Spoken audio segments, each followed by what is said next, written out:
Chapter 1. Two Nightmares. October 31st, 1981, Halloween. Godric's Hollow, England. A thunderous explosion reverberated through the small town, prompting all its inhabitants to instinctively gaze in the same direction. Yet, in the very next moment, their thoughts shifted to more pressing matters, causing the memory of the explosion to fade into obscurity as they resumed their daily routines. Some, however, sensed an unsettling disturbance, but this fleeting thought was quickly dismissed, lost once more in the hustle of their lives. In a corner of the town, an elegant two-story villa lay in ruins, reduced to a heap of debris. Amidst the wreckage, two bodies, one male, one female, lay lifeless. A swaddled infant nestled in the ruins, seemingly shielded by the protective embrace of its mother, emerged largely unscathed, emitting faint cries that echoed through the night. Above the infant, a dark mist began to coalesce, gradually forming the visage of a grotesque figure. Its features were twisted in a nightmarish manner, particularly the elongated nostrils that were anything but human, sending a chill down the spine of anyone who dared to gaze upon it. Even in its vaporous form, the face reflected sheer horror, rage, and disbelief. "Over there, is that the Potter residence?" A voice called from afar. "Oh yes, is the Potter family here? How could I have forgotten?" Another voice responded. A moment later, two cloaked figures approached cautiously, their demeanor betraying a palpable fear, as though they were poised to flee at any moment. The dark mist hovered ominously, observing the hesitant pair, seemingly contemplating some unspeakable revelation. With a sudden crack, a figure materialized. It was a young man with brown hair, clad in a gray overcoat, his face etched with unmistakable exhaustion. Upon seeing the youth, the shadow seemed to reach a decision, dissipating into nothingness in an instant. Unaware of the specter's presence, the brown-haired young man stared in disbelief at the desolate house before him. "How is this possible?" he gasped, trembling as he rushed to the side of the male corpse amidst the rubble. "James? James!" His voice, laden with grief, fell upon deaf ears. "Lily? Lily?" He hurried to the woman's side, only to be met with the same grim confirmation of her death. "Why? How could this happen?" Serious, the expression on his face twisted into a complex amalgamation of fury, despair, anguish, and disbelief. Just then, the sound of the infant's cries caught his attention. "The Potters! Are you Remus?" One of the wizards, who had approached with trepidation, cautiously inquired. "What has happened here?" The brown-haired youth carefully cradled the infant, turning to confront them, his bloodshot eyes ablaze with fury. "We are also unaware." The man who stepped forward was evidently intimidated by the youth's gaze, stammering, "We heard the explosion, and then suddenly remembered that the Potter family resides here. We came, and it was already like this." The youth with brown hair surveyed them, seemingly imprinting their faces in his memory. After a brief moment, he nodded. One hand cradled the infant in his arms with utmost care, while the other produced a wooden wand nearly a foot in length, giving it a gentle shake, which enveloped the entire wreckage in a faint, ethereal barrier.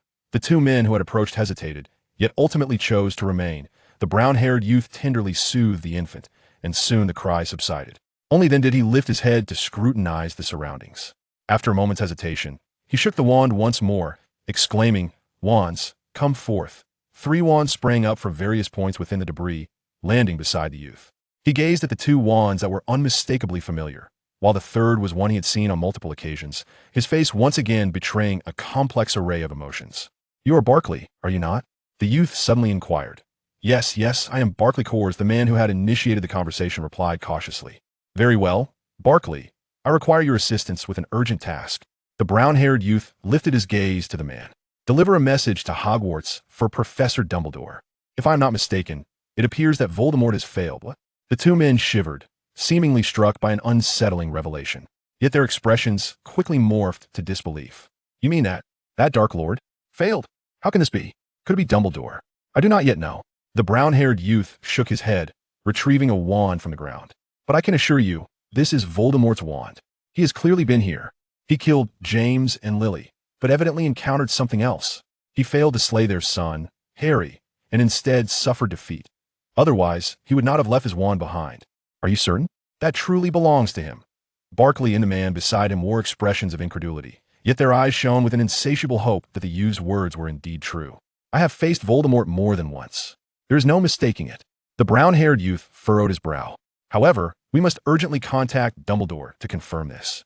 I will remain here to guard Harry. You have an owl, do you not? Notify Dumbledore at once." "Yes, if this is true, it should be true, yo. Splendid. I shall go.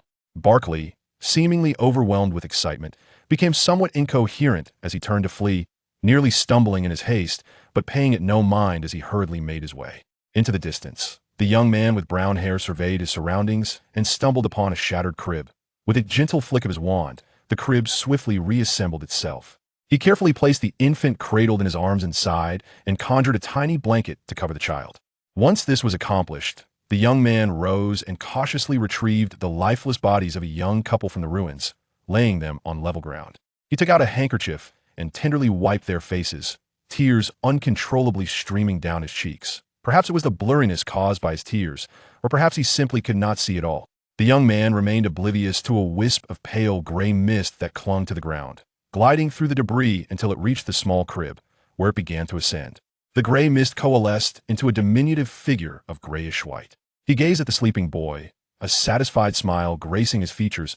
In a voice only he could hear, he murmured, "I felt a powerful surge of emotions from afar, and I did not expect to witness such an intriguing spectacle. A small yet immensely gifted soul. This is truly tailored for me. Haha, since that's the case, I shall not hold back." The grayish figure's gaze fell upon the infant's forehead, where a lightning-shaped scar resided, eliciting another satisfied smile as he transformed back into mist, slowly, drifting towards the scar. However, the moment he made contact, he uttered a surprised, "Huh." The mist then seemed to struggle against its own will, yet it could not halt its advance, ultimately merging with the scar. The infant appeared to sense something amiss and began to cry once more. The young man, still wiping the bodies, hurriedly rushed over. "Lily, run. Take Harry and flee. No, please don't." A blinding green light enveloped the entirety of his vision. The beautiful figure with red hair, filled with profound love and sorrow, lost the light of life in her eyes. "Cousin, Harry, cousin?" A concerned voice broke through, pulling Harry from his dream. He bolted upright, beads of sweat dotting his forehead. "What's wrong, cousin? Did you have another nightmare?" A chubby boy sat beside him, watching Harry with great concern. It was Dudley Dursley, Harry's Cassina schoolyard bully, yet surprisingly kind to Harry. "Yes, yet again," Harry replied, slightly irritated as he rubbed his head. Looking around, he realized he was leaning against a small bed, while Dudley was engrossed in several electronic entertainment magazines. It seemed he had dozed off while chatting with Dudley, only to be plagued by nightmares once more. Since he was very young, he had consistently experienced two peculiar nightmares, one being the one he just had. The other was even more bizarre. In that dream, he found himself in a tranquil meadow, a serene expanse of land. Suddenly, it seemed as if all the flora had received a mysterious command, embarking on a frenzied growth spurt. In the blink of an eye, what were once mere weeds transformed into towering giants of the forest. Blossoms unfurled on the trees, releasing spore-like seeds that cascaded to the ground, rapidly germinating to repeat the cycle anew. In an instant, the open fields morphed into an astonishingly lush jungle. Countless insects began to reproduce at an alarming rate, their eggs bursting forth from their abdomens, and before they even touched the ground, they matured into adults. And then, once again, they reproduced. In the same fleeting moment, a vast ocean of writhing creatures emerged, blanketing the newly formed thicket. A multitude of small animals mingled within. While they did not proliferate as swiftly as the insects, they too birthed their young one by one. Some grew quickly and repeated the cycle of reproduction, yet many were overwhelmed by the rampant growth of insects, plants, and other creatures, crushed before they could fully develop. A chaotic amalgamation of living beings, creeping creatures, and rapidly decomposing flora created a scene of utter confusion and revulsion. Amidst this incomprehensible tableau, strange distortions began to manifest in the sky. Something emerged from the warped air. In a sudden jolt, the scene abruptly shifted, revealing a white-haired man collapsing to the ground, his body expanding and contracting violently. In an instant, numerous tentacles sprouted grotesquely from beneath his skin, transforming him into a horrifying monster, before he erupted in a cataclysm of crimson and green liquid that stained the surroundings.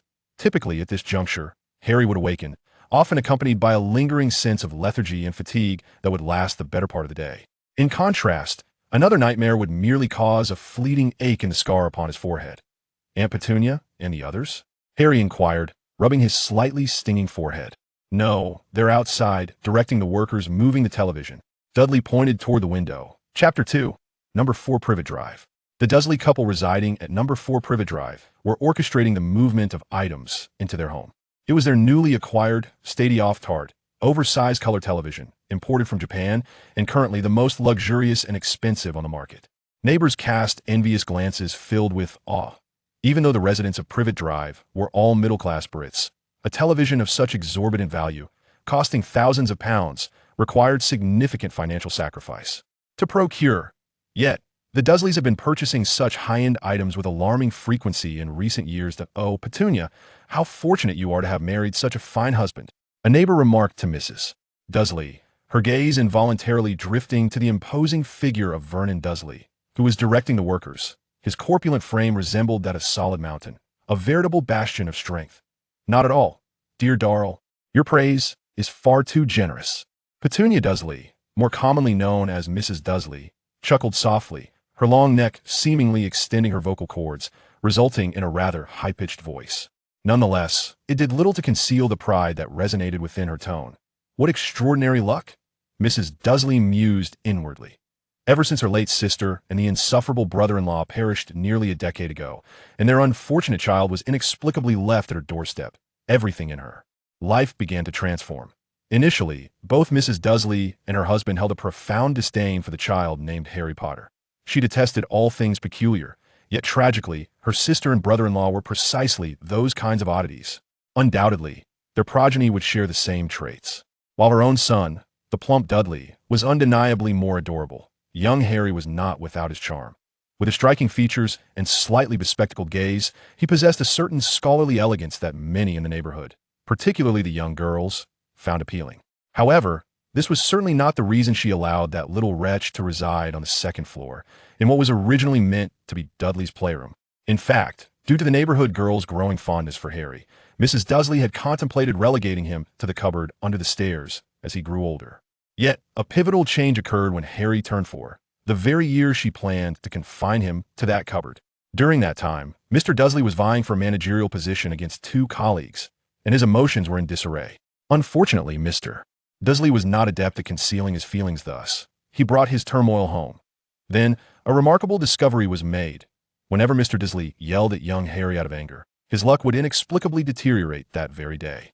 If he scolded Harry in the morning, causing the boy to appear despondent, his day at work would undoubtedly be fraught with misfortune. Conversely, if for some reason Harry was in good spirits that morning, Mr. Dursley would enjoy an exceptionally favorable day. This revelation did not escape Mrs. Dursley's notice either. Although they both loathed the peculiarities of existence, they recognized the undeniable presence of such oddities. A term they had long avoided began to surface in their thoughts. With this in mind, they embarked on a series of experiments. The results confirmed their suspicions. Whenever Harry was in a foul mood, the entire family would encounter a day riddled with misfortune. Yet, if Harry awoke cheerful, their fortunes would flourish, even to the point of serendipity. Armed with this newfound insight, they began to alter their attitude towards Harry. As a result, the days when Harry was in good spirits multiplied, and the Dursley family basked in an ever-increasing streak of good fortune. In that year, Vernon Dursley successfully ascended to the position of supervisor within the company. It is noteworthy that prior to this, the entire company had placed their hopes on another individual. Subsequently, the Dursley family, including their son Dudley, began to treat Harry with increasing kindness, which correspondingly improved their own circumstances. Mr. Dursley secured monumental orders that eluded others. Mrs. Dursley procured exclusive products in the market that no one else could obtain, and Dudley managed to pass his exams through sheer luck. With a prize koi fish at home, how could they not indulge in its care? Thus, from the tender age of 4, Harry's treatment in his aunt's household had already reached a level akin to that of an ordinary child. By the time he turned 6, he had matched Dudley's capabilities. Upon reaching 10, Mr. Dursley astonishingly landed a multinational contract, swiftly becoming the regional manager, which elevated Harry's standing in the household above that of the previously favored Dudley. Consequently, the Dursley family emerged as the most envied and praised household on Privet Drive. Their enviable living conditions drew admiration, while the attention lavished on Harry, a cousin who received more affection than their own son, was indeed commendable in any context. As the Dursleys graciously accepted compliments from their neighbors, their son Dudley was upstairs playing with Harry, the boy they pretended to adore despite their underlying disdain. In less than 2 months, Harry would celebrate his 11th birthday, while his cousin Dudley would reach that milestone in just under a month. The 2 boys were engrossed in a conversation about the birthday gifts they anticipated receiving this year. Initially, Dudley harbored a strong dislike for his cousin. particularly due to his parents' inexplicable favoritism towards Harry. However, everything changed when Harry gifted him an eraser inscribed with the letters ABC. Dudley had always been troubled by his academic performance, finding solace instead in boxing and wrestling, sports that suited his robust physique and in which he excelled. Yet, academics proved to be a formidable challenge. Prior to receiving that magical eraser, he consistently ranked at the bottom of his class. This dismal performance drew the ire of his indulgent mother, Mrs. Dursley. However, ever since he acquired the eraser, his days transformed into a joyous adventure. With a simple toss of the eraser, the side facing up would invariably yield the correct answer for any multiple-choice question. It felt nothing short of sorcery to Dudley. Naturally, he refrained from voicing such thoughts, as Mr. and Mrs. Dursley detested that term.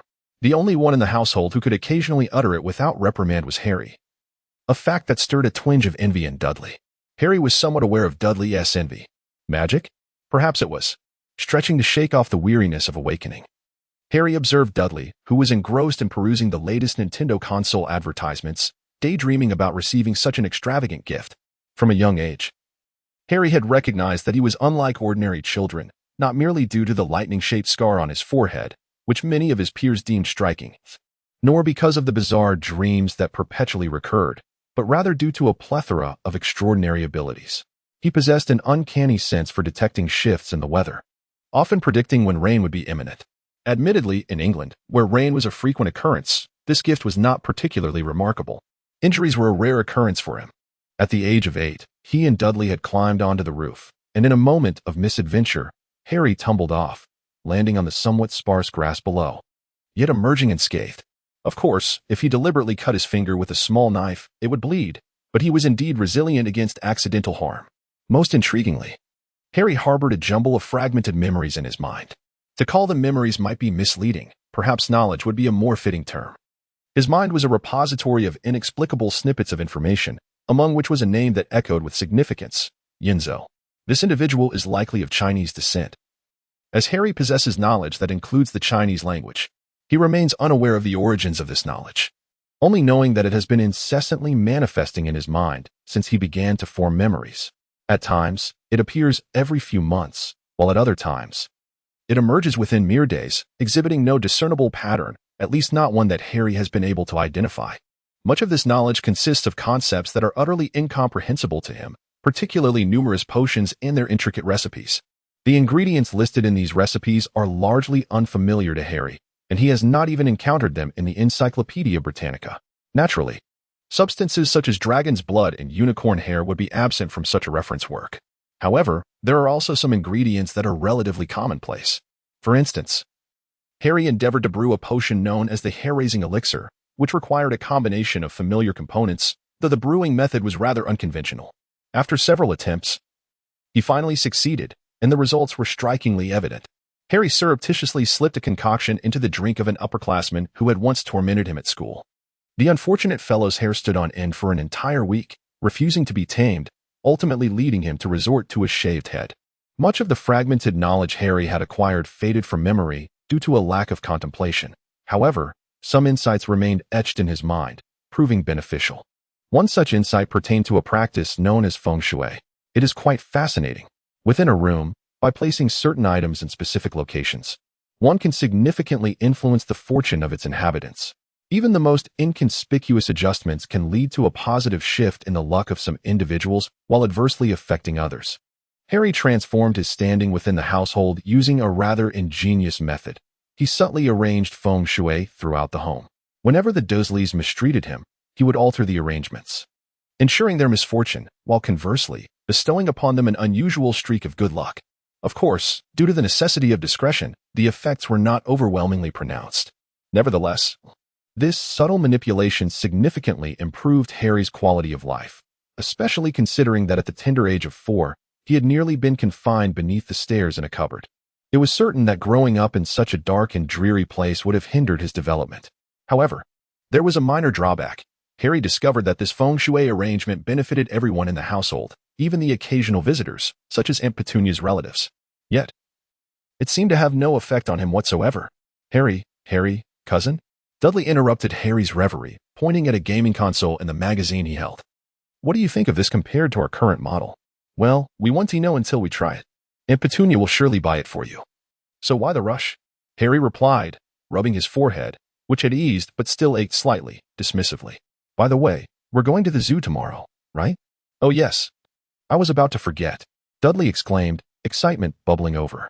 Tomorrow is zoo day, Harry. I hope it doesn't rain. Rain? No way. Tomorrow will be splendid. Harry confidently assured, glancing at the sky. As anticipated, the weather was indeed delightful, sunny and radiant. Such a phenomenon was quite rare in England, particularly during summer. This brought great elation to Dudley, Harry, and a boy named Piers, Dudley's close friend. The trio, filled with exuberance, dashed around the zoo, while Mrs. Dudley remained relatively composed, albeit her hefty husband struggled to keep pace. Well, did you see that motorcycle? Dudley exclaimed, having spotted a roaring bike zoom past while waiting for Mr. Dudley to purchase tickets. It's so cool. I want a bike just like that when I grow up. You'll break your neck, Piers scoffed, but after giving Dudley a glance, he quickly corrected himself. I misspoke. You don't have a neck. All right then, Dudley huffed. Though he had yet to reach his father's girth, his neck was indeed becoming less distinguishable. In retaliation, Dudley delivered a punch to Piers, who yelped in surprise. The group had set out early, yet the weekend crowd was considerable. By the time Mr. Dudley had purchased tickets and they entered the zoo, the sun was high in the sky. The price for such splendid weather was, naturally, the sweltering heat. This kind of weather made it quite a challenge for someone of Vernon Dursley's stature, as even standing still caused him to perspire profusely. Walking around the zoo was, for him, a monumental burden. One must mention, however, that children are brimming with boundless energy.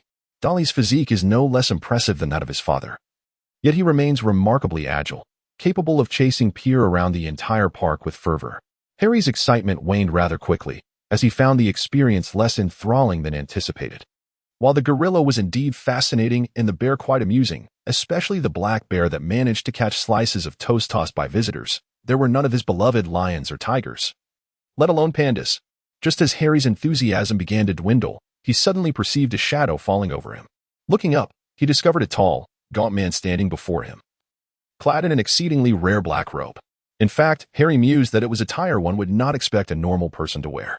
The man scrutinized him intently, his gaze primarily fixed on Harry's forehead, before inquiring with a hint of hesitation, Mr. Harry Potter? At not yet 11 years old, Harry was taken aback to be addressed so formally, which left him feeling somewhat disconcerted. What puzzled him further was how this stranger knew his name. I am Harry. And you are? Harry hesitated, casting a glance towards the Dursleys not far off, feeling a twinge of concern that this peculiar individual, with his unusual demeanor, might be a member of the child trafficking ring he had heard about in the news. Oh, what an honor it is to meet you here, Mr. Potter, exclaimed the eccentric man, extending a hand that matched his emaciated visage. He grasped Harry's small hand, which had yet to fully register the encounter, gave it a shake, and before Harry could react further, released his grip and hurried away, disappearing into the crowd in the blink of an eye, leaving Harry bewildered. If this man were indeed a trafficker, he mused, he would likely have already been taken away. Harry glanced back at his aunt and uncle, whose attention was evidently fixated on Dudley in the distance, completely oblivious to the peculiar events occurring in his vicinity. He did not dwell on this minor incident, as similar occurrences had transpired before, and not just once. In fact, 3 individuals had previously engaged in similar antics. Although those earlier figures lacked such eccentric attire and did not utter his name, they simply appeared out of nowhere, grabbed his hand for a brief shake, and expressed sentiments of honor in a tone brimming with nostalgia before vanishing. What remained consistent was their swift disappearance. They were gone in the blink of an eye. The morning's excursion primarily revolved around the section featuring large mammals, yet what left the most indelible impression on Harry was not the wolf presenting its rear to the visitors, nor the bear that eagerly accepted food tossed by guests, and not even the giraffe, which required a considerable distance to appreciate its full grandeur, but rather the hippopotamus. Prior to this visit to the zoo, Harry held no particular fascination for hippos. However, after this experience, his impression has become remarkably profound. The stench. It was utterly unbearable. Harry was not a devout believer. However, at that moment, he found Aunt Petunia's instinctive complaint strikingly accurate. This truly was the most unfortunate creation of God. The narrator, adorned with a thick mask evidently designed to ward off the foul stench, rendered his voice somewhat muffled. Yet, it remained discernible. Hippos were exceedingly dangerous creatures, with an annual death toll surpassing that of crocodiles. How many of those victims perished due to the stench? Harry mused silently. At noon, The group partook in a rather modest lunch at the zoo's restaurant. Harry was uncertain about the state of affairs in other countries, yet he found that in Britain, dining options near tourist attractions were exorbitantly priced, and the quality of the food often left much to be desired. Although a zoo might not be considered a true tourist destination, it nonetheless maintained a consistency with the standards of actual scenic spots. Aunt Petunia's culinary skills were slightly superior to those of other British housewives, which rendered Harry somewhat discerning when it came to food. The unevenly seasoned soup and slightly charred fish left him quite dissatisfied with the zoo's restaurant, though it fell short of his expectations. He made an effort to satiate his hunger. In the afternoon, as per the planned itinerary, they were to visit the reptile house and the aviary. There was initially supposed to be an aquarium as well, but it was temporarily closed for maintenance due to some unspecified reason. Nevertheless, even with only 2 exhibits, the excursion proved to be quite physically taxing. The aviary was particularly fascinating. Britain boasts a multitude of bird species, and the array of exotic birds transported from other Commonwealth nations was even more impressive. This diversity rendered the aviary a veritable spectacle of beauty. Dudley expressed a desire to possess a peacock's tail feather, a wish that was patently unattainable, which soured his mood considerably. The final stop for the group was the reptile house. Overall, the atmosphere was dark and damp, unlike the aviary, which primarily featured open displays. Many of the reptiles were venomous or aggressive, necessitating that they be contained within various enclosures, all equipped with glass fronts facing the visitors. Some larger enclosures featured translucent openings, through which the reptiles could bask in the sunlight, appearing lethargic and utterly disinterested in movement, while many individuals harbor a fear of snakes. It must be acknowledged that certain snakes and lizards possess an undeniable beauty. Their bodies exhibit strikingly vibrant patterns. However, anyone with a modicum of knowledge understands that these seemingly exquisite creatures are predominantly venomous, with the potential to deliver a lethal dose in an instant. Dudley was particularly captivated by a pair of miniature frogs resting on large tropical leaves within a terrarium. Harry glanced at the information beneath the enclosure and discovered that these were highly toxic toads known as poison dart frogs, native to South America. A single drop of their venom could claim dozens of lives. Poison dart frogs? Harry raised an eyebrow as a potion recipe flashed through his mind. Corrosive water preparation method. Combine 17 drops of poison from the arrow frog, 17 drops from the Egyptian cobra, 17 drops from the 8-eyed giant spider, 17 drops from the aconite scorpion, and 17 drops from the 6-winged red-spotted centipede. Blend these with water mixed with the saliva of the mortella rat, and heat gently over a low flame. Stir clockwise with a copper implement 17 times, then counterclockwise 7 times. Effect. This concoction possesses an extraordinary corrosive capability against living organisms and is also effective on metallic substances, though it does not affect minerals. It is impervious to magical prohibitions and is frequently employed to dismantle items made of metal that are under magical constraints. Magic? Prohibitions? What are these concepts? The Egyptian cobra? That seems familiar, being the legendary 3-headed serpent. But what in the world is a mortella rat? Harry shook his head. This sudden influx of knowledge into his mind was not a novel experience for him, having grown accustomed to it long ago. However, the information that surfaced was often perplexing. And this instance was no exception. Reining in his thoughts, Harry noticed that Dudley had shifted his attention to the largest enclosure within the reptile house. Inside rested the most colossal creature in the entire exhibition, a creature even more immense than the Komodo dragon positioned nearby. It was a brown python, measuring 8 meters in length and as thick as a barrel. Harry mused that this beast could probably crush a small motorcycle into a mere scrap of metal with ease. Though it lay motionless on a faux rock, basking in the sunlight, the sheer size of its body emanated a formidable presence, evoking both awe and trepidation from every visitor gazing through the glass. If magical beasts truly existed, they might resemble this creature, Harry pondered, his heart fluttering as he beheld the golden scales of the python glistening in the sunlight. Why is it not moving? Dudley, growing impatient after a lengthy wait, expressed his disappointment at the python's stillness. With such splendid sunshine, I too would choose to bask in the warmth, remarked Piers. Oh, perhaps we could send you in there to slumber alongside that magnificent beast, Dudley retorted maliciously.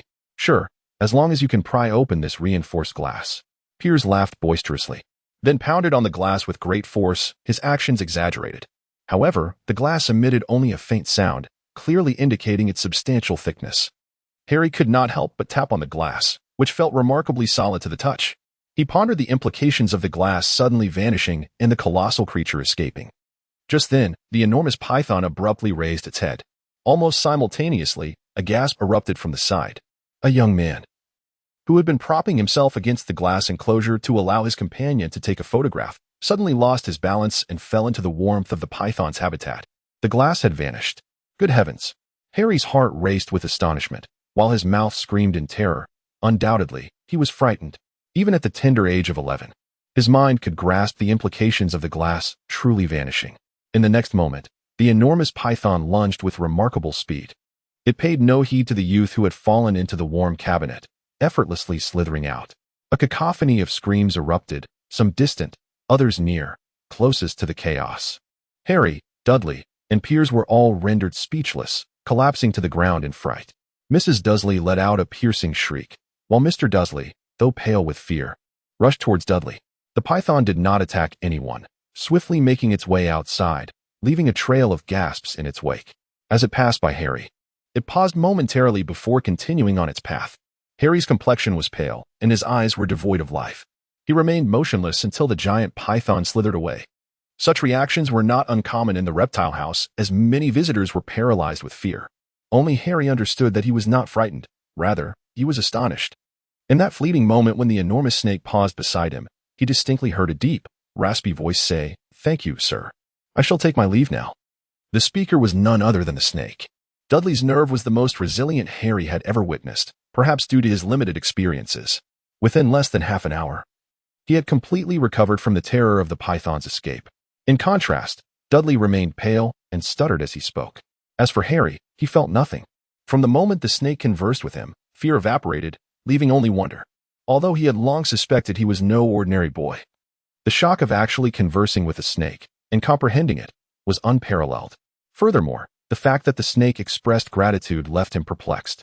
Did the snake believe that the disappearance of the glass was somehow related to him?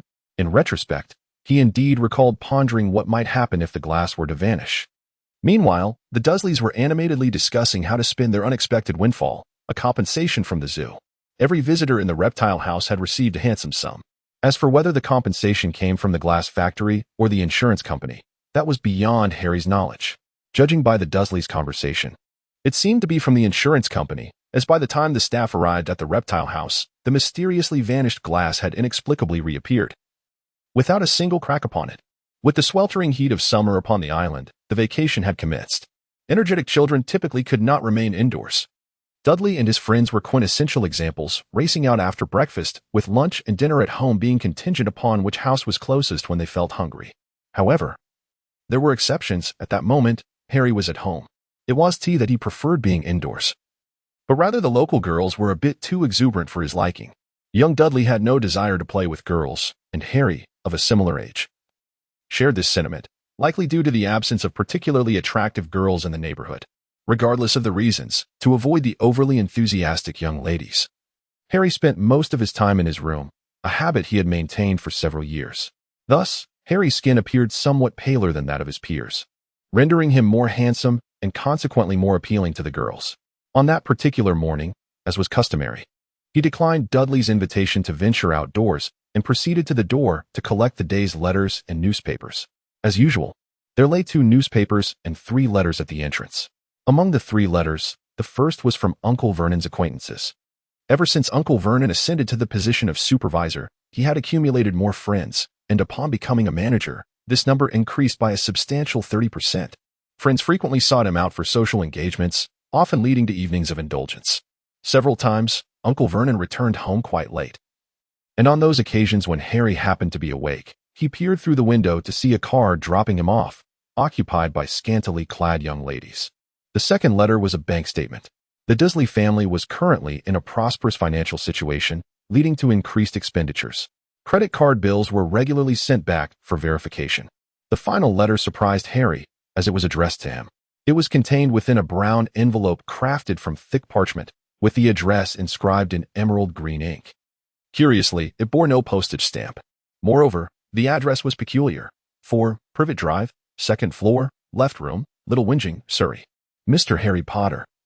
How can one possibly address a recipient in such a manner? Harry chuckled as he turned the envelope over. revealing a wax seal adorned with a crest featuring a capital encircled by a lion, an eagle, a badger, and a snake. Could this be a prank by one of his classmates? He mused to himself, noting the envelope's exquisite craftsmanship. Although children rarely corresponded, Harry had received a handful of letters before, most of which were from schoolgirls inviting him to play. Initially, he accepted a few invitations, but soon found little enjoyment in such company and stopped attending. As he declined more offers, the letters dwindled.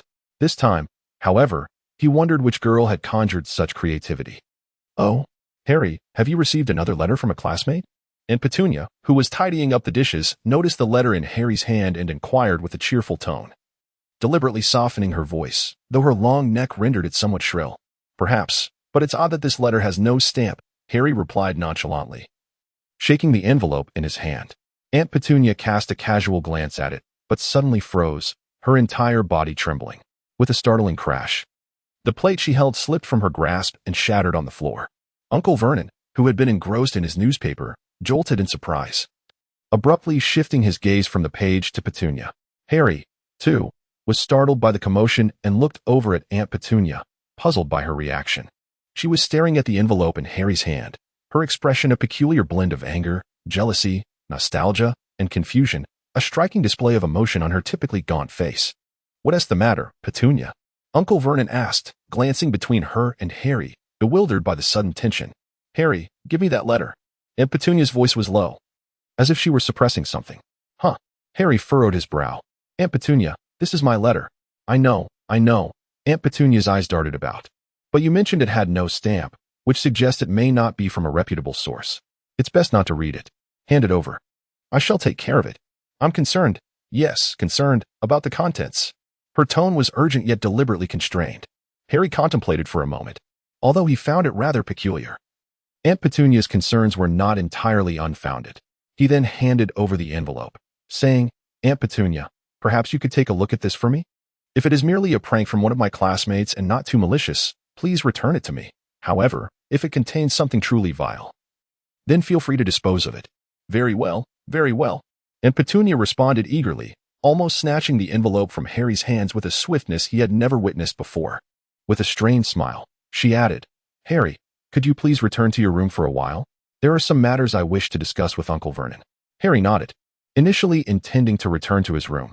However, upon reflection, he found Aunt Petunia's demeanor rather peculiar, as if there were intriguing matters afoot. Thus, after ascending the stairs, he feigned the act of entering his room, yet did not actually do so. Instead, he concealed himself at the staircase, straining to listen to the commotion below.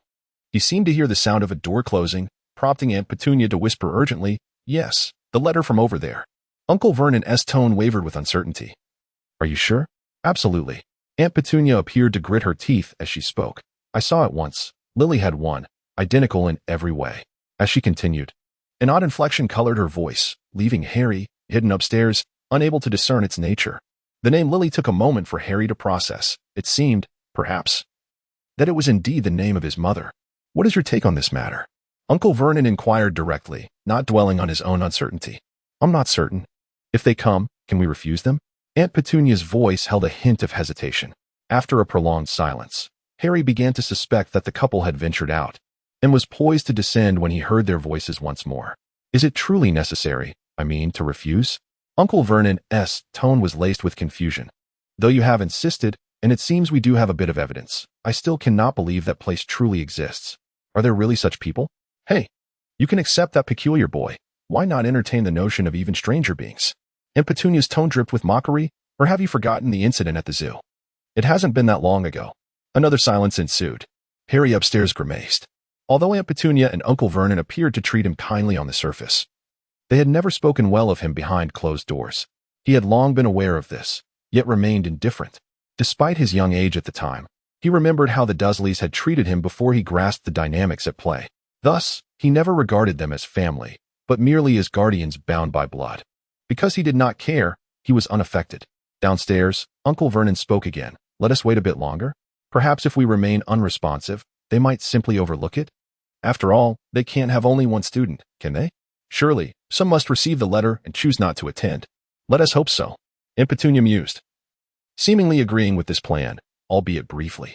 The couple did not pursue the topic further, it appeared Aunt Petunia had torn the letter to shreds, likely casting it into the stove to incinerate it.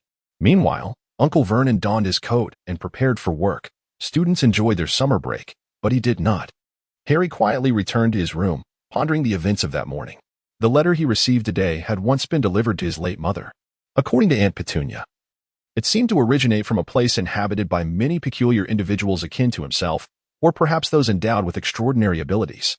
Strangely, Harry recalled the mysterious figure clad in a black robe he had encountered at the zoo a few days prior, wondering if there was any connection. Shaking his head, he temporarily set those thoughts aside. He picked up a comic book he had been reading halfway through from his bedside. The glasses perched on his nose were a result of late-night indulgences in comics, novels, and magazines. Chapter 5, The Owl. Harry had not given much thought to the letter. In fact, he had completely forgotten about it the moment he turned away. However, the next morning, as he went to retrieve the newspaper and mail as usual, he was astonished to find a letter identical to the previous one quietly resting on top. Faintly, he could hear a series of cooing sounds emanating from outside. Harry was somewhat puzzled as he opened the door, only to be astonished to find an owl perched on the mailbox, emitting a soft hooting sound. While owls were not uncommon in this area, it was indeed his first encounter with one so early in the morning. Typically, he would rise in the middle of the night and occasionally glance out of the window, spotting an owl resting on the treetops. Wasn't it customary for owls to conceal themselves in slumber during the day? Harry, somewhat perplexed, was lost in thought when he heard footsteps behind him. Turning around, he saw Aunt Petunia approaching. Upon noticing the letter in Harry's hand, her expression turned decidedly peculiar. Taking a deep breath, she forced a smile and said, "Harry, give it to me, please." With that, she reached out to seize the letter and newspaper from Harry's grasp. Harry hesitated momentarily but ultimately chose not to insist. He allowed Aunt Petunia to take the letter and newspaper, casually remarking, "Aunt, I'm going out to play for a while." "All right, will you return for lunch?" Aunt Petunia inquired, her mood seemingly improved by Harry's acquiescence regarding the envelope. "We'll see," Harry replied nonchalantly before stepping outside. The moment he closed the door, he deftly flipped his wrist, revealing a crumpled envelope in his hand. Indeed, 2 letters had been delivered today. He had hidden one upon hearing Aunt Petunia approach. Curiosity piqued.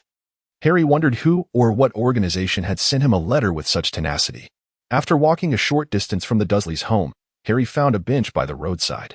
A light morning fog had left the seat slightly damp, but he paid it little mind, casually wiping it with his sleeve before sitting down. He unfolded the envelope once more and extracted 2 sheets of paper. As he opened the first sheet, the contents unfolded before his eyes. Hogwarts School of Witchcraft and Wizardry Headmaster, Albus Dumbledore, International Confederation of Wizards President, First-Class Wizard of the Order of Merlin, Chief Warlock of the Wisingamot. Dear Mr. Potter, we are pleased to inform you that you have been accepted to Hogwarts School of Witchcraft and Wizardry. Enclosed is a list of required books and equipment. The term begins on September 1st. We await your owl by July 31st with your response. Yours sincerely, Minerva McGonagall, Deputy Headmistress Wizard. Though he had been mentally prepared, the actual appearance of the words still sent a thrill through Harry. He was already quite certain of the existence of supernatural forces within himself, yet seeing terms like wizard and magic school before him left him feeling parched. Turning over the second sheet, he found an extensive list of items necessary for attending the so-called Hogwarts School of Witchcraft and Wizardry. Most striking, of course, was the series of textbooks marked with the word spell. The first item in the equipment section was a wand. Could this truly be real? If it were a prank, it was of remarkable caliber, Harry mused to himself. Suddenly, a bird chirped, and Harry turned his head to find a dark brown barn owl perched atop the backrest of the bench where he sat. Its bright, curious eyes were fixed on him, as if awaiting his next move. Harry was momentarily taken aback, not only due to the owl's sudden and silent appearance, but also because he recalled having seen a documentary that suggested owls possess the remarkable ability to fly without making a sound, a crucial skill for their nocturnal hunting. More significantly, the owl's demeanor appeared to possess an extraordinary aura of intelligence. Harry glanced at the first sheet of paper once more, noticing the words awaiting a response. Should he write a letter in return? Or perhaps send it by owl? Harry found this quite amusing. Although he had not brought any paper or pen with him when he stepped out, this posed no challenge for him whatsoever. With a little discernment, he quickly identified a household with children of his age and approached to knock on the door. Unsurprisingly, the children were not home. However, Harry was not there to seek out the child, but rather to borrow some paper and a pen. Most residents on Ligastrom Road recognized Harry, and the process of borrowing the items went exceedingly smoothly. Harry pondered for a moment and wrote on a note the size of a palm, "Dear Professor Minerva McGonagall, greetings. It is an honor to receive your correspondence. I am exceedingly eager to attend Hogwarts School of Witchcraft and Wizardry. However, I find myself utterly unfamiliar with the world of wizards and am uncertain about the next steps I should take. If it is convenient, I would greatly appreciate your guidance." Harry James Potter, with a note in hand, hesitated momentarily as he approached the owl, murmuring, "Hello, my friend, how are you going to carry this away?" He noticed no pouch or similar item adorning the owl. To his surprise, the owl demonstrated remarkable intelligence. It extended its head, deftly grasping Harry's note, and emitted a soft hoot. Then, with a powerful flap of its wings, it soared into the sky, vanishing into the distance. As the owl disappeared from view, Harry reclined on the bench, his thoughts swirling. The prospect of attending a wizarding school appeared to be quite intriguing, from what he had observed. Aunt Petunia seemed aware of this place's existence. Moreover, it appeared that his mother had also received correspondence from this magical institution known as Hogwarts. Had she accepted the invitation and enrolled in this school of magic? The answer seemed to be affirmative. This might explain Aunt Petunia and Uncle Vernon's aversion to magic and related terminology. Harry vividly recalled an incident when Dudley, while watching television, inadvertently expressed his wish to possess magic, provoking an extraordinary outburst of anger from Aunt Petunia. It was noteworthy that prior to that moment, he had never witnessed Aunt Petunia raise her voice at Dudley. Adjusting his glasses, Harry pondered deeply, sensing he was on the verge of a revelation. If his mother was indeed a witch, then what about his father? Surely he must be one as well. If both parents were wizards, then the strange occurrences surrounding him began to make sense. Yet, certain facts did not align with this notion. For instance, Aunt Petunia had informed him that his parents had perished in a car accident. Surely, for wizards, meeting such an end seemed rather pedestrian. It appeared he needed to discuss this matter with Aunt Petunia. Harry perused the letter in his hand once more, this time primarily focusing on the procurement list, ultimately fixating on the titles of several books. The cost of these tomes would undoubtedly be considerable. In the United Kingdom, the prices of books are notoriously steep. Aunt Petunia and Uncle Vernon would likely be reluctant to assist him financially. By the way, I wonder if wizards transact in pounds, if they still use gold coins. That would be quite amusing. Apart from the necklace adorning Aunt Petunia's neck, it seems that the only gold items in the Dursley household are the wedding bands worn by the couple. Perhaps the magical realm has something akin to student loans? Harry shook his head, refraining from speculation for the time being, as the knowledge at hand was woefully insufficient. Instead, it would be prudent to converse with Aunt Petunia. With this thought in mind, Harry rose and turned towards number 4, Privet Drive. Moments later, he returned home. Aunt Petunia was seated in the living room, engrossed in her television. Upon noticing Harry's return, she offered a casual greeting before resuming her viewing. Harry approached her and seated himself on the sofa. "Aunt Petunia, I wish to speak with you." "Oh." Petunia Dursley briefly diverted her gaze from the television to Harry. "What is it about?" she inquired, her eyes already poised to return to the screen. "My parents' death, and Hogwarts," Harry replied lightly. However, this brief statement caused Petunia Dursley to stiffen abruptly. She slowly turned to face him, her gaze burning intensely as she questioned, "What do you know?" Harry remained silent, merely extracting a somewhat crumpled envelope and letter from his pocket, which he waved before Petunia Dursley's eyes. Instantly, Petunia's countenance darkened, and she appeared inclined to snatch the letter away, but as her hand reached out, she quickly retracted it. It was evident that she had realized Harry had already perused the letter, rendering any attempt to seize it futile. Petunia lowered her gaze, seemingly grappling with some internal conflict. And for a moment, words eluded her. Harry did not press her to speak. After a brief pause, lasting perhaps half a minute, Petunia finally broke the silence. "I thought this matter could be kept hidden forever. But, alas, here we are." She lifted her gaze, fixing a penetrating stare upon Harry. Her eyes a tumultuous blend of emotions. "I have known all along. In fact, given the myriad peculiar occurrences surrounding you, I ought to have abandoned any lingering hope. You are just like your parents." As she continued, Petunia's agitation became increasingly evident, compelling her to take several deep breaths to compose herself. After a considerable interval, she resumed. "Hogwarts, yes, Hogwarts. It is a school for wizards. My knowledge is rather limited, but I do recall that Lily, your mother, received a letter from them when she was your age." Harry raised an eyebrow, refraining from responding. In fact, Petunia Dursley showed no inclination for him to speak. As she continued to ramble on, It's truly amusing. You see, you have no idea how excited my parents were. Oh my, the rumors turned out to be true. Wizards actually exist. Our family is about to produce a wizard. Haha. The ensuing laughter revealed a hint of her nervousness. And then, they perished. Petunia Dursley's expression twisted. I am not surprised, not at all.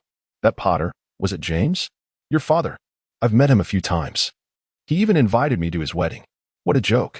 Why would I attend a wedding among those who look down on me? And then they died. Just like that. They died. Ha ha ha. With such oddities, nothing that happens would be surprising, not even death. Her final words came out jumbled, clearly indicating her frayed nerves. Harry nodded. Although the information gleaned from Aunt Petunia was scant, one thing was certain, that magical school truly existed. He resolved to attend there. The very place where his parents once studied. Harry vocalized his decision. The interaction between Hagrid and Aunt Petunia was far from pleasant. Even though Harry had always been aware that his aunt and uncle's kindness stemmed solely from his own subtle manipulations, the moment she openly expressed her intense resentment and loathing towards him and his parents, Harry felt profoundly uncomfortable. Clearly, this emotion had been suppressed deep within Aunt Petunia for a long time, and once unleashed, she uttered many unflattering remarks. Fortunately, as a member of the British middle class, particularly one that had enjoyed relative affluence in recent years, Aunt Petunia still aspired to maintain a semblance of decorum, refraining from uttering truly hurtful words, thus leaving Harry only slightly unsettled. After all, he had been nurtured by them for many years, especially during the formative years before his memories began.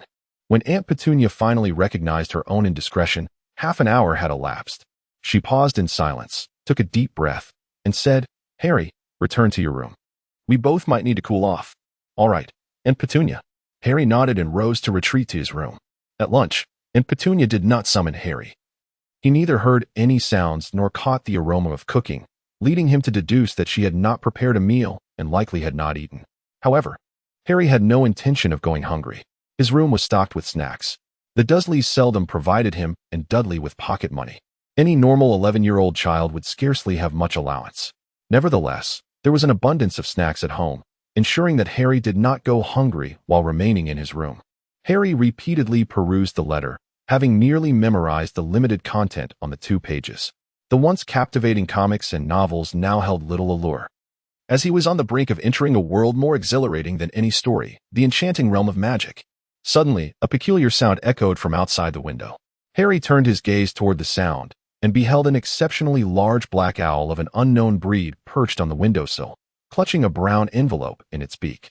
Undoubtedly, this was a response from Hogwarts or perhaps from the esteemed deputy headmistress, Minerva McGonagall. Harry was somewhat astonished by the efficiency of the delivery.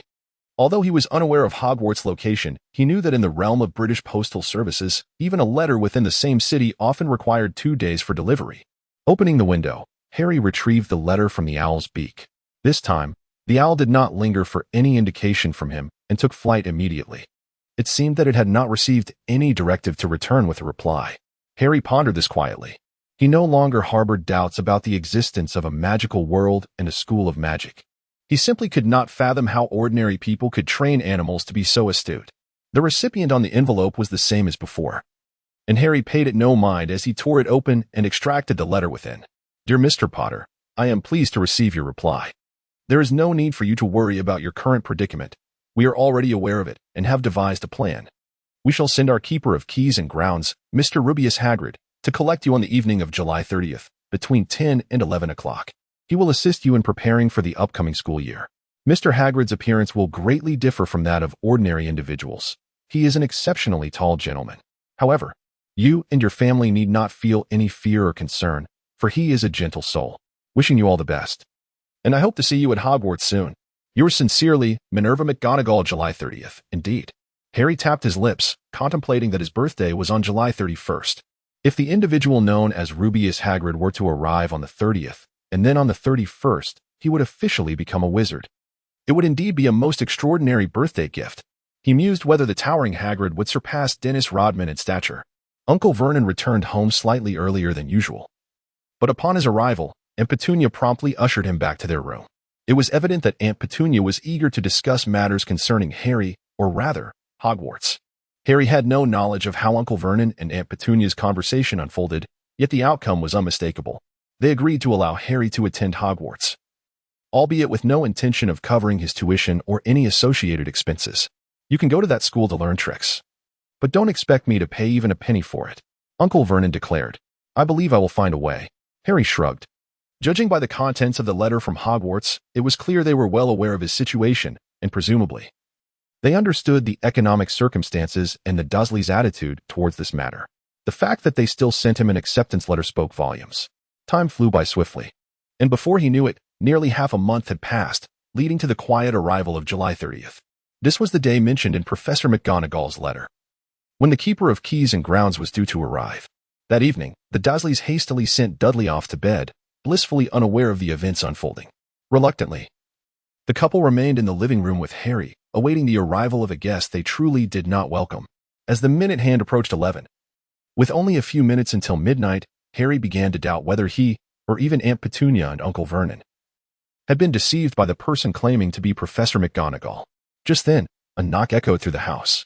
The sound was not particularly loud, yet it resonated with a muffled quality, as if something substantial were being struck against the door. Harry suddenly jumped up, and without waiting for the Dursleys to react, he hurriedly dashed to the door. The sound of knocking echoed once more. Harry flung open the door, only to be momentarily taken aback.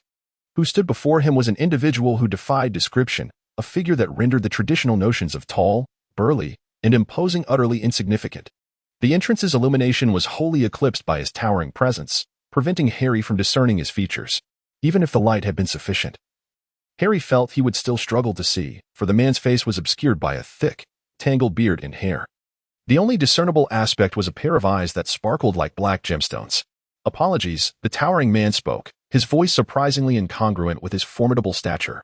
It was somewhat loud yet still within reasonable bounds, tinged with a hint of hesitation and discomfort. I arrived a bit late. There were some unexpected incidents on the road, and the Muggle streets left me rather bewildered. Muggle? Harry puzzled over the term. Oh, yes, it refers to those who cannot perform magic, the tall man clarified, then hesitated before asking, would you mind stepping aside? As you can see, my size makes it somewhat challenging to enter with you standing in the doorway. Oh, yes. Of course, please come in. Harry quickly stepped aside, glancing back at his Uncle Vernon and Aunt Petunia, who had already risen but seemed disinclined to approach the door. The giant man cautiously bent low, exerting considerable effort to navigate through the door that had been modified to be slightly larger than usual. Once he stood upright, Harry finally grasped the full extent of his height. To describe him as merely tall would be a gross understatement. He was nearly twice the height of an average adult and at least 3 times their width, dressed in a dark, oversized coat and enormous boots that could serve as boats for children. The floor creaked under his weight as he stepped inside. Oh, greetings. The giant clasped his hands together, appearing somewhat awkward. I am Rubius Hagrid, Keeper of Keys and Grounds at Hogwarts. I have been sent by Professor Dumbledore and Professor McGonagall to escort Harry Potter for his pre-enrollment preparations. With that, he turned to Harry, revealing a smile that, while not conventionally handsome, radiated a sense of kindness. No need to guess, you must be Harry. You bear a striking resemblance to your father. Ah. And your eyes resemble your mother's. You knew my dad and mum? Harry's eyes sparkled with excitement, momentarily disregarding his aunt and uncle, who had yet to utter a word. Indeed, yes, I knew them well. We were friends. Your father and mother both. Hagrid offered that same not-so-handsome smile again, filled with warmth. And Petunia seemed to have recalled something, emitting a soft grunt. Hagrid glanced over and noticed the displeasure etched on their faces, promptly clearing his throat. Good day. Oh. I mean good night, ladies and gentlemen. I trust you are aware of my intentions. If you have no objections, I would like to take Harry with me now. And I assure you he will be returned by tomorrow, or at the latest, the day after.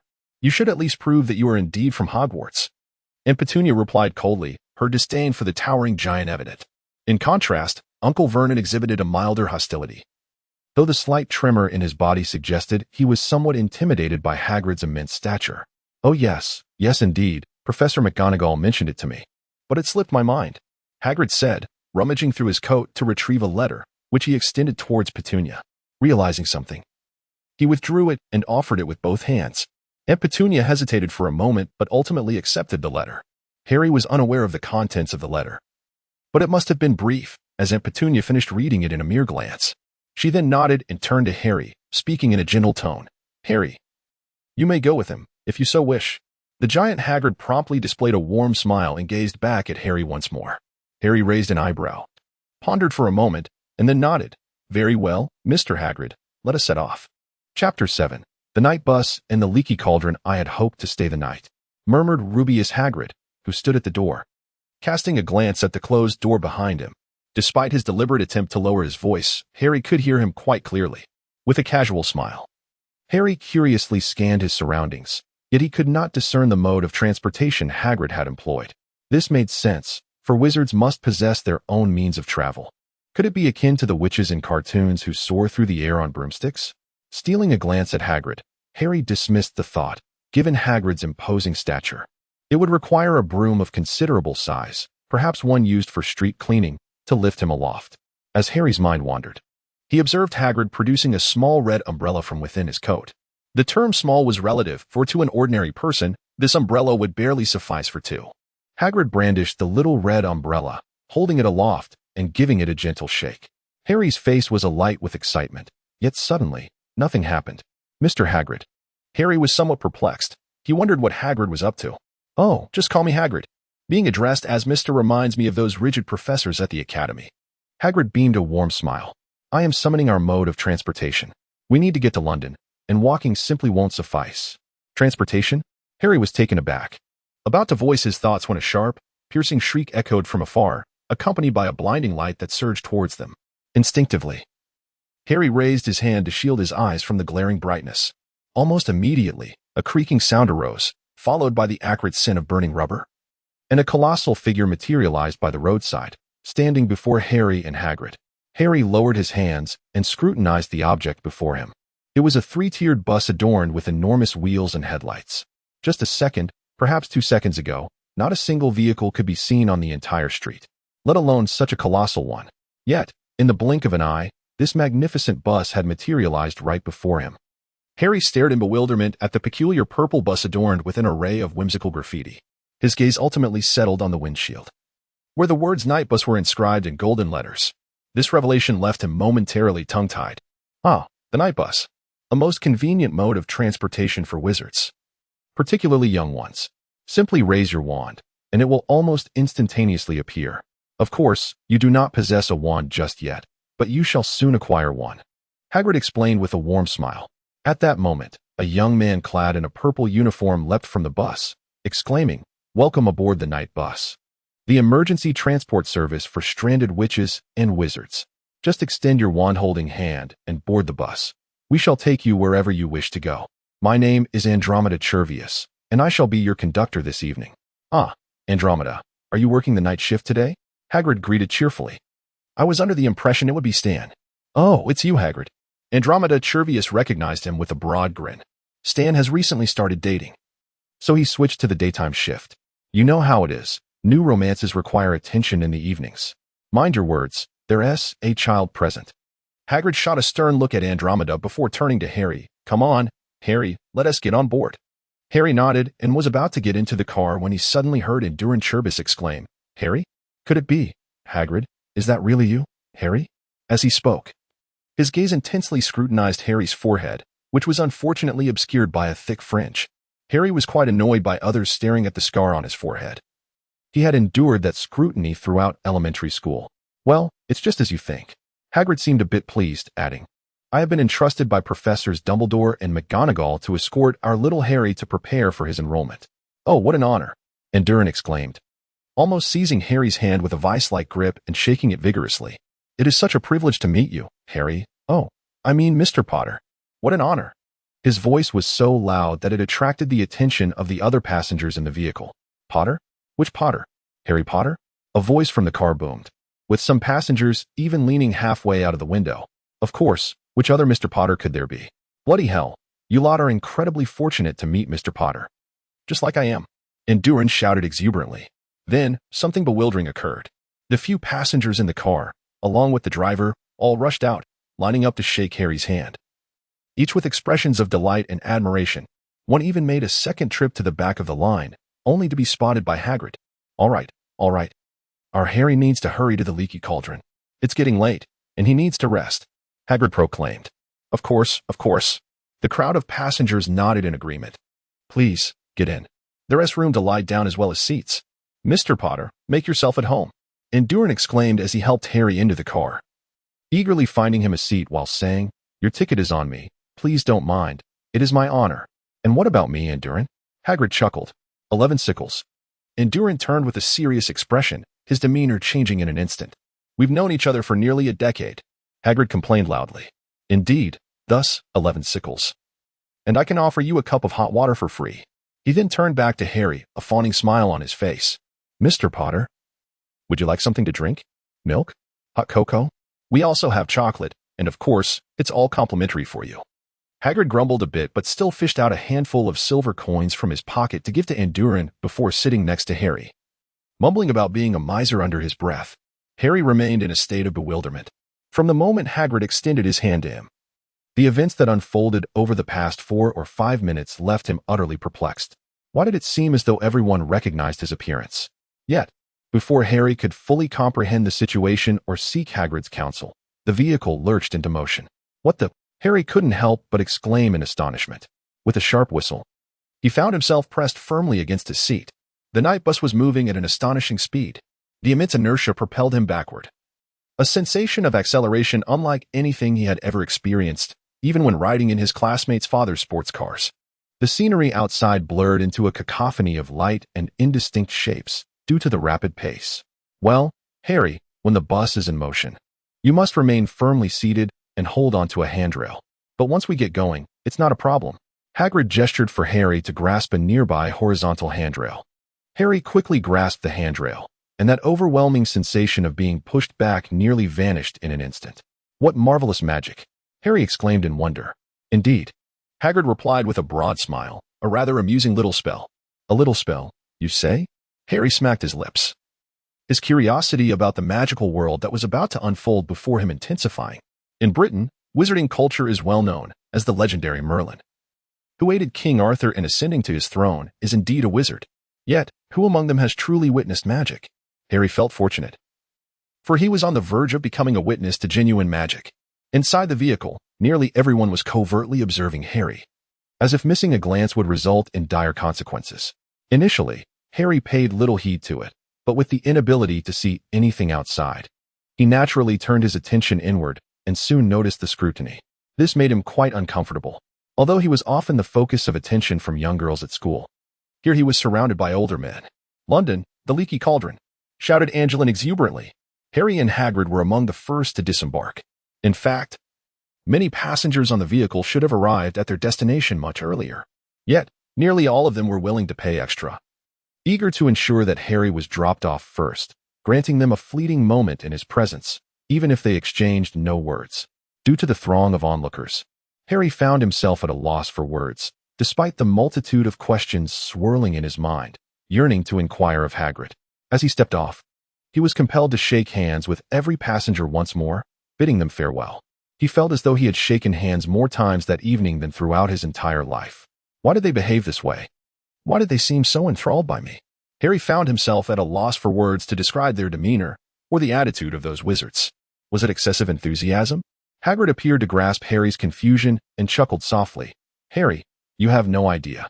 In the wizarding world, you are a significant celebrity. A superstar. Me? A celebrity? Why?" Harry was bewildered. Though he enjoyed a modicum of fame at school due to the lightning-shaped scar on his forehead and was quite popular among the girls, it paled in comparison to true celebrity status. The real stars at school were the exceptional athletes on the teams and the masters of debate, not a slightly charming boy like himself. "This may be a tad complicated," Hagrid said with a chuckle, shaking his head. "Let us take a moment to rest. Tomorrow will afford us ample time." He gestured. Here we are at the Leaky Cauldron, a renowned establishment, the oldest pub in the magical realm. Harry finally took notice of their destination. Were it not for someone informing him, he would have been uncertain that this was truly London. It was a narrow alley flanked by modest storefronts, a stark contrast to the towering skyline he had envisioned for the world as financial center. The renowned Leaky Cauldron, as Hagrid had described, was exceedingly unremarkable, even in this inconspicuous locale. Nestled between a large bookstore and a record shop, it boasted only a dilapidated door. Harry had no doubt that even in daylight, few would care to cast a glance in its direction. However, before he could voice his thoughts, he was already being propelled inside by Hagrid. Were it not for the extraordinary bus they had ridden, Harry might have suspected Hagrid of being a trafficker. Hagrid was, of course, no such thing, but the atmosphere of the Leaky Cauldron was indeed far removed from Harry's expectations of a famous establishment, dark, grimy, and shabby. Although it was quite late, a few oddly dressed patrons were still inside, engaged in conversation over their drinks. To say they were dressed oddly seemed to apply only to the ordinary. Considering they might all be wizards, their long cloaks and pointed hats were entirely reasonable. The first impression Hagrid left on Harry was that he was a giant. The second impression was that he had a big mouth. Hagrid bluntly reiterated Harry's identity and, much like their previous encounter on the night bus, initiated yet another round of handshakes. It was not until Hagrid mentioned that Harry had matters to attend to the following day that they were finally allowed to retire for the night. "You must tell me all about it tomorrow," Harry said to Hagrid as he bid him good night at his door.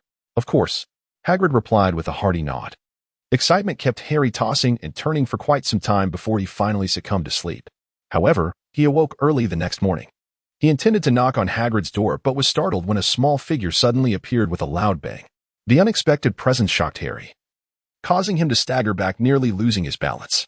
"Oh, I am terribly sorry, Mr. Potter. Did I frighten you?" exclaimed the small creature, filled with contrition as it vigorously patted its head. The creature possessed large bat-like ears and protruding green eyes the size of tennis balls. Its frail frame only accentuated the size of its head. It wore no clothing, but instead sported a strap made of an indiscernible fabric draped over its body. "What are you?" Harry stammered, somewhat taken aback. Please, you needn't worry, I wasn't frightened.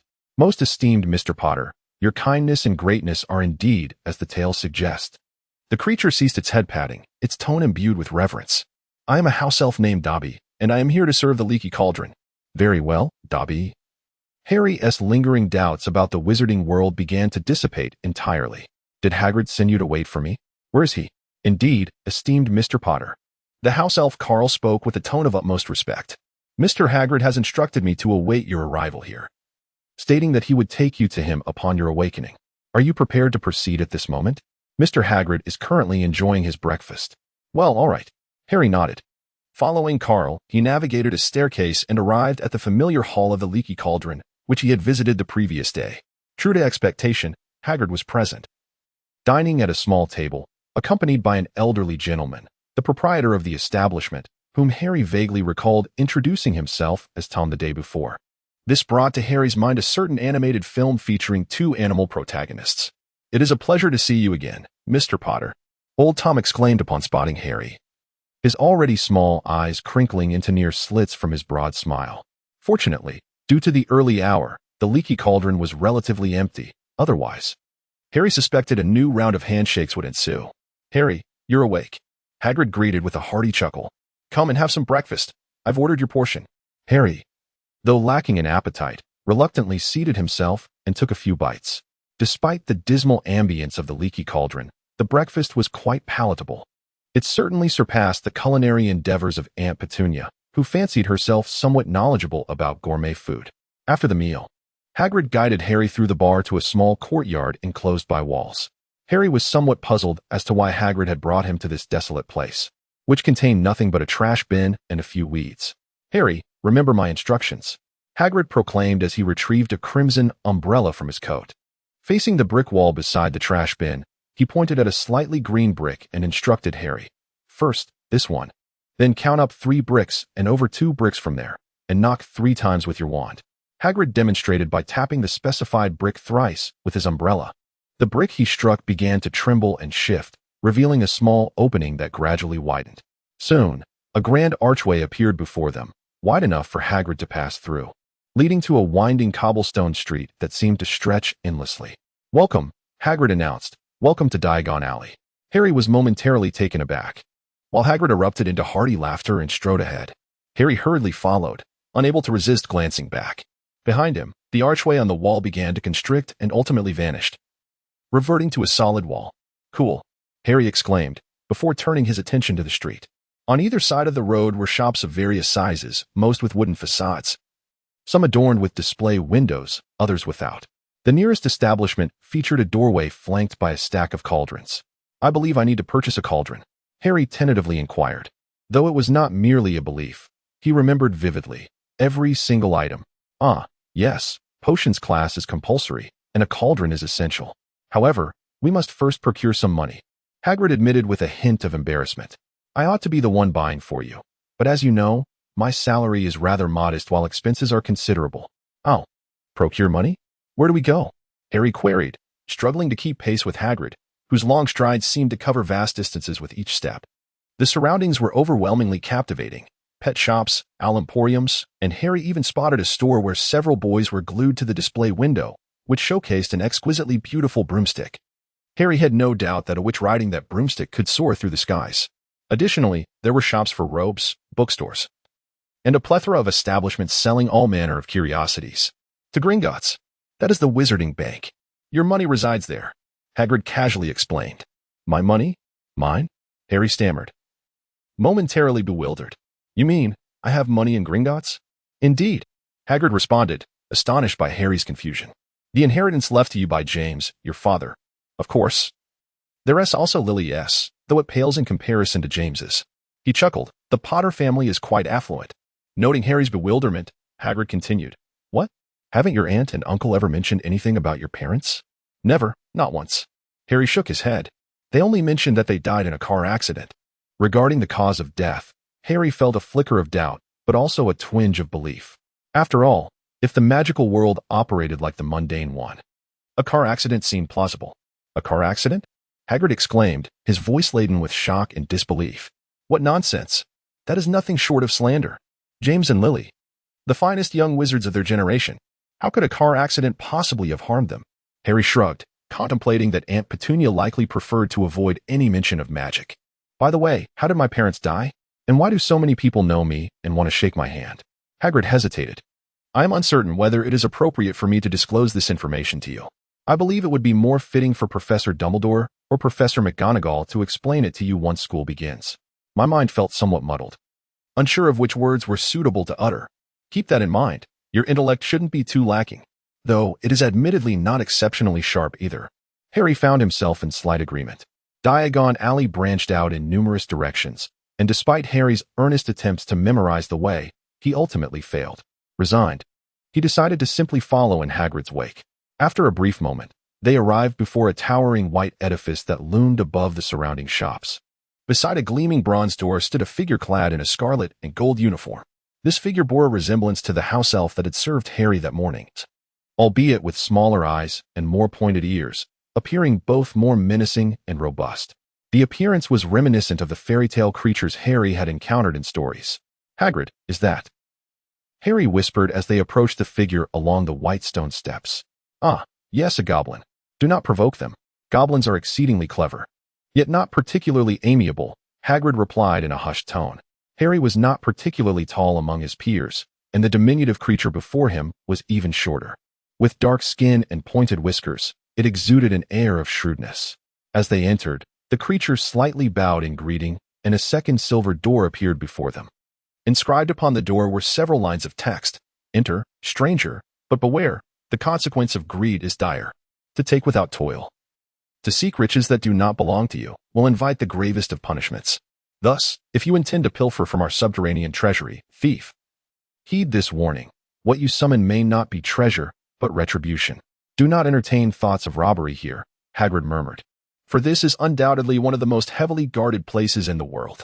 Nothing is safer than what is kept here. Oh, except perhaps Hogwarts. Though Hagrid had not shared much with Harry, it was evident that he held a deep affection and sense of belonging towards the magical school called Hogwarts. Such fondness from an employee surely indicated it was a remarkable place. Harry reflected on this, recalling how Uncle Vernon incessantly complained about his own workplace. Beyond the silver door, two more creatures bowed and ushered them into a grand marble hall. About 100 goblins sat on high stools behind long counters on either side. Some were weighing gold and silver coins with metallic scales, while others meticulously inspected gems through magnifying glasses. Still, others were recording entries in ledger books that seemed remarkably large compared to their diminutive stature. Numerous doors lined the back of the goblin area, leading to unknown destinations, with various goblins busily escorting individuals through them. Hagrid led Harry to a counter where a goblin was free. Good morning, Hagrid announced. We wish to withdraw some money from Harry Potter's vault. With this, he gave Harry a gentle push forward. Very well, sir. Do you have the key? Inquired the goblin behind the counter, his voice sharp like Aunt Petunia's but even less pleasant. Oh, yes, I have it. I brought it, Hagrid exclaimed, rummaging through his belongings. To Harry's astonishment, he pulled out a live owl. He was utterly taken aback. Just as Harry worried that the gentle but somewhat absent-minded Hagrid might forget the key, Hagrid finally produced a small golden key. However, instead of handing it to the goblin, he placed it in Harry's hand. Harry, this is the key to your vault. You must take good care of it. Naturally, you will soon receive your wand. After registration, presenting your wand will also suffice for identification. Harry smacked his lips. And as of now, Hagrid had mentioned wands numerous times. However, he had yet to encounter one. Hagrid himself was not holding a wand, unless... Harry's gaze swept over the small red umbrella cradled in Hagrid's arms. Harry nodded, took the key, and examined it briefly before handing it to the goblin. The goblin scrutinized it carefully, nodding in satisfaction. It appeared to be in order. By the way, Hagrid suddenly recalled something and pulled a letter from another pocket. I also have a letter written by Professor Dumbledore regarding the item within Vault 713, you know, he said. Passing the letter over, the goblin accepted the letter, inspected it closely, and nodded. Very well, I shall have someone escort you, Larkin. A goblin named Larkin led Harry and Hagrid through a door behind a counter. Harry curiously looked around, only to find that behind the door was a narrow, rocky corridor, steeply sloping downwards, quite unremarkable. Finding it rather dull, Harry remembered Hagrid's earlier words and quietly inquired, Hagrid, what is in Vault 713? Well, I cannot disclose that. Hagrid shook his head. This is a secret of Hogwarts, entrusted to me by Dumbledore himself. It is highly confidential, and I simply cannot share it with you. Harry shrugged, not feeling particularly compelled to object. Before them, Hagrid led them along a narrow path, beneath which lay a railway. Soon, Harry found himself experiencing the most exhilarating roller coaster ride of his life. At the same time, he silently vowed that he would not wish to endure such a ride again unless absolutely necessary. Upon exiting Gringotts, Harry's mouth was stretched wide in a grin, his joy utterly uncontainable. Although Hagrid had mentioned that his late father had left him a considerable fortune, the moment he laid eyes on hundreds of thousands of galleons, the awe-inspired stirred a profound excitement within him. The Dursleys had been relatively decent to him, yet he had never possessed much pocket money. Of course, Dudley had been in the same boat, so he bore no resentment regarding this matter. However, despite his lack of grievances, the sensation of stuffing over 100 coins into his pockets filled Harry with unparalleled delight. The only discomfort arose from the fact that, though the coins were merely slightly larger than buttons, their cumulative weight was quite substantial. Harry found himself constantly adjusting his trousers, which threatened to slip down, until Hagrid noticed and bestowed upon him a curious little pouch crafted from an unknown leather. Harry found the pouch intriguing. Its capacity, though modest, was surprisingly more spacious than it appeared. Remarkably, after placing 100 coins inside, it bore no added weight. This remarkable creation was the handiwork of two amusing little fellows at the school. Ah, you shall encounter them at Hogwarts, two mischievous rascals, yet immensely talented. Noticing Harry's fascination with the pouch, Hagrid chuckled warmly. Harry nodded repeatedly, his anticipation for the magical education at Hogwarts intensifying. Equally intrigued, he cast a glance at Hagrid's thick coat, where a small package was nestled in one of the inner pockets, something he had retrieved from Vault 713. The contents of which remained a mystery. Subsequently, Hagrid guided Harry through the acquisition of numerous school supplies. Harry had preemptively requested Hagrid to refrain from mentioning his name, thus avoiding any awkward handshaking incidents this time. Their first purchase consisted of books, followed by cauldrons, glass vials, telescopes, and scales. The 8 hefty tomes were casually bundled with twine, effortlessly lifted by Hagrid as if they were but a bottle of spring water. Next, let us procure your robes, Hagrid exclaimed, albeit his memory of items was somewhat vague. However, Harry recalled every detail and offered gentle reminders. He pointed towards Madame Malkin's robes for all occasions, hesitating slightly before saying, Hagrid, would you mind if I went in alone? I would like to grab a drink at the Leaky Cauldron. The ride here was rather unsettling for me. Hagrid had already exhibited his discomfort with the journey, and though Harry felt similarly, it was not as pronounced. Upon hearing this, he nodded in agreement. No problem, I can manage. All right. I'll drop these off in your room first. Hagrid beamed with a bright smile. Although he had claimed it was fine, Harry felt a twinge of anxiety as he entered the shop alone. Fortunately, the plump Madame Malkin was exceedingly kind. Even more reassuring for Harry was that she did not seem to recognize his identity. He resolved to keep it under wraps until the final confirmation. Although the name tag on the robe would inevitably reveal it, Madame Malkin assigned a witch to begin measuring him. Moments later, another boy entered the shop. He had platinum blonde hair and a rather pallid complexion, suggesting he rarely basked in sunlight. His delicate features were marred by an air of arrogance, as he strutted about with his nose in the air, evoking a sense of displeasure in others. Upon spotting Harry, he raised an eyebrow and remarked, "Are you also headed to Hogwarts?" "Indeed," Harry replied, remaining still as the young witch continued to measure his neck, her cool fingers grazing his skin in an oddly ticklish manner. "My father is fetching my books, while my mother is in search of my wand. Frankly, I have no need for those trinkets. We have far superior items at home." The platinum-haired boy spoke languidly, his tone laced with disdain, which only deepened Harry's growing irritation. Oblivious to Harry's discomfort, the boy continued, "I wish to bring a broomstick, yet the school rules prohibit first years from carrying them. How utterly foolish. I might just consider sneaking one in." Harry raised an eyebrow, remaining silent. This young man irritated him.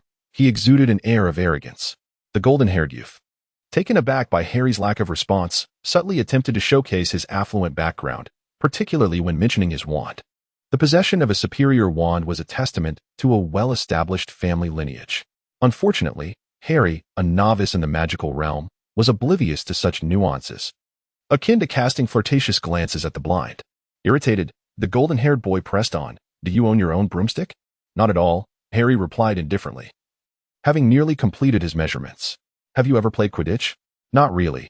Harry continued to feign interest, completely unaware of what Quidditch entailed. He regretted not gathering more information from Hagrid beforehand, which might have alleviated his ignorance.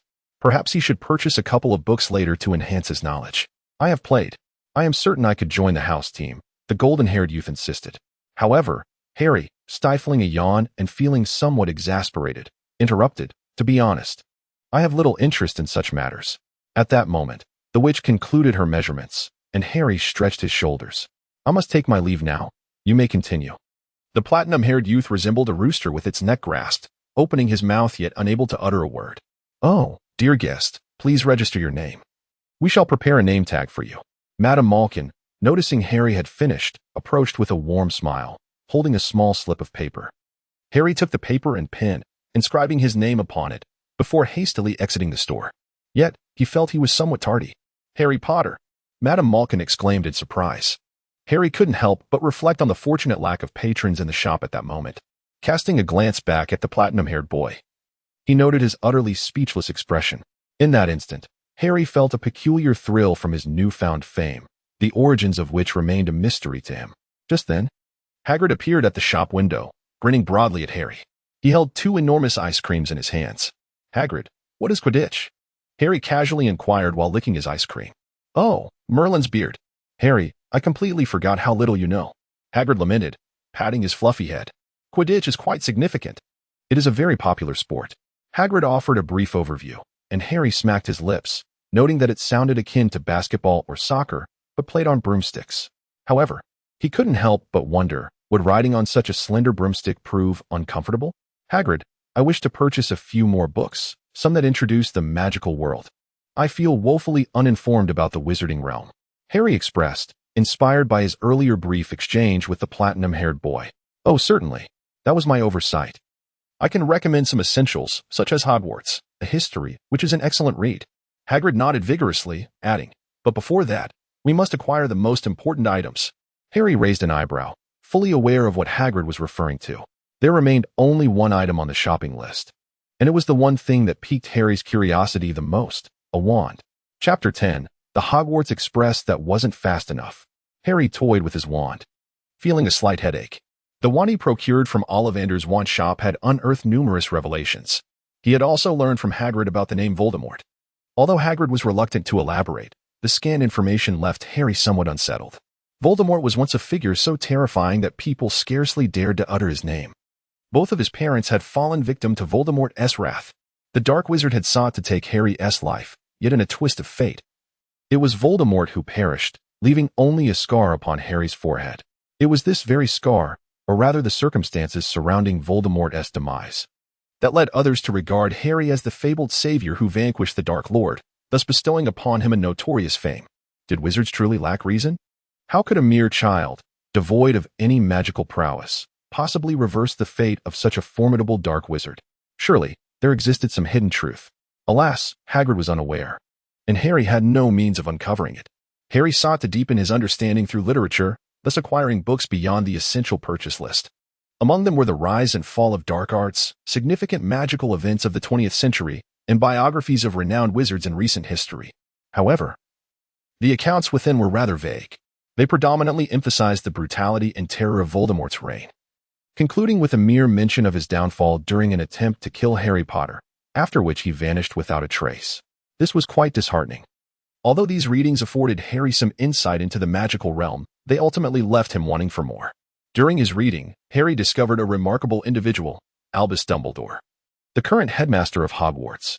His initial reaction was one of awe. This figure was indeed impressive. The literature devoted to him was replete with accolades, often referring to him as the greatest wizard of the century, the guardian light of the magical community, the preeminent alchemist of modern times, and a pioneer in the theory of transfiguration, among many other praises. Reflecting on this, Harry recalled Hagrid's respectful demeanor when discussing Dumbledore, whose tone would grow more solemn, indicating the headmaster's significant standing within the magical world. The texts also noted that prior to Voldemort, there existed another Dark Lord who had been vanquished by Dumbledore. During Voldemort's reign of terror, Dumbledore remained the only wizard he feared, which prevented Voldemort from launching an attack on Hogwarts. This rendered Hogwarts the safest haven in the entirety of the British magical community. It struck Harry as peculiar that such a formidable figure chose to reside as a headmaster rather than assume a position of authority within the Ministry of Magic. This juxtaposition of immense power coupled with a disinterest in wielding authority painted Dumbledore as an almost flawless character. Harry found himself questioning the existence of such perfection in the world. In the month leading up to the school year, Harry experienced a relatively comfortable time at the Dursleys. Although Uncle Vernon and Aunt Petunia harbored a profound disdain for magic and all things related, they were well aware of the extraordinary nature of Harry, merely confirming their suspicions. Their reluctance to offend someone with such peculiar abilities only intensified. The most enthusiastic about this peculiar situation, aside from Harry, was Dudley. Despite Aunt Petunia and Uncle Vernon's disapproval of Dudley associating with anything magical, it was nearly impossible for him to remain oblivious while sharing the same space as Harry, especially when Harry did not go to great lengths to conceal his abilities. "Oh, Harry, can you make XXX happen?" became Dudley's frequent inquiry throughout the month. However, the responses he received were consistently negative. With repeated refusals, Dudley's interest in magic waned. To him, the limitations made magic seem rather underwhelming. Harry felt somewhat embarrassed, as he was uncertain whether Dudley's demands of magic could be fulfilled. He knew that it was he who lacked the ability. After all, he was merely a fledgling who had yet to step into the realm of magic, hardly even a novice. Consequently, he felt a twinge of shame for Dudley's disdain towards the magical world. Nevertheless, Harry had made some attempts and succeeded in performing a few spells. For instance, he had mastered the unlocking charm, rendering keys unnecessary when he ventured out. The illumination charm had rendered flashlights obsolete. Additionally, the levitation charm, which Dudley adored, allowed Harry to briefly suspend him in midair, akin to swimming. The only drawback was that Harry could not maintain it for too long, likely due to his still nascent magical strength. However, he found it peculiar that none of the books or first-year textbooks mentioned the concept of magical power. On September 1st, Uncle Vernon drove Harry to King's Cross Station in London. Harry had initially contemplated taking the night bus, but reconsidered and abandoned the idea. Hagrid had advised him to refrain from exposing magic in front of Muggles, and Harry was uncertain whether summoning the night bus during the day constituted such exposure. A bus that appeared out of nowhere and then vanished would certainly attract attention. The following morning, Uncle Vernon took Harry to London. Dudley, crying and shouting that he wanted to go as well, was ultimately thwarted, as he too had to report to his new school that day. Harry surmised that Dudley would likely create a scene at home for several days unless Aunt Petunia acquiesced to his demands for items she usually refused to buy. With great ease, Harry made his way onto the platform and boarded the Hogwarts Express. The old-fashioned steam locomotive was a rare sight these days, at least one that Harry had not encountered in practical use. Notably, the platform number on his ticket was an astonishing 9 3/4. Thankfully, Harry had noticed this detail early on and found a description of the Hogwarts Express in modern magical history, which revealed the method of entry. Even so, when he finally pushed through the barrier between platforms 9 and 10, laden with his luggage and accompanied by the snowy owl Hagrid had gifted him, he still found the experience utterly astonishing. Harry left home early, allowing ample time for any unforeseen circumstances. As fortune would have it, no mishap occurred, and he boarded the train well before 10 o'clock, despite its departure being scheduled for 11. This interval left him somewhat idle, prompting him to casually peruse his textbooks. Over the past month, he had already covered nearly half of the material and attempted most of the introductory spells, achieving success with more than half of them within 3 attempts. However, he struggled with certain spells, such as the Transfiguration Charm, which consistently eluded his grasp. Harry found himself questioning his own proficiency, as he lacked any comparative benchmarks among his peers.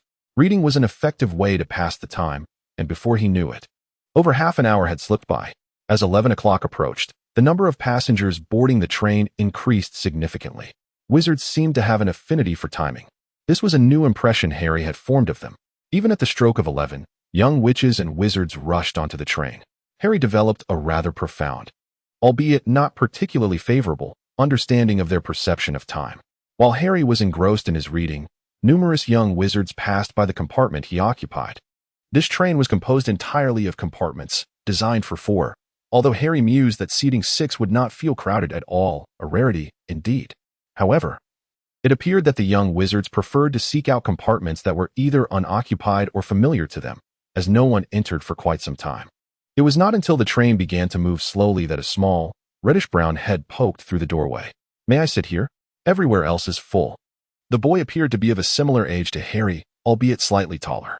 He was slender, yet his face retained a hint of baby fat.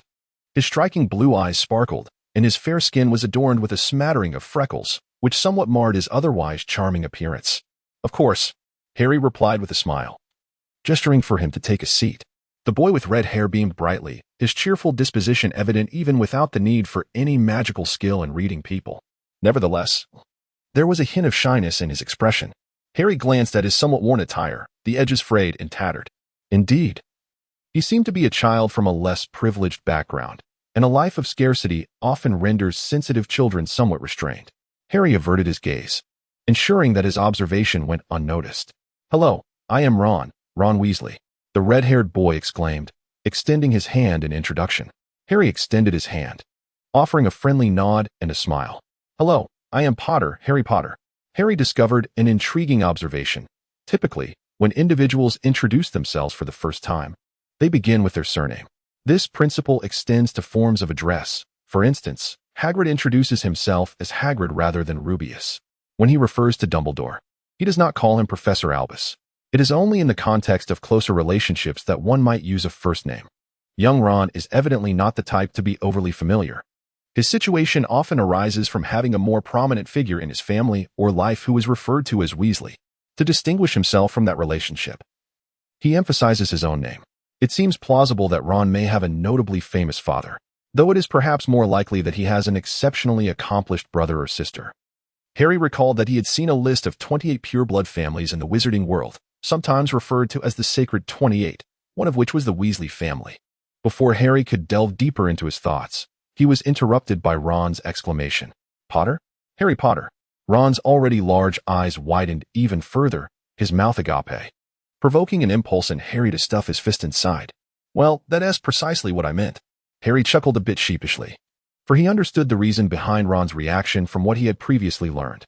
Thus, Ron, unable to restrain his stuttering, fidgeted aimlessly with his hands, his gaze fixated on the scar on Harry's forehead. Harry chuckled. "Oh, if that's what you mean." He swept aside his fringe, revealing the lightning-shaped scar. "Cool," Ron exclaimed, his eyes seemingly sparkling with wonder. As the train gradually picked up speed, Harry mused to himself that this pace hardly qualified as an express service, especially in light of Ron's astonished gaze.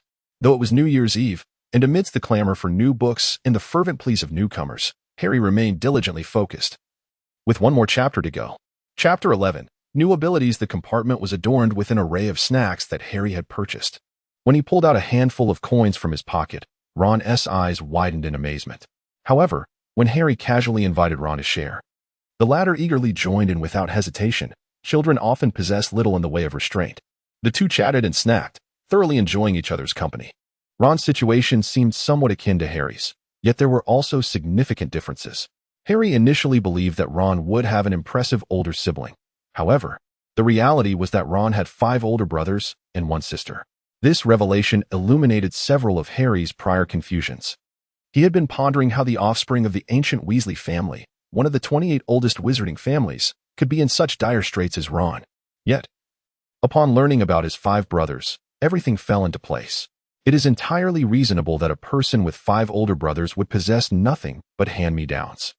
Ron's situation became quite comprehensible, as everything he owned, from his clothes to his books, from his wand to his cauldron, and even his pet rat, Scabbers, was second-hand. This was indeed quite remarkable. With 7 children in the household, it was impractical to refer to each other by their surname. Thus, names took precedence. Nevertheless, Harry chose not to dwell on this aspect, surmising that Ron likely preferred to avoid the topic. To his surprise, he was mistaken. "My older brother works at Gringotts." "You must know Gringotts. Not in England, but in Egypt. He is a curse breaker there. His grades and charms are outstanding." Ron spoke animatedly about his brothers. The only one he seemed to complain about being his 3rd brother, Percy, who was currently in his 5th year at Hogwarts and served as a prefect, assisting in the management of students alongside the faculty. From Ron's tone, it was evident that he harbored a distaste for this brother due to his overly strict demeanor. It is easy for 2 11-year-olds to become friends if they share a connection. Harry felt a certain affinity with Ron. Although he secretly suspected that this connection stemmed from Ron's less-than-stellar appearance, which gave Harry a faint sense of superiority, a notion he was unwilling to admit. After conversing for a while, Harry discreetly pinched the bridge of his nose. This action was quite normal, and Ron paid it no mind. Unbeknownst to him, the environment surrounding Harry had shifted. In Harry's eyes, while Ron remained Ron, an ethereal aspect enveloped his being. A pale, almost golden aura surrounded Ron, and at his brow, there appeared a faint, translucent figure resembling him. Though the figure was indistinct, it bore a striking resemblance to Ron himself. Harry's eyes sparkled with intrigue. This newfound ability had been bestowed upon him in a dream just a month prior. The notion of acquiring powers within the realm of dreams struck Harry as quite magical. He referred to this ability as spiritual sight. When he activated this gift, he perceived things that were otherwise invisible. The first instance he employed this ability was to observe his cousin Dudley. To his astonishment, he discerned a tiny golden dot at Dudley's brow. He subsequently applied the same technique to Aunt Petunia and Uncle Vernon, discovering that both also bore a small golden dot on their foreheads, with Uncle Vernon's being slightly larger and Aunt Petunia's even more pronounced. However, when Harry attempted to examine himself, he noticed an ethereal layer of pale white, imbued with a faint golden glow enveloping his body, reminiscent of Ron's appearance at that moment. Yet, he could not perceive the dot upon his brow. Even gazing into a mirror proved futile, as it reflected nothing of that luminous layer. Harry observed numerous individuals, yet all those surrounding him possessed only a luminous point at the center of their foreheads, varying in size. The adults bore slightly larger points, while the children's were notably smaller. However, nearly everyone's luminescence was smaller than Aunt Petunia's. Due to the striking similarity among people, Harry seldom employed this ability thereafter. At this moment, upon reflection, he discerned a distinction. Ron, much like himself, exhibited a surface aura of a pale golden white light, albeit slightly more tenuous. Yet, the golden figure at the center of his forehead was several times larger than Aunt Petunia's golden dot. Thus, was this the essence of the disparity between wizards and ordinary folk? Harry pondered silently. "Hey, Harry, what are you gazing at?" Ron noticed Harry staring blankly at his face and, somewhat self-consciously, rubbed his cheek. "Is there something dirty on my face?" Harry opened his mouth, smiling as he shook his head. "No, just pondering a few thoughts." Ron appeared somewhat skeptical, rubbing his face once more. Harry felt a bit embarrassed. There was indeed nothing dirty on Ron's face, yet his hands had inadvertently picked up something while eating, leaving a smudge that he had inadvertently transferred to the side of his nose. Just as Harry was about to alert Ron, another small head peeked through the doorway. This time, it was a boy with black hair. If Ron was slender and tall, but bore a hint of baby fat on his face, the boy before them was chubby, not excessively so, yet still pudgy, with several noticeable dimples of baby fat. The little chub appeared timid and slightly bashful, his voice quivering slightly. "Excuse me, has anyone seen my toad? It's green and about this big." He gestured with his hands. "No." Harry and Ron shook their heads in unison. The boy's eyes visibly glistened with unshed tears. I lost it again. It always tries to escape from me. It will come back, Ron reassured him. Harry, however, regarded the little boy with keen interest. His aura remained active, allowing him to perceive the boy's condition. He too was enveloped in a layer of pale golden white light. Yet, both Harry and Ron's luminescence was evidently more robust than his. Furthermore, a charming golden figure resided at the center of his forehead, slightly larger than Ron's. Harry pondered thoughtfully. Based on his current observations, ordinary individuals, or rather non-wizards, appeared devoid of that ethereal white glow. The golden light at the center of their brows could only coalesce into small golden specks. Aunt Petunia's little glimmer was already considered quite substantial. In contrast, wizards, even those as young as Ron and the chubby boy before him, exhibited a more pronounced radiance at their brows, with their luminous points being several times larger than Aunt Petunia's. Although Harry remained uncertain about the nature of these luminous points and figures, he speculated that they were likely tied to a wizard's capacity to wield magic. The chubby boy, having failed to locate his toad, proceeded to the next compartment in search of it. Once he departed, Ron whispered, "I fail to comprehend why he is in such a rush. In truth, if my pet were a toad, I would relish the thought of it getting lost. The sooner the better. Of course, I have scabbers, so a toad is quite unnecessary." Harry responded briefly, choosing not to elaborate further. He was preparing to close his magical sight, as maintaining it for an extended period often led to a headache, a fact he had experienced firsthand. Beyond 2 minutes, a slight discomfort would emerge, requiring about half an hour of rest for alleviation. However, at that moment, Ron decided to stir up trouble again. "Fred taught me a spell that can change its color. Would you like to see?" Ron brandished his wand, a hint of eagerness in his demeanor. Yet, the appearance of his wand was somewhat lackluster. One end was worn down, and a faint white glow emanated from the damaged area. Noticing Harry's gaze, Ron chuckled awkwardly. "This is my older brother Bill's old wand. It's been used for so long that the unicorn hair is starting to come out, but it still works just fine. Let's get started. I can hardly wait." Harry replied with a grin, genuinely intrigued. He had dabbled in some simple spells with success. Yet all his attempts at transfiguration had ended in failure, even with the most straightforward task of changing color. He was eager to witness Ron's proficiency and to observe whether any peculiarities manifested in a wizard while casting spells. Harry's performance naturally ignited Ron's desire to showcase his own abilities, and he immediately raised his wand, preparing to cast a spell. However, before Ron could utter the incantation, the dark-haired boy who had lost a toad approached the door once more, this time accompanied by a girl with long brown hair. The girl, now donned in Hogwarts robes, possessed a striking beauty, particularly highlighted by her large, expressive eyes. Her slightly oversized front teeth gave her a resemblance to a small rodent, evoking a sense of endearment in Harry, who found her undeniably charming. Yet, her haughty demeanor, with nostrils flaring as if she were above all, left Harry feeling somewhat irked. "Has anyone seen a toad? Neville has lost one." Her tone was imperious, reminiscent of a commanding general, which further annoyed Harry as he stole a glance at Ron, who appeared equally discontent. "We already told him." "No," Ron replied irritably. Nevertheless, the girl's interest had evidently shifted from the small boy Neville and his frog to the wand in Ron's hand. "Oh, are you casting spells? Do let me see," she declared, completely disregarding Harry and Ron's reactions as she boldly seated herself beside Ron. "Harry, Ron, Neville, well?"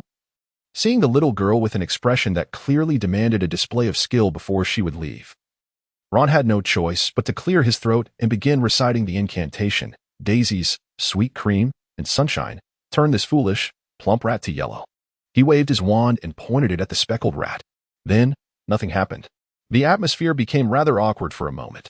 Harry's eyes sparkled with excitement as he noticed, just moments ago, a flicker of golden light emanating from the small figure on Ron's forehead while he recited the incantation. The white glow surrounding Ron began to ripple in tandem with his spell casting and the movement of his wand.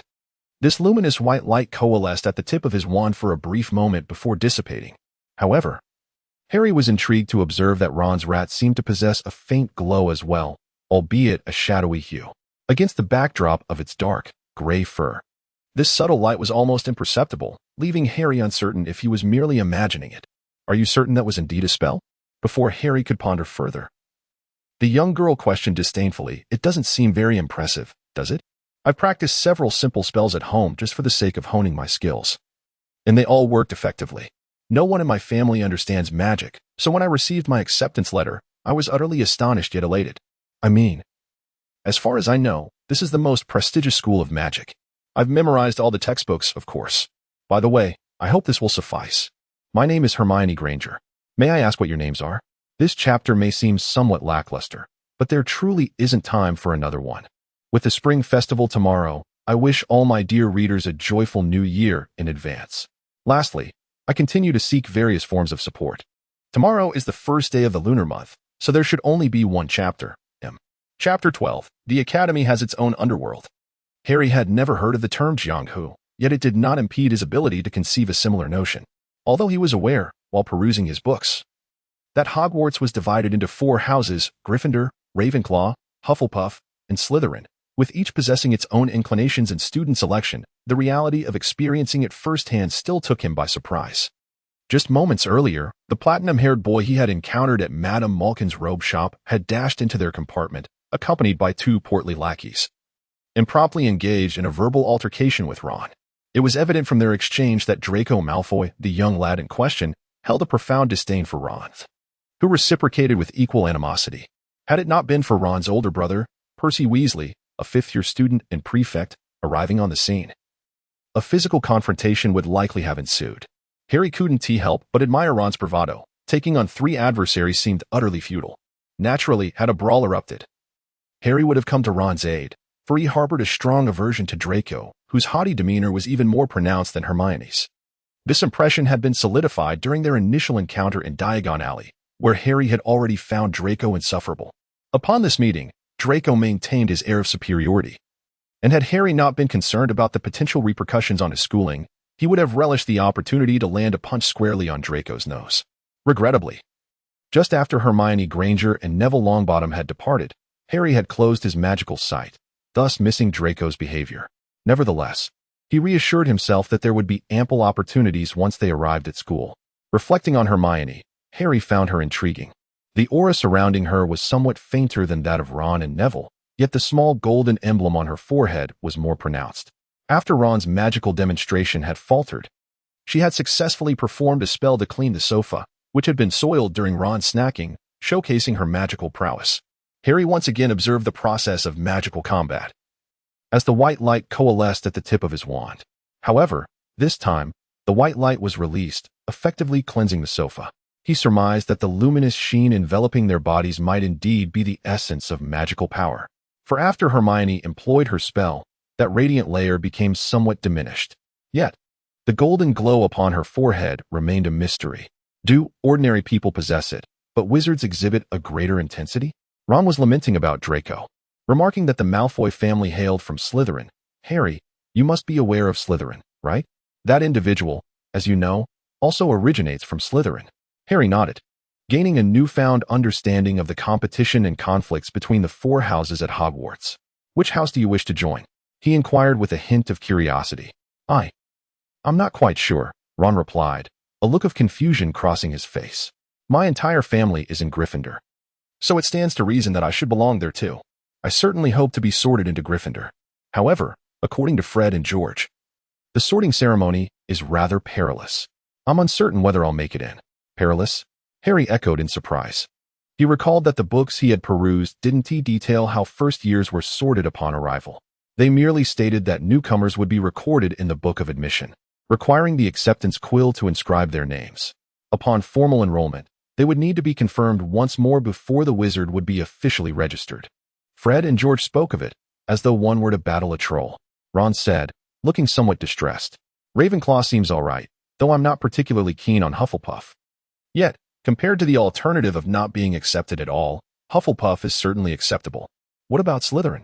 Harry noted that Ron had conspicuously avoided any mention of Slytherin. If I were to be sorted into Slytherin, I fear my mother would prefer I drop out. Ron shook his head vigorously, clearly unwilling to entertain such a dreadful possibility.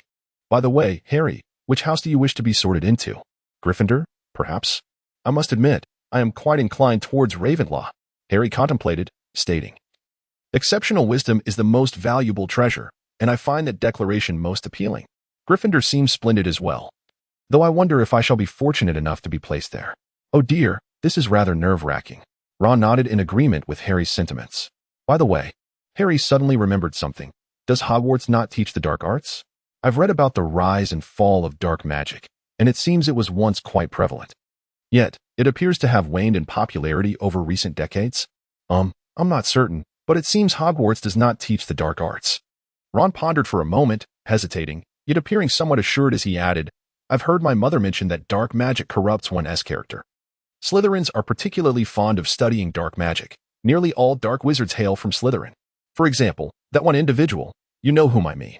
Harry pursed his lips, aware that the wizarding community was reluctant to utter Voldemort's name. However, hearing Ron refer to him as that person, repeatedly made him somewhat uncomfortable. I heard you had a confrontation with someone? It would be wise for first years to avoid trouble. While Harry and Ron were conversing, Hermione Granger interjected once more. Ron shot her a disdainful glance and retorted, no, it was merely a disagreement at most. However, when Malfoy approached and said, I heard Harry Potter has come to Hogwarts. That must have been leaked by you, right? So, this mess is likely you're doing. Hermione, who had always prided herself like a little peacock, suddenly felt her face flush crimson. This was indeed something she could not resist disclosing. Earlier, while searching for Toadstool with Neville, she had casually mentioned it to a few others. She vowed that it was not intentional, at most. She had a slight desire to boast, just a smidgen. It truly is you. Ron chuckled mischievously. I didn't mean to, Hermione attempted to argue. But apart from the first word, her voice dwindled to a whisper, eventually becoming inaudible. To Harry's surprise, she then stamped her foot and earnestly declared, I'm sorry, Harry. Harry suddenly felt that this seemingly proud girl was not as difficult to approach as he had initially thought. He smiled and said, it's all right, after all. Everyone will find out sooner or later, won't they? With Harry's forgiveness, Hermione immediately brightened up, clearly a girl without overly complicated thoughts. Do you know which house you will be sorted into? You see, I am the first wizard in my family, and I have no experience in this matter. The books don't mention anything about it. When she spoke of the lack of information in the books, Hermione's expression revealed a hint of frustration. Ron reiterated what he had previously shared with Harry, but this time he placed greater emphasis on the warnings imparted by his two older brothers regarding the perilous and daunting nature of the sorting ceremony, leaving Hermione momentarily stunned. Harry felt a twinge of concern, yet he harbored greater doubts, suspecting that Ron had been deceived by his brother. Is this truly the case? The young girl, Hermione, was visibly frightened, her words stumbling as she spoke. Surely, I won't be sorted into Hufflepuff, will I? I overheard the people in the previous compartment say that Hufflepuff students are the ones no one wants. Harry surmised that Hermione had initially intended to use a term akin to glutton. This notion struck him when he first glimpsed the criteria for selecting students into the four houses. However, it was evident that the young lady harbored some apprehension regarding the possibility of being sorted into Hufflepuff, which restrained her from articulating that description, one step at a time. Yet, Ron was not merely attempting to unsettle Hermione. He himself was in quite a tizzy. Suddenly, Hermione appeared to have an epiphany as she regarded Ron with an expression of inner turmoil. What is it? Have you come up with something? Harry inquired with curiosity. While Ron perked up his ears, both believed Hermione had conceived an idea pertaining to the sorting process. No, it's just, Hermione began, her tone betraying a desire to suppress her thoughts, yet struggling to contain herself. She gestured towards one side of her nose and addressed Ron. You have a smudge there. Would you mind wiping it? It's rather uncomfortable to look at. Harry, as Ron sulked, wiping the grime from his nose. Hermione appeared to share in the discomfort. She stood up, glanced at the clock, and with a distracted gaze suggested, I recommend you both change into your house robes swiftly. Yes, do hurry. We have less than 10 minutes until we arrive. With that, she dashed out of the compartment. Harry, you ought to have reminded me, Ron lamented, repeatedly scrubbing his face with his sleeve, feeling somewhat vexed as he complained to Harry. Harry felt a tinge of embarrassment. He had attempted to speak several times but deemed the moment inappropriate. Consequently, the two began to change their attire. Harry's clothing and shoes fit impeccably, a testament to their bespoke design. In contrast, Ron's robe appeared slightly short, a detail easily explained by its frayed edges, indicating its age. Moreover, Ron stood notably taller than Harry, likely surpassing his peers as well. It was plausible that the previous owner of the garment, his brother, was not as tall at that age, thus resulting in the robe being somewhat short. Fortunately, this was not overly conspicuous. A few minutes later, the train gradually slowed its pace. Both Harry and Ron eagerly leaned out of the window, only to find the outside cloaked in darkness, rendering everything invisible. In another 5 minutes, the train would arrive at Hogwarts. A voice resonated throughout the carriage, instructing, "Please leave your luggage on the train. We shall ensure it reaches your dormitories." Harry felt increasingly anxious, even experiencing a slight urge to relieve himself. He noticed that Ron's complexion had also turned somewhat pale. The two of them tidied up the snacks on the table in their seats, anxiously awaiting the train's arrival at the station. After what felt like an eternity, the train finally came to a halt. All the students began to jostle towards the door, seemingly eager to be the first to disembark. Harry and Ron were no exception. As Harry alighted from the vehicle, he was immediately struck by a sense of disappointment. Before him stood a diminutive, dilapidated bus station, shrouded in shadows, reminiscent of an old cinematic portrayal from the 1940s or 50s.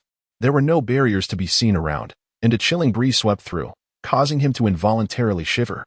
As Harry pondered the direction he should take, a familiar voice echoed from a distance. First-year students, please gather over here." Following the sound, Harry spotted Hagrid, brandishing a large lantern and grinning widely at them. Indeed, his towering height made him stand out remarkably among the group of underage students. "Happy New Year. As the new year unfolds, I continue to seek various endeavors." Chapter 13, Hogwarts, Part 1. "Professor Quirrell, I appreciate your assistance over there," Hagrid called out to the train. After ensuring that every new little wizard was present, he led them to the lakeside. Once he had confirmed the number of young wizards and they boarded the boat, he finally joined Harry and Ron on an exceptionally large vessel that had been waiting nearby. He seemed to possess a list of the newcomers, and after meticulously verifying it several times, he nodded in satisfaction. Ron had ceased to be astonished by Hagrid's imposing stature. Like Harry, he was captivated by the majestic castle that loomed high on the opposite shore of the lake. The castle's numerous spires pierced the sky, and through its doors and windows, flickering lights danced, twinkling like stars in a dream. Is that Hogwarts? Despite having envisioned it numerous times before, the sight of such a grand and magnificent castle appearing in the distance left Harry utterly awestruck. Even the campus of Oxford paled in comparison to this sight. Hagrid diligently checked the number of little wizards once more before instructing them to board the boats prepared at the lakeside. No more than 4 people per boat. Fewer is fine, but absolutely no more. Everyone must pay attention. The students responded with a scattered chorus, and Hagrid paid no mind. Once all the other young wizards had embarked, he climbed into the last boat alongside Harry and Ron. The boat began to move gently at first, gradually picking up speed. Harry experienced the wonder of magic anew. He and Dudley had once rowed boats in the park, and he knew that it was no simple task. Given the physical prowess of the other young wizards, he could hardly believe they could row the boat so swiftly and uniformly. Clearly, only magic could account for such a feat. How extraordinary! Harry gazed once more at the towering castle, filled with awe. "Hagrid, why are we taking a boat?" Ron, now quite familiar with Hagrid, could not resist asking. In the darkness, the inky waters of the lake felt somewhat unsettling. Were it not for the multitude of boats surrounding them and the presence of Hagrid, who exuded a comforting sense of security, Ron might have felt a tinge of fear. Oh, because the 4 founders of the school first arrived here by boat. Thus, first-year students always arrive by boat. It is a tradition. Hagrid, evidently accustomed to addressing this inquiry, replied with remarkable ease, "It will cease after the 2nd year." As the vessel drew nearer to the castle, its grandeur and towering presence became increasingly pronounced. When they approached the slope upon which the castle was perched, it appeared to be soaring majestically into the very heavens. As Harry was about to express a thought, he suddenly felt a strange sensation coursing through his body. It seemed as though he had just passed through something intangible. Yet his surroundings revealed nothing amiss. What was happening? Harry felt a twinge of surprise. "What's wrong, Harry?" Ron inquired, having noticed the change in Harry's expression. "Nothing. Just a bit chilly." Harry hastily concocted an excuse. "Of course, being on the water can be a bit cold. It will be better once we reach the castle." Hagrid chuckled amiably.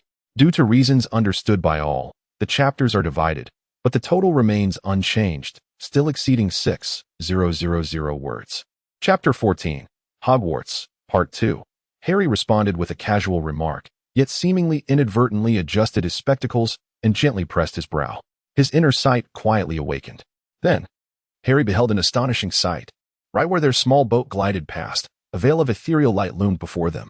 This luminous barrier was so towering that Harry momentarily could not discern its apex. Only after a thorough survey did he grasp its entirety. It was a colossal hemispherical dome of light, enveloping the castle, the hillside, and the surrounding expanse within its embrace. Was it some sort of protective shield? Having indulged in numerous comics and novels, Harry entertained several conjectures. In passing, he cast a glance at Hagrid. Indeed. Harry was somewhat astonished to discover that Hagrid's entire furry head was filled with a golden aura resembling him. It was magnitudes larger than the small golden figures he had previously seen, such as Ron or Hermione. However, what was even more remarkable was the radiant white light that Harry perceived as magical energy surrounding Hagrid, in contrast to Harry, Ron, Hermione, or even the slightly stronger Neville, who merely exhibited a thin layer of magic, barely a couple of centimeters in thickness and only gently undulating. Hagrid's luminous aura burned and swirled like flames, and was considerably more substantial. The most evident manifestation of this was the radiant layer above his head, which soared over a meter higher than his own. Goodness! Is this the distinction between an adult wizard and a little friend? Harry marveled to himself. The small boat glided across the lake, weaving through a canopy of ivy and arriving at a broad entrance. Before them lay a pitch-black tunnel, which, upon traversing, led to a place reminiscent of a dock. Ahead was a cobblestone path, culminating in a deep tunnel.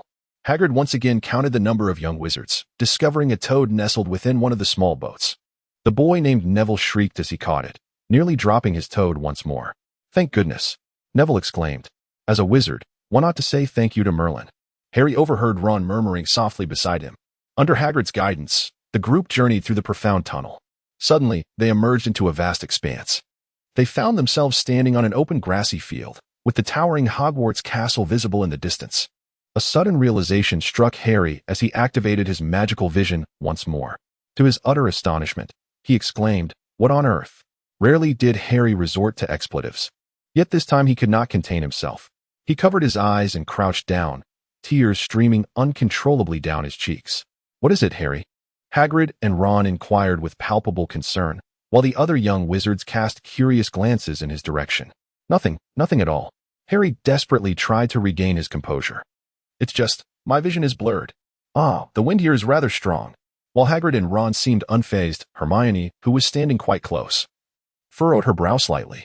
The wind indeed was a bit fierce, yet Hermione regarded Harry's large, round glasses with skepticism. With such substantial eyewear, can one truly experience blurred vision? Harry was certainly not bewitched. Rather, his eyes had been subjected to a sudden stimulus. Just moments ago, due to the angle of his vision, he was unable to see the castle reflected on the lake's surface, leading him to pay little heed. However, as he activated his sight and gazed upon the castle, a blinding golden radiance instantly dazzled his eyes. The sensation was akin to gazing directly at the sun at noon, perhaps even more intense. Chapter 15, Hogwarts, Part 2. In an almost instantaneous manner, Harry felt a throbbing ache in his eyes, rendering him momentarily blind.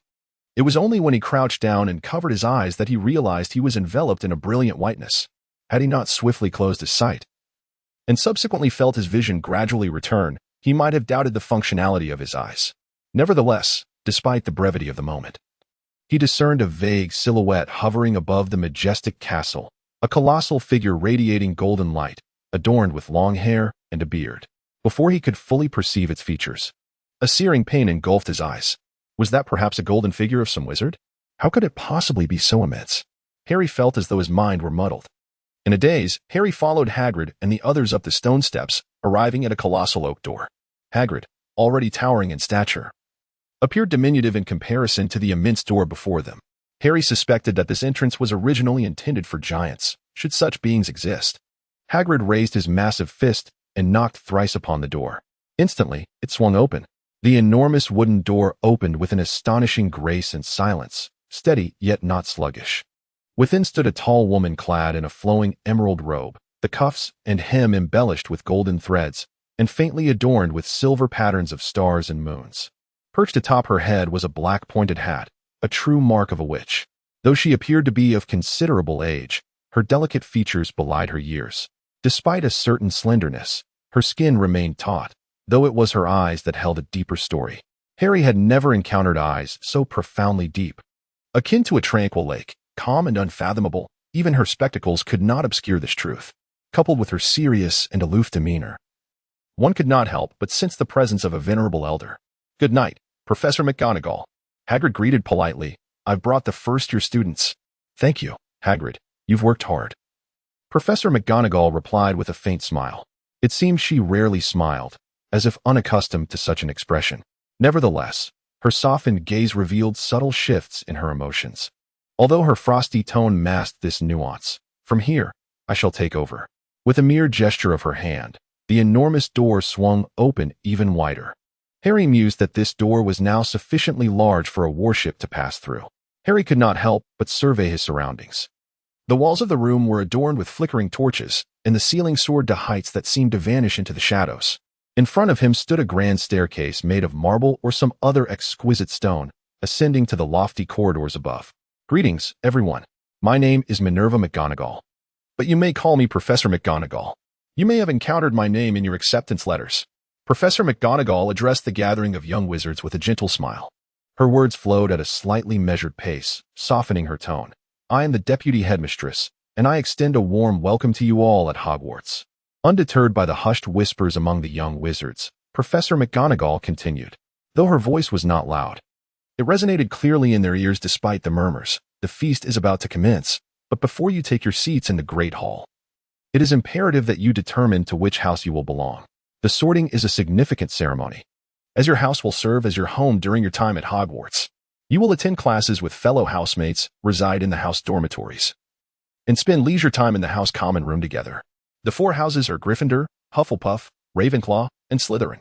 Each house boasts a proud history and has nurtured exceptional wizards. Your exemplary conduct will earn points for your house, while any misconduct will result in a loss of points. At the end of the year, the house with the highest score will be awarded the House Cup, a prestigious honor. I hope that regardless of which house you are placed in, you will bring pride to it.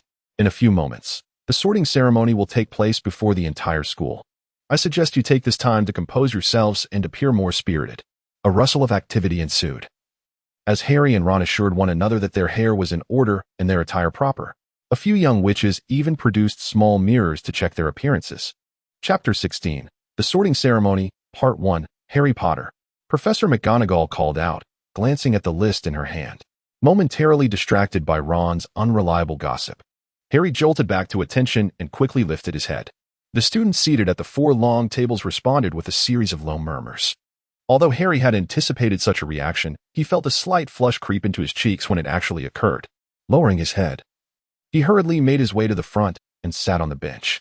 From this vantage point, Harry could clearly see the entirety of the hall, where nearly everyone was gazing at him. Some individuals seated at a distance even stood up on tiptoe, straining to get a better view, which only amplified Harry's already palpable nerves. Without a word of encouragement, Professor McGonagall placed the hat upon his head. The hat was somewhat oversized, covering half of his head and inadvertently obscuring his line of sight. Almost immediately, a faint voice whispered in his ear, and Harry quickly recognized it as the sorting hat. The hat had already called out several times, though its voice was now much softer. Perhaps it was not so much a voice as it was a thought resonating within his mind. Quite the conundrum, a yearning for knowledge coupled with an abundance of courage. A remarkable talent indeed, and a strong desire to make an impression. What an intriguing mind you possess.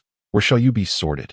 Harry thought of Draco, who had already been sorted into Slytherin, and felt it would be better not to share a house with him. He murmured softly, not Slytherin. Reflecting on Hermione, who had been placed in Gryffindor, Harry hesitated for a moment, contemplating saying, not Gryffindor either. He desired to be in Ravenclaw. However, before he could finish, the sorting hat interjected, very well then, Gryffindor. What the, well? Harry was expressing his grievances while the Gryffindor students erupted in cheers. Well, Gryffindor is acceptable, as long as it's not Slytherin. Observing the enthusiastic applause and radiant smiles of his fellow Gryffindors, Harry felt a sense of contentment. As he made his way to the Gryffindor long table, Percy, the head boy, was the first to extend his hand in greeting, followed closely by a pair of twins. Without needing to inquire, Harry knew these twins must be the ones Ron had mentioned, his brothers who had tricked him into believing that the sorting hat ceremony involved battling dragons or trolls, George and Fred. After shaking hands with nearly all the Gryffindors, Harry finally settled beside Neville. Brilliant, Harry, Neville exclaimed joyfully. Harry couldn't help but be swept up in his enthusiasm, returning a radiant smile, seemingly waiting for a moment.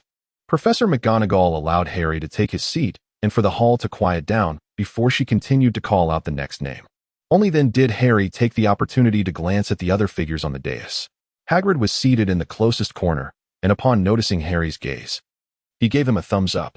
Harry smiled back and then turned his attention to the others. The most striking presence was a female professor sitting a position away from Hagrid. The reason for her allure was simple. She was stunning. Harry thought her beauty surpassed that of most actresses he had ever seen. However, when his gaze moved to the center of the dais, he was momentarily stunned. There sat Albus Dumbledore. Although Harry had come across a picture of Dumbledore while unwrapping chocolate frogs on the train, he hadn't paid much attention to it. Yet, upon seeing Dumbledore in the flesh, he immediately recognized him as the imposing figure that cast a grand shadow over the entire castle. My goodness, that shadow was a manifestation of Dumbledore himself. At that moment, Harry felt an overwhelming urge to awaken his inner sight to confirm if Dumbledore was indeed enveloped in a golden glow. However, recalling the previous sensation of his eyes burning, he hesitated in fear. He even dared not glance at the other professors at the dais, uncertain if the previous discomfort might resurface. Just then, Professor McGonagall called out Ron's name. Before the sorting hat had fully settled on Ron's head, it had already announced Gryffindor. With that, all the new students had been sorted. Fantastic, Ron, Harry exclaimed as Ron approached him, feeling relieved that he too had been placed in Gryffindor. However, Ron appeared somewhat shaken as he sat beside Harry. Harry could distinctly feel his trembling legs. At that moment, Professor Dumbledore rose to his feet, his smile so broad that even his thick white beard could not conceal it. Welcome to Hogwarts as we embark on a new academic year. Before the feast begins, I would like to share a few words. That is, you nincompoops, crybabies, riffraff, twists. He sat back down, and the hall erupted in cheers. Most of the new students were bewildered, and Harry was particularly perplexed. He could not help but softly inquire of Percy, who was not far beside him. Is he, I'm referring to Professor Dumbledore, somewhat at a loss for words to describe? Perhaps a bit eccentric? Percy, however, seemed to grasp Harry's thoughts, chuckling lightly. It is indeed possible. Yet, he is also a genius. The finest wizard in the world. Harry paid no heed to Percy's words, for at the very moment Dumbledore took his seat, the previously empty plates before them suddenly overflowed with an abundance of food. Although he had never known hunger throughout his life, the sight of such a sumptuous feast was a first for Harry. Naturally, they all indulged with great fervor. Several first-year students exchanged excited tales of their newfound experiences. After Harry and Ron had filled their bellies, they too joined in the lively discussions. During this time, a few ghosts startled Harry unexpectedly. This was rather absurd. Yet, considering it was a school of magic, it seemed quite reasonable, Harry mused. After becoming acquainted with his fellow students, Harry's gaze once again drifted towards the head table. The number of Hogwarts faculty members was fewer than he had anticipated. Harry was curious about the beautiful professor, though he felt somewhat shy to inquire. His attention shifted to the two professors seated farthest from him. They were both male. One was a pale young man, whose demeanor appeared somewhat awkward, adorned with a flamboyant scarf. He was engaged in conversation with a dark-haired man, whose hawkish nose and sinister expression gave him an ominous air. The scarf-clad youth gestured animatedly towards the dark-haired man, who happened to glance in Harry's direction.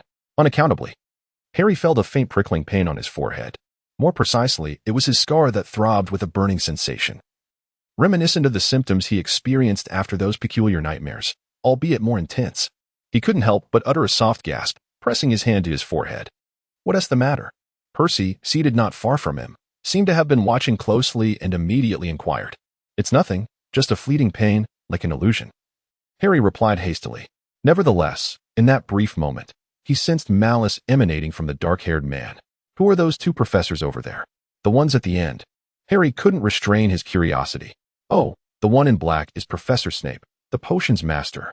He is the head of Slytherin House. The one beside him is Professor Quirrell, the defense against the dark arts teacher. He just switched from teaching Muggle studies not long ago. At this point, Percy leaned in closer, lowering his voice. You'd best steer clear of Professor Snape. He doesn't take kindly to students from outside Slytherin. Chapter 18. The sorting ceremony continued. Harry recalled what Hagrid had mentioned at the station. That Professor Quirrell had helped him check for any little wizards left behind on the train, suggesting he was a friendly and helpful professor. As for the other, he seemed to have a strained relationship with Professor Quirrell. Harry noticed Quirrell appeared somewhat timid while conversing with Snape. Percy glanced over in that direction and shrugged. Not really. Professor Quirrell acts that way with everyone. However, it is true that Professor Snape covets the position of defense against the dark arts teacher. He is quite knowledgeable about dark magic, as many know. The banquet concluded without any further disturbances, save for a rather ominous remark from Dumbledore, who stated that the corridor on the right side of the fourth floor was off-limits this year. His tone bore an unsettling weight, leading Harry and several new students to initially believe it was a jest. However, upon witnessing the expressions and reactions of the older students, it became apparent that this was no mere joke. Ultimately, what left Harry utterly astonished was the grand chorus. It was his first experience witnessing everyone singing the same song in varying tones. Particularly striking were Ron's twin brothers, who chose to sing to the tune of a funeral march. Did the wizarding world truly disregard notions of bad luck? Harry silently scoffed. The presence of Peeves significantly diminished Harry's previously burgeoning fondness for ghosts, which had been inspired by Sir Nicholas. Fortunately, Percy knew how to handle the situation, preventing any major mishaps. The standard of both the common room and dormitories far surpassed Harry's highest expectations, which had already been elevated upon first glimpsing the castle. Lying in bed, sleep eluded Harry, despite his exhaustion. The day's events had been nothing short of extraordinary. Yet, a thought flickered through his mind. He recalled the immense golden shadow he had seen above the castle and the searing pain in his forehead when Professor Snape had looked at him. Should he seek an opportunity to use his clairvoyance to scrutinize Professor Snape? Harry hesitated, doubting the utility of such an endeavor. Even if he were to witness Professor Snape wielding formidable magic alongside that colossal golden shadow, it seemed unlikely to yield any conclusive insights. In any case, he realized that his understanding of the magical realm remained woefully insufficient. Harry's four roommates were equally exhilarated, yet fatigue hung heavily upon them all. Although conversation persisted, it was rather lackluster, with exchanges coming and going. Consequently, Harry's relative silence went largely unnoticed by the other young wizards. Just as Harry's consciousness began to fade and he was on the brink of slumber, a silent memory surfaced within his mind. The brain closure spell. This incantation serves to obstruct intrusions into one's thoughts and memories, while simultaneously offering protection against divination and magical espionage. It acts as a counter-curse to the mind-reading charm and the soul-snatching curse, proving highly effective for the cultivation of mental and spiritual fortitude. Brain closure spell? Mind reading? Mental prowess? Spiritual strength? What do these terms signify? These thoughts flickered through Harry's mind, yet the overwhelming drowsiness thwarted any further contemplation, and he succumbed to dreams. Within the solitary quarters of the faculty, a pungent scent of singed hair permeated the air. Quirrell gazed vacantly at a tuft of hair that had turned to ash at his fingertips and the crystal ball before him, which was engulfed in a mere cloud of mist. With a tone laden with skepticism, he inquired, "Has the probing been thwarted? Is it the protective enchantment of Hogwarts? It is plausible. After all, the master of this place is none other than Dumbledore." "Ah, the greatest of wizards!" Another voice echoed from the depths of Quirrell's hood. Chapter 19. The First Week, Part 1. Despite the fact that many young girls had admired him since childhood, and he had learned from books that he was regarded as a savior by many in the wizarding community, Harry found himself unaccustomed to the attention he received when a throng of students lined up to gaze at him, even blocking the entrance to the dormitory and common room. Yet, this was indeed Harry's first day at school. However, there were advantages to this attention. Harry was certain that, had it not been for the numerous onlookers guiding him along the way, he and Ron would have likely arrived late to their first transfiguration class. There was no denying that, from Harry's perspective, Hogwarts was enchanting in every regard, except for the ever-shifting staircases and corridors, which seemed rather nonsensical. Arriving late to a class conducted by their head of house would undoubtedly tarnish their first impression, an outcome Harry was keen to avoid. Nevertheless, even though they were not tardy, transfiguration proved to be no less daunting. Professor McGonagall candidly declared that transfiguration was the most intricate and perilous of all magical disciplines at Hogwarts. Any student daring enough to cause mischief would be promptly escorted from the classroom. Her tone was earnest, and none dared to question her authority. Yet, Harry found solace in the fact that his preparatory studies had yielded results. While he did not manage to transform a matchstick into a notably thick needle like Hermione, he at least succeeded in creating something resembling a toothpick.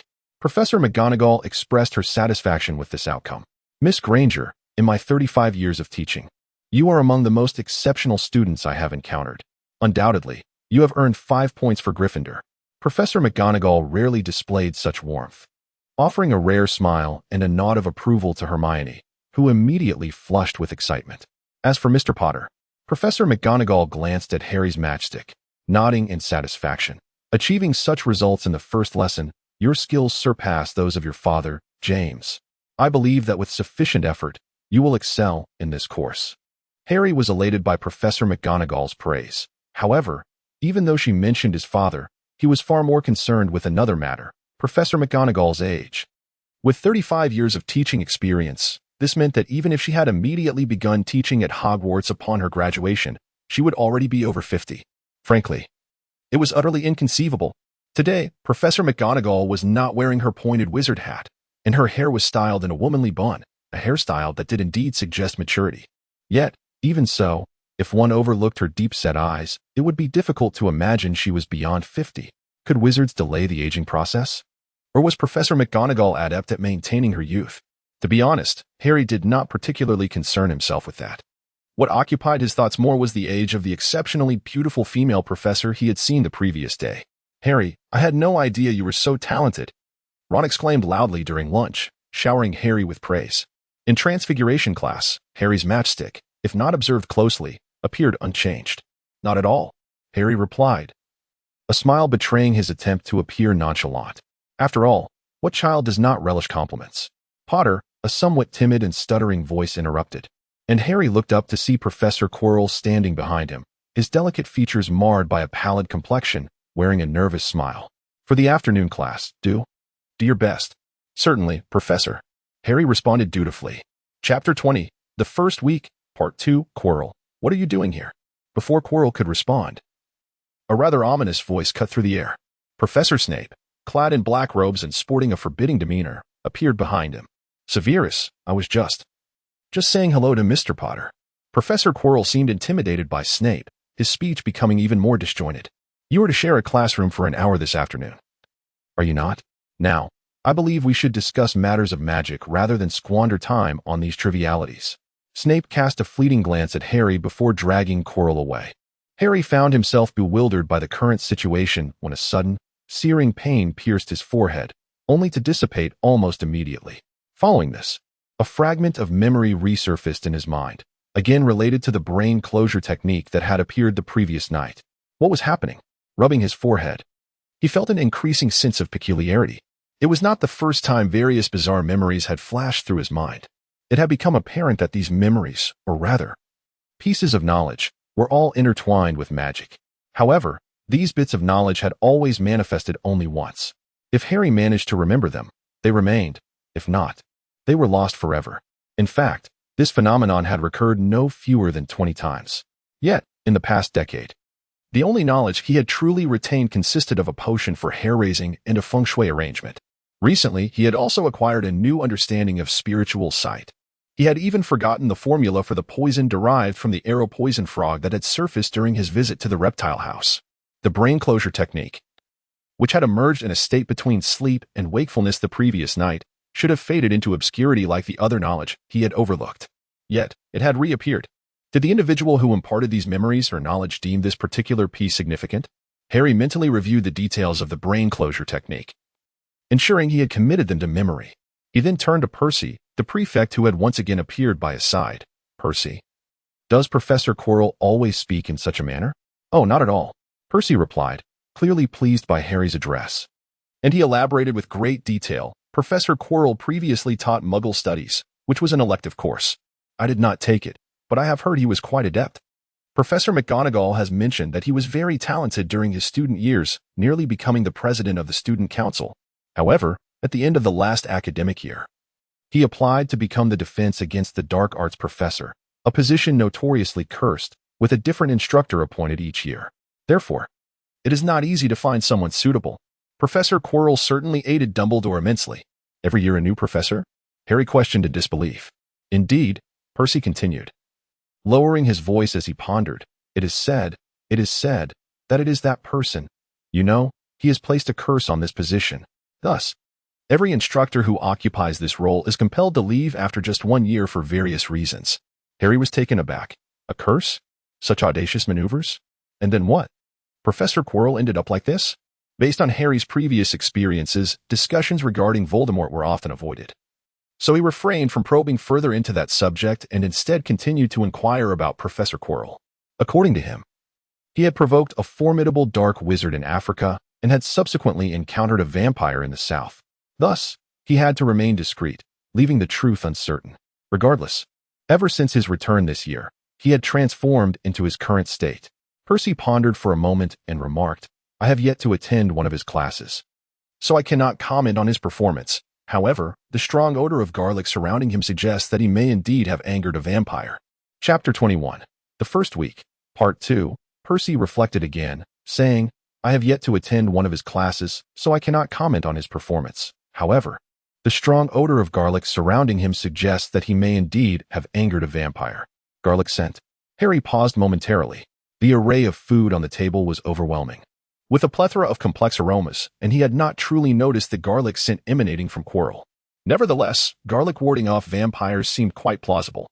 It appeared he was quite fearful of Professor Snape. This was also a topic of concern for Harry.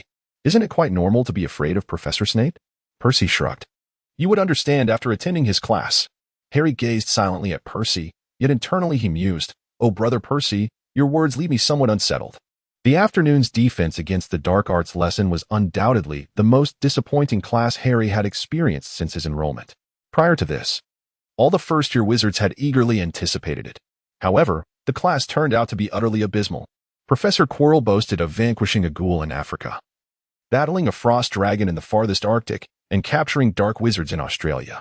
In essence, according to his accounts, he was a wizard of great stature, nearly on par with Dumbledore, though he refrained from claiming he could match or surpass the esteemed headmaster.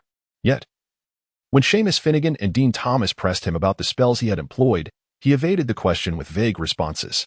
Moreover, the overpowering scent of garlic emanating from him caused Hermione and Neville, who sat toward the front, to sneeze incessantly. Despite the farcical defense against the dark arts class and the history of magic lecture that could induce slumber within 3 minutes, Harry was quite content with his week at the academy. In his primary school days, time seemed to drag on interminably, but now, it felt as though Friday had arrived in the blink of an eye. Perhaps it was the anticipation of Saturday that exhilarated the young wizards, prompting them to rise earlier in the morning. Thus, Harry enjoyed his first leisurely breakfast. However, before he could indulge in his rare treat, a cacophony of owls swooped in from outside, startling him, for the owls flew silently, and by the time he noticed, they were already overhead, some beginning to descend. He hastily covered his bowl of cereal to prevent anything from falling in. He was well aware that owls served as messengers. However, to this point, Hedwig, the snowy owl Hagrid had gifted him, had yet to deliver anything, merely visiting occasionally for a morsel. Yet today, she landed beside him, clutching a note in her beak. After affectionately stroking Hedwig's head and offering her a piece of toast, Harry unfolded the note. It was an invitation from Hagrid to come and chat after class. Hagrid's handwriting was atrocious and quite hurried, causing Harry considerable effort to decipher it. Without hesitation, he took out his feather quill and inscribed his enthusiastic acceptance on the back of the note, handing it back to Hedwig for delivery. With a graceful flap of her wings, she took off. "Hedwig is truly marvelous," Ron exclaimed, watching the owl depart with genuine envy. Harry had seen Ron's owl, Errol, and found it difficult to articulate the sight of an owl that would plunge headfirst into a pot of milk. Chapter 22. Severus Snape, Are You Unwell?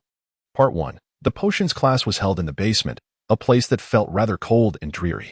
In the corners, various glass or crystal vials and jars of all sizes were arranged.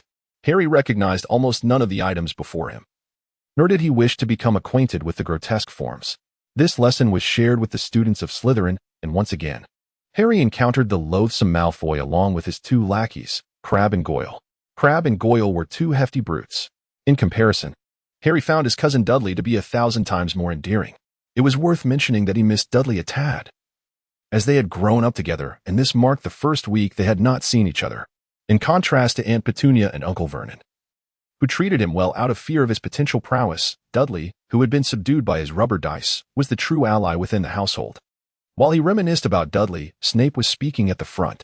The potions master, whom Harry instinctively disliked, shared a peculiar affinity for calling names, much like Professor Flitwick, who was rumored to possess fairy blood. Both enjoyed pausing for effect when they mentioned Harry's name. However, while Flitwick smiled kindly upon calling Harry, Snape's tone dripped with sarcasm as he remarked, "Ah, the illustrious Harry Potter, a celebrity." Malfoy and his 2 companions erupted in hushed laughter. Harry rolled his eyes, disinclined to engage with them, his feelings towards Snape having escalated from mere disdain to outright loathing. After taking attendance, Snape cast a sweeping glance over the class. His eyes were as black as the abyss, profoundly deep, devoid of warmth, cold and hollow, revealing not a flicker of emotion. "In my class, there is no need for you to foolishly wave your wands," Snape remarked, but Harry found himself unwilling to listen to such drivel. His thoughts drifted to his pudgy cousin, wondering how he was faring at his new school. Surely, he would adapt, wouldn't he? His adaptability was quite remarkable. Even if his capacity to adjust were lacking, his stamina would suffice.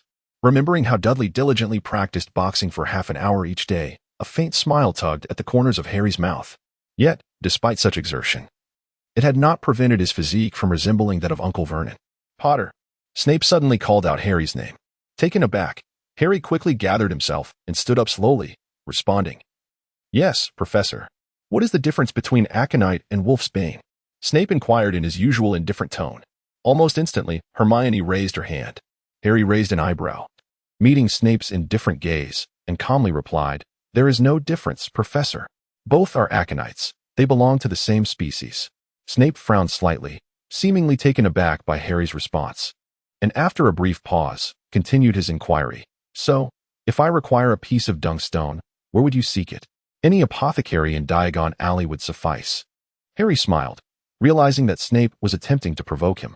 However, given the plethora of peculiar potions that occupied his mind, Harry had diligently perused the textbooks on potions and herbology, even delving into various potion-related tomes in the library. Memorizing everything was impossible, but some simpler concepts lingered in his memory. "Of course, if you are inquiring about its origin, we can find it in the stomach of a goat." Snape's brow furrowed once more. Hermione, sitting in the front row, lowered her hand and turned back, her expression one of astonishment as she regarded Harry, as though seeing him for the first time. "Then, if I were to add powdered daffodil root to mugwort infusion, what would be the result?" Snape's tone had grown even more grave. This time, Harry frowned slightly. This was certainly not content from the first-year textbook. Even Hermione, who raised her hand again, appeared hesitant. "Nevertheless, the draught of living death, Professor," Harry answered once more, "also known as the elixir of life. It is an extremely potent sedative. Of course, this is contingent upon the precision of the brewing process. Otherwise, the efficacy may be compromised." At this moment, Harry was entirely convinced that Snape was indeed seeking to create trouble. This particular recipe would never appear in the textbooks. The draught of living death was something Harry had encountered in a restricted book in the library. It was a potion capable of altering one's appearance, classified as a low-grade illicit substance. While brewing such potions was not punishable by the Ministry of Magic, using them for deceitful purposes was strictly prohibited and could result in fines and imprisonment. Harry had merely glanced at that book, yet this instance was an exception, as he had intended to brew a batch to amuse Dudley, and had made a point to remember it. Liquid grass must be harvested during the full moon, and— Silence. Snape's scolding interrupted Harry's words, a flicker of malice crossing his face. 20 points from Gryffindor. Mr. Potter has taken it upon himself to study forbidden spells. Now, sit down. Hermione? Ron? Gryffindor students? Almost all the Gryffindor students were astounded, unable to fathom that such a thing could occur. To answer a question and still be penalized? Harry was incensed. Throughout his life, he had always been a model student, well-liked by both teachers and peers. His experience at Hogwarts had been no different, and the blatant unfairness he now faced ignited his temper. He remained standing, casting a cold, indifferent gaze upon Snape. "I command you to sit down, Potter," Snape said, eyeing Harry with a slight frown as he continued to occupy a seat. "Professor Snape." Harry replied in a flat tone, looking at him as one might regard a heap of refuse. Snape's frown deepened as he awaited Harry's next words, only to be met with a sarcastic remark. "Have you forgotten to take your medication today?" Medication? Snape paused, momentarily perplexed by the reference from the mundane world. "Yes, the kind that treats your mental afflictions," Harry said, his expression earnest. "Ah," Hermione gasped, immediately covering her mouth, a reaction mirrored by several others in the classroom. A profound silence enveloped the room, so quiet one could hear a pin drop. "What did you say?" Snape's cold demeanor shifted, his features contorting with rage. Clearly, he had not anticipated that a student would dare to confront him so audaciously. "Are you not the potions master? Surely, you should be quite knowledgeable about remedies. Or perhaps there are no effective potions for one's mental instability among wizards. In that case, I suggest you visit a Muggle hospital. They have a psychiatric ward, you know. It would be wise to make an appointment soon. Harry continued, maintaining a serious countenance while hurling his scornful words. You dare insult a teacher. 10 points from Gryffindor. Snape bellowed in fury. Suit yourself. Harry retorted dismissively. With a teacher as mentally unhinged as you, those points hold no significance whatsoever. From now on, I shall not respond to any of your inquiries. With that, he ignored Snape's presence, sat down, and opened his textbook, engrossed in his reading. Snape stood there, speechless. While the rest of the class remained silent, none daring to utter a word. The only sound in the classroom was the rustling of pages as Harry occasionally turned them. Chapter 24. Snape, are you unwell? Part 2. Finally, after a full 2 minutes, Snape spoke again. Open your textbooks to page 7. Today, you will be brewing a boil-curing potion. Pair up. Harry did not lift his head, seemingly indifferent to his surroundings.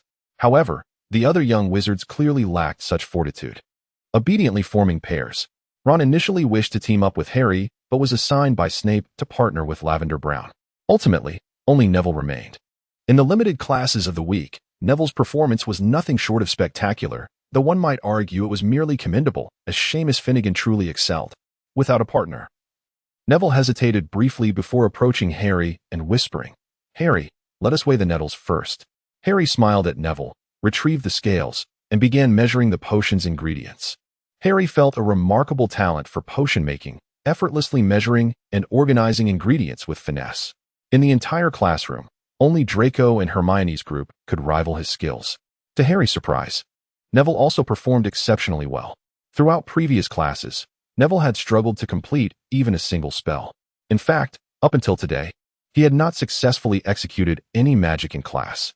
This revelation astonished Harry, as he had observed Neville's considerable magical potential through his clairvoyance.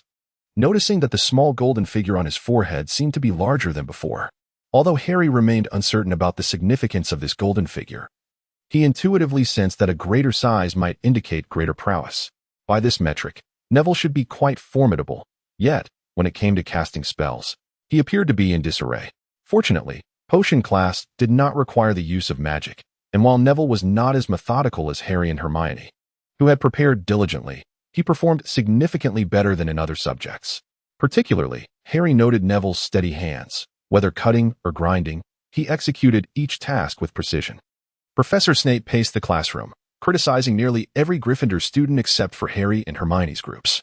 Hermione's group had no discernible faults, while Harry was uncertain about his own performance, as Snape had not approached him at all. Harry, aren't you afraid of Snape at all? Ron inquired, unable to contain his astonishment as they exited the potions classroom. What could he possibly do to me? Harry replied, rolling his eyes. I've read the school rules thoroughly. Professors cannot punish students with magic. Only the heads of houses have that authority. In other words, for Snape to punish me, he would have to report to Professor McGonagall. After all, he is the head of Slytherin. Would he risk his reputation by going to her to complain? Ron was taken aback. Is it really like that? After a moment's reflection, he responded, Harry, you're brilliant. You thought of all that in an instant. Not really. Harry shook his head, a hint of embarrassment and trepidation crossing his face.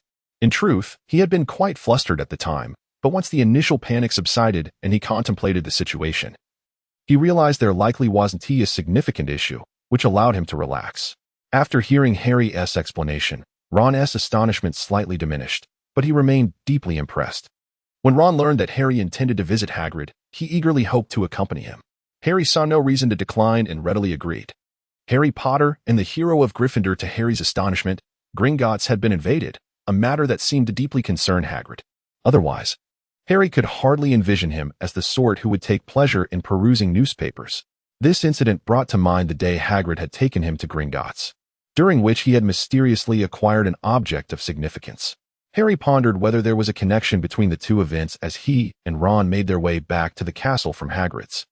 Ron was still marveling at Hagrid's enormous dog, Fong, and paid little heed to Harry's contemplations. Upon entering the castle, they were abruptly intercepted by the Weasley twins, who seemed to have emerged from nowhere. Harry, I heard that Snape deducted 50 points from you? One of the twins regarded Harry with a grave expression, the other mirroring his seriousness. Harry felt a wave of embarrassment wash over him. While it was exhilarating to display bravado at the moment, he soon found himself regretting it. Throughout the week, He had managed to accrue 8 points for the house in his other classes, second only to Hermione's 11 points. Yet, in an instant, 50 points had been stripped away. Yes, I acted on impulse, Harry began to explain, but was interrupted as the twins erupted in synchronized cheers. Wow, that is so cool. One of the twins seized Harry's hand, exclaiming, Harry, you have no idea. You are now the very hero of Gryffindor. How many people? How many have suffered under Snape's tyranny? The other twin chimed in seamlessly. Yet, none dared to challenge him.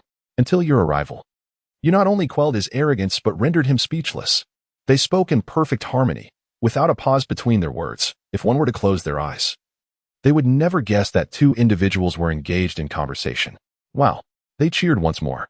Harry was taken aback. Although he had long suspected that the twins were not the most reliable individuals, something he had recently heard from Hagrid, this realization hit him hard. According to Hagrid, the twins often wandered into the Forbidden Forest, an expansive and dark woodland adjacent to the castle. The implication of the word forbidden was rather clear. Despite his mental preparations, Harry was still struck by just how irresponsible the twins truly were. They seemed entirely indifferent to the notion of house points. However, it must be said that the twins possessed remarkable magical prowess. The small bag that Hagrid gave Harry, designed to hold galleons, was crafted by the twins when they were merely in their second year.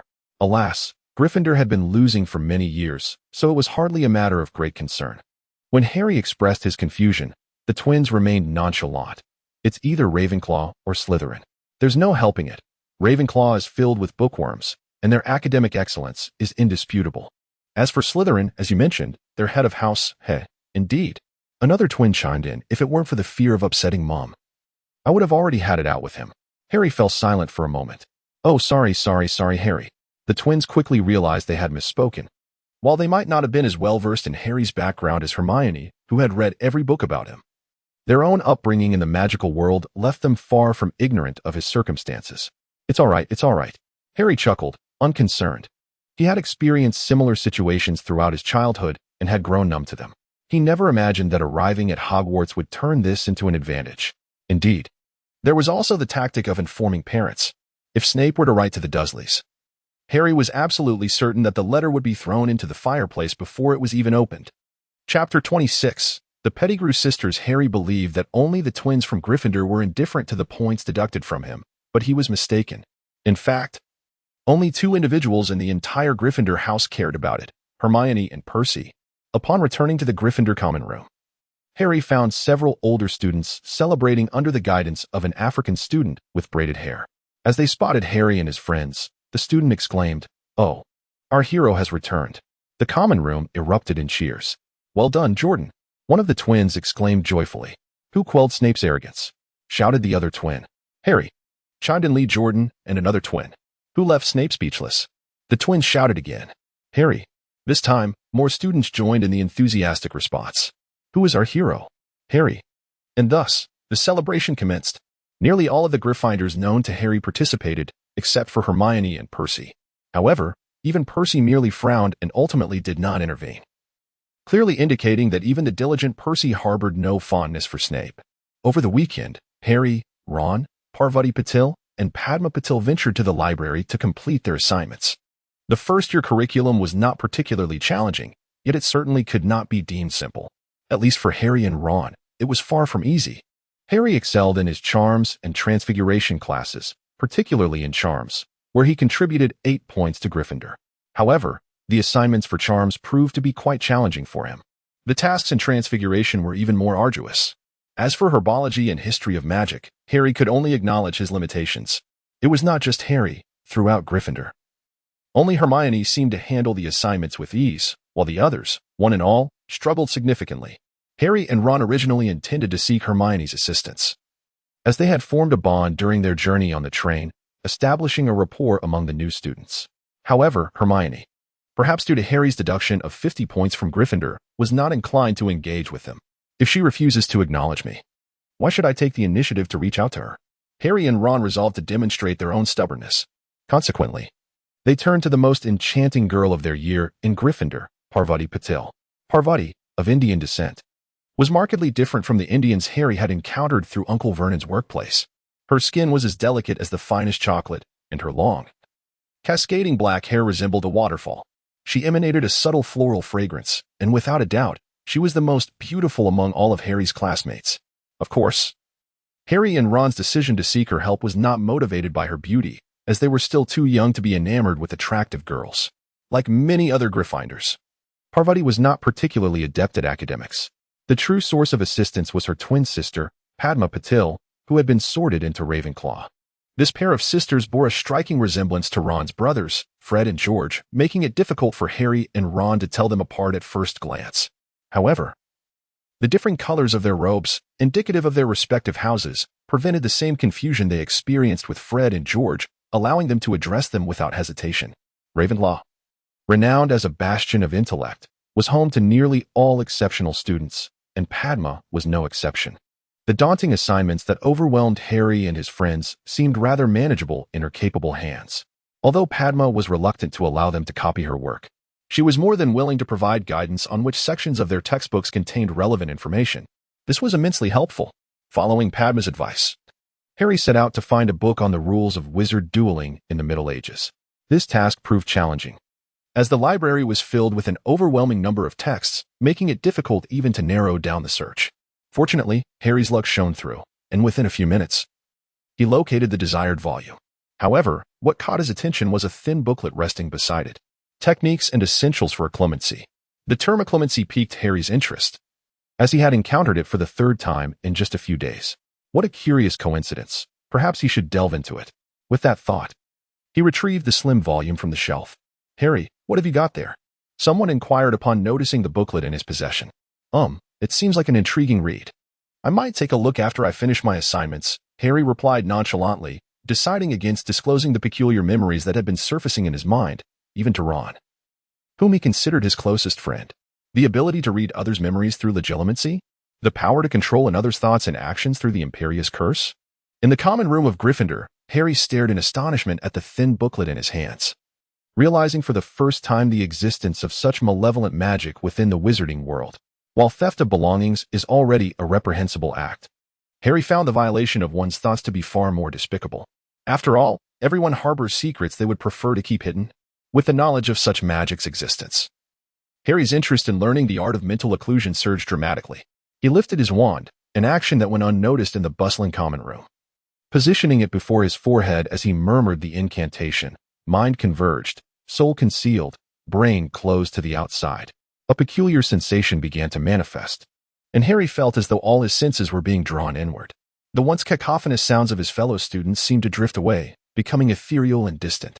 Strangely, he could still hear the surrounding noises quite clearly, perhaps even more so than before, yet there lingered an impression of stillness around him. This intense dissonance momentarily disoriented him. In the next instant, he emerged from that enigmatic sensation. He had failed. It appeared that mastering this skill was not as facile as he had hoped. Harry once again perused the thin booklet. According to its description, one only needed to engage their mind, without the necessity of a wand or incantation, to enter the state of mental occlusion, thus marking the initiation into the art of mind closure. Achieving a state akin to breathing and maintaining this technique signified a modest mastery.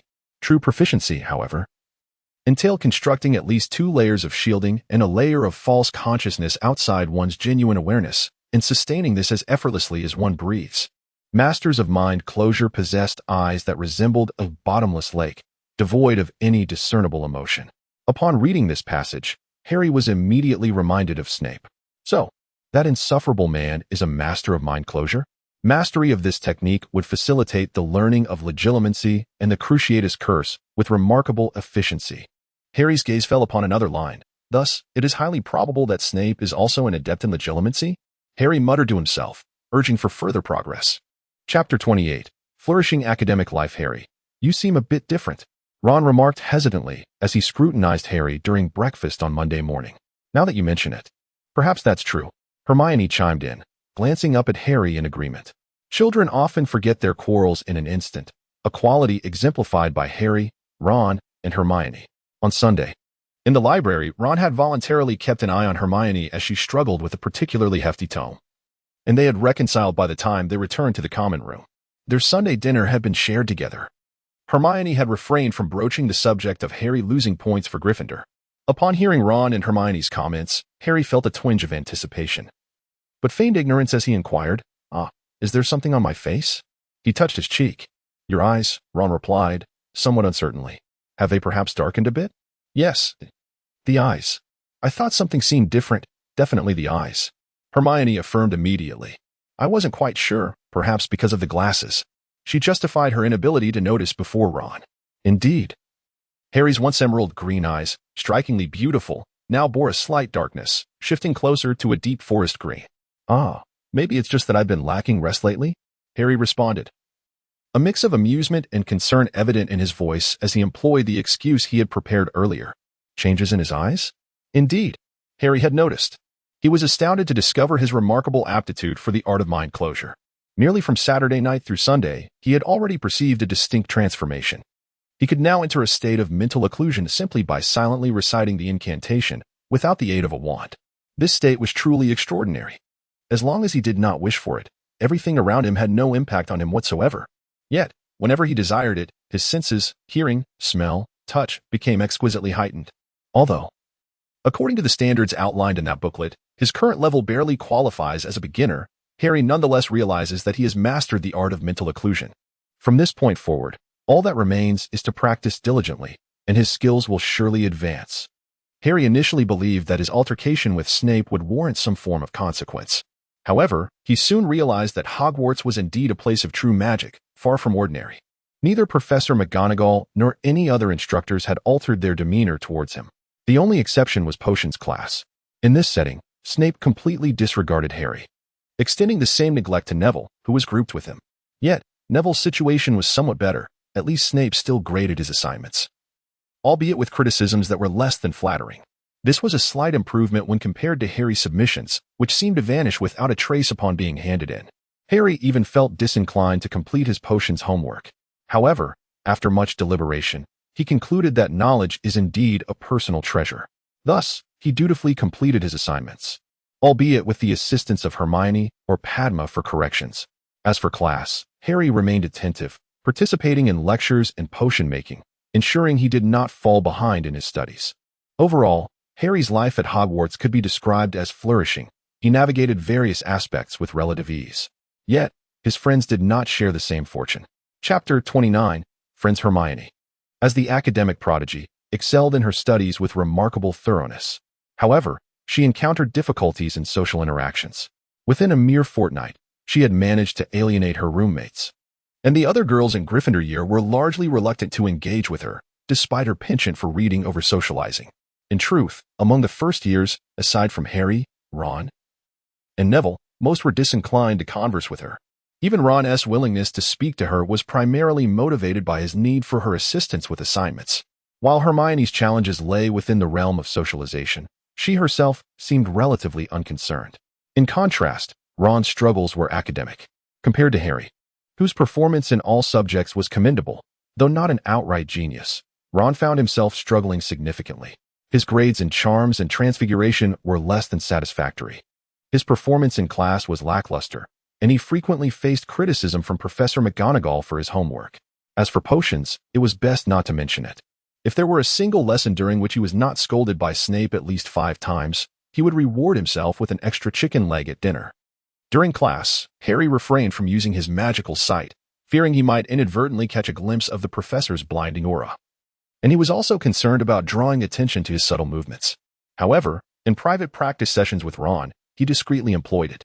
He observed that Ron's aura, which Harry perceived as a manifestation of magical energy, flowed effortlessly during his spell casting, aligning with his incantations and the movements of his wrists and arms, ultimately converging upon his wand.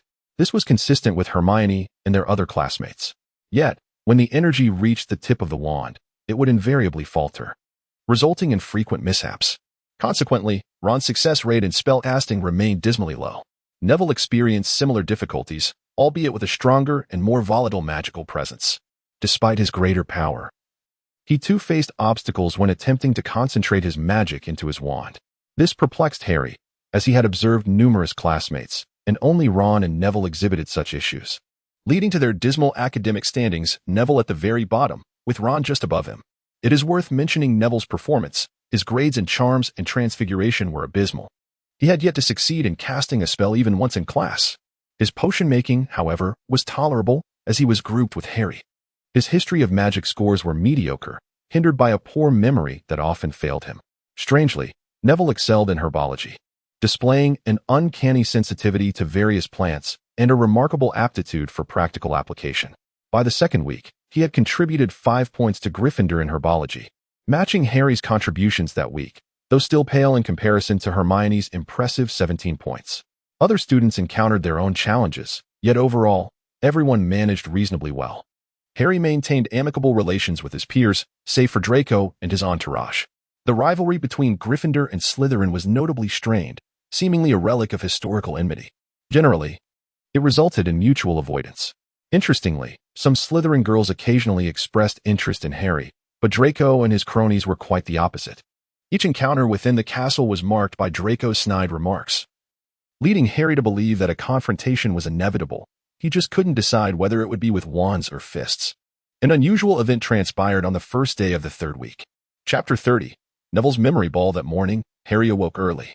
While washing up, he caught his reflection in the mirror. His eyes had transformed into a deep emerald green, although not yet as profound as those of Professor McGonagall or Snape. The childish innocence typical of his age had vanished. This was a clear sign of the effectiveness of the mental occlusion technique he had been practicing. The new depth in his gaze lent him an air of maturity, which, oddly enough, endeared him to some of the girls, much to his chagrin. Yet he found it rather exhilarating. The mental occlusion technique bestowed more than just a change in pupil color. It also affected his psyche. Engaging in the technique before sleep allowed his mind to empty, creating a sense of ethereality. In this state, his sleep quality significantly improved. He awoke early, feeling invigorated throughout the day. Remarkably, Harry sensed that his thinking had become more agile as well. The once formidable subject of history of magic has become considerably more manageable. The Sorting Hat must have erred. I truly belong in Ravenclaw, Harry mused. Upon entering the common room, he observed a throng of young wizards congregated around the notice board. Pushing through the crowd, he couldn't help but smirk. This Thursday, flying lessons are resuming. Madam Hooch, the instructor for flying lessons, had been absent from the academy for the past 2 weeks due to certain matters, thus halting the classes. With her return this week, lessons are set to resume. While Harry harbored reservations about riding a broomstick, constantly anxious about potential mishaps, he found it impossible to suppress a flicker of curiosity and longing when Ron and several other first-year wizards animatedly discussed the thrill and excitement of Quidditch. However, if flying lessons were to be conducted alongside Slytherin, his anticipation for the class would plummet to zero. Draco had boasted on numerous occasions about his exceptional flying skills in various settings. Nearly every day, he lamented the absurdity of the rule barring first-year students from joining the Quidditch team, weaving elaborate tales of his flying escapades, often culminating in thrilling near misses with a Muggle helicopter or some other airborne contraption. Harry felt a strong urge to voice his thoughts. Indeed, the finest flying broom available on the market can reach an astonishing speed of 300 kilometers per hour, but this figure represents the theoretical maximum. According to Ron, even professional Quidditch players seldom achieve such velocities, typically hovering around the 100-kilometer mark, and that is still among the elite. In contrast, helicopters boast a conventional cruising speed of approximately 200 kilometers per hour, not to mention how the rotor blades generate airflow that affects flight dynamics. At such speeds, it is simply beyond the reach of an ordinary person. The likelihood of either vessel successfully evading a collision is minuscule. If he possessed such remarkable skill, he would have long been selected for the national youth team, Ron mused privately. Nevertheless, although Harry firmly believed that Draco was merely boasting, he acknowledged that Draco must possess some level of flying prowess to make such claims. As for himself, he was uncertain whether his small frame could endure the pressure exerted by the broom. Under the circumstances, it seemed inevitable that he would be outperformed by Draco during flying lessons. Failing an exam or being unable to complete homework were trivial matters, but being bested by Draco would be utterly disheartening. Discontent aside, the inevitable approached. Thursday was just around the corner. Perhaps he could find an opportunity to practice a bit?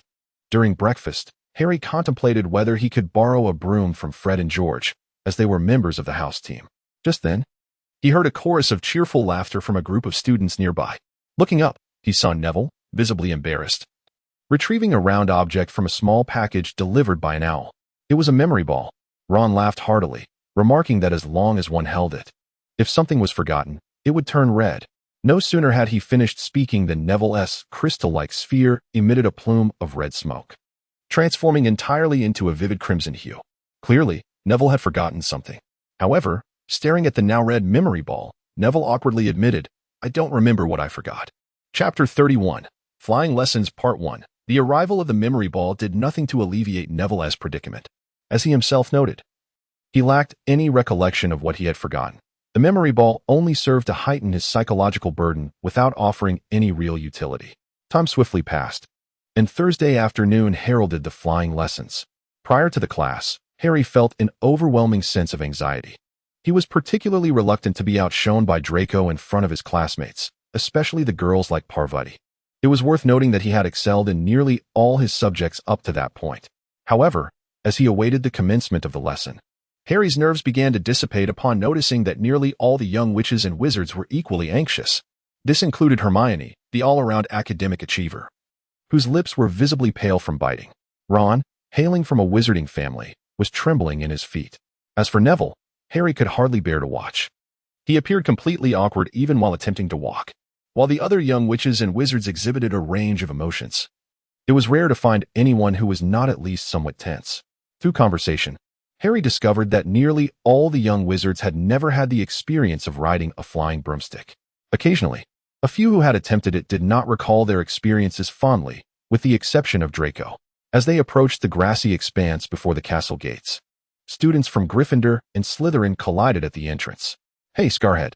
Today, I'll show you how a true wizard soars," Draco boasted, his bravado palpable. "I hope you don't fall off your broom, and if you do try not to land face first, or some might be quite heartbroken." With that, he cast a sidelong glance at the Gryffindor girls.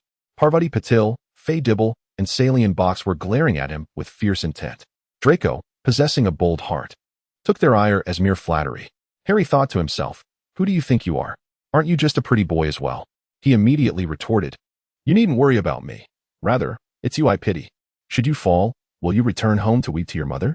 How will she comfort you then? Will she kiss your cheek and call you her little darling?"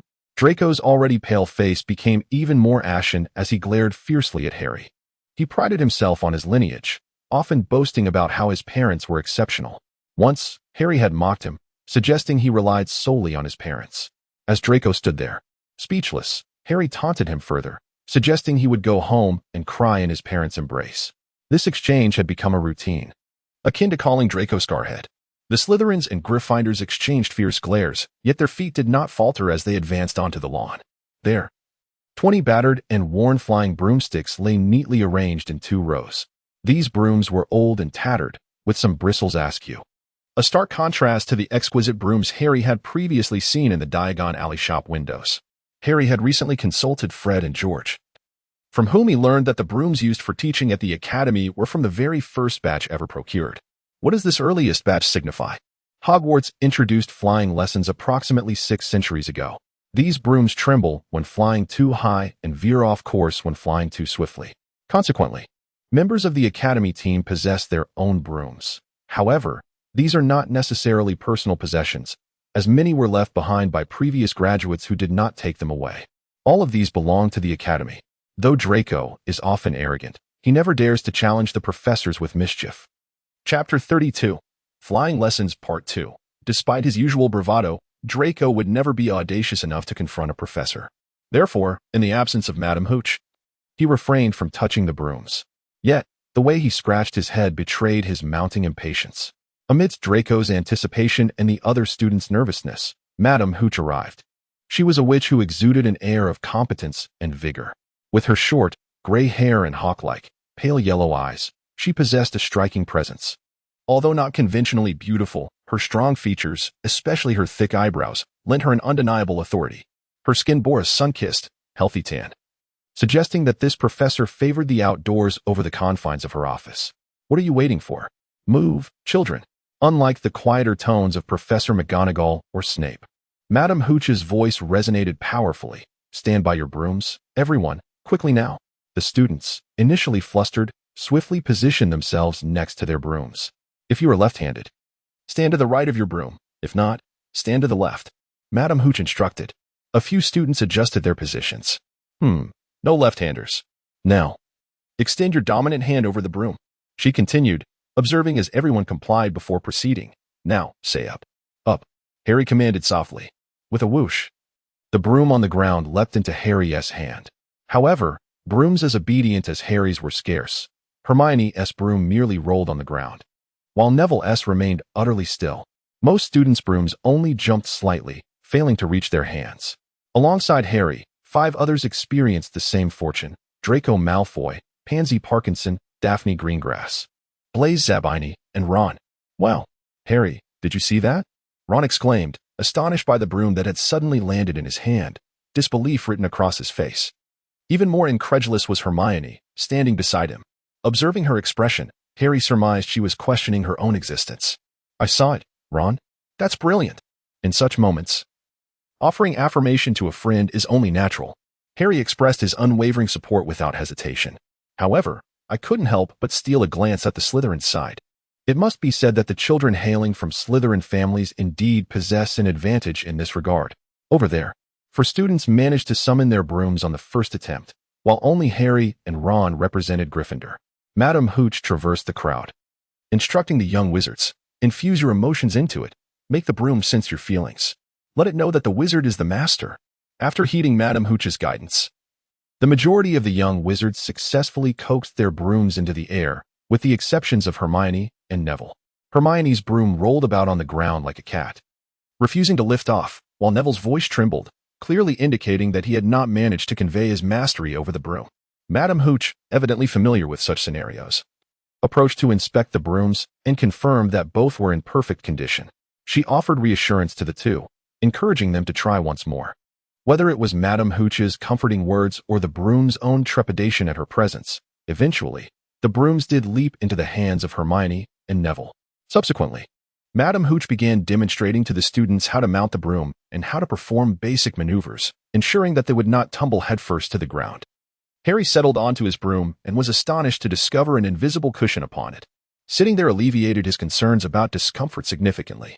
Draco, on the other hand, exhibited remarkable proficiency, suggesting that this was not his first experience with a broom. However, Madame Hooch believed he was making too many mistakes. Mr. Malfoy, such actions could easily lead to accidents. Do not position your feet there. Draco's expression soured as he noticed Harry and Ron across from him, their faces contorted in laughter. Harry felt that the lesson was going smoothly and that no unexpected events would occur. Yet, an unforeseen incident transpired, as Ms. Hawk prepared everyone for takeoff. A nervous Neville acted prematurely, ascending and then descending, and then Harry, filled with frustration, slapped his forehead. Due to it being a flying lesson, he had secured his wand at his waist. When he attempted to draw it, his movements were too sluggish, and he failed to cast a levitation charm in time to prevent Neville from falling. By the time he retrieved his wand, Neville was curled on the ground, his body twitching slightly. Although Neville did not cry, Harry believed he displayed remarkable courage. He thought that if he had fallen from such a height and broken his wrist, it would be nearly impossible not to weep uncontrollably. Madame Hooch used magic to levitate Neville and swiftly led him towards the castle, threatening the remaining students as she departed. I am taking this child to the hospital. No one is permitted to move. Return your brooms to their rightful places, or before you can utter Quidditch, you shall find yourselves expelled from Hogwarts. As Madame Hooch turned into the castle, Draco burst into raucous laughter. Did you see that? That's silly. Chubby fool. A few Slytherin students joined in his derisive mirth. Be quiet, Malfoy. Pavarti snapped sharply. What's wrong, Patil? Do you fancy that chubby little crybaby? Pansy Parkinson remarked mockingly to Patil. She was an attractive girl with a head of short black hair, yet she always bore an air of superiority. If Hermione looked down her nose at people, Pansy regarded them with her chin raised. This attitude made Harry and his friends loathe her even more. He understood her disdain for Patil, as nearly everyone agreed that the Patil sisters were the most beautiful girls in their year, a sentiment Harry shared. This reality left the equally beautiful and haughty Pansy quite displeased. However, another lovely Slytherin girl, Daphne Greengrass, merely smiled and remained silent. Patil's face flushed crimson with indignation as she opened her mouth, yet no words emerged. Look, what is this? Draco noticed something and hurried a few steps to bend down at the spot where Neville had fallen, picking up a memory ball. Hey, if that chubby fool takes a glance at the memory ball, he'll remember that he should land on his backside. Draco taunted. Malfoy, give that to me. Harry stepped forward. Malfoy wore a mocking grin. No, I shall hide it, and make Longbottom search for it. I think the treetops would be a splendid place. I command you to hand it over. Harry advanced, ready to snatch it. Draco raised an eyebrow, leapt onto his broom, and soared into the air with a whoosh. He was not merely boasting. He indeed flew with great skill, ascending 6 or 7 meters effortlessly. He manipulated the broom with one hand while tossing the memory ball in the other, tauntingly declaring, "Potter, if you have the guts, come and get it." Chapter 34, Flying Lessons, Part 4. Potter, if you have the guts, come and get it. Draco smugly proclaimed from midair, reveling in his triumph over Harry. Harry fixed his gaze on the memory orb clutched in Draco's hand. In an instant, as Draco tossed it into the air, he flicked his wand. The orb soared. It momentarily hovered in the air before darting towards Harry with remarkable speed. Harry extended his empty hand and deftly caught it, leaving Draco, who stood bewildered, staring at him in disbelief. The summoning charm. I can perform that too. How did I not think of it? Hermione murmured to herself, her head bowed in contemplation. Although the summoning charm is considered a relatively challenging foundational spell, Hermione, the academic prodigy, had managed to master it, albeit not with utmost proficiency. Well, the Gryffindor lions erupted in cheers. To them, Harry's display was not merely impressive, it was spectacular. Parvati and Sally Ann gazed at Harry, their eyes sparkling with admiration. Potter. Draco descended from the air, his glare directed at Harry as if it could ignite flames. He had intended to showcase his flying skills, ideally tricking Harry into ascending and subsequently subjecting him to ridicule midair. However, the summoning charm had transformed him into a fool suspended in the sky. What a deep-seated grudge to thwart my moment of glory. What's the matter? Harry, reveling in the adoration of the girls, turned to see Draco striding over, his expression a mixture of frustration and fury. Is there something you wish to discuss, Malfoy? If you have the audacity, let us have a duel in the skies. Draco seethed through clenched teeth. Miss Hockett has declared that flying is prohibited. Hermione interjected loudly, yet Draco paid her no heed, maintaining his focus solely on Harry. Do not. Miss Hockett stated that we must remain grounded. Harry shrugged with an air of innocence, presenting himself as the model student. Haha, you dare not. Draco taunted, pointing at Harry with a triumphant smirk. Harry rolled his eyes, dismissing the childish provocation. Was he really expected to fall for such tricks? Not a chance. Ron, however, was quick to mount his broom, eager to prove himself. Although Harry remained unfazed, Ron was clearly taken in, ready to charge ahead despite having never flown before. Perhaps the broom's initial leap had emboldened him. Whoa, whoa, whoa, Harry exclaimed, quickly grabbing Ron, thinking to himself, brother, you're making us Gryffindors look foolish. Turning around, Harry noticed Draco wearing a smug expression, and he smirked back. Draco, would you dare to eat dung? Draco was taken aback. His family was not only esteemed in the wizarding world, but also held a noble status among muggles, with his father possessing a title of nobility. Growing up in such an environment, Draco was sharp-tongued yet unfamiliar with true verbal sparring. Meanwhile, Harry had been honing this skill since childhood, with Aunt Petunia being quite the expert. During the less affluent times at the Dursleys, she often used biting remarks to critique the local supermarket staff. School had provided ample opportunity for practice. While not particularly masterful, he found Draco an easy target. Why would I eat that? Draco replied, his face contorted in disgust. Huh, you're afraid, aren't you? You wouldn't dare. Harry laughed, pointing at Draco, his demeanor even more pompous than Draco's had been. At that moment, Draco truly felt as though he had ingested something repulsive. Dare he admit it? He couldn't bring himself to do so. Why had the conversation veered into such an absurd territory? Both boys stared at each other, momentarily at a loss for words. Just then, Madame Hooch returned. Professor, is Neville all right? Harry rushed forward, his concern evident. Mr. Longbottom is fine. Madame Hooch replied, clearly pleased with Harry's concern for his classmate. She smiled and nodded at him. Madame Pomfrey has already healed his hand in just a second, but he still needs to rest in the infirmary for a while. Harry felt a slight sense of relief. Though he had been unable to save Neville in time, a twinge of guilt lingered within him, despite the fact that it was not entirely his fault. Even Madame Hooch had not reacted swiftly, her wand still secured at her waist. Now, let us resume our previous lesson. Madame Hooch seemed rather indifferent to Neville's predicament, and Harry surmised that she had witnessed far worse. The lesson continued, and after Madame Hooch reiterated several fundamental points, she began to guide the young wizards into the air. Harry and Ron appeared remarkably at ease, particularly Harry. This was truly unexpected, as if it were imprinted deep within his soul. As Harry pushed off the ground with his feet, He felt the broom transform into an extension of his body, allowing him to change direction at will. Ron experienced a similar sensation. Though initially a bit clumsy, he soon adeptly maneuvered his broom up and down, resembling a majestic bird. Naturally, where there were those who excelled, there were also those who faltered. In fact, only 5 individuals managed to achieve a commendable start with their brooms. Harry, in particular, demonstrated a performance comparable to Draco's. Perhaps even more graceful. Draco and the other 3 Slytherin students appeared to have prior experience with flying brooms. Ron was slightly behind them, though not by much. The rest of the students could barely manage to take off, with few capable of accelerating or executing sharp turns. Mr. Potter, an exceptional talent. Ms. Hooch remarked approvingly as the students descended for a brief respite. I had anticipated this, considering your father was a remarkable seeker. Yet, your performance has surpassed my expectations. My dad was a seeker? Harry had previously gained a fair understanding of Quidditch, at least enough to know what a seeker was. Yes. He had been the captain of the Quidditch team and led Gryffindor to 3 consecutive Quidditch Cup victories. Miss Hooch spoke with a tone of nostalgia. He had the opportunity to join a professional club, but alas, that chaotic era. Her voice trailed off slightly, tinged with melancholy. However, before the students could dwell on the somber note, Miss Hooch's tone brightened. How about this, Potter? Let us conduct an experiment. She then addressed the other students. Primarily the Slytherins. Class, take a moment to rest and practice freely, but do not ascend more than 10 meters above the ground. Do not approach the castle. After this, Ms. Hooch turned to Harry. So, Harry, are you willing to partake in an experiment? What experiment? Harry felt a mix of nervousness and anticipation. Like this. Ms. Hooch produced a tennis ball from her pocket. I will toss it, and you will attempt to catch or grab it. What do you think? Harry found it amusing. And not just him. Other students, including those from Slytherin, also found it quite entertaining. Upon Harry's agreement, Madame Hooch waited for him to mount his broomstick before gently tossing the tennis ball into the air. With a whoosh, Harry soared like a gust of wind, effortlessly catching the ball.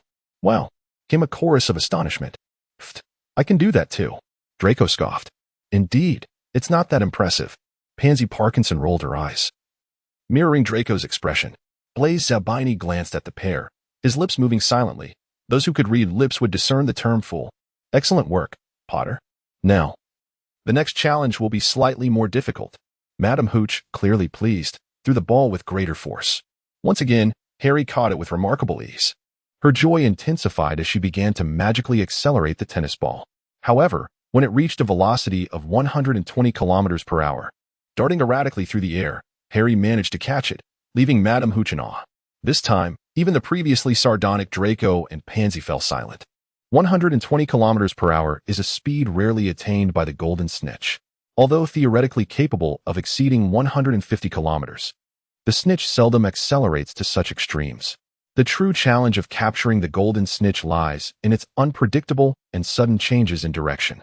While Madame Hooch's controlled tennis ball approached the speed of the Snitch, it lacked the same agility. Nevertheless, Harry's ability to catch it with such ease left Madame Hooch astounded. During this time, Ron also took a turn. However, he struggled significantly once the ball exceeded 100 kilometers per hour. Potter, you possess the potential to be a seeker. Madame Hooch declared confidently, then turned to Ron. Weasley, is this your first time flying? Upon receiving a positive response, she continued, I believe your talent rivals that of Charlie. Were it not for Potter's presence, you would undoubtedly be an excellent candidate for seeker. Even if you do not become a seeker, I am certain you would excel as a chaser or keeper. I suggest you have a conversation with George and Fred, encouraging them to speak with Wood. Harry understood that Charlie was referring to Ron's second brother, who had once been the seeker and captain of the Gryffindor Quidditch team. Wood, on the other hand, was the current captain. Oh, it can't be that troublesome. A voice interjected. Professor McGonagall, clad in a dark green robe, had appeared behind the young wizards. Her face adorned with a rare smile. Rolanda, could you allow Mr. Potter and Mr. Weasley to accompany me for a moment? There are a few matters I need to discuss with them. Of course, Minerva. Madame Hooch replied with a hearty laugh, winking at Professor McGonagall. You owe me one. Very well, come to my office this evening. I happen to have acquired some delightful tea. Professor McGonagall responded with a smile before leading Ron and Harry away, leaving the young wizards in a state of bewilderment and Draco, who seemed to have guessed something, with a somewhat twisted expression. Chapter 37. Draco's provocation. Have you heard? Harry has joined the Quidditch team, and as a seeker, no less. In the castle, the young wizards had been abuzz with this news for the past few days. After Professor McGonagall took Harry and Ron out of class that day, she went directly to Oliver Wood, the current captain of the Gryffindor Quidditch team, and introduced the two boys to him. The Gryffindor Quidditch team was relatively young, with several key players still in their third year. Only Wood was in his fifth year. However, the previous seeker had graduated, and a suitable replacement had yet to be found until Harry presented himself. After a brief assessment, Wood promptly made his decision: Harry and Ron. Both first years would join the team. Harry was officially appointed as a seeker, while Ron became the reserve player, a backup keeper, potentially destined to succeed Wood in the future. Though a substitute, Ron was immensely satisfied. Harry was quite content, despite dedicating much of his spare time to training. Ron, too, was satisfied, especially after receiving a commendation from his mother, Mrs. Weasley. The Gryffindor wizards were all in high spirits, but who was discontent? Draco was. What happens when young Master Malfoy is displeased? Naturally, he causes trouble. Thus, following the revelation of this news, Draco began to confront Harry and Ron almost daily during breakfast, lunch, and dinner. However, Harry and Ron, engrossed in their training, had no energy to engage with him, with no one paying him any mind. Draco became increasingly sullen and unhappy. Aside from Draco, there was another person who was not pleased: Oliver Wood. What the blazes? I explicitly stated that I wanted to be the secret weapon, and you two blabbermouths let it slip, he bellowed during practice, resulting in an increase in the twins' training workload by 30%. Well done, Wood, remarked Angelina Johnson, the team's charming seeker. Those troublemakers should have been dealt with ages ago. During this period, Harry was thoroughly exhausted, yet felt fulfilled. Moreover, under Hermione's guidance, he discovered a medal belonging to his father, James Potter, in the collectibles exhibition, a tribute to Hogwarts' best seeker. This was one of the rare glimpses Harry had into his parents' legacy, though Hagrid was knowledgeable about them. His ability to express this was lamentably inadequate. He could only affirm that they were good people, excellent wizards, and little more. One evening, after dinner, Harry and Ron were about to head to the Quidditch pitch for practice when they were intercepted at the castle entrance by Draco and his two lackeys, Crabbe and Goyle, who had been waiting there. Well, Scarhead, feeling bold lately? Draco taunted, eyeing Harry provocatively. Mama's boy, do you realize how annoying you are? Harry retorted, somewhat exasperated by Draco's incessant pestering, especially as they were pressed for time to train. Don't call me that, Draco snapped, clearly irked by the moniker. If you keep your distance, I wouldn't have to. Harry rolled his eyes. Can you move aside already? I'm in a hurry. As he attempted to sidestep, Draco, recalling his intent, stepped forward to block Harry's path once more. I want to duel you. Chapter 38. Harry's fist. I want to duel you? Draco challenged, his gaze fixed on Harry. Surprised, Harry regarded Draco. Although not as tall as Ron, he was by no means short among his peers, and for certain reasons, he was quite sturdy. In contrast, Draco was a pale, frail-looking boy. Yes, a duel, Draco asserted confidently. You're not suggesting it would be you three against me, are you? If that's your plan, then consider yourself the victor. Having glanced at the two burly figures of Crabbe and Goyle, who wore foolish expressions, Draco proclaimed with pride, of course not a duel, but a one-on-one. Are you certain? Harry raised an eyebrow, a peculiar smile gracing his lips. I am absolutely certain, Draco asserted, but before he could finish his sentence, Harry delivered a swift punch to his abdomen. Draco doubled over, and with a flurry of strikes, he landed blows to Harry's ribs. In that fleeting moment, as Draco bent forward, Harry stepped forward, wrapped one hand around Draco's neck, and with a swift kick behind his legs, sent Draco crashing to the ground. Done. Harry clapped his hands and turned to Ron, who stood there in shock, staring blankly. Ron, hurry up. We'll be late for practice.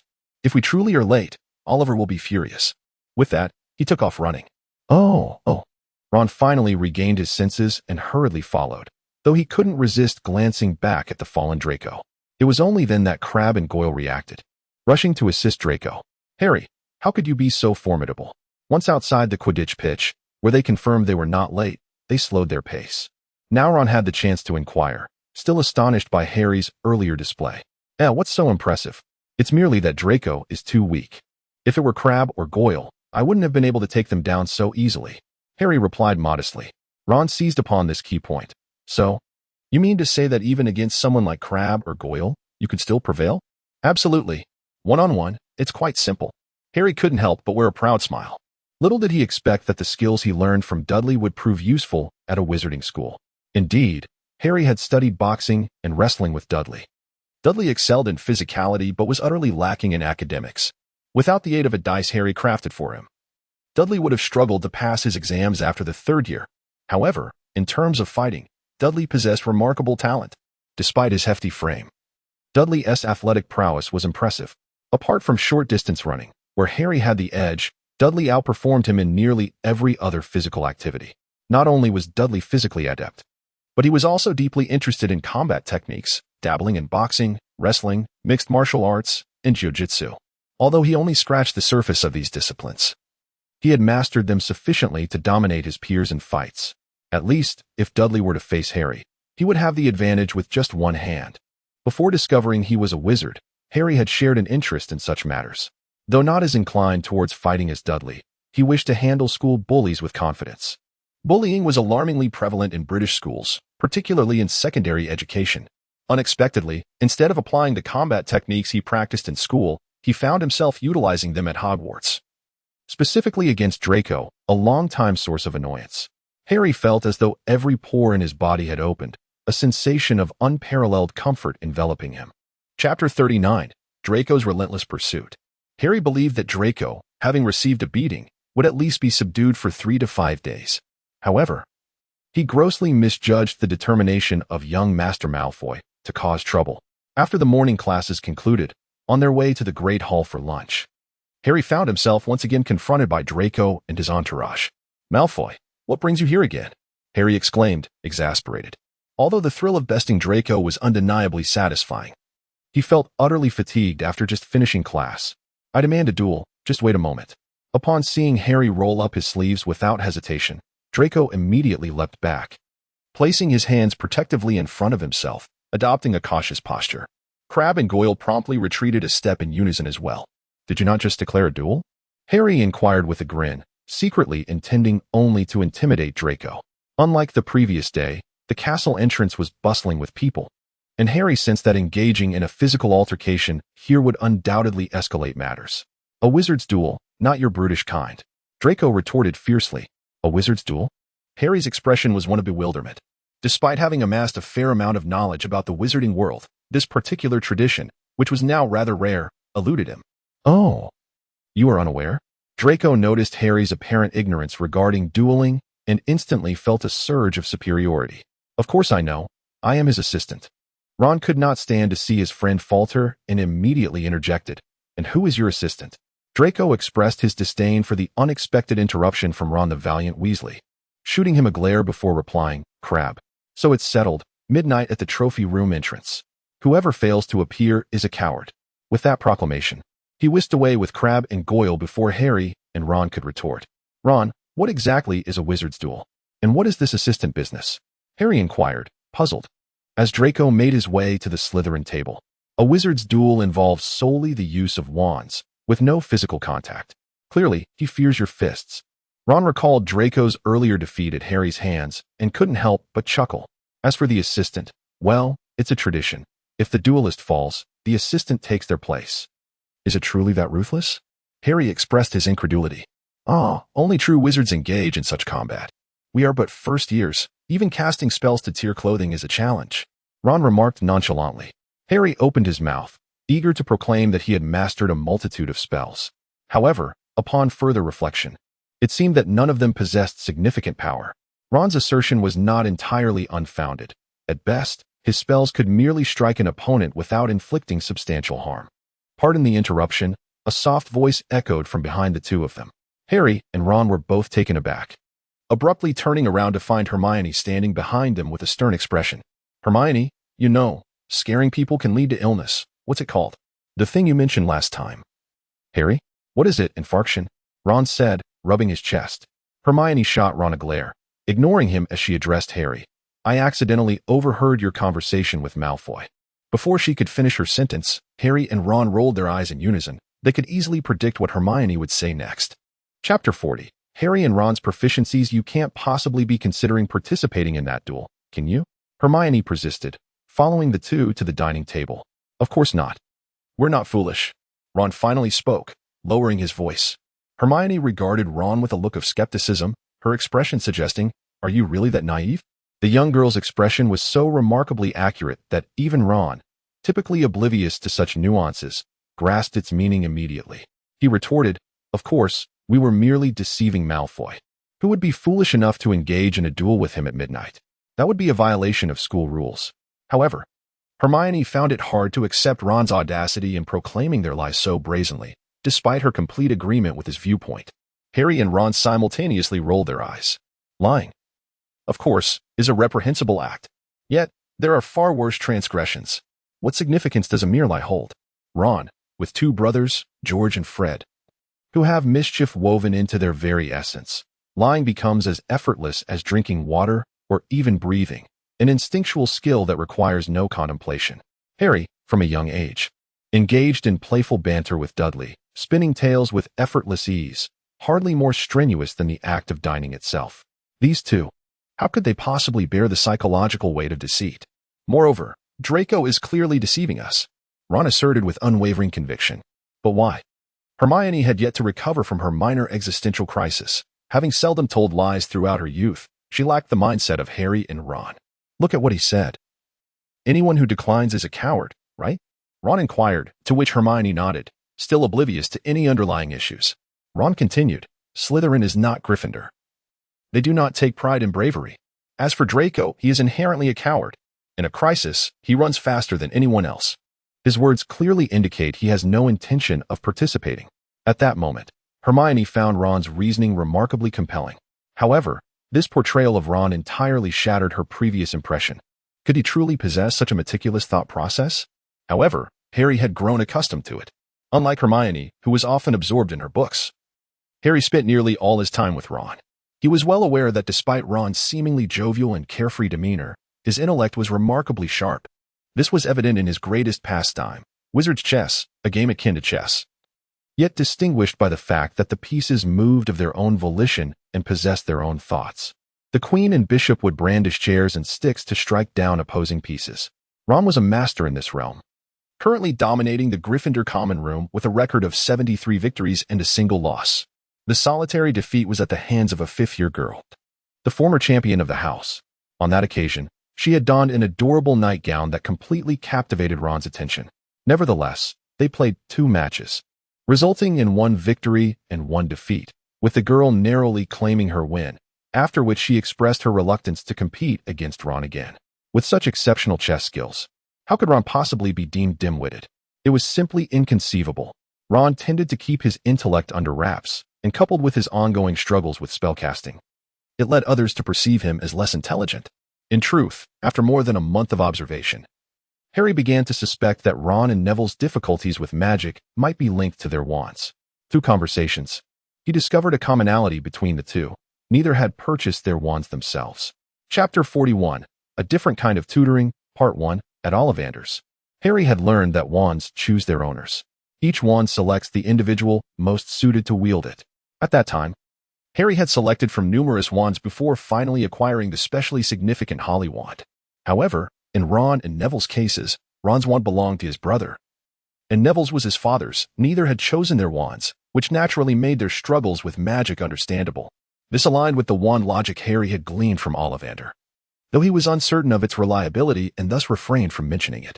Fridays were devoid of classes, and the first-year curriculum was relatively light.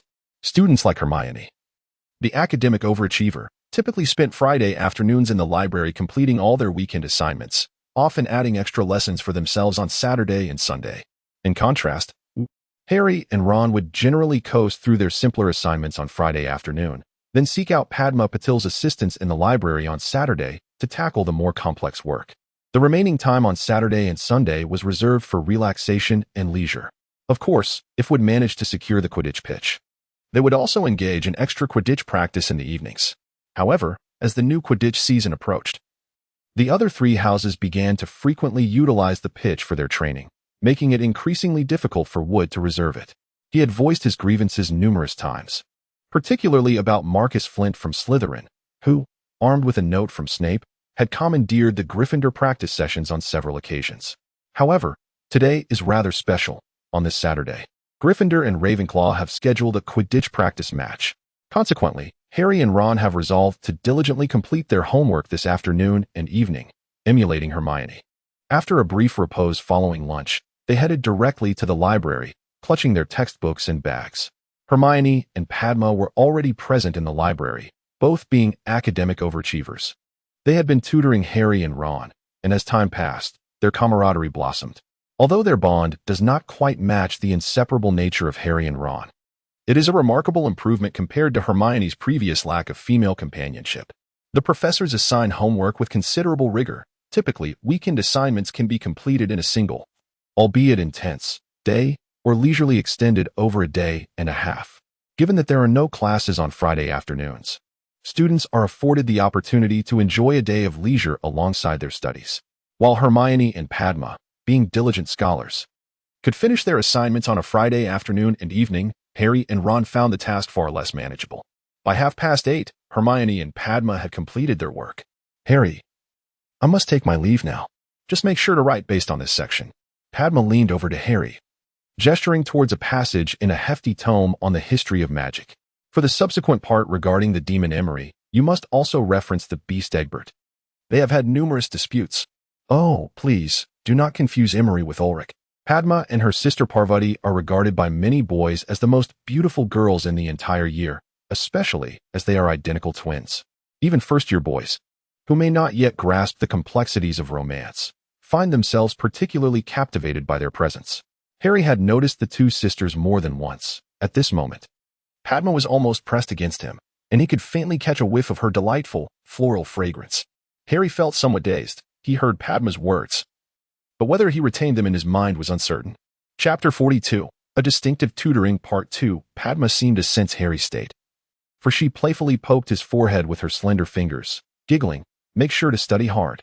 Then, like a graceful butterfly, she flitted away. On the other hand, Ron was not afforded such indulgence. Here, and here. Don't just copy. You must paraphrase. Do you understand? Hermione had similarly opened several hefty tomes, instructing Ron on how to complete his assignments.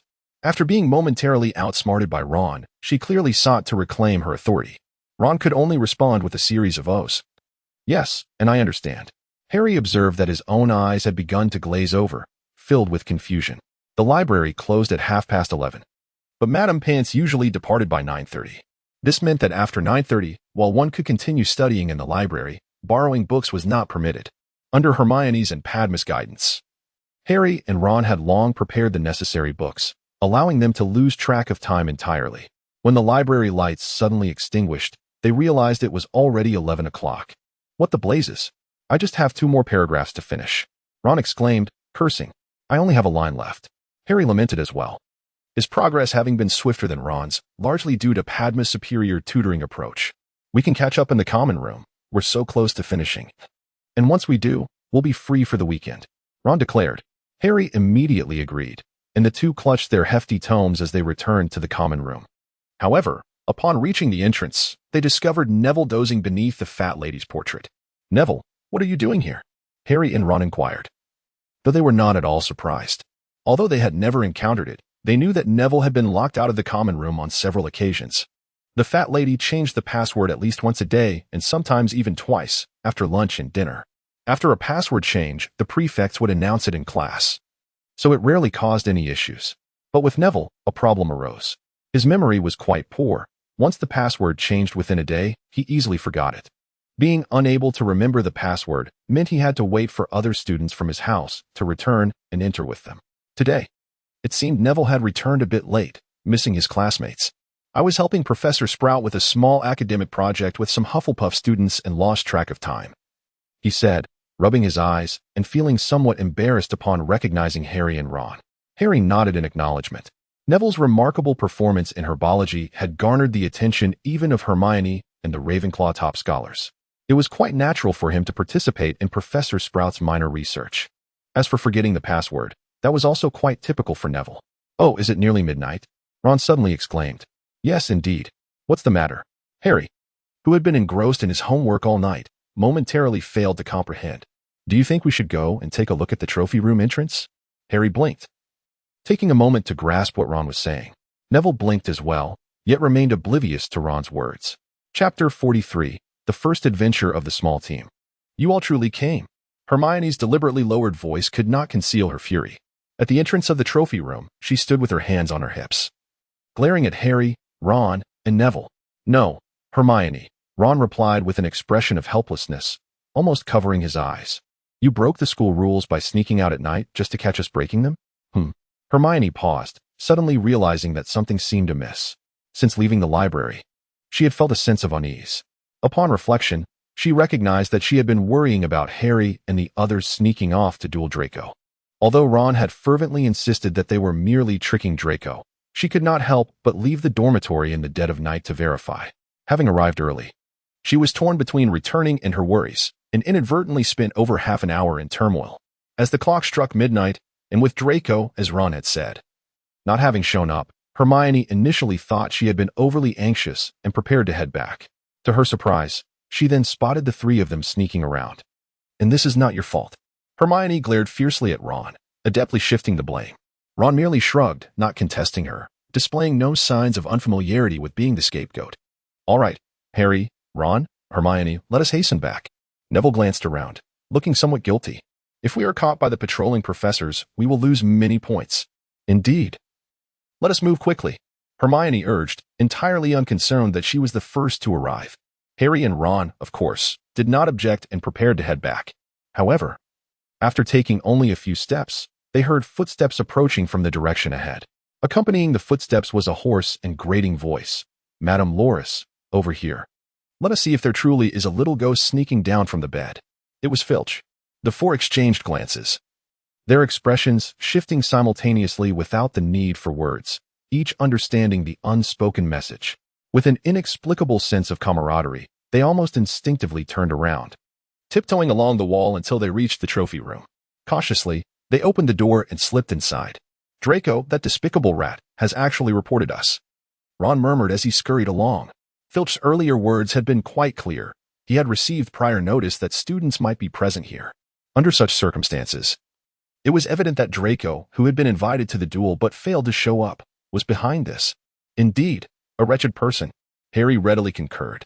Neville, who had gathered some inkling of the situation on the way, remained silent but nodded in agreement. Be quiet and hurry, Hermione whispered sharply, interrupting their critical discourse. The four did not enter the trophy room merely to hide. Although the English language lacks a term equivalent to catching fish in a barrel, they understood the underlying principle. The reason for their arrival was that the trophy room had two doors, one at the front and one at the back. By entering one and exiting the other, they could easily distance themselves as long as they remained undiscovered.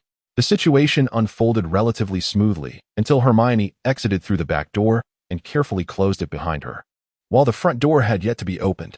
With that, they had already put at least one large corridor between themselves and Filch. Chapter 44. In a frenzy, you must not cause any more trouble. Hermione turned to admonish Harry and the others. In light of your help with our studies, we shall take your words to heart. Harry and Ron exchanged a knowing glance, silently agreeing, and nodded without uttering a word. Hermione was somewhat satisfied with their response and was about to say something more when, turning around, she inadvertently bumped into a suit of armor by the wall. Clang. Crash. The sound echoed, and Hermione stood there in stunned silence, her words caught in her throat. Harry, Ron, Neville, run, Harry whispered urgently and then dashed away. At that moment, he deeply regretted not having returned the books to the common room beforehand, choosing instead to carry them with him. Without hesitation, Ron followed suit, while Hermione and Neville hesitated for a moment, only to find themselves several paces behind in the blink of an eye, prompting them to hurry after the others. They sprinted through several corridors, but soon Harry found himself utterly exhausted, coming to a halt and gasping for breath. Ron and Hermione were even worse off, collapsing against the wall and sliding to the ground. Strangely, Neville appeared unfazed, demonstrating surprising stamina for someone of his stature. Of course, it was a fact that he wasn't burdened with the weight of a dozen books like Ron and Harry were. We should have already lost him, Hermione said with great effort. This time, she refrained from complaining, as it was her fault for knocking over the armor. Where are we? Neville asked hesitantly, glancing around. They had run blindly, not caring whether the stairs led up or down, simply charging forward. Now, they found themselves disoriented. After all, the staircases at Hogwarts were notoriously unpredictable, and relying on memory to navigate them was utterly futile. Upon Neville's inquiry, The other three turned their gazes toward Hermione. As the academic overachiever, memorizing the layout of the castle was part of her scholarly prowess. This should be the 4th floor? I don't think I've ever been here before, Hermione replied, hesitating as she surveyed the surroundings. Gradually, her expression darkened. This is the corridor on the right side of the 4th floor. Harry, Ron, and Neville momentarily found themselves at a loss, as it had been over a month since Dumbledore had mentioned that the corridor on the right side of the 4th floor was a perilous forbidden zone. During this time, no one had brought it up again, and the trio had long since forgotten about it. At this moment, Hermione's mention of it evoked only a vague recollection. Let's wander around a bit. Let's take a look around. In the distance, a voice drifted lazily through the air, exuding a sense of leisure. However, to Harry and his friends, it resonated with palpable malice. Peeves. Once again, they found themselves escaping the wolf's den only to stumble into the tiger's lair. Harry and Ron wandered about when they suddenly spotted a flickering wooden door nearby. Hide in there, hide, Ron urged in a hushed voice, reaching for the handle. However, the door was locked. The sound of Peeves' voice grew ever closer. Move aside. Hermione forcefully pulled Ron aside, brandishing her wand, and whispered, Alohomora. With a decisive click, the lock sprang open. The 4 of them slipped inside and shut the door behind them, pressing their ears against it. Outside, Peeves continued to hum a discordant tune as he floated past, oblivious to the door. We're safe. Harry sighed in relief. Let's go. He prepared to open the door, only to feel someone tugging at his sleeve. Turning his head in confusion, he froze in shock. What in the world? Harry felt his scalp tingle, convinced his hair was standing on end at that moment. What lay before him exceeded all his comprehension. He even began to doubt whether he was dreaming, a nightmare indeed. They found themselves in a narrow corridor, the forbidden corridor. Harry now fully understood why access was prohibited. Before them loomed an enormous creature, a 3-headed dog. This colossal beast occupied half of the corridor, which was wide enough for a 10-meter-tall giant, and it was sprawled across the floor. Harry was not only taken aback by its sheer size, but also by the fact that it possessed 3 heads. A 3-headed dog. He had only encountered such a creature in mythological tales. Even after entering the magical world, Harry never expected to actually see one. At that moment, one of the heads stirred, its nose twitching as if it had caught a scent. Its bull-sized eyes slowly opened, and it yawned widely, thick drool dripping from its sharp teeth. Harry gasped in astonishment, quickly covering his mouth with his hand, fearful of uttering even the slightest sound. Even the Gryffindors, renowned for their bravery, trembled in terror at the sight of the monstrous creature. Let us go. Be quiet and move slowly, Hermione whispered, her voice barely a murmur and measured in pace. The enormous dog before them was not yet fully awake, and she was determined not to disturb its slumber. The trio of Harry, Hermione, and Ron felt an overwhelming sense of trepidation, reluctant to voice any dissent. With an unprecedented caution, they gently opened the door, stepped outside, and quietly closed it behind them. To their relief, the large dog seemed to remain in a state of half-awareness, neither lunging nor growling, allowing them to exhale deeply. Quickly, return. This time, follow my lead. Hermione shot a fierce glare at Harry, who had been leading them astray.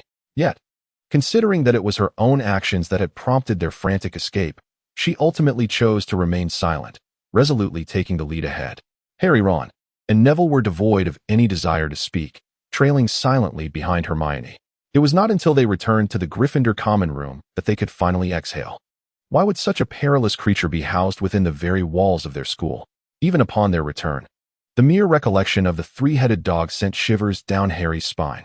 Indeed, had it not still been slumbering, Ron could hardly fathom the potential consequences and involuntarily shuddered. Neville nodded in agreement, his countenance slightly pale.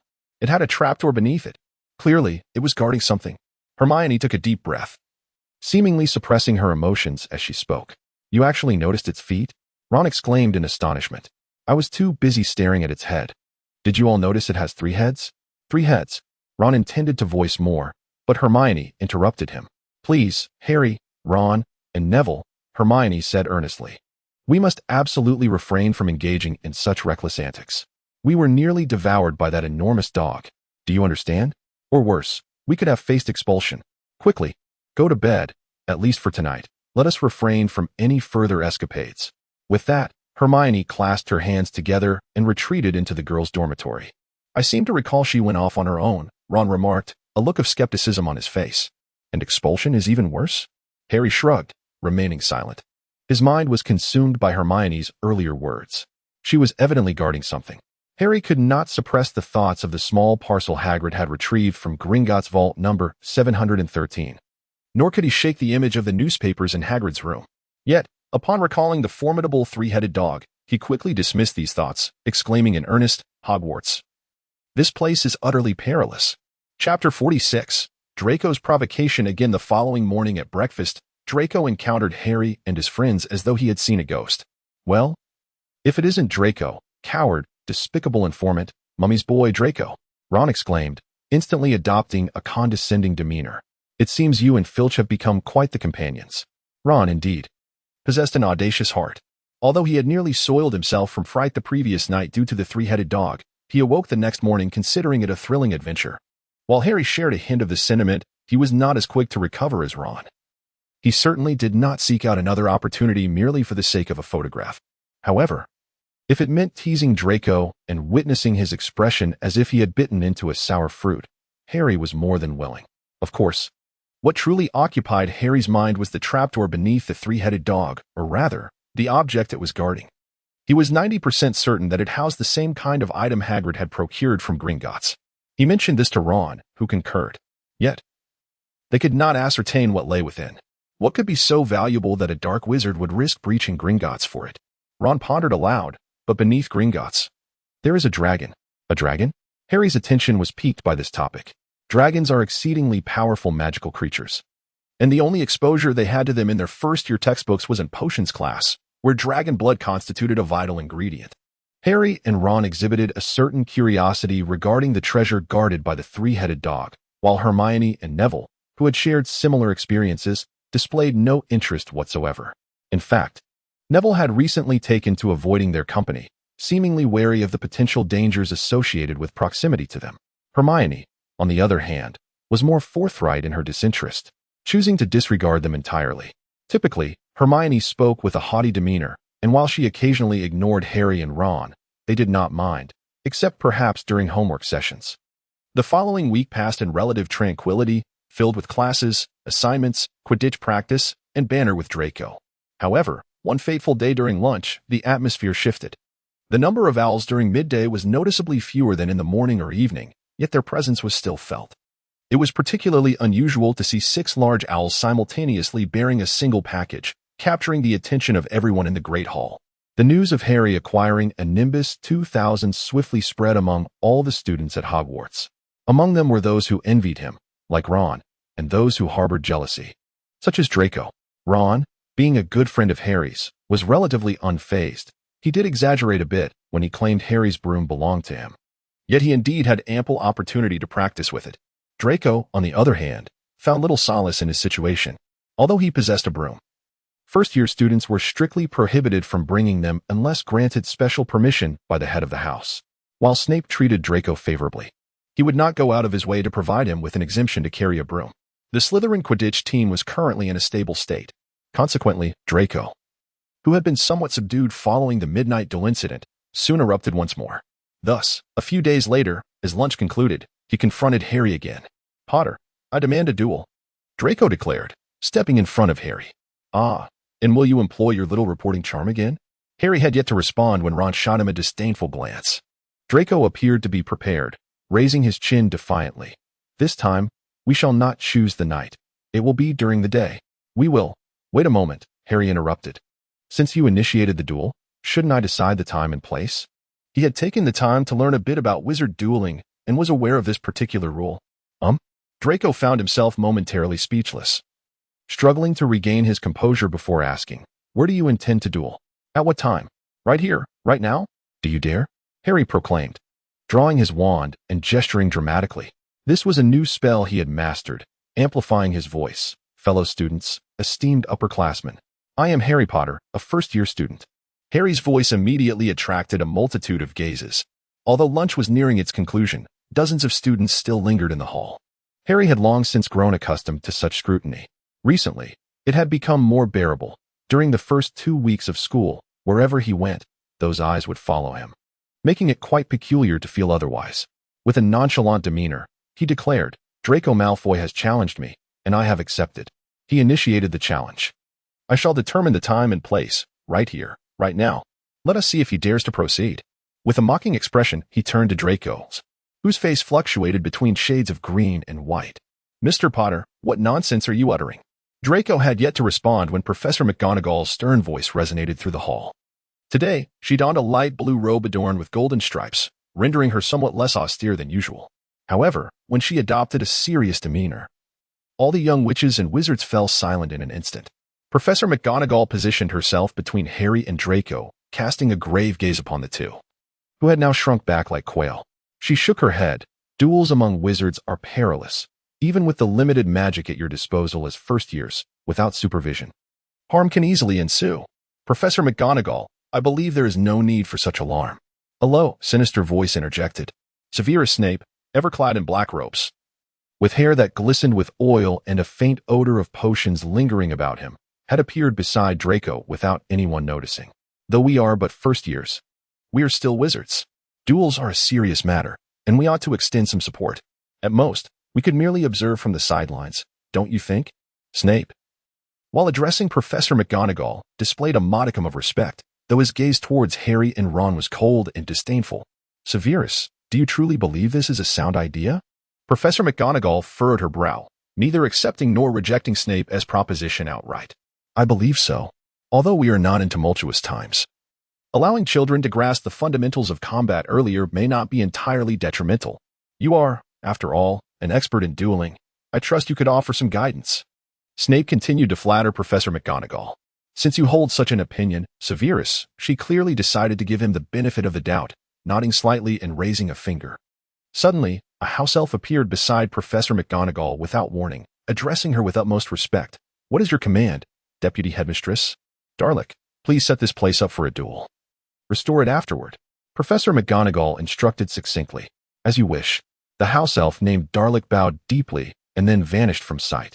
In the next moment, the 4 long tables and their accompanying benches disappeared without a trace, replaced by a singular elongated platform at the center, the material of which was unknown. Draped in a rich red carpet. On either side, there are steps that one can ascend. Professor McGonagall nodded with satisfaction, then turned her gaze towards Snape. Thank you for your support, Professor McGonagall. Snape responded with a slight bow, before turning to Harry and Draco and stating, no assistance is necessary. It shall be a one-on-one duel. The loss will be counted if a wand is disarmed, if one falls unconscious, or if one willingly concedes. There was originally the possibility of death, but this is a school, and Professor McGonagall and I will ensure that such an occurrence is averted. Do you two have any objections? Harry and Draco were both bewildered, unable to comprehend how the situation had escalated to this point. Harry initially sought to suppress Draco's arrogance, believing that Draco would not dare to duel him. However, Draco was eager to find a secluded spot to ambush Harry. After all, a fair fight was not a concept familiar to wizards, at least not to the Malfoy family. Yet, with the intervention of Professor McGonagall and Snape, the situation took a dramatic turn. It appeared that the duel was indeed about to unfold in plain view of the public. Harry and Draco were momentarily bewildered. Yet the other students were filled with excitement. A duel. A duel. How long has it been since such an event graced us? The saying goes that there is no fun like a good spectacle. Those who had planned to depart after their meal, whether to nap, study, play, or indulge in romance, quickly gathered around. Hurry up, Draco, and you too, Mr. Potter, do not waste everyone's time. Snape remarked coldly. Or perhaps, Mr. Potter, you are apprehensive? Harry's temper flared instantly. He thought to himself, old bat, giving Snape a nickname in private, can't find the courage to bother me during class, but seizes the opportunity after it? He scoffed inwardly, do you truly believe Draco can triumph over me? Dream on.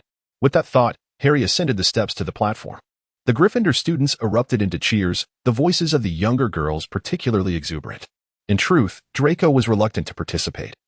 This open and transparent duel was far from what he desired. Yet, under the cold gaze of his housemaster, he found it impossible to decline.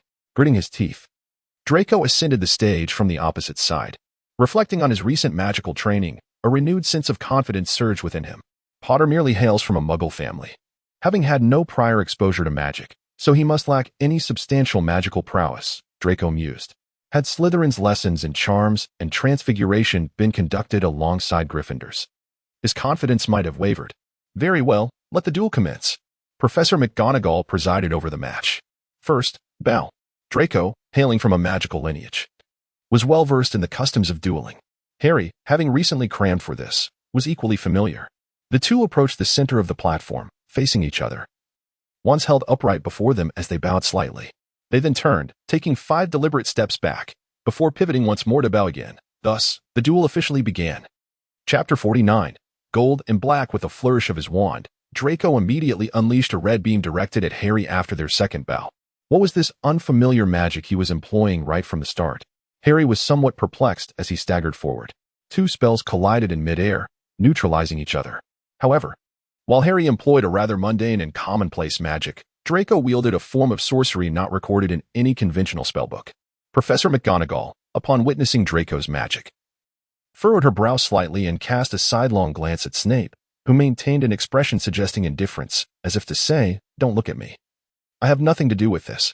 McGonagall pursed her lips in a discreet manner, thinking to herself, "What pretense is this? Ordinary folk may be oblivious. But how could a seasoned professor like me, having taught at Hogwarts for over a decade, not recognize the signature spell of Severus Snape?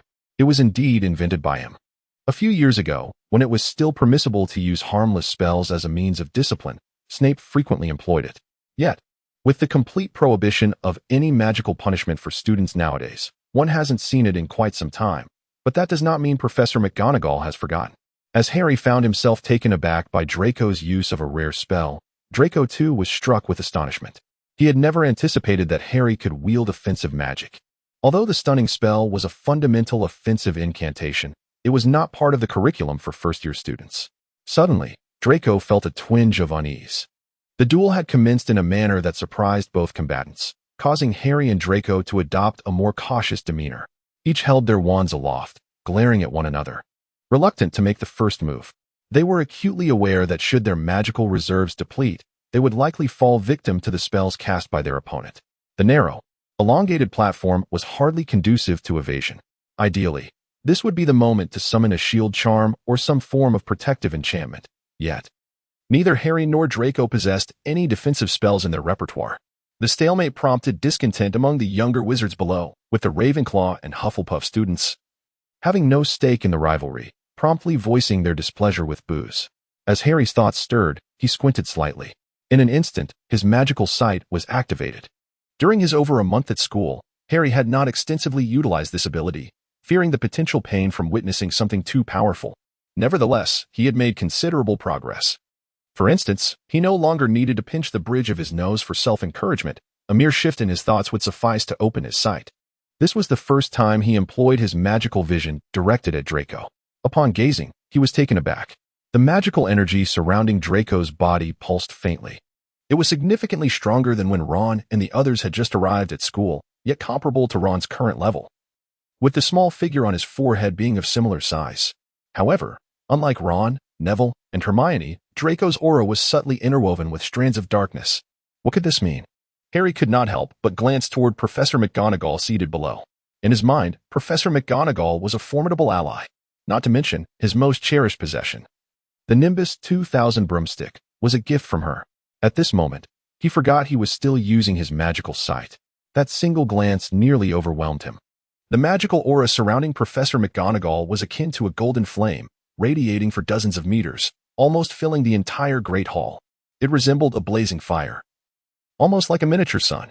The essence was as clear as a small golden figure. No, it was not merely a small golden figure. A spectral silhouette, equal in height to Professor McGonagall, loomed behind her.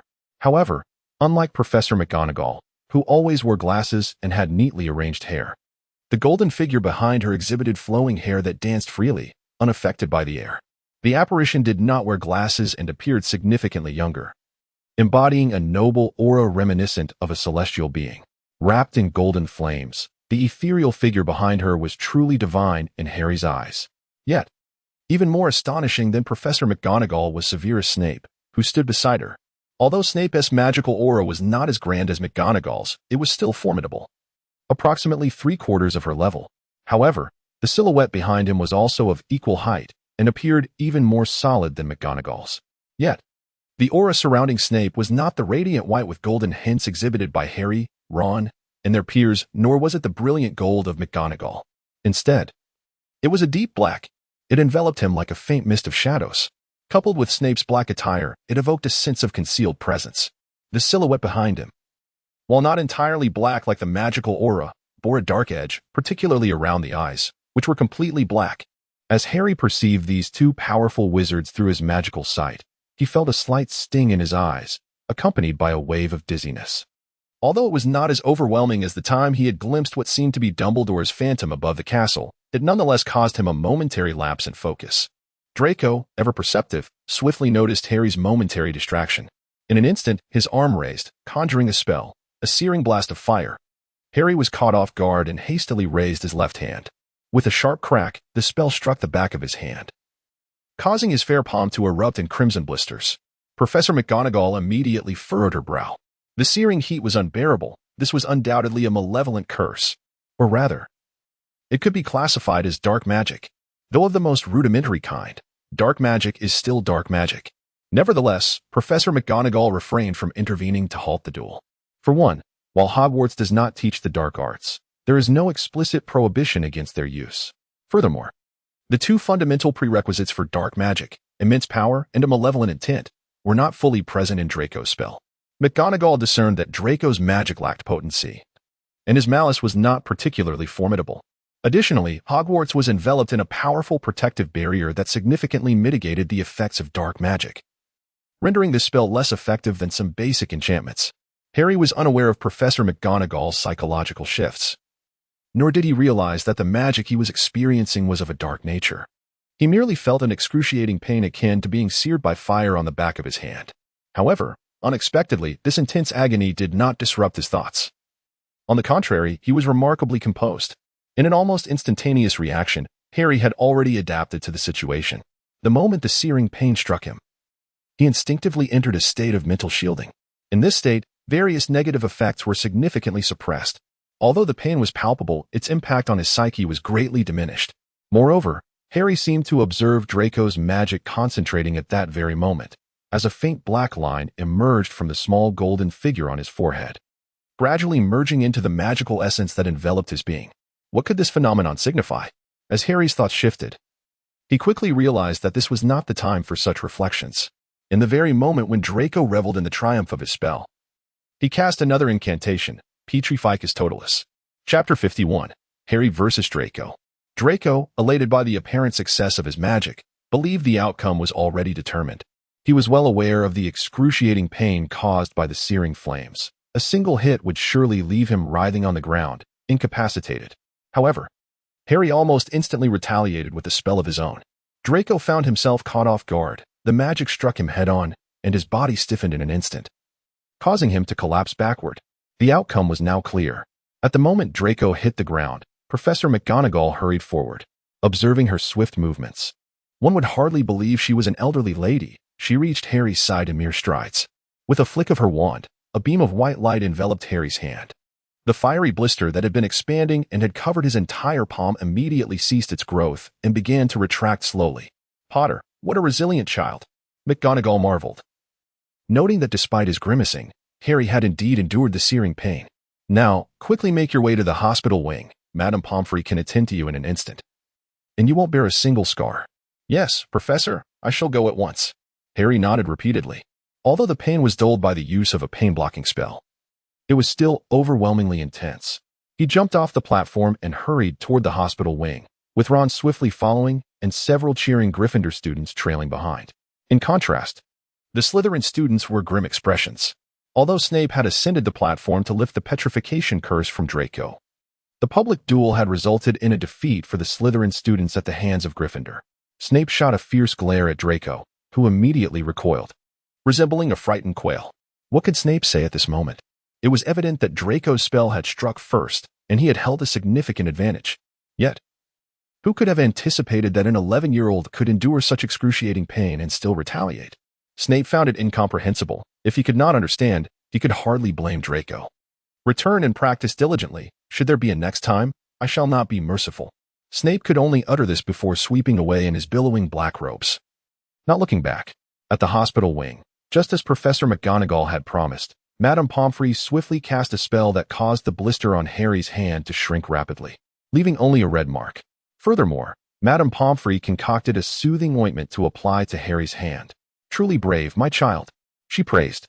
"The searing flames are indeed a dark magical curse. Though it may be of the lowest caliber and the caster's skill appears lacking, the pain is no less intense. To think you managed to endure it and make your way here."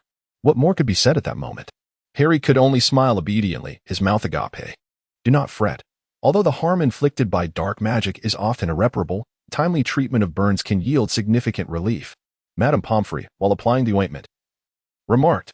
"Once the salve has completely dried and you begin to feel a slight warmth, you may remove it. By then, you shall be entirely healed." With no trace of a scar left behind, Harry felt a soothing coolness envelop his hand as the ointment was applied to the back of his hand, immediately alleviating the previous burning pain. The refreshing sensation penetrated deep into his flesh, offering an indescribable comfort. "Thank you, Madame Pomfrey." Harry expressed his gratitude. "No need for thanks. Just go and rest. Would you like me to write you a note?" "You may return to your dormitory this afternoon to recuperate," Madame Pomfrey suggested. Harry pondered for a moment and ultimately declined. He believed it was wiser to avoid missing classes. This decision was met with vehement criticism from Fred and George, who exclaimed, "You have a golden opportunity to skip class, and you fail to seize it." Ron also expressed his agreement. Chapter 52, The Art of Soul Interpretation. Harry, who had somewhat cooled down recently, found himself reignited with fervor in the past few days. And the reason was undoubtedly the duel that had taken place a few days prior. Harry had long since cast aside the matter of the duel. He had discovered something new: the soul interpretation technique. This knowledge had suddenly emerged in his mind while recalling the magical visages of Professor McGonagall and Snape on the evening of the duel. Harry's mind had encountered the notion of knowledge numerous times, yet it often comprised fragmented and superficial insights, primarily of practical application. For instance, he had come across a potion recipe or a method for arranging a feng shui layout. Even the technique of mind confinement was merely a rudimentary approach. And it was only through an unexpected discovery of notes in the library that Harry gained a more comprehensive understanding. A complete and systematic body of knowledge had never presented itself until now. However, this time, the concept of soul interpretation was markedly different. It was predominantly composed of pure knowledge, interspersed with minor spells. The information regarding soul interpretation was entirely in Chinese, and the text was quite obscure. Although Harry had a grasp of the language, it was limited to the most basic and conversational form. The reading proved to be quite arduous. But after several days of study, he finally grasped the general content. According to the description within the soul interpretation method, entities are categorized into 4 tiers: material, spiritual, mental, and magical. Nevertheless, the vast majority of entities do not simultaneously embody characteristics of all 4 tiers. Common stones, metals, and minerals possess only material properties, plants and lower animals, while retaining their material nature, also exhibit spiritual attributes. Higher beings, including humans, possess the ability to recognize their own existence and engage in thought, which is referred to as the mental tier. Most forms of life culminate at this point. Only a select few, endowed with extraordinary supernatural abilities, possess the 4th tier, which is magical in nature, such as the magic wielded by wizards. The interpretation method categorized this as the body-mind magic principle, a phrase in Chinese that Harry found perplexing, as it seemed that the order should logically be body, magic, mind. Typically, entities ascend through these tiers in a progressive manner, yet exceptions do exist. Some malevolent spirits lack a physical form and therefore do not possess materiality, while certain magical creatures, devoid of self-will and driven solely by instinct to kill, lack mental faculties. This reminded Harry of the ghosts within Hogwarts and the legendary zombies. Within this body of knowledge, Harry uncovered descriptions that affirmed some of his previous insights. Firstly, he confirmed that the light he perceived on the surface of beings during his clairvoyant state was indeed a manifestation of magical energy. The method of cultivating clairvoyance reappeared within the interpretation method, albeit with greater detail. Secondly, he discerned the significance of the golden point on the forehead of Muggles. The small golden figures associated with Neville, as well as the shadows behind Professor McGonagall and Snape. These were projections of the soul, or as termed within the interpretation method, the primordial spirit, an actual manifestation of mental capacity. Its size and density directly reflected the strength of one's soul. This understanding illuminated the fact that wizards possess a more potent soul than ordinary individuals, hence their transformation from a golden point into a small figure. Professor McGonagall and Snape. being even more formidable, possessed soul projections comparable in size to their true selves. However, this led Harry to reminisce about his initial arrival at Hogwarts when he beheld the towering apparition of Dumbledore, which dwarfed the castle itself. If that too was a projection of the soul, how immense must Dumbledore's soul power be? Chapter 53. Before Halloween, Harry recalled the towering apparition of Dumbledore that he had first encountered upon arriving at Hogwarts, a figure even more imposing than the castle itself. If that was indeed a projection of his soul, how immensely powerful must Dumbledore's spirit be? Or perhaps it was not a projection of the soul at all. Harry found himself in a state of uncertainty. When it came to the discussion of the soul, the treatise on the art of manifestation detailed 4 minor spells. These included the mind-closing technique, which Harry had already mastered, allowing the spirit to temporarily detach from the body and soar like a ghost, the soul extraction spell, which enabled one to perceive and briefly influence the emotions of others through soul empathy, and, lastly, the most fundamental practice, the soul manifestation method. Aimed at strengthening the essence of the soul, Harry's comprehension is limited to this extent. The remainder remains shrouded in ambiguity. For instance, the theory of fate mentioned in the final brief chapter eludes clear understanding. The author of the soul interpretation seems only partially acquainted with the concept of fate. However, according to his assertions, everything possesses its own fate, which appears to be a more fundamental attribute than the laws of body and mind. While the body can be enhanced through various means, the augmentation of vitality, albeit somewhat troublesome, offers numerous methods. The avenues for amplifying soul power are fewer, yet not entirely absent. The soul interpretation itself provides a means to achieve this. As for demonic nature, there are no effective methods for enhancement, although it tends to increase naturally with age. This explains why many long-lived magical beings exhibit formidable magical prowess. Yet fate remains elusive, its alteration exceedingly difficult to grasp. Such perplexities evoke Harry's exasperation towards these arcane matters. He can still manage to grasp the 4 preceding layers of attributes, finding them somewhat enlightening. However, the subsequent descriptions concerning fate are utterly confounding. Lacking comprehension, he struggles to retain the information. As time elapses, the recollection of such knowledge gradually fades, yet Harry remains indifferent. His focus lies instead on the concepts he has understood and the enigmatic author of the soul interpretation, Yin-zo. Harry was not encountering this name for the first time amidst the knowledge he had acquired. Several potions, the details of which had faded from his memory, were crafted by Yin-zo. Moreover, the most beneficial feng shui arrangement he had once experienced was also attributed to Yin-zo. Who exactly is this Yin-zo? Could there be a connection between him and the wealth of knowledge Harry was continuously acquiring? When Harry first entered school, he had indeed inquired about this with Hermione, as she was undoubtedly the most reliable source for such questions. At that time, it had merely been a casual inquiry, yet Hermione confessed her ignorance. Later, he remembered it again and searched through the annals of renowned contemporary wizards, but to no avail, since it was not an urgent matter. Combined with the demands of his studies, he eventually set aside the quest for answers. However, at this moment, his curiosity had reignited with fervor. He resolved to investigate further when the opportunity arose. Time passed swiftly, and Harry had been at Hogwarts for nearly 2 months. Aside from the initial 2 weeks, which had been relatively easier, the subsequent days had proven to be quite arduous. With the increasing difficulty of his coursework, it had become commonplace for him to toil over assignments until the midnight hour.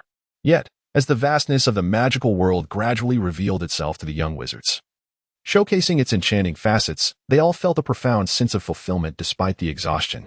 During this period, the Dursleys had not sent any communication, but Dudley had managed to send a letter.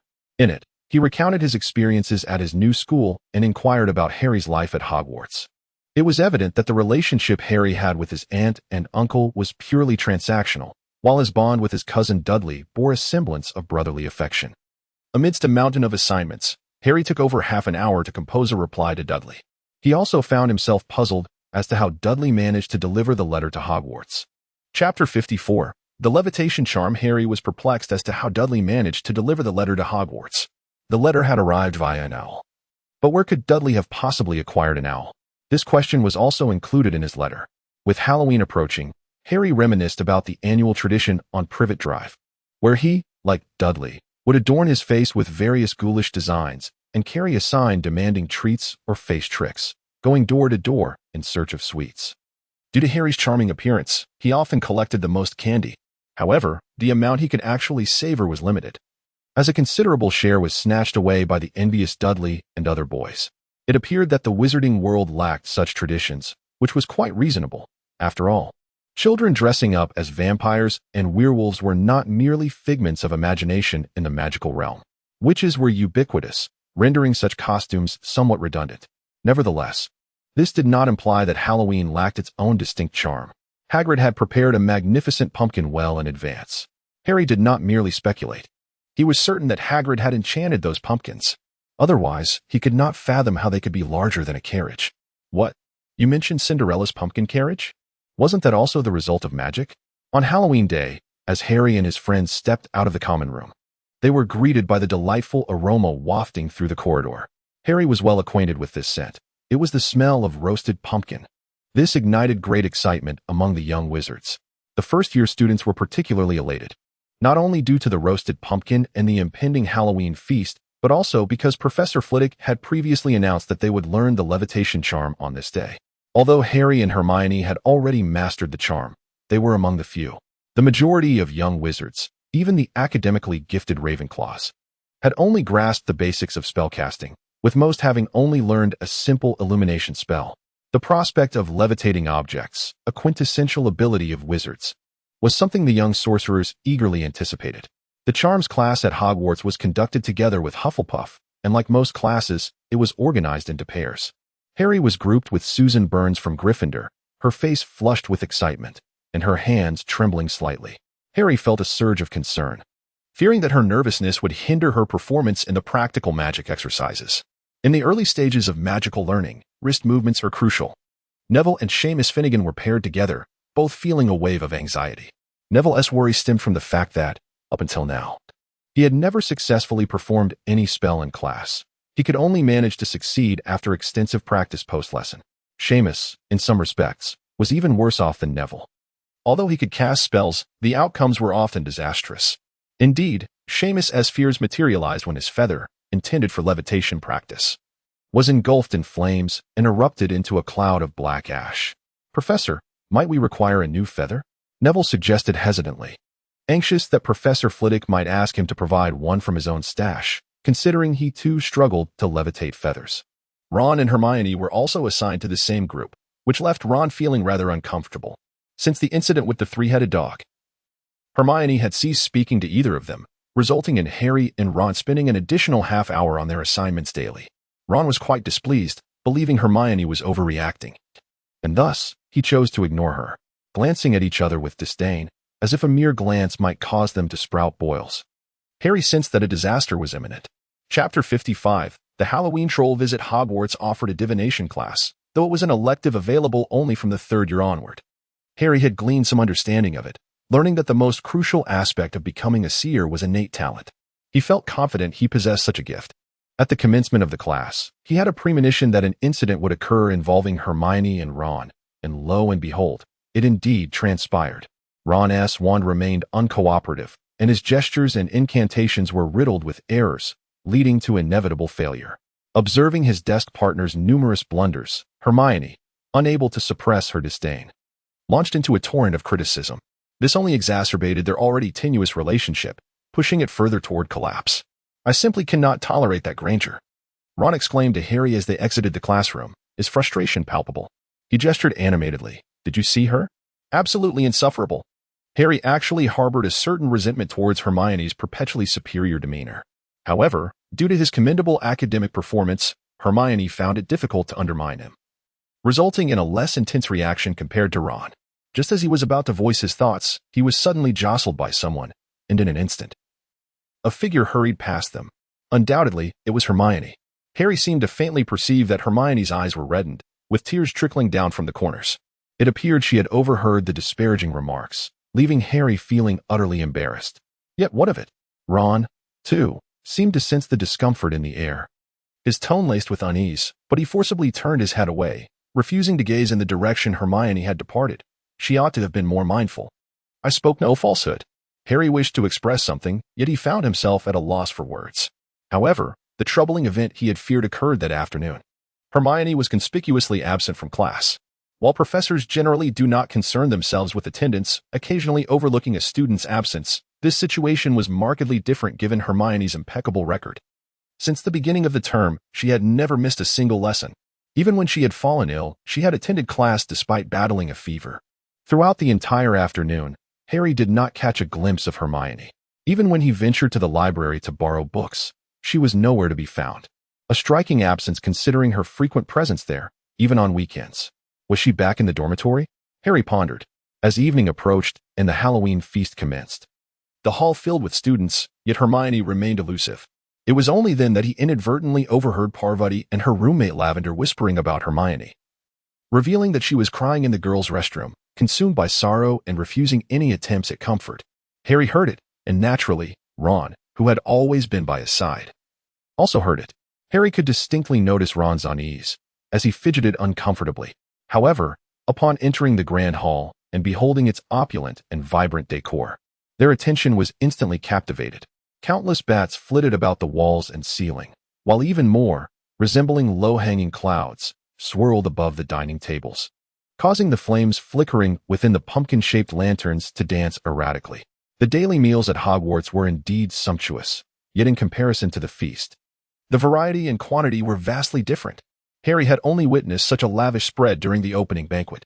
Harry and Ron each held different delicacies in their hands, their faces alight with joy as they indulged in their feast. In their haste, they choked momentarily, only to gulp down generous amounts of pumpkin juice to ease their discomfort. Albus Dumbledore, seemingly having summoned a band of jubilant goblin musicians from some hidden nook, was graced with their lively melodies resonating before the dais. Professor Flitwick, perhaps seized by a sudden exuberance, conjured a high stool and stood upon it, wielding his wand as a conductor's baton to lead the ensemble. As the atmosphere swelled with merriment, the great doors of the hall were abruptly flung open with a resounding bang, capturing the attention of all present, prompting even the musicians to halt their performance. All eyes turned towards the entrance, where Professor Quirrell burst in, hastening towards the platform while exclaiming, "A troll! There's a troll in the dungeons." Mid-sentence, it appeared he had tripped over his own robes, tumbling forward and losing consciousness upon impact. A moment of silence enveloped the hall, swiftly followed by chaos. The younger students erupted into shrieks of terror, while Gryffindor, known for its bravery, fared slightly better, though most wore expressions of alarm. Harry's complexion appeared rather pallid as he perused the textbook on defense against the dark arts, where he encountered the subject of trolls. These three-star magical beings possess a relatively low level of aggression. However, they remain perilous to the majority of wizards. A troll is classified as a humanoid creature towering over 5 meters in height. Those exceeding 6 meters are referred to as mountain trolls, with the largest specimens reaching up to 7 meters, earning the title of Lord. Ordinary trolls do not wield magic, yet a rare few mutated mountain trolls possess the ability to cast shockwave-type spells, a phenomenon exceedingly uncommon. Regardless of their type, trolls exhibit formidable resistance to both physical and magical attacks.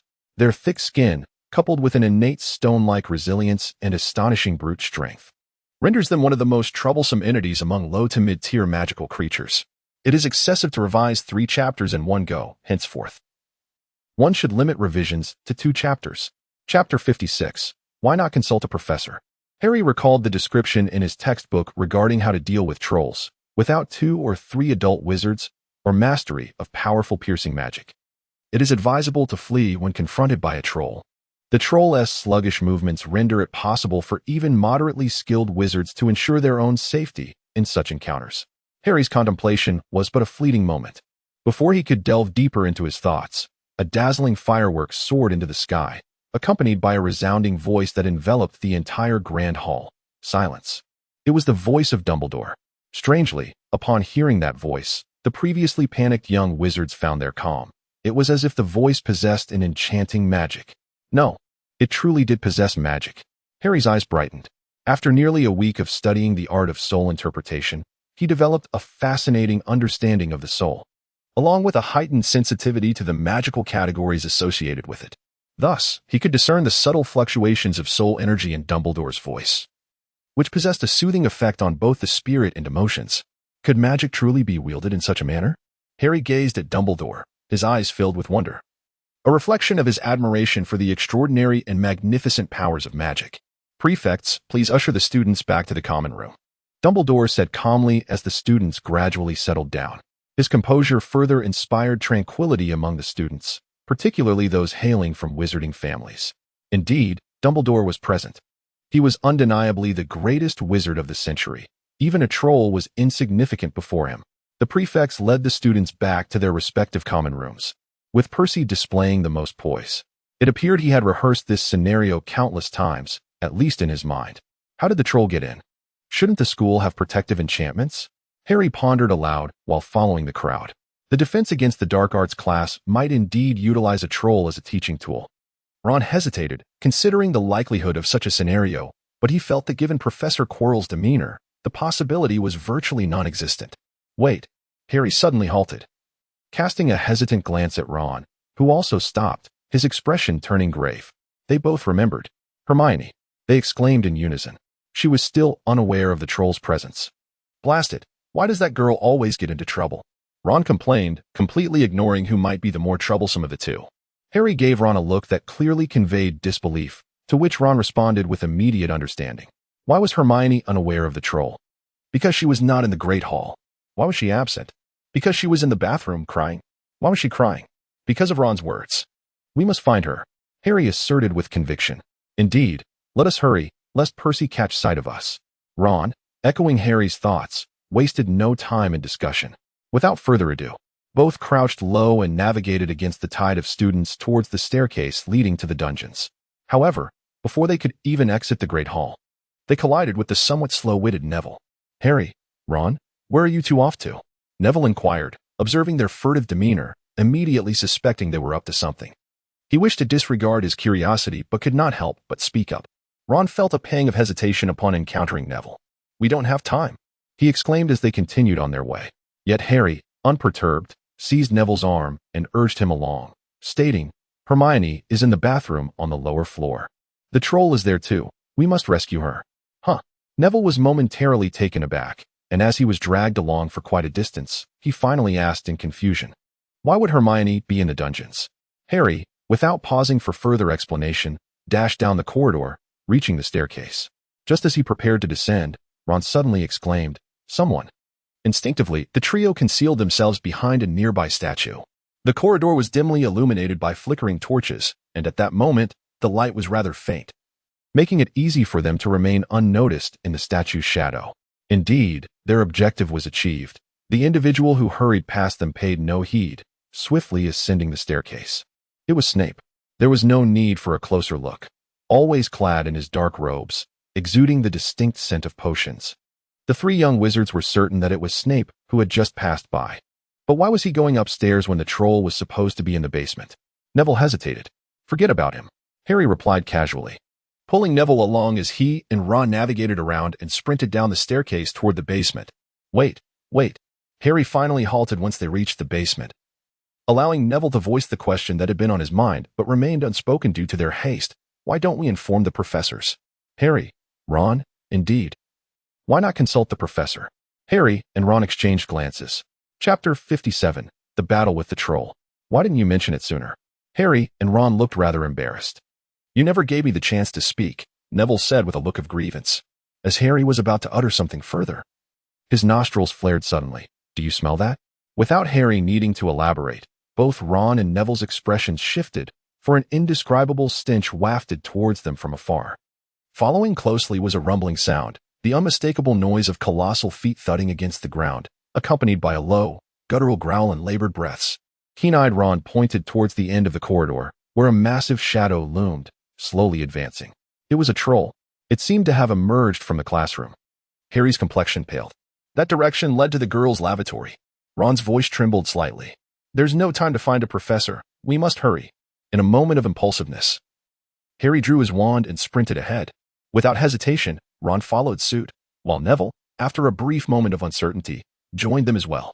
As they raced down the lengthy corridor, they were met with a sight that sent chills down their spines.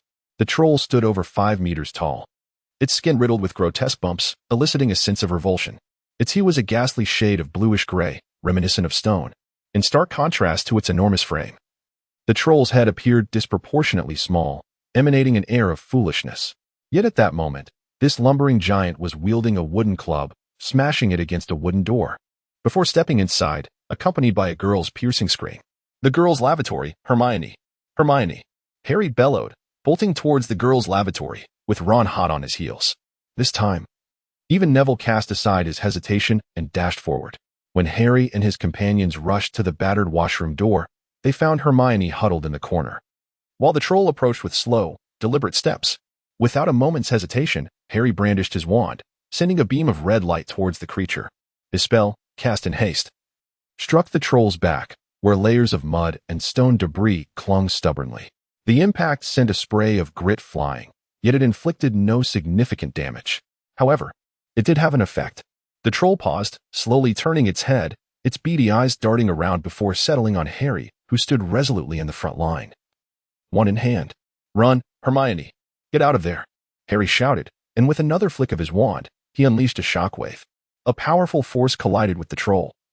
A basic yet effective offensive spell that most adult wizards could cast instantly. While Harry couldn't manage an instantaneous spell, its potency was undeniable.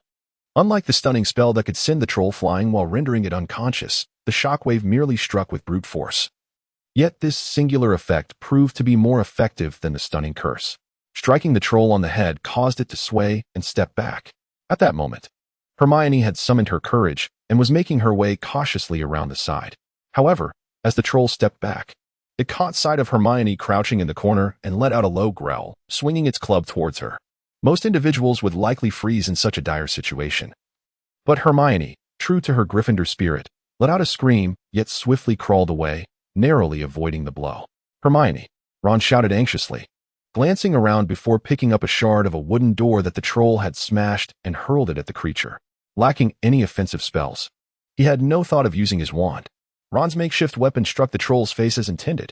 Had it hit the troll's body, his small arms and legs would have had little effect, but a blow to the face was a different matter. Even with its thick hide, the troll couldn't help but turn its gaze towards them. At that moment, an astonishing scene unfolded before Harry and Ron. The instant the troll's attention shifted to Ron, Neville dashed towards Hermione. In just a few quick strides, he reached her side, pulling her up and urging her to flee. While this action was undeniably brave, it was also quite reckless. The troll's focus was once again diverted towards this commotion. Yet, seizing the opportunity, Harry cast another spell, drawing from his earlier experience. This time he aimed directly for the troll's face. With a resounding thud, the stunning spell struck the troll, rendering it momentarily dazed as it staggered back a step.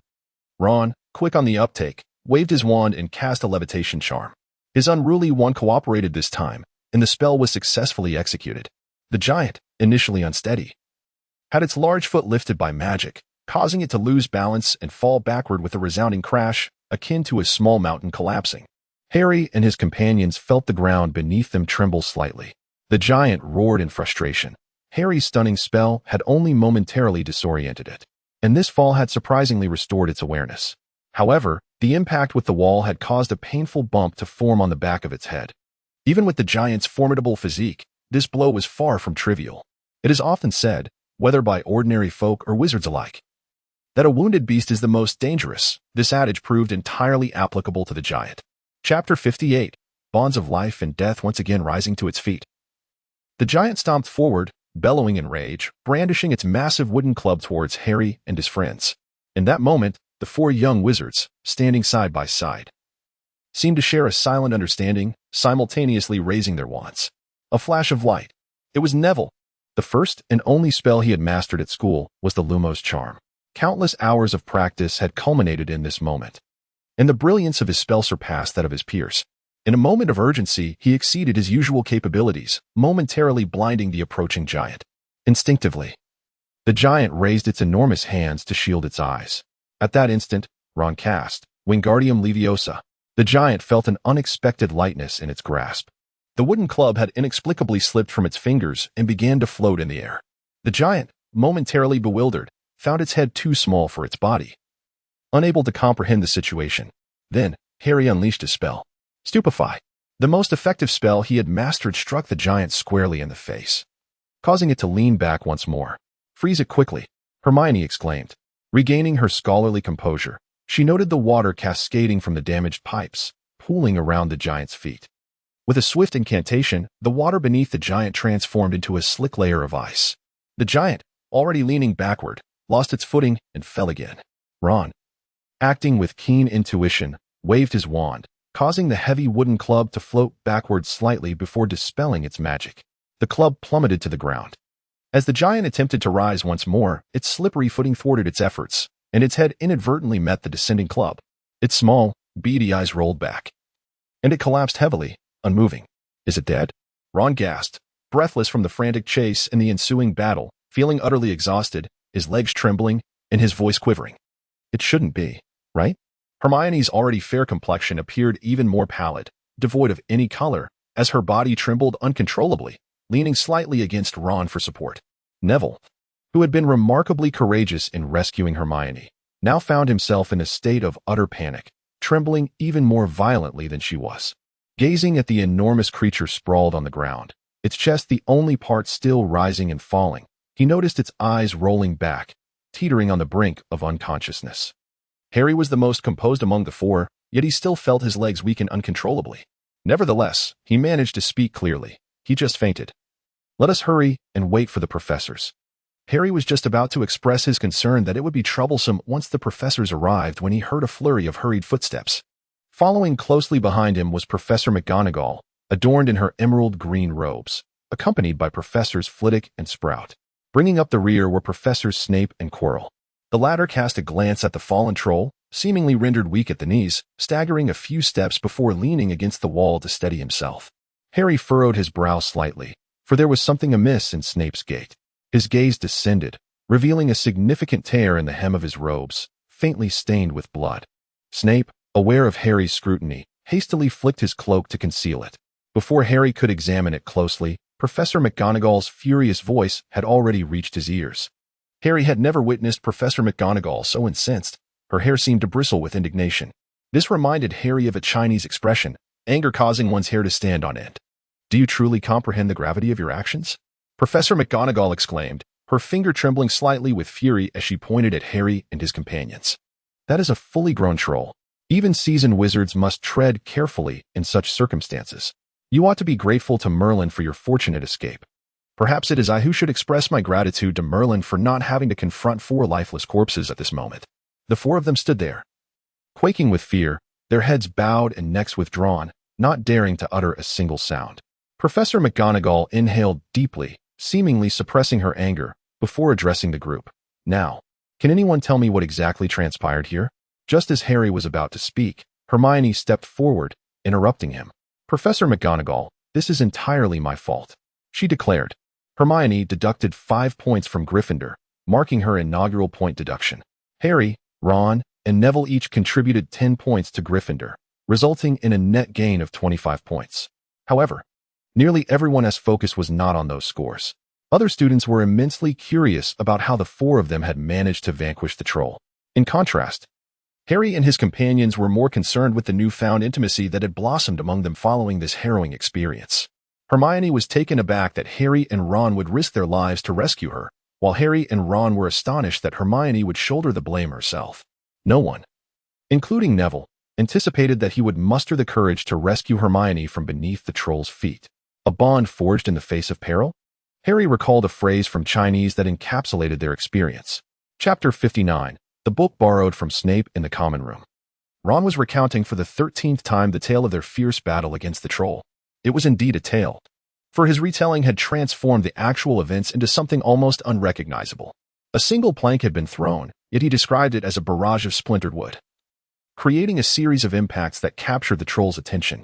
Neville's headlong dash to rescue Hermione was embellished into a daring acrobatic evasion amidst the troll's swinging club. Harry's mediocre spells were portrayed as inflicting grievous wounds upon the troll, causing it to stagger and falter.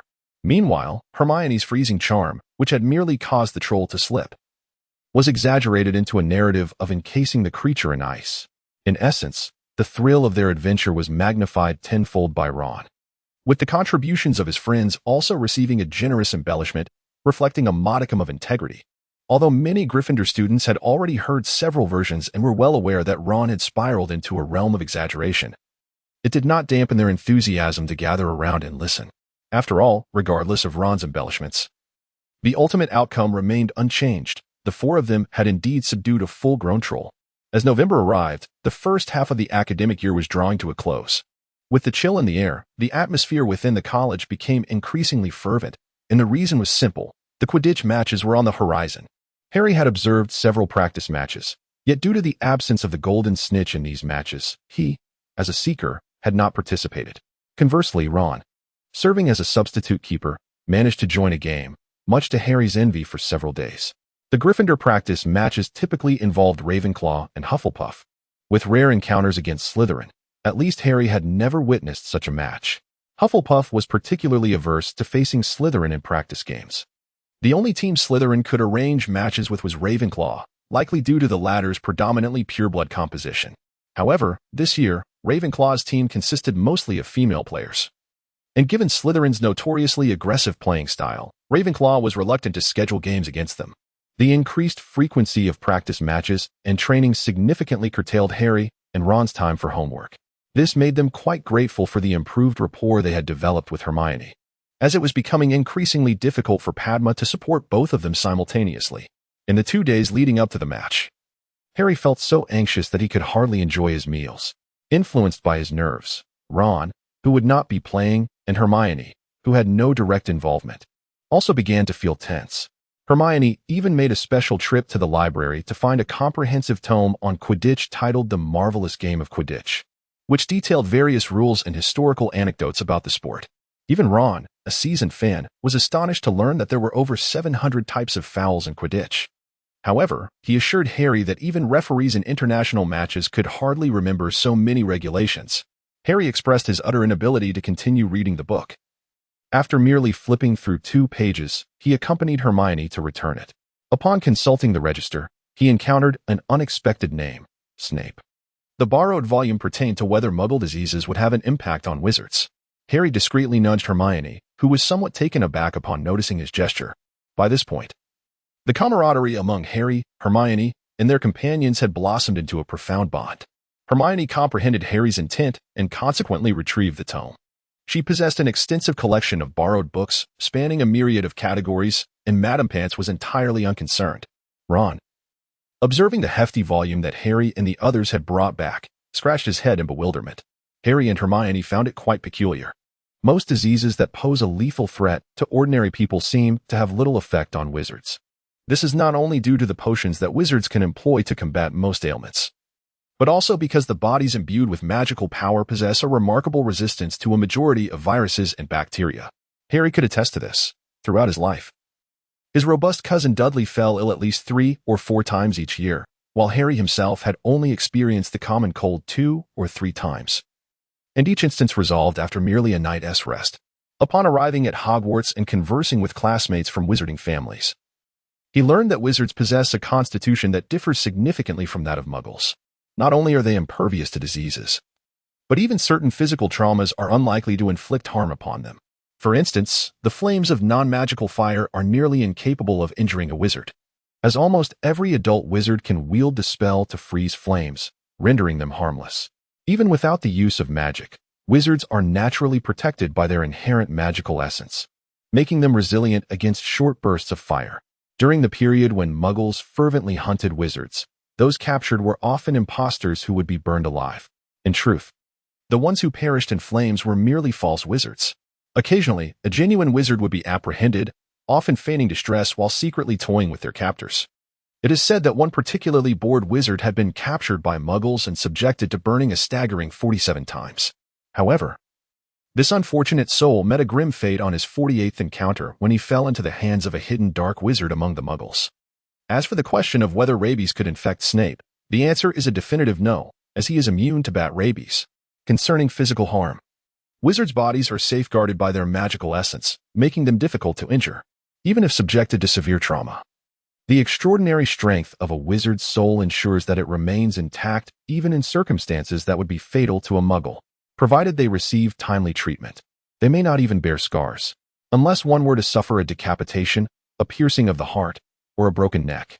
It is generally quite challenging for an ordinary person to kill a wizard. This is why Hagrid was so agitated upon hearing that the Dursleys had told Harry his parents died in a car accident. Could a car crash truly claim the life of a wizard? In theory, yes, but only if, at the moment of the accident, All the wizards in the vehicle lost consciousness and were unable to use magic to escape, and if the car exploded before they regained awareness. The intense heat from a gasoline explosion could severely harm a wizard's body. If a wizard fails to effect their own rescue before succumbing, then they would meet their demise. In summary, things that are perilous to muggles generally pose little threat to wizards. The more powerful the wizard, the less susceptible they are to harm. While Snape may be contemptible, Harry has witnessed his magical prowess and mental fortitude, affirming that he is indeed a remarkably formidable wizard and a master of potions. What kind of affliction would compel him to consult such a book? With such skepticism, Harry and his companions opened the book in search of clues.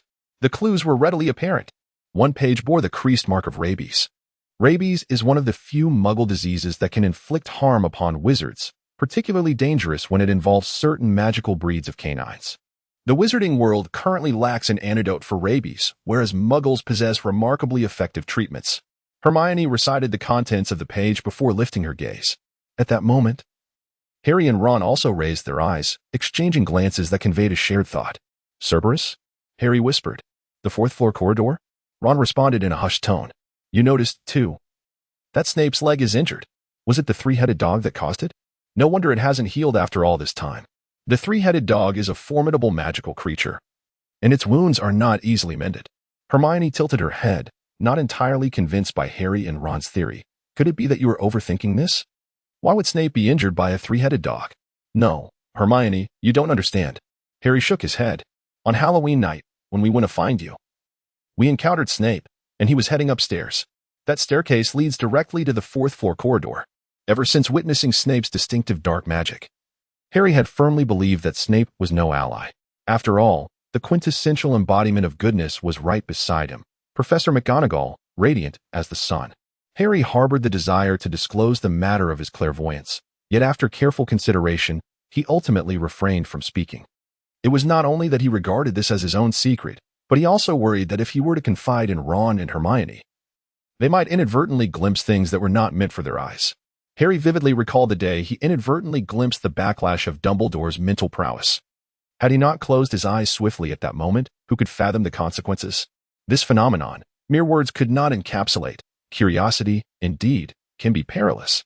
What if Hermione and Ron mastered the art of clairvoyance and, out of curiosity, stumbled upon an unforeseen incident? Harry would be plagued by guilt. Nevertheless, it had already instilled a modicum of belief in Hermione regarding Harry and Ron's assertions, albeit a slight one.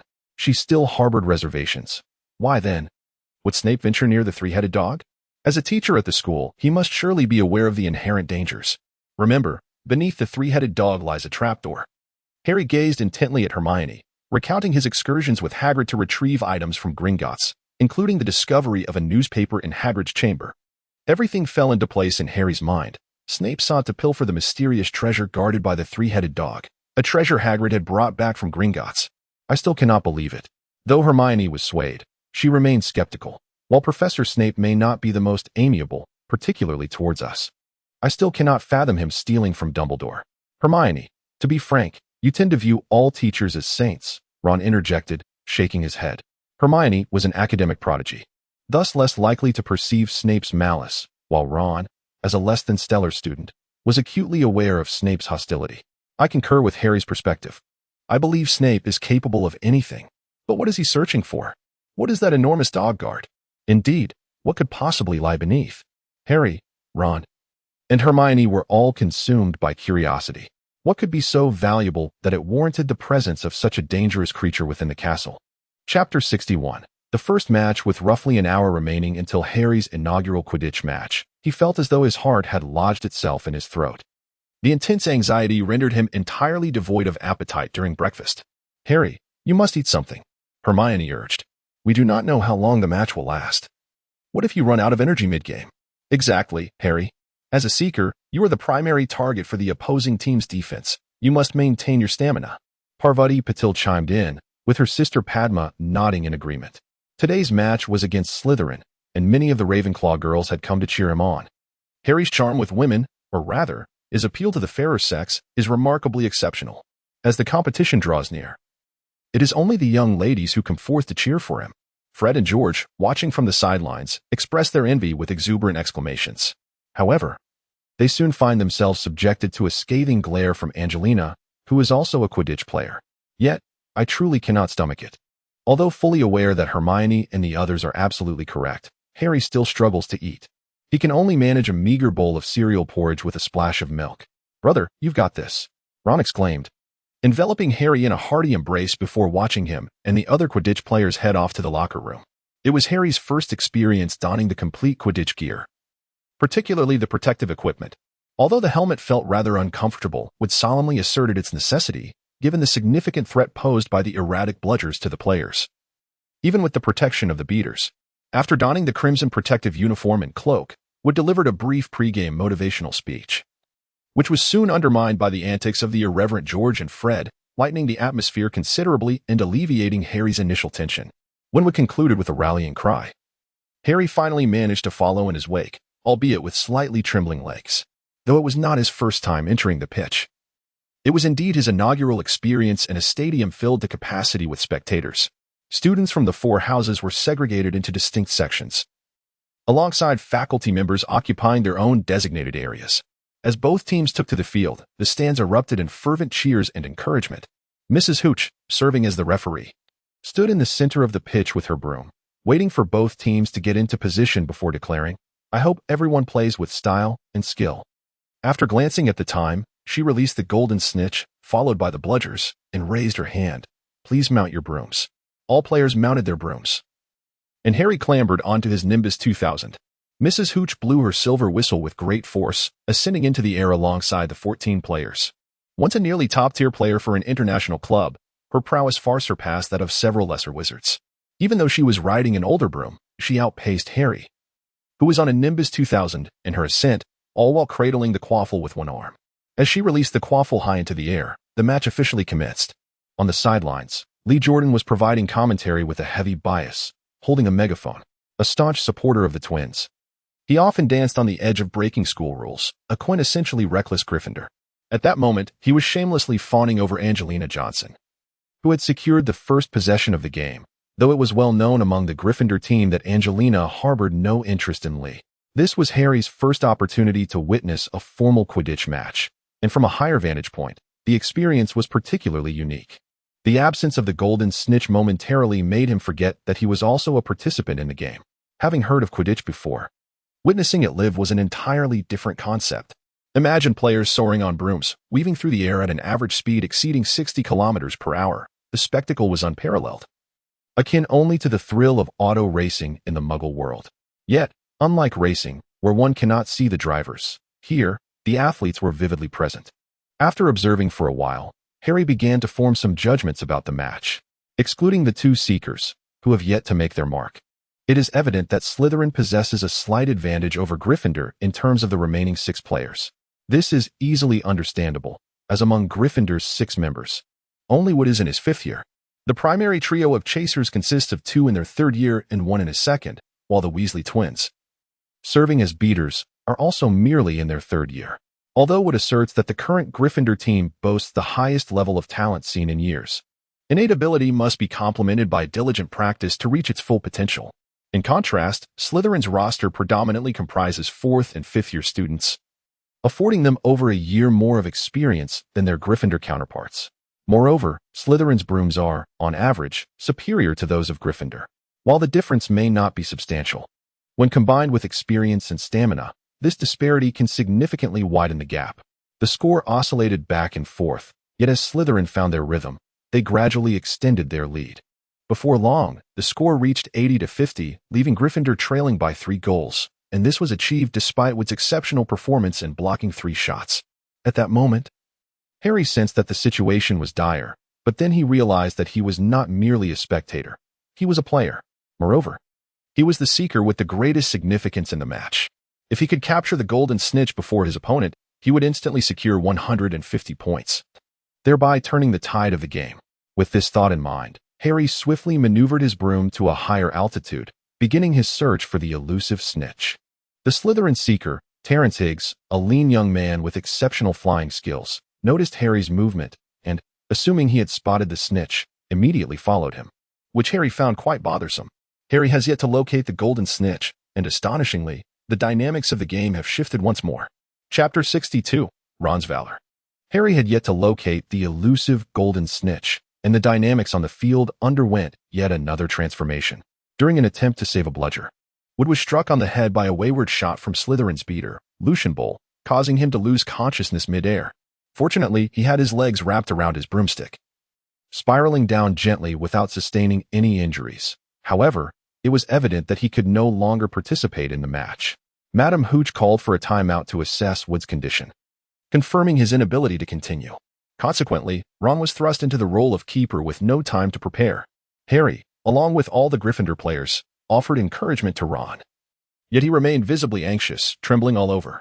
Consequently, in the subsequent 5 minutes, Ron conceded 5 goals.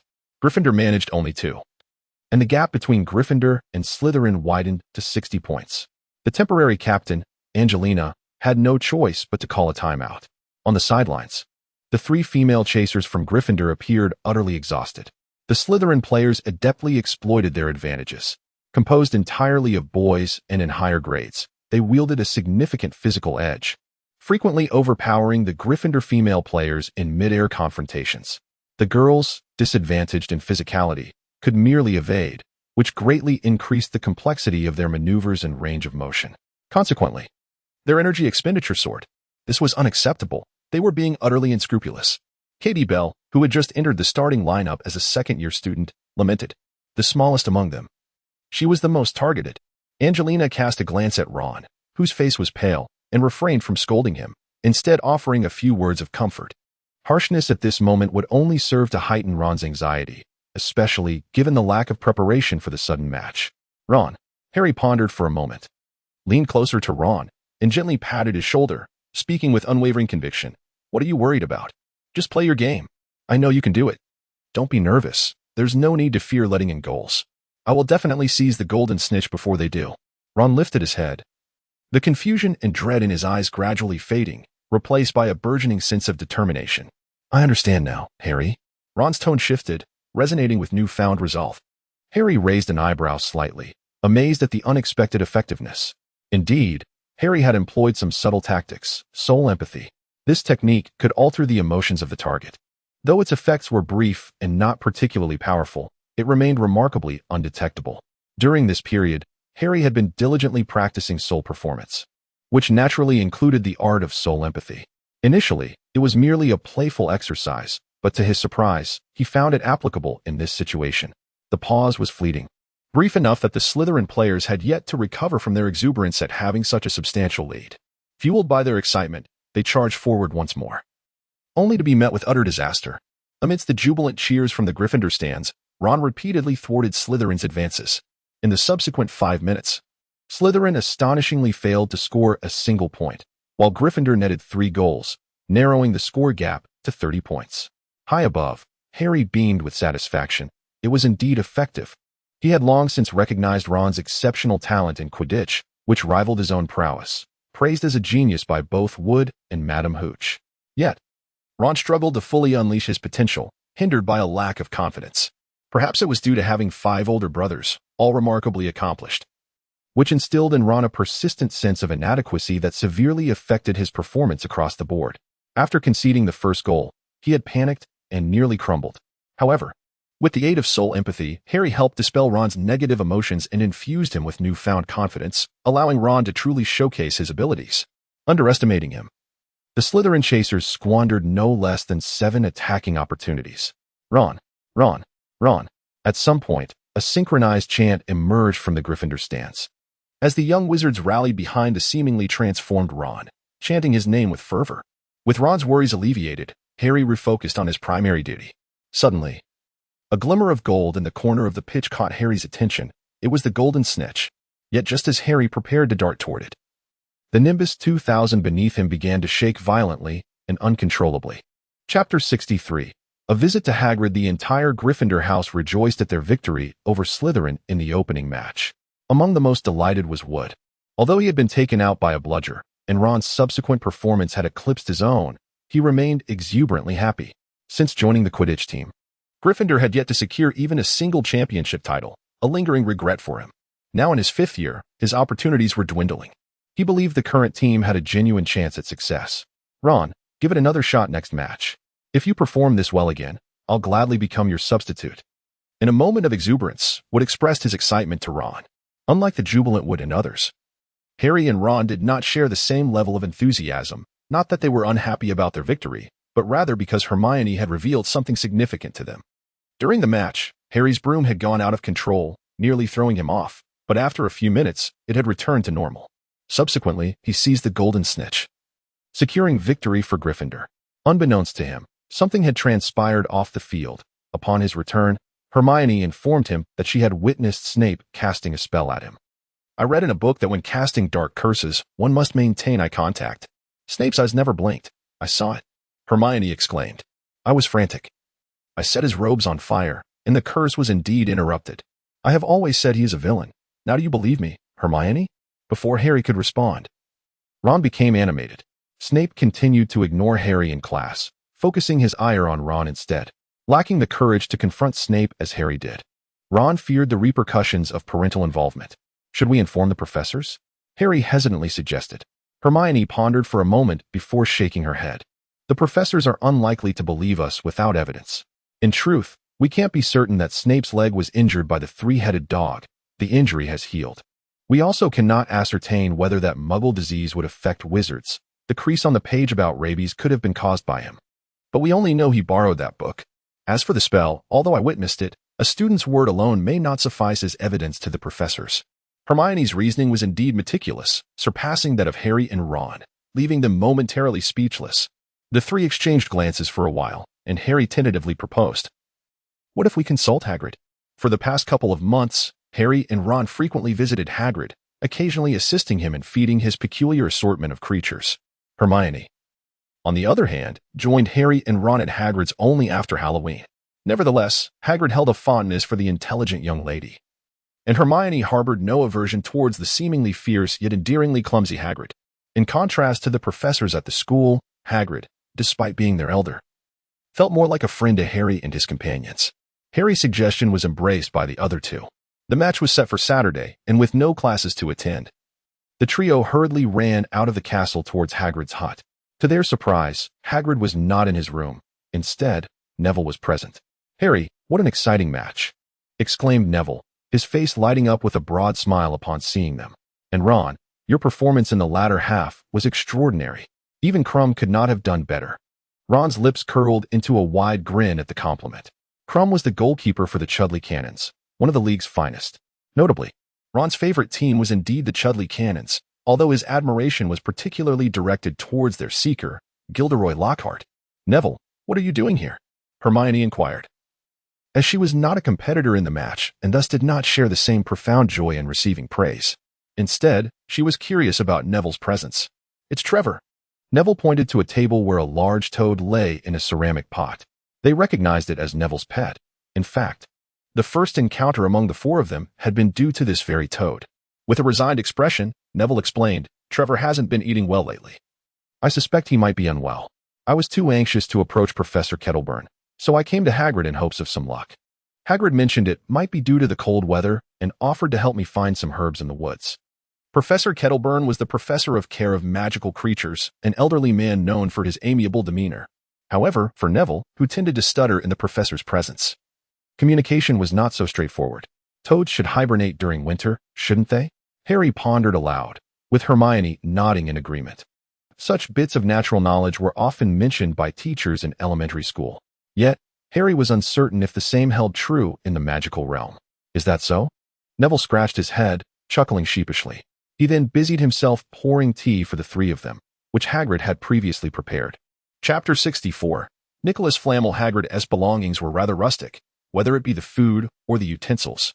However, if it was food, it was generally quite palatable. Especially the tea. The Dursleys were fond of tea as well. Harry had consumed plenty since childhood, yet it paled in comparison to Hagrid's brew. There was one notable exception, though: rock cakes. That was what Hagrid had served them during their first visit shortly after they began their studies. As for the taste, Harry and Ron could not ascertain it, for the rock cakes lived up to their name. The crust was as hard as stone, rendering them incapable of biting into it. Later, Hagrid admitted he had not monitored the baking time closely. In fact, he himself struggled to chew the rock cakes that day. By the way, Are you here to visit Hagrid, or do you have something else in mind? Neville casually inquired. Harry and his friends hesitated for a moment, considering that Neville was indeed a close companion, and thus recounted the events that transpired on the field that day. I can't believe such a thing happened, Neville exclaimed, clearly without a shred of doubt regarding Harry and his friend's words. Moreover, he recalled seeing Snape ascend the stairs on Halloween, and he had noted that Snape's leg injury persisted for several days. The four of them speculated for a while about what the three-headed dog was guarding. Yet the clues were exceedingly scant, leaving them all at a loss. At that moment, Hagrid pushed the door open and entered. The weather remained quite chilly, and the four of them were bundled in thick cloaks. However, Hagrid wore only a thin coat, showing no signs of discomfort from the cold. Upon seeing Harry and the others, his face broke into a broad smile. "Hello. I was just thinking whether you would come to find me, and here you are. What a splendid match, Harry and Ron. Especially you, Ron, I must say." Ron's smile stretched from ear to ear. "Just wait a moment. I need to prepare some medicine for Neville's toad," Hagrid said cheerfully, rummaging through his pocket to retrieve an assortment of herbs that even Hermione could not identify. He poured them into a small ceramic bowl, then fetched a wooden pestle from the cupboard and began to crush the ingredients. Midway through, he grabbed a few beetles from a jar in the corner and added them to the mix, continuing to grind until it was reduced to a fine powder. He then poured a substance from a small vial that appeared to be blood, stirring it all together. "All done." Hagrid beamed once more. "Let Trevor drink this. I assure you he'll be lively for months to come." Neville gazed at the small bowl in Hagrid's hands, his expression somewhat dazed. Having excelled in herbology even more than Hermione, he recognized some of the herbs as non-toxic. After pondering, he chose to trust Hagrid. In hindsight, Neville regretted this decision. For Trevor, despite being revitalized, continued to go missing intermittently. Once Hagrid had attended to Neville's toad, he began to inquire about the reason for Harry and his friend's visit. They began by recounting the events from the day's match. Impossible, absolutely impossible. Hagrid's large head shook vigorously like a bobblehead toy. Though Snape may not appear particularly likable, I cannot believe he would wish harm upon Harry. However, Hagrid hesitated, then added, "Harry, your relationship with Snape has indeed become rather strained." Harry and his companions mentioned that on Halloween, Snape might attempt to confront the three-headed dog and that injuries could ensue. This time, Hagrid's reaction was even more pronounced. He had been pouring tea for Harry and the others when, upon hearing their words, he abruptly set the teapot down with a thud, his face a mask of astonishment. "How did you come to know about Fluffy?" Harry and his companions were taken aback. To think that the three-headed dog actually had a name, and moreover, was cared for by Hagrid. Hagrid expelled the four of them. Yet it was evident that his ire was not directed towards Harry and his companions, but rather at himself for having let slip a crucial detail. Although Hagrid's inadvertent revelation offered little immediate assistance to Harry and the others, he did divulge that the object in question was linked to an individual named Nicholas Flamel. Who was Nicholas Flamel? Harry pondered, a look of bewilderment crossing his face. The name rang faintly familiar, yet a thorough rummaging through his memories yielded nothing substantive. He suspected he might have misremembered, while Harry found it quite normal to be unaware of certain matters. The fact that even Hermione was in the dark suggested that the name might indeed be rather obscure. "Can we not inquire with the professors?" Neville proposed, cradling his toad Trevor, who squirmed energetically in his grasp. "No," Hermione immediately countered, shaking her head. "The professors are likely aware of that item, and posing such a question could draw their attention. If Snape were to accidentally catch wind of our inquiries, he might become more cautious, making it increasingly difficult to uncover his vulnerabilities. Our greatest advantage at present is that he remains oblivious to our suspicions." Harry and Ron expressed their agreement, and naturally, Neville had no opposing stance. The four of them had no choice but to rely on their own strength to seek out Nicholas Flamel. Hagrid, the ever-mum's servant, came to pay a visit. Chapter 65. Temporary safety would have been smiling broadly lately. After all, there were 4 Quidditch matches before Christmas, and Gryffindor had 2 of them. Currently, Gryffindor had won both matches, with Harry catching the golden snitch in all 3 matches, leading to substantial victories. Consequently, they were at the top of the scoreboard. Wood seemed to envision the Quidditch Cup beckoning to him. Even more thrilling for Wood was the emergence of his successor, Ron Weasley. Having experienced the tenure of Charlie Weasley as Quidditch captain, Wood acknowledged the remarkable talent of the 2 beaters, the Weasley twins. Although his classmate Percy was not adept at Quidditch, it did not deter him from believing that the Weasley children possessed a natural affinity for the sport. Even if the term genetics was seldom mentioned in the wizarding world, Ron further validated this notion. during the match against Hufflepuff. Wood even stood firm against the objections of Angelina and the other three chasers, insisting on Ron's starting position. Consequently, Ron once again captivated the audience with his exceptional performance. Even as they prepared for the back-to-back match against Ravenclaw after Christmas, Wood was determined to play, despite Angelina suggesting that Ron could use more rest. Wood argued his case vigorously to secure his place on the field, although not all 4 matches had concluded. It was already evident that Gryffindor was likely to lead in points for the semester. With the current term's matches completed and their outstanding results, Wood relaxed the training intensity. Harry and Ron found themselves with a bit more time, allowing them to assist Hermione in searching for information on Nicholas Flamel in the library. However, after more than a month, they still had no leads. Harry even began to suspect that it might not be a name at all, but perhaps a place or something else entirely. Hagrid's poor grammar often led to misunderstandings, which was not uncommon. Hermione and Ron shared this suspicion, but this only broadened the scope of their search. Not to mention, the countless small villages and towns in England made it a monumental task to verify each name. Time swiftly passed, and by mid-December, with the arrival of the first snow, the students began to anticipate Christmas. The holiday extended for half a month, during which students could choose to return home or remain at school. Hermione and Neville had confirmed their plans to go home for Christmas, while Ron decided to stay at school since his parents would be visiting his brother Charlie in Romania. Harry had heard the name Charlie numerous times, yet it was not Ron who mentioned it most frequently, but rather Wood. Wood often exclaimed, "Oh, Harry, I believe Charlie was an exceptionally talented seeker among the students. Yet your performance surpasses his." It was rumored that Charlie had received an invitation to trial for a professional club, but ultimately he chose to journey to Romania to study dragons at a dragon sanctuary. Harry had yet to encounter a dragon and was immensely curious about them.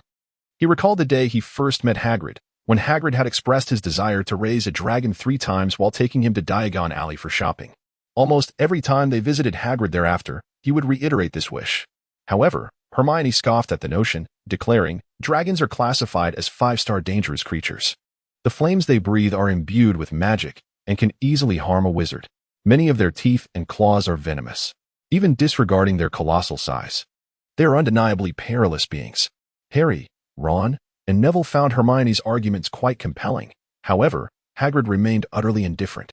During this period, Harry and his friends visited Hagrid several times, who welcomed them warmly yet remained reticent about Nicholas Flamel and the secrets hidden within the castle.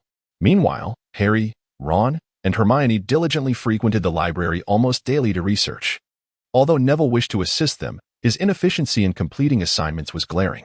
With the Christmas holidays approaching, it was evident that he preferred not to take his homework home. Recently, Harry and his companions have delved into a substantial tome on the evolution of modern witchcraft. Prior to this, they had explored 3 significant works: The Great Wizards of the 20th Century, Contemporary Renowned Sorcerers, and The Rise and Fall of Dark Magic, all of which yielded little insight. However, it cannot be said that their efforts were entirely fruitless, as they discovered information regarding a 3-headed dog. This creature, classified as a 4-star magical entity, possesses a ferocious temperament and remarkable aggression. Its hide is exceptionally resilient, exhibiting a formidable resistance to magic. Its growl can instill fear within a short range. Were it not for its lack of long-range magical attack capabilities, this creature could potentially be rated as a 5-star monstrosity. This realization brought both anxiety and comfort to Harry and his friends. The anxiety stemmed from their absolute inability to confront such a creature, while the comfort arose from the thought that even Severus Snape would likely find it challenging to contend with such a powerful beast.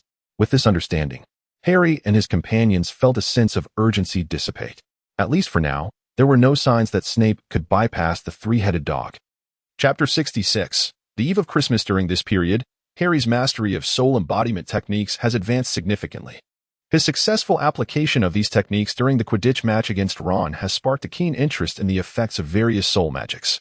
However, he is somewhat vexed by the slow progress of his mental shielding technique, which, though it has just begun to take shape, allows him only to form a rudimentary mental barrier, incapable of transcending mere illusory consciousness. His mastery of soul empathy has merely enabled him to slightly alter the emotions of others, with effects akin to what he managed with Ron being the utmost limit. While the study of soul embodiment enhances the strength of the soul, its efficacy remains elusive to Harry. As for the final technique, the astral projection of the soul, he has yet to even approach its threshold.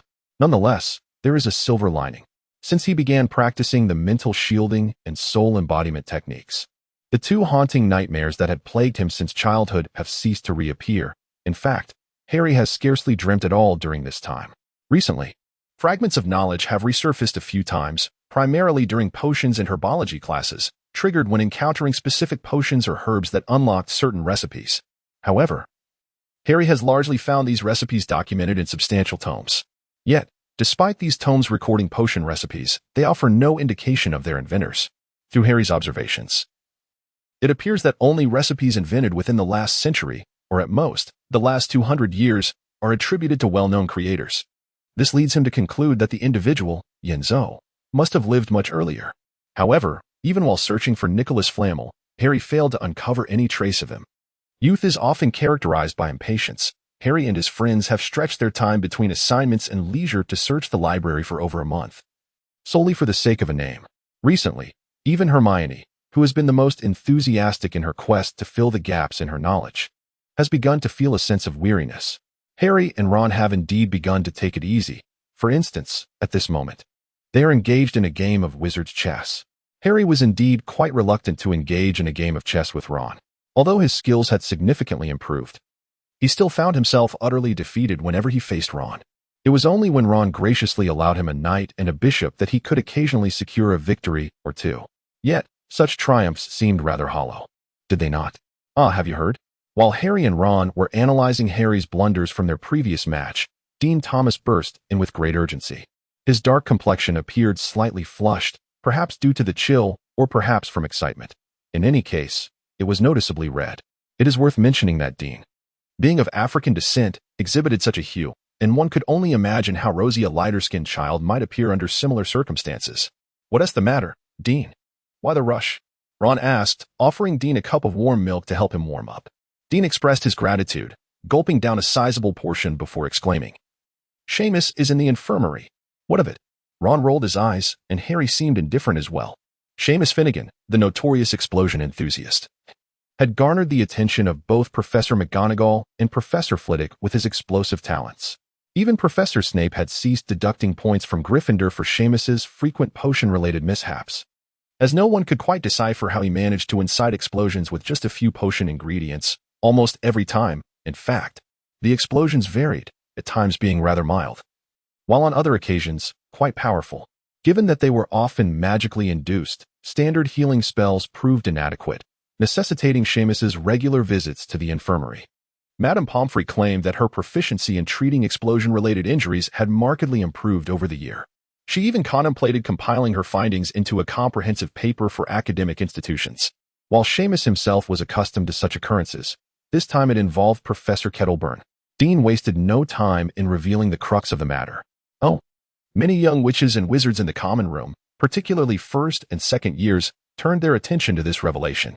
The older students remained composed, their experiences and information from peers informing them that the care of magical creatures Professor Kettleburn had injured himself on multiple occasions. He was known as the only professor who frequently found himself in the infirmary, often lying in recovery. What happened? Even Harry and Ron were taken aback, as they did not know much about Professor Kettleburn, only that he was on good terms with Hagrid and was generally amicable. With Christmas approaching, Professor Kettleburn wanted to gather some decorations. Dean elucidated. "You see, there's a nest of fire crabs by the Black Lake, and the professor thought to collect some of the gemstones from their shells." Seamus, intrigued by the fire crabs as well, accompanied him. However, while attempting to cool down the fire crabs with magic, an explosion ensued. Yes, Seamus's magic caused an explosion. This brought Harry and Ron into familiar territory, and they nodded in agreement, acknowledging the absurdity of the situation. It has also come to my attention that Christmas is fast approaching. Christmas. Chapter 67, Introspection. The festive season is nearly upon us, and the majority of young wizards have already packed their belongings, eagerly awaiting the arrival of the holiday to return home. Harry ultimately decided against returning home, primarily because the prospect of spending time with the Dursleys held little appeal. Each Christmas, a multitude of relatives would descend upon the Dursley household, all from Uncle Vernon's side of the family. They harbored a distinct aversion towards Harry, and he reciprocated their sentiments. Indeed, apart from his cousin Dudley, Harry shared no genuine affection with the Dursleys. Well, Aunt Petunia might possess a smidgen of fondness, but it was hardly significant.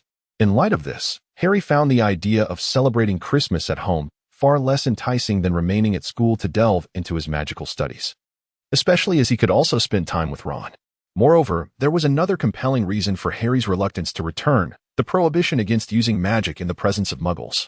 Not only that, but underage wizards were expressly forbidden from wielding their wands outside of the confines of Hogwarts, Diagon Alley, and other magical villages. This regulation took effect once young witches and wizards enrolled in school, and their names were officially inscribed in the Register of Acceptance.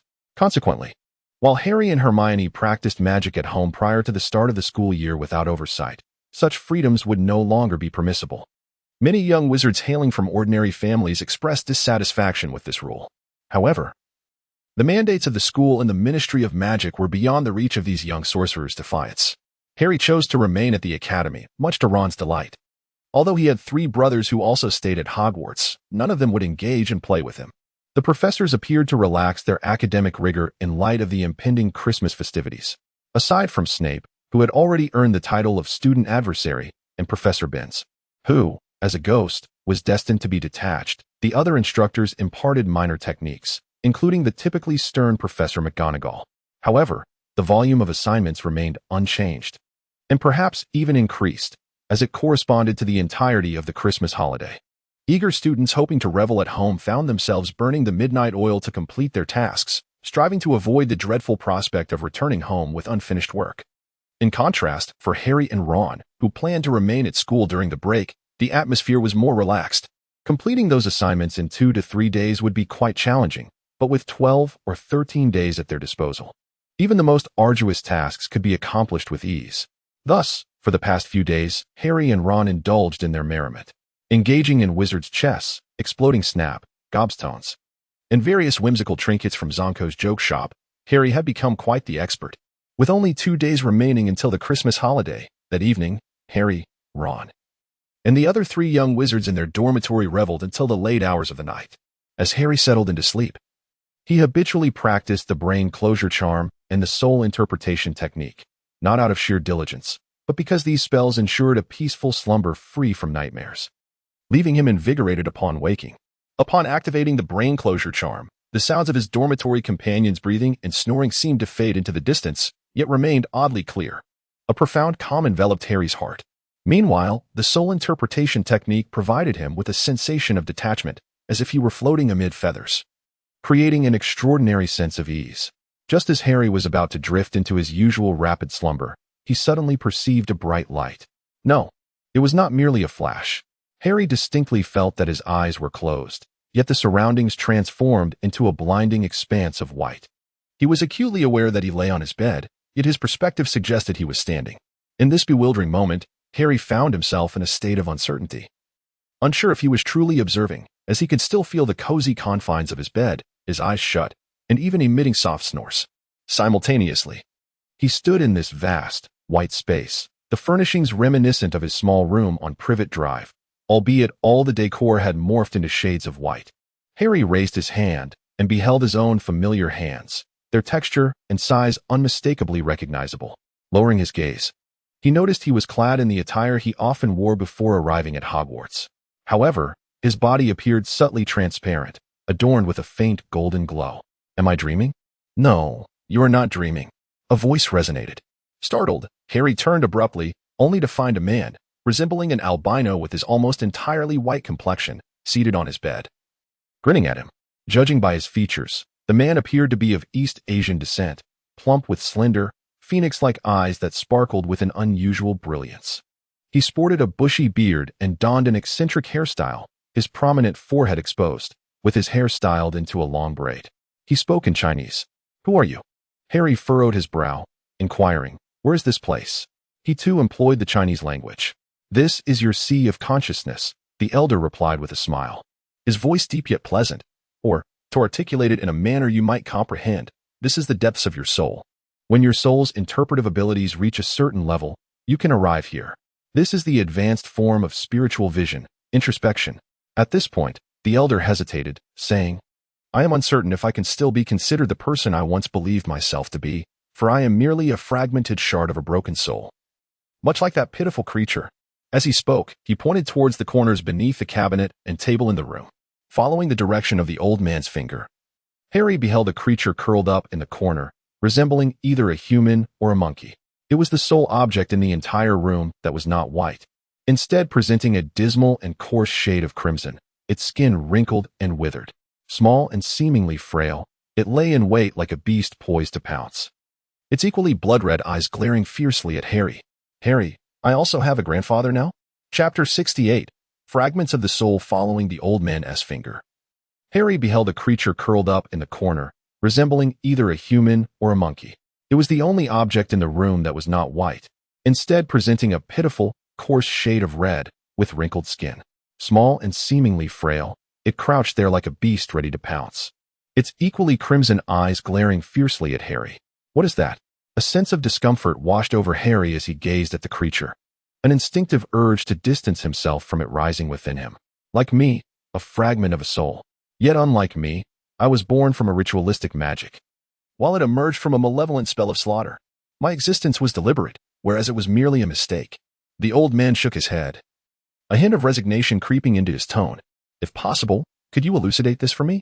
Harry furrowed his brow, struggling to comprehend the old man's words.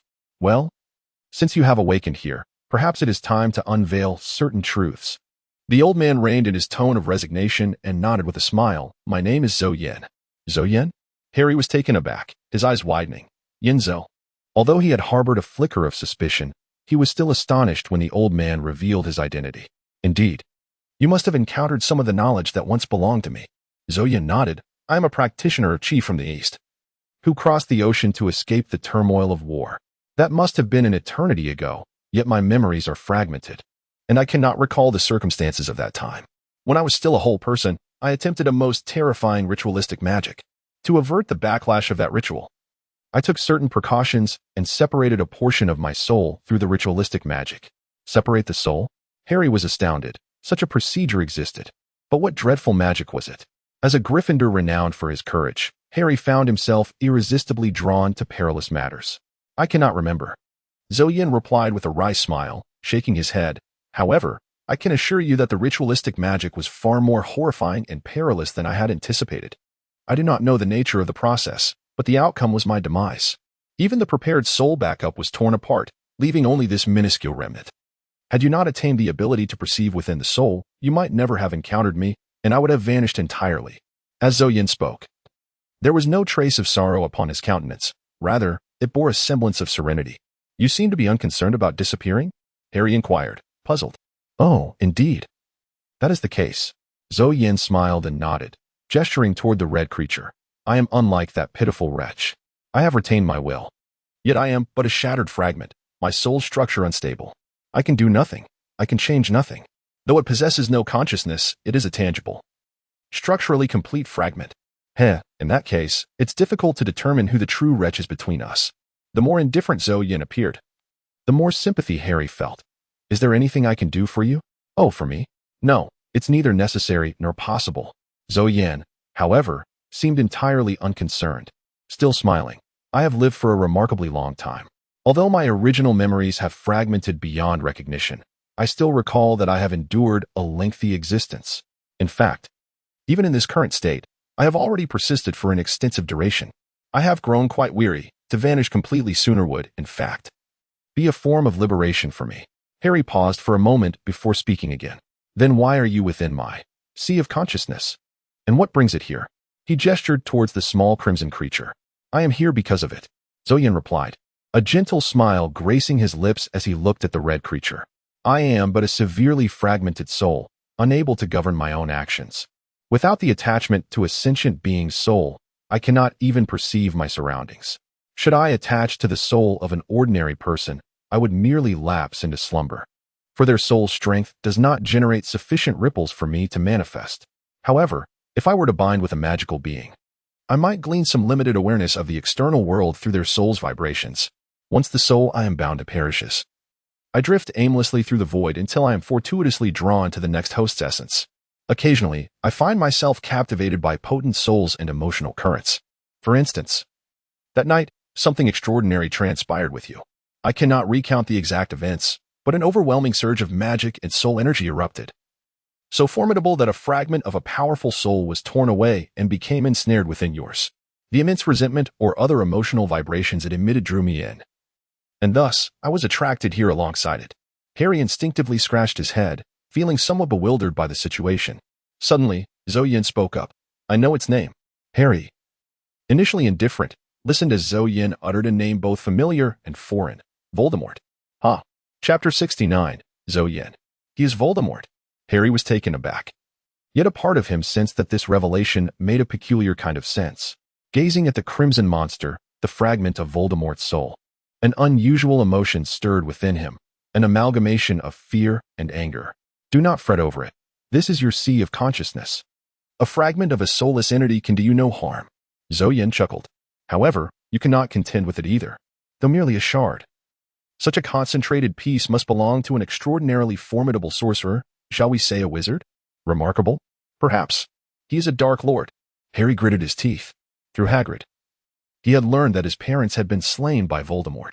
It must have been that fateful night when Voldemort, for reasons unknown to Harry, suffered a devastating blow, leaving a piece of his soul within Harry's sea of consciousness, which subsequently attracted Zhou Yin.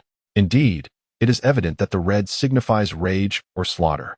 It carries an overwhelming aura of malevolence. It is stained with the blood of countless victims. Zhou Yin maintained a remarkably calm demeanor. Is there any way to obliterate him?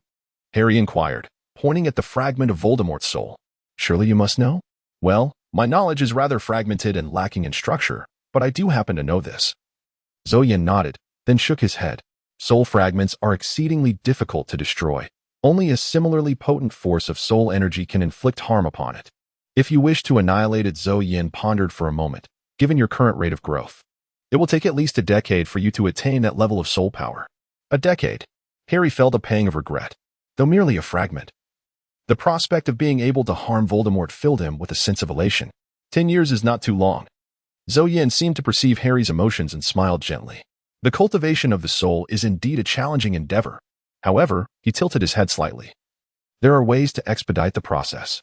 As Harry and Zhou Yin engaged in conversation, a noteworthy event was unfolding across the Atlantic in America. Dozens of African Americans had congregated in a rather cramped and dilapidated room, fervently discussing various matters. Their attire was tattered, clearly indicative of their less than favorable economic circumstances. At that moment, emotions ran high. Some were filled with rage, others with sorrow, but predominantly, there was an undercurrent of suppressed brutality. Their bulging eyes seemed poised to lash out at anyone in sight. In the forefront of the room hung 4 photographs of white policemen, each defaced with large red crosses painted across their faces. A strikingly ornate red sofa occupied one corner, a stark contrast to the room's overall decay.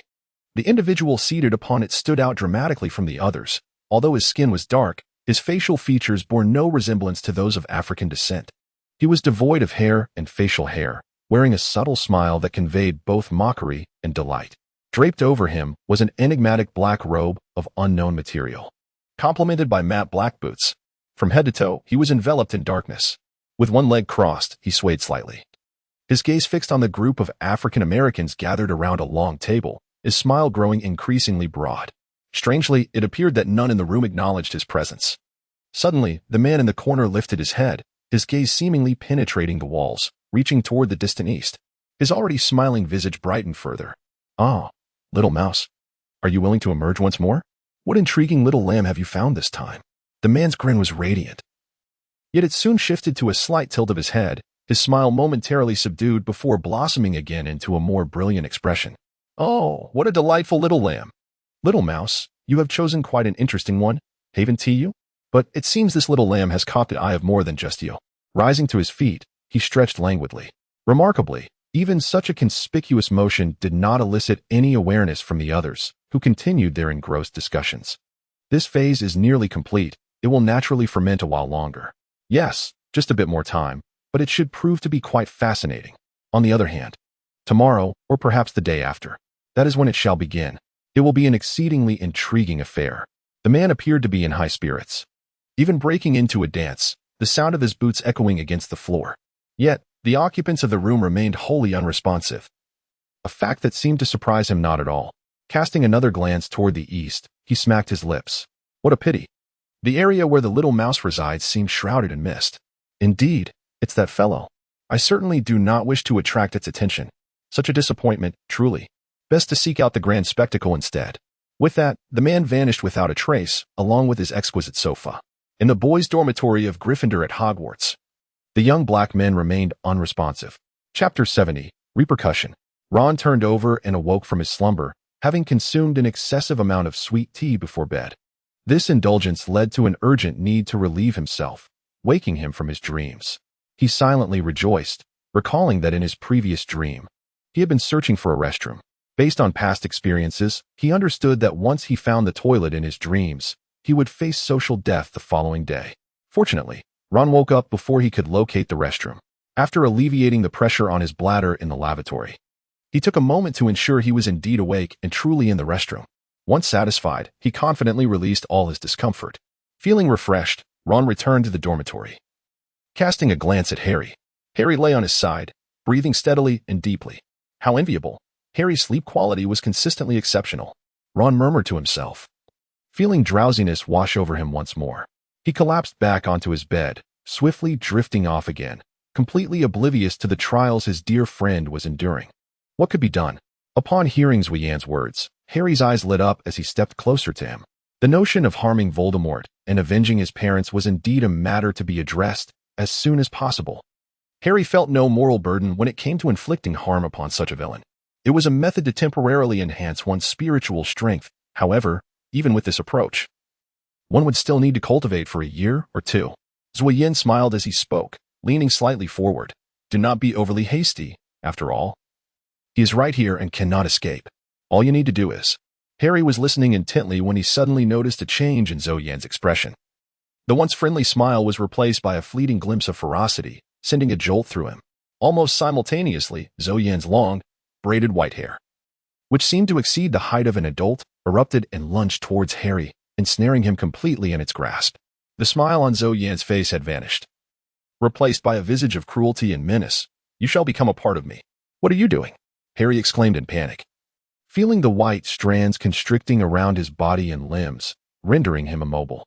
He sensed that the hair was tightening with each passing moment. Haha, I am simply aiding you, assisting you in becoming a greater being, an indelible part of my magnificent, immortal self.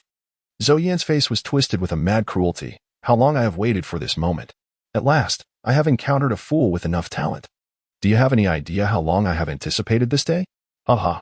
This time, I shall not act recklessly as before. I will grow stronger, greater, and become a true immortal being. Zui Yan's maniacal laughter echoed as the hair-binding Harry began to constrict even further. Harry was engulfed in panic. Yet soon he experienced a peculiar realization. Although Zui Yan's hair was tightly entwined around him, rendering him immobile, he felt no pain whatsoever. The strands seemed to constrict. Yet he did not sense any pressure. How curious. Zui Yan, too, noticed that Harry's reaction deviated from his expectations. He then discovered that the hair, which should have shattered Harry's soul and absorbed it, had failed to inflict any harm upon his essence. What was happening? Why could it not tear him apart? What have you done? Zui Yan's expression transformed into one of fury, tinged with a trace of fear. At this moment, Harry felt an extraordinary sensation. It seemed as though a protective layer enveloped his body, shielding him from the strands of Zui Yan's hair. Furthermore, that layer appeared to be gradually transforming Zui Yan's hair into an integral part of himself. Brain sealing technique. How could you possibly be employing the brain sealing technique? Zui Yan's voice, filled with terror, echoed. How is this possible? Were you not supposed to be asleep? You should not yet be able to sustain the brain sealing technique unconsciously. Did you know of my existence from the very beginning? This cannot be. The brain sealing technique? In a fleeting moment, Harry comprehended the truth. The mind closure technique possesses remarkable resistance against soul attacks. At that instant, Zui Yan's assault, which appeared to be merely strands of hair, was, in fact, a manifestation of a soul attack within the realm of spirits. Harry had grown accustomed to employing the mind closure technique even in slumber, a habit that became his salvation. Almost instinctively, he intensified the operation of the technique, discovering that it functioned with greater efficacy in the soul realm. Please, no.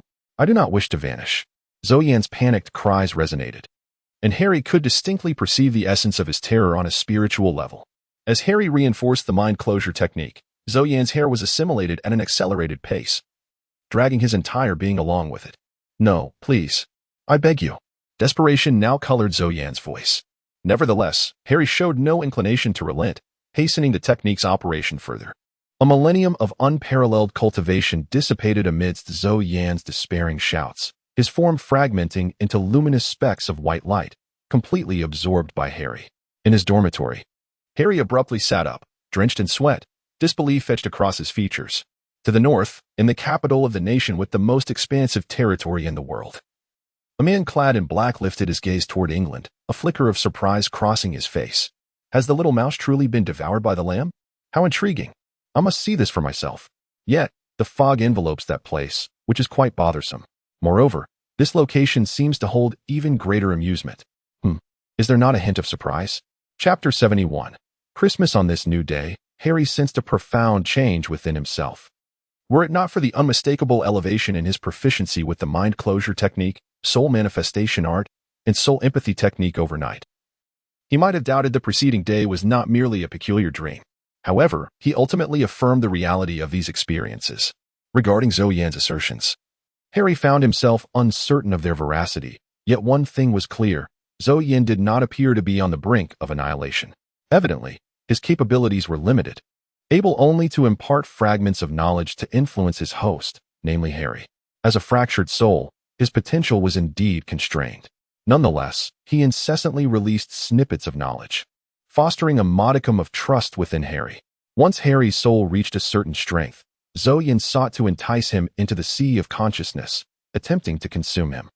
In Zhou Yan's perspective, the unskilled Harry should possess no means of resistance, despite Harry's soul being far more robust than his fragmented essence. Yet, Zhou Yan failed to anticipate that Harry would utilize the mind closure technique as a sedative, inadvertently transforming it into sustenance for the growth of his soul. Harry, however, felt a tinge of regret. Although he could sense his soul's genuine empowerment, he had not garnered much of the advanced magical knowledge he truly yearned for from Zhou Yan. What remains are merely fragmented and superficial memories. Most of these recollections are mere shards, with the longest being a recurring nightmare that Harry used to experience before he learned the art of mental closure, a nightmare of bizarre proliferation in the wilderness.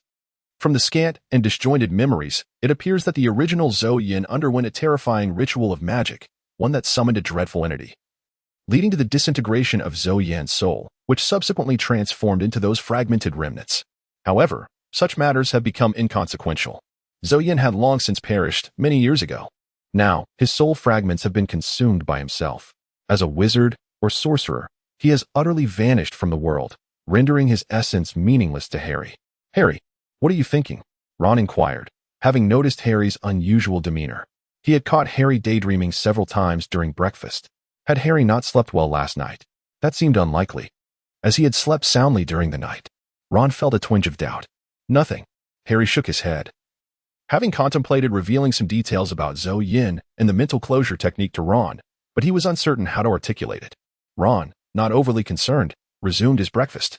Just then, Hermione and Neville approached, dragging their luggage. Tomorrow was Christmas, and students heading home would take the Hogwarts Express back to London today. Let me say it in advance. Merry Christmas. Harry beamed at Hermione and Neville. There's no way around it. Hogwarts doesn't have a telephone. Neville and Ron were perplexed by the mention of a telephone, but Hermione, understanding, smiled and returned the festive greeting. After ensuring no one could overhear them, she lowered her voice. During the holidays, you must continue the search regarding Nicholas Flamel. If you find any clues, send me an owl. But we've searched the library for so long, Ron protested, recalling their recent daily toil in the library, which had become exceedingly tiresome. True. But there is one place we have yet to explore. Hermione whispered even more softly. The restricted section. We haven't looked there yet. With that, she raised her eyebrows and headed off to the station with Neville. Harry, did I just imagine something? Ron looked at Harry with suspicion after Hermione had left. Did she really suggest we go to the restricted section? The restricted section? Hermione has been led astray by us. Harry chuckled merrily. The Hermione who constantly preached school rules seemed to have vanished, replaced by a version of her that, while still enthusiastic about earning points, was less averse to breaking the rules than before. This transformation brought Harry a peculiar delight, akin to leading a good child astray. On Christmas Day, Harry awoke later than usual for two reasons. Firstly, he had stayed up far too late last night, losing track of time while playing Exploding Snap with Ron and two second-year students. Secondly, He had neglected to employ the techniques of mind blocking and soul interpretation to aid his slumber. Ever since that fateful night, whenever he simultaneously invoked these two spells, he would find himself immersed in the sea of consciousness, confronting the grotesque fragment of Voldemort's soul. Harry was reluctant to confront him.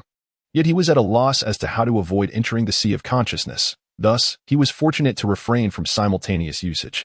The cerebral closure technique had made significant progress after absorbing Zhou Yan's soul fragments. Harry was now capable of constructing a barrier and creating a false consciousness outside of it, a feat he had previously been unable to achieve. Realizing that the next phase would take considerable time to reach, Harry opted to practice the soul manifestation technique solely during his slumber. The soul manifestation technique proved less effective for inducing restful sleep compared to the cerebral closure technique, which led to a restless night for Harry after yesterday's exuberance, resulting in a late awakening today.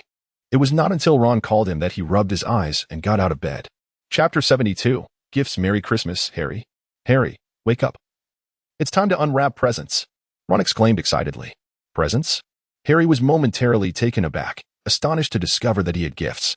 He never imagined that upon arriving at Hogwarts, Aunt Petunia and Uncle Vernon would thoughtfully prepare gifts for him. That simply was not in their nature. However, upon rising, he found several wrapped gifts beneath his bed. Merry Christmas. Harry exchanged greetings with Ron before he began to examine his received presents. The first gift was a flute from Hagrid. Harry hesitated, harboring a little-known secret. He was tone-deaf. Nevertheless, he accepted it graciously. The second gift was from Mrs. Weasley, Ron's mother, who had knitted him a sweater. This brought immense joy to Harry. The essence of a gift lies in its sentiment, and this was evidently a thoughtful present. Conversely, Ron appeared somewhat embarrassed, for the sweater was a vibrant shade of green. Nestled within the sweater was a large box of sweets. However, Harry was exceedingly fond of it and immediately donned the clothing. Please convey my gratitude to Mrs. Weasley, or perhaps I should express my thanks myself. I absolutely adore it. Harry beamed with radiant joy. To his surprise, Hermione and Neville had gifted him presents, an unexpected gesture that filled him with a sense of guilt, as he had not contemplated reciprocating with gifts for them. Fortunately, Ron had not given him anything, or else he would have felt utterly mortified. What astonished Harry further was that although the Dursleys had not given him a gift, or even a single letter, Dudley had surprisingly sent him a present. But what on earth is this? Ron looked quizzically at the large, thick red gloves that were nearly the size of Dudley's head. These are boxing gloves, Harry replied, feeling somewhat embarrassed. Dudley's gift was accompanied by a small card that read, "If anyone dares to bother you, just put these on and give them a good thrashing." Harry mused, "Cousin, why do you believe I am an easy target, a meek child?" He felt that Dudley might have a misunderstanding of him. There was one last parcel, and without hesitation, Harry reached out to open it. However, as his hand brushed against the wrapping, a shiver coursed through his body. A cacophony of indistinguishable noise surged into his ears, and in an instant, it overwhelmed him, nearly causing him to topple over. He quickly withdrew his hand, and the bizarre noise vanished without a trace. "This thing is problematic," Harry exclaimed. "What is it?" Ron, who had been perusing his own gifts, hurried over to inspect the wrapped package on the floor. "Did you not hear it? Just now, there was such a tremendous noise," Harry said, somewhat incredulous. "No, I didn't." Ron shook his head in confusion, entirely unaware of what Harry was referring to. Could it be that only touching it would allow one to hear it? Harry pondered. And upon touching it again, he was immediately bombarded by the harsh, discordant noise once more, which caused him to flinch and withdraw his hand, glancing at Ron. "You still didn't hear it?" "Nope." Ron's expression grew serious as he rushed back to his bed, retrieving his wand and cautiously approaching the package, gently tapping it with his wand. Nothing happened. Ron looked at Harry, perplexed. "There's nothing wrong. Perhaps it requires direct contact?" Harry speculated, albeit uncertain. True to his Gryffindor spirit, Ron boldly reached out to touch the package, lifting it effortlessly. "There's nothing amiss." "What is this? It's so light." "Nothing amiss?" Harry was baffled. Reaching out once more to touch it, the noise surged back, this time causing him to plop down onto the bed in shock. What on earth is happening? Harry's face darkened. Is it only affecting me? Who knows? Should we open it and see? Ron asked hesitantly. Harry shook his head in silence, beginning to ponder. What proved effective for himself was futile for Ron. What, then, distinguished him from Ron? Harry suddenly looked up, a peculiar expression crossing his face, as he reached out once more towards the paper package in Ron's hands. This time, there was no anomaly. "Is everything all right?" Ron inquired. somewhat puzzled as he observed Harry clutching the package. "It's fine," Harry replied, shaking his head, his countenance strangely altered. Moments ago, he had instinctively activated his soul interpretation technique upon awakening. Utilizing the soul interpretation had become second nature to him, an ever-present operation. However, he had not anticipated that engaging this technique would elicit a reaction from the package, or rather, from its contents. "Shall we take a look?" With Harry seemingly unharmed, Ron's curiosity regarding the contents began to pique. Harry nodded, while Ron, filled with curiosity, shared the same sentiment. What could possibly be within that would react with the soul manipulation spell? One thing was certain. It must be an object intimately connected to magic. Ding, ding, ding. The Secret of the Invisibility Cloak, Chapter 73. The initial experience of the invisibility cloak. Harry never anticipated that he would receive an invisibility cloak. According to Ron, such an item is exceedingly rare, even among magical families. However, what perplexed him even more was why this cloak reacted to the soul manipulation technique. The accompanying card did not reveal the Cinder's identity, yet the wording suggested that it belonged to his father. Ron was envious of the invisibility cloak, and Harry generously agreed to lend it to him for some fun, but under the strict condition that they must not inform Fred and George. Harry could hardly fathom the absurd antics those two troublemakers would engage in with such a cloak. To this, Ron enthusiastically expressed his approval, giving it 32 thumbs up. Harry found his first Christmas at Hogwarts to be quite enchanting.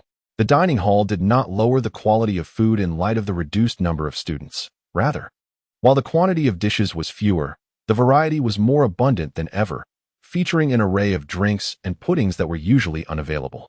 Ron was beaming with joy as he indulged. Percy, unusually relaxed, joined Ron, the twins, and Harry in playful activities, such as snowball fights, sledding, card games, and chess. Yet, even with his sharp intellect, Percy was thoroughly defeated in a wizard's chess match against his younger brother Ron. "Ron, you might consider becoming a professional wizard's chess player in the future."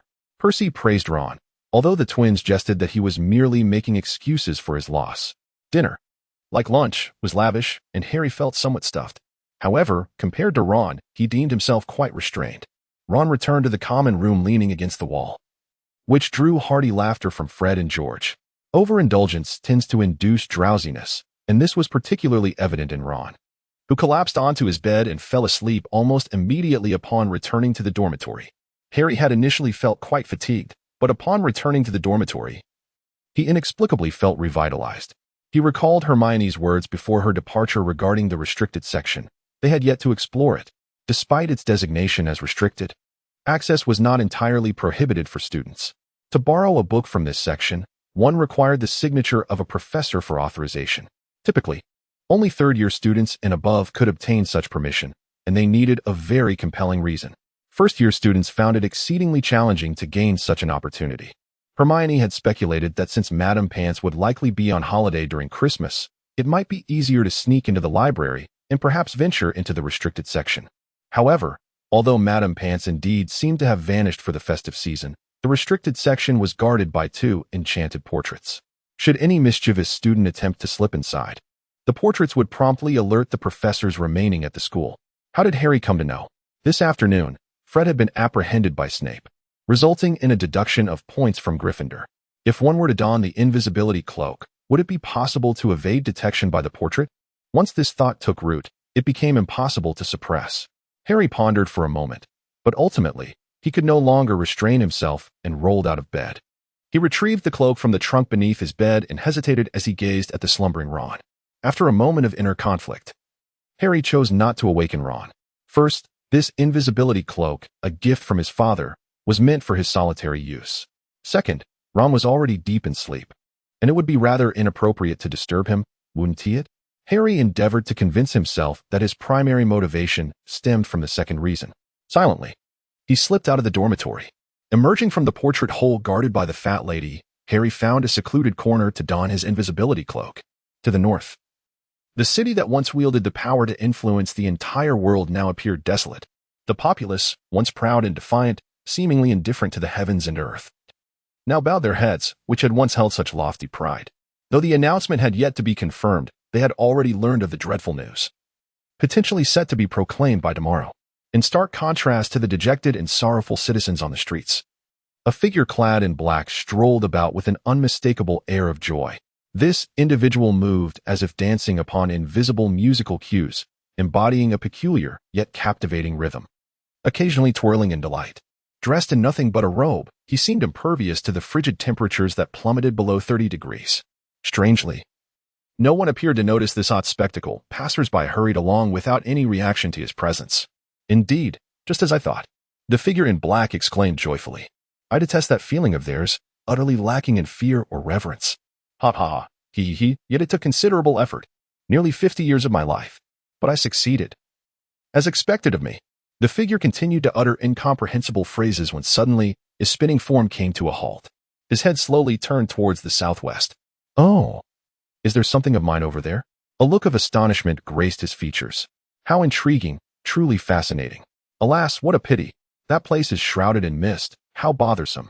In such an enticing location, why must the presence of that individual prevent me from joining the spectacle? If only the great ones could become invisible. Would they still return to the library? Chapter 74. A nocturnal stroll through the castle. Harry was oblivious to the events unfolding thousands of kilometers away. He was preoccupied with an uncomfortable predicament caused by the size of the invisibility cloak. Though referred to as a garment, it was more akin to a large cape. This cloak appeared to be designed for an adult, perhaps a remarkably tall one. Despite Harry being relatively tall among his peers, the cloak was excessively oversized. He estimated that even if Ron, Hermione, and Neville were to join him, they would still be enveloped by it. To avoid tripping over the hem of the cloak, Harry had to lift it with his hands and proceed with utmost caution. Harry felt fortunate. The stairs along his route were devoid of any mischief, allowing him to reach the library with ease. By day, the library bore an unremarkable ambience, yet at night, shrouded in darkness, it took on a rather eerie atmosphere. Harry found it necessary to ignite a lamp. Balancing the lamp in one hand while clutching his cloak with the other rendered his movements rather cumbersome. The restricted section resided at the rear of the library, and with utmost caution, Harry navigated between the ropes that separated the bookshelves, finally arriving at the forbidden zone. It was his inaugural visit, and in truth, he had never witnessed another student venture here. Only Madame Pants occasionally appeared, retrieving a book or two for students bearing a professor's note. Raising the lamp high, Harry laboriously searched the shelves. However, the titles inscribed on the spines of the books were largely indecipherable to him, with some even lacking any name entirely. With tens of thousands of volumes present, it was hardly feasible to peruse each one individually. Harry was in a dilemma when, suddenly, a thought struck him. He turned around abruptly and was taken aback. A gaunt cat, with a dark, mottled coat and bulbous eyes resembling light bulbs, appeared at the far end of the bookshelf. Lady Loris. Harry inwardly cursed. For the very next moment, Madame Loris emitted a piercing shriek. As Harry traversed the Privet drive, he would hear the wild cats serenading the arrival of spring each day. Yet, even the meows of those felines at that time paled in comparison to the shrill and discordant cries of Lady Loris in the present moment. Harry was acutely aware that Mrs. Norris was nearby, undoubtedly accompanied by Filch. He swiftly seized his cloak and draped it over himself before turning and fleeing. Mrs. Norris's meow abruptly ceased, clearly perplexed as to why the mischievous student before her had suddenly vanished. Although Harry wished to run swiftly, the burden of a lamp in one hand and his robe in the other rendered his haste quite difficult. Moreover, the library had but a single exit, and ultimately, Harry found himself ensnared within its confines, confronted by none other than the person he most dreaded, Snape. Filch, are you certain that a student has slipped from their bed? Snape inquired, his gaze sweeping across the library with an air of dissatisfaction. His eyes lingered near the wall where Harry stood, no more than 5 meters away. Yet he failed to notice him. Professor Snape, Madame Pomfrey has never erred, as you well know. Filch retorted, his irritation evident in response to Snape's skepticism. The evidence is before us. Snape remarked coldly, entirely oblivious to the fact that Harry was cautiously inching past him, holding his breath, and then stealthily slipping out through the door behind him. Just as Harry crossed the threshold of the library, Snape suddenly turned around. Harry felt as though his heart might cease to beat, yet Snape merely scrutinized his direction momentarily before averting his gaze. Clearly, he had not discovered Harry's presence. In the moment when Snape turned around, Harry hastily made his exit. He dared not quicken his pace, fearing that Snape might hear the sound of his footsteps. However, after walking for a while, Harry tragically realized that he had seemingly taken a wrong turn upon leaving the library. Before him stood a towering suit of armor, one he had previously encountered near the kitchen door, which was located in the basement. Yet he had not descended any stairs. Just as he was about to ascertain his bearings, a flurry of hurried footsteps echoed from a distance. Turning around, Harry saw a dark figure swiftly approaching him. It was Snape. Had he been discovered? However, before Harry could react further, Snape had already dashed past him, and with a flick of his wand, a brilliant light illuminated the corridor. A pallid young man stood at the far end of the hallway. It was Professor Quirrell. Quirinus, what are you doing here? Snape stood before Quirrell, his prominent nose nearly touching Quirrell's, and asked in a voice that dripped with malice, I recall that today is my turn to patrol the castle. Severus, I was just a bit sleepless, Quirrell stammered, clearly intimidated by Snape, his already halting speech becoming even more disjointed. He struggled for what felt like an eternity to utter a coherent sentence. Quirinus, you should know that I have been keeping a close watch on you. Snape's tone remained menacing. Do not attempt to deceive me. And no, I wouldn't dare, Severus. I wouldn't. Quirrell recoiled, resembling a quail in his demeanor. That is for the best. Snape seemed pleased with his intimidating presence, nodding with satisfaction. Since you were unable to sleep, accompany me on my patrol. I trust you wouldn't mind keeping me company, would you? Why, yes, of course. Though Quirrell appeared utterly unwilling, it was evident he did not dare utter a word of refusal. Meanwhile, Harry had cautiously slipped through a small door nearby, uncertain of where it might lead. Since the door was ajar, it must be permissible to enter, he reasoned, even though he had no inkling of what lay within. After all, anywhere was preferable to being near Snape. Mirror, mirror, tell me who possesses the most recommendations. I shall beseech him for a few. Chapter 75, The Enigmatic Mirror. Could this mirror reveal the future? Ron gazed at the extraordinarily ornate mirror before him, a look of astonishment and disbelief etched on his face. What do you see? Harry inquired noncommittally. I'm adorned with that badge previously worn by Bill, the one for the head boy. I am also holding the House Cup and the Quidditch Cup. I am the captain of the Quidditch team, Ron exclaimed, excitement radiating from him as he gazed at the reflection. Try again using the method I just taught you. With a skeptical frown, Ron slowly closed his eyes, murmuring, mind focused, soul concealed, brain closed to the outside world. After a lengthy pause, Ron opened his eyes once more and stared at the mirror. This time, he was not as exhilarated. Instead, he looked at Harry with confusion. Nothing is there? Well, it seems my hypothesis was correct. Harry nodded in satisfaction.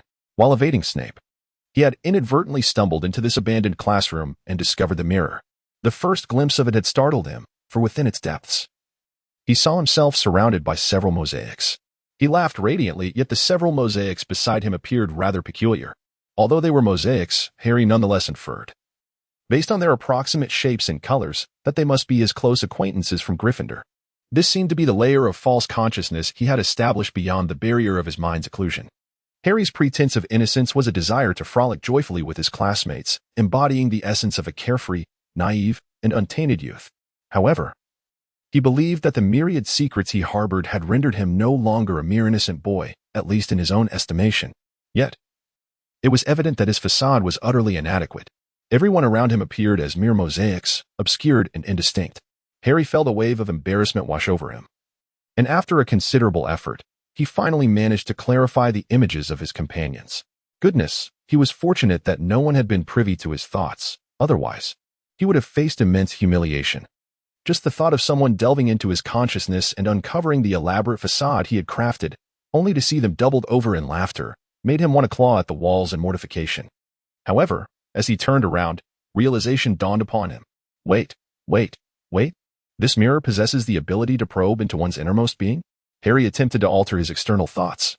Yet the reflection in the mirror remained unchanged, depicting himself joyfully playing with a few companions. He soon realized that this mirror did not merely reveal his current thoughts, but rather embody the longings and desires nestled within his soul. Contemplating this, Harry lifted the mental barrier he had imposed. However, the sight that greeted him left him utterly astounded. There he was, seated obediently in the classroom, gazing at a remarkably beautiful professor delivering a lecture. And Harry's expression was one of sheer incredulity. This mirror must be flawed, Harry pondered with unwavering certainty. He summoned Ron and, after careful consideration, entrusted him with the art of mind shielding. Initially, he contemplated imparting the technique of soul manifestation as well, but upon reflection, he decided to withhold it for the time being. Harry harbored some reservations about the peculiar interaction between soul manifestation and the invisibility cloak. Once Ron had grasped the basics of mind shielding, Harry led him before the mirror. The reflection that met Ron's gaze aligned closely with one of Harry's earlier speculations. However, Harry had not previously been aware of the existence of the male student council president, which had taken him by surprise. "What does this mirror signify, Harry?" Ron inquired hesitantly. "I am uncertain," Harry replied, "but I suspect it pertains to our innermost desires." He articulated his hypothesis. "Oh?" Ron's expression shifted to one of intrigue, as if to say that this revelation had piqued his interest. "Then, Harry, what is it that you see?" Harry exerted considerable effort to divert Ron's attention from the exploration of his inner desires. Although Ron felt a twinge of regret, he found himself far more captivated by the prospects of the mind-closing spell. It was no surprise that Harry slept soundly. The spell was remarkably effective. Ron's fascination with the mind-closing technique stemmed primarily from the fact that it marked his first successful spell executed flawlessly. Harry speculated that this success might be attributed to the wand. Without any disturbances from it, Ron's magical aptitude was indeed impressive. In the following days, Harry found himself drawn to that extraordinary mirror almost daily. He certainly did not seek the company of any enchanting female professors. Rather, he was engrossed in practicing the mind-closing spell. Utilizing the mirror's remarkable properties, Harry experimented with various deceptive thought patterns until he could successfully deceive the mirror itself. Were it not for his insufficient skill, Harry would have seized the opportunity to begin constructing a second layer of defense and false thoughts. Conversely, Ron remained indifferent to Harry's endeavors. Aware that the mirror could not glimpse into the future, he lost interest in it. He also found no intrigue in the construction of false thoughts, believing that he had no secrets worthy of such elaborate tricks. Instead, he focused solely on reinforcing his mental barriers. With only 3 days remaining in the Christmas holiday, a few young wizards who had grown weary of home had already returned to the school. However, the academy still felt rather desolate compared to its usual bustling start. Harry navigated the familiar corridors to the classroom, intent on furthering his skills in the art of mind concealment through the use of the mirror. However, as he pushed the door open and had yet to remove his invisibility cloak, he discovered a figure seated on an old sofa in the corner of the room, none other than Professor Dumbledore, adorned with long white hair and beard, clad in a flowing gray robe. Ron remarked, "If you put it that way, I'm wide awake now." Chapter 76. Professor, please, no more. "Ah, Harry, you've arrived later than usual today," Dumbledore said, his eyes crinkling with mirth behind his glasses. Despite Harry's invisibility cloak, he was certain that Dumbledore had already detected his presence. "Professor Dumbledore," Harry said, slightly embarrassed as he lifted the invisibility cloak. He was not surprised that Dumbledore could see through the cloak. Countless books and individuals had informed him that Dumbledore was the greatest wizard of this century, not only in Britain, but across Europe. Thus, it was hardly astonishing that he possessed such extraordinary powers. "I initially thought you were drawn by the enchanting allure of the Mirror of Erist, but it seems the reality diverges from my expectations," Dumbledore observed, his smile unwavering as he regarded Harry. "Ah, Professor, you are aware," Harry replied, feeling a wave of embarrassment, not for sneaking into play with the mirror, but for the fear that Dumbledore might glimpse the desire he was reluctant to acknowledge within himself. "Well, yes, I know a thing or two. You see, as the headmaster, I do enjoy certain privileges." Dumbledore winked at Harry. Harry felt a slight sense of relief. At least, he could ascertain that Dumbledore was not particularly concerned about his visit to the mirror. He then inquired, "Professor, this mirror, the Mirror of Erist, can it truly delve into a person's innermost thoughts?" "Ah, that is merely one of its functions," Dumbledore replied with a twinkle in his eye. "Moreover, it does not so much probe the depths of one's heart as it reveals the deepest desires that lie within. Speaking of which, Harry, I had no idea that you—" Harry was on the verge of losing his composure. "What? Professor, you really know?" "Oh, calm down, Harry," Dumbledore replied with his usual smile, though at that moment, Harry found it rather unsettling. It is quite natural for young people to exhibit such behavior. Your father was much the same, though his affections were directed towards your mother. Interestingly, I must say, I did not expect you to be enamored with me. I initially thought it would be either Pettigrew or Johnson, or perhaps the esteemed Miss Fairley.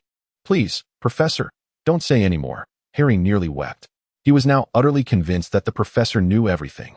Pettigrew, of course, referred to the two most beautiful Indian sisters, with whom Harry indeed felt a certain fondness. Johnson was undoubtedly the striking chaser from the Gryffindor Quidditch team, Angelina Johnson. Harry was aware of at least 5 or 6 boys in the house who admired her, most notably Lee Jordan, the friend of the Weasley twins. As for Miss Fairley, she was the head girl of Slytherin, the only one in the house who garnered respect from the entire school. Fair and just. She frequently assisted younger students from any house, and countless first years looked up to her. Well, it truly matters not. Dumbledore seemed quite amused by Harry's embarrassment, but decided it was time to change the subject. Both your parents were exceptionally talented wizards, and I have long anticipated your own gifts. However, to master the cloaking spell to such a degree in your first year has exceeded my expectations. In my 80 years of teaching, I have only encountered 2 young wizards of such caliber. 2. Harry thought quickly. One must be that Voldemort, right? He hesitated, realizing that people generally disliked hearing that name. Ah, yes, indeed, Voldemort. To Harry's surprise, Dumbledore seemed entirely unfazed by the mention of Voldemort's name. In his student days, he was quite the gifted and charismatic figure. And who is the other? Harry inquired, intrigued. It is Professor McGonagall. Dumbledore chuckled. You might find it hard to believe, but in her youth, Professor McGonagall was not nearly as stern as she appears now. She was the founder and host of the dueling club, the captain of the Quidditch team, head girl, and president of the student council. During her time, she received the award for the most promising newcomer in Transfiguration, achieving outstanding marks in both O, W, L, S, and N, E, W, T, S, records that still stand. You cannot imagine how all the young wizards and witches were in awe of her during those years. At this point, Dumbledore seemed to recall something amusing, and his smile widened further. Ah, and there is one more delightful anecdote. It took the Sorting Hat a full 5 minutes to decide where to place Professor McGonagall. A truly unprecedented occurrence. Harry was taken aback, astonished by the unexpected prowess of his own headmaster. Realizing he may have spoken too much, Dumbledore slightly restrained his smile. In truth, I had intended to relocate the Mirror of Eris long ago, but seeing your apparent interest, I decided to leave it for a few more days. However, I must admit, it has reached its limit. Tomorrow, it shall be moved to another location. Ah, what a pity. Harry shook his head, expressing his desire to further contemplate Hermione's longing. It truly is somewhat unfortunate. Dumbledore nodded in agreement, his expression reflective, yet he remained resolute in his decision. Well then, I shall take my leave. At my age, it is wise to rest more. Potter, do enjoy your time. With that, Dumbledore rose, seemingly preparing to depart. Professor, may I pose a question? Harry suddenly interjected. Of course, Dumbledore replied with a twinkle in his eye. In fact, you have already asked one. Let us hope this is not the only question you have. Harry suppressed the urge to roll his eyes and continued to inquire. What do you see when you look in the mirror? He thought to himself, you know my desires, yet I am unaware of yours. Is this not somewhat unfair? Dumbledore tilted his head, a gesture that seemed incongruous for someone of his age, yet on him, it appeared entirely natural. I see myself holding a thick pair of woolen socks. You cannot fathom. Socks are never sufficient. Year after year, during Christmas, I have received not a single pair. People insist on gifting me books instead. Merlin bear witness, at my age, if I read any more, I shall surely go blind. Harry internally rolled his eyes at this, yet replied, all right, Professor, I shall certainly present you with 12, no, 10 pairs of socks next year. Dumbledore responded, I am aware, and I must say. Chapter 77. Neville's new understanding of leisure. Harry's initial private conversation with Professor Dumbledore was far from pleasant. The thought of Dumbledore knowing about his innermost desires left Harry feeling awkward, as if he wished to scratch the walls in embarrassment. Nevertheless, despite the uncomfortable exchange, Harry's admiration for Dumbledore remained intact, as one heralded as the greatest wizard of the century. The headmaster's approachable demeanor led Harry to conclude that he was indeed an extraordinary individual. Hermione and Neville returned to Hogwarts on the designated school day, which was quite typical, as Hermione's parents were ordinary folk without other means to arrive at Hogwarts. As for Neville, it was evident that his family was rather apprehensive about him using alternative methods to reach the school. As Harry had anticipated, Hermione was intrigued by the Mirror of Eris and was eager to discover her own innermost desires.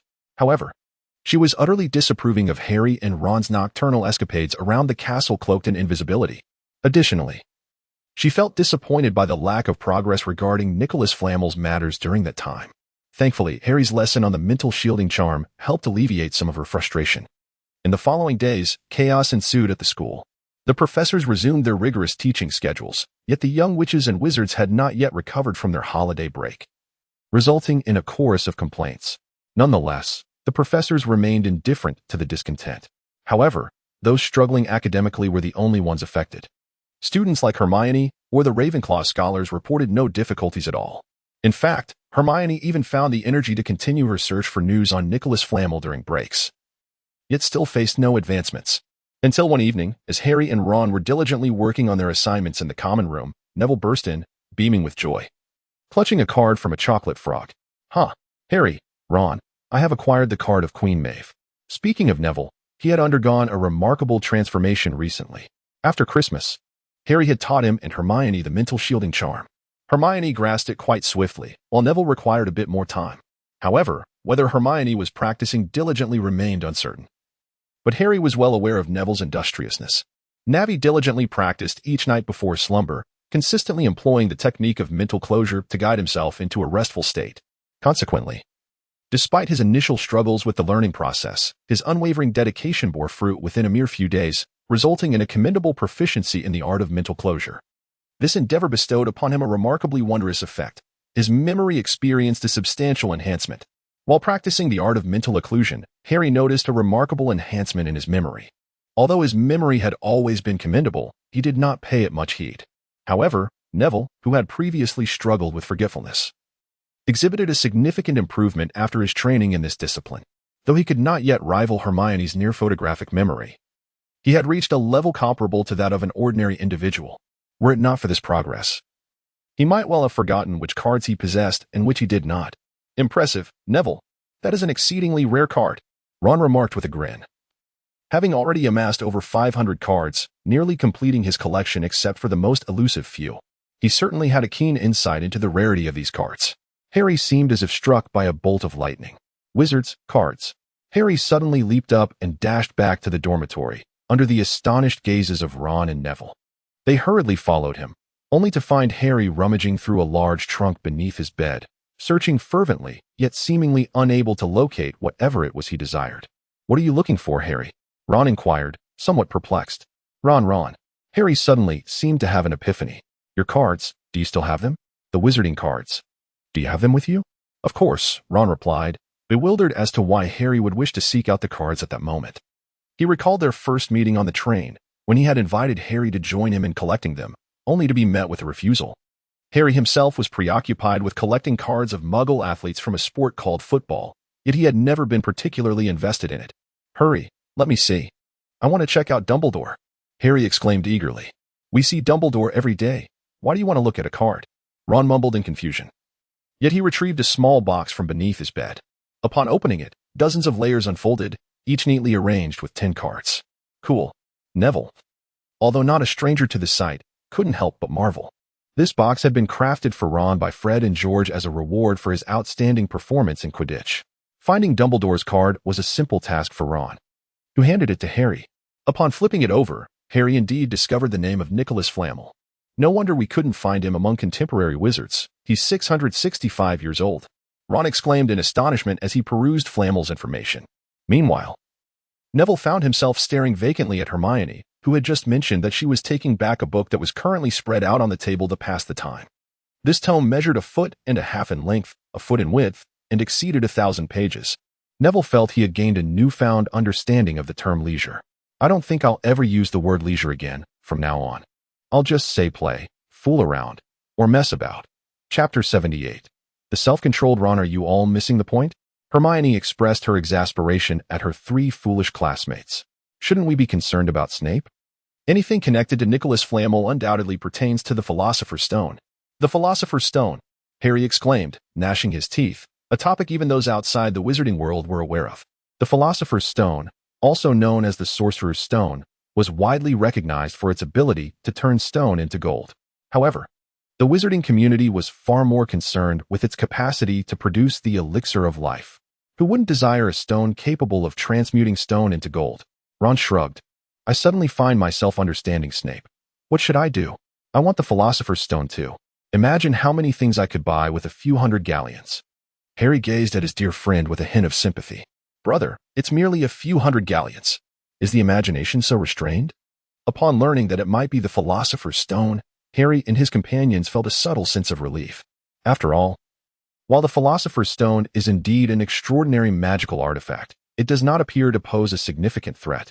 Although the thought of Snape potentially using it to concoct the elixir of life, thereby prolonging his existence at the expense of countless young witches and wizards, seemed rather pitiful. Harry found solace in the notion that he had already endured such trials, and if subsequent students were to face similar hardships, it would allow him a measure of comfort. Hermione, Ron, and Neville engaged in lively discussions about the marvelous life they could lead if they possessed the Philosopher's Stone. Meanwhile, Harry quietly perused the hefty tome Hermione had brought along, entitled The Renowned Wizards of Ancient European History.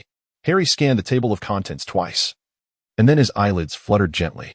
This book was organized primarily by chronological timelines, with surnames serving as a secondary guide for the biographies of various figures. Near the beginning of the contents, Harry spotted the name he sought, Yen-Zhou. The date was astonishingly the 4th century BC. The description in the book was rather brief, indicating that the author had limited knowledge of this ancient wizard. Zhou Yen, a master alchemist hailing from the East, had made significant contributions to the advancement of alchemy, potion-making, and magical circles within the European magical community. He was one of the participants in the transformation of modern wand structures, laying the groundwork for the establishment of contemporary magical systems. He was the original thinker behind the concept of the Philosopher's Stone, yet he failed to complete its creation during his lifetime. In his later years, Zhou Yen became obsessed with the study of immortality and demon summoning, ultimately vanishing during a ritual whose true aim, immortality or demon summoning, remained unknown, leading to suspicions of his demise. Alas, in stark contrast to the lengthy accounts of others in the book, which spanned several pages or even dozens, Zhou Yan's entry was a mere 10 lines. However, the brevity of the content did not diminish his significance in the slightest. To call him a foundational figure of modern magic would not be an exaggeration. Interestingly, his late-life pursuits of longevity and demon summoning aligned with the information he had gleaned from the fragment of a soul in his mind. The following day, Harry, Ron, and Neville spent nearly the entire day discussing, or rather, fantasizing, what they could accomplish if they possessed the Philosopher's Stone. After a night of deep contemplation, Ron finally gathered his thoughts. His latest idea was to purchase his beloved Chudley cannons and equip them with the finest gear to seize the league championship. This led him and Harry to remember that the semester's matches were about to commence. The exceptional performance in the first half of the school year had resulted in a somewhat relaxed attitude among the students in the latter half. Even Wood, who vocally emphasized rigorous training, had noticeably reduced the practice sessions compared to the first semester. It is worth mentioning that since the first match, Snape had replaced Madame Hooch as the Quidditch referee. This change had caused considerable discontent among the three teams, excluding Slytherin. The reason was simple. Snape demonstrated a complete lack of impartiality on the field. Ultimately, it was either the Ravenclaw or Hufflepuff Quidditch team that managed to exert enough pressure to force Snape to step down from his officiating role. Harry and Ron were somewhat apprehensive about the two matches officiated by Snape, especially since he had seemingly placed a jinx on Harry's broom during the first match. However, upon seeing Dumbledore seated in the stands, Ron expressed that there was no need for concern. No one could pull any tricks in front of Dumbledore. Ron stated with utmost certainty. It appeared that both of Ron's parents were staunch supporters of Dumbledore and influenced by their family. Ron and several of the Weasley siblings held Dumbledore in high esteem. In fact, Ron's judgment proved correct. During the two matches with Dumbledore present, nothing untoward occurred. Harry successfully caught the golden snitch twice. This time, Dumbledore was expected to attend the match, so both Harry and Ron, along with Hermione, remained remarkably composed. Everything unfolded as anticipated. Their opponents, Hufflepuff, possessed a relatively weak team of chasers. Wood once again decided to employ Ron as the keeper. Despite him being a reserve whose popularity had eclipsed that of Wood himself, Ron did not disappoint. He performed heroically on the field, blocking every shot from Hufflepuff within the first 5 minutes. The match concluded swiftly, as Harry seized the golden snitch in mere minutes, bringing the game to an end. After the match, Wood beamed like a child weighing 150 pounds. They were only 2 victories away from the Quidditch Cup, and given the current circumstances, it seemed as effortless as a yawn. Wood remarked, 150 pounds? Chapter 79, Neville's Transformation. Harry, I saw Snape today. It seemed he was threatening Professor Quirrell. After the match, Gryffindor's common room was alive with celebration. The twins had somehow procured a copious amount of Honeydook's delectable chocolate frogs on a day when visits to Hogsmeade were prohibited. The room buzzed with excited chatter. Rendering Ron's whispers to Harry, aside from Neville and Hermione, entirely unnoticed. Unlike Harry, Ron's broom belonged to the school, and thus he had to return it after the match. As he contemplated flying away, he caught sight of Snape pinning Professor Quirrell against the wall in a corner of the castle, nearly pressing his face against it. Fortunately, Ron and Harry were still quite young. Otherwise, they might have interpreted the scene differently. Harry also recalled that during Christmas, on the day he first discovered the Mirror of Erased, Snape seemed to be threatening Professor Quirrell. Snape appeared to harbor significant disdain for Professor Quirrell. He had been observed trailing Quirrell multiple times, and it invariably ended with Quirrell cowering in a corner like a quail after Snape had said something. Neville contributed further to this matter. Previously, he had often struggled to find his way back to the dormitory, wandering aimlessly around the castle, which inevitably led him to witness many things he ought not to have seen. For instance, he mentioned having seen Percy in close proximity to a girl. This revelation piqued the interest of Ron and the twins, but alas, Neville had not glimpsed the girl's appearance. No, Ron shook his head and said to Neville, "I didn't dare to get close, but I vaguely heard them mention a three-headed dog." A three-headed dog? At this, Harry and his companions sensed that the issue was far more complex than they had initially thought. Let us discuss this elsewhere. The four found an empty classroom, and Harry meticulously searched to ensure that Peeves or any other ghost was not present before they settled down together once more. "Did Snape mention a three-headed dog?" Hermione asked, somewhat apprehensively. Is it possible that they are studying how to get past it? After having mastered the art of mental occlusion, Neville's intellect had sharpened considerably. Reflecting on Harry's words, he ventured, "We believe that what lies beneath the trapdoor is the Philosopher's Stone. If that is indeed the case, it is an immensely valuable treasure. I surmise there must be more than just a three-headed dog as a means of protection. There are likely numerous other safeguards and enchantments." Then, Harry and the others nodded in agreement with Ron's theory. So, is it conceivable that Snape already knows how to navigate past the three-headed dog? However, given that Professor Quirrell has also set up a defense against dark magic, could Snape be seeking his guidance on how to circumvent it? Naturally, there are other professors' measures to consider, Ron speculated. This indeed seemed plausible. Harry's expression darkened. In other words, we must hope that Professor Quirrell can withstand Snape's pressure. Otherwise, Snape may very well acquire the Philosopher's Stone. A sudden wave of panic washed over me. How could Professor Quirrell possibly withstand Snape? Ron covered his face, exclaiming today. I saw Professor Quirrell looking as though he might burst into tears. Harry and his friends lacked confidence in Professor Quirrell, to the extent that every time Ron encountered him, he would clench his fists and cheer him on. Professor Quirrell, however, appeared utterly bewildered, clearly oblivious to Ron's intentions.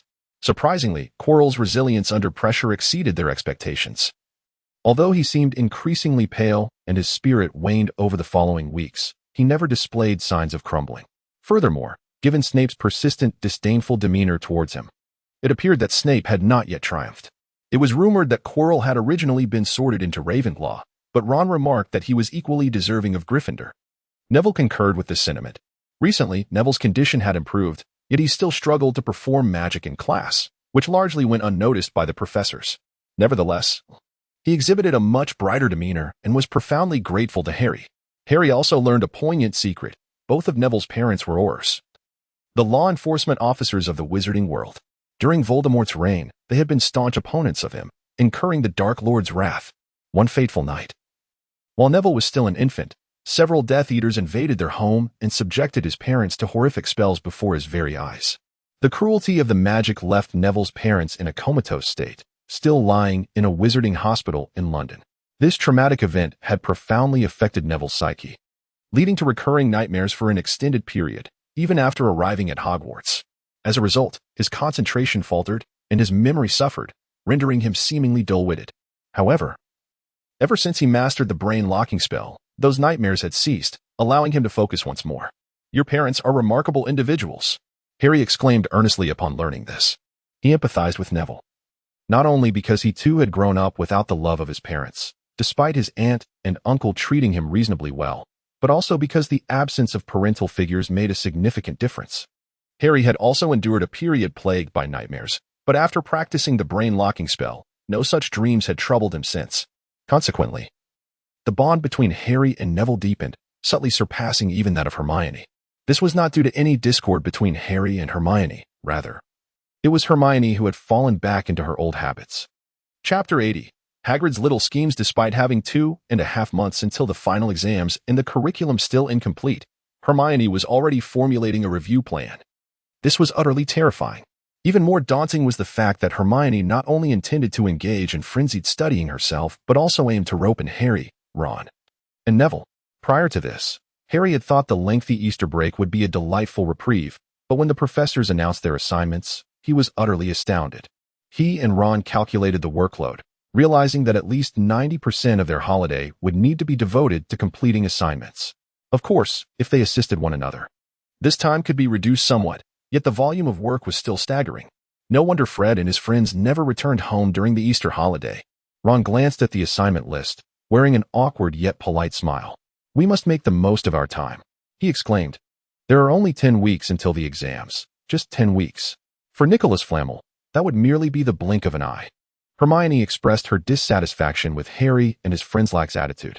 However, Neville cautiously interjected, "Well, we aren't over 600 years old, are we?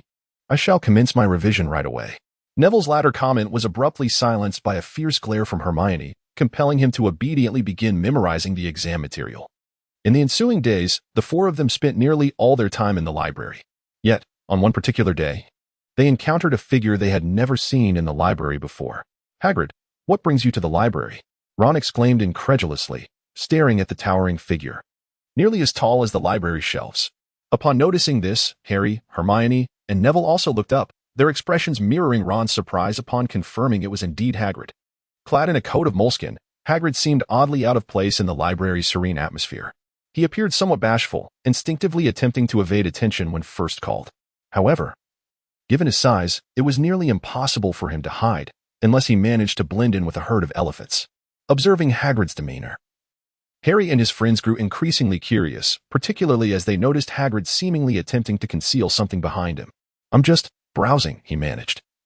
As the four of them fixated their gazes upon him, evidently aware that he could not escape scrutiny, Hagrid's eyes darted around, and his voice carried an uncertain tremor. Initially intrigued, Harry and the others found their curiosity heightened. "You aren't still searching for information on Nicholas Flamel, are you?" Hagrid asked, seemingly attempting to divert the topic. Though he clearly struggled with this, opting for an even less suitable subject. "Hey, we've known who he is for centuries," Ron declared with an air of bravado. "Not only do we know who he is, but we also know what your dog is guarding. Heh, it's the Philosopher's Stone." "Shoo." Hagrid appeared thoroughly alarmed, stepping forward to cover Ron's mouth with his hand. Ron's voice had not been particularly loud. In fact, he had lowered it somewhat. Aside from their small group, no one else seemed to notice, while Hagrid's actions inadvertently drew the attention of a few individuals nearby. However, as nearly everyone in the school was aware of the close relationship between Harry and Hagrid, the others merely glanced over before returning to their own business. "Hagrid, if you don't release him soon, Ron might suffocate," Harry said earnestly, glancing between Ron and Hagrid. Hagrid's large hand covered Ron's mouth entirely, enveloping his face with its sheer size. Ron certainly struggled, but with his slender arms and legs, how could he possibly escape Hagrid's grasp? "Oh, my apologies." Hagrid, realizing his mistake, quickly released his hold. Ron immediately collapsed onto the table, panting like a dog. Hagrid glanced around cautiously, confirming that no one was paying attention, before lowering his voice as much as possible. "Don't let anyone hear. What exactly do you intend to do? To be honest, we do have a few questions for you." Harry nodded earnestly. "About the enchantments guarding the Philosopher's Stone. Is there anyone besides Fluffy?" "Shoo." Hagrid again signaled for silence, though this time he did not cover their mouths. Once more ensuring that no one was eavesdropping, his face filled with helplessness, he whispered, "Listen, you lot come find me later. But remember, I never agreed to tell you anything. However, we definitely cannot discuss this here. Oh dear, my big mouth. These matters are not meant for students to know. They would think it was me who informed you, which would be a real predicament. All right, see you later." Besides Hermione, the other three exchanged smiles. Well, being able to escape from Hermione's intense studying pressure was already a tremendous relief. To learn about the Philosopher's Stone after that pressure was simply splendid. Chapter 81. The intense gaze. Hagrid had actually gotten a dragon. Had he not witnessed it with his own eyes, Harry would never have believed it. He was no longer the naive outsider to the magical world that he had been upon his arrival at Hogwarts. He now possessed a foundational yet reasonably clear understanding of the wizarding realm. Once, he had thought Hagrid's desire to raise a dragon was an amusing notion. Yet now, He recognized that Hagrid's ambition to rear a dragon was utterly alarming. When Hagrid actually took over a week to hatch a dragon egg right before the eyes of the four of them on a gloomy evening, Harry felt that the situation had spiraled into utter disaster. If Harry viewed Hagrid's acquisition of a baby dragon as calamitous, Hermione saw it as a catastrophe. Hagrid, I don't know if you're aware, but private ownership of fire-breathing dragons has been illegal for over 300 years. Hermione's face had turned a ghastly shade. Especially when the baby dragon sneezed, sending sparks that burned a large hole in Hagrid's coat. Although Hermione was academically brilliant, she was not so familiar with the legal text as to know this in her first year. The information about the illegality of dragon ownership had come from Ron, whose brother Charlie worked at a dragon sanctuary. However, despite having encountered dragons multiple times at his brother's workplace, Ron did not develop any fondness for such dangerous creatures. Previously, Neville had shown a slight interest in the baby dragon, but after it breathed fire, that curiosity vanished entirely. Isn't it beautiful? Hagrid remarked, casually brushing the sparks off his clothing while affectionately stroking the baby dragon's head. The little dragon promptly bit down on his finger. However, the little dragon was indeed too small, its sharp teeth failing to pierce Hagrid's skin. This led Hagrid to feel as though the dragon was playing with him, joyfully exclaiming, Merlin's beard, look! It recognizes its mother. Hagrid, I must inform you, Ron's expression was quite complex, since you have perused so many books. You should be aware that this is a Norwegian ridgeback, right? Its flames may not be particularly fierce, but they are indeed venomous. Harry and Neville possessed only a limited understanding of dragons, whereas Hermione had devoted the past few days to a thorough study of the subject. Turning to Ron, she remarked, Indeed, Hagrid, the Norwegian ridgeback can grow to 3 times its current size in just a week, not a month. Your room simply won't accommodate it. Well, perhaps I could hide it in the Forbidden Forest, Hagrid suggested, glancing towards the forest direction. Suddenly, he leaped up and dashed to the window, his agile movements incongruous with his massive frame. What is happening? Hermione sensed something amiss. There is someone a student. Hagrid's face turned pale. Harry reacted swiftly, stepping forward to the door, where he spotted a boy racing towards the castle, Draco Malfoy. Draco, covered in blades of grass and mud, sat on the ground with an expression of anguish and indignation. Hagrid and the 4 of them surrounded him. Just moments ago, as Harry observed Draco sprinting towards the castle, a sense of foreboding washed over him. Draco must not be allowed to escape. Instantly, he raised his hand, his wand at the ready. It is essential to mention a small contraption on Harry's wrist.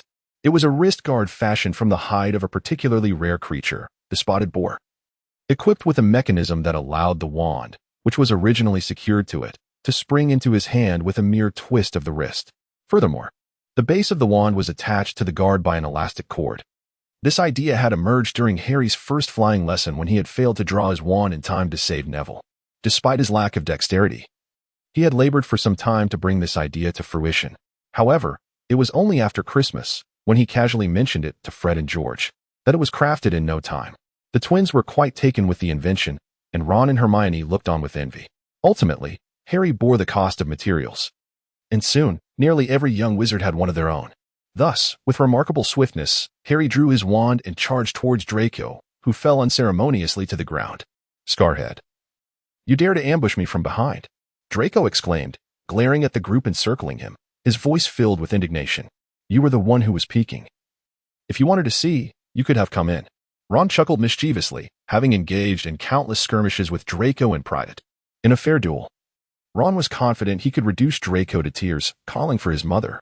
Yet, Draco was always flanked by his cronies, Crabbe and Goyle, which left Ron with little opportunity to showcase his skills. At that moment, witnessing Draco bound by Harry's magic, Ron felt a surge of excitement. It's just a dragon.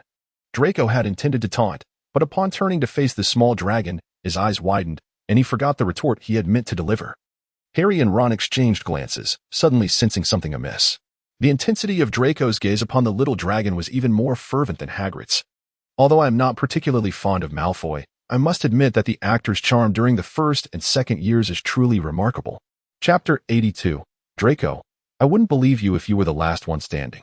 What Harry and the others were entirely unaware of was that Draco was also an ardent enthusiast of dragons, rivaling even Hagrid's fervor. Before arriving at Hogwarts, he had pleaded with his parents on numerous occasions to allow him to raise a dragon. However, his usually compliant parents were resolutely against this notion. The Malfoy family, after all, held a prominent position in the wizarding world, and it was common knowledge that Lucius had once been a devoted follower of Voldemort. Although he claimed to have been under the influence of the Imperius curse and managed to evade punishment after Voldemort's downfall, many still kept a watchful eye on him. Lucius diligently maintained favorable relations with the Ministry of Magic, which undoubtedly contributed to his ability to navigate such scrutiny.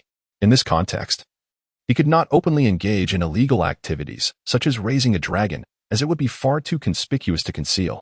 The more unattainable it became, the more Draco yearned for it. Despite his usual ability to have his wishes fulfilled, the desire to raise a dragon remained unquenched, intensifying his longing. As he grew older, Draco gradually realized that raising a dragon was indeed a formidable challenge. Yet, could a child analyze such matters with absolute rationality? Clearly not. Harry could not. Hermione could not. And neither could Draco. Just moments ago, upon seeing the dragon egg outside, Draco's heart raced. When the baby dragon hatched, his breath quickened. Had Hagrid not caught him, he would have undoubtedly continued to sneak peeks. In that moment, he even contemplated the possibility of smuggling the baby dragon back to his dormitory. Though he immediately dismissed the idea as utterly impractical, the thought persisted in his mind like a cunning goblin. Then, he was discovered. Shortly thereafter, he found himself in a dilapidated hut he usually avoided, mesmerized by the sight of the little dragon, his eyes wide with wonder. Hey. Ron's teasing voice interrupted Draco's enchanted gaze. Draco was certain he loathed Weasley, especially this one. Malfoy, what do you think I should do with you? Ron's smile was anything but benevolent. You wouldn't dare? Draco stammered, a hint of panic creeping into his demeanor. Though there is no direct equivalent in English, the sentiment of being at another's mercy resonates with various proverbs. Draco could certainly relate, instinctively resorting to the most common threat. If you lay a finger on me, my father will make you pay. You really can't go 3 sentences without mentioning your parents, Ron retorted mockingly. But what if I were to toss you into the Forbidden Forest to feed the werewolves? How would your father know it was me? As long as nobody sees me. I could lock you in here, wait until nightfall when no one is around, and then throw you into the forest perfectly foolproof. Ron shamelessly attempted to frighten Draco. Although he was uncertain if there were indeed werewolves in the Forbidden Forest, despite Fred and George's claims. On nights when the moon is full, the eerie howls of wolves can indeed be heard echoing through the Forbidden Forest. Your complexion, Draco, which was already pale, turned even whiter in fear. He genuinely feared that Ron might cast him into the depths of the forest, convinced that the ferocious Gryffindors could indeed be capable of such an act. After all, lions are fierce, a notion Draco had long accepted. Draco, if you wish to avoid being fed to a werewolf, you must vow not to divulge what you have witnessed today. Harry observed that Draco was genuinely intimidated, prompting him to stoke the flames of fear further. I, Draco Malfoy, would never submit to you, even if it meant becoming prey for a werewolf, Draco declared, glaring defiantly. Just then, the door of the cabin creaked open, and a massive black dog, as large as a bear, sauntered in. Draco caught sight of it and felt a shiver run down his spine. How does one articulate a vow? Harry, Hermione, Ron, Neville, Hagrid, Yaya? As an academic prodigy, Hermione possesses a rudimentary understanding of magical oaths, though not in great detail. Coming from a magical lineage, Ron also has a basic awareness of magical oaths, yet lacks comprehensive knowledge. Harry speculated that Zhou Yin must be quite adept at this, considering he had dedicated countless years to the study of summoning demons and similar entities. The crux of such summoning magic lies in the contracts formed. However, Harry had not garnered much knowledge from Zhou Yin, leaving him utterly perplexed. As for Neville, no one held any expectations of him, and indeed, he was equally uninformed. Yet, to everyone's astonishment, Hagrid was the one who possessed this knowledge, and was remarkably proficient at it.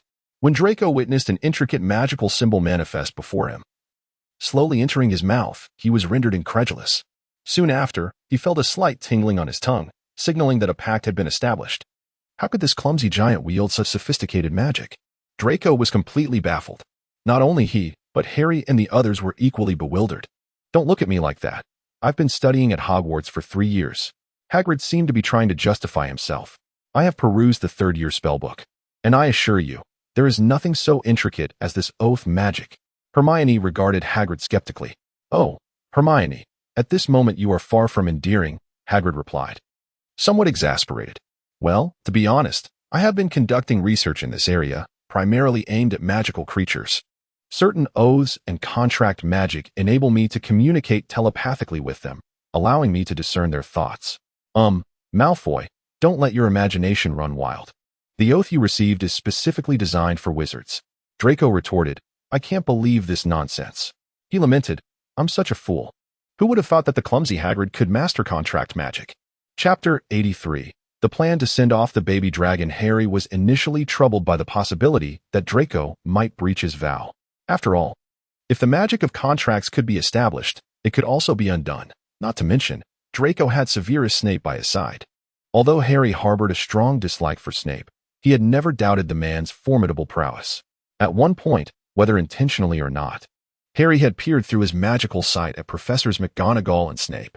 That fleeting glimpse, which nearly overwhelmed him, revealed the surface of their bodies ablaze with contrasting magical flames, a black hue for Snape and a golden one for McGonagall, along with colossal soul projections looming behind them. From his studies with the soul projection and Zhou Yin, Harry had learned that the small golden figures on their foreheads and the immense shadows behind the professors represented soul projections, with their sizes reflecting the strength of their souls. Snape's magical ability fell somewhat short compared to McGonagall's, yet astonishingly, his soul's intensity surpassed hers. Snape rarely employed magic in class, while McGonagall had showcased her exquisite transfiguration skills. Every young wizard recognized the intricacy of her magic. Given such insights, Harry found it entirely plausible that Snape could dissolve Hagrid's contract magic. However, he soon realized that his concerns were utterly unfounded. From that night onward, Draco would almost nightly dismiss his two minions and scamper off to Hagrid's hut, bearing an array of peculiar food and drink.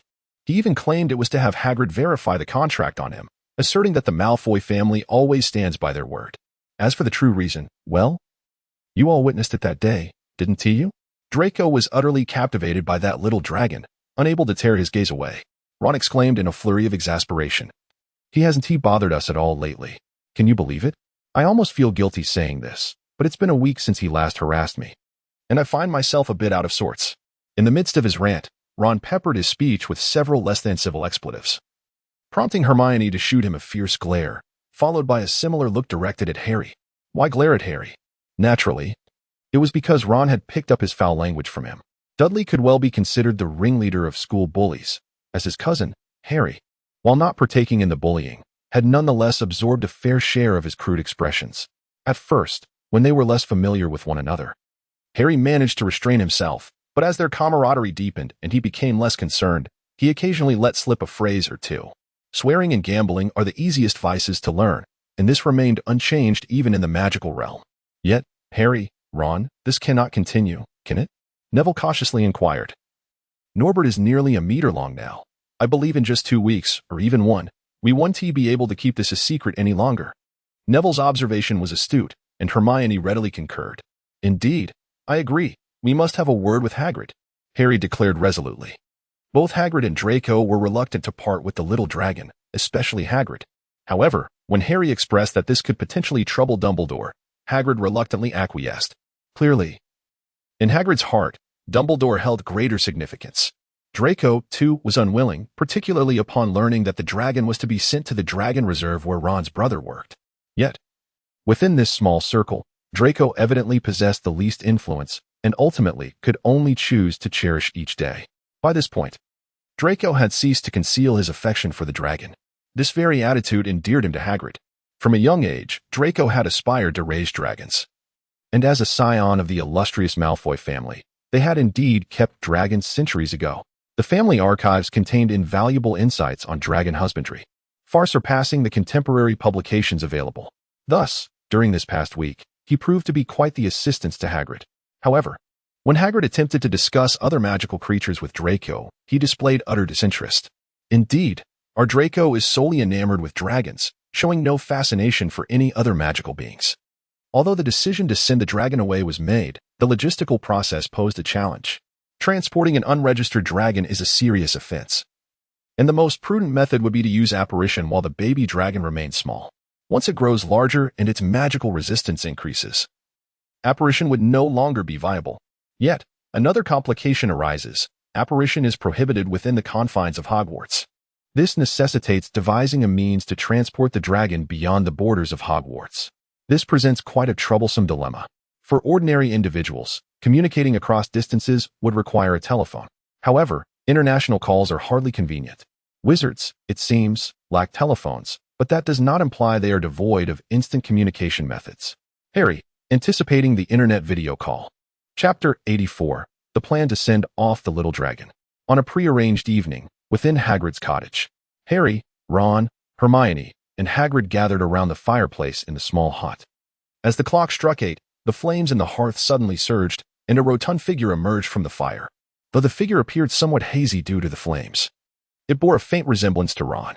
"Well," exclaimed Harry and Hermione in unison, having never witnessed such magic before. "Hello, Hagrid. Long time no see." The chubby figure greeted Hagrid with a cheerful smile. "Hi, Charlie, it has indeed been a while," Hagrid replied, beaming. Without a doubt, this plump figure was Ron's elder brother. "Charlie Weasley. Let me guess, the one with glasses must be Harry. Ron mentioned you in his letter, claiming you to be an exceptional seeker. Best of luck. You must secure the Quidditch Cup for Gryffindor," Charlie said warmly, addressing Harry. Unlike Percy, he was not at all serious, yet he lacked the eccentricity of Fred and George. His demeanor exuded the charm of a friendly older brother. "And this young lady must be Hermione. I needn't be told by Ron. My younger classmates have spoken of you more than once, the outstanding scholar of Gryffindor." Hermione smiled brightly at the compliment. You must be Neville. Ron spoke highly of you as his good friend." It seemed Neville struggled to think of something noteworthy to say, as he couldn't exactly inquire if Charlie thought he had a poor memory. Nevertheless, Neville didn't mind and greeted Charlie with a grin. "Well then, now that pleasantries are exchanged, let us discuss Norbert," Hagrid said, slightly impatient with the small talk. "Charlie, I still have some concerns about whether you can take care of Norbert. He is still so young." "Hagrid, you must trust the professionals," Charlie replied with a chuckle. "Though we all know of your fondness for dragons, you remain somewhat of an amateur in dragon care compared to us." Hagrid did not dispute this, but proceeded to outline the challenges ahead. "Hogsmeade would be ideal," Hagrid suggested, proposing to send Norbert there for Charlie or his friends to take over before escorting him to Romania. Harry was aware that Hogsmeade, a village inhabited solely by wizards, lay adjacent to Hogwarts. Students in their third year and above were permitted to visit on designated weekends, provided they obtained parental consent. However, Harry and his friends were currently unable to do so, as they would be intercepted by patrolling faculty members along the way. Indeed, there were no restrictions on apparition, but it was only permissible at night due to the overwhelming number of people during the day. Charlie nodded in agreement. "But Hagrid, we must act swiftly. From my vantage point, I can see that Norwegian Ridgeback. In no more than a week, it will become exceedingly difficult to manage. We cannot go to Hogsmeade. First-year students are not allowed," Ron interjected. "Hagrid, you cannot go either. You are far too conspicuous," Hermione added. "Perhaps we could seek assistance from someone? Perhaps Fred and George?" Harry suggested tentatively. "Absolutely not," Charlie swiftly countered, followed by a wry smile and a shake of his head. "Though they are my brothers, I would prefer to keep them uninvolved. While they would not intentionally betray us, they are utterly incapable of keeping their mouths shut." Harry glanced at Ron, who nodded emphatically, affirming that his brother was indeed correct. Harry recalled how it initially intended to use him as a secret weapon, only for Fred and George to inadvertently disclose the entire affair to the school almost immediately, and he too nodded in agreement. "Then we must devise an alternative plan," Hagrid said, a mix of disappointment and hope evident in his demeanor. Clearly, he still wished to keep the baby dragon. "There is another method, albeit rather cumbersome." Charlie pondered for a moment before continuing. "My friend is unable to enter the grounds of Hogwarts. You may not be aware, but the castle is safeguarded by an immense magical barrier. Wizards not listed in the Book of Admission cannot directly access the premises from outside." Hermione, Ron, and Neville were all taken aback, as they had been unaware of this fact. However, Harry recalled seeing the Great Dome when he and Hagrid had arrived at the castle by boat. "Therefore, we must coordinate our efforts," Charlie elaborated. "Let's agree on a time. Harry, you and Ron. I've heard from Ron that you both excel at flying. You two will ascend to the astronomy tower and then soar into the skies on your broomsticks, carrying the dragon. My friend will be waiting in the air to catch it. The defensive magic is one way, while nothing can enter from the outside. You can pass the dragon out from within, allowing my friend to take it away." "An aerial relay?" Harry's eyes sparkled with excitement at the prospect of such a thrilling challenge. Ron and Neville mirrored his enthusiasm, though Neville appeared somewhat disheartened, as he was not particularly adept at flying. In fact, after the first flying lesson, he had scarcely dared to rise more than 2 meters off the ground. Do you really think we can manage it? Hermione expressed her doubts. Absolutely, I'm ready, Ron exclaimed, brimming with enthusiasm. However, there is one more concern, Charlie interjected. We must execute this plan at night. Harry, Ron, will you be able to carry the dragon to the astronomy tower?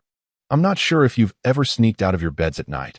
While it is rather unacceptable for Gryffindors not to roam the castle after dark, you are only first years, after all. Not a problem.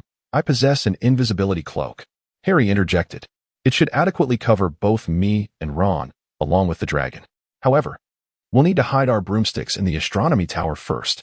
Adding 2 more broomsticks would be quite a stretch, since he felt he could trust those present.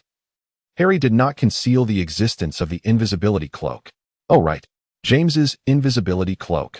How could I have overlooked that? Hagrid exclaimed, his wide grin revealing his joy. He used to run about the castle wearing it quite frequently. A chapter divided into 2, exposing my inability to name chapters effectively. Chapter 85. Atop the astronomy tower, Harry and his companions did not disclose to Draco their plan to send the dragon away.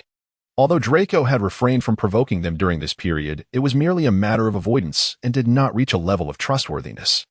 The agreed time was Sunday evening, and naturally, the sooner the better. As night fell, the previously exhilarated Harry and Ron began to feel a twinge of anxiety. During dinner, Harry found the food tasteless, yet with the encouragement of Hermione and Neville, he reluctantly consumed a bit more in preparation for their undertaking later that evening. At 11 o'clock, Hogwarts enforced its curfew. Unless one was exiting the library, being caught by patrolling professors would result in a deduction of points. There were, of course, exceptions. If Snape were to catch you, even an exit from the library would incur penalties. Consequently, most young wizards returned to the common room before the stroke of 11, where there were no restrictions on time. If one wished, they can spend the night completing assignments or engaging in other activities. However, after 9 o'clock, the castle would see very few young wizards wandering about.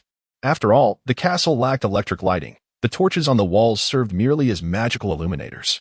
By 9 o'clock, the flames would diminish significantly, casting the corridors into darkness, and even the most daring Gryffindors would be reluctant to roam about. Harry and Ron had previously stowed their brooms atop the astronomy tower, and then returned to their dormitory, awaiting the appointed hour. As the clock struck 11, they quietly rose from their beds. Upon listening intently, they discerned that Seamus and Dean were already fast asleep, their breaths deep and steady. However, from a distant bed, Neville suddenly sprang upright, his eyes wide with determination. His intent was unmistakable. I want to go too. After a moment's contemplation, Harry saw no issue with this. Glancing back at Ron, who naturally did not object either. Yet, upon entering the common room, they were astonished to find Hermione present. Hermione? You're not asleep yet? Ron exclaimed incredulously. You can't possibly have stayed here the whole time? Won't your roommates suspect something? I often study late into the night. By the time I return, they are usually asleep. They've grown accustomed to it. Hermione shrugged, then added earnestly, I must keep an eye on you too, lest you stir up trouble again. I see you're eager for one last glimpse of the dragon. Ron teased skeptically. You may think I'm afraid of dragons, but I find them quite fascinating. Hermione's cheeks flushed, clearly caught in her admission. Though Hagrid was immensely reluctant, he had prepared early. He had constructed a crate reinforced with wooden planks, enveloped in a layer of animal hide unknown to Harry and his friends. This exterior was remarkably tough and fire-resistant, ensuring that even if the little dragon fidgeted, the crate would remain intact. Inside, provisions were prepared, though Harry and his companions deemed them unnecessary. Once beyond the confines of Hogwarts, whether by apparition or other means, wizards could traverse great distances swiftly. Hagrid, a burly and hairy giant, was a pitiful sight as he wept. The 4 friends hastily carried the crate, making their way out of the castle grounds.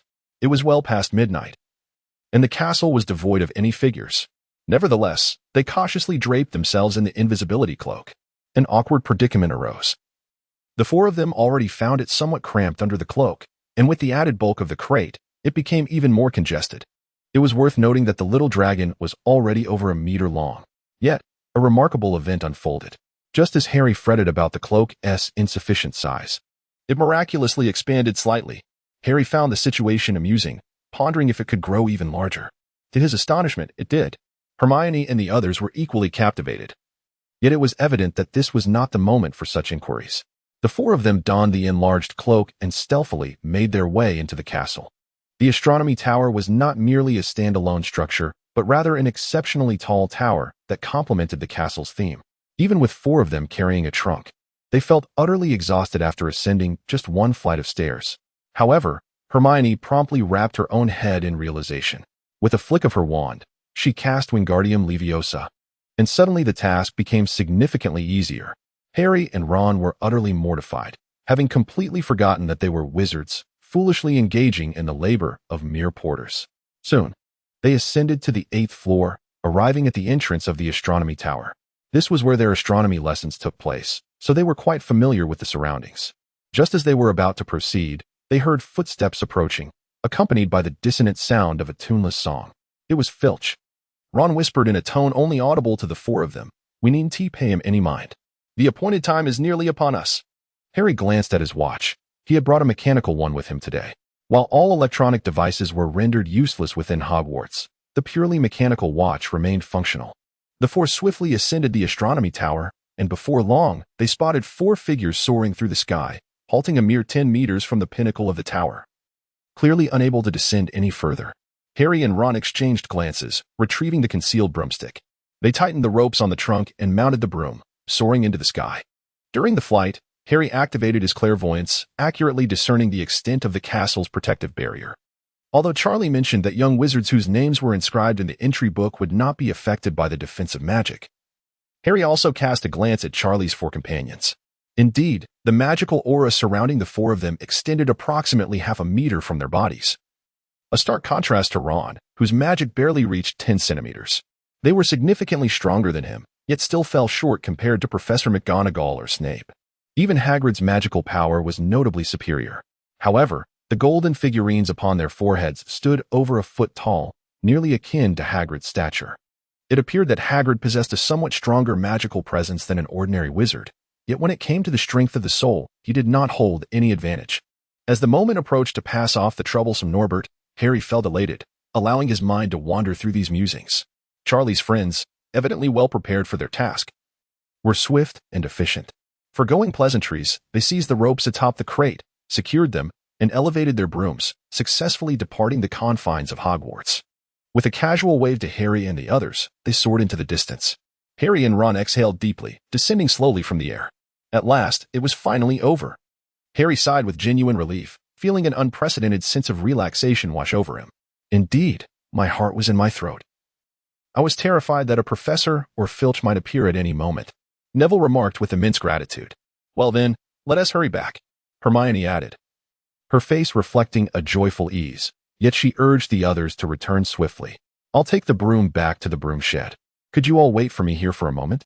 Ron said, his mind racing with concern that Wood might decide to inspect the brooms in the shed come morning. "Make sure to wear the invisibility cloak, and don't let anyone see you on the way. We'll wait for you down below." Harry handed over the cloak. "All right." Ron donned the invisibility cloak, and soon a small portion of a broom's tail was seen floating in the air as he headed towards another tower. As Harry and his companions slowly descended the astronomy tower, their faces bore expressions of light-hearted joy. However, their smiles quickly froze in place.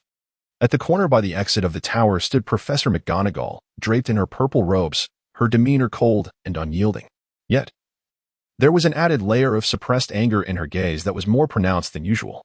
Beside her stood the sinisterly grinning Filch and the self-satisfied Draco Malfoy. "Mr.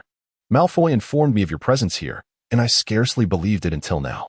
Professor McGonagall's voice was so frigid it seemed to cut through the air. Hermione and Neville instinctively lowered their heads, with Hermione trembling slightly. "Miss Granger, you have utterly disappointed me." Professor McGonagall directed her gaze at Hermione, her tone laced with unmistakable disappointment.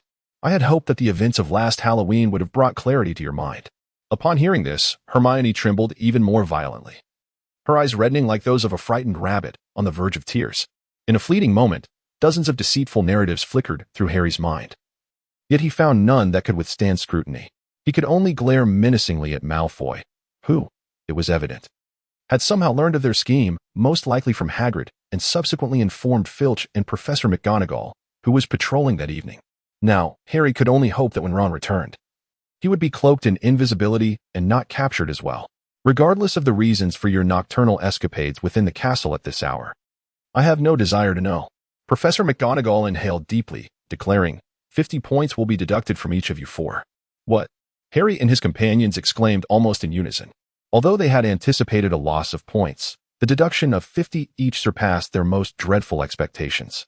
I believe this will serve as a lesson. Professor McGonagall's tone returned to its usual indifference. I apologize, Professor McGonagall. I am uncertain if I misinterpreted your words. Draco interjected with a look of skepticism. Did you just say for individuals? Indeed, Mr. Malfoy. Professor McGonagall's gaze rested on Draco, her tone calm yet detached. For whatever reason.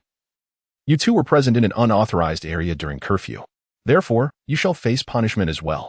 She paused momentarily, then continued, in addition to the point deductions. You will all be subjected to detention. I must ensure this serves as an adequate reminder. Harry gazed at Malfoy's woeful expression and inexplicably felt his spirits lift. If only slightly. Moreover, there was another reason for relief. Ron had evidently returned cloaked in invisibility and had taken note of the situation, stealthily slipping away without further diminishing Gryffindor's already meager points. Draco? Chapter 87. Ron on the move. I'm sorry, Harry, Hermione, Neville. I saw Professor McGonagall and feared that if I emerged, we would lose even more points. Ron apologized to Harry and the others, feeling quite ashamed for not enduring hardships alongside his friends. Don't be ridiculous. I was genuinely worried, terrified you would come out. Harry understood Ron's reasoning, but firmly believed that Ron had made the right choice. Even for someone like Harry, who often dismissed the significance of house points. The thought of losing them was unsettling. Ron, not coming out this time was undoubtedly one of the wisest decisions you've ever made, Hermione asserted with certainty. She cared far more about points than Harry did, and at that moment, she felt as if her heart were bleeding. 50 points. It would take her an entire week to earn that many points, yet they had all been deducted in an instant, threefold. Internally, Hermione vowed to curb her curiosity in the future. Had it not been for her desire to glimpse the dragon one last time and join the fray, she could have spared Gryffindor an additional 50 points. Once this incident spread, the previously amiable Gryffindors, Harry and Hermione, found themselves shunned, while Neville, who had always been somewhat overlooked, faced even greater isolation. At first, Harry felt uncomfortable, but he soon accepted it, realizing that the attention he had received previously had been excessive. The only regret he harbored was that his Quidditch teammates were also reluctant to speak with him, communicating only when absolutely necessary and seldom even uttering his name. Even the prank-loving twins seemed noticeably affected by the sudden loss of 150 points. Hermione fared slightly better, as the impending exams consumed her focus. Her already rigorous study schedule left little room for sentiment, especially since she had never had many friends to begin with. Harry resolved to learn from Hermione. With less than 2 weeks remaining until the examinations and only one final Quidditch match left, the semester was nearing its conclusion. Soon, everything would reset with the arrival of the new term, and surely, everyone would forget these matters. In the following 2 days, Harry and his friends silently immersed themselves in their studies in a corner. Padma, initially indifferent, being a Ravenclaw, began to distance herself from Harry and his companions, influenced by her sister. Fortunately, Harry's grades remained satisfactory, and with Hermione's assistance, their revision proceeded smoothly. Harry originally believed that he could smoothly navigate through to the end of the semester. However, his decision to avoid trouble did not prevent trouble from seeking him out. On the third night following the astronomy tower incident, Harry returned from the library. He had struggled significantly with the text he needed to memorize. So he asked Hermione and the others to return without him, intending to perfect his recitation before joining them. By now, it was evening, and the corridors were nearly deserted. Harry emerged from the library, navigating through several corridors and descending 2 flights of stairs. He seldom traversed this route, yet today the staircase played tricks on him, compelling him to take a slight detour. Suddenly, he discerned faint sobbing emanating from a classroom ahead. His curiosity piqued, he approached cautiously. "Stop, please, I can't do this anymore," came a voice laden with trepidation, a familiar voice, Professor Quirrell. So, Snape had succeeded? Had he already learned from Professor Quirrell the means to break his enchantment? In the common room, Harry relayed his discovery to Hermione and Ron, who immediately formulated a conclusion. "And what about the troll?" Ron interjected. However, Hermione shook her head. "Last time, Snape couldn't get past the troll. Most spells prove ineffective against a 3-headed dog." Everyone instinctively kept their distance, despite their solitude in the common room. Hermione lowered her voice further, ensuring no one overheard their conversation. Yet Ron was undeterred. Clearly, he was eager to stir trouble again. His schemes were interrupted by Hermione's insistence. We should inform Dumbledore. We could have done that all along, couldn't we? She urged earnestly. Please, let us not cause any more trouble. I truly do not wish to be expelled. Neville nodded vigorously in agreement. But we lack evidence. Ron protested, raising his hands in exasperation. I seriously doubt Quirrell would dare to confront Snape. He is practically terrified. Dumbledore would never believe their claims, particularly after Ron almost mentioned the deduction of over 100 points for breaking school rules, but he refrained. After all, Snape, as a professor, would likely be more credible. Unless Ron's eyes sparkled with newfound determination, unless we find evidence. What if we investigate enough? Harry was somewhat tempted, yet Hermione was resolute. We've already pried into enough matters. We know far too much that we shouldn't. Now, let us focus on preparing for our exams. The discussion is over. Harry pondered for a moment and nodded in agreement. Ron shrugged, expressing that without the support of Harry and the others, he felt he could achieve nothing. Ron, bravery is my essence. Hermione, then go ahead. Ron, my essence listens to you more, moi. Chapter 88. Punishment the following day, during breakfast. A note appeared precisely on the table where Harry, Hermione, and Neville were seated. The contents were identical. Your detention begins tonight at 11 o'clock. Please find Mr. Filch in the foyer. It was signed by Professor McGonagall. For days had passed since the incident at the astronomy tower, and Harry nearly forgot that he was to be confined. However, it was evident that this consequence could not simply be overlooked. To Neville's dismay, it was Filch. Among the faculty, he feared Filch more than anyone except for Snape. The reason was straightforward. Neville often found himself lost and wandering aimlessly through the castle, which inevitably led to encounters with Filch. Filch, lacking any sense of leniency, would always scare Neville upon catching him, claiming he had violated some school rule and would be expelled. Naturally, Neville had no recollection of such rules, leaving him bewildered by Filch's threats.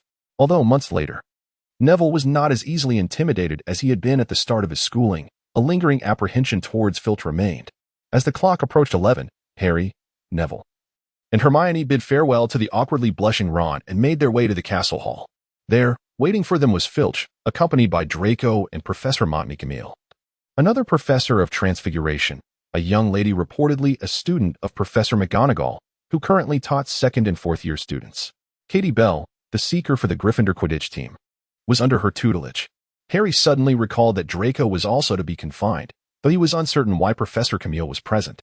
Your disciplinary measures have been altered, she said. Although Professor Camille was a student of Professor McGonagall and reportedly an admirer of hers, her demeanor contrasted sharply with McGonagall's usual sternness. A gentle smile graced her lips as she addressed Hermione. Miss Granger, come with me. I have a task for you. As for Potter, Longbottom, and Mr. Malfoy, you three shall accompany Filch. Naturally, Hermione dared not defy the professor, casting a fleeting glance at Harry and the others before following Professor Camille. Very well, you three. Follow me, Filch announced, holding a lantern as he led them out of the castle. What a pity, in my opinion. The penalties for breaking school rules have become far too lenient. I find myself reminiscing about the old punitive methods, binding your wrist with chains and suspending you from the ceiling for days on end. I still have those chains in my office. Perhaps one day they will come in handy. Harry and Neville disregarded Filch, casting fierce glares at Draco throughout their journey. The latter paid them no heed. The quartet traversed the darkened hunting grounds, leaving Harry perplexed as to Filch's intended destination. However, judging by Filch's buoyant stride and cheerful demeanor, the punishment was surely not a burdensome one.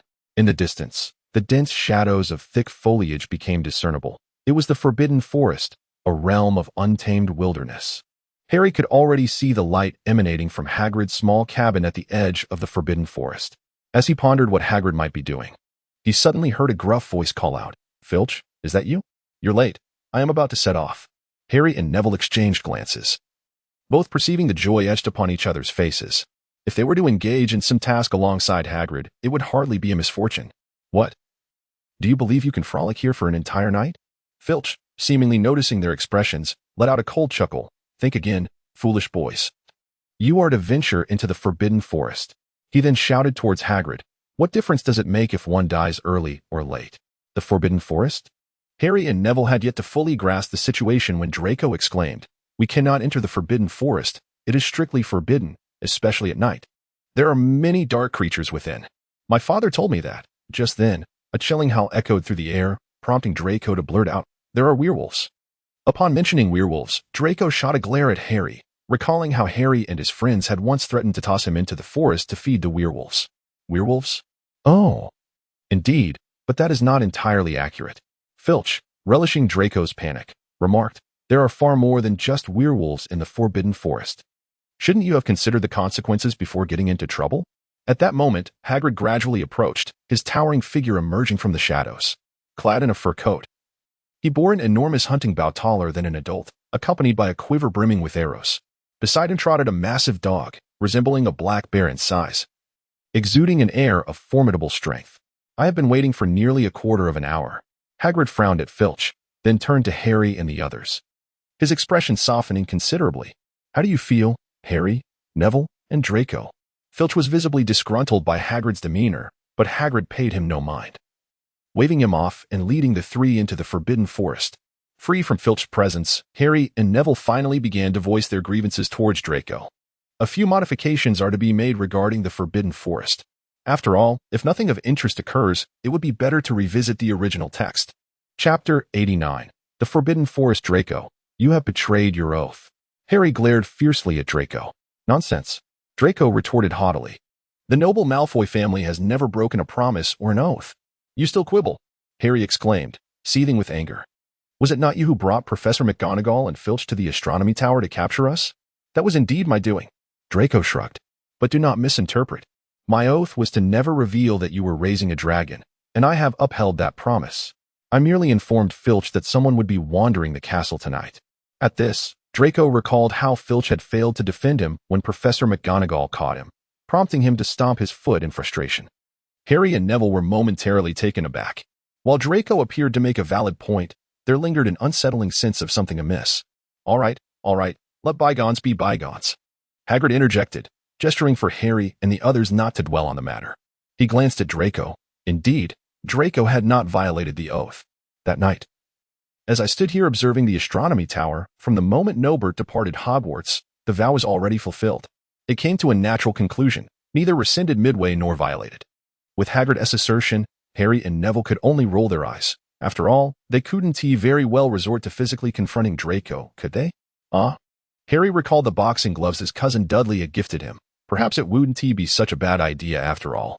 Suddenly, Draco felt a chill run down his spine and muttered quietly, "It's a bit cold in the woods. I should have worn my cloak. Listen here. I'll tell you, in the Forbidden Forest."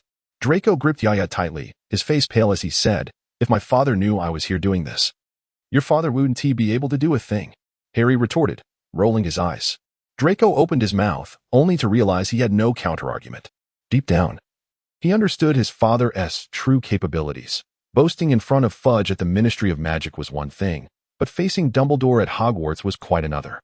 Harry had heard from Hagrid that there were creatures in the Forbidden Forest that hunted unicorns. Unicorns were immensely powerful magical beings, as Harry had learned from his textbooks, classified as 4-star magical creatures. A 4-star designation indicated a high level of danger, making it exceedingly difficult for even the most skilled wizards to confront them alone. However, unicorns were exceptions. It wasn't merely that outstanding wizards struggled to face them alone, but rather that even a cohort of skilled wizards would find it challenging.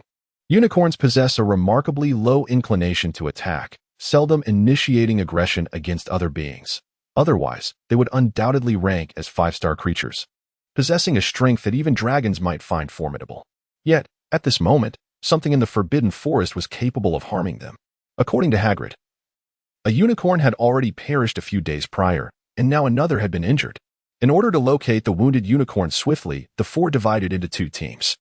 Hagrid took Neville, while Harry teamed up with Draco, leading Hagrid's large dog, Yaya, along the way. Draco found Yaya's imposing size reassuring. However, Harry knew otherwise. Although Draco had visited Hagrid frequently in the past few days, his focus had been solely on the dragon, leaving him oblivious to other matters. Thus, he remained unaware that the fearsome-looking Yaya was, in truth, quite timid. As Harry and Draco exchanged banter, they traversed the forest floor, following the scattered silver droplets of blood in search of clues within the Forbidden Forest.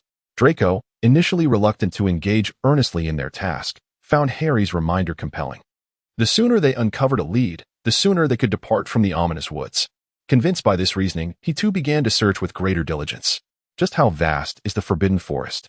Harry was unaware. During his astronomy class, he had gazed out from the astronomy tower. Yet, even from that vantage point, the forbidden forest appeared boundless. It was only after perusing a segment of Hogwarts history that Harry discovered this very forest was the archetype of all the mythical dark woods in England. Thus, it is only reasonable to say it is vast. Harry and his companions had been walking for over half an hour, yet they found themselves still on the periphery. Nevertheless, the forest floor was devoid of any discernible path.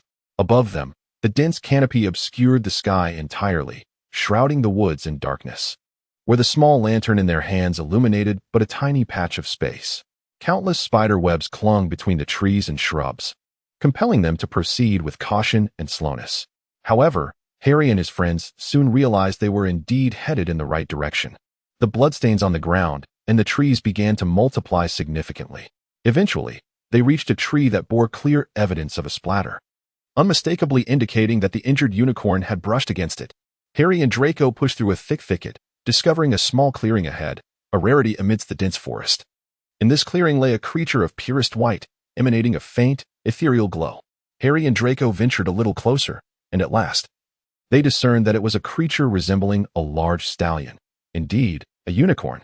However, at this moment, the unicorn lay lifeless. The sound of impending arrival echoed. Everyone applauded. Chapter 90. The Dark Figure in the Silver Centaur. Harry had never witnessed such a breathtaking yet tragic scene. Its elongated legs appeared to remain frozen in the unnatural posture of its fall, stretched out rigidly. Its mane lay sprawled across the darkened ground strewn with fallen leaves. In almost blinding white, Harry and his companions wished to advance further, yet they abruptly halted in their tracks. They beheld the bushes at the edge of the clearing parting, and a shadow emerging from within. Indeed, it glided forth. Although it was a figure cloaked in black, it moved not in any manner akin to that of a human. It, or perhaps he, slithered along the ground like a serpent, approaching the corpse of the unicorn, lowering its head to bite into the wound on one side of the lifeless creature. A sound of sucking ensued. This entity was drawing the blood of the unicorn. "Mother!" Draco screamed, turning to flee. However, before he could take a step, an immense force yanked him backward, causing him to tumble. Yaya's reflexes and speed far surpassed his own. Draco lost his balance and fell directly into the thicket. This commotion evidently attracted the attention of the shadow, which slowly lifted its head, fixing its gaze upon Harry and the fallen Draco, who was unable to rise due to his weakened limbs. The silvery blood of the unicorn dripped onto its chest. It then rose and swiftly glided towards Harry and the others. Harry, truly deserving of his placement in Gryffindor, embodied the spirit of a courageous lion. In an instant, he was poised to brandish his wand. Yet, just as that object hurtled towards him, a searing pain pierced through his forehead. The scar felt as though it were being scorched by fire or pierced by a sharp blade. The intensity of the agony sent him reeling, causing him to collapse to the ground. No, it was not the scar. Although he had fallen, he did not lose consciousness. Almost immediately, he discerned that the pain did not originate from his physical being, but rather from his very soul. Instinctively, Harry began to forcefully activate his mental shielding, and indeed, the sharpness of the pain diminished significantly, though he remained unable to rise. At that moment, a rapid clattering of hooves resonated from behind him. Subsequently, Harry caught a glimpse of a colossal figure leaping over him. Harry took a deep breath, straining to lift his head, only to witness a blade of pitch-black light sweep past overhead. Instinctively, he turned to look back, only to find the ominous blade had vanished without a trace. However, upon the massive tree behind him, a gaping wound now marred its trunk, large enough for two to embrace. Such formidable magic! Harry marveled in astonishment. Just then, a furious shout erupted in front of him, prompting Harry to turn his gaze once more, revealing a towering silver centaur standing before him. The centaur reared up, raising its front hooves high, then brought them crashing down with immense force. With a thunderous sound, a powerful gust of wind swept through, tousling Harry's hair in disarray. In front of the centaur, the dark figure seemed to be hurled backward by the tremendous impact, and behind it, a dense thicket was violently torn apart by an unseen force.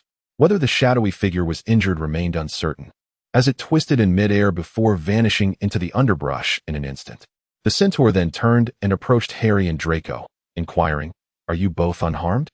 As he extended a hand to help them rise from the ground, Harry scrutinized the centaur before him. Previously, he had encountered two others, Bane and Ronan, in the company of Hagrid, whose banter had been rather cryptic. However, this centaur appeared somewhat distinct, He bore a shimmering platinum hue, subtly radiating a faint aura. In the darkened depths of the forbidden forest, he seemed to possess an intrinsic luminosity. "Thank you, that is quite kind of you," Harry remarked, casting a tentative glance towards the receding shadows of the thicket.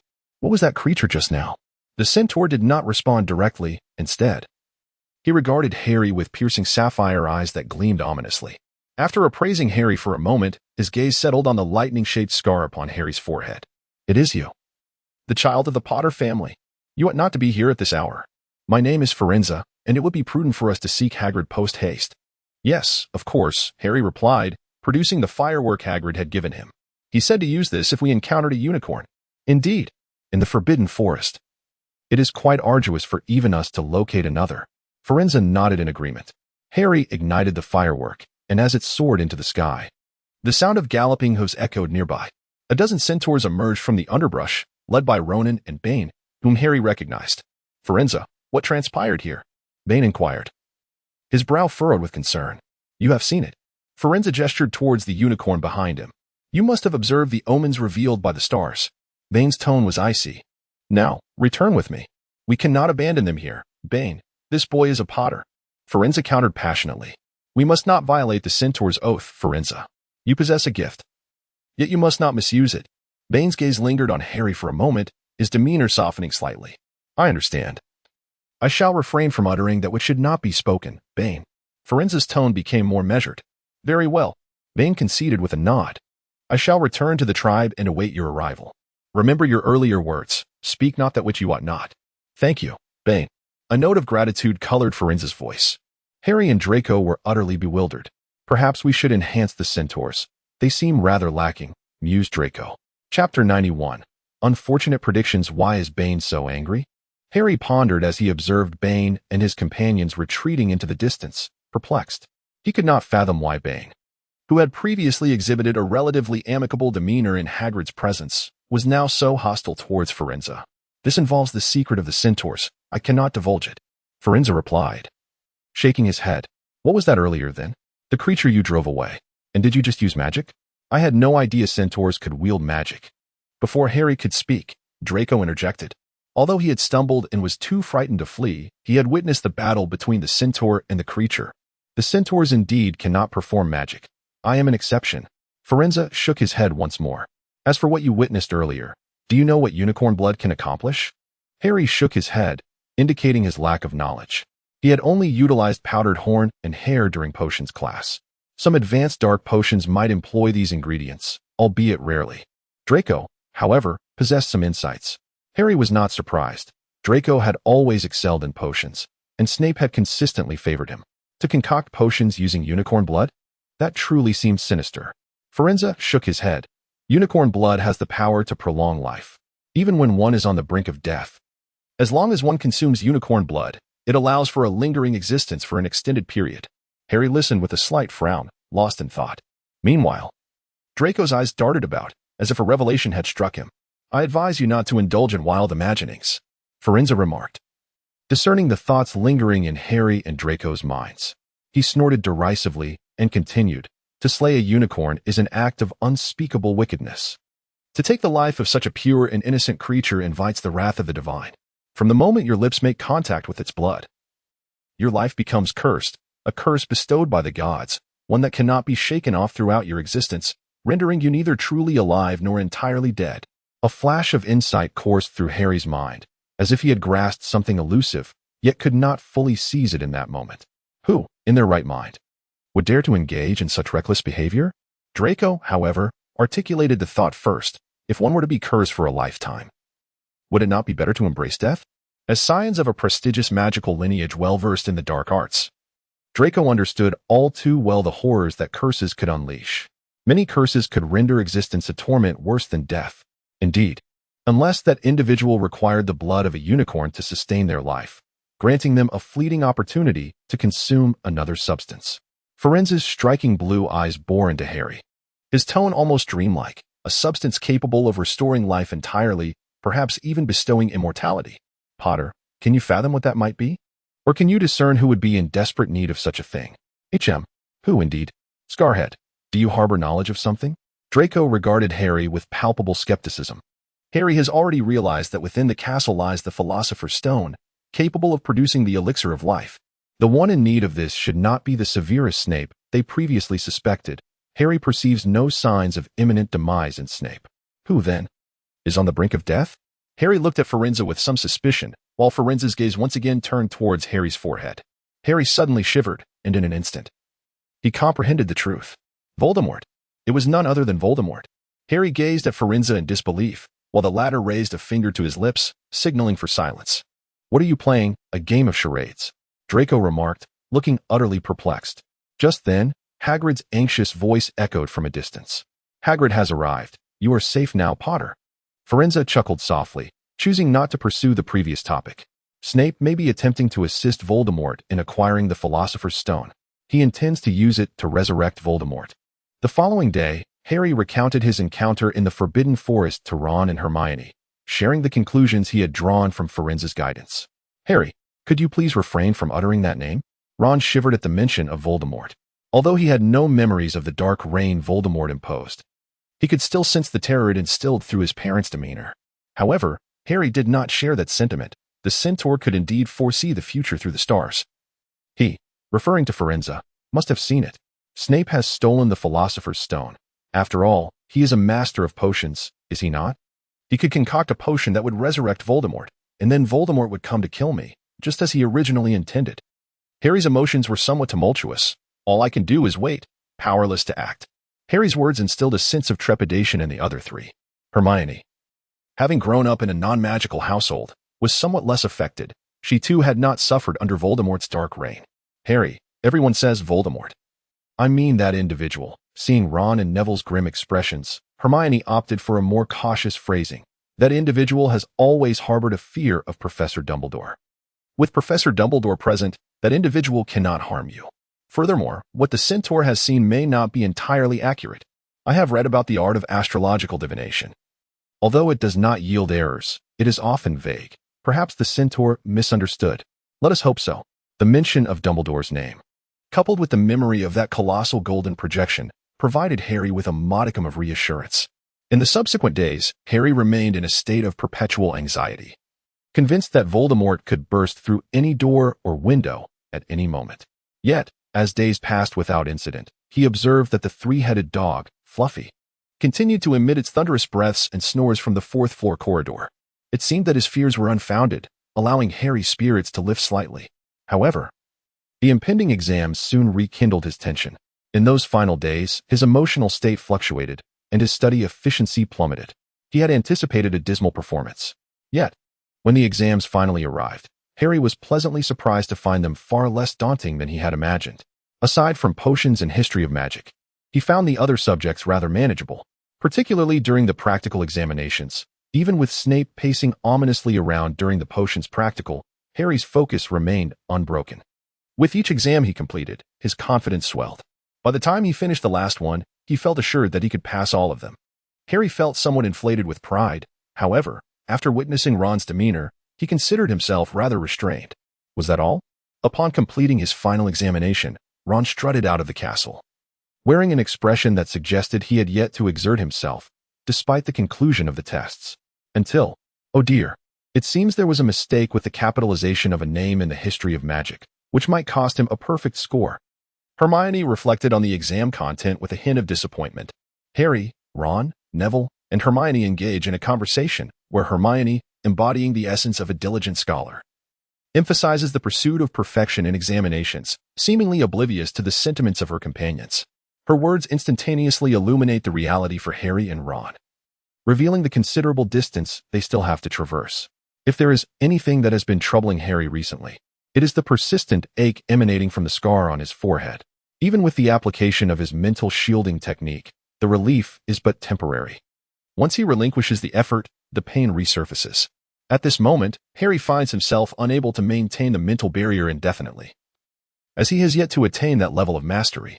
With the examinations now concluded, only one final Quidditch match remains in the semester. Given the current standings, the prospect of winning the House Cup for Gryffindor appears bleak. However, the Quidditch Cup still offers a glimmer of hope. The earlier incident involving 150 points has gradually faded from memory, and the team has returned to a state of relative harmony. 2 days before the match. After the afternoon training session, Harry and Ron recline on the grassy expanse of the castle's grounds, utterly exhausted and disinclined to move. The weather is sweltering.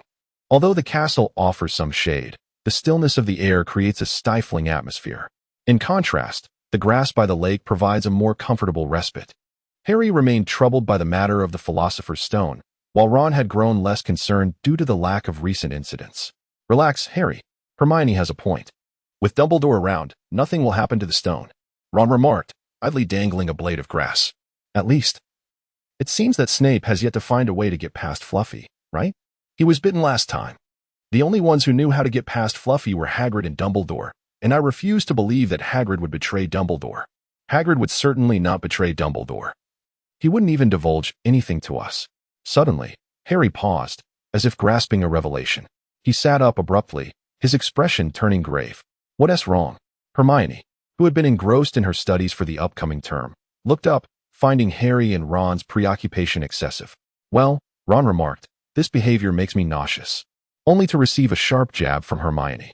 While it was true that Hagrid would not betray Dumbledore, he was not particularly adept at keeping his mouth shut. Harry's eyes brightened, yet his countenance grew increasingly severe. Have you forgotten how he learned the name Nicholas Flamel? Isn't it rather coincidental that Hagrid has always wanted a dragon? He mentioned it from the very first day we met, and now, during this time, he has actually acquired one. Ron, Neville, and Hermione quickly grasped Harry's implication, their expressions darkening. The group rushed to find Hagrid. Sure enough, Hagrid had disclosed the matter of Fluffy to a wizard, whose identity he was unaware of, who had lost to him in a dragon egg wager. This was utterly disastrous. However, matters worsened. Dumbledore was at the Ministry of Magic at that very moment, absent from the castle. Professor McGonagall utterly dismissed the notion that Snape was attempting to steal the Philosopher's Stone as recounted by Harry and his friends. This is bad, Harry exclaimed as he exited Professor McGonagall's office, his face reflecting his distress, and at that moment, his forehead ached even more. Rubius Hagrid, my lips are sealed. I will absolutely not tell you that Fluffy falls asleep to music. Chapter 93. The Four Heroes Advance. Harry, are you certain you can produce real music? Ron hesitantly asked from within the invisibility cloak, clutching a flute. Hagrid said it's music, not mere noise, right? Although Ron had appeared quite exhilarated at the decision to thwart Snape, now, as they prepared to face the three-headed dog once more, he showed signs of anxiety. Though he did not falter, Harry, too, felt his hand tremble as he held the flute. Nevertheless, Harry reassured Ron. It's all right. I play the flute quite well. Didn't you hear me before? Yet, Harry noticed that even his voice quivered. He lacked any musical talent and was, in fact, somewhat tone-deaf. However, he had dabbled with the flute in his childhood. Though he could only play one piece, he was able to manage that one reasonably well. Certainly. The primary reason is that the other three do not play any instruments. I understand, Harry, that you can manage the flute. But can you still play it well in the face of a three-headed dog? Ron remained anxious. Ron, if you're scared, you can turn back now. Hermione, too, felt a twinge of fear, yet Ron's demeanor only irritated her further. After all, fear tends to amplify the more it is discussed. I am not scared. Ron, of course, could not admit his fear and gritted his teeth in defiance. The quartet arrived at the door, only to find it ajar. Inside, soothing music and deep snores resounded. As they opened the door, they beheld a harp playing itself, while the three-headed dog, Fluffy, lay there, blissfully asleep. Snape had already arrived. Harry quickly realized that it must not have been long ago. They needed to hurry. Without the need to confront Fluffy, Ron's courage was instantly restored. He boldly lifted the trapdoor and was the first to leap down. Upon hearing Ron's voice assuring them he was fine, Harry and the others swiftly followed suit. It would have been rather awkward if the harp were to cease playing at that moment. The hole beneath the trapdoor was unexpectedly deep. Harry felt they were plummeting from a height that surely exceeded 4 stories. However, considering this was the magical realm, it was hardly surprising. After all, Harry had witnessed professors casually transform a classroom, originally just large enough for students to sit in a circle, into a space ample enough for a full soccer match. What is this place? Harry looked up, seeing only a postage stamp-sized opening above. He then heard Ron's voice nearby. In this pitch darkness, although Harry could hear their voices, he could not discern their locations. Is that a plant? Neville's voice inquired, who placed it here? Is it meant to slow our descent? Why would there be such a thing? Oh no. Hermione gasped, and almost simultaneously, Harry and the others felt the countless tendrils of the plant silently ensnaring them, beginning to tighten gradually. "It's the devil's snare," Neville shouted almost immediately. "Everyone, don't move. Relax. If you relax, it will loosen its grip." "Ah, it's the devil's snare." Hermione quickly grasped the situation. The two of them simultaneously ceased all movements and speech. However, their silence only heightened Ron and Harry's concern as they, unable to see the situation, called out, "Neville, Hermione, how are you?" Yet, the more they struggled, the tighter the devil's snare wound around them. "Stop moving." Hermione's voice came from below. "Relax, relax. Harry, Ron, don't panic. Just relax, and it will let you go," Neville urged. Harry gritted his teeth, striving to place his trust in Hermione and Neville. He endeavored to relax his body and steady his breathing. Indeed, he sensed that the vines which had been constricting him had loosened ever so slightly, bringing a wave of calm to his heart and allowing his muscles to relax. The devil's snare became even more yielding, and suddenly, Harry felt himself drop. Thud.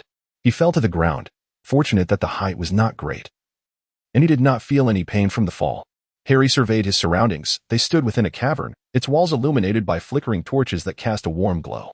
Hermione and Neville stood beside him, their gazes anxiously directed upward. Ron had yet to descend. Harry, are you all right? Speak to us." Ron's voice resonated with urgency. From below, Harry could faintly discern him, ensnared by the devil's snare, which had tightened further due to his struggles. "Light. Fire. The devil's snare fears bright light and flames," Neville reminded them, having realized that Ron was likely unable to calm himself.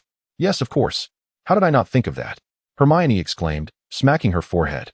Raising her hand, her wand sprang forth, aimed at the entangling vines above. Incendio. The flames and radiant light caused the web-like devil's snare to constrict instantly, and Ron lost his support, plummeting downward. Harry quickly cast a levitation charm, ensuring Ron avoided a clumsy fall akin to his own. Albeit the landing was not particularly high or painful, still, it was somewhat embarrassing. Ron landed smoothly, smacking his lips and grinning.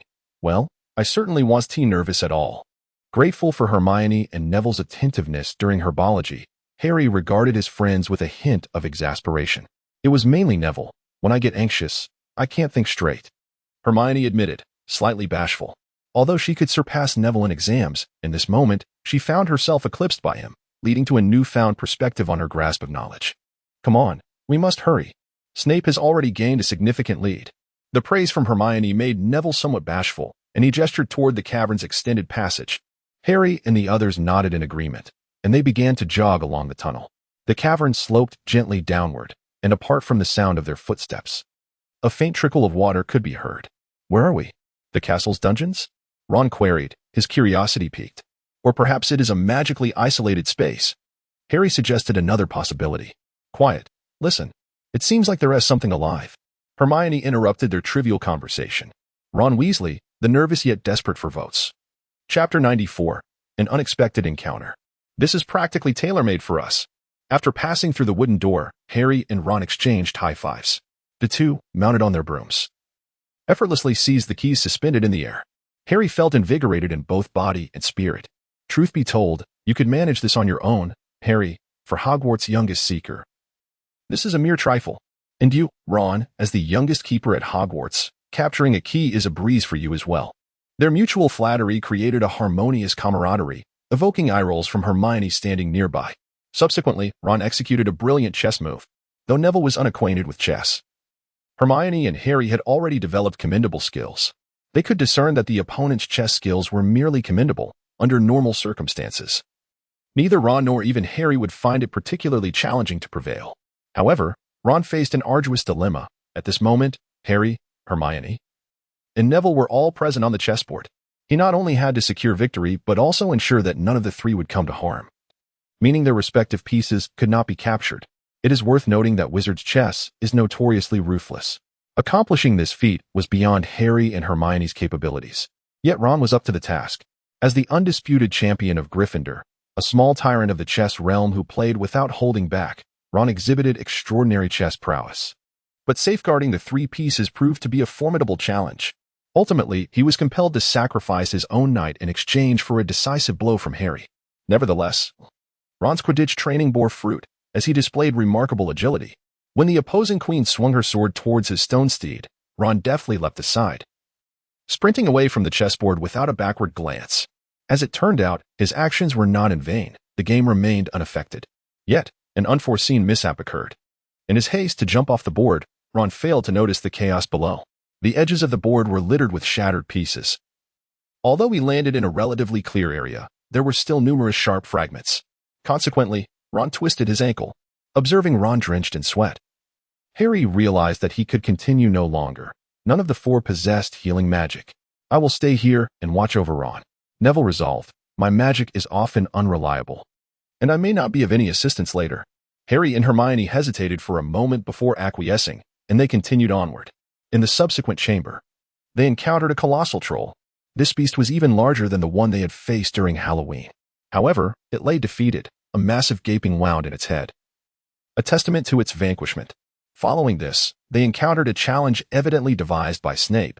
It involved potion making, but not entirely so, as it also required logical reasoning. This was an area where Harry did not excel. Although he had been exposed to such puzzles during his primary education, he had never particularly enjoyed them. Fortunately, Hermione once again demonstrated her academic prowess. Alas, the predicament was that one potion allowed for advancement while the other prompted retreat. Ultimately, Hermione chose to grant Harry the opportunity to progress, opting to return in search of further assistance herself. Her rationale was simple. She believed that Harry possessed greater magical aptitude. Moreover, her previous experience with the Devil's Snare had left her feeling inadequate in her ability to think on her feet. Harry swallowed the potion and traversed through the black flames, arriving in the next room.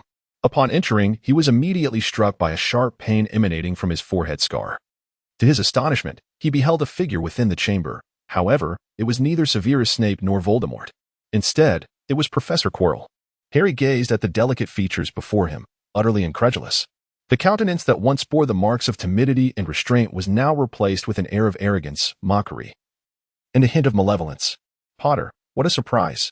Professor Quirrell remarked, shaking his head lightly, his demeanor exuding an unsettling confidence that starkly contrasted with his usual reticence. With a mere snap of his fingers, several ropes materialized, binding Harry tightly. I have noticed your little maneuvers. I pondered whether you would become aware of my presence. Yet your actual appearance here has caught me off guard. Professor, why are you here? Harry inquired, still grappling with disbelief as he found himself ensnared. However, his question trailed off as he observed the intensifying mockery etched upon Quirrell's face. Ah, Snape. Indeed, he does seem to embody the essence of a villain. Quirrell teased with a smirk. Just as you have so aptly nicknamed him, the old bat? Huh. His true nature is akin to that of a great bat, flitting about aimlessly. He believes he can interfere with my affairs, yet, in reality, his actions bear no impact on me. Rather, they serve to my advantage. After all, with him around, who would dare suspect poor stuttering Professor Quirrell? Quirrell concluded with an exaggerated stutter, before erupting into a fit of unrestrained laughter. Harry felt a chill run down his spine. When events deviate significantly from one's expectations, it is only natural to feel overwhelmed. However, he still found it difficult to accept what had transpired during that Quidditch match, only to be met with Quirrell's maniacal laughter. It was Quirrell who had cursed himself on the field, while Snape was inexplicably lifting the curse. Snape had taken on the role of referee to prevent anyone else from casting curses. Could it be that Snape was a classmate of his father? From Quirrell, Harry had gleaned far too much information. Everything was utterly contrary to Harry's initial beliefs. Yet, once the chaos was unraveled, Harry's racing heart began to settle. He caught sight of the mirror at the end of the room, the mirror of Erist. So, this was the challenge set by Dumbledore? Professor Quirrell, it seemed, had not yet acquired the Philosopher's Stone and was currently pacing around the mirror, exclaiming, I clearly saw the stone and even possessed it, but where is it? How can I obtain it? Master, I require your wisdom. What must I do? Quirrell suddenly uttered these strange words. Use that boy, came a colder, rasping voice. This startled Harry, for the voice appeared to emanate from Quirrell's very being. Yet at that moment, Quirrell's lips were not moving. Quirrell, however, seemed obedient, snapping his fingers, causing the ropes that had ensnared Harry to dissipate. The instant the ropes fell to the ground, Harry swiftly raised his hand. His wand was now in his grasp. Petrificus Totalis. Chapter 95. Before the Mirror. Petrificus Totalis. Compared to his earlier duel with Malfoy, Harry had made significant advancements in his spellcasting. The magic was released swiftly and accurately. However, Professor Quirrell's reflexes were astonishingly quick. With a mere sidestep, he evaded the spell. then casually pointed, Expelliarmus. Harry felt as though his wand was being yanked from his grasp by an immense force, rendering him unable to hold on. The wand slipped from his fingers, and he was struck by a powerful blow, sending his entire body hurtling through the air before crashing heavily to the ground. Harry felt a sharp pain coursing through his chest and abdomen. Nevertheless, he managed to rise to his feet, shaking his hand to summon his wand once more. The elastic cord connecting his wand to his wrist proved to be of paramount importance at that moment, a rather ingenious contraption. Quirrell regarded Harry coldly, declaring, however, in the face of absolute power, such trinkets are futile. Hey, Harry scoffed, waving his wand again. Sleep. This spell proved swifter than the Petrificus Totalis. Humph. Professor Quirrell sneered, flicking his wand to utter an incantation Harry had never heard before.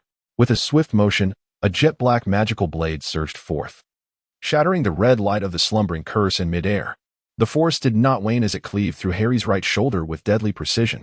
The razor-sharp black blade severed Harry's arm at the shoulder, causing him to cry out in agony as he collapsed to the ground, teetering on the brink of unconsciousness, only to regain awareness moments later.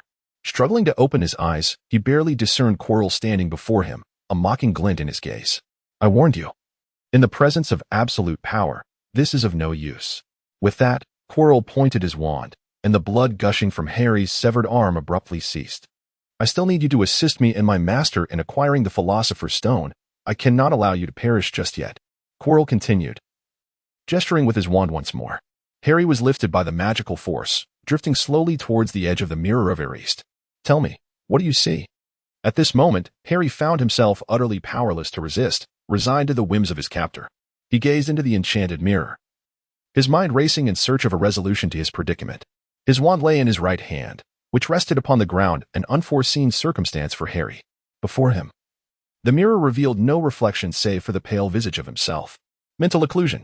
Since his entry, the throbbing pain in his forehead had compelled Harry to employ the technique of mental occlusion, and now, the excruciating agony in his shoulder forced him to amplify its intensity, shielding his thoughts from the torment. What do you see? Quirrell demanded sharply. I see nothing. Harry gritted his teeth in response. This was the truth. He could only maintain the barrier of his thoughts, unable to conjure any deceptive illusions, for the Mirror of Erist could not penetrate his mental defenses. Mental occlusion. The voice echoed once more. It was indeed the technique of mental occlusion. Quirrell cast a surprised glance at Harry. Incredible, just within a year. No wonder. On the day you enrolled, I attempted to pry into your thoughts. I even went so far as to find a strand of your hair on the train.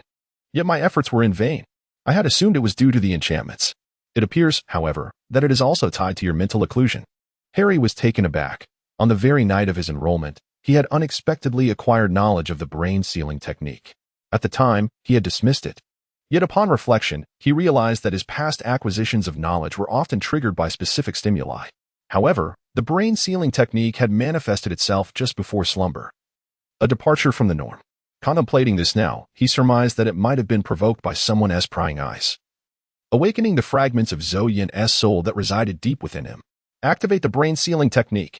Quirrell hissed menacingly. Simultaneously, Harry felt an indescribable agony coursing through his being. Torture curse. Harry immediately recognized the nature of this magic. It was a dark sorcery capable of simultaneously affecting both the body and the soul, rendering one in a state of living despair.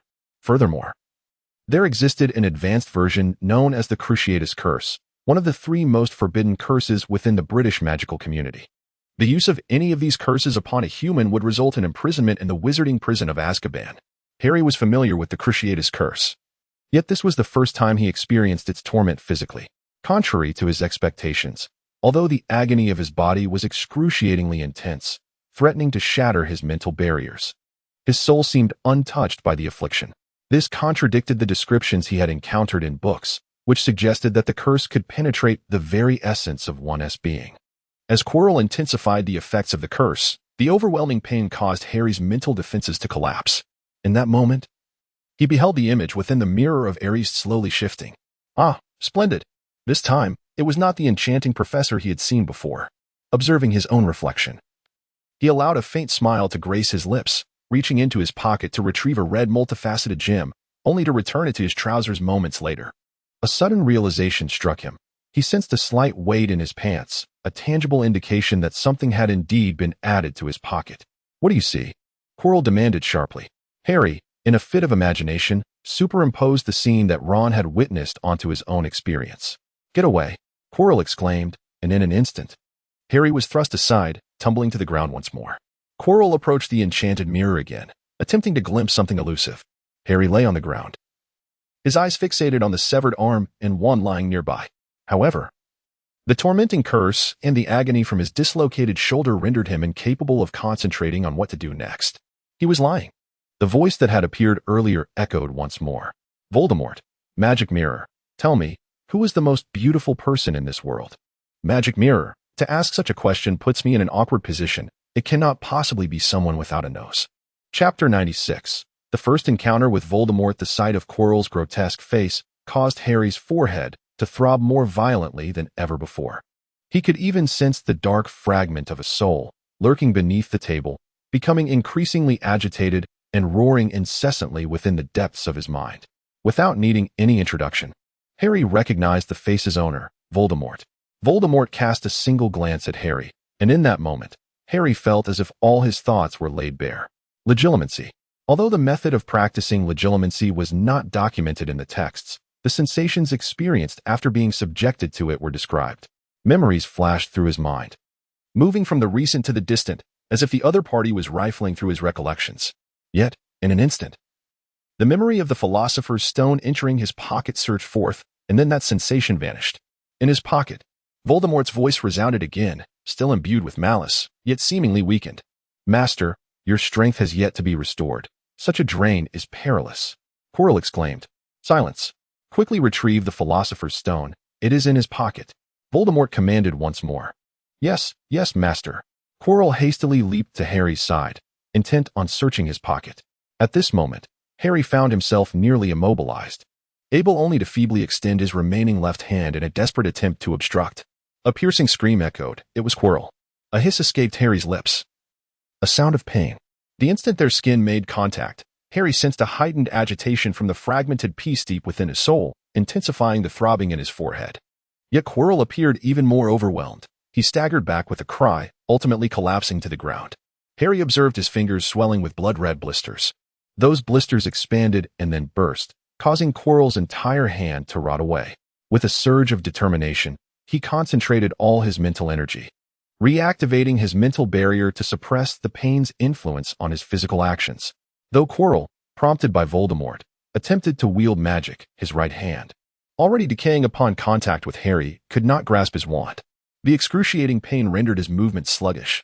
Seizing this opportunity, Harry charged forward, colliding with Quirrell, who was already seated on the ground and toppled over. With his left hand, Harry pressed forcefully against Quirrell's face. Just as before, the moment their skin made contact, Quirrell's face began to disintegrate. Quirrell wailed in agony, while waves of pain surged through Harry's forehead. Yet, he refused to relent, pressing down on Quirrell with all his might, until the pain overwhelmed his mental defenses once more. This time, the agony surged exponentially. His body's automatic protective mechanism activated, and darkness enveloped him as he fainted. In the fleeting moments before unconsciousness, he heard Quirrell's anguished cries and Voldemort's furious roar. Just before succumbing to oblivion, a flicker of fire seemed to flash, though Harry could not discern if it was merely an illusion. In the room, a brilliant flame flickered. A bird wreathed in fire soared through the black flames into the chamber, erupting in a resounding explosion of fire. A wizard clad in a purple robe and pointed hat, with white hair and beard, appeared in the room. Dumbledore. Quirrell's body continued to crumble, barely retaining a human form. A wisp of smoke began to rise from him, coalescing into a grotesque visage, Voldemort's face. Dumbledore, your little cub has been well trained. Voldemort glared menacingly at Dumbledore, his tone laced with venom. Tom, there's no need for such trivial tricks. I must admit, your current state is quite troublesome. Dumbledore replied with a gentle smile, seemingly unaffected by Voldemort's demeanor. As for Harry, I believe you are correct. He is indeed a remarkable child. He possesses considerable talent, but more importantly, a good heart. Hey, Dumbledore, do you sense it? He has embarked on the same path as you and I. If the events of the past were to replay, what would you do? Voldemort chuckled ominously. Is it due to your weakness? Now you can only resort to these petty antics? Dumbledore remained unperturbed. This is not like you. The you of old was far more astute. However, given that this is merely a shadow, I suppose I should not hold it to high expectations. Barely had Dumbledore finished speaking when the enormous visage before him dissipated without a trace of forewarning. Throughout the encounter, Dumbledore had not even drawn his wand, merely shaking his head. If you wish to flee, then flee. Tom, it seems your state of mind has been severely compromised. With a gentle tap of his finger, devoid of any wand, a soft wave of magic lifted Harry in the dismembered hand. As for the spot where Quirrell once stood, only a robe remained, accompanied by a mound of dark gray ashes. Fear not, for Harry shall not become a mere vessel, nor will he transform into Edward Elric. Chapter 97. A Conversation with Dumbledore, Part 1. Harry beheld a stunning red-haired woman standing before him. She possessed a pair of exquisite, familiar green eyes, reminiscent of those he had once seen in dreams. Beside her stood a dark-haired man, adorned with glasses, whose countenance evoked an unmistakable sense of familiarity within Harry. Both individuals smiled gently at him, their expressions radiating warmth. A wave of comforting warmth surged from the depths of Harry's heart, enveloping him in a profound sense of ease. Suddenly, a blinding flash of green light pierced the air. The heartwarming scene before him shattered in an instant. Startled, Harry's eyes flew open to reveal that he was lying in a pristine white room, the infirmary of Hogwarts. "Good afternoon, Harry." A cheerful voice resonated in his ear. Turning his head, he spotted Albus Dumbledore, with his white beard and eyebrows, gazing at him with a twinkling smile. The professor's presence grounded Harry, and it took him a moment to piece together the events that had transpired. Instinctively, he glanced at his right hand. His right shoulder was smooth and unblemished, and his right hand appeared delicate and unmarred. Raising his right hand, he found it identical to how it had been before. Even the location of the wound in his memory bore not a single trace. Could it be that I am merely dreaming? Harry wore a look of skepticism. Could it be that he had become overly exhilarated after the exam and let loose at the celebration? Harry had heard tales about the elder children of his Uncle Vernon's relatives, who indulged in alcohol and drugs, sometimes waking up with aches in their posteriors. Fortunately, he had not succumbed to such vices. "Oh, do not doubt it, Potter. You are neither dreaming nor hallucinating," Dumbledore exclaimed with a cheerful tone. "Though your arm is indeed in a troublesome state, the severing was accomplished by a formidable magic, yet it does not fall under the category of dark magic. While it is nearly indestructible, it does not carry any adverse magical effects. As for the severed limb, it poses no challenge for Dobby. In fact, I could regrow a new hand for you, though I suspect you would prefer the original." Dobby is the name used by Professor Pomfrey and some others in the academy to refer to her. A flicker of bewilderment crossed Harry's eyes, and he swiftly sat up. "Professor, the Philosopher's Stone, Quirrell, do not be anxious, Dumbledore said with a warm smile, his voice imbued with an almost magical quality that seemed to soothe the soul. However, Harry, who had conducted some study on soul magic, recognized that there was indeed a certain enchantment in Dumbledore's voice, calming his tumultuous emotions. "Well, I must say, quite unexpectedly sensitive." Dumbledore observed the shift in Harry's expression, chuckling softly as he continued, "A mere little trick to help you find your composure. Otherwise Pomfrey would surely throw me out. You know she absolutely forbids anyone from causing a ruckus in the infirmary or disturbing the patients." Harry blinked, and Dumbledore's demeanor led him to believe that perhaps everything was now all right. However, there remained the professor, Quirrell, and that other individual. Although Harry's emotions had stabilized somewhat under Dumbledore's soothing presence, the recollection of earlier events still filled him with waves of anxiety. Are you referring to Voldemort? You may as well speak his name outright. Fearing a name only serves to amplify the fear of the entity itself," Dumbledore remarked lightly, exuding an air of nonchalance unlike others who were filled with trepidation. Harry understood this well, as it was commonly said that Voldemort held Dumbledore in the highest regard. "Professor, what happened? I mean, after I lost consciousness?" Harry inquired. Dumbledore studied Harry intently for a moment, then smiled gently. "It seems that if I do not share this with you, you will not be able to rest easy, will you?" Harry nodded repeatedly. Dumbledore gently inclined his head and said, "Well then, let us discuss what concerns you most. The Philosopher's Stone has not been stolen. You have successfully safeguarded it. However, regarding this matter, despite my insistence on maintaining confidentiality, it has somehow been disseminated by unknown individuals. You see, all around are the gifts sent by your admirers upon learning of this event." Dumbledore extended his long finger and gestured towards the cabinet beside Harry's bedside. Harry tilted his head, observing the abundant array of food and comforts above him, and he noted the multitude of open chocolate frogs. Without needing to inquire, He understood that it was undoubtedly Ron who had unwrapped them. So, Professor, have you safeguarded the Philosopher's Stone? At this moment, Harry was preoccupied with thoughts of Quirrell and Voldemort. Professor Quirrell is already deceased. When Dumbledore spoke of death, his tone exhibited not a hint of tremor. As for Voldemort, in that condition, he was incapable of any action. In truth, had it not been for their swift escape, the very barriers of the school would have posed a significant challenge for him. I believe it will be quite some time before he can undertake any further endeavors. Regarding the Philosopher's Stone, Dumbledore paused briefly before continuing. The stone has been destroyed. Upon hearing of Quirrell's demise, Harry felt a mix of surprise and expectation. After all, he had perceived Quirrell's visage unraveling in the final moments. As for Voldemort, Harry harbored little else in terms of thoughts, mainly because he was not particularly familiar with him. However, the destruction of the Philosopher's Stone left him somewhat astounded. Destroyed? Then, you know more about Nicholas Flamel than I had anticipated. Dumbledore's demeanor brightened further. Although he had suspected from the moment he discovered them in that cave that they had gleaned much, it seemed they had indeed unraveled the entirety of the matter. Had they not? Harry thought to himself, goodness, how can you not discern the urgency of the moment? Is this the time for flattery? Yet again, it was a chapter reflecting a lack of creativity in naming. Chapter 98, A Conversation with Dumbledore, Part 2. Dumbledore glanced at Harry and chuckled lightly. Although Harry felt no signs of magical intrusion, Dumbledore perceptively grasped his thoughts. I have discussed this matter with Nick, and he concurs with my approach. Noticing that Harry seemed poised to speak further, Dumbledore continued, Indeed, Nick will die. Although he has prepared a considerable amount of potion in advance to manage various affairs, the truth remains, he will indeed pass away. Harry struggled to suppress his astonishment. Dumbledore chuckled softly, remarking, For most, death may evoke trepidation. However, for Nick and Peregrine, it can indeed serve as a form of liberation. Moreover, for someone as noble and sagacious as Nick, death might represent yet another grand adventure. You see, while the Philosopher's Stone is wondrous, possessing it grants one access to wealth and life effortlessly. Though these are desires deeply yearned for by humanity, when one is burdened with excess, it can feel rather encumbering. As for immortality, let us set that aside. I would gladly welcome the weight of wealth. Bring it on. I am young and capable of bearing it. Harry pondered this in his mind. This time, however, Dumbledore could not discern his thoughts. Professor, will Voldemort return? Harry contemplated before posing a question that weighed heavily on his mind. This is a topic I had intended to postpone discussing with you. Dumbledore leaned back in his armchair, reflecting briefly before continuing. Yet, your maturity has exceeded my expectations, and I believe I can share a few insights with you. Upon hearing this, Harry nodded vigorously.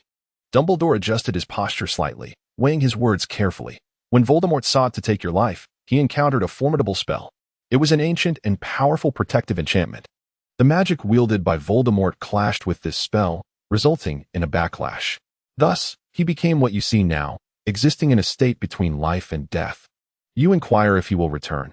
I believe he will, though not at this moment. That spell, what is it? It is an ancient protective magic known as the sacrificial protection.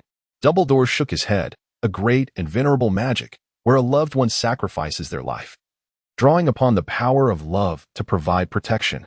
This magic binds itself to your skin, blood, and soul, defending against the harm inflicted by dark entities and shielding you from the probing gaze of malevolent magic.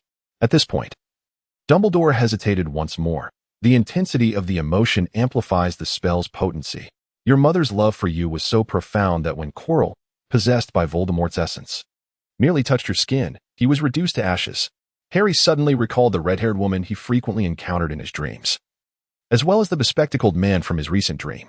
He realized that the man's familiarity stemmed from a striking resemblance to himself. The woman's gaze felt recognizable because her eyes were nearly identical to his own. Could it be that they were his father and mother? The thought of his mother, from whom he bore no memories, yet who had left him a legacy of protection, caused Harry's eyes to well with tears. Dumbledore seemed momentarily captivated by the view outside the window, and seizing this opportunity, Harry wiped away his lingering tears. Professor, that invisibility cloak. Ah, yes. That was a gift to you. Originally belonging to your father, I borrowed it for a time to study. Dumbledore replied with a gentle smile, shaking his head. Your father often used it as well, though more often to sneak into the kitchen for a midnight feast. Afterward, Harry posed several inquiries to Dumbledore, who provided answers that left him reasonably satisfied. The revelation that his father was, in fact, a nemesis of Snape, akin to his own rivalry with Draco, astounded him. Furthermore, the realization that Snape's animosity towards him stemmed from his father's act of saving Snape only deepened Harry's disdain for him. Dumbledore had more to discuss, yet at that moment, Madame Pomfrey entered and ushered him away. Indeed, Madame Pomfrey, a formidable and solemn matron, rendered even the headmaster devoid of his usual authority in her presence. Harry had spent another night lying in bed, and by the time he awoke the following day, he felt completely revitalized. Madame Pomfrey, may I attend the feast? After Dumbledore's departure the previous evening, Ron and Hagrid had visited in succession, and Harry was now aware that the term had come to an end. Regrettably, he had missed the final match. Gryffindor had suffered a significant defeat, losing the Quidditch Cup. With a loss of 150 points, they would also find themselves at the bottom of the House Cup standings. However, even would bore no ill will this time, in comparison to confronting the Dark Lord. A mere Quidditch match paled in significance. Although it was inevitable that Slytherin would claim the House Cup, Harry still hoped to conclude the term on a positive note with his friends. Since Dumbledore had given his consent, it was settled. Madame Pomfrey responded somewhat skeptically.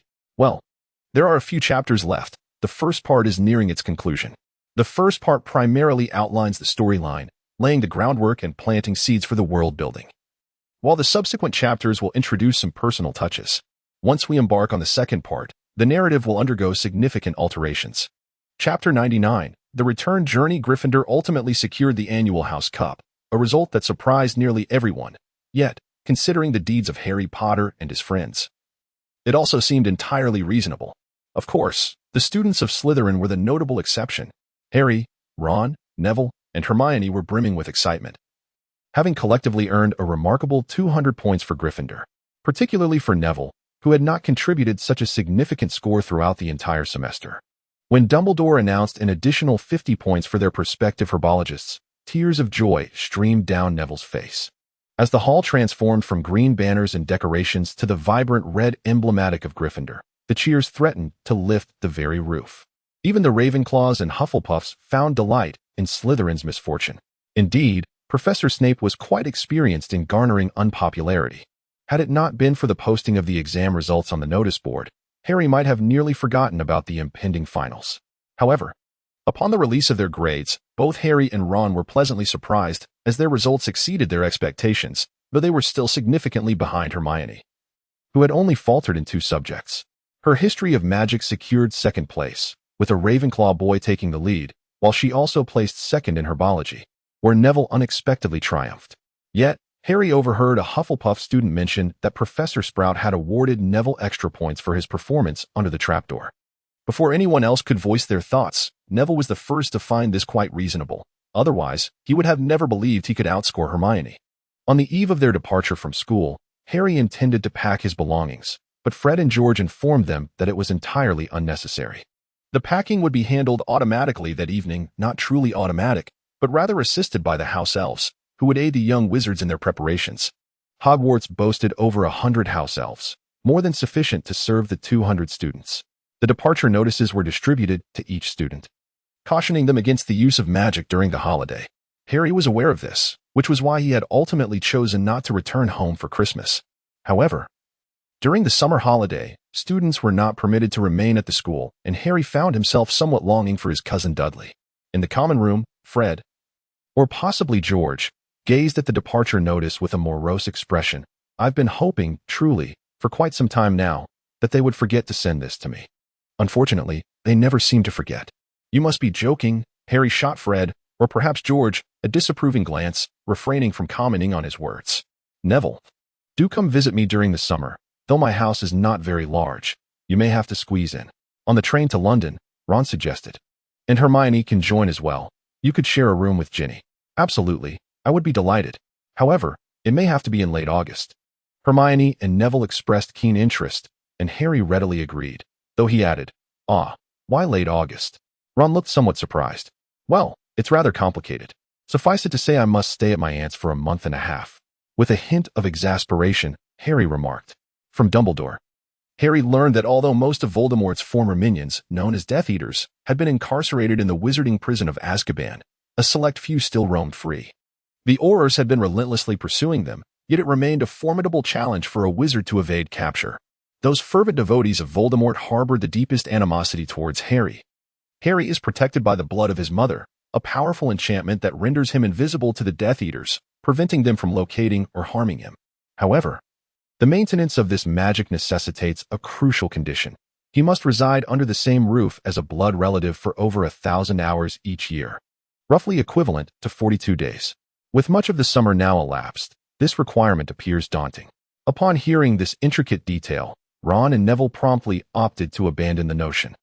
Hermione, though slightly intrigued, preferred not to delve too deeply into the private affairs of others and thus refrained from probing further. "That's all right. Come to my house in mid-August," Ron cheerfully proposed. "We must keep in touch during this time." The mention of maintaining contact piqued Hermione's interest. Yes, we should stay connected over the holiday, using wizardry. She had scarcely received any letters or parcels via owl throughout the year and felt a twinge of envy for her fellow young wizards who regularly received such correspondence. "I would like to try the Muggle way of communication, Harry. What is it called again? Something with phone?" Ron expressed greater curiosity about the methods of ordinary people. "Telephone. But you need to go to a phone booth or another location. It's not as simple as just buying a telephone." Harry attempted to elucidate the workings of a telephone, but, upon reflection, realized he was equally uninformed, so he chose to let the matter rest. The prefects wandered through the compartment, and Percy came over to remind everyone to don Muggle clothing, as they were nearing King's Cross Station. Imagining Ron at home, desperately pressing buttons on a non-functional telephone while perplexed by the absence of sound, provided a moment of amusement. Chapter 100. To accept or not to accept gold coins. Exiting the station took a considerable amount of time, as the young wizards exited in small groups. Despite the powerful confusion charm placed near the entrance, which made it easy for ordinary people to overlook the young wizards, the sudden appearance of over 100 individuals would still attract attention. Harry and his companions were not in a hurry, so they chose to emerge only at the very end. There were not many people waiting outside the station, and Harry easily spotted Uncle Vernon, along with Dudley. Dudley had grown taller, yet had also become plumper. At that moment, he stood atop the roof of his uncle's large SUV, peering in their direction. Upon seeing Harry, he immediately began waving frantically, exclaiming, "Harry, Cousin Harry." Harry was destined to be the center of attention. Almost instantaneously, the crowd of over 100 people turned their gaze from Dudley to Harry. Indeed, Harry maintained a remarkable allure in the magical realm.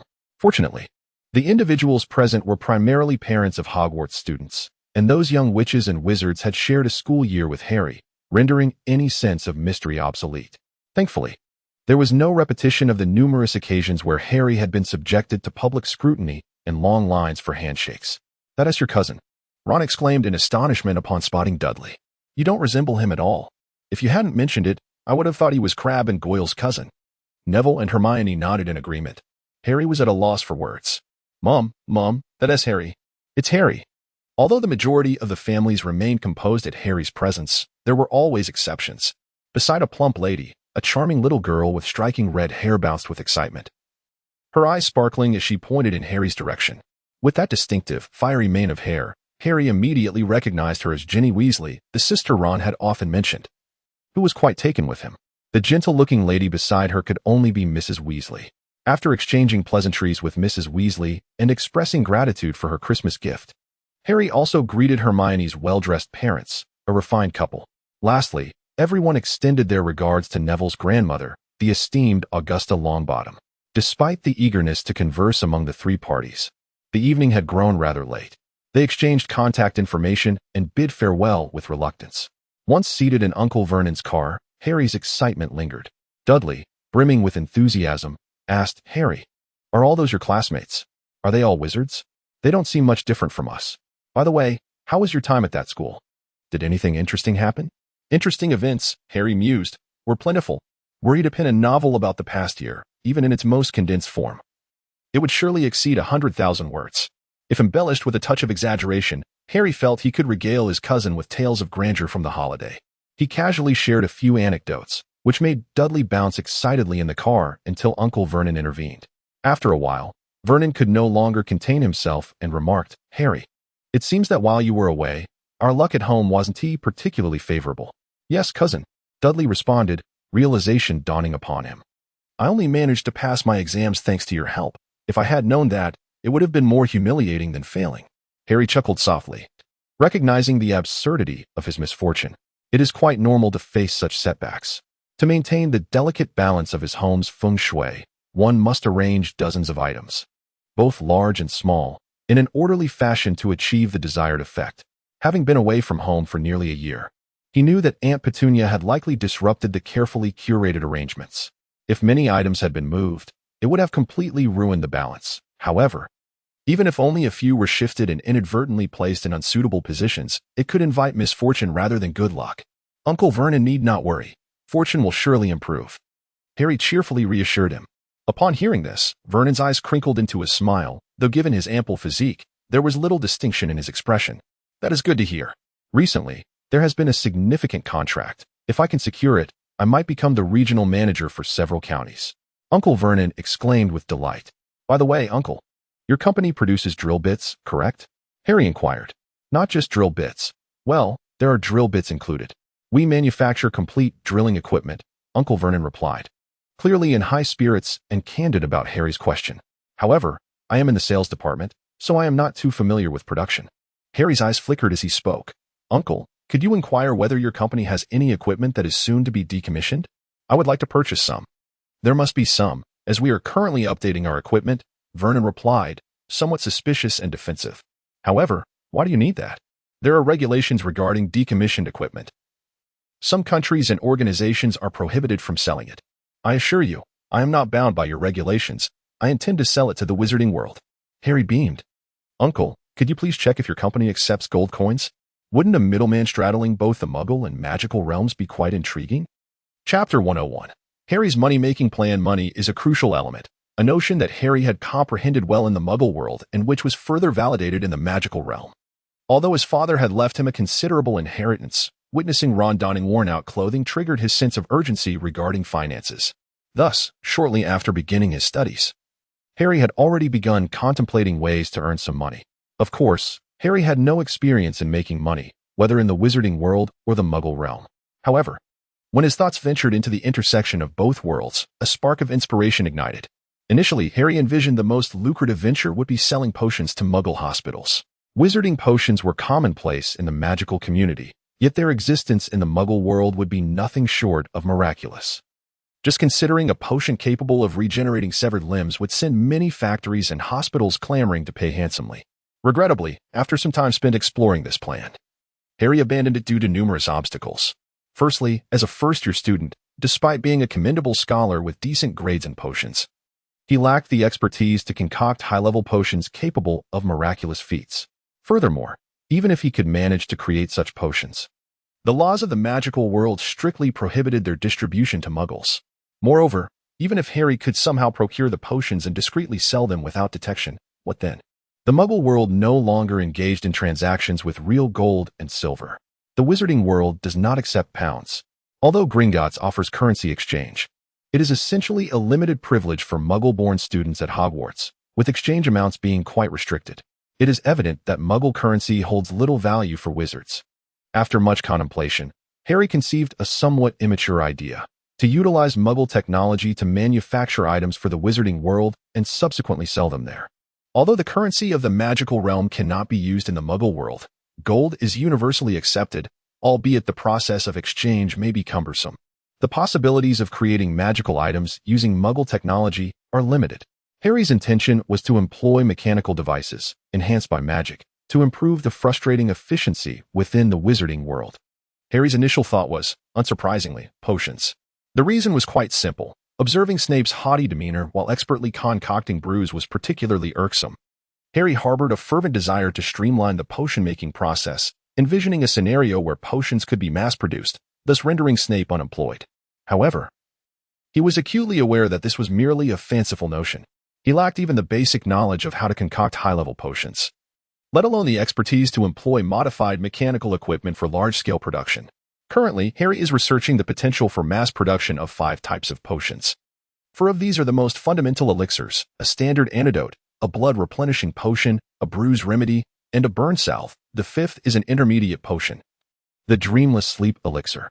The 4 basic potions can be regarded as the most commonly utilized in the magical realm, as encounters with an array of peculiar phenomena are exceedingly frequent.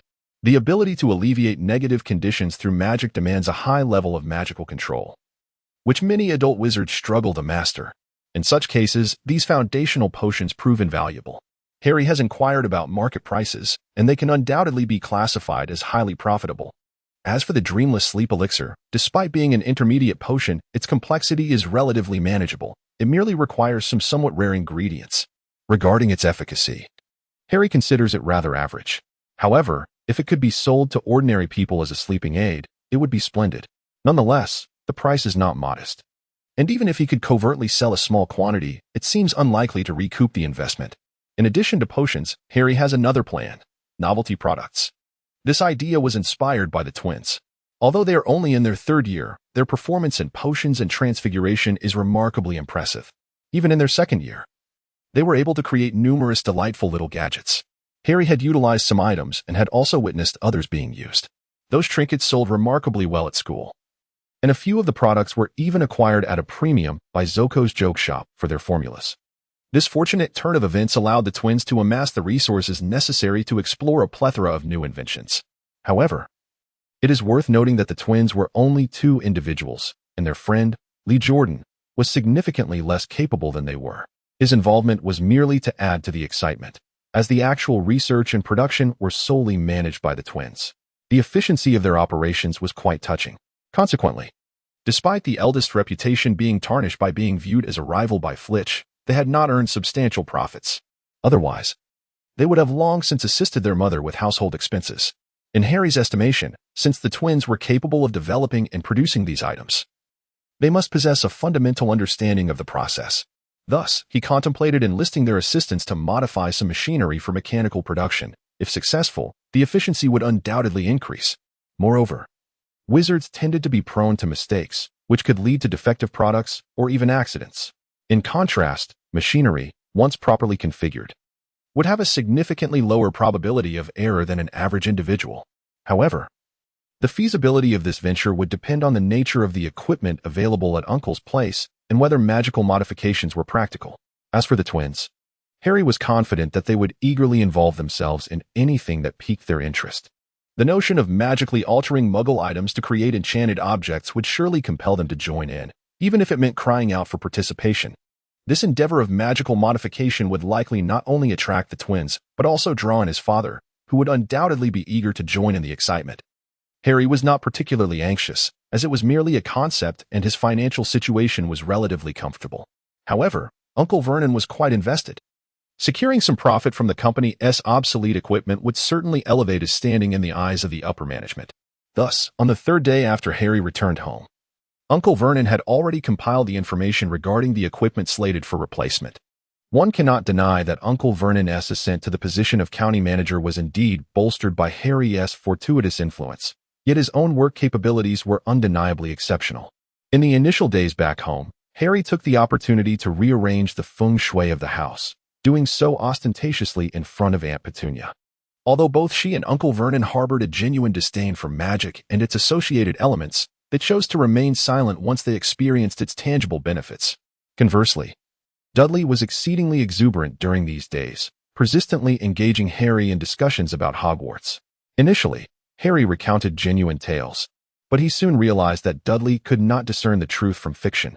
Consequently, he began to embellish his stories. "Cousin, you have no idea.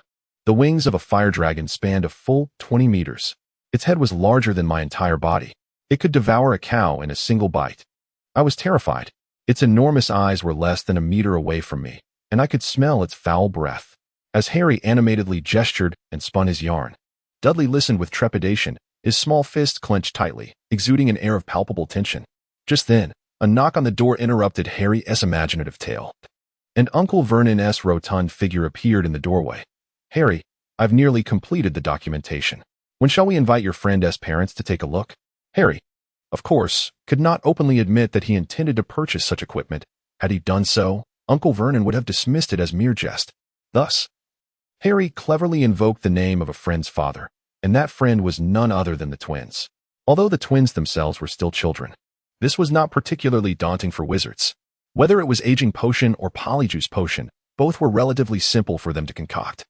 It would serve effectively to deceive Uncle Vernon.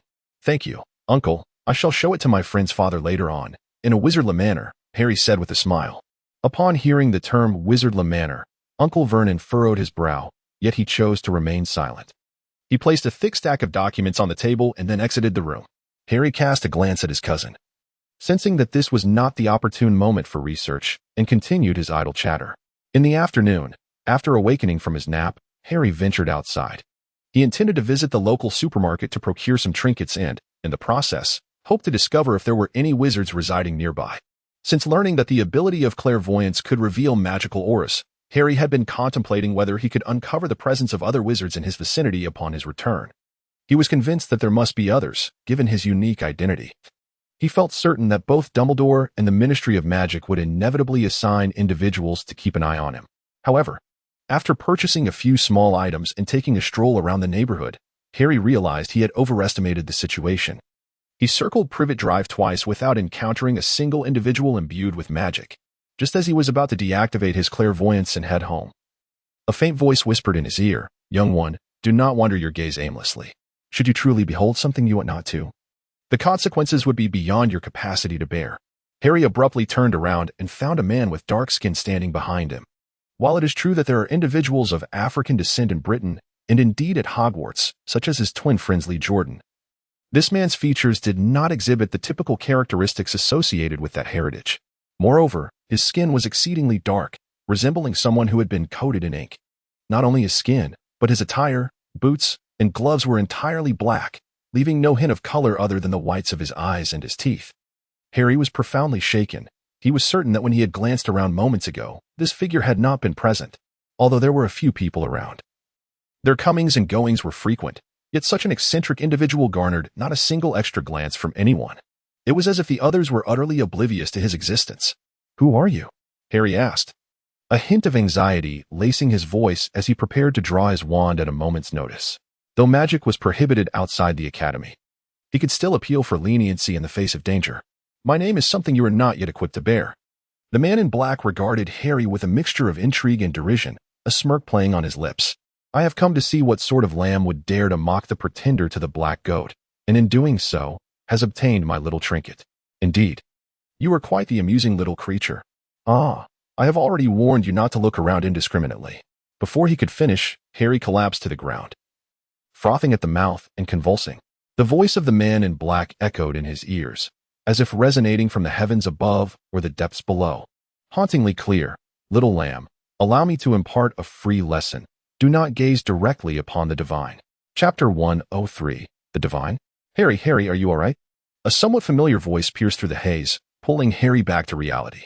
Blinking through the fog, he found himself face to face with an elderly woman, her hair snowy white, and deep lines etching her features. He recognized her as Mrs. Fig, who lived a couple of streets away. She was an eccentric woman, rather isolated from her neighbors. But the local children were well aware of her existence due to her 3 exceptionally intelligent cats. Dudley had once wanted a cat solely because of her clever felines. "Mrs. Fig?" Harry blinked, feeling his mind clouded. It took him a moment to realize he was lying on the street, surrounded by a handful of onlookers. What happened to me?" he asked hesitantly, his thoughts a jumbled mess. "I was about to ask you the same. One moment you were standing, and the next you collapsed and began to convulse." Mrs. Fig regarded him curiously. "Can you get up?" "I certainly cannot drag you." "I think so," Harry replied, his body feeling weak, yet he managed to push himself up. As he rose, the onlookers, seeing the excitement had dissipated, began to disperse, leaving only Mrs. Fig by his side. "Harry, did you see anything just now?" Mrs. Fig suddenly lowered her voice. "In an instant, everything around you became a blur. I could see you clearly, yet when I turned my head, it was as if I had forgotten your location. I suspect someone cast a confundus charm at that moment." "Confundus charm?" Harry stared blankly at Mrs. Fig, momentarily taken aback. "I had thought you would be more perceptive. James and Lily were both such intelligent individuals." Mrs.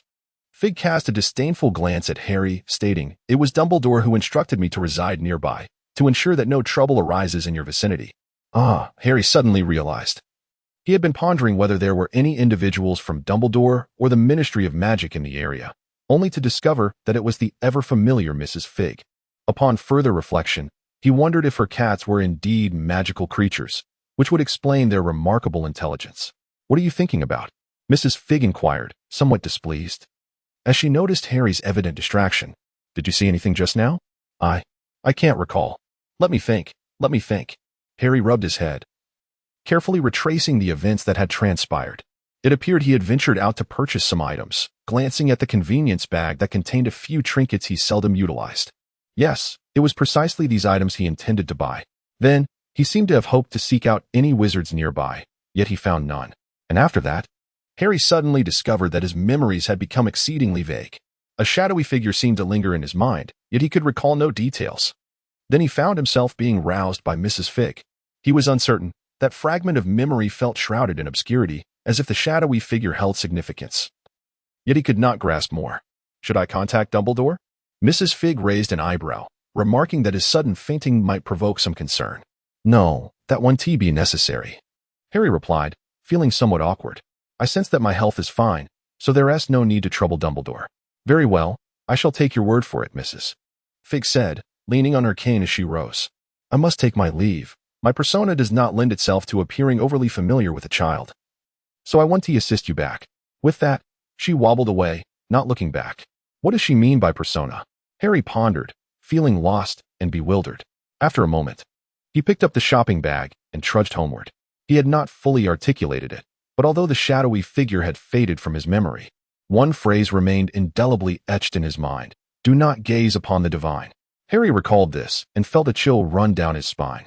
He had previously used his magical sight to glimpse Professor McGonagall and Snape, and the overwhelming force had momentarily clouded his mind, nearly leading to his defeat at the hands of Malfoy. He had also unintentionally witnessed a soul projection resembling Dumbledore, which had nearly blinded him. Nevertheless, he had managed to retain his lucidity.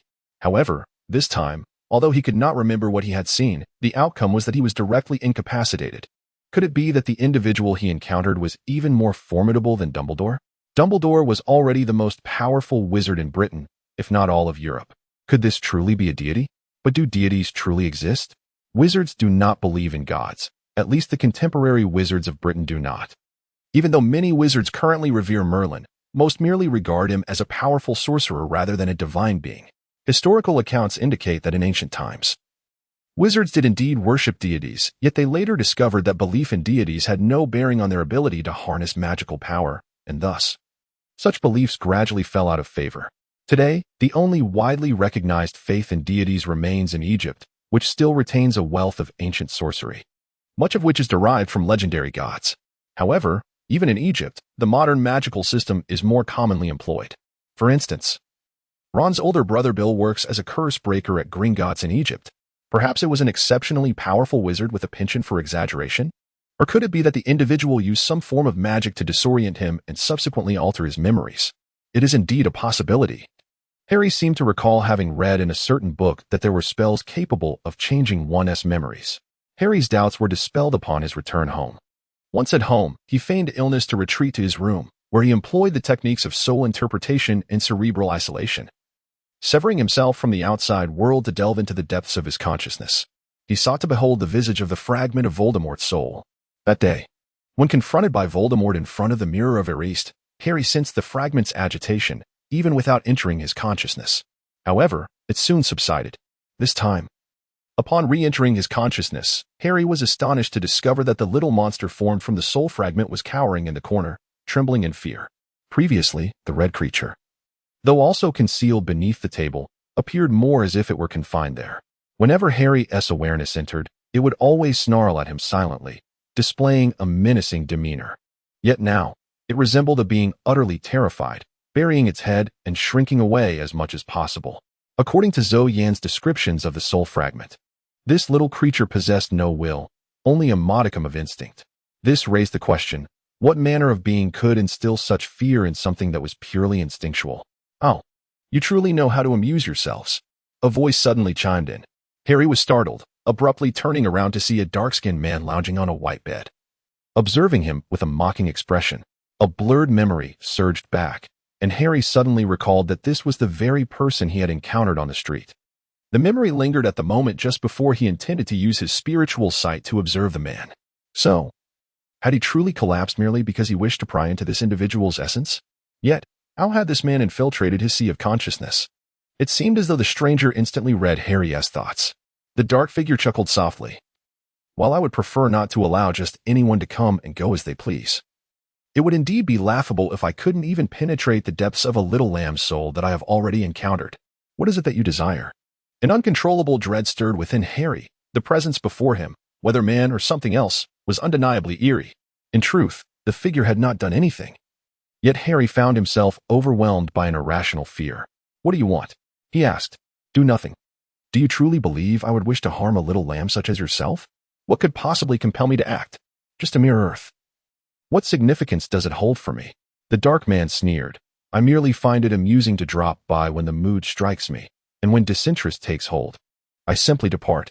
However, since you have mentioned it, perhaps I shall indulge in a little activity after all. Before Harry could comprehend the situation, he felt a dark figure extend a finger, as black as the depths of night, and press it against his forehead. In a desperate attempt to evade the impending contact, he discovered himself utterly immobilized. Although he found himself in a realm of souls, the sensation of a finger resting upon his brow remained vividly tangible. It was as if a frigid digit was caressing his skin, and then an excruciating pain surged through his entire being, as if his very essence were being torn asunder. Harry barely had time to utter a cry before being forcibly expelled from the realm of souls, collapsing onto his bed. His entire body convulsed in agony. Yet he found himself unable to produce a single sound. After a while, the excruciating pain vanished as abruptly as it had arrived. Harry trembled slightly, acutely aware that his clothes were drenched in sweat. A voice, indistinct yet resonant, drifted into his ears from an indeterminate direction. How extraordinary it is that my follower has descendants with such a long lineage. As a reward for your ancestors' piety, I shall bestow upon you this trinket. The left hand of chaos and calamity is indeed a rare find, even among my followers. Harry surveyed Zijo, yet he could no longer find that figure clad in black. The left hand of chaos and calamity? What could that possibly be? Harry raised his left hand, perceiving nothing particularly extraordinary. Upon comparing it with his right hand, he still found no discernible differences. After a moment of contemplation, Harry activated his magical sight. An astonishing scene unfolded before him. On the surface of his right hand, there lay a faint, shallow layer of white light, approximately an inch thick. This was an external manifestation of magical energy. However, his left hand presented a stark contrast. It appeared as though it were adorned with a black silk glove. Upon closer inspection, he discerned that it was composed of countless black lines forming intricate patterns.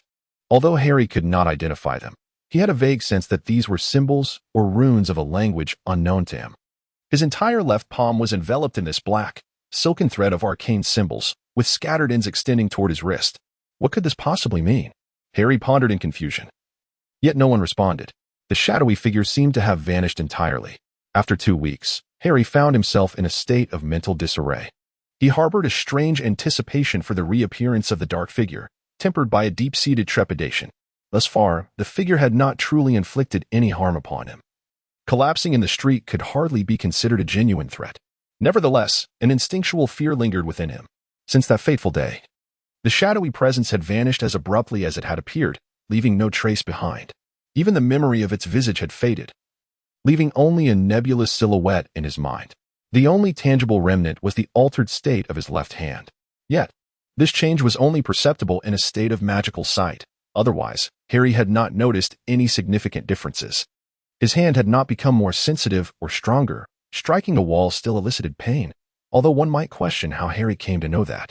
Harry speculated that perhaps only at Hogwarts, a realm of magic, could the true nature of the changes be discerned. After all, at present, the transformations seemed to pertain to the magical realm. Progress in research was stagnant.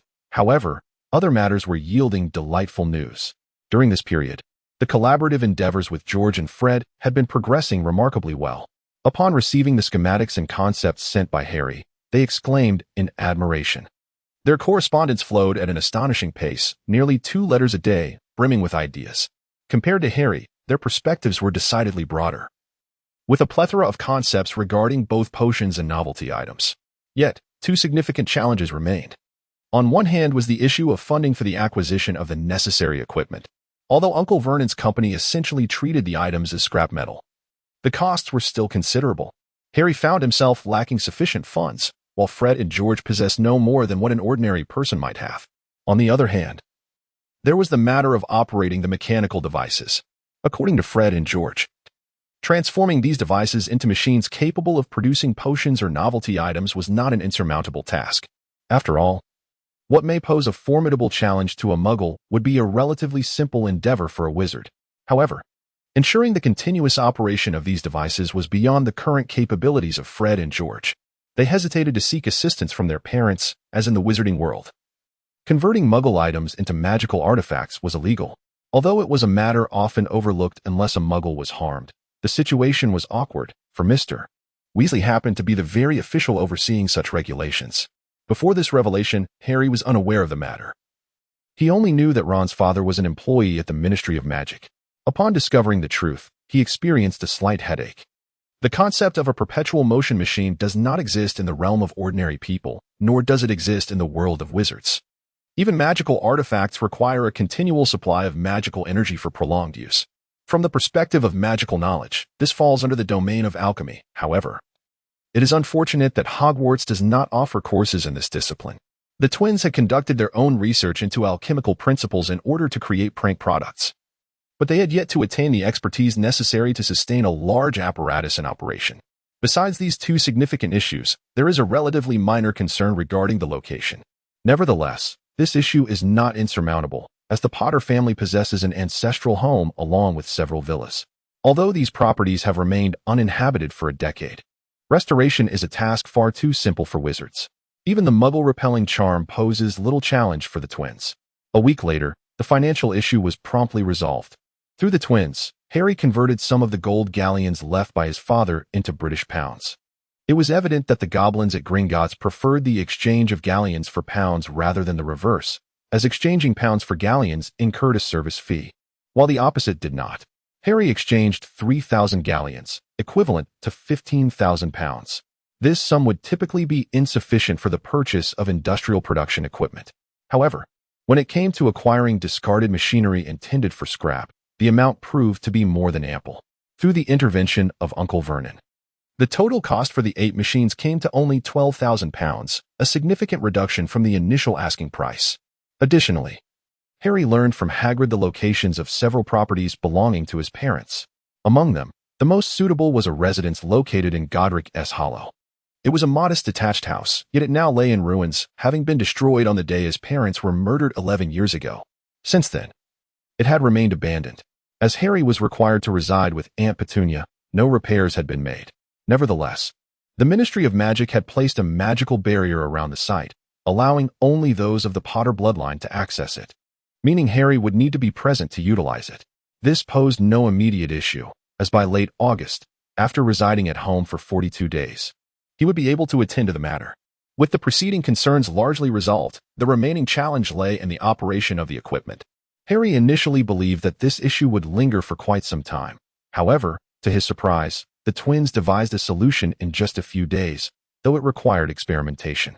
Harry couldn't help but admire their ingenuity, and, without much thought, he sent the nearly obsolete equipment he had purchased to the address provided by the twins via logistics. The speed of logistics in the UK is quite remarkable. A letter within the same county can, with a mere oversight, take an entire week to arrive. Consequently, over the next 2 days, the twins managed to respond with only a single letter, which Harry did not regard as significant. However, as the following week unfolded without any correspondence from them, and his own letters seemed to vanish into the void, Harry began to feel a tinge of dissatisfaction. Yet, after some contemplation, he considered that perhaps the twins were engrossed in the intricacies of modifying the equipment and simply had no time to respond. Thus, he suppressed his discontent and focused on completing his assignments. Harry, the grand plan for making money starts from childhood. Chapter 106, The Wizarding Postal System. The assignments at Hogwarts are indeed quite numerous. Particularly in the subjects of charms and transfiguration, there is a substantial amount of theoretical work to be completed. Although there are also considerable assignments in the history of magic, most of those tasks merely require one to express opinions and perspectives based on events from the textbook, which is relatively easy to manage. Charms and transfiguration, on the other hand, involve a deep understanding of magical scripts and structures without meticulous examination. One simply cannot grasp the concepts. Dudley, out of curiosity, once perused Harry's textbook and remarked that it was all gibberish. It was then that Harry realized that wizarding books are indeed protected by anti-Muggle spells. This certainly explains their exorbitant prices. Harry also conducted a small experiment, allowing Dudley to attempt some magic with his own wand. Unsurprisingly, every attempt ended in failure. Before long, a week had passed, and Harry began to sense that something was amiss. It had been over 2 weeks, and not only had the twins failed to write, but he had not received a single letter from his classmates at Hogwarts. It was noteworthy that during the first 2 weeks of vacation, he had been inundated with correspondence from his peers.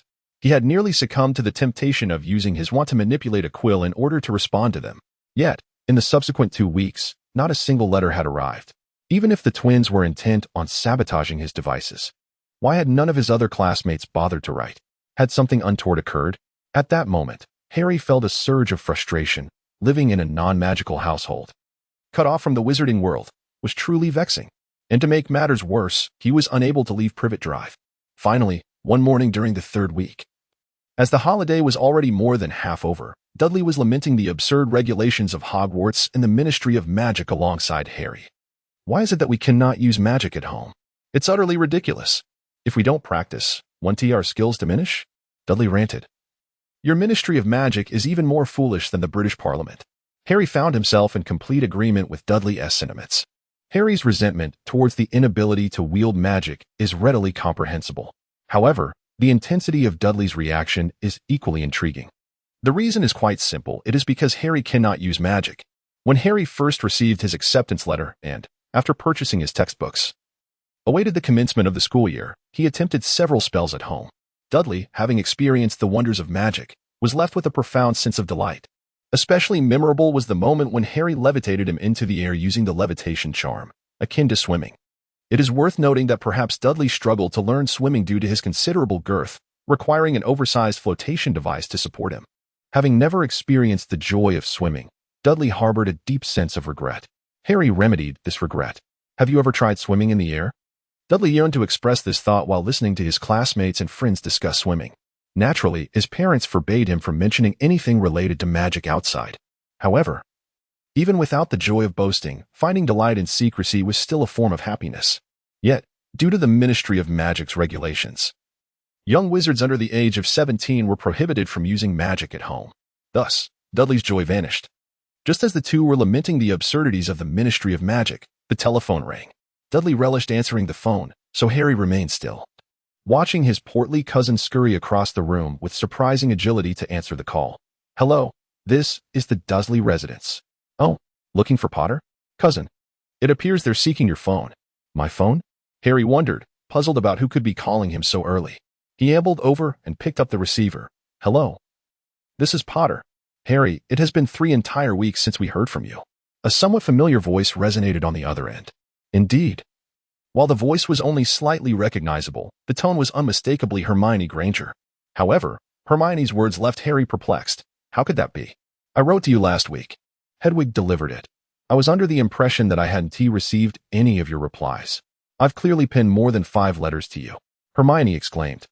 I thought perhaps communication was inconvenient on your end, but after speaking with Ron and the others today, I discovered that you haven't replied to anyone's letters. Wait.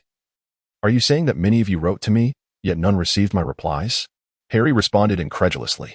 But I haven't received a single letter. Instead, I sent out several. Harry insisted he had dispatched numerous letters, yet had received none in return. Hermione seemed to converse with someone beside her before addressing Harry again. Ron and Neville are at my house right now. If you haven't received any letters and we haven't received yours, it's likely that the postal system on your end, do wizards even have a postal system? Is experiencing some issues. A malfunction in the mail delivery system? This was an explanation Harry had never considered. However, upon reflection, it seemed to be the most logical reasoning. Thus concludes the first volume. The next chapter will delve into the events of the Chamber of Secrets. Chapter 107. Dobby for 3 consecutive weeks. Harry had not received a single letter from his classmates, which began to strike him as rather peculiar. He believed his relations with his peers to be quite amicable, and there seemed no reason for all his friends to withhold correspondence from him. It was not until Hermione called that Harry learned the unsettling truth. He was unable to receive letters from others, and his own missives had failed to reach their intended recipients. Surely, as Hermione suggested, someone must be intercepting his correspondence. But who would go to such lengths? And who possessed the capability to do so? Harry found himself momentarily at a loss. It was hard to believe that Voldemort's followers were behind this. Voldemort had been vanquished for a decade, and even if there were diehard loyalists, they would not engage in such foolishness, exposing themselves with no tangible gain. What was the point of intercepting a few letters? Harry was confident that there was absolutely nothing in the correspondence between him and his friends that would warrant Voldemort's interest. Nonetheless, the interception of the letters warranted attention. Harry, via telephone, enlisted Hermione's assistance to communicate with the Ministry of Magic to examine the communication system on his end. On the very afternoon that Harry tasked Hermione with this inquiry, while he and Dudley were engrossed in a video game, a crimson letter swooped through the open window, twisting itself into a visage resembling a face. The envelope, now transformed, spoke in a somewhat sharp yet not unpleasant female voice. "Greetings, dear Mr. Harry Potter. We have received a notification regarding the malfunction investigation relayed by Miss Hermione Granger, and we are now providing you with the preliminary findings. We have examined the communication network in your community and found no anomalies. However, it has indeed come to our attention that several letters sent to and from you have inexplicably vanished en route. We are conducting further investigations into this matter, and we sincerely apologize for any inconvenience caused during this time. We will endeavor to identify and resolve the issues promptly and will compensate you in accordance with relevant regulations. Once the matter is resolved, we will provide you with further feedback. Yours sincerely, Cranus Buckler, Communications Management Department, Ministry of Magic." Dudley remarked.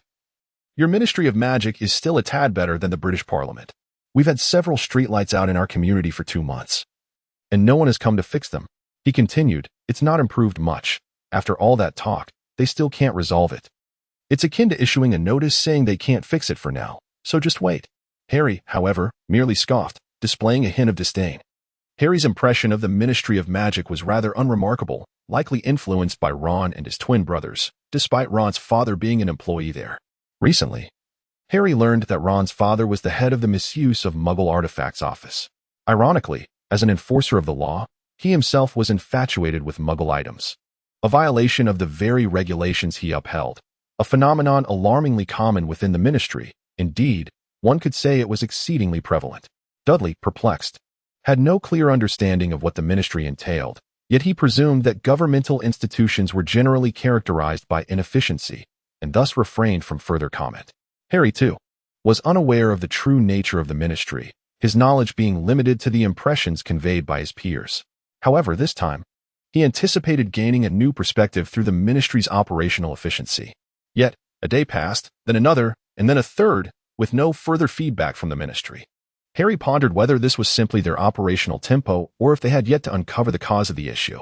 In either case, it fostered a negative perception of the Ministry's capabilities within him.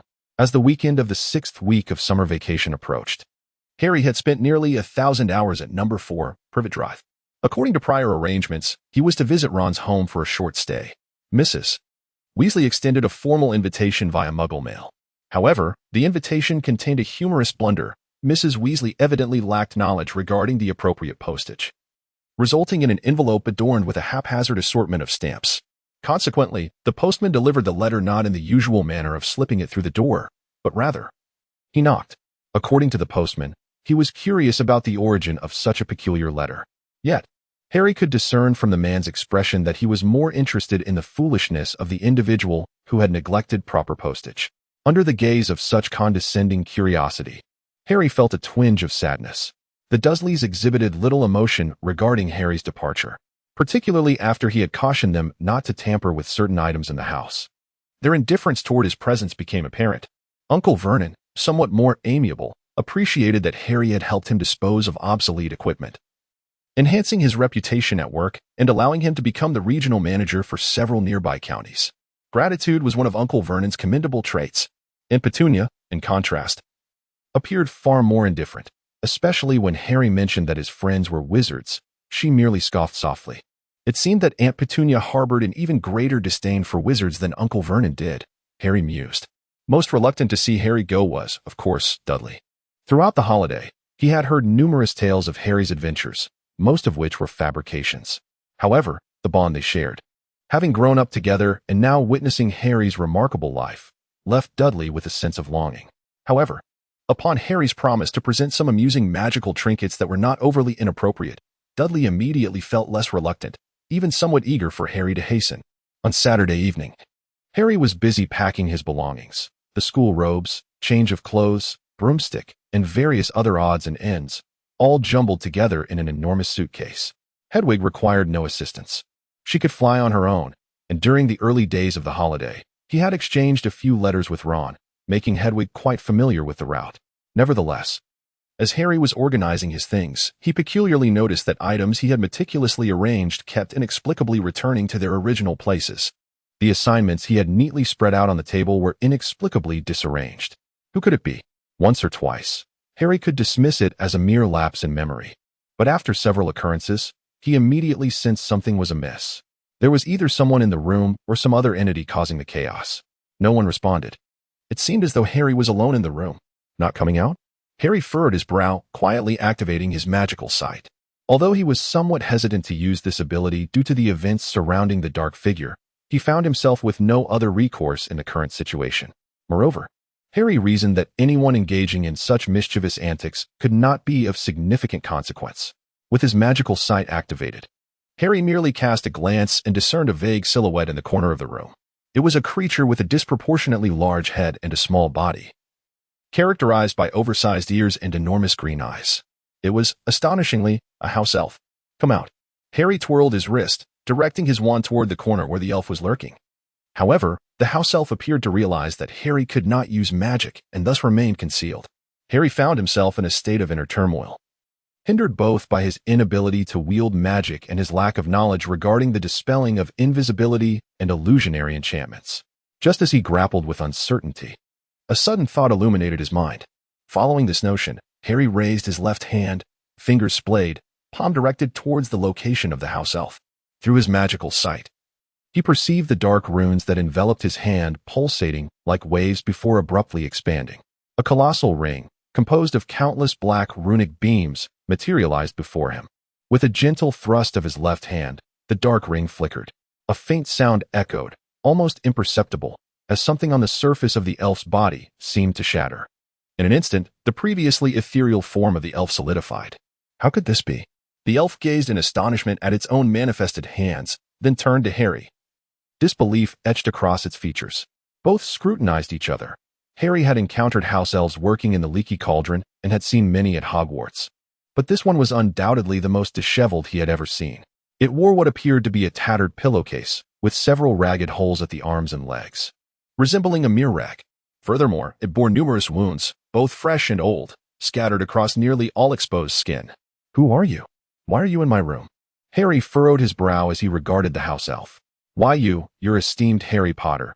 This humble house elf bows deeply, its elongated nose touching the carpet, and spoke in a quavering voice. It is a great honor to meet you. I am the lowly house elf Dobby. Dobby? Harry hesitated, sensing no malice from the creature's demeanor. Answer my question, Dobby. Why are you in my room? Why, yes, Harry Potter, sir. Dobby's voice trembled even more. Dobby. Dobby wishes to stop Harry Potter from going to Hogwarts. Stop me from going to Hogwarts? A flicker of realization crossed Harry's mind. So, you intercepted my letters? Harry Potter, sir, is more astute and wise than Dobby had imagined. No wonder he could defeat that terrible man. A hint of joy colored Dobby's tone, although he did not respond directly to Harry's inquiry. Are you referring to Voldemort? Since his conversation with Dumbledore, Harry had resumed using Voldemort's name openly. And no, please. Dobby appeared horrified, clutching his ears tightly. I implore you, do not speak that dreadful name. Harry Potter, sir, is great, capable of stopping that individual.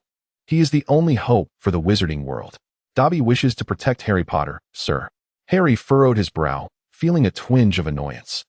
If it weren't for the perception that this little house elf bore no malice, an ability he had acquired after months of mastering the art of soul empathy and opening his spiritual sight, he might have reacted differently.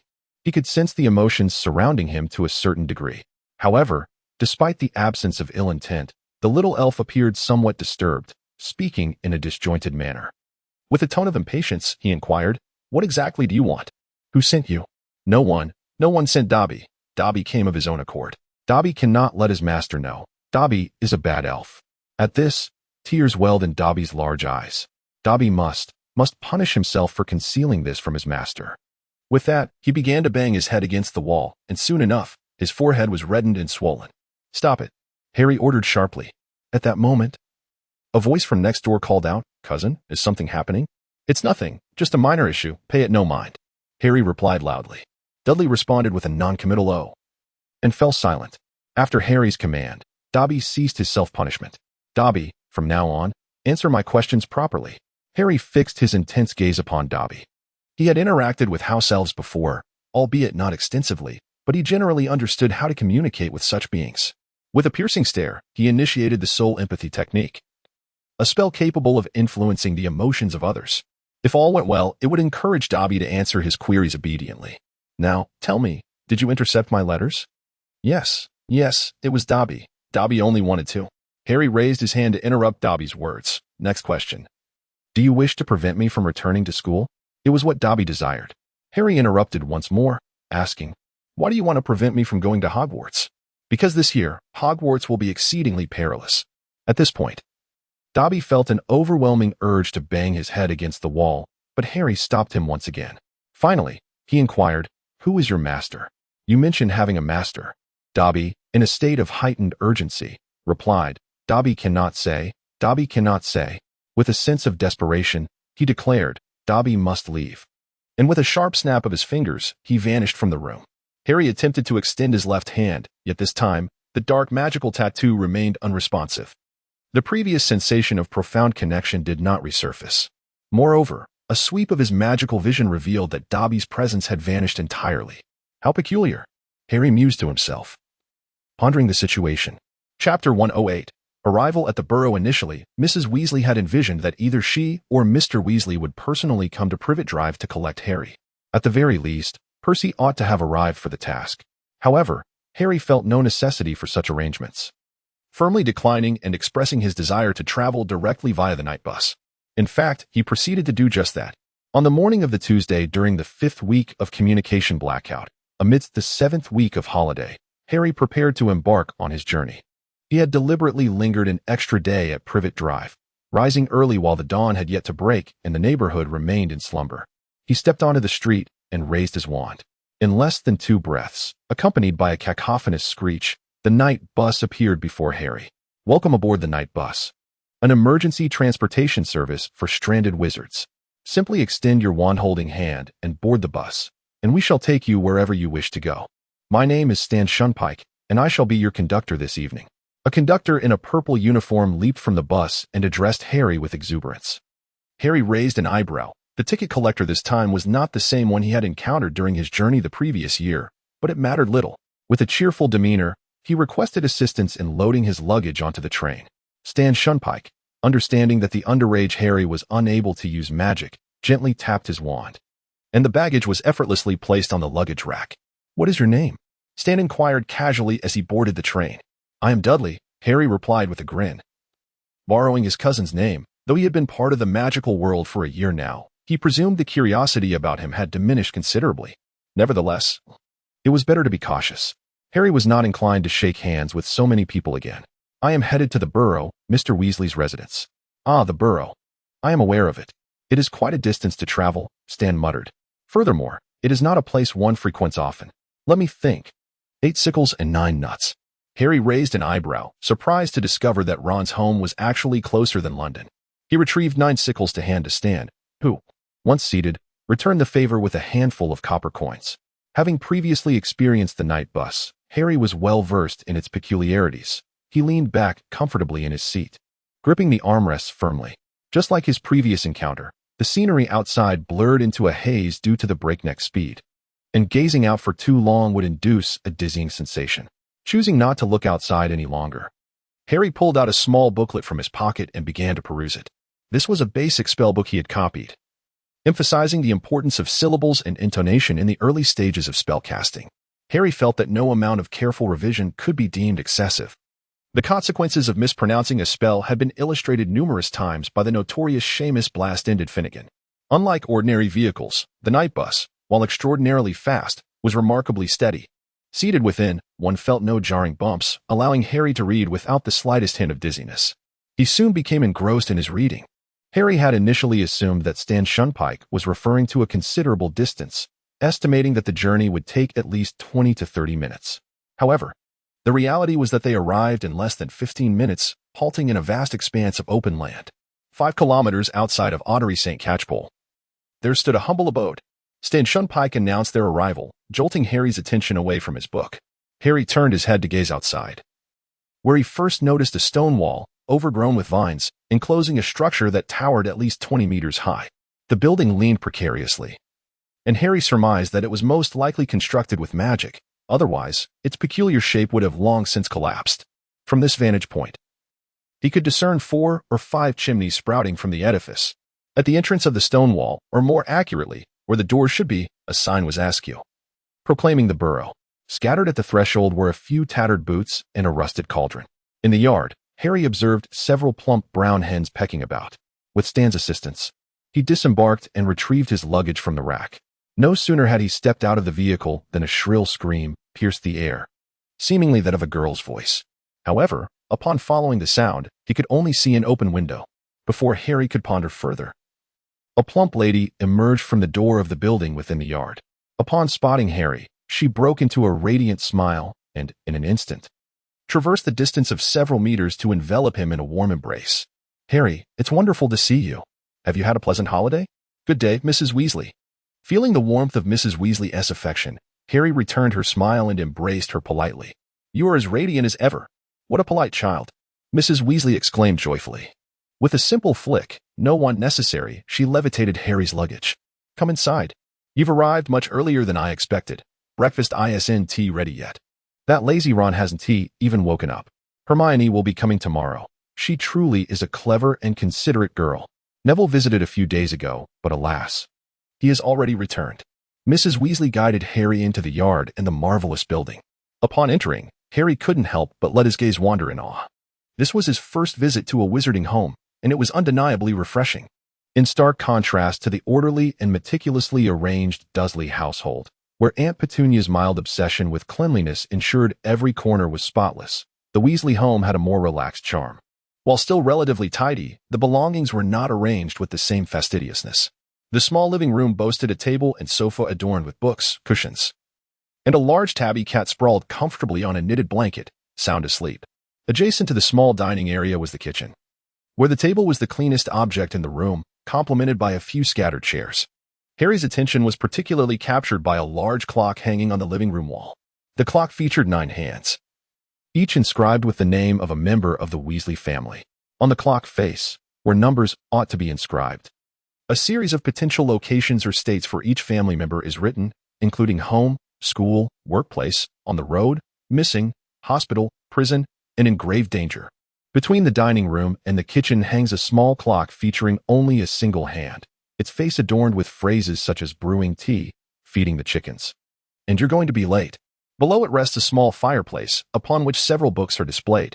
Harry glanced at them, astonished to discover they were all tomes on how to perform household chores with magic, such as enchanting your cheese, the magic of toasting bread, conjuring a feast, and effortlessly removing stains with wizardry, all of them magical manuals. This, indeed, is what a wizard's home should resemble.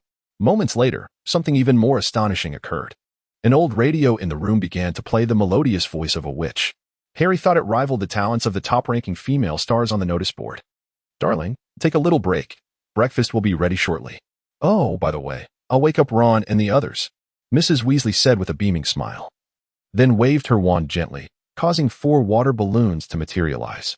The balloons hovered momentarily in the air before shooting off with a whoosh. A moment later, 3 cries of alarm echoed. "Mom, what are you doing?" 2 voices chimed in perfect unison, which Harry recognized all too well, followed by a familiar scream that resonated deeply within him. Mrs. Weasley maintained her gentle smile. "Children, Harry has arrived. Why aren't you getting up right away?" In that instant, Harry suddenly understood from whom the twins inherited their penchant for mischief. Before long, Ron came down. Upon seeing Harry, he immediately enveloped him in a warm embrace. "Harry, it's been ages. How was your holiday?" "It was fine, but not being able to use magic was rather bothersome," Harry replied, equally delighted to see Ron. Moments later, the twins descended the stairs, exchanging sly glances with Harry. "Hey, Harry, it's a pity we couldn't receive your letter. We've made significant progress. We're just a little short of completing everything. We must visit soon." They spoke in turns, their conversation flowing seamlessly without a moment's pause, showcasing their remarkable rapport. After a while, Percy also made his way down the stairs. In stark contrast to the casually dressed twins and Ron, Percy donned a crisp shirt and had meticulously styled hair, presenting a rather formal appearance. However, upon spotting Harry, he broke into a radiant smile. "Harry, it's delightful to see you looking so well." "Good morning, Prefect Percy." Harry knew precisely which titles would please Percy. Indeed. Percy's smile grew even brighter as he affectionately patted Harry on the shoulder. Meanwhile, Mrs. Weasley busied herself cooking in the kitchen, while Percy sat nearby, engrossed in a book. In a corner of the living room, Harry, Ron, and the twins were engaged in hushed whispers, deliberating on the devices that Harry had sent over. The twins unveiled their schematics, which resembled nothing more than a cryptic scrawl. Harry found himself utterly baffled by their meaning. Ron, having been privy to some details earlier, interjected occasionally, yet their voices remained muted, mindful of not alerting Mrs. Weasley. It was indeed a rare occasion. The twins had managed to keep their tongues in check. Percy, along with Mr. and Mrs. Weasley, remained blissfully unaware of their clandestine discussions. As Harry, Ron, and Hermione engaged in their discussion, an inexplicable sensation of being watched enveloped them. Raising his gaze in the direction of this feeling, Harry immediately caught sight of a small red head swiftly retreating from view. Could there be someone else present? Harry inquired hesitantly, directing his attention toward the staircase.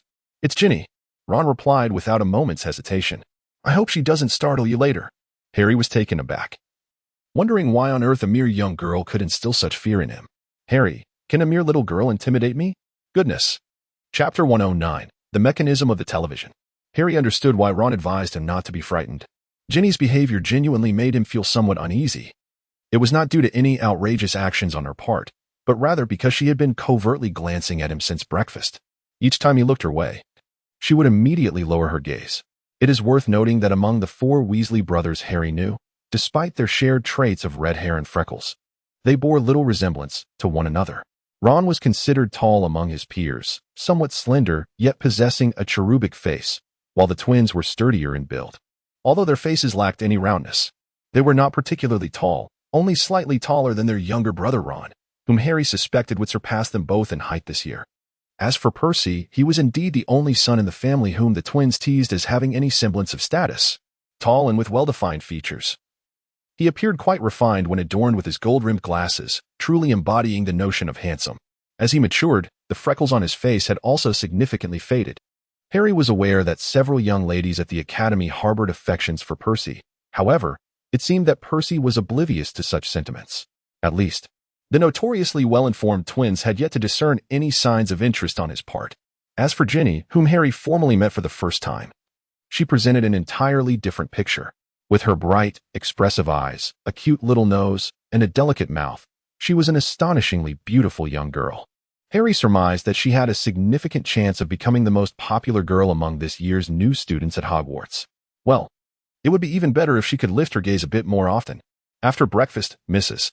Weasley instructed Ron and his siblings to tidy up the garden from the mischief of the gnomes. Initially, she intended for Harry to rest for a while. However, Harry felt no fatigue. On the contrary, he was quite intrigued by the gnomes.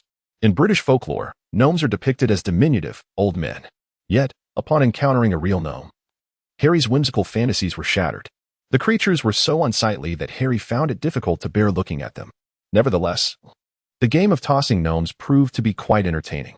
Having played baseball with Dudley and other friends, he had decent arm strength, allowing him to hurl the gnomes a considerable distance. Furthermore, gnomes were rather simple-minded. It was said that when thrown, instead of seeking shelter, they would scurry over to investigate. Harry was filled with suspicion as he observed that they seemed to revel in the act of being thrown. He noticed that the goblin, hurled a considerable distance and landing heavily upon the ground, soon staggered back to its feet, exhibiting no signs of injury. This peculiar game persisted throughout the morning, and even Harry, who typically engaged in ample physical activity, felt a twinge of soreness in his shoulders. Ron and the others shared a similar sentiment, though the twins fared slightly better, as their roles as beaters on the Quidditch team afforded them significant arm and shoulder training. Before lunch, Harry stumbled upon an intriguing revelation. Mrs. Weasley was, in fact, a fervent admirer. Such occurrences are not uncommon among wizards and muggles alike. Though they are predominantly seen among the youth, it was quite rare to encounter someone of Mrs. Weasley's age in such a position. It is worth noting that her eldest son, Bill, was already 21 years old. The object of Mrs. Weasley's admiration was a wizard by the name of Gilderoy Lockhart. In the living room, Harry noticed several of his books, each adorned with his photograph on the cover, some full-length and others half-length. It must be acknowledged that he was indeed a remarkably handsome man, with golden, fluffy curls and bright blue eyes that sparkled with life. Most striking was his perpetually radiant smile, revealing a set of gleaming white teeth. Mrs. Weasley remarked that Lockhart was an extraordinary wizard, piquing Harry's curiosity. Prompting him to peruse one of his books during his leisure, he soon found himself captivated by the thrilling narrative. If Mr. Lockhart truly possessed the wit, bravery, and adeptness in magic as described in his writings, he could certainly be deemed a remarkable wizard. However, unlike Mrs. Weasley and Ginny, Ron and a few others were less enthused about Lockhart. I suspect his books are mere exaggerations.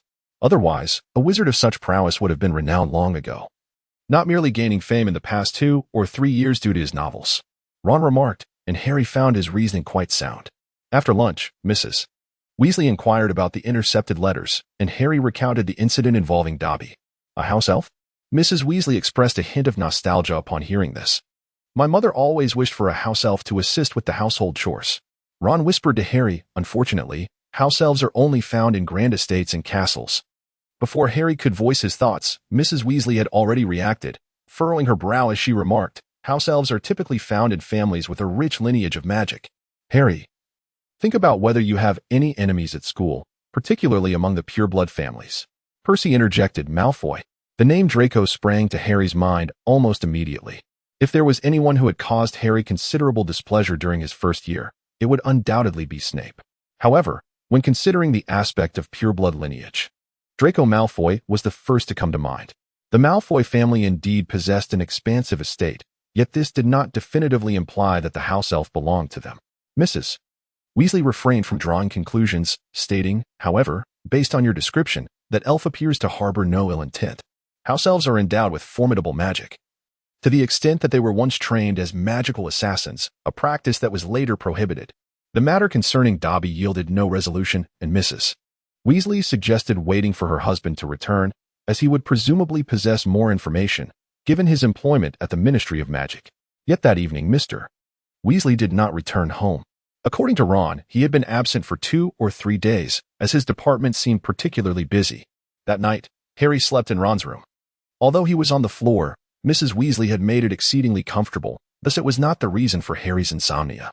His sleeplessness stemmed entirely from the novelty of staying at a friend's house, which filled him with excitement and made it difficult to drift off.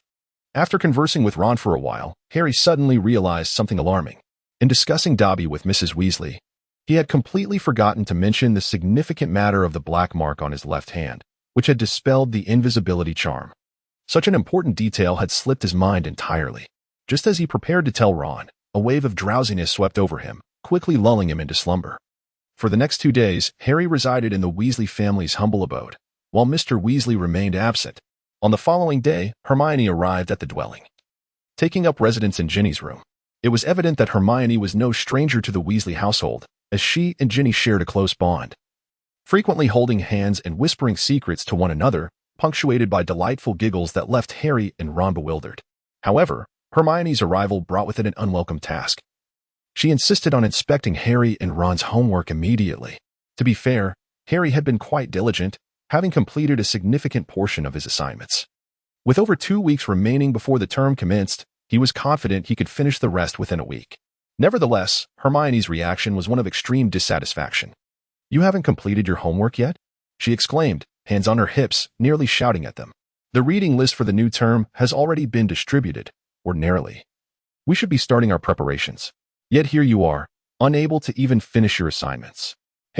Ron, Harry had not received any letters from Hogwarts until now, as it was evident that those missives had been intercepted by Dobby.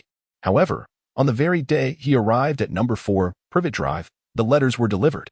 Clearly, Dobby was either unable or unwilling to intercept correspondence addressed to a residence inhabited by adult wizards. The letter from Hogwarts detailed the textbooks and essential supplies for the new academic year. Harry glanced over it, finding nothing particularly remarkable, mostly upgraded versions of the first-year textbooks. However, it was unusual to see 7 books by Gilderoy Lockhart listed among them. Harry and his companions believed that the new defense against the dark arts professor would undoubtedly be a fan of Lockhart. Ron was adamant that the incoming instructor should be a witch. It is worth noting that those who received their letters earlier might have already been revising for several days. While we had not even begun, you two had yet to finish your assignments. Hermione, hands on her hips, continued her tirade.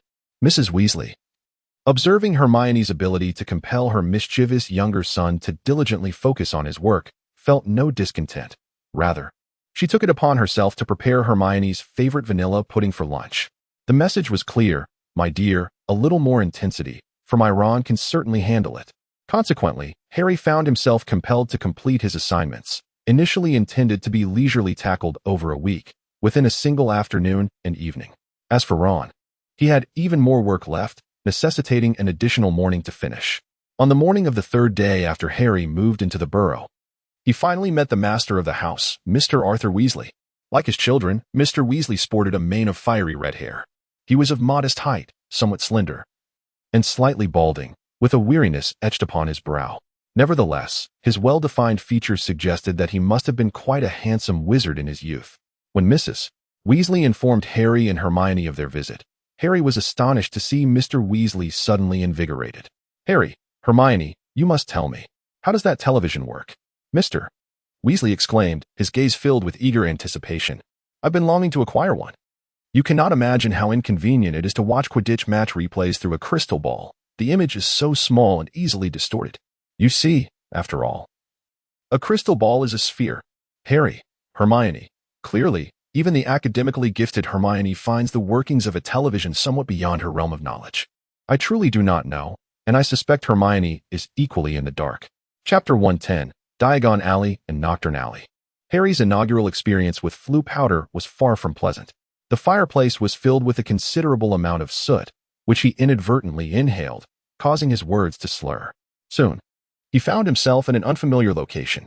After lying on the ground for a while, battling the sensation of dizziness, Harry managed to rise to his feet. The fireplace behind him appeared to have been neglected for quite some time, enshrouded in dust. The room he was in was spacious yet dimly lit, adorned with an array of peculiar objects. A mere glance was sufficient for Harry to ascertain that more than half of these items were prohibited at Hogwarts. There were broken remnants resembling human limbs yet oddly monstrous, bloodstained playing cards, motionless glass orbs resembling eyes, grotesque masks, and various skeletal specimens. Peering through a window, Harry observed a dark and narrow alleyway outside. Harry was certain that this was definitely not Diagon Alley.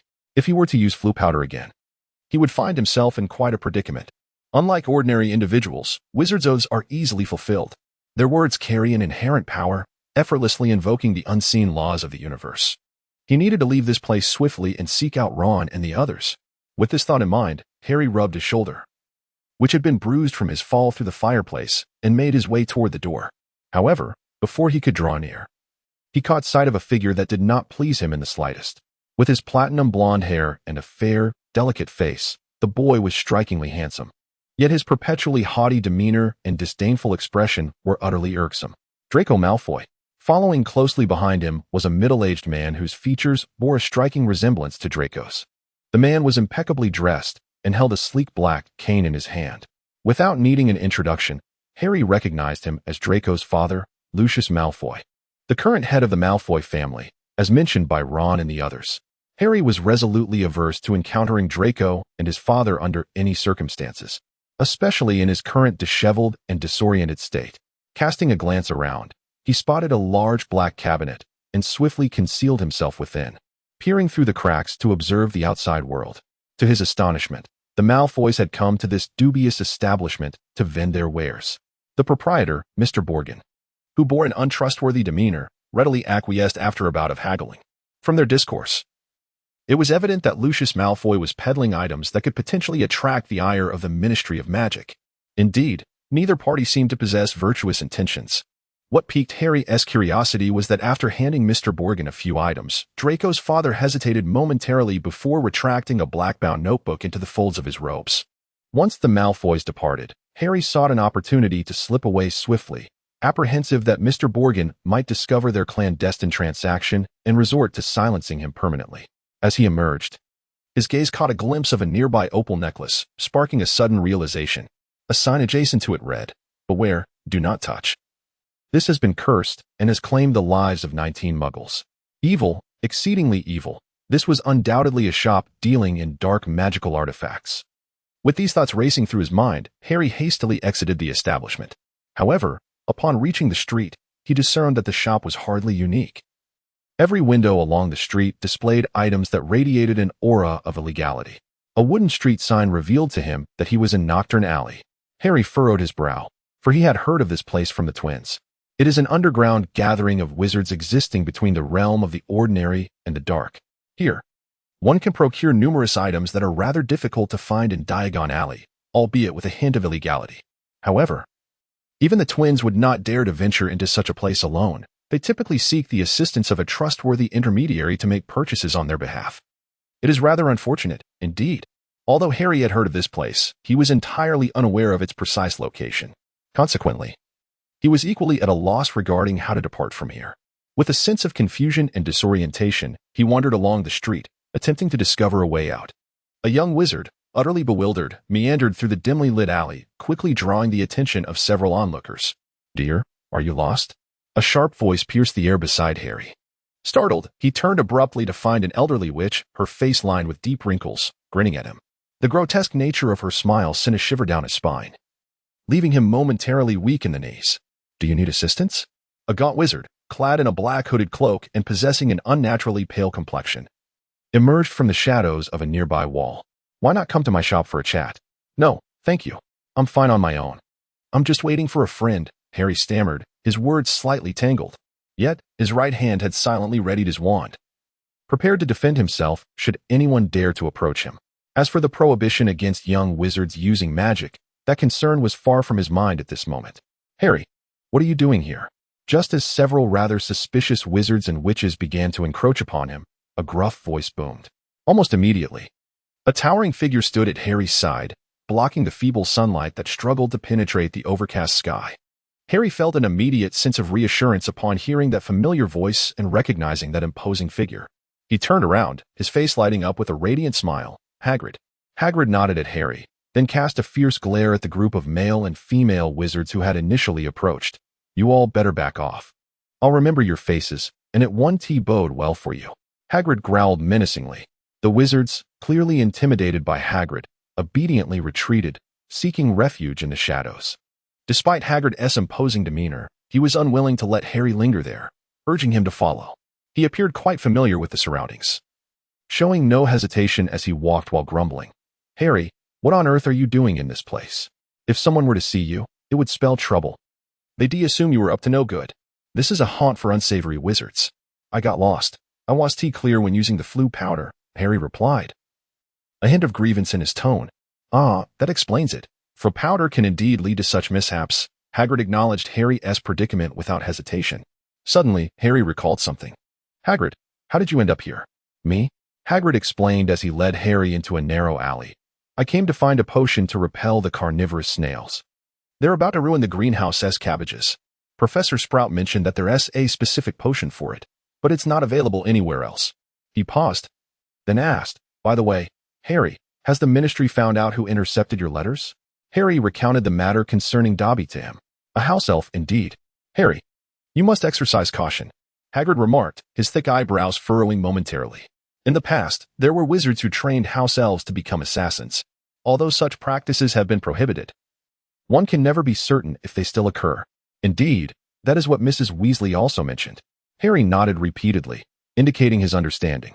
As they traversed the alley, the dim street transformed before them. Harry and his companions had arrived at Diagon Alley.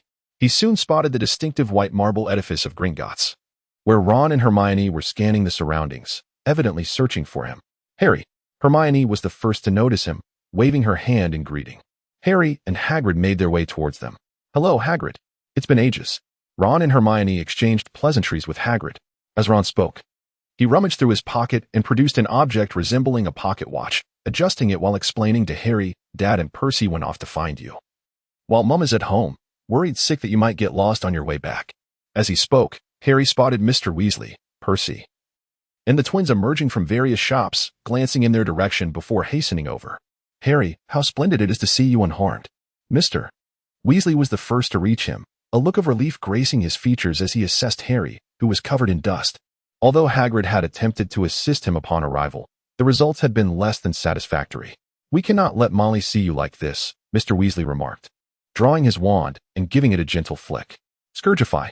Instantly, the dust vanished from Harry, leaving him feeling as fresh as though he had just stepped from a bath. Mr. Weasley's magic was executed with exquisite precision. "Where have you been?" Ron inquired, a hint of curiosity in his tone. "Knockturn Alley," Hagrid replied in his deep, rumbling voice on Harry's behalf. "Cool," one of the twins exclaimed. "What was it like? Was it fascinating?" The other twins seamlessly followed up, their eyes gleaming with excitement. At that moment, Mrs. Weasley came running from a distance. Upon seeing Harry, the anxious expression on her face softened considerably. She hurried over and enveloped Harry in a warm embrace. Harry felt grateful that Mr. Weasley had taken the time to clean him up. Harry had always harbored a subtle suspicion that wizards, in comparison to ordinary people, possessed a greater propensity for childlike innocence, or perhaps naivety. He had sensed this during his time at school. Often, young witches and wizards from Muggle backgrounds exhibited a maturity that surpassed that of their pure-blood counterparts. At this moment, he was further convinced of the truth that wizards were indeed more innocent than ordinary folk. This was evident from the spectacle of Mr. Weasley, a man in his 40s, engaging in a brawl with Lucius at Flourish and Blots. Draco also wished to intervene, which was rather foolish. It was worth noting that the Weasley family comprised 4 children. Had it not been for Hagrid fortuitously returning to separate the two, Harry believed the commotion would have outstripped that of the book signing event taking place nearby. Indeed, Flourish and Blots was hosting a book signing at that very moment. At the signing, Harry's conviction regarding the naivety of wizards was further solidified. A group of clearly middle-aged witches stood in line, brimming with excitement as though they were ignorant young maidens in the Muggle world, eagerly purchasing books. Yes, the star of the signing event was none other than Gilderoy Lockhart. Harry initially harbored a modicum of curiosity regarding Lockhart, for in his books, he appeared to be an extraordinary wizard. However, upon encountering the man in person, aside from his handsome visage that mirrored his illustrations, there were numerous aspects that warranted scrutiny.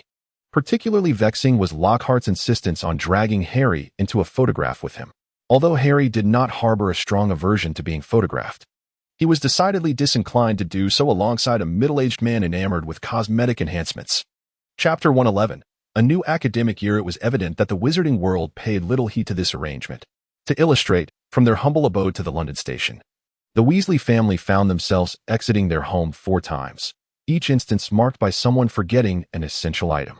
Consequently, their plan to arrive at the station by 10 o'clock was thwarted, and they ultimately arrived just 5 minutes shy of 11, only just entering the station. This was a rather disconcerting experience for Harry, who preferred to be punctual and meticulously prepared. He couldn't even marvel at the enchantment of the small car that could accommodate 9 individuals, 2 owls, a rat, and an abundance of trunks. "Hurry, hurry," urged Mr. and Mrs. Weasley, leading Ginny as they swiftly passed through platform 9 3/4. Percy and the others followed suit, hastening their entrance, while Harry and Ron lagged behind. "Quickly. We might miss it," Ron exclaimed, casting furtive glances to ensure no one was watching, before he and Harry pushed their carts forward, preparing to enter the platform. Suddenly, with a loud crash, the 2 carts toppled, their contents strewn across the ground.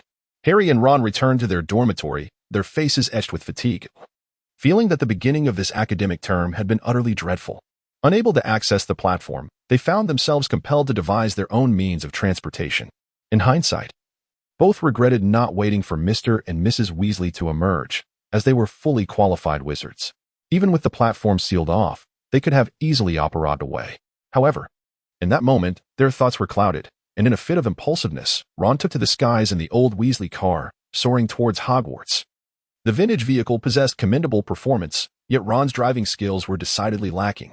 The cause of the mishap remained uncertain, but ultimately, the car plummeted, crashing into a colossal willow tree at the edge of the castle grounds. Subsequently, the tree retaliated with its formidable branches. During their first year, Harry and his friends had observed the folly of a hapless bird colliding with that very tree, only to be mercilessly battered. While the girls would scream in fright, the boys found it rather amusing, with some even daring to toss objects at the tree to witness its destructive prowess. Harry and Ron initially found the situation amusing, however. That sentiment swiftly dissipated when their car collided with an obstacle. Surviving was indeed an extraordinary stroke of luck. This was a sentiment expressed by Harry after they were ejected from the vehicle. Ron, on the other hand, gazed at the car, which had vanished into the forbidden forest. With a face full of despair and indignation, lamenting, "I am not certain I will live to see tomorrow."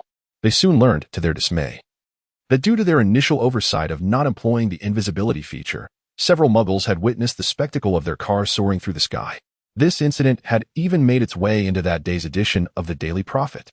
At that moment, Harry gazed at Snape with a look of utter incredulity directed towards both of them, rendered speechless for the first time. Harry and Ron were utterly convinced that had they been students of Slytherin, they would undoubtedly have been expelled. When Professor McGonagall inquired why they had not used an owl, they were left utterly speechless, fearing expulsion even more. Fortunately, Dumbledore arrived just in time, allowing McGonagall to decide on their punishment, though it was indeed a punishment. The mere fact that they would not be expelled filled Ron and Harry with immense relief and joy. It was somewhat regrettable, however, that both missed the sorting ceremony and the subsequent feast. While Harry felt merely disheartened, Ron was absolutely despondent. His wand had broken during the car crash. Given the situation, he dared not approach his mother to procure a new wand. In fact, he could hardly bear to think of his parents' reaction upon receiving a letter from the school. "Mother will kill me," Ron lamented, his face a portrait of despair. Harry sympathized with him, feeling fortunate in comparison, as he was acutely aware that a letter sent to the Dursleys would elicit no response whatsoever. Why can't we get through that barrier? Only when he lay down in the dormitory did Harry ponder this question. He was uncertain, but it must have been formidable magic. After all, many wizards had passed through there. Ron appeared far more spirited than when they had emerged from the office. Upon returning to the common room, he was met with the enthusiastic admiration of a group of Gryffindor lions led by the twins, who were eager to know why Harry and Ron hadn't called them to join in driving to school. "This is absolutely brilliant. I feel as though we missed the most exciting event of the 7 years at Hogwarts," exclaimed the twins. This praise gradually lifted Ron's spirits, and he began to animatedly recount how they piloted the car through the air, evading flocks of birds, and how they crashed into the Whomping Willow yet managed to dodge its branches, oblivious to the scars on his hands and his broken wand. The Gryffindor students, clearly reveling in the spectacle, nearly celebrated with a feast in honor of the escapade. However, there were still dissenters, such as Hermione and Percy. Yet, their scrupulous nature placed them in the minority among the easily excitable Gryffindors. As Harry lay in bed, gazing thoughtfully at the curtains, he mused aloud. "Do you think it's possible that it could be related to the house elf intercepting my letters?" "Why do you think that?" Ron, having sprung from his own bed and leaped onto Harry's, inquired with eager anticipation. Clearly, he had recovered from his earlier gloom and was now brimming with curiosity about all things peculiar. "I haven't discovered anything concrete, but it feels like there might be a connection." Harry shook his head. "The house elf's interference with my letters seemed aimed at preventing me from coming to Hogwarts. And if the platform is blocked, it might also serve to keep me away? That does seem quite plausible." Ron nodded in agreement. "Let us discuss it with Hermione and Neville tomorrow." Harry glanced at Neville, who was already fast asleep in another bed, and remarked, "I hope Hermione doesn't sulk again tomorrow." Ron nodded in agreement, then let out a tremendous yawn. After driving for most of the day, it would be impossible not to feel weary. However, the exhilarating twists and turns of the latter part of the journey had kept him overly stimulated. Now that the adrenaline had subsided, he suddenly felt the weight of fatigue. He lay down on his own bed, and soon the sound of his snoring filled the room. Harry lay in bed, feeling perplexed. Once again, he had failed to bring up the matter of the dark figure and his left hand. While at the Weasleys, he had attempted to speak of it several times. Yet he was either sidetracked by other matters or simply forgot. Upon returning to Hogwarts, Harry had resolved to mention it to Dumbledore or Professor McGonagall at the first opportunity. But today, as circumstances were not conducive, and the thought had eluded him. To forget once might be mere coincidence, but to forget time and again, was that still coincidence? Surely not. Such serendipity was implausible. He shook his head in silence, concluding that only one possibility remained. Some unseen force was preventing him from divulging anything related to the dark figure. Such matters in the wizarding world were indeed difficult to articulate. Just as wizards could easily fulfill their oaths, many occurrences that seemed coincidental among wizards often bore deeper significance. Reflecting on that shadowy figure, though its visage had grown utterly indistinct, a lingering sense of dread remained. It appeared that this matter was best kept under wraps. Forcing it into the open could very well invite unforeseen repercussions. As Harry pondered, drowsiness gradually enveloped him, and he soon succumbed to slumber. On the inaugural day of school, Harry learned two significant facts. Firstly, in the wizarding world, there exists a type of correspondence known as a howler, which records the sender's voice, typically employed during moments of extreme emotion. The contents of such letters are often filled with shouts and roars, hence the name howler. Secondly, to his astonishment, Gilderoy Lockhart had been appointed the new Defense Against the Dark Arts professor at Hogwarts. Harry had speculated about the connection between the new professor and Lockhart when he noticed several of Lockhart's books on the textbook procurement list. However, at that time, everyone, including Harry, presumed that the new professor was merely a fan of Lockhart, likely a witch. To their utter surprise, it turned out to be Lockhart himself. Yet, the fact that he had come to teach and insisted that all students purchase his books raised questions about the nature of his marketing strategy. Having been exposed to Uncle Vernon's various promotional schemes, Harry couldn't help but entertain such thoughts. Furthermore, he couldn't shake the feeling that this professor might be somewhat narcissistic, and he wondered about his actual abilities. If the opportunity arose, should he perhaps employ his magical sight to glean some insights? Harry found himself in a state of inner turmoil. He was indeed curious to explore further, yet a sense of trepidation held him back. His previous experiences with clairvoyance since entering Hogwarts had yielded rather unfavorable outcomes. He had nearly been overwhelmed by the formidable soul of Dumbledore, and the powerful souls and magic of Professors McGonagall and Snape had left him feeling disoriented, not to mention the instances that had rendered him unconscious, leaving him unable to recall the shadowy figures he had encountered. Due to these experiences, Harry was reluctant to employ clairvoyance, particularly in situations that resembled his last encounter with Dobby, which had posed a considerable threat. For similar reasons, he had entrusted the techniques of mental shielding and soul interpretation to Ron, Hermione, and Neville, yet he refrained from mentioning clairvoyance. What puzzled Harry, however, was the fact that Ron, Hermione, and Neville had made significant progress with the mental shielding technique. Hermione had achieved a modest level of success, as she claimed. She could now construct a layer of barrier and a facade of false consciousness. Unfortunately, the mirror of Eriste had been misplaced by Dumbledore, making it impossible to verify her practice's efficacy. Conversely, their attempts at soul interpretation had been met with considerable difficulties, as their souls could not resonate in the unique frequency that Harry's could. According to the records of soul interpretation, without mastering this technique, one could not advance in soul empathy or astral projection, which is why Harry chose not to elaborate further. Harry wished to glimpse Gilderoy Lockhart through his powers of insight, initially believing he would have to wait until the Defense Against the Dark Arts class. However, the opportunity presented itself sooner than anticipated. Ah, my Lockhart. There would be a slight deviation. Chapter 112. The first day of the new academic year, Ron had lost the exuberance he had felt the previous night. A scathing letter had utterly diminished his bravado, leaving him as wilted as a frostbitten eggplant. Moreover, with classes about to commence, he was now preoccupied with the state of his wand. It was broken in two, and he questioned whether the remaining piece, which housed a unicorn hair, would still function. Harry harbored doubts, yet Ron astonishingly managed to remedy the situation by wrapping it with magical tape and continued using it. Upon receiving the class schedule, Harry and his companions discovered that their first lesson was herbology, shared with Hufflepuff. Professor Sprout would once again lead the herbology course this year. She was a plump, sprightly witch, always brimming with energy. Both Harry and Ron admired her greatly, as she was remarkably fair, awarding and deducting points solely based on student performance. She was the only professor who had previously awarded Neville points. However, the usually sunny and cheerful Professor Sprout appeared rather displeased today. "Hello, students." A vibrant voice rang out. Dressed in flamboyant attire, Lockhart greeted the students with a beaming smile. "I just demonstrated to Professor Sprout how to heal a whomping willow. Of course, I harbor no intention of implying that I am more knowledgeable in herbology than your professor. I have merely encountered this marvelous plant a few times during my extensive travels." Professor Sprout did not react to Lockhart's words, responding in a notably dispassionate tone. "Today, we will proceed to the third greenhouse." Harry felt a surge of excitement, as they had previously only visited the first greenhouse. According to the upperclassmen, the flora within the third greenhouse was deemed more perilous. However, for Gryffindor, greater danger often signified greater intrigue. Clearly, many young wizards shared Harry's sentiments, including even the typically well-behaved Hufflepuff students, who appeared quite animated. Amidst the adoring gazes of the young witches, Lockhart radiated his dazzling smile, even casting a flirtatious glance at Harry, causing him to shiver involuntarily. The dread of being compelled to pose for photographs at Flourish and Blots resurfaced in his mind. observing Lockhart's intention to approach him. Harry hurriedly made his way to Professor Sprout and hastily posed a couple of questions. Lockhart, witnessing Harry's retreat to Professor Sprout's side, shook his head in disappointment and sauntered away with an air of flamboyance, amidst the admiring stares of the young witches.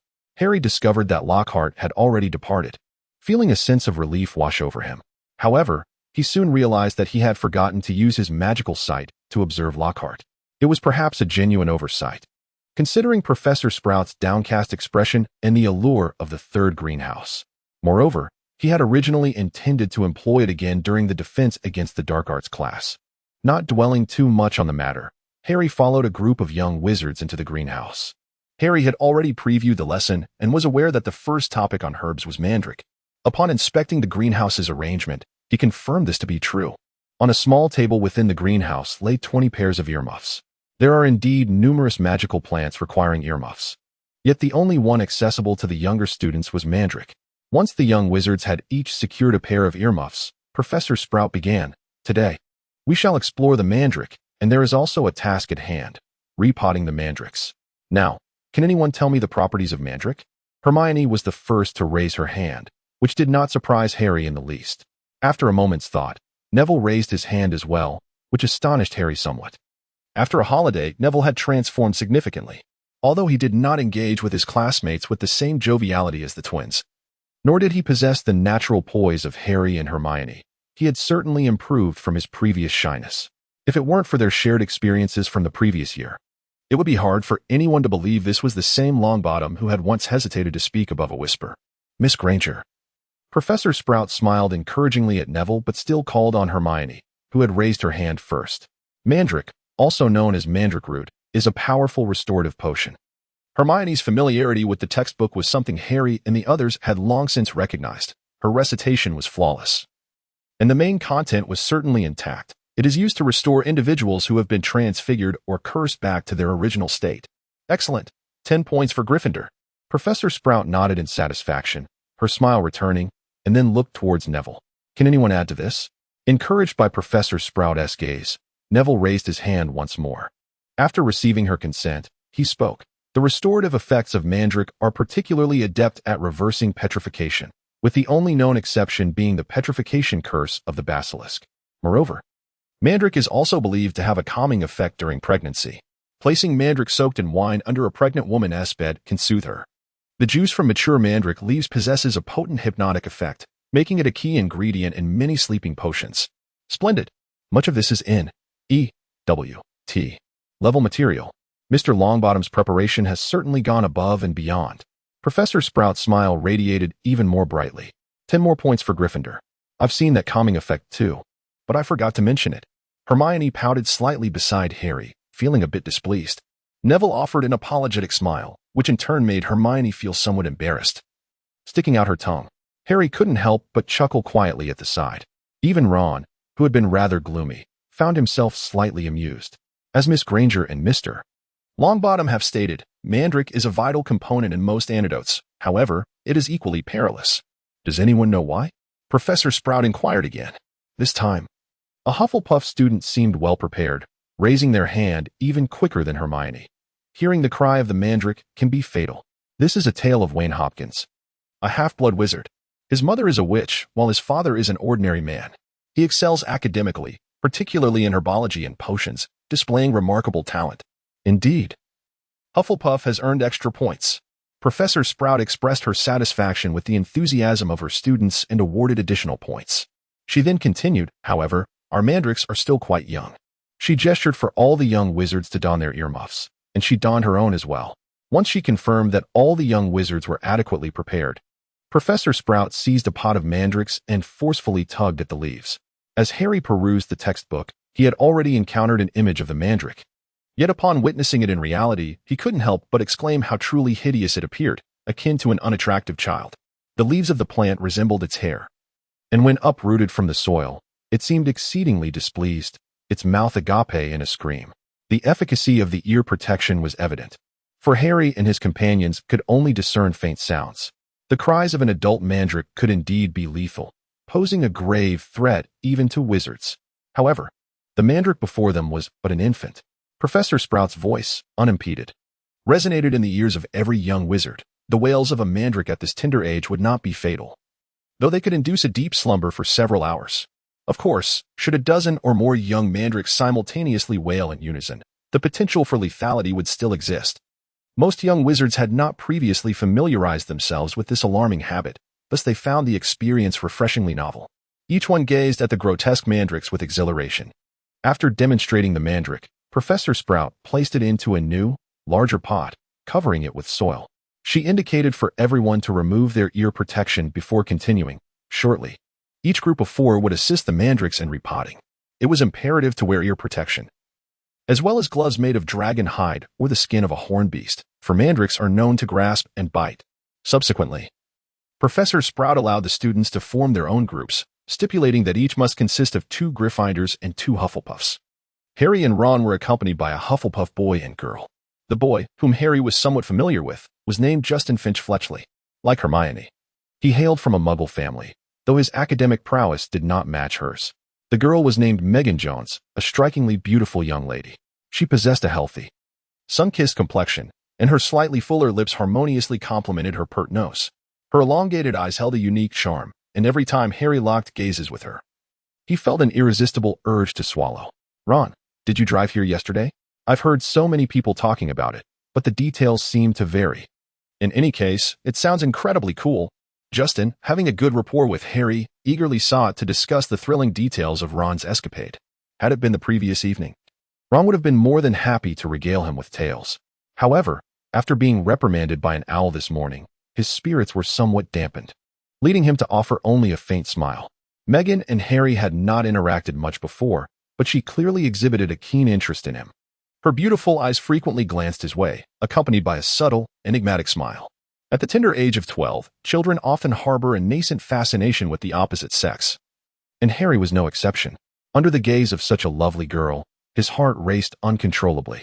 Harry soon lost his inclination to daydream, as he discovered that repotting the mandrakes was far more arduous than he had anticipated. Observing Professor Sprout's effortless demeanor, Harry and his companions found themselves in a flurry of chaos. The initial task of uprooting was laborious. Despite their exertions, the stubborn plants refused to budge. With no other option, they resorted to loosening the soil a bit. After considerable effort, they finally extracted the mandrake, but the little creature was incredibly agitated, thrashing and biting with wild abandon. Had Harry not been wearing dragonhide gloves, he would surely have sustained some bites. Yet, that was not the end of their troubles. The process of repotting naturally involved transferring the mandrake from its old pot to a new one. Although the mandrake was clearly resistant to being uprooted, that did not mean it would willingly settle into its new home. When Harry and the others placed it into the new pot and began covering it with soil, the mandrake flailed its root-like appendages, scattering dirt everywhere. Before long, nearly all the students were covered in mud. Why nearly? Because some remained unscathed. Can you guess who was untouched? Chapter 113.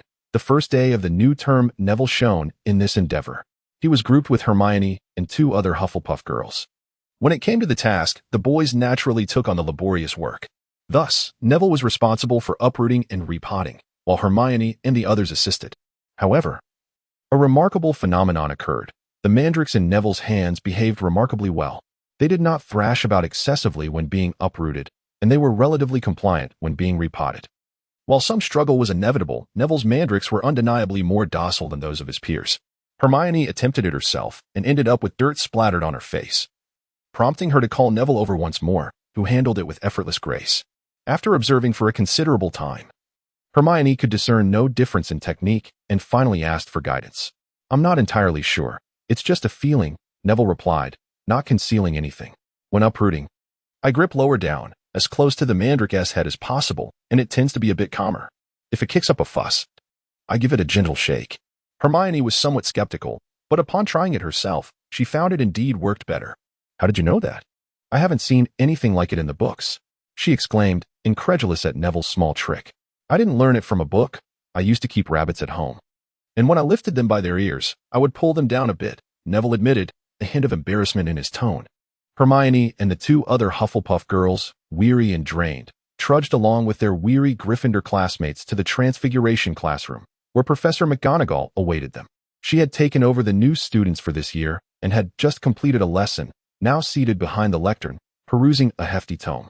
The first-year students were already aware of Professor McGonagall's stern demeanor, hence there were no pleasantries exchanged as they quietly found their seats.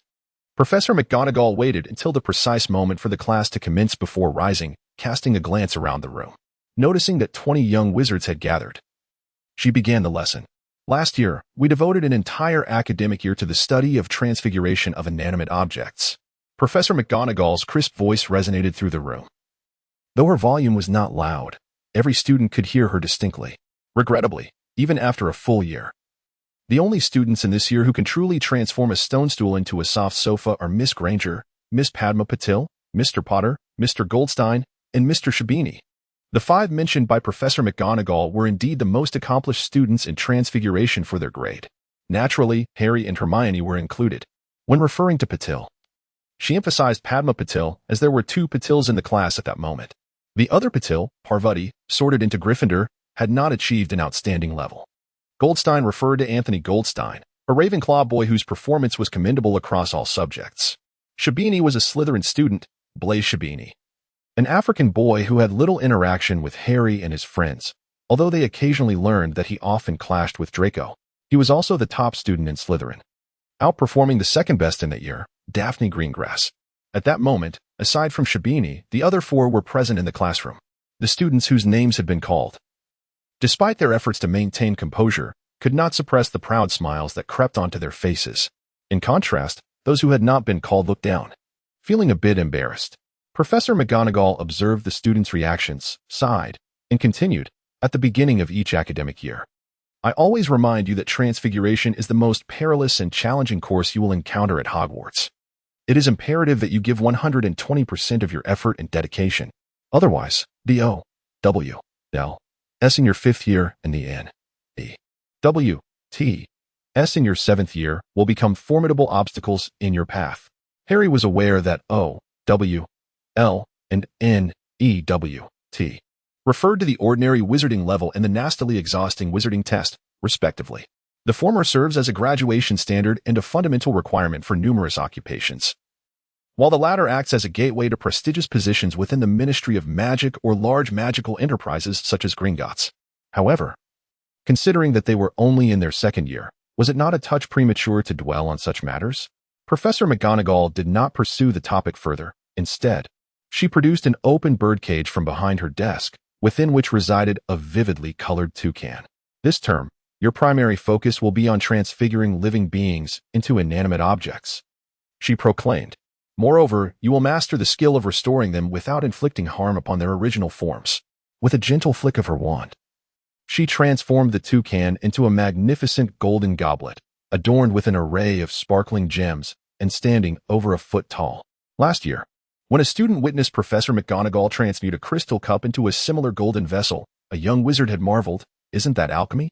At that time, Professor McGonagall had elucidated that transfiguration merely alters the shape of an object temporarily, rather than permanently altering its essence. Alchemy, on the other hand, is capable of permanently transforming ores or other metals into gold. Transfiguration is reversible, destined to revert to its original form, while alchemy is unilateral and irreversible. Since this had been previously explained, no one ventured to utter foolish remarks about alchemy this time. Nonetheless, the professor's exceptional skill in transfiguration left the young wizards in awe. During their 1st year, Professor McGonagall had executed even more dazzling displays, transforming her desk into a wild boar that dashed around the room, then rolling over to become a leopard. After letting out a roar, the leopard leapt into the air, morphing into a large bird. This bird circled the room before erupting into flames and, upon landing, reverting back into a table. At that moment, every young wizard had their jaws dropped to the ground, needing to be picked up and reattached in order to express their admiration. Today's demonstration, while impressive, paled in comparison to the spectacle of their first day. However, having already experienced the challenges of transfiguration, the young wizard's applause was even more fervent than during the previous year. Once the demonstration concluded, Professor McGonagall commenced the day's lesson. She began with an extensive theoretical segment, instructing the students to take notes and memorize the material. Subsequently, each student was given a beetle. The objective of today's lesson was to transform the beetle into a button. Yet, it was evident that most students had squandered their holiday revisiting last year's assignments. as their performances were abysmal. With the exception of Hermione, none completed the task during class. In fact, even Hermione's button would tremble if pricked by a needle. Harry could only transform the beetle into a button-shaped insect, which was already among the top performances in class. Neville's overall academic performance was gradually improving. Yet he continued to struggle in transfiguration and charms. However, just before the class ended, he managed to alter the shape of the beetle slightly. A significant improvement compared to his performance from the previous year. The most unfortunate of the class was undoubtedly Ron, although he had mended his wand with magical tape. And it appeared somewhat intact at first glance, it frequently emitted sparks and crackling noises. When attempting to cast transfiguration spells, it produced a foul-smelling smoke. Weasley, if I were you, I would certainly consider replacing that wand. With this wand, I fear you will not pass your final exams this year. Professor McGonagall remarked calmly as she observed Ron's performance. Under normal circumstances, such a display would elicit a strong reaction from the professor. But if someone had caused 2 beetles to explode consecutively, that would warrant a different response altogether. Without a doubt, the culprit was the notorious explosion enthusiast, Seamus Finnegan. Finally, the class concluded, and both Harry and Ron felt a sense of relief. Ron was distressed by his uncooperative wand, while Harry was troubled by the unpleasant odor emanating from it. On their way to lunch, Ron grumbled incessantly about his wand. If there were no alternatives available, he would have certainly discarded it. I believe Professor McGonagall is correct. Ron, you should really consider getting a new wand, Harry suggested, and then receive a howler in return. Ron rolled his eyes and stuffed the wand into his bag, mimicking his mother's tone. You want a new wand? Your wand broke. That's entirely your own fault. Harry felt that Ron was quite similar in his studies. During lunch, Harry and Ron sat beside Hermione, who they had not attended class with earlier that day. Hermione was simultaneously eating and reading, and remarkably, it was not a textbook but rather Lockhart's A Journey with Vampires. Hermione, what class do we have this afternoon? Harry inquired casually while taking a large sip of chilled pumpkin juice. Defense against the dark arts. Haven't you both received the timetable? Hermione replied, still engrossed in her book, stuffing food into her mouth while gesturing with her chin towards the schedule resting on another book. Upon learning of the course details, Harry found himself utterly disinterested in the timetable. However, Ron, seated somewhat closer, seemed to have made an intriguing discovery. Oh, Ron exclaimed as he picked up Hermione's schedule, noticing that all the defense against the dark arts classes were marked with heart-shaped doodles in red ink. Indignant, Hermione chose to ignore both Ron and Harry until the class began, although the 2 boys remained unfazed. Such trivial matters would only irk Hermione for a single class period at most. Conversely, the appearance of Colin Creevey left Harry feeling utterly humiliated. The boy had the audacity to brandish an old-fashioned camera, intent on capturing a photograph of himself right outside Gilderoy Lockhart's classroom. Harry shuddered at the thought of Lockhart discovering this, prompting him to flee in embarrassment. After a brief interval, the class bell rang, and in strolled the impeccably dressed, beaming Lockhart, swaying into the classroom with an air of self-importance. Harry promptly activated his magical sight, steeling himself for the inevitable dazzling display.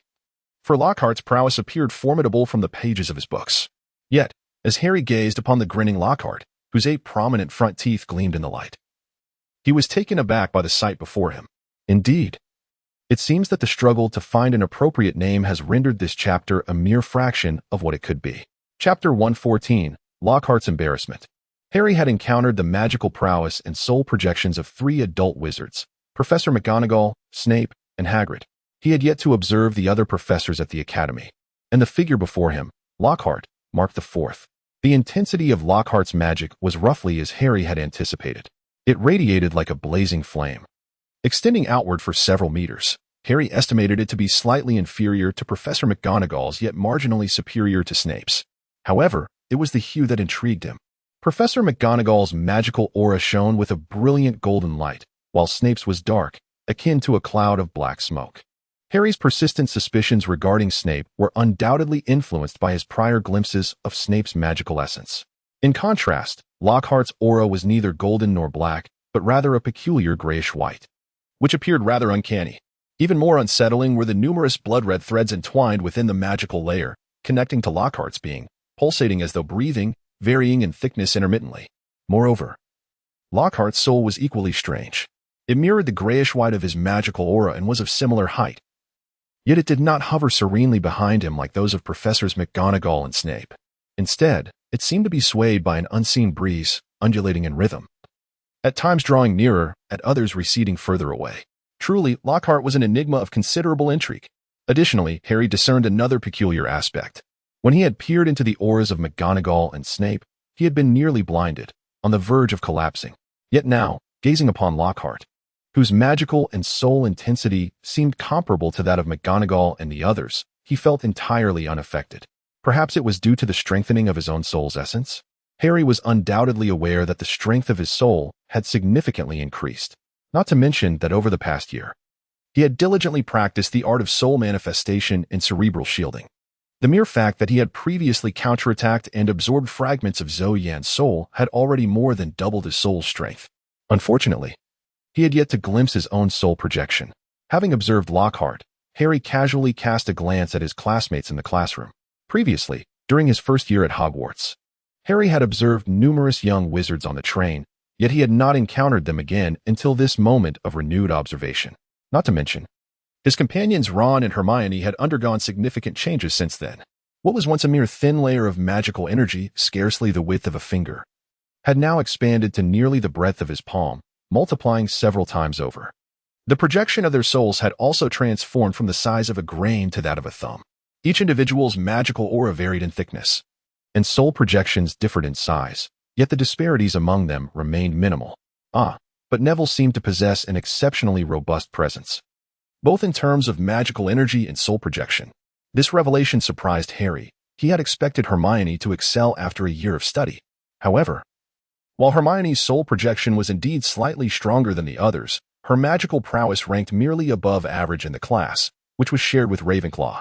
"What are you pondering, Harry?"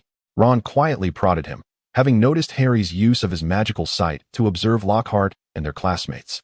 They were seated in the last row, making their actions less conspicuous. "Nothing much," Harry replied, closing his magical sight. "I'm just troubled about Creevy." This was indeed a matter of concern for him. "Just pray that Creevy doesn't encounter Ginny," Ron whispered with a hint of mischief. "Otherwise, they might just form a Harry Potter fan club." Harry's complexion had suddenly grown even paler. He was struck by the possibility that it was indeed quite significant. Ginny held him in such high regard that her admiration bordered on fervor. He had already discerned this during their few days at the Burrow, yet he paid little mind to it. At Hogwarts, he had grown accustomed to the attention of numerous young girls who admired him, a phenomenon he had become quite familiar with over the past year. Furthermore, Ginny was undeniably a charming young lady. One could hardly feel discomfort by the admiration of such an endearing girl. However, when the adoration became as fervent as that of Colin Creevy, Harry found it somewhat overwhelming. While they exchanged idle chatter below, Lockhart was on the platform, engrossed in self-introduction. Harry felt more like a theatrical performer than a wizard, as if every movement was poised for a photograph. However, it must be acknowledged that Lockhart's appearance was truly remarkable, as evidenced by the adoring expression on the face of the little witch below. Though Harry was reluctant to admit it, he couldn't help but feel a twinge of displeasure at that moment. The young girls had never regarded him in such a manner. Nevertheless, he endeavored to suppress such thoughts, firmly resolved not to transform into someone like Lockhart. As Lockhart performed on stage, Harry and Ron discreetly observed the expressions of the other boys in the class. It soon became apparent that many of them were exchanging glances, conveying a mutual understanding through a shared, albeit vague, expression. Indeed, sometimes the unspoken camaraderie among boys transcends words. At that moment, nearly all the young boys in the class held a distinct lack of admiration for Lockhart. Frankly, were it not for Lockhart's magical prowess and soul projection, which could rival Snape's, Harry would have serious doubts about whether he was a legitimate wizard. Just as Harry was lost in his musings, Lockhart abruptly shifted gears and handed out a test paper. Professor Lockhart's first lesson devolved into a farce, at least among the boys. Having spent the better part of the class on a test that Harry deemed utterly pointless had thoroughly dampened their spirits. Following that, dozens of Cornish pixies were released, leading to sheer pandemonium. These pixies, though wingless, could fly at astonishing speeds. Despite standing less than a foot tall, they possessed remarkable strength, easily lifting a person with just two of them. Caught off guard, the students erupted into chaos, turning the classroom into a scene of utter turmoil. When Lockhart finally drew his wand in an attempt to restore order, it was snatched away by one of the pixies. Snatched away. Snatched away. Harry was utterly astonished. A professor had allowed a Cornish pixie to snatch his wand during class. What a spectacle. It is noteworthy that the Pixie's danger level is merely 2 stars in the Monster Book of Monsters, indicating that it could be easily subdued by any ordinary adult wielding a stick. As a result, Lockhart lost his wand and fled in disarray. Coincidentally, the bell rang, prompting a rush of students to exit the classroom in a frenzy. Consequently, Harry, Ron, and Neville, who occupied the back row, remained behind, while Hermione, who had been diligently attempting to capture the Pixie from the front, also found herself unable to escape. Thus, only the 4 of them were left in the classroom. Lockhart shouted, "You 4, help me catch the Pixies," before making his hasty retreat, leaving behind 3 exasperated faces and 1 incredulous Hermione. Harry was eager to depart at once. Yet Professor Lockhart had issued instructions that they were compelled to follow. With spells such as the freezing charm, binding charm, petrification charm, and inflating charm, Harry and Hermione commenced the task of subduing the diminutive house elves, subsequently placing them into the large cage from whence they had come. Ron, hesitant to wield his temperamental wand, resorted to forcefully striking with a book. Neville alternated between the use of his wand and the book. Embodying a blend of martial prowess and magical skill, one might say he was cultivating a dual mastery of both. Fortunately, they had no other classes to attend, or the 4 of them would surely have been delayed. They labored for nearly half an hour before successfully capturing all the house elves. Harry felt an overwhelming fatigue due to his extensive magical exertion. Hermione, though less adept in magic than Harry, appeared even more fatigued than he. Ron and Neville, on the other hand, seemed relatively unscathed. One had not used magic at all, while the other combined both techniques, leaving them merely with sore shoulders. To speak candidly, I believe Lockhart is, for the most part, a complete charlatan, Ron declared with conviction, observing the house elves they had returned to the cage, now covered with a black cloth. Impossible. Hermione shook her head resolutely, her exhaustion evident, yet she endeavored to defend Lockhart. He surely intended to provide us with a practical opportunity. Indeed, such opportunities are scarce within the confines of the academy. As her voice grew louder, it was unclear whether she aimed to convince Harry and the others or herself. Practical? Ron scoffed disdainfully. Did you not witness his abject state? His wand was taken from him. That was an accident. Even the most illustrious wizards can encounter mishaps. Hermione stubbornly maintained her stance. Have you not read his books? Consider the remarkable feats he has accomplished. That is merely his account. We have not witnessed any of it. In fact, no one has, Neville cautiously interjected. Hermione shot him a fierce glare, prompting him to retract his final observation. Very well, our esteemed Hermione, the sole female in this small assembly, undoubtedly holds a position of significant distinction. Harry raised an eyebrow, choosing silence as he departed the Defense Against the Dark Arts classroom alongside the other 3. Upon returning to the common room, he immediately spotted the wide-eyed Privet. Initially intending to peruse a book, he swiftly turned towards the dormitory. He had resolved that, whenever possible, he would avoid sharing the same space as Privet. Although it was rather unfortunate to miss out on the admiring glances from Ginny and a few other girls, he could not help but feel this way.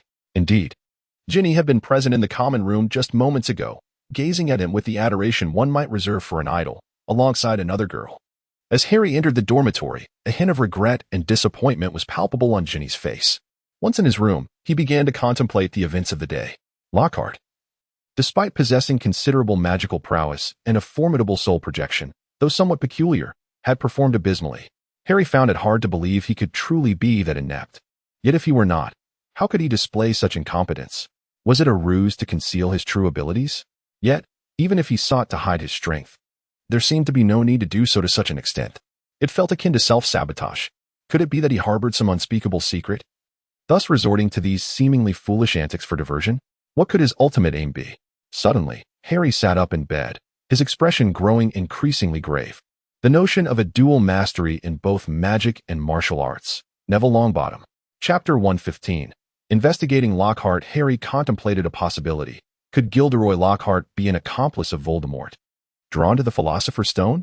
Although Dumbledore claimed that the stone had been destroyed, Harry harbored doubts about its true fate, as he had not witnessed it firsthand. Moreover, this matter seemed to have remained undisclosed, which was quite reasonable, considering that the existence of the stone at Hogwarts had not been made public either. Could it be conceivable that the fleeing Voldemort had somehow taken residence within Lockhart? Or perhaps Lockhart himself was an ally of Voldemort, arriving at Hogwarts with the intent of acquiring the stone? Even if he were not directly affiliated with Voldemort, he might still be pursuing the stone for his own purposes. It was no wonder that Harry entertained such thoughts. as Lockhart's demeanor bore an uncanny resemblance to that of Professor Quirrell from the previous year. He boasted incessantly during lessons, yet faltered spectacularly when it came time to demonstrate genuine prowess. Ironically, Harry, who possessed the ability to perceive magic, had discerned that Lockhart exhibited remarkable magical talent. The parallels were undeniable. But how should this situation be addressed? Harry found himself unable to confide in Ron and Hermione about his newfound ability, as he was reluctant to bring up the matter of clairvoyance. Initially, his concerns stemmed from the fear that Ron and Hermione might recklessly wield this power, leading to undesirable consequences. However, it soon transformed into a deeper apprehension. If they were to discover that he had possessed such a remarkable ability all along without sharing it with them, he would appear quite isolated. Of course, Harry could feign ignorance, pretending that he had only just acquired this skill. Yet, he realized that he needed a catalyst for this deception. As these thoughts swirled in his mind, he began to feel increasingly restless. At that moment, he was alone in the dormitory. Harry pulled out his large suitcase from beneath his bed, unfastened it, and reached deep into the bottom, retrieving a sizable cloak, his father's invisibility cloak. Since that fateful mission at the end of the last school year, Harry had not donned this cloak, as it had remained buried beneath his belongings. The lack of opportunity had kept it tucked away, but today, Harry felt it was time to employ it once more. Harry initially intended to don the cloak as he had before, yet upon his left hand's contact with the invisibility cloak, he was suddenly struck by an inexplicable sensation. Although he had not activated his magical sight, he could still perceive the black magical patterns enveloping his left hand, swirling forth and enveloping the cloak itself. To his astonishment, the cloak began to be gradually absorbed into his hand. Moments later, it had vanished entirely. "What the hell?" Harry exclaimed, unable to suppress his frustration. "I had a whole invisibility cloak, and now it's just gone?" Before he could voice further complaints, a thought materialized in his mind, as if conjured from thin air. Almost immediately, he felt a delicate current coursing throughout his entire being, as if something was enveloping him entirely. When he raised his hand again, he found himself vanished from sight. Had he rendered himself invisible? Hallie entered the washroom and gazed into the mirror. Indeed, the reflection revealed nothingness.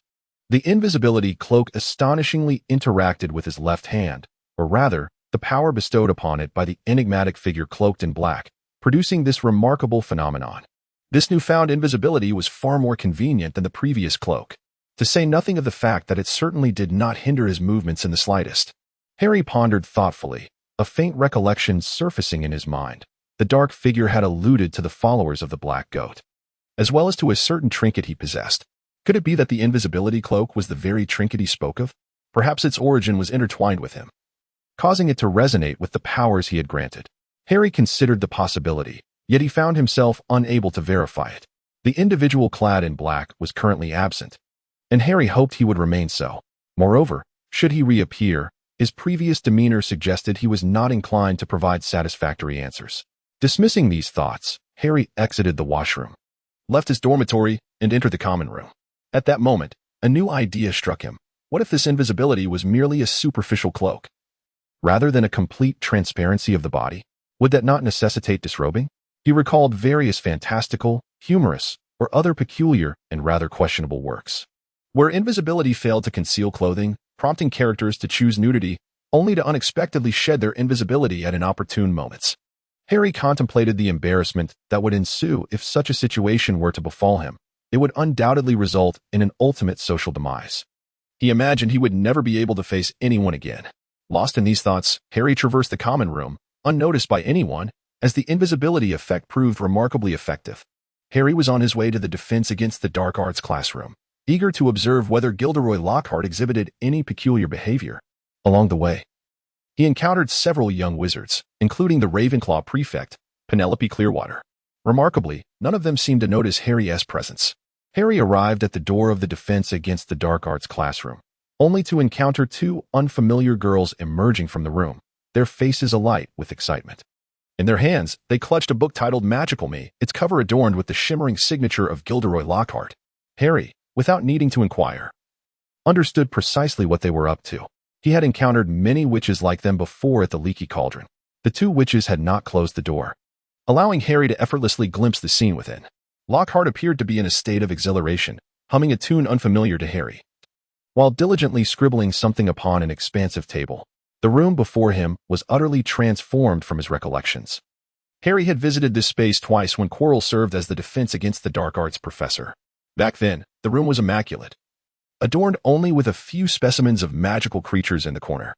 However, it was permeated with the pungent aroma of garlic and other scents, intended to mask the foul stench resulting from Voldemort's parasitic presence in Quirrell, which caused parts of his body to decay, a burden of two souls inhabiting a single body. Now, the room resembled a themed inn or a personal exhibition, or perhaps something entirely different. The walls were festooned with photographs and posters of various sizes, all featuring Lockhart, who, without exception, displayed a beaming smile, showcasing 8 gleaming teeth. As Lockhart leaned over the large table, writing furiously, Harry could discern the sheer delight etched upon his face, his eyebrows dancing with enthusiasm. Harry felt a twinge of curiosity about what he was writing, cautiously angling his body to slip into the office. However, the moment he stepped inside, Lockhart abruptly lifted his head and gazed in his direction. Harry's heart skipped a beat. Had he been discovered? Yet, Lockhart beamed a broad smile and exclaimed, I should have opened the door wider. This way, more people will know what I'm up to, and more will realize how immensely popular and remarkable I am." As he spoke, he leaped up, gliding with a dancer's grace to the entrance, flinging the office door wide open. To Harry, who had quietly slipped aside, it seemed Lockhart remained blissfully unaware as he returned to the grand table. Once again engrossed in his writing, Harry quietly approached and discovered that Lockhart was writing letters to his admirers. The table was strewn with an abundance of correspondence, and a mere glance revealed that they were all from Lockhart's fervent fans, numbering at least in the hundreds. Some letters had already been opened, while others remained sealed. Just by observing the colors of the stationery and the styles of handwriting, Harry deduced that the majority were from witches. Lockhart was diligently composing replies to each opened letter. Though his responses were mostly brief, consisting of a mere sentence or two, they resembled notes more than genuine letters. Nonetheless, he was indeed replying. Moreover, Harry noted that Lockhart's fan base extended beyond the shores of England.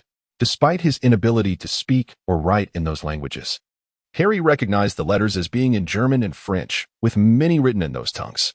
There were even some scripts he could not identify.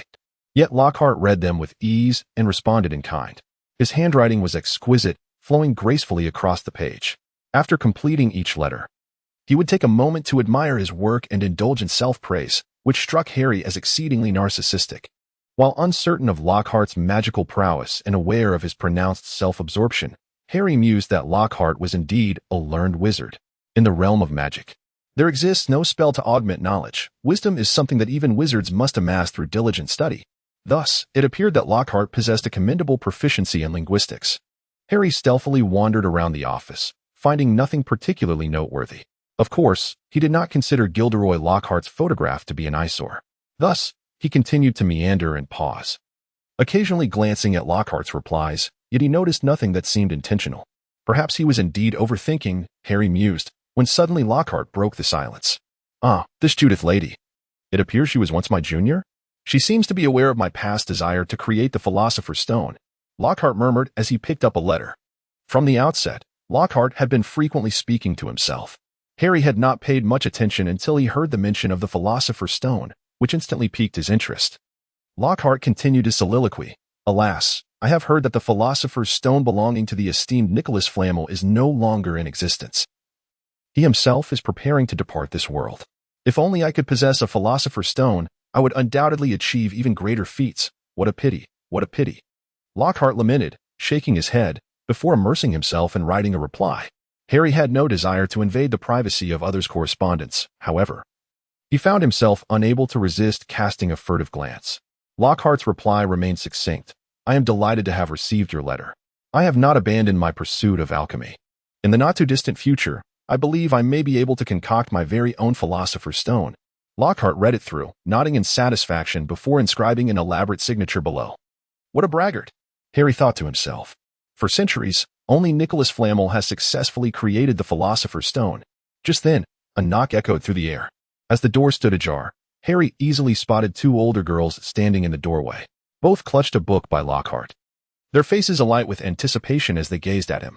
One of them, her voice quivering with excitement, implored, Professor Lockhart, may we obtain your autograph? Naturally. Lockhart beamed his trademark, dazzling smile, revealing 8 gleaming teeth. Who could possibly refuse two beautiful ladies with a passion for magic and learning? Harry had quietly departed.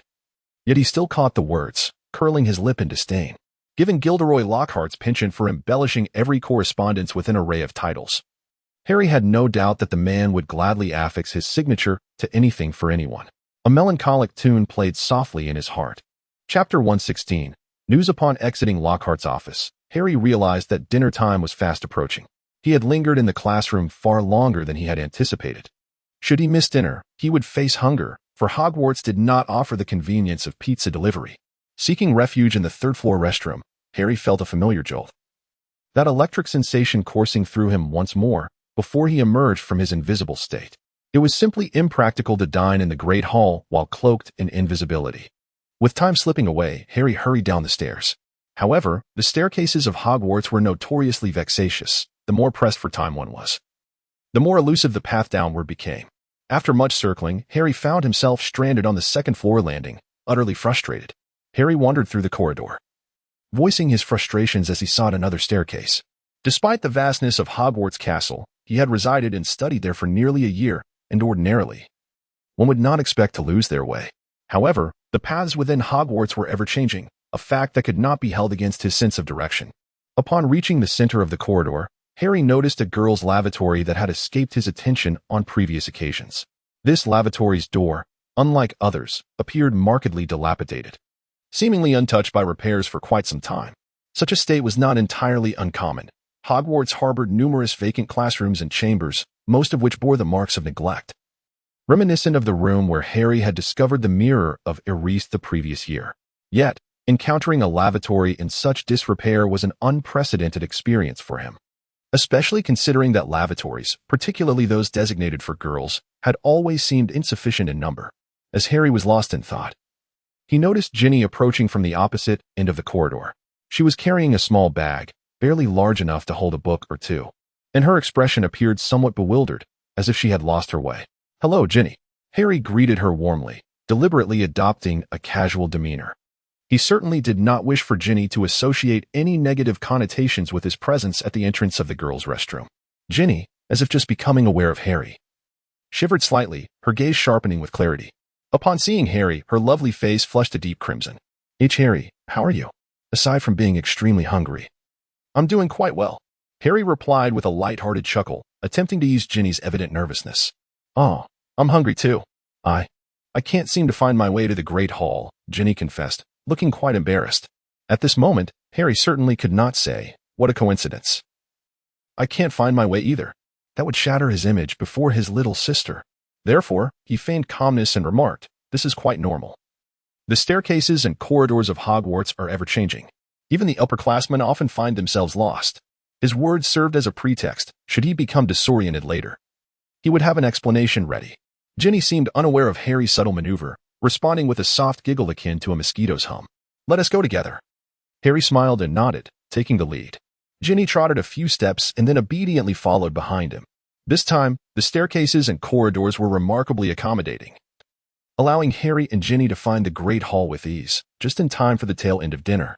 Upon spotting Harry and Ginny in the hall, Ron hurried over. Observing the two together, he wore a peculiar expression and asked, "What are you two doing together?" Harry was momentarily at a loss for words. I got lost in the castle and happened to run into Harry. He kindly brought me here." Ginny quickly interjected. "Oh, getting lost at Hogwarts is quite commonplace. I often struggle to locate my classrooms as well," Ron asserted confidently. "Let us hurry and eat. Time is running out." After saying this, he cast a meaningful glance at Harry, laden with significance. Harry was eager to clarify, "I assure you, I did nothing with your sister." After dinner, Ginny dashed away in a hurry, hardly lingering beside Harry and her brother. "Ron, I truly just happened to encounter Ginny in the corridor," Harry stated with utmost seriousness. However, Ron appeared perplexed. "Did you not say otherwise before?" "Harry, what was that expression all about?" Just then, Ron leaned in and whispered, "You must have snuck out using the invisibility cloak, right? I was in the common room the whole time and never saw you leave. But when I went to the dormitory to look for you, you were nowhere to be found." Harry pondered for a moment and deemed it appropriate to confide in Ron, lowering his voice as he spoke. "I suspect Gilderoy Lockhart is concealing his true abilities for some ulterior motive." As he articulated his hypothesis, He refrained from mentioning his use of magical sight to observe Lockhart, instead suggesting that his capacity to detail the contents of his books so meticulously indicated he must be a powerful wizard. Ron immediately found merit in Harry's assertion and pressed him for any discoveries. When Harry revealed he had gleaned nothing of significance, Ron shrugged in disappointment, exclaiming, "It seems Lockhart is indeed a fraud." "Not necessarily. Perhaps he harbors other intentions we are yet to uncover," Harry mused, recalling Lockhart's formidable yet enigmatic gray aura and shaking his head. Ron remained noncommittal, having never witnessed Lockhart demonstrate the abilities described in his tomes, and steadfastly regarded him as a charlatan. The first day's assignments were minimal, and Harry and his friends hastily completed them, under Hermione's influence. They had grown accustomed to a bit of preliminary study. Only Ron appeared disheartened, grappling with his wand. The thought of relying on it throughout the semester weighed heavily upon him. While other students engaged in a bit of review, they soon devolved into playful banter. After a holiday apart, the young witches and wizards had much to share. Harry similarly enjoyed lengthy conversations with his companions. Having been somewhat detached from the magical world while at home, he had missed numerous updates, even after arriving at the Weasley household. For instance, the recent disintegration of a northern superpower had abruptly diminished its influence across Eurasia. Though the ramifications were not overtly evident in the magical community, they were nonetheless present. The Wizarding Federation had originally intended to integrate a certain wizarding school from within that now-defunct regime into their alliance. With the dissolution of that coalition, several wizarding factions, already strained by various grievances, fragmented entirely. Although the school still existed, its enrollment had plummeted by nearly half, making the prospect of joining the alliance seem a distant hope. As for another prominent red nation, while it boasted individuals akin to those in their magical society, its wizards operated within a distinct system, rarely engaging with the Western magical community. Harry listened with rapt attention, captivated by revelations that had previously eluded him, particularly those concerning Eastern wizards, or rather, sorcerers and practitioners of the arcane arts. It is worth noting that Hogwarts does indeed have individuals from the East, including those of Chinese descent. For instance, among Harry's peers in Ravenclaw, there is a girl named Sully. Additionally, while searching for Katie Bell, Harry had the serendipitous encounter with a strikingly beautiful girl clad in Ravenclaw's robes. Harry had a profound fondness for girls with ebony tresses, perhaps due to the similarity to his own dark hair. However, in Europe, individuals with black hair were already scarce, and stunning girls were even rare. Of course, Harry's fascination with the East was not solely rooted in his interest in young women, but rather stemmed from the remnants of Zhou Yan's soul that lingered in his mind. Ever since he absorbed those fragments, the cacophony of random knowledge that once sporadically invaded his thoughts had ceased, leaving Harry with a tinge of regret. By the way, a girl from Harry's class suddenly interjected, "I heard that the American Magical Congress is visiting Europe with several Ilvermorny students for an exchange." Harry looked up at the girl who was speaking. Her name was Faye DeBar, the daughter of a Ministry of Magic employee who worked in the Department of International Magical Cooperation. She was quite familiar with Ron, as her father had previously been an associate of Ron's father. In the common room, a gathering of 30 or 40 students were engaged in conversation, and DeBar's topic captured the attention of the majority. The key phrase was Ilvermorny School of Witchcraft and Wizardry. Upon comprehending DeBar's words, more than half of the students erupted in excited and astonished exclamations, while a smaller portion, including Harry, appeared utterly bewildered. "What is Ilvermorny?" Harry inquired somewhat sheepishly of Ron, who, brimming with enthusiasm, clearly understood what DeBar was referring to. "It's a magical school in America, where many remarkable wizards have studied," Ron eagerly explained. Meanwhile, Fred, George, and Lee Jordan, who had been whispering amongst themselves, suddenly displayed a palpable excitement. One of the twins exclaimed loudly, "Is that true? When will the students from Ilvermorny arrive?" The entire common room fell silent, as everyone was captivated by this question. The idea of exchange programs with other schools, even from different countries, was simply fascinating to contemplate. Harry was filled with anticipation upon learning that Ilvermorny was a magical academy, eagerly looking forward to the opportunity to meet young wizards from other schools. Unfortunately, Dibble helplessly shrugged his shoulders, explaining that while they had traveled to Britain, there were no plans for them to visit Hogwarts, as they were only intending to go to Beauxbatons and Durmstrang. "Why?" the twins exclaimed loudly, and it wasn't just them.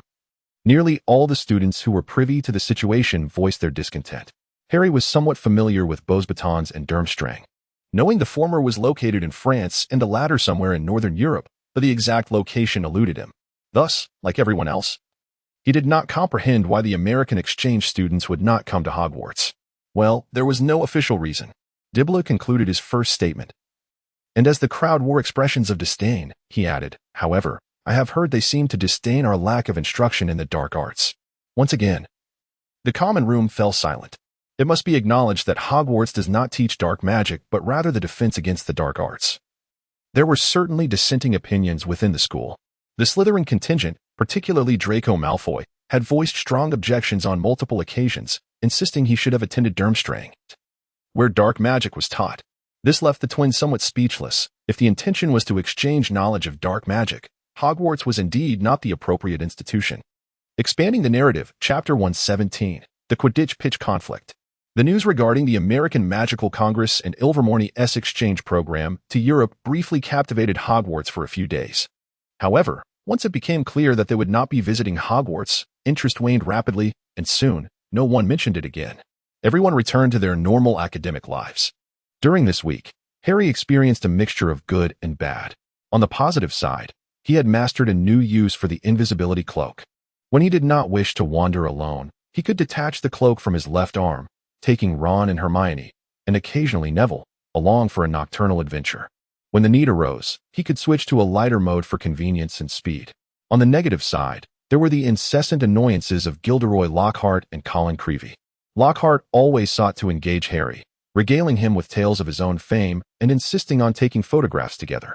At those moments, Colin Creevey would fortuitously leap from previously unnoticed corners, camera in hand, ready to snap a picture.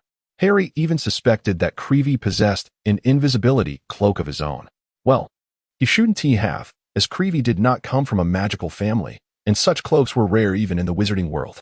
Nevertheless, compared to Ron, Harry felt he had fared rather well. Throughout the entire week, Ron's wand malfunctioned in nearly every class that required its use. Ron had begun perusing books on wand making in the library, uncertain whether he sought to repair his wand or craft a new one altogether. Harry doubted that Ron would succeed in either endeavor. The professors seemed to have offered no grace period for the students at the onset of the new semester, plunging them directly into a rigorous academic intensity surpassing even the highest levels of the previous year, much to the chagrin of the young wizards. At long last, the weekend arrived, bringing with it a sense of relief among the students. On Saturday morning, Harry, Ron, Hermione, and Neville intended to visit Hagrid, who had recently been attempting to cultivate a new magical creature, albeit with little success. They planned to observe the commotion and perhaps contribute some ill-conceived ideas, though they were unaware of this inclination. However, Harry and Ron eventually found their plans thwarted, as they were intercepted by Oliver Wood early that morning. Last year, due to his own shortcomings, Gryffindor had missed out on the final match, losing the Quidditch Cup, which left Harry feeling somewhat guilty. Yet, the notion of beginning training on the very first weekend of the school year filled him with resentment. This sentiment was not exclusive to him. All members of the Quidditch team, including Angelina Johnson and the twins, shared in this discontent. The sole exception was Oliver, who appeared invigorated. Nevertheless, upon spotting the entire Slytherin Quidditch team on the field, his mood soured. Draco Malfoy had been appointed as Slytherin's new seeker, much to Harry's annoyance. What irked him further was the sight of Slytherin players, each wielding shiny new Nimbus 2001 brooms, the latest model released just last month. Oliver had reserved the pitch in advance, theoretically granting them exclusive use for the morning. However, Snape's bias was a recurrent theme, and he had insisted on using the pitch under the pretext of training the new seeker, Malfoy. Although Gryffindor was reluctantly roused for practice early in the morning, the prospect of Slytherin encroaching upon them only intensified their unwillingness. The two teams soon found themselves at an impasse, the atmosphere charged with tension. In terms of numbers, Slytherin boasted 7 players, including some veterans, joined by the new recruit, Malfoy.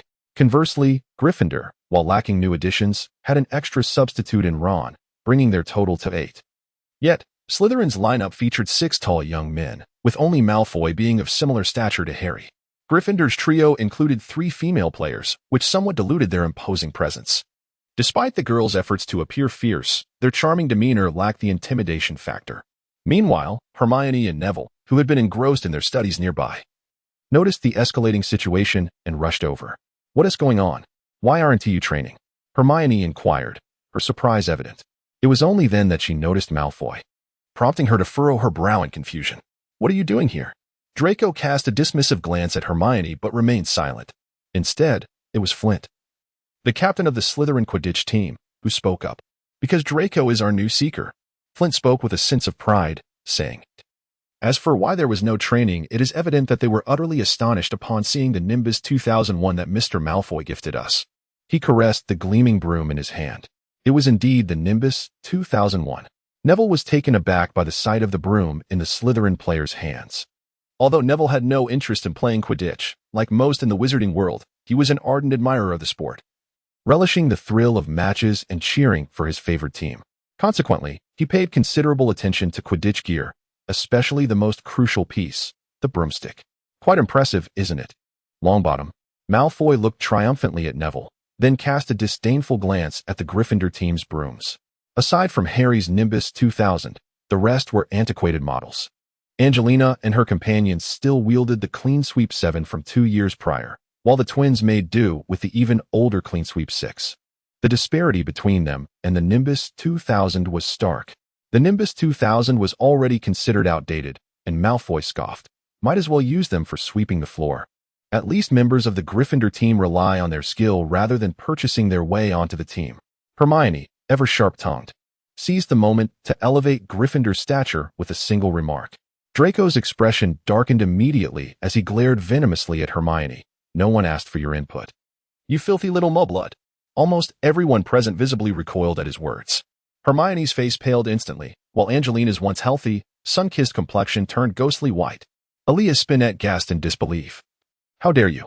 On the Slytherin side, Flint felt compelled to step forward, attempting to shield Malfoy behind him. However, his movement was regrettably tardy. Harry almost immediately dropped his broom and stepped forward, delivering a right hook squarely to Malfoy's nose. Last year, Dudley had joined the boxing and wrestling clubs at school, significantly improving his skills, which he had eagerly imparted to his close cousin during the holidays. Harry, too, had taken a keen interest in this, practicing diligently throughout the break. And now he put those skills to use. Before Draco could react, he was struck by Harry's punch, instantly seeing stars as he stumbled backward. Instinctively covering his nose with his hand, the warm trickle of liquid indicating that it was blood, Flint had rushed over, only to find Draco sprawled on the ground. And in a fit of rage, he swung a punch at Harry. However, Harry, noticing the movement from the corner of his eye, ducked low, seized Flint's wrist, bent down, and with a fierce grunt, executed a shoulder throw, sending Flint crashing heavily to the ground, leaving him momentarily dazed. Not only was Flint bewildered, but so was everyone else. One must note that Harry was merely 13, standing just over 5 feet tall, and considered of average height for his year. In stark contrast, Flint, a 7th-year student at 17, towered nearly 6 feet. The disparity in their sizes was enormous, and when Oliver saw Flint preparing to strike Harry, he instinctively lunged forward. Yet, before he could reach him, he was taken aback to see Flint already on the ground, groaning. A series of clicks echoed in the air. Colin Creevey had suddenly appeared from nowhere, fervently snapping photographs with his camera. Meanwhile, several younger girls at the edge of the field watched with wide-eyed admiration. Although students in their 2nd year and above had begun to adjust to the fact that Harry was now their classmate, the new first-years still idolized him as before. Thus, while it was difficult to gauge the sentiments of the older students among the newcomers, Harry's fanbase undoubtedly surpassed that of Lockhart. Following the events of the day, this trend was likely to expand. While others stood in stunned silence at Harry's display, he was unfazed.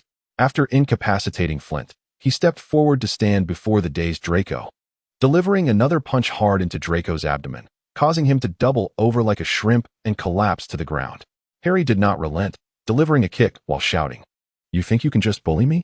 I'll make sure you regret it." Draco, clutching his stomach, whimpered, seemingly on the verge of tears. "Potter, stop," shouted Terence Hicks, the original seeker for Slytherin, who had been replaced by Draco, finally snapping back to reality. Drawing his wand from his cloak, he cast a spell, clearly hesitant to engage with his fists given the fate of Draco and Flint before him. Harry was kicking with great fervor when, for a brief moment, his reflexes faltered, leaving him unable to conjure a spell for defense. However, just at that instant, he raised his left hand as a thought crossed his mind. With a silent flash, the magic struck his hand and simply vanished. Higgs was momentarily taken aback. Could it be that his spell had failed? From behind, a treacherous ambush unfolded. Look here. Ron, who had initially rushed out alongside Harry, found himself a step slower. In a blink, Malfoy's face was already a canvas of bruises. Another flicker, and Flint lay sprawled on the ground, followed by Harry delivering a fierce kick to Draco. He then paused, intending to turn and comfort Hermione. At that moment, Higgs unleashed a spell upon Harry, rekindling his anger. Yet, he did not strike immediately. Instead, he shouted a warning before brandishing his wand, unleashing a beam of blue-violet light from its tip. To not torment the young master, one would feel that the academic year remains incomplete. Chapter 118. Mumbled dreams in such circumstances, you ought to consult Madame Pomfrey or Professor Flitwick, as they are adept at counter curses. Even Professor McGonagall could assist. Seeking my help is truly misplaced. Hagrid, observing the large slug he had been regurgitating from a wooden barrel, furrowed his brow tightly. Harry decisively triumphed over Flint and Draco, while Higgs launched a magical ambush, only for the spell to be intercepted by Harry's left hand. Seizing the opportunity, Ron attempted to cast a spell. However, a beam of bluish-purple light emanated from the rear end of his wand, striking him squarely in the abdomen. Ron's expression soured considerably, and he subsequently expelled a slug from his mouth. The audience fell into a stunned silence, and Creature instinctively raised his camera in an attempt to capture the moment, only to be thwarted by the quick intervention of the twins. Upon seeing the scene, Harry momentarily abandoned his torment of Draco and cast a fierce glare at the bewildered Higgs, threateningly declaring, "So it's Terrence Higgs, is it? Mark my words. I shall remember you. Just you wait." With that, he and Neville hurried to assist Ron, preparing to make their swift exit. "Where are we headed?" Neville inquired, a hint of panic in his voice. "Perhaps to find Hagrid?" Hermione suggested, equally flustered, momentarily forgetting the insults hurled by Draco. As they watched Ron expel yet another slug from his mouth, they were reminded of Hagrid's remarkable affinity for creatures. Harry found the situation quite fitting, especially since it was in close proximity to Hagrid's hut. Ron and Neville hurried towards the hut, with Hermione quickly following suit, leaving behind a chaotic scene and a pair of somewhat dazed Quidditch players from the two houses. However, 3 individuals remained unfazed. Malfoy was kneeling on the ground, whimpering, while Flint lay there, groaning softly. Terrence, feeling threatened, looked anxiously at the two.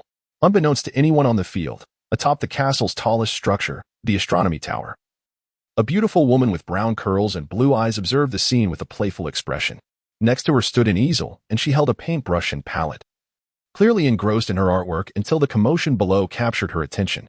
Her gaze followed Harry as he departed, a slight smile gracing her lips. "James's son is rather intriguing. I imagine you would like to see more." Yet, her elegant brows furrowed slightly. Was that spell a failure? How could it have had no effect whatsoever? Meanwhile, Hagrid seemed rather out of his depth in this situation. After a moment of contemplation, he hesitantly inquired, "Harry, according to your interpretation, should the magic have rebounded upon itself?" "Ron, what spell did you conjure?" Just as Ron attempted to speak, a slug unexpectedly emerged from his mouth, rendering his words nonsensical, leaving Hagrid bewildered. "Transform into a slug," Harry helplessly interjected. Ron had been practicing this spell during the holidays, intending to seize an opportunity to employ it upon returning to school. This particular spell could transfigure a target into a large slug, or commonly referred to as a snail. Unlike formal transfiguration, this spell was limited to specific transformations and had a brief duration of only a few seconds, thus making it considerably easier than the transfiguration lessons they were accustomed to. Ron had diligently practiced over the holiday, and he was quite proficient. However, it was evident that he had forgotten about his wand's condition. "How many have you expelled?" Hagrid asked hesitantly. 7. Neville responded, having kept count. "Did Ron consume anything this morning?" Hagrid continued inquisitively. "More than 7, perhaps 8? Harry pondered for a moment. Could it be the salted fish balls?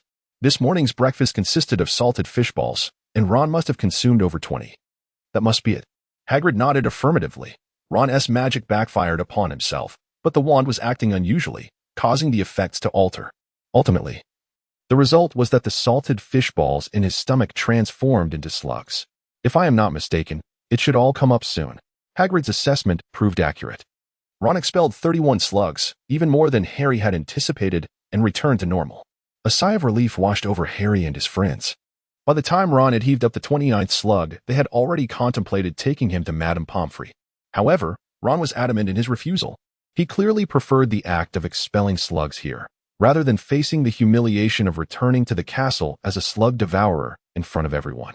At that moment, Harry recalled the purpose of Gilderoy Lockhart's earlier visit. He remembered having seen Lockhart emerge from Hagrid's hut upon their arrival. Yet, Harry desperately wished to avoid being seen by Lockhart, so he concealed himself behind an exceptionally large pumpkin. He approached me wanting to discuss magical creatures. Yet he cannot even distinguish between a chimera and a scorpion-tailed sphinx, Hagrid scoffed. Once Ron had finished expelling the slugs, he regained his spirits. Glancing at the enormous pumpkins outside, he casually inquired, Hagrid, did you cast a spell on those pumpkins? Or did you use some potion? I have never encountered pumpkins of this size. Harry had long harbored similar thoughts. Upon hearing Ron's words, he cast a glance at the small red umbrella resting beside Hagrid. He was quite certain that Hagrid's wand was concealed within it.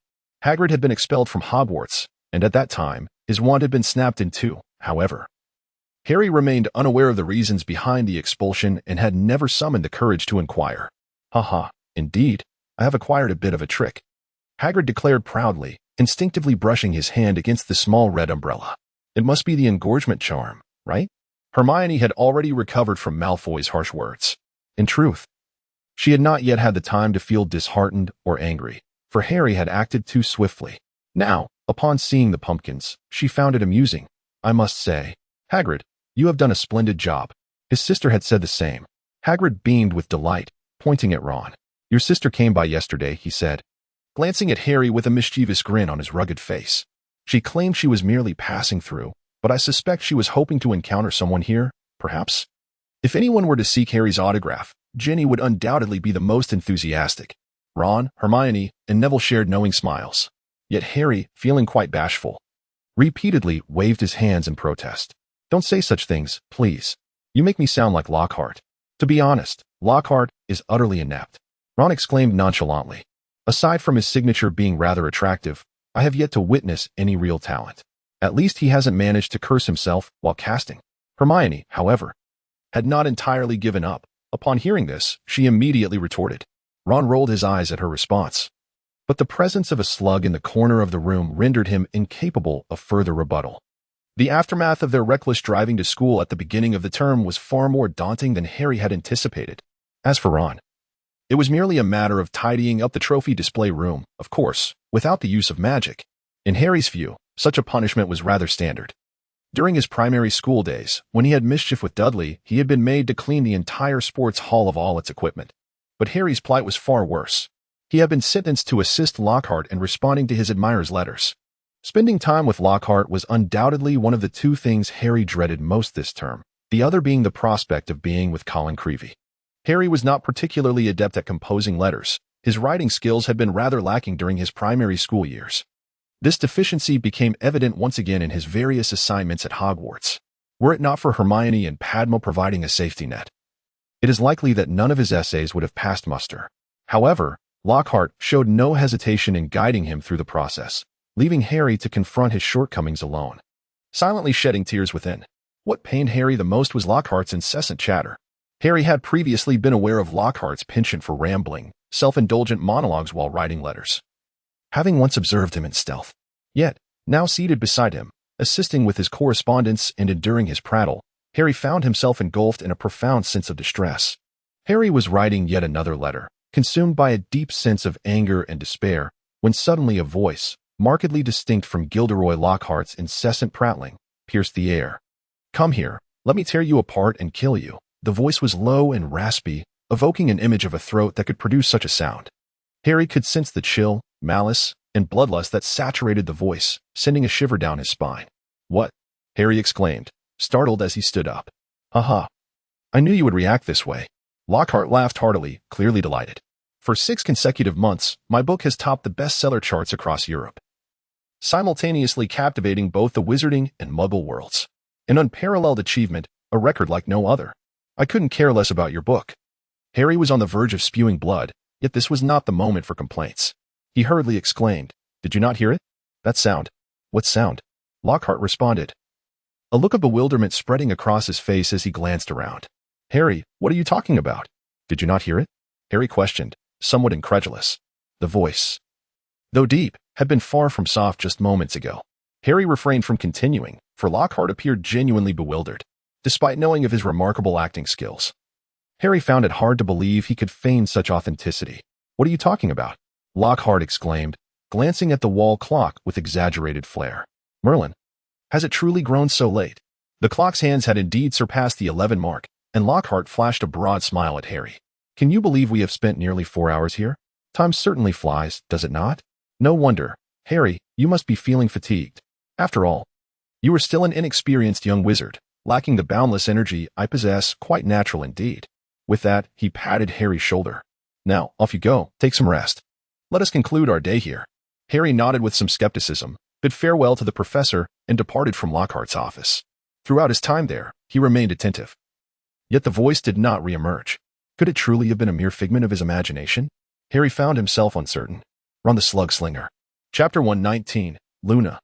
As Harry stepped out of Lockhart's office, he cast a wary glance around. The corridor was enveloped in darkness, with only a diminutive flame, reduced to the size of a thumb, barely illuminating the space. Although Harry had traversed the dimly lit halls numerous times during late-night excursions from the library to the common room, it was not his first experience navigating such gloom. Moreover, he often ventured out cloaked in invisibility during the late hours. Yet today, an inexplicable sense of unease washed over him. The inky corridor, flanked by faint flickers of light, felt particularly eerie. Taking a deep breath to quell his rising anxiety, Harry proceeded towards the common room. However, a moment of disorientation struck him, and upon lifting his gaze, he realized he had wandered into an unfamiliar passage.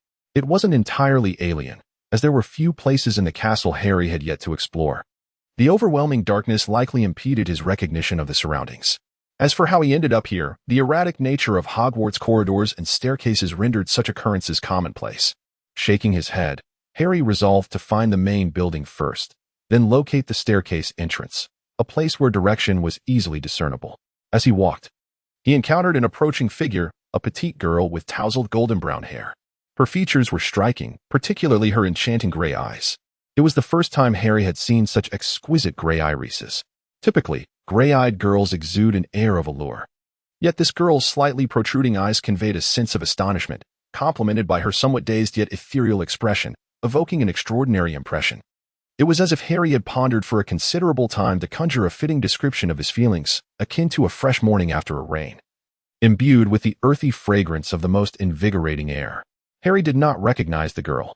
Indeed, there were many young ladies in the academy he was unfamiliar with. However, given her unfamiliarity, he surmised she must be a freshman. "Harry? Good evening." The girl spotted Harry as well, waved her hand in greeting, her tone remarkably calm. "Harry, what is going on? Do we know each other? Why do you greet me as if we are familiar? And good evening? It is nearly midnight, you know, just moments away from 12 o'clock. The girl, however, seemed completely oblivious to his bewilderment. She strolled leisurely towards him, then passed right by. "Oh." Harry finally snapped to attention and called out, "At this hour, you should be heading back to your dormitory. If the patrolling professor catches you, it will result in a loss of points." "I know." The girl paused, looking up at Harry. She stood at approximately 5 feet tall, forcing Harry to slightly tilt his head downwards to meet her gaze. "I am searching for the way back." Her tone was so matter-of-fact that Harry was momentarily at a loss for words. Yet, despite her pause, her feet continued to fidget restlessly. Glancing down, he was astonished to discover that the girl was barefoot. Not only was she without shoes, but she also lacked socks. The young girl stood there with her delicate bare feet, clad only in a white nightgown that revealed a portion of her soft, fair calves. "Why are you not wearing shoes?" Harry asked, astonished. "Did you forget to put them on when you left?" The girl's response was surprisingly tinged with uncertainty. Harry suddenly wondered if the girl might be a bit peculiar. As an island nation, Britain's climate is quite humid. The grounds of Hogwarts Castle are composed of stone, which undoubtedly becomes somewhat damp in the evening, resulting in a corresponding chill. Luna, with her bare little feet, occasionally wiggled her delicate, pale toes, clearly unable to adapt to the cold, damp ground. Harry hesitated for a moment, shedding his coat onto the floor, and then with a flourish of his wand exclaimed, "Transfigure."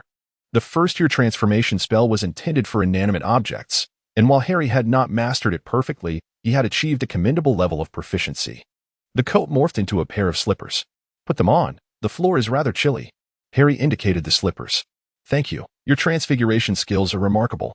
The young girl beamed with a radiant smile, slipping into the slippers without hesitation and nodding earnestly. They fit perfectly. "What house are you in?" Harry inquired. Then shook his head. "Regardless, the common rooms of all houses are in the same building, not in that direction. I am in Ravenclaw." The girl replied with a nod. "I cannot seem to find my way back." Harry thought to himself, "I see it now," and pointing ahead, said, "The Ravenclaw common room is over there. You should give up. Just follow me, and I shall lead you there." Harry initially intended to guide the young girl, but considering the peculiarities of the castle's corridors and staircases, he decided it would be best to accompany her instead, as their paths were nearly aligned. "Very well." The girl nodded, then stood there with an expression that clearly conveyed her intent to follow him closely. Harry found himself at a loss for words yet again due to the antics of the young girl beside him. Shaking his head, he walked ahead and casually inquired, "Are you a first-year student?" "Indeed." The girl responded with enthusiasm, quickening her pace to match his, albeit a step behind. "Do you know me?" Harry sought to fill the silence, feeling somewhat awkward in the dimly lit corridor where he and the girl, though still children, were alone. "Harry Potter!"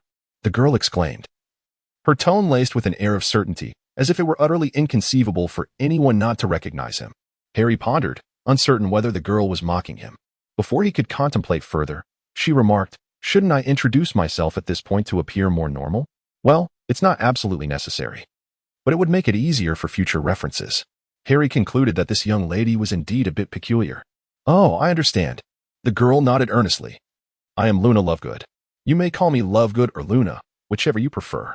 "Hello, Luna," Harry replied. Unable to restrain his curiosity any longer, he inquired, "Why are you wandering the corridors alone at such a late hour, dressed so lightly?" Early September at Hogwarts wasn't particularly cold, yet the castle had its chilly corners, especially without shoes. "When I woke up, I was already in the corridor." Luna spoke with a carefree tone. "This happens to me often. I might go to bed, yet awaken to find myself not in my bed. Oh, I used to always sleep in my shoes, but they vanished before I went to sleep." "Shoes can just disappear?" Harry found himself perplexed, but he discerned that the girl likely suffered from somnambulism. In a place like Hogwarts, sleepwalking could indeed be quite troublesome, he mused. "Have you encountered something that has made you feel extremely uncomfortable?" Harry was still musing when Luna suddenly posed a question. What did you say?" Harry momentarily failed to grasp her words. "You have a crumplehorn snorkack in your head," Luna stated with unwavering certainty about something Harry could not comprehend. "They invade a person's mind much like a stinging fly, causing chaos. However, while stinging flies randomly choose their targets, crumplehorn snorkacks specifically select those who have recently experienced fear or terror." Though he fully did not understand, it sounded rather impressive, so Harry merely offered a non-committal response. "There truly are sinister entities within the castle." Luna continued as if a dam had burst. "Before I encountered you, I sensed something quite frightening, but it passed swiftly. It felt as though it were intent on murder." Harry suddenly felt a shiver run through him, and with a hint of skepticism and uncertainty, he inquired, "What exactly is this frightening thing you speak of?" "I cannot say for certain. I merely sensed the presence of something truly terrifying. I was huddled in the corner, too afraid to lift my gaze." Luna tilted her head thoughtfully. "My father has always claimed that Hogwarts is home to many dreadful entities. I thought he was simply trying to coax me into sleeping earlier, but it appears he spoke the truth." Harry cautiously probed further. "When did this happen?" "Perhaps just a few minutes before I encountered you," Luna pondered. "I had just awakened to find myself in the corridor. I was still in a daze when suddenly I felt that presence. A few minutes prior." Harry mentally calculated that he had exited Gilderoy Lockhart's vicinity less than 10 minutes ago. If the sound he had heard originated from his location and then passed by where Luna stood, the timing would align perfectly. That meant he was not merely experiencing an illusion. He had indeed heard something. Harry's expression darkened. "What is the matter?" Luna inquired, noticing Harry's slowed footsteps. Her tone laced with curiosity. "Are you not afraid?" Harry questioned, somewhat perplexed by Luna's calm demeanor. "Of course I am frightened, but what use is fear?" Luna replied, regarding Harry with a quizzical look. "The magical world is fraught with terrors. The lethal dread that looms over the mountains, the lurking horrors in the dark depths of the ocean, the soul-freezing fires of the frigid tundra, the silent roars that echo from the hills. There are countless formidable entities that wizards cannot hope to withstand. In the face of such genuine terror, we cannot even claim to be strong. Compared to them, any little creature lurking within Hogwarts is utterly insignificant." Harry was once again bewildered, utterly at a loss regarding the series of terms Luna had just uttered. "Why do you look so perplexed?" Luna inquired, her gaze fixed upon Harry, laced with incredulity. What on earth are you talking about? I've never heard of any of that, Harry admitted, a tinge of embarrassment surfacing as it seemed to reveal his ignorance. You don't know? Luna exclaimed, her expression one of disbelief. What about the king of dreaming slumbers in the deep sea and the lord of the starry expanse? Harry remained in a state of confusion. Surely you have heard of the key to the door of the nameless mist and the black goat of the forest? Luna remarked with a look of disdain. Harry initially intended to shake his head, but suddenly he paused, pondering the mention of the black goat. He recalled the dark figure's reference to the one who mocked the black goat's devotee. I have a particular fondness for little Luna. Yet I have been unable to summon her. I am only at level 9 now, which disheartens me. Chapter 120, Inquiry the Forest Black Goat? I feel as though I have heard of this before, Harry ventured to inquire. You are truly peculiar. Knowing of the forest black goat yet being oblivious to the sovereign of the deep space star sea. Luna murmured softly before continuing. I speak of the legends within the wizarding realm, formidable entities beyond our comprehension. Many tales of malevolent and potent magic and rituals stem from these formidable beings. Among them, the forest black goat stands as the most enigmatic and supremely powerful. It represents the end of darkness and the source of life. All origins of existence emanate from it. Almost every spell and ritual concerning life is intertwined with its essence. Luna paused, reflecting before adding, My father once said that during the Middle Ages, many wizards and alchemists sought immortality, and their supplications for power were directed towards the forest black goat. Harry narrowed his eyes slightly. As if he had pieced together a connection, Harry came across a passage in the library that mentioned Zhou, indicating that in his later years, he indeed sought immortality and the summoning of demons.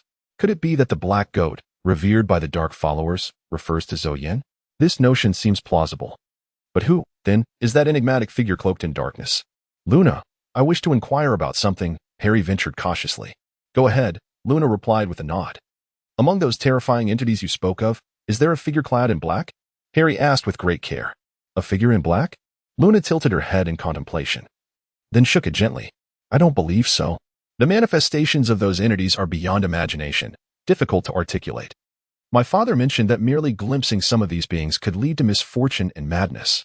Throughout history, many powerful wizards have inexplicably descended into insanity, likely due to having glimpsed those entities. Harry wished to express more, but he soon found himself standing before the entrance to the Ravenclaw common room. Unlike the fat lady who guarded the entrance to Gryffindor's common room, the entrance to Ravenclaw's sanctuary was marked by a magnificent bronze eagle, poised in mid-flight. Whatever it was, even when placed in the frigid depths of an ice cellar, it radiated warmth. The eagle opened its beak and spoke in human tongue. Harry had long been aware that to gain entry into the Ravenclaw common room, one must answer the riddle posed by the bronze eagle, and that the riddle varies each time. However, this was his first encounter with it in person. He began to ponder the answer to the riddle. A freezer is warm too. Could it be fire? Alas, if the freezer is sealed, the fire would be extinguished, wouldn't it? So what could it be? Harry was still pondering, but Luna had already provided the answer. It was pepper. Luna said earnestly. Correct. The bronze eagle slowly rotated, revealing the entrance behind it. Thank you for today, Harry, Luna exclaimed. By the way, as she crawled towards the opening, she removed her slippers and handed them to Harry. Here, this is for you. Thank you. Once Harry accepted them, she once again disappeared into the passage. Harry held his transformed coat, now resembling a pair of slippers, in confusion, pondering the peculiar significance of pepper. As he made his way to the Gryffindor common room, he ruminated on the matter but found himself no closer to an answer. Upon reaching the entrance, just as he was about to utter the password, he spotted Ron, who was struggling to move. Ron, you're back. How are you? Harry inquired. Though he immediately sensed the futility of his question, Ron appeared utterly exhausted, each step a laborious task, clearly not in good spirits. Not well at all, Harry. You have no idea how many curses and medals are in that room. Ron replied weakly, Let us hurry inside. All I want to do now is sleep. Harry nodded and uttered the password, entering alongside Ron. Upon returning to their dormitory, Ron collapsed onto his bed without even washing his face, succumbing to slumber. Harry understood this well. After all, while he had endured an entire evening of Gilderoy Lockhart's self-aggrandizing tales, Ron had genuinely toiled throughout the night. After freshening up, Harry, though weary, found himself unable to sleep. Luna's words from that day had seemingly opened a new door for him. The following morning, when Harry arose, Ron was still asleep, clearly exhausted from the previous day's exertions. Harry did not awaken him and made his way to the library. Indeed, Hermione and Padma were already present there. Harry hesitated for a moment before approaching Padma. A girl beside Padma immediately regarded the two with an amusing expression. Padma appeared somewhat surprised as well. Although the first week had been intense in terms of studies, the professors had shown a modicum of leniency during the initial weekend, assigning only a modest amount of homework. Padma suspected that Harry was not seeking her assistance with his assignments. What, then, could his purpose be? Girls often mature more swiftly than boys. As various thoughts crossed her mind, Padma felt her cheeks flush slightly. Fortunately, being of Asian descent, her skin tone was not as fair as that of Europeans, rendering the blush less conspicuous. "Good morning, Padma." "Good morning, Dupin." Harry greeted the two young women. Oh, Lisa Dupin whispered with a chuckle. "So she is Padma." "And here you are, Dupin?" Upon hearing her friend's remark, Padma's face reddened further, prompting her to lightly punch Lisa playfully. However, the oblivious Harry did not comprehend the implication, responding with a hint of confusion. Because we also have a pettigrew in our house." Harry received two disdainful glances. "Padma, I wish to consult you about something," he began, unable to fathom why he had been met with such scorn. Nevertheless, he did not lose sight of his purpose. Lowering his voice, he inquired, "Have you heard of the Black Goat of the Forest?" "The Black Goat of the Forest?" Padma Patil hesitated, pondering momentarily before responding with uncertainty. "I seem to have a vague recollection. It appears to be an entity connected to the origins of life. I believe I encountered this name in my old notes at home, appearing within very ancient prayers. And what about the dread of the mountains? And, the Lord of the Deep-Space-So? Harry racked his brain, recalling only these two names. As Luna had mentioned them briefly yesterday, their pronunciations rather convoluted. "I know about the dread of the mountains." Padma hesitated, her expression turning slightly grave. "It is a terrifying existence from the oldest legends of our Asian magical community. Said to dwell atop the mountains, revered as a deity by the hill people." "Hill people?" Harry felt utterly bewildered, as if he were a fool without knowledge. "Oh. It is the name of a race from my region," Padma elucidated. "Legend has it that the dread of the mountains is the offspring of this entity and ordinary humans, inherently possessing magical traits. They would abduct ordinary people, either draining their blood or coercing them to procreate. In earlier years, Indian wizards primarily devoted their efforts to hunting them down." Harry was taken aback, surprised by this revelation. Noticing Harry's expression, Padma smiled gently. "Harry, having grown up in a Muggle family, it's only natural that you are unaware of such matters. Let me give you an analogy. The Choo-Choo are quite similar in nature to the werewolves and vampires found here in Europe. However, while vampires and werewolves still exist, lurking in the shadows and occasionally emerging, the Choo-Choo have long been eradicated by our Indian wizards and Chinese sorcerers, having not been seen for decades. I learned about them from my grandfather, who mentioned that he once hunted a Choo-Choo in his youth. Even in his time, they were already quite rare." Upon hearing Padma's explanation, Harry immediately grasped the concept. The vampire culture is immensely popular in Europe, especially in England. When Harry was still in the Muggle world, upperclassmen frequently donned vampire costumes during various school festivities. On Halloween, the streets were flooded with vampires, and the admiration for them was widespread. "What about the Lord of the Deep-Space-So?" Harry pondered. "I haven't heard of that." Padma replied, shaking her head in uncertainty. "I have," Dupin interjected with a playful grin. "So, Potter, would you like to inquire further?"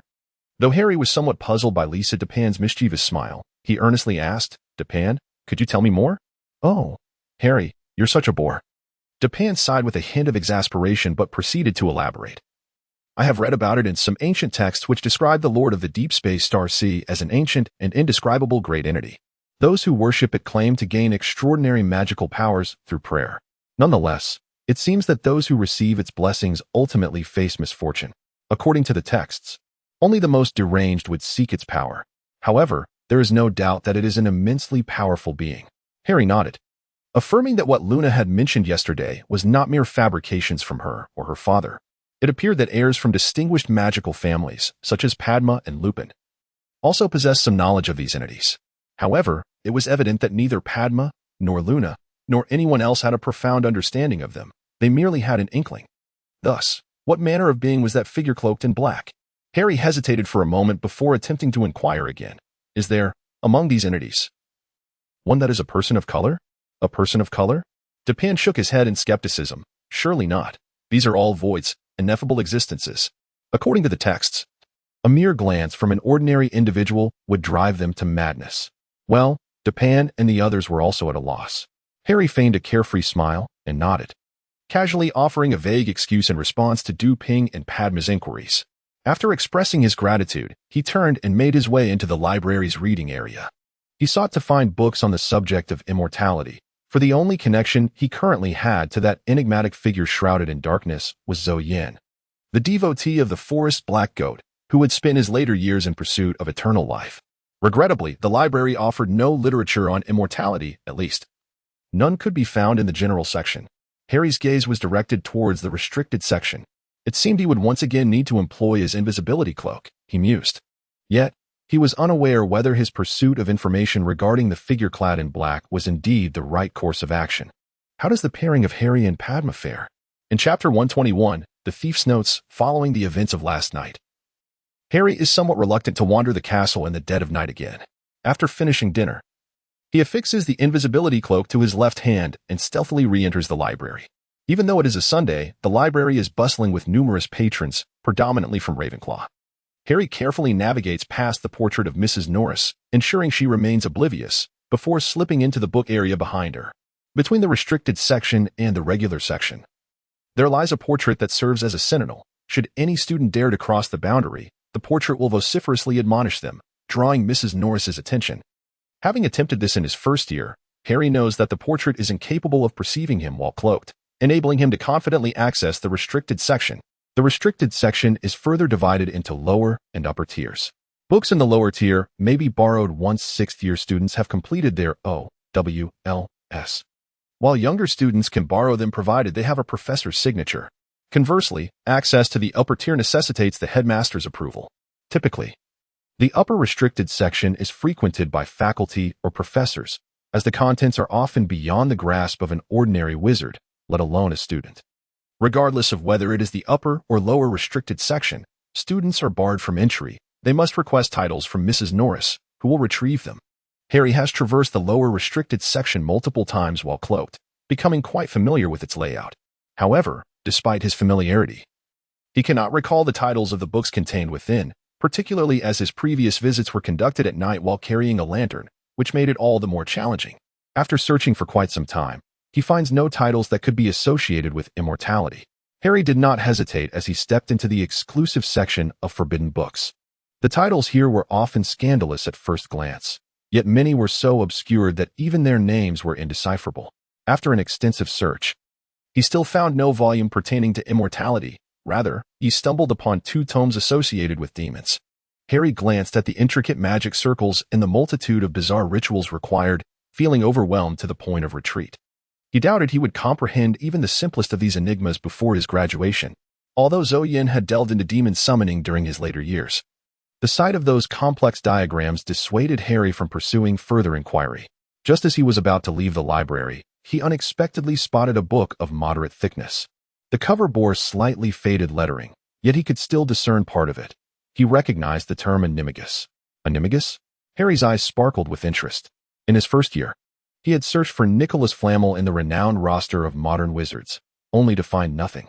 However, he had discovered Professor McGonagall within the same tome. At the time, he had paid little heed, but after encountering Dumbledore in the classroom of the Mirror of Ariste, where Dumbledore praised Professor McGonagall, his curiosity had prompted him to revisit her entry. To his astonishment, McGonagall's record was replete with rich details, chronicling her journey from her entrance into Hogwarts to her role as an assistant in Transfiguration, subsequently becoming a professor, the head of the department, and ultimately the deputy headmistress of the school. In her student days, Professor McGonagall could be likened to an enhanced version of Hermione, excelling academically and achieving the highest scores in both OWLS and NEWT to date. What particularly captivated Harry was the revelation that McGonagall had also been a formidable Quidditch player in her youth. Her accomplishments in Transfiguration were nothing short of remarkable, as she specialized in the advanced subcategory of animagus transformation.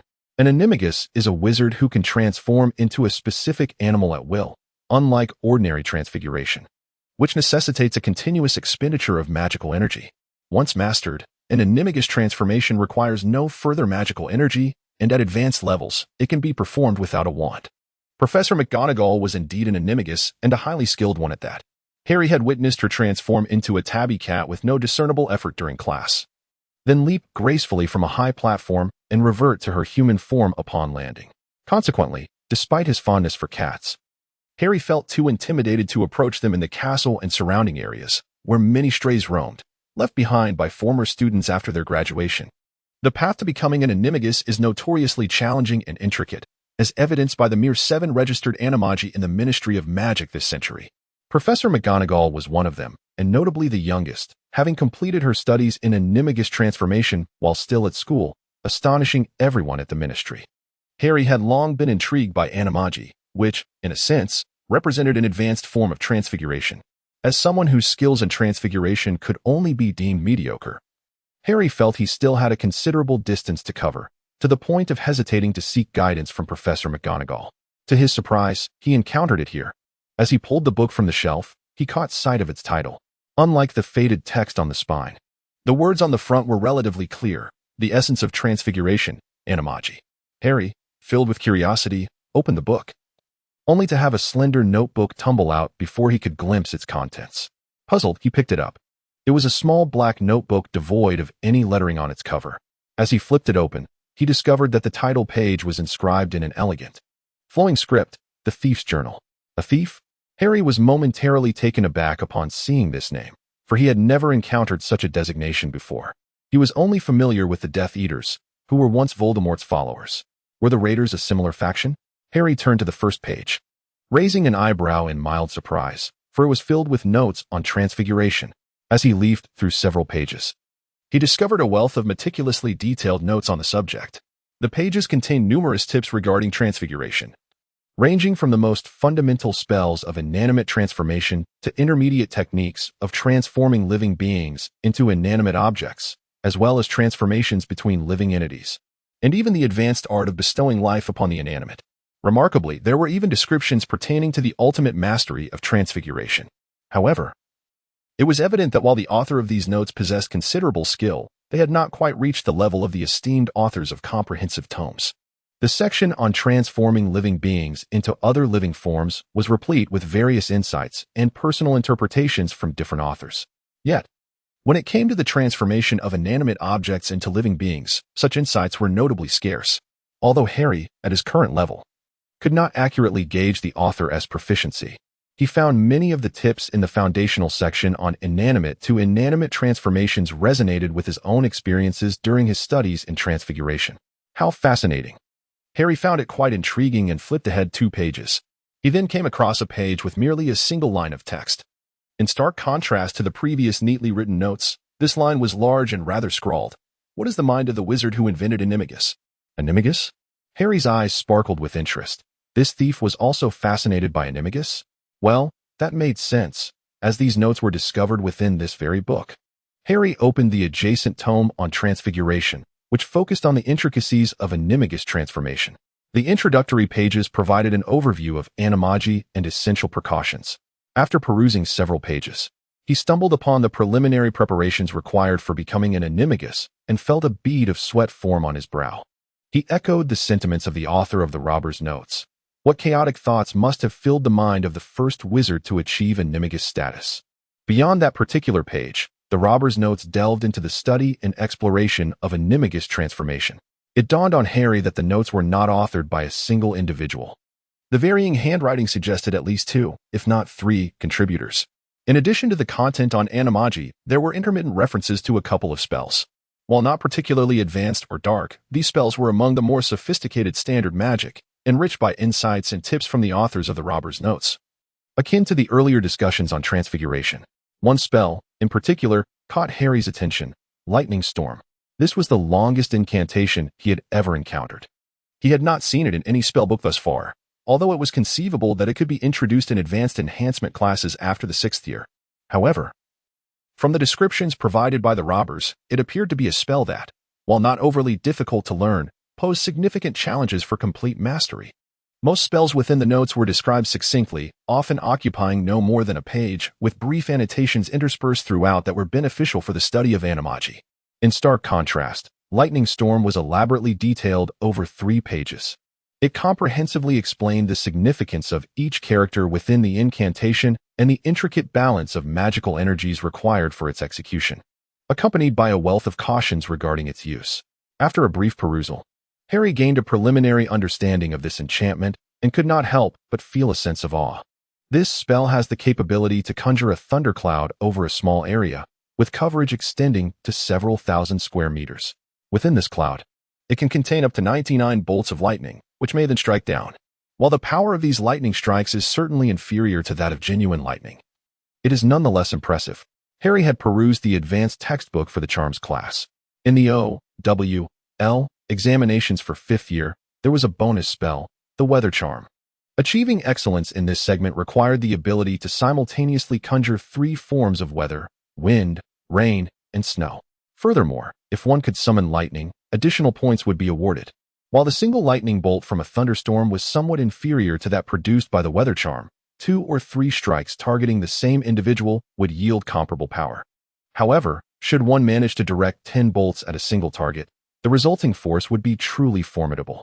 Indeed, if 99 bolts were unleashed upon one person, even the most powerful dark wizard would find it insurmountable. The challenge lies not in summoning a thundercloud rich with 99 bolts of lightning, but rather in controlling the lightning itself. Concentrating all the strikes on a single individual is nearly an impossible feat. To make matters worse, poorly controlled lightning could strike indiscriminately. Yes, a thunderstorm that is not meticulously managed could devolve into a barrage of random attacks. According to the author of the Robber's Notes, they had practiced to the extent that, within the thundercloud's domain, if the number of targets did not exceed 5, they could avoid collateral damage while simultaneously directing 17 bolts toward a single target. Their experiments indicated that even the most advanced defensive barriers would shatter after enduring 13 strikes. "Oh, the thunderstorm," Harry murmured, filled with longing. The Half-Blood Prince had yet to arrive, but the robber had come first, haha. Chapter 122. Ominous murmurs. Harry returned the essence of transfiguration, the animagus, to the bookshelf, while discreetly tucking the Book of the Marauder's notes into his robe as he made his way back to the common room. Along the way, he encountered Snape, who was patrolling the castle and deducting points from a new Gryffindor student for the New Year season. Harry was tempted to give Snape a swift kick from behind. This semester, Snape and he maintained a mutual disregard, exchanging glances filled with disdain. In class, although Snape never uttered Harry's name, his sarcastic remarks were plentiful, which had long since exasperated Harry. If it weren't for the fact that potions was a compulsory subject, he might have given up entirely. "I certainly will not choose potions in my 6th year," Harry had declared as much the previous year. After much inner turmoil, he ultimately relinquished the enticing thought of kicking the old bat from behind. After all, he was uncertain whether Snape would retaliate with a spell. While his invisibility would shield him from detection, it would not protect him from being struck. In a restroom outside the common room, seizing an opportunity when no one was around, Harry deactivated his invisibility and returned to the Gryffindor common room. Hermione was nestled on a sofa in the corner, engrossed in one of Lockhart's books. This baffled Harry, as Hermione had practically memorized the book's contents. He could not fathom why she felt the need to read it again. Meanwhile, Ron was seated beside Neville, reviewing their lessons and occasionally posing a question. Hermione responded with utmost seriousness. This was when she appeared most endearing. She never exhibited impatience when answering others' inquiries, which was a significant reason why, despite her often haughty demeanor, people still engaged with her. Harry approached, greeted by Ron and Neville, while Hermione merely nodded, her attention primarily engrossed in her book. "Everyone, I have something to share," Harry whispered. The moment Ron perceived Harry's demeanor, he instantly perked up, sensing the implication of a clandestine affair. Gryffindors thrived on such intrigue. Although Neville was slightly more composed, he too set aside his textbook. And even Hermione diverted a fraction of her focus from her reading. "Last night, I was at Lockhart's, helping him respond to letters," Harry disclosed. "I initially thought my task was quite burdensome, but in comparison to Harry, I suppose I fared rather well," Ron remarked, oblivious to the fierce glare Hermione shot his way. But that's not the crux of the matter. Harry proceeded to recount the peculiar sound he had encountered, along with Luna's words as he remembered them. "The forest's black goat?" Ron questioned skeptically. "The sovereign of the deep star sea?" Neville echoed, equally dubious. "The deadly dread above the mountains?" Hermione added, her expression mirroring their skepticism. "I've never come across these in any book, but if Padma and her companions have indeed seen them, perhaps it is as they say." Only ancient magical families possess such legacies. Hermione's tone bore a hint of disappointment as she glanced at Ron and Neville, her disdain evident towards their lineage as members of established magical families. Ron, catching Hermione's disapproving gaze, awkwardly confessed, "Our family also possesses numerous ancient tomes, though they reside in our ancestral home." He stammered, I used to have a poor memory, so I didn't read much." Neville, too, appeared somewhat embarrassed. Harry and Hermione understood Neville's situation well. They had witnessed his struggles with memory firsthand, even after nearly a year of practicing the brain-locking charm. Neville's recall barely matched that of an average person, coupled with his frequent failures in practical magic, which demanded immense practice during his spare time. He found himself overwhelmed by his coursework, leaving little opportunity to explore other literature. However, Ron's mention of the ancestral home piqued Harry and Hermione's interest. Ancestral home. Hermione seized upon the term with intrigue. Indeed, the Weasley family's ancestral estate. Ron asserted confidently, "Our family is also quite ancient and possesses a manor of our own." "But why?" Harry began. "If you own a manor, do you reside in the Burrow?" While Harry found the Burrow warm and charming, he knew it could hardly compare to a grand estate. It's merely due to financial constraints," Ron shrugged. "Maintaining a manor requires substantial funds. Just keeping up with the muggle-repelling charms and privacy wards demands a considerable sum. You are both aware of our family's situation, and this predicament has persisted since my grandfather's time. When my father was quite young, he could no longer sustain the expenses of the estate, and thus it was sealed away. Along with it, many precious tomes from our home were also confined within the estate." Harry and Hermione nodded in acknowledgement. Indeed, the financial circumstances of the Weasley family posed a significant concern. This was evident from Ron's perpetual attire of worn clothing, and even Percy's textbooks were secondhand. It was hardly surprising. Harry had once read that the Weasley family was one of the 28 pure-blood families, a lineage deeply rooted in the magical world. He had initially assumed that Ron's family represented a less fortunate branch of this lineage, maintaining the essence of their heritage but having fallen into disarray. But I digress. Harry swiftly redirected the conversation. "What do you think about the voice I heard? Frankly, I believe you might have merely experienced an illusion." Hermione interjected. "I know the Luna you mentioned. She has already acquired a nickname within just a week of school. They call her Luna the Loony. The Ravenclaw students often remark that she exhibits rather eccentric behavior. Yet, I distinctly heard it," Harry protested with a hint of defiance. "To be candid, Harry, it would be prudent to hope that it was just an illusion." Neville, unusually engaged, added gravely, "Even within the wizarding realm, hearing voices that others cannot perceive is not a favorable sign. There exists a specific term for this phenomenon in our world. It's called murmuring. An ominous murmuring." Ron interjected, his expression now serious. The demeanor of Ron and Neville left Hermione and Harry perplexed. "Harry, Hermione, you are not from wizarding families, so you have not been forewarned," Ron stated earnestly. "In the magical community, hearing voices that others do not is indeed murmuring, a harbinger of danger. It is an exceedingly ominous matter. Do not engage with it, let alone investigate. Strive to ignore it, for these murmurs often serve as temptations from dreadful demons or other malevolent entities." Many wizards who have succumbed to madness later realized that they had heard murmurs in their lifetimes.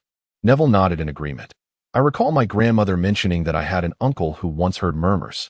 Shortly thereafter, he became extraordinarily powerful, almost rivaling Dumbledore, but soon after, he succumbed to madness and perished. While my grandfather and uncle were sorting through his belongings, they discovered in his notes that he had indeed heard murmurs and had begun to explore them." Harry felt somewhat unsettled by the revelation. Hermione, however, appeared puzzled. "Then why is it that I have not encountered any mention of this in the books I have read?" Ron elucidated. "It is because the murmurs may be linked to demons or other malevolent, formidable entities. Some of these could even be deities worshipped by certain cults. Thus, the magical community holds a deep-seated apprehension regarding such subjects. In fact, it is not only wizards who are affected. Many muggles may also hear these murmurs and subsequently descend into madness, transforming into monstrous beings. A crucial responsibility of all magical ministries and similar organizations across the globe is to eradicate these aberrations and mitigate their repercussions." In a moment of clarity, Harry recalled the werewolf, the vampire, and the hill people that Padma had mentioned earlier that day. Hermione, somewhat convinced by his explanation, nodded thoughtfully and turned her gaze toward Harry, noticing the pallor of his complexion. She gently offered solace. "Harry, it is likely that you were simply fatigued at the time. Furthermore, your Your particular sentiments towards Professor Lockhart may have contributed to your unease. Experiencing hallucinations under such circumstances is entirely normal. Indeed, Harry. Ron and Neville also observed Harry's distressed appearance. Ron quickly reassured him, "It must be a mere figment of your imagination. Do not fret. Even if you did perceive something, it is of no consequence. As long as you do not engage with it or seek it out, such visions will often fade into oblivion." Neville joined in the comforting words. Harry nodded silently, a disturbing association taking root in his mind. According to Padma, the deadly fear that loomed over the mountains was a malevolent deity worshipped by the goblins. This entity bore similarities to the dark goat of the forest and the lord of the cosmic abyss. Could it be that the enigmatic figure he had encountered was of the same ilk? While neither Luna, Padma, nor Lisa Dupin had ever heard of this dark figure, it was conceivable that he simply lacked renown. Some wizards and ordinary folk, upon hearing whispers, descended into madness. The pursuit of such arcane beings could also lead to insanity. Was there a connection between these phenomena? Or were the murmurs heard by those wizards and commoners manifestations of these dreadful entities? If so, did his prior encounter with the dark figure imply that he had formed a connection with a malevolent god or a similar entity? Indeed, he had met this dark figure during the summer and subsequently heard whispers upon arriving at Hogwarts. Was this merely a coincidence? With such thoughts swirling in his mind, Harry found himself unable to quell his rising panic. He had no desire to end up like the wizards Ron had mentioned, driven mad by the influence of a dark god. Should he confide in Professor McGonagall or Professor Dumbledore? Harry hesitated for a moment, but ultimately decided to abandon the thought for now. He was deeply concerned that if he confided in Professor McGonagall, he might be regarded as a wizard already influenced by the dark deity and subsequently confined. Harry believed this was indeed a plausible outcome, particularly since Professor McGonagall was already displeased with them due to the incident involving the flying car. Harry shook his head inwardly, wishing that it was all merely his own fanciful imaginings. He hoped never to hear that hoarse, deep murmur again. Harry's anticipation seemed to have materialized for a month thereafter.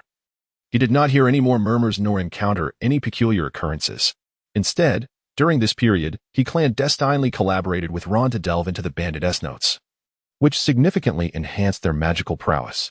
This tranquility persisted until the beginning of October, when a piece of news became the talk of Gryffindor. In early October, an amusing tidbit captivated the entire Gryffindor house concerning the ghost nearly headless Nick. Naturally, this gossip could not pertain to Nick's perennial failures to gain admission into the Headless Horseman Club. He applied year after year, always to no avail. And aside from first-year wizards who lacked siblings, no one else paid much attention. What truly piqued their interest was Nick's surprising announcement that he intended to host a gathering, inviting all his acquaintances to celebrate the occasion of his 500th death day. This was indeed quite extraordinary. Harry and his companions found it utterly incomprehensible why anyone would choose to celebrate the anniversary of their own demise, even if they were a ghost. To be fair, Harry had been somewhat intrigued by the notion, as had Hermione. However, Ron's remarks swiftly quashed their musings. "Think about it," he said impassively. "What kind of food would there be at a ghostly feast?" Instantly, Harry and Hermione experienced a moment of clarity and resolutely decided that attending the school's celebration would be far more preferable. The Halloween festivities promised to be quite delightful, especially with the news that Dumbledore had invited a tap-dancing skeleton troupe from Switzerland. In the realm of magic, there exist 3 premier non-human dance ensembles. The most coveted, without a doubt, are the enchanting elf dancers. Those fortunate enough to witness them claim it is a once-in-a-lifetime experience, a breathtaking dance that one can cherish forever. Yet, elves are exceedingly rare, residing deep within vast forests and seldom engaging with humans, even among wizards. Throughout the annals of magical history, their appearances have been few and far between, each time leaving an indelible mark on time itself. Presently, very few within the magical community possess the connections necessary to invite elf dancers. Dumbledore is indeed among them, but having connections and successfully extending an invitation are not synonymous. Next in line, albeit slightly inferior, are the Vila dancers. Vila are captivating beings from Eastern Europe, equally stunning yet not quite on par with elves. However, their magical prowess pales in comparison to that of elves, and many ancient European magical families keep Vila as companions, making them less rare than their elven counterparts. Furthermore, elves boast a unique culture, and their dances never fail to invigorate wizards, a quality that Vila lack. In third place are the skeleton dance troupes. While numerous within the magical world, only a select few are truly elite. Dumbledore's choice to invite the illustrious clattering troupe represents the pinnacle of skeleton tap-dancing excellence. Thus, the decision was easily made. When nearly headless Nick extended an invitation to Harry and his friends for his Death Day celebration, they politely declined. Though Nick expressed a modicum of disappointment, it was not particularly intense. After all, he had been a ghost for 5 centuries, and friends of his kind were plentiful worldwide. During this period, Harry and Ron were not faring particularly well, primarily due to 2 factors: increasingly challenging coursework and the relentless pressure from Wood, the Quidditch captain. Previously, Harry had physically confronted Draco and Marcus Flint, even threatening Terence Higgs. It was rumored that Draco wrote to his father, Lucius Malfoy, that very evening. The latter wasted no time in sending a letter of protest to Hogwarts the following day. However, Professor McGonagall, having thoroughly investigated the matter, managed to dismiss Lucius's complaint. Consequently, Harry and his friends remained unaware of this development until several weeks later, leading to a newfound admiration for their househead's fortitude. Nevertheless, while Professor McGonagall could deflect Lucius's protest, she could not alleviate the immense pressure that Slytherin's overall transformation imposed on the Gryffindor Quidditch team. Although it is said that, at the level of students, one cannot fully harness the capabilities of a Nimbus 2001, theoretically speaking, the distinction between the Nimbus 2000 and 2001 is not particularly pronounced in the context of student competitions. This is a technical disparity that can be bridged. However, theory aside, the reality is quite different. In truth, the Nimbus 2001 boasts a superior initial speed and acceleration, unless one can maintain the broom in a state of high-speed motion. The small wizard's maximum achievable speed is quite similar, thereby narrowing the gap between the brooms. Nevertheless, consistently sustaining high-speed motion is fundamental for professional Quidditch players, and even a minor issue for the reserves of third-tier clubs. Yet, among the student body, only a select few possess the capability to achieve this. Regrettably, Gryffindor does not currently have such a player. To take it a step further, even if there were, the only broom that could compensate for this disparity would be Harry's Firebolt. Angelina and Alicia's Shooting Star 3 could manage to some extent as well. However, other brooms fall short even in that regard. Wood finds himself powerless in this situation. They have observed Slytherin's training, and the performance of the Nimbus 2001 exceeded their expectations. This left the entire team feeling despondent. All I can do is protect the goal as best as I can, Wood lamented. But if we are up against the speed of the Nimbus 2001, I cannot guarantee anything. Harry, we are counting on you. Alicia patted Harry on the shoulder and said, "Your broom is comparable to theirs, and we believe your skills surpass Malfoy's. If you can seize the golden snitch swiftly, we shall prevail." Harry nodded. However, Angelina, standing nearby, expressed her dissatisfaction, saying, "Elia, don't put additional pressure on Harry." Yet Elia shrugged her shoulders, leaving Angelina speechless. The entire Gryffindor team could only increase their training intensity in this oppressive atmosphere. However, no one dared to predict how effective this would be. In Wood's words, "I have never wished for a match to be delayed as fervently as I do now." Conversely, some held an opposing view to Wood's. "I believe the sooner the match begins, the sooner we confront Slytherin, which will be advantageous for us," Ron asserted. Whenever Quidditch was mentioned, he appeared more knowledgeable than Hermione. They need time to adapt to their new brooms. While we are training to improve, they are also adjusting to their new equipment. Ron's point was well taken, thus further deepening the team's gloomy atmosphere. Compared to Ron, Harry had one advantage. He was spared from Snape's scornful insults. Nonetheless, Harry was uncertain whether this was truly a blessing, for, like the previous semester, Snape continued to neglect grading his potions assignments. With less than a week until the Halloween feast, Harry, having completed his homework unusually early after dinner, decided to visit Hagrid for a while. Hagrid was busy preparing numerous oversized pumpkins for the Halloween decorations throughout the castle, which brought him immense joy. Engaging in conversation with Hagrid provided Harry a slight reprieve from the pressure he had been under. "By the way, Hagrid, what about your Fluffy?" Harry recalled the 3-headed dog. Recently, he and Ron had made a special trip to the 4th-floor corridor. The door remained, yet the trapdoor had vanished. When they knocked, the ground had surprisingly become solid. Such an occurrence would be perplexing in the Muggle world, but in the magical realm, it was not unusual.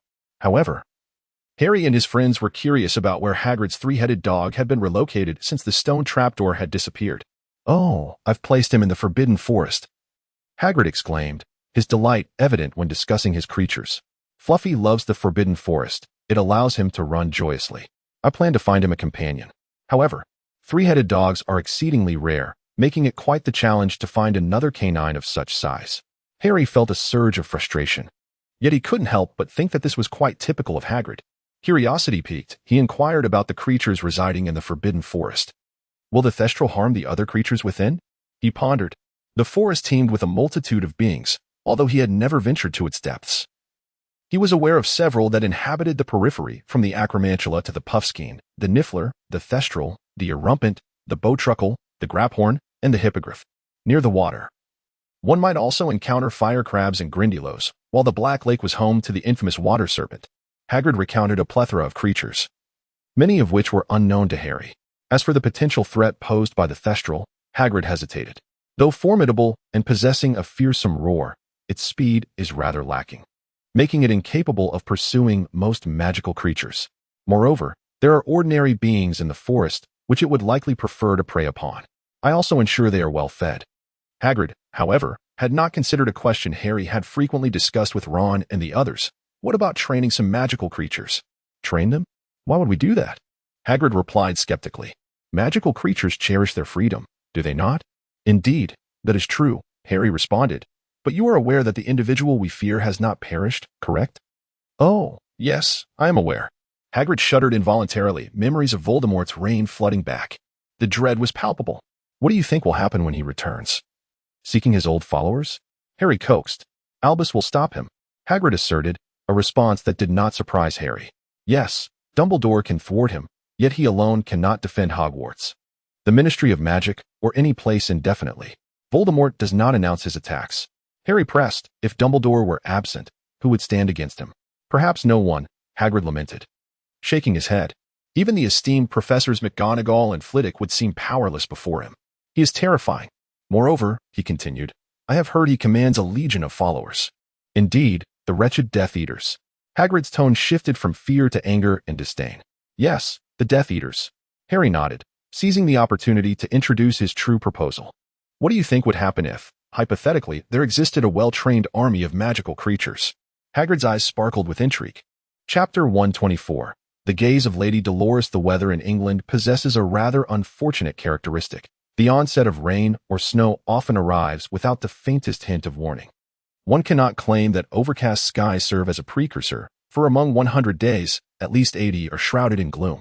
Furthermore, it is an undeniable fact that a minimum of 50 or 60 days within that span are marked by rainfall. However, for Harry, this does not pose a significant concern. Since childhood, he has developed a certain aptitude for predicting the weather. His cousin Dudley would often inquire about the forecast each day before venturing outside. Consequently, Harry's timing with Hagrid has been impeccable. Just as the rain begins to fall, by the time he prepares to return, it ceases as if on cue. When Harry first arrived at Hogwarts, he believed that many young wizards possessed such abilities. However, after conversing with Ron and the others, he learned that such talents were quite rare, even among wizards. This led Harry to question whether he truly had the gift of divination. He had already resolved to select divination as an elective in his third year, although Professor Sybil Trelawney appeared somewhat eccentric. Harry had read that many renowned seers throughout history were also considered quite mad. Perhaps this was the price one had to pay for possessing the gift of foresight, as Hermione remarked during their discussion on the topic. Nevertheless, today, Harry found himself doubting his own divinatory abilities. Despite accurately predicting the onset of rain and managing to avoid getting soaked without an umbrella, he nonetheless ended up with a muddy shoe. The path from Hagrid's hut to the castle traversed the Forbidden Forest, a stretch devoid of proper pathways. While it was manageable under normal circumstances, the muck after the rain was utterly unpleasant. Today, Harry foolishly wore his robes, resulting in his shoes and the hem of his robes being splattered with mud. After considerable effort, he finally reached the castle entrance. Although the rain had ceased, the sky remained ominously overcast. Even though it was not yet late, darkness had already enveloped the surroundings. Standing before the castle, Harry cast a cleaning charm to rid his shoes and robes of the dirt while silently berating himself for being so foolish. He worried that bringing mud into the castle might attract the ire of Filch, who frequently punished students for such infractions, often deducting points from their houses. Although Harry possessed the cleaning charm, it only occurred to him then that he could have employed the levitation charm to float above the mud, thus avoiding the mire altogether. Harry's proficiency in cleaning charms was rather mediocre, requiring considerable effort to restore his robe, trousers, and shoes to a pristine state. Just as he was about to step inside, he encountered the emaciated, dull-coated cat, Mrs. Norris. "Ha! You shan't catch me this time, you foolish feline." Harry chuckled derisively, striding past with an air of superiority. Yet, to his surprise, Mrs. Norris circled back, meowing insistently before him. Harry found the unattractive large cat quite bothersome, yet he refrained from kicking it like some unruly children might. He was aware that Mrs. Norris could, to some extent, comprehend human speech. Thus, he threatened, "I am not violating any school rules. If you do not step aside, I shall not hold back." Mrs. Norris seemed to be intimidated, flicking her tail and sauntering to the side. At that moment, Harry experienced a peculiar sensation, as if Mrs. Norris cast a final glance at him, imbued with a hint of mockery. Shaking his head, he self-deprecatingly mused, how could a cat possess such an expression? Meanwhile, in southeast Europe, on the eastern shores of the Adriatic Sea, a multitude of battlefields bore witness to the desperate struggles of tens of thousands, ensconced in a scorched earth. The cacophony of gunfire, cannon blasts, weeping, and wailing echoed across the land. Sorrow, rage, despair, and brutality lingered in the air. Corpses and severed limbs littered the ground, blood saturating the earth, rendering the landscape a veritable hell on earth. Among the warring factions, both junior officers and common soldiers exhibited a numbed demeanor, while even mid to senior officers bore expressions of anguish. Yet, amidst this realm of suffering, a figure appeared conspicuously out of place. A man with dark skin, draped in a black cloak, strolled across the battlefield, his seemingly ordinary face alight with joy. He treated the hail of bullets and the barrage of artillery as inconsequential, meandering as if taking a leisurely walk, occasionally twirling and performing a few courtly dance steps. Strangely, it seemed that none of the thousands of soldiers on the battlefield could see him. How amusing. A small action at the outset has stirred such a commotion, the dark-skinned man exclaimed. As several shells exploded nearby, shards of shrapnel ricocheted off them, passing through as if they struck mere air. Unfazed, he continued to wander about the battlefield. Suddenly, the dark-skinned man paused slightly, then slowly turned his head to gaze northwest. "Oh, little lamb, who have you provoked? What have you gotten yourself into?" A hint of confusion crossed his face, but it was soon replaced by his previous smile. "What does it matter to me? He is not my acolyte. Should this little lamb perish, what might I do with his soul? Ah, but alas, being a spirit-endowed little lamb, he is unlikely to succumb easily. Moreover, there is that fellow pseudo-acolyte watching over him." Harry opened his eyes, bewildered to find himself standing in an endless expanse of darkness. Where am I? Harry gazed around in confusion, perceiving nothing but profound blackness. The sky was shrouded in pitch black, and the ground beneath his feet was equally dark. There was no discernible boundary between heaven and earth.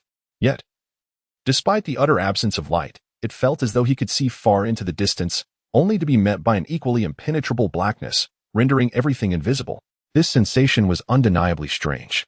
Harry attempted to take a few steps, his shoes making a soft thud against the pitch-black ground. This slight sound resonated painfully in the stillness of the world around him, provoking an unsettling sense of palpitations within Harry himself, rendering him quite uncomfortable. Harry furrowed his brows and lowered his gaze to examine his attire. He was clad in a checkered long-sleeved shirt, paired with a pair of slightly faded jeans. On his feet, he sported a pair of sneakers. This ensemble was one he typically favored. However, when had he donned this outfit? Shouldn't these clothes have remained on Yezhin Road?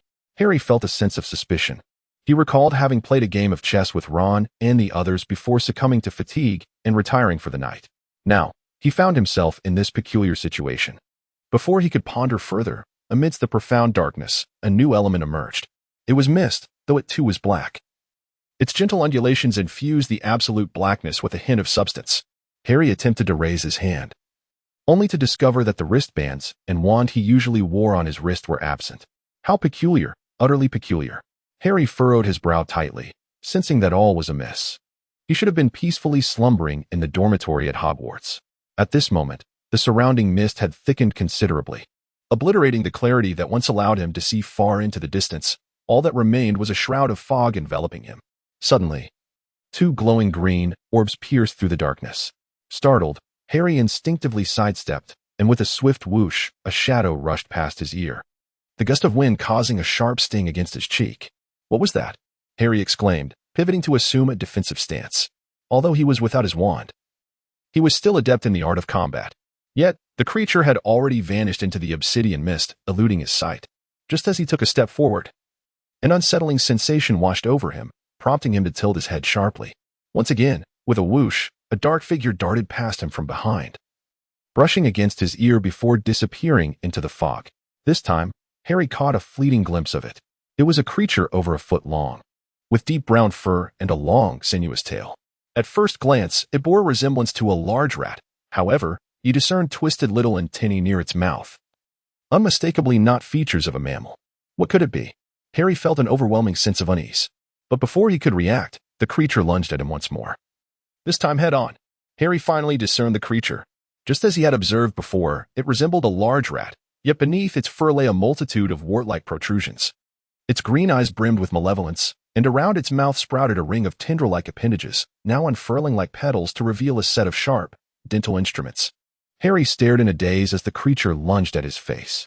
Its four sharp claws gripped his head tightly, while its long tail constricted fiercely around his neck. Harry felt the tail, neither particularly long nor thick, exude an incredible strength that rendered him breathless in an instant. He yearned to reach out and grasp it, but as soon as his hand made contact, the creature sank its teeth into his face. The crimson blood obscured Harry's vision. He sensed his body losing its weight, becoming ethereal, as if he were floating. Almost immediately, it felt as though he were being thrust into a whirlwind, the world around him spinning rapidly. This disorientation blurred all his senses. A tumultuous sensation churned within him, inducing a wave of nausea, yet his body seemed to be in a relentless, violent spin, making even the act of vomiting impossible.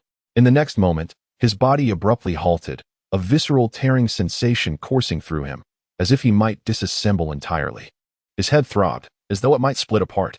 His mind was a chaotic tangle, a maelstrom of red and black twisting together, resembling a space thick with glue. Then, Harry jolted violently, plummeting swiftly, like a descent from an unimaginable height. Harry felt himself plummeting ever faster, to the point where it seemed as though his body could no longer keep up, on the brink of disintegration. It felt like an instant, yet also as if an eternity had passed. Suddenly, Harry sensed his body come to an abrupt halt. A familiar voice faintly echoed in his ears. Harry? Harry. Harry felt utterly drained, as though he was engulfed in a heat that simultaneously chilled him to the bone. The sheer exertion required to open his eyes felt insurmountable. Harry. What's wrong? A familiar voice pierced through the haze. Ron's voice, it seemed. It looks like a high fever, but something feels amiss, a woman's voice interjected. Laced with concern, Harry recognized it as Madame Pomfrey, the matron of the infirmary, a witch renowned for her exceptional healing skills, albeit with a somewhat irritable demeanor. When did this all begin? Had he done anything unusual? It started this morning. Another voice chimed in. Harry recognized it as Neville's. Yesterday evening, we were playing chess. And I didn't notice anything out of the ordinary. Yes.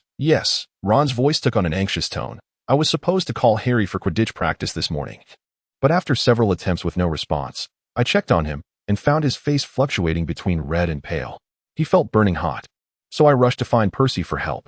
Wizards are generally resilient to illness, though younger witches and wizards are somewhat more susceptible. It is rare for them to experience such a high fever. Madame Pomfrey hesitated. My fever-reducing potion is ineffective, which is quite unusual. I suspect it may not be an ordinary fever. What could it be? Ron pondered, momentarily at a loss. But Neville couldn't contain himself. Could it be a curse? It certainly appears so, Madame Pomfrey responded. Please wait here. I will fetch Professors McGonagall and Flitwick for their expertise in spells. After that, Harry's consciousness slipped away once more. When Harry next opened his eyes, he was greeted by the sight of a short man sporting a charming, slightly upturned mustache. The man seemed to be standing on a stool to be at eye level with him. Professor Flitwick, Harry murmured, only to realize his throat was parched and sore. And his mouth tasted bitter. Ah, you're awake. Professor Flitwick, the charms professor, smiled warmly. Let us get him some honey water. He must be feeling quite dry and bitter. A bit of chocolate wouldn't hurt either. He needs to replenish his energy. Phileas, what's the situation? A tall, slender woman with spectacles approached Professor McGonagall. Her tone filled with concern, which warmed Harry's heart. Professor Flitwick took a small bowl of prepared honey water from Madame Pomfrey and, with a flick of his wand, conjured a delicate, golden orb of liquid that floated gently to Harry's lips. Obediently, Harry opened his mouth, and the sweet liquid flowed down his throat, alleviating his parched throat and bitter taste significantly. Thank you, Professor. Harry attempted to rise, yet he found himself utterly devoid of strength. Stay put. You are still quite weak. Professor Flitwick restrained Harry, preparing another honeyed water ball to feed him, whilst responding to Professor McGonagall's inquiry. It is a malevolent spirit. The name Zog is one you must be familiar with, Minerva. The soul-devouring rat from the realm of dreams. Professor McGonagall raised an eyebrow. How could Harry possibly have been afflicted by such a thing? The protective enchantments of Hogwarts should shield against these entities, unless someone summoned it within the castle. Flitwick continued. Indeed, Hogwarts is safeguarded by powerful wards. A free Zog cannot locate anyone within the castle. It would require a summon from within to provide it a means of positioning. This must have been a deliberate act. Lying in bed, Harry listened, somewhat bewildered, pondering the soul-devouring rat from his dream. He recalled the creature he had seen in that dark place, realizing it had been a dream, though its vividness felt alarmingly real. Harry, did you have a dream in which a creature resembling a large rat attacked you? Professor McGonagall inquired. Yes, Harry replied, his voice still faint but noticeably stronger than before. Then that must be correct. McGonagall nodded, though her brow furrowed in concern. But who summoned Zog? This sort of magic is rarely mastered, even by dark wizards. Its utility is minimal, and most adult wizards are not afraid of it. It is primarily a concern for ordinary people and underage wizards. I have never heard of a wizard being cursed by this spell. Indeed, it is exceedingly rare, at least not in recent decades. Flitwick pondered for a moment before shaking his head. I do recall an incident, perhaps 40 or 50 years ago, when I had just begun my studies at Hogwarts. A senior from Gryffindor was afflicted by this curse. It was said that the affected girls were covered in boils. If it weren't for Professor Dumbledore's exceptional skill in counteracting such spells, they might have endured lasting repercussions. Since then, there have been no further reports. Oh, now that you mention it, I remember too. McGonagall nodded. When I first enrolled, professors would still inform new students about how to deal with Zog. However, after that, there were no further incidents of Zog-possessing students, and the tradition faded. Professor, Harry ate a piece of chocolate and felt considerably better. Though a hint of worry creased his brow as he asked, what if I happen to dream of Zog again? What should I do? Oh, how could I forget to mention? Flitwick chuckled, shaking his head.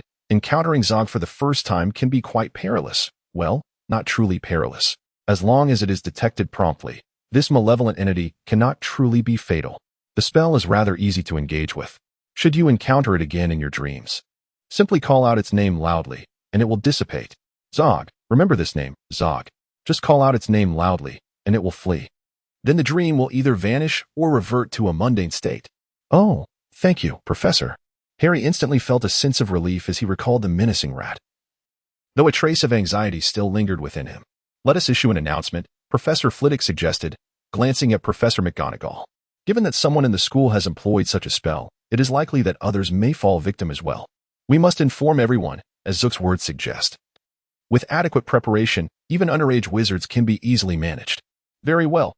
I shall proceed to make the announcement and perhaps have a word with Professor Dumbledore to ascertain who performed this enchantment. Professor McGonagall nodded in agreement with Professor Flitwick's assertion. It may prove futile. Zook can be summoned with such ease. The ritual is simplistic, and the requirements for sacrifice are minimal. There is no clear way to investigate. Nonetheless, it is prudent to inform Dumbledore. Professor Flitwick concurred. Harry, do take care to rest. Once you regain your strength, have something to eat. I shall instruct the house elf to be on standby. Simply say I am hungry when you require sustenance. Professor McGonagall advised. All right. Thank you, Professor McGonagall. Harry expressed his gratitude. With a nod, Professor McGonagall departed the infirmary alongside Professor Flitwick. As the door to the hospital wing closed, both professors' expressions shifted slightly. Phileas, you must have sensed it as well, haven't you? Professor McGonagall inquired, her tone laced with uncertainty. Isn't Harry's situation rather peculiar? Although I have not experienced it myself, I have heard tales, yet I have never encountered a case where only one individual was affected by the summoning of Zook. Indeed, that is the case, Professor Flitwick affirmed. If the target is a first year such as Harry, it would typically ensnare the entire dormitory. In fact, it would be reasonable for symptoms to manifest across the entire lower years of the school. In my own experience, that senior had the entire dormitory possessed by Zook. Professor McGonagall contemplated before responding. This situation resembles that of a wizard who has reached adulthood, but has yet to enter a phase of rapid magical growth.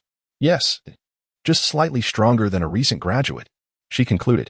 Precisely, Minerva, you are correct. Professor Flitwick nodded vigorously. Young wizards between the ages of 17 and 20 typically exhibit such traits. I even took the liberty of researching this matter back in my day, just as you have described. But why would Potter be in such a state? He is merely a second year. If he were in seventh year, I could comprehend. Professor McGonagall expressed her doubts. Perhaps it is simply because he is Potter? Professor Flitwick chuckled lightly. Phileas, such a notion is not entirely appropriate, Professor McGonagall replied, shaking her head in exasperation. Oh, Minerva, you are far too serious. There is no cause for alarm. Let us relax. The pair gradually moved away, and before long, notices were posted on the school bulletin board and in various common rooms. Notice to all students. There have been reports of individuals engaging in dark magical rituals to summon malevolent entities within the academy. It is possible that some students may encounter an attack from a creature resembling a giant rat in their dreams. Should such an occurrence arise, simply exclaiming Zugo at the creature will suffice to banish it. Harry reclined for a moment longer, gathering his strength before gradually propping himself up. Sensing a pang of hunger, he exclaimed, I am famished. In an instant, a house elf materialized by the window. Mr. Potter, what may I prepare for you? He inquired. If it is not too much trouble, I would relish some donuts, preferably filled with jam. Additionally, a few slices of smoked bacon would suffice, even after indulging in honeyed water. My mouth still bears a slight bitterness. Might I also request a generous glass of soda? Harry employed an inquisitive tone, should the little sprite decline. He would opt for something simpler. No problem, it will be ready shortly. The sprite replied, and then vanished from sight. In less than 10 seconds, it reappeared, bearing a tray that now held 2 delightful donuts, 3 slices of smoked bacon, and a generous cup of soda. After expressing his gratitude, Harry indulged in a hearty feast. Once he had consumed all the food and washed it down with soda, he immediately felt a resurgence of strength. At that moment, Madame Pomfrey re-entered, accompanied by Ron, Neville, and Hermione. It was still the weekend, and the chapter titled The Return of the Dream unfolded. 15 minutes, and beyond that time, you must leave. Mr. Potter requires additional rest. Madame Pomfrey admonished Ron and the others before exiting the room. Harry, are you feeling all right? Ron and Neville rushed to the window, with Ron speaking first. You terrified me this morning. You were burning up. Well, it seems I'm fine now, Harry reassured his dear friends with a smile. What on earth happened? Hermione asked, a hint of fear in her voice. Madame Pomfrey couldn't even help. When Professor McGonagall and the others arrived, they ushered us out. And we had no idea what transpired afterward. Harry pondered for a moment, feeling that there was nothing to conceal, and proceeded to share what he had learned from Professor McGonagall and the others with Hermione and the group. A curse? Such a thing existed? Hermione, hailing from a non-magical background and having only recently acquired knowledge of the magical world, found her understanding of these ancient matters quite limited. Neville appeared somewhat bewildered, though Harry was uncertain whether it was due to his grandmother's lack of communication or Neville's own poor memory at that time. Ron, however, was aware and asked curiously, A curse? Are there still individuals using such things around here? He recalled that during Christmas 2 years prior, when Bill had returned, he had mentioned that even in Egypt, such dark curses were rarely employed. Egypt is known for its well-preserved ancient magic and sorcery, and if it is scarce there, one can only imagine the situation in Europe. Professor McGonagall and the others had echoed this sentiment, noting that it had been at least 40 or 50 years since anyone had witnessed such a thing in Britain. Harry nodded in agreement. Then, who cast the spell on you? Hermione asked, a hint of fear in her voice. If Ron and the others hadn't discovered it in time, it could have been quite dangerous. According to Professor McGonagall and the others, it seemed that this occurrence was not particularly unprecedented. As for who might be responsible, Harry contemplated aloud. Do you think it could be Malfoy? Initially, upon discovering that his affliction was due to a curse, his first suspicion had been Severus Snape. However, upon further reflection, he deemed it unlikely that a professor would resort to such underhanded methods to deal with him. Thus, if it was not Snape, Malfoy emerged as the most probable culprit. Of course, Flint or Higgs could also be possible suspects. Very likely. Ron nodded in firm agreement, and while Hermione remained silent, her expression indicated her concurrence. Back on the Quidditch pitch, although Malfoy's venomous remarks had not truly harmed Hermione due to Harry's swift and forceful intervention, they had nonetheless significantly heightened her disdain for Draco.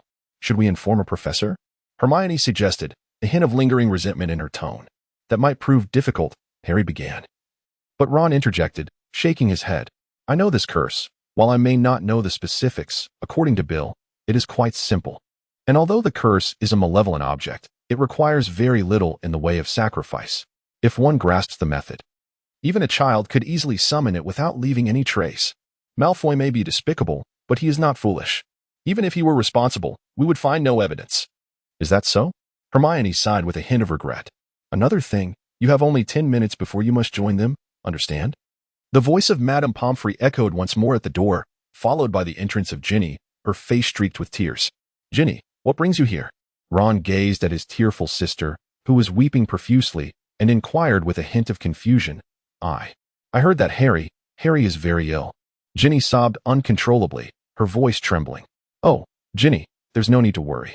Look, I'm perfectly fine, Harry quickly reassured her, patting his chest as if to demonstrate his recovery. Seeing Harry seemingly well, Ginny's alarm lessened somewhat, yet her cries grew even louder. As the only girl present, Hermione hurried over to embrace her, softly offering comfort. After a while, Ginny's sobs finally subsided in Hermione's arms. Ron, with a hint of reflection, remarked, I am certain that if it were me lying here, Ginny, you wouldn't be so distressed. Upon hearing this, Ginny's face instantly flushed, mirroring the hue of her fiery red hair, a characteristic of the Weasley family. 2 days before the Halloween feast, Harry returned to the dormitory. He could no longer remain in the hospital wing. Although he was spared from assignments there, falling behind on his studies was not an option. On his first night back, he once again found himself in the same pitch-black dream. It seemed that the hospital wing possessed some peculiar enchantment, Harry mused, surveying the surrounding darkness. Drawing from past experiences, he felt no panic this time. Moments later, mist began to rise, and Harry once again beheld those haunting green eyes. Harry had no intention of continuing down a self-destructive path. He shouted loudly at the figure that was faintly visible in the mist. Zug. The figure paused momentarily before gradually fading within the fog. As the mist began to dissipate, the surroundings slowly brightened, transforming from pitch darkness to pure white. And Harry found himself entering the sea of his consciousness. The following day, Harry awoke early, feeling invigorated. Zug had failed to exert any further influence over him. After completing his morning routine, he set off for class. While heading to the classroom, Harry and Ron encountered Mrs. Norris in the corridor. Suddenly, Harry recalled that on the afternoon he had been possessed by Zug. Mrs. Norris had blocked his path upon his return to the castle and had called out to him. It was noteworthy that she usually ignored students who did not violate school rules. Could it be that Mrs. Norris had sensed his possession by Zug at that time? This seemed plausible. Cats in the magical realm are often endowed with heightened sensitivity, capable of perceiving things that many wizards cannot. Mrs. Norris, being able to understand human speech and detect rule-breaking students, undoubtedly possessed significant intuition. Moreover, Zug was a rat. Harry, sensing a significant possibility, hurriedly approached Madame Norris. Smiling as he inquired, "Were you trying to alert me earlier?" The lady, who was squatting and grooming her paws, cast a fleeting glance at him before resuming her task. Harry indeed possesses a fondness for cats. In the community of Privet Drive resides an eccentric elderly woman, Mrs. Fig, who is now known to be a member of the wizarding world. She keeps several beautiful cats at her home, not only striking in appearance but also remarkably intelligent. The neighborhood children often visit to pet the cats, and Harry is among them. Consequently, Harry has become quite adept at this art. He reached out and gently scratched Mrs. Fig's cat under the chin. However, Mrs. Fig's feline was evidently no ordinary cat, as it disdainfully swatted Harry's hand with its paw, rose gracefully, stretched luxuriously, and then sauntered away with its tail held high. Harry glanced at his hand, where a faint red mark lingered. It was a result of Mrs. Loris's recent scrape. Though it had not drawn blood, it stung slightly. "What the hell?" Harry exclaimed, his brief fondness for Mrs. Loris evaporating in an instant. "What's wrong, Harry?" A timid voice emerged from behind him. Harry and Ron turned around to see Ginny and a first-year Gryffindor girl. Ginny's delicate face appeared somewhat pale, as if she were fatigued. She had been like this lately, but as soon as Harry glanced her way, her cheeks flushed crimson. "It's nothing, just a scratch from Mrs.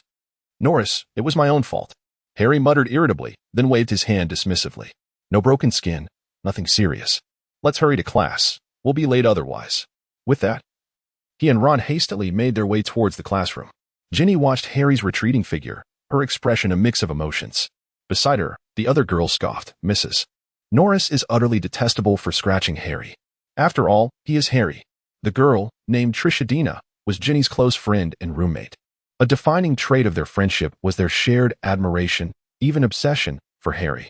while the second-year and older students had grown accustomed to the fact that Harry was their classmate and were more interested in Professor Lockhart. The first years were still starstruck by him. After all, they had heard tales of Harry far longer than they had known about Lockhart. Moreover, the first-year girls had yet to reach the age of infatuation with adult men like Lockhart. In agreement with her friend's sentiment, Ginny exclaimed, "Exactly, it's just appalling." First years held a strong disdain for Mrs. Norris, having witnessed her numerous times assisting Filch in catching students who broke school rules. Coupled with the injury to Harry, their aversion had reached a level rivaling that of Snape in their eyes. Indeed, for Gryffindor students, Snape was undoubtedly the most despised figure, a sentiment unwavering. The last 2 days leading up to Halloween were particularly arduous for Harry, as he needed to catch up on the coursework from the previous days. Fortunately, his grades had always been commendable, and with Halloween approaching, many students were somewhat distracted, a fact that the professors had noticed. Thus, the workload during this period was relatively lenient. Nevertheless, Harry exerted considerable effort to keep pace, aided by Hermione and Padma. "Harry, how will you repay me? I've been your tutor for an entire year." On Halloween afternoon, there was only one class, which happened to be a tutoring session with Padma. After their session, Padma jokingly remarked, "Oh dear, I almost forgot about this. Ah, you see, you taught so well that I genuinely mistook you for a professor." Harry replied, feeling slightly embarrassed. Padma had indeed tutored him numerous times. In this instance, Harry knew precisely how to express his gratitude. Having watched many soap operas at home, he quickly devised a plan. He would first offer compliments, followed by a promise, "Next week, when Hogsmeade opens, I'll ask Fred and the others to bring back a large batch of Honeydukes chocolate for you." "How does that sound? Will I get any?" chimed in Lisa Dupin, who was nearby, grinning. Yes, of course. Just watch my performance," Harry assured her eagerly. The two young ladies instantly brightened with delight. "Oh, the Halloween soiree is about to commence. Let us make our way to the hall," Harry remarked while gathering his books. "Certainly," Padma and Lisa Dupin readily agreed. The trio exited the library, proceeding towards the hall, engaging in light-hearted chatter along the way. Suddenly, Harry froze. A deep, rasping voice echoed in his ears. "Tear you apart. Kill you. Find a reason for Lady Loris to suffer." Chapter 127. Misfortunes always occur on Halloween. "Harry, what is the matter?" Padma inquired, noticing Harry's abrupt halt. Her expression filled with curiosity. Nothing at all. I just recalled something," Harry replied with a forced laugh. Clearly, Padma and Sally had not heard that voice. Once again, he was the only one privy to the murmurs. Best not to investigate or dwell on it. Harry, with his head lowered, accompanied by two young ladies, made his way to the hall. The sound was fleeting, vanishing almost instantly, yet it left Harry profoundly unsettled. What has been happening lately? With the murmurs and the eerie possessions, Harry silently lamented. Upon arriving at the hall, Padma and Lisa naturally headed to the Ravenclaw table, while Harry joined Hermione and Ron. The feast had already commenced, though the performances had yet to begin. "Harry, why are you so late? The dance is about to start," Ron complained, glancing at Harry. "I was catching up with Padma and the others," Harry replied candidly. "Are you interested in Padma?" One of the twins, sitting nearby, perked up, leaning in with a cheeky grin. Despite being only 12, Harry was not entirely oblivious. He understood the twins' insinuation, his cheeks flushing as he retorted, "Stop it. If Padma hears you, she might be upset, and then she won't help me with my studies. You all know how I struggle in potions." "Speaking of potions, Harry, you're truly remarkable," the twins exclaimed in jest, immediately giving him a thumbs up upon hearing him mention the subject. Harry had maintained a stony silence with Snape, which had become legendary within Gryffindor. "Look, the dance troupe is here," Hermione, who had been observing the stage in the center of the hall, suddenly exclaimed. The several chatting individuals quickly redirected their attention. Sure enough, 13 skeletons ascended the stage, clad in white shirts and tailcoats, topped with high hats. The garments were evidently custom-made, fitting snugly against their bony frames, their gleaming skulls exposed. "They're coming! They're coming!" Ron exclaimed with excitement, the skeleton dance troupe's tap dance. No sooner had he spoken than the resounding beat of drums filled the air, and the previously upright skeletons began to tap their feet in perfect synchrony with the rhythm, their upper bodies remaining eerily still. "Wow!" Hermione gasped in awe, having never witnessed such a spectacle, and Harry, along with other wizards from ordinary families, was equally captivated. Harry gazed for a moment and suddenly caught sight of a figure out of the corner of his eye. Turning his head, he immediately recognized a silhouette in the corner of the faculty area. Her chestnut hair flowed like silk, her blue eyes resembled deep azure pools, and her fair complexion was as radiant as freshly fallen snow, framed by brows that evoked distant mountains. Remarkably, it was the enchanting professor he had encountered in his first year. Harry quickly rummaged through his memories to unearth the familiar visage. Since the sorting ceremony in his first year, he had not laid eyes on this captivating educator. Neither during the mundane mealtimes nor at the festivities of Halloween and Christmas had she made an appearance. Even at last year's graduation gala, she had remained conspicuously absent. Harry suspected that the professor might only make an appearance at the most significant feast of the sorting ceremony. Unfortunately, this year, due to flying a car, Harry missed the banquet. Little did he expect to encounter him here once again.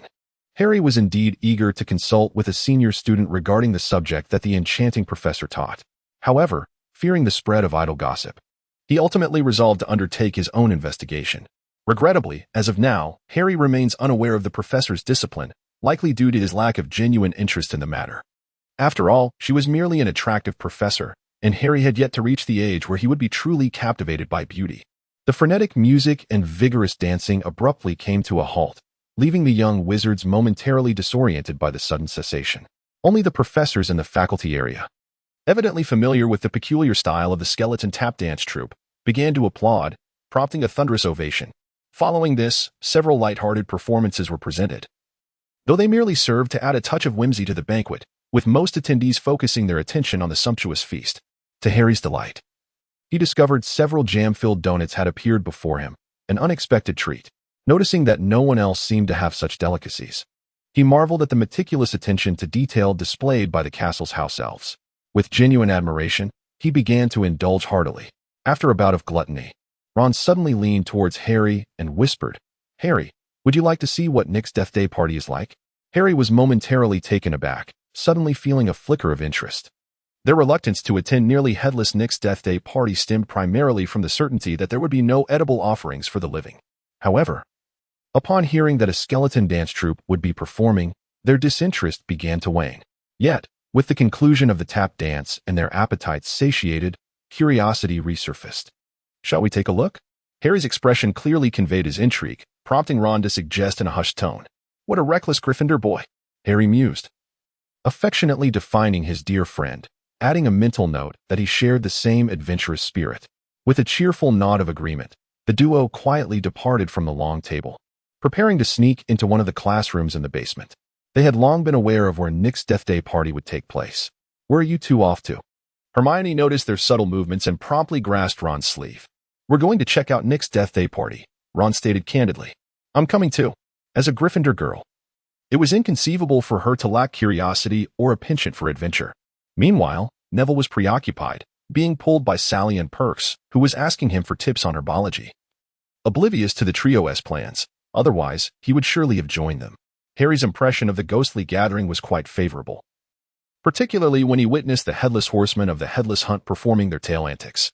It was undeniably impressive to see them galloping on ghostly steeds while tossing their own heads about like balls.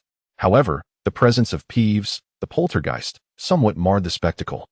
If there were anyone in the school whom students despised more than Filch, it would undoubtedly be Peeves. He constantly tormented younger students, and occasionally even those in higher years. Moreover, it seemed that Peeves' mischief extended beyond just students. Even a ghost was not spared. Upon their arrival, Harry and his friends observed a female ghost gliding through the wall in tears. Harry did not recognize the ghost. Yet Hermione and Ron were familiar with it and informed him that it was Moaning Myrtle, who typically resided in an abandoned girls' restroom. Harry suddenly realized why he had not recognized her. After all, where could he have encountered her in the ladies' restroom? Compared to the Headless Horseman's performance, the subsequent show by the ghostly songstress was rather lackluster. Perhaps it was a popular style centuries ago, but for Harry and his companions, it felt rather tedious now. Finding little enjoyment in the festivities, Harry and his friends bid farewell to Nick and the other spirits. Nick was genuinely pleased by their presence, as it was rare for the living to willingly attend a gathering of the deceased. On their way back, they found themselves meandering through a series of altered staircases and corridors, leading them in a rather roundabout manner to the second-floor hallway of the main building. "Oh, Harry, weren't you unaware of the Weeping Willow before? She usually resides in that ladies' restroom over there," Hermione casually remarked, pointing towards the restroom at the end of the corridor. Harry glanced around, This corridor was typically devoid of students, as there were no classrooms nearby. However, he had ventured here before, curious to uncover any secrets that Gilderoy Lockhart might possess. At that time, he had discovered nothing, and over the past 2 months, Lockhart had remained as inept as ever. His lessons had devolved into mere reading sessions, primarily featuring his own novels. If it were solely the reading of his works, Harry could have tolerated it. Yet, this individual was also an ardent enthusiast of dramatics. Every few days, he insisted on reenacting scenes from his books, compelling his classmates to participate. Harry had been his favorite choice for these ensemble performances. As of the last lesson, he had portrayed a goblin, a fairy, a mummy, an old witch, and a werewolf. Now, even Hermione had begun to waver in her support for Lockhart, starting to question whether he truly possessed the prowess he claimed in his writings. As for Ron and the others, they had unequivocally concluded that Lockhart was nothing more than a charlatan. Harry found it quite peculiar. Despite Lockhart possessing considerable magical prowess and a substantial soul projection, his behavior was baffling. If there were any ulterior motives at play, they seemed excessively costly. Even Quirrell, who had been possessed by Voldemort the previous year, did not exhibit such foolishness. While Harry was lost in his thoughts, that deep, raspy voice suddenly echoed once more, proclaiming, "Tear you, rend you, destroy you." Harry's complexion changed dramatically, for this time was unlike any before. Previously, the voice had been relatively clear, yet it bore a sense of distance, making it difficult to discern its direction. This had led Harry to momentarily doubt whether it was merely echoing within his own mind, a common characteristic of delirium. However, this time, Harry felt distinctly that the voice emanated from directly above his head. Harry suddenly looked up, his gaze fixed on the lofty ceiling, which revealed no extraordinary sight. "What is it, Harry?" Hermione and Ron, noticing Harry's immobility as he stared upward, exchanged curious glances before glancing at the ceiling themselves, finding nothing amiss. That voice, that murmuring, had resurfaced. Harry's expression darkened significantly, however. This time it seemed to emanate not from within his mind, but rather from the ceiling above. As Harry had yet to finish his words, the voice echoed once more, proclaiming a chilling desire for slaughter, a wish to extinguish life. This time, the ominous sound emanated from the roof not far ahead. "Harry, do not succumb to it. Ignore that voice. It is the temptation of dark forces," Ron urged anxiously. No, this is not right." Harry shook his head vigorously. "I specifically researched the whispers. This is inconsistent with what the books describe. The voice seems to resonate from the ceiling and within the walls. Is it a ghost or a malevolent spirit?" As he spoke, Harry hastened to follow the source of the sound. "Wait." Ron reached out, but failed to catch Harry. Hermione, not as sensitive to the whispers due to her non-magical heritage, joined them. This section adheres too closely to the original plot, rendering it rather tedious. Chapter 128. The petrified cat. The crackling sound beneath Harry's feet caused him to pause momentarily. He looked down to discover the floor was awash with water, extending to the very corner of the corridor. There, a lit torch cast flickering shadows upon the surface, revealing a faint glow emanating from something hidden. The trio approached cautiously, then gasped in horror. On the wall before them, a line of crimson letters glimmered with an eerie light. "The chamber has been opened. Beware of the heir and those who oppose." Adjacent to the inscription, beneath the torch bracket, hung a cat, Mrs. Norris. The three of them exchanged incredulous glances, just as a cacophony of noise erupted, with a throng of students surging from both sides of the corridor. In Lockhart's office, a group of professors stood in astonishment, their eyes wide as they regarded the frozen figure of Mrs. Norris, her body rigid as if carved from wood or stone. Dumbledore meticulously examined the cat, while Professors McGonagall and Flitwick stood nearby. Flitwick actually perched upon a stool. Professor Sprout was absent, and Snape lurked in the shadows, his gaze menacingly fixed on Harry and his companions, a sinister smile curling at the corners of his mouth that sent shivers down Harry's spine. Lockhart paced around the desk, intermittently voicing his theories. "This must be the result of a curse that has claimed her life. I suspect it is the Transfiguration Torture Curse." "Yes, undoubtedly the Transfiguration Torture Curse. I have witnessed it many times. It is employed by formidable dark wizards. How unfortunate that I was not present to intervene in time, alas. There exists a spell that could have saved her, yet it is now too late." Filch sobbed silently, and upon hearing Lockhart's words, his weeping intensified. He staggered backward, collapsing onto a nearby chair, his face buried in his hands, seemingly unable to bear the sight of Mrs. Norris. Despite their disdain for Filch, Harry and the others felt a pang of sympathy for him in that moment. Lockhart continued his incessant chatter, But Dumbledore ceased his examination, standing tall to address Filch. Argus. She is not dead. Lockhart's prattle abruptly halted. Not dead. Filch lifted his face from his hands, gazing incredulously at Dumbledore, then shifting his gaze to the motionless, utterly rigid figure of Mrs. Norris on the table. She has been petrified, Dumbledore declared, with Lockhart hastily echoing his sentiment, though no one paid him any mind. Dumbledore's brow furrowed in contemplation, yet I cannot fathom what kind of magic could render her in such a state. As he spoke, Dumbledore produced his wand and gently tapped Mrs. Norris. Even without activating his inner sight, Harry could sense a powerful magical aura ripple through the air. This was the first time he witnessed Dumbledore wielding magic. Although the display lacked any ostentation, it felt as though everyone present could perceive the invisible waves of magic. However, Mrs. Norris's condition remained unchanged. The known petrification spells that I cannot unravel are exceedingly few, Dumbledore lamented, shaking his head with a tone heavy with regret and helplessness. I cannot imagine what individual or entity could inflict such a potent petrifying effect. Ask him. Filch immediately pointed at Ron, who stood beside Harry, his face a mask of bewilderment, as was Hermione's, while Harry wore a similar expression of confusion. Self-absorbed, Harry initially thought Filch was about to accuse him. A second-year student could not accomplish this. Professor McGonagall interjected, "This is a dark magic that combines highly advanced transfiguration techniques, and even among dark arts, it is of the most profound nature." As the head of Transfiguration, McGonagall was widely acknowledged for her exceptional talent in the field, lending considerable weight to her assertion for most present. Yet, Filch remained unconvinced. It was him. Filch appeared somewhat deranged, pointing an accusatory finger at Ron. "You all saw it, did you not? The words written on the wall, he discovered me, he found me out. I am a squib." As he uttered the final words, his expression twisted into a grotesque mask of fury, sending a chill down the spines of Harry and his friends. Harry was aware of what a squib was and had long harbored suspicions regarding Filch's true nature. However, he remained perplexed about how this related to the words inscribed on the wall and why Ron's actions had incited such profound doubt. Ron, on the other hand, repeatedly gestured in denial, insisting, "It wasn't me, we merely passed by." His trio of denials only served to provoke further accusations from Filch, who, despite his lack of substantial evidence, continued to press on until "Allow me to interject." Snape emerged from the shadows, addressing the headmaster, perhaps Potter, Weasley, and Granger simply happened to be present at that location. Harry and his companions did not even flinch. If anyone else had uttered such words, they might have believed it was an excuse on their behalf. However, with Snape, that was utterly inconceivable.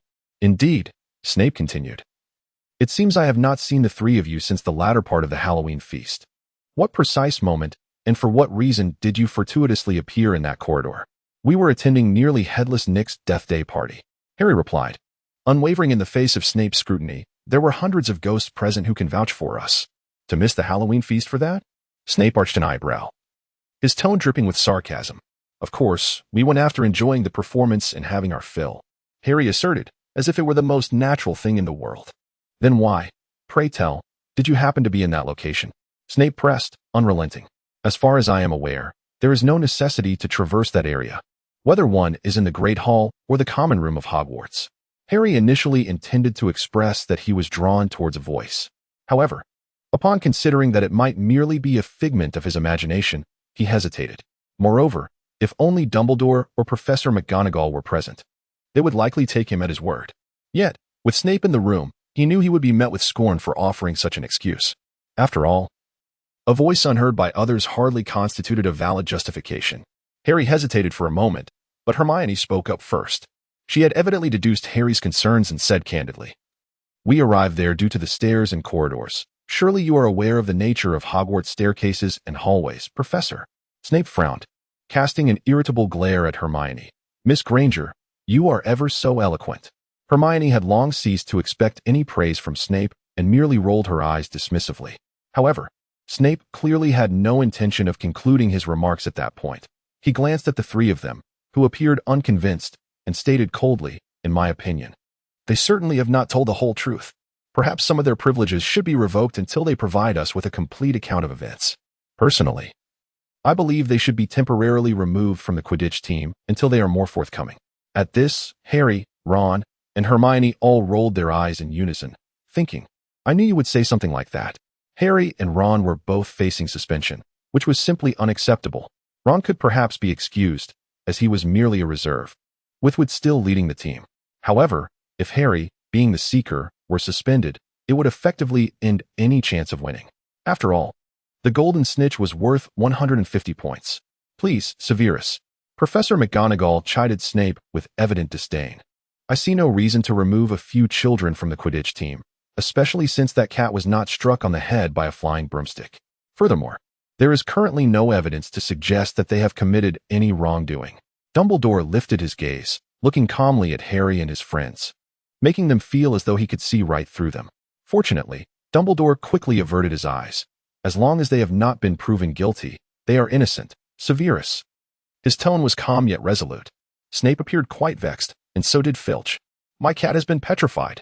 Filch's voice was shrill and furious, his face contorted with rage. I demand that someone be punished for this. We can cure her.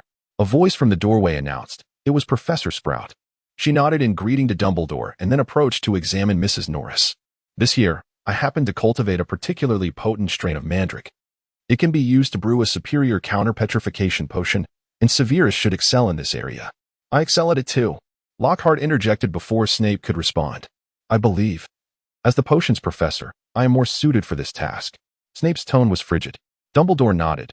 Fortunately, what Mrs. Norris has suffered is not the deathly petrification caused by a basilisk. Her vitality remains. A high-grade counter-petrification potion can certainly reverse this condition. I think I should speak to Professor McGonagall about the voice I heard, once Snape and the others are not present. After leaving the office, Harry consulted Hermione and Ron for their opinions. I don't think that's a good idea. Ron shook his head and said, Harry, none of us heard any sound at that time. It was only you. Even if you claim it was a voice echoing in your mind, it could still be a mere figment of your imagination. Murmurs are quite taboo in the magical realm. Is it really that exaggerated? Hermione, somewhat perplexed, had never fully comprehended this assertion. Considering how others might perceive it, Ron gestured dramatically. Potter hears whispers, then is beset by dark forces, and soon after, the incident with Mrs. Norris occurs.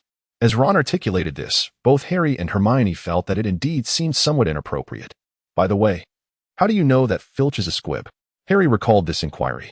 Hey, do you remember when I was punished at the start of the term and had to clean the trophy room? Then Filch took me to his office, where I saw them receive a letter about a quick spell tutoring class. The trio was quite eloquent.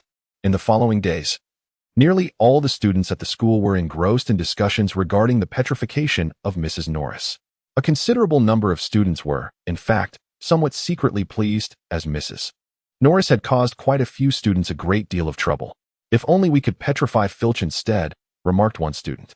However, there were also many who felt quite uncomfortable about the situation, such as Ginny. Harry was aware of Ginny's fondness for cats, so he kept a particularly spirited feline at the burrow. According to Ron, as long as Ginny was at home, she would take care of it. Consequently, after Mrs. Norris was petrified, Ginny appeared to be in a state of constant distress. Despite Harry and his friends' attempts to console her, their efforts proved futile. Eventually, Ron expressed his irritation, suggesting that in due time, Ginny would adapt. Aside from the incident involving Mrs. Norris, another topic of fervent discussion was the Chamber of Secrets. The location of Mrs. Norris's petrification had become a spectacle for the entire school, as the words inscribed on the wall were scrutinized by all students. Although Filch endeavored to erase them with various cleaning agents, his attempts were in vain. What puzzled Harry was why Professor Dumbledore and the others had not intervened to remove the inscription. He believed they were certainly capable of doing so, regardless of the reasons. The two lines of text remained, glowing ominously in red and casting a chilling aura during the night. The inscription declared that the Chamber of Secrets had been opened, igniting widespread speculation. However, the true nature of the chamber remained a mystery to all. Neither the well-read Hermione, the knowledgeable Ron, nor even the astute Ravenclaw, Padma, had any inkling of what the chamber entailed. Hermione had been diligently searching for pertinent information in the library, yet her endeavors yielded no results. Inquiries directed at professors were equally fruitless. Whether it was Professor McGonagall, Professor Flitwick, or any other faculty member, none were willing to broach the subject. Though Lockhart boasted of his knowledge regarding the chamber and its whereabouts, he consistently evaded further questioning when pressed by students. His popularity had notably dwindled. with the ratio of female admirers plummeting from a majority to less than 20%, alongside a mere handful of male supporters. The decline among the girls was perhaps inevitable, as some were solely captivated by looks, while the boys included a niche of literary enthusiasts who appreciated Lockhart's writing style. The discourse surrounding the Chamber of Secrets had devolved into a decentralized debate lasting an entire week. This decentralization stemmed from the fact that nearly all students remained utterly ignorant of what the chamber truly was, until the fateful history of magic class attended by Gryffindor and Hufflepuff. Although Harry had always recognized Hermione's intellect, he was still taken aback by the extent of her brilliance. While other professors maintained a discreet silence, the ghostly Professor Binns did not. Consequently, the tale of the Chamber of Secrets within Slytherin spread throughout the school in a single day. I had long been aware of the madness that pervaded Slytherin, evidently originating from Salazar Slytherin himself. Ernie Macmillan, a student from Hufflepuff, chuckled oddly after class. Though Slytherin primarily targeted Gryffindor, there existed a profound disdain towards Hufflepuff that had long been resented by its students. I had always known Salazar Slytherin to be deranged. Yet I never anticipated the depth of his madness. Ron seamlessly interjected, I truly did not expect him to concoct such nonsense about purebloods. Thank goodness I did not end up in Slytherin. What a stroke of luck. Hermione eagerly nodded, surprisingly supportive of Ron's perspective. Harry, with a slight smacking of his lips, felt that the news they had received today was rather explosive. As they made their way to the common room, Ron, a bit puzzled, inquired, Do you think there really is a monster left behind by Slytherin in the Chamber of Secrets? Could the petrification of Mrs. Norris be related to that creature? How is that possible? Hermione rolled her eyes. Salazar Slytherin lived over 1,000 years ago. What creature could possibly live for such an extended period? Even a dragon only survives for a few hundred years at most. But could a giant dragon be confined within the chamber? Bill interjected. Ron, undeterred, countered. In the vaults beneath Gringotts, they keep a dragon. Really? Hermione exclaimed, her disbelief evident. Don't dragons require vast spaces to thrive and the ability to soar? Well, if you consider them as pets, then yes, Ron shrugged. But evidently, the goblins at Gringotts merely regard dragons as tools. How cruel. Hermione shook her head, her expression one of confusion. Perhaps we could consult Professor Kettleburn? Neville, who had been silent until now, suggested. He might know which magical creatures can live for over 1,000 years. Actually, I have a better candidate in mind, Harry exclaimed, his eyes sparkling with intrigue. A skeptical Hagrid gazed at the four young wizards. Why the sudden interest in creatures that can live for a millennium? You've never shown much fondness for magical beasts before. When Harry and his companions arrived, Hagrid was frowning by the chicken coop in the game reserve. Several large roosters had met their untimely demise, but the cause remained a mystery. The primary reason for their visit was the overwhelming burden of academic responsibilities. Harry and his friends had long since prepared their excuse, stating that they intended to enroll in the Care of Magical Creatures class next year. Ron and Hermione echoed his sentiments, deliberately omitting any mention of the Chamber of Secrets, as they feared Hagrid might be reluctant to discuss it. That's splendid. Professor Kettleburn is exceptionally skilled in this area. He shares my fondness for these furry little creatures, Hagrid remarked, affectionately stroking a motley rat at his side, which was busily gnawing on a large apple. Do tell us, Hagrid. We are quite curious. Harry deftly redirected the conversation. What creatures can live for a millennium or more? Ah, there aren't many. Let me ponder, Hagrid mused, stroking the furry creature's large head. A phoenix can certainly achieve that. Not only can it live for 1,000 years, but this extraordinary being can exist for 3,000 years or even longer. The Sphinx can live around 500 to 800 years, with rare accounts of it reaching 1,000. Additionally, the Naga can survive for 1,000 to 1,500 years, though most typically live around 800 or 900. Harry and his three companions exchanged glances, each feeling a sense of disconnection. Salazar Slytherin's departure from Hogwarts was indeed estimated to have occurred approximately 12 to 13 centuries ago. Unless one is a phoenix, the other two species could not be assured of surviving to the present day. Moreover, the entity that attacked Madame Loris possesses the ability to petrify, a trait that the three magical creatures mentioned by Hagrid do not possess. Hagrid, how long can a Medusa survive? Ron could not help but inquire. Medusa? Ah. If you are referring to the Gorgon, she indeed can endure for over 1,000 years. However, it has been centuries since anyone has laid eyes upon a Gorgon. Of course, it is also possible that all who have seen one are now deceased. The petrifying gaze of a Medusa is often referred to as the death petrification. Hagrid suddenly halted, furrowing his brow as he regarded the four of them. Surely, you do not suspect that some magical creature petrified Madame Loris? You cannot genuinely believe that the monster from Slytherin's chamber has emerged to petrify her. Hagrid's reaction was unexpectedly swift, leaving Harry and his friends feeling rather awkward. Hagrid appeared quite irate.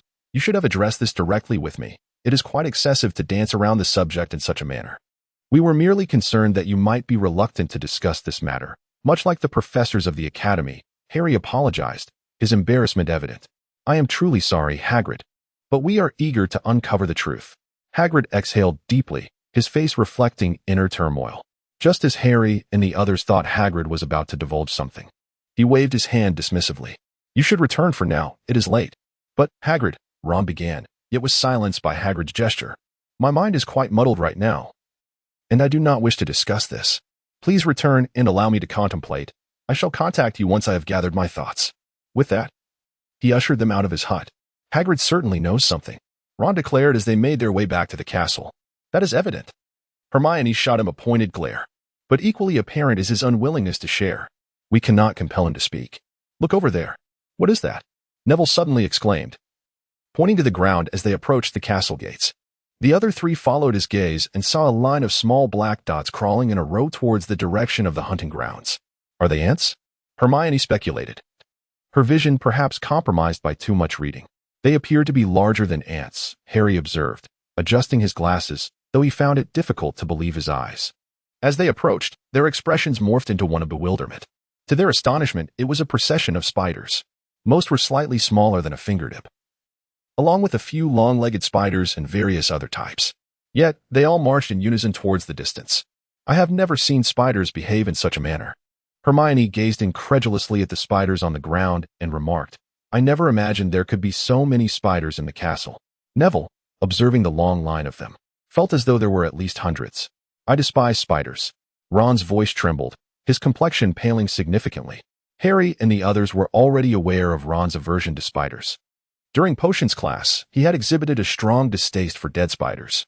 His reaction to occasionally encountering them in the castle was even more pronounced. He had previously shared the reason for his fear. At the age of 3, Fred had transformed his beloved stuffed toy into a spider. Harry envisioned the scene, finding it so beautiful that he couldn't help but smile. Observing the retreating line of spiders, Hermione suddenly spoke. It seems we might consider this issue from a different angle. For instance, who opened the Chamber of Secrets? Noticing the attention of her companions upon her, Hermione's eyes sparkled. Who, do you think, aligns most closely with Salazar Slytherin's mindset and would be most eager to expel Muggle-born students from the school? The four exchanged glances and nearly in unison uttered a name, Malfoy. Chapter 130. Leave it to me, Malfoy. That possibility is quite significant. Harry recalled Draco's disparaging remark toward Hermione on the Quidditch pitch. I believe they belong to a very old magical family. They might even possess Salazar Slytherin's bloodline. The magical world is not vast. It is entirely plausible that some ancient families still carry the Slytherin lineage. Ron grew more animated as he spoke. If you ask me, they might have held the key to the chamber from the very beginning, passing it down through generations. Then, Draco could have opened the chamber and unleashed the monster within. Indeed, that is a distinct possibility. Neville, rarely outspoken, chimed in. My grandmother has always said that Draco's father, Lucius Malfoy, is actually a Death Eater. That man was a proponent of blood purity back in the day, and Lucius is his steadfast supporter. I simply cannot fathom why the Ministry would allow Lucius to go unpunished. It's utterly foolish. Ron complained, oblivious to the fact that his words inadvertently implicated his own father.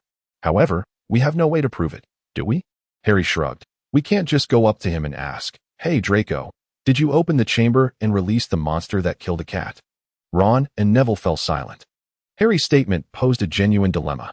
Only Hermione, deep in thought, furrowed her brow. After a considerable pause, she slowly began, I might know a way. She glanced at the three of them, her tone uncertain. But this method is quite complex and perilous. I fear that, at this point, she hesitated again. We may have to violate 50 school rules. Hermione astonishingly suggested using Polyjuice Potion. This was something Harry had never anticipated. Back in their first year, he had memorized the potion's recipe, initially intending to impress Dudley with his skills.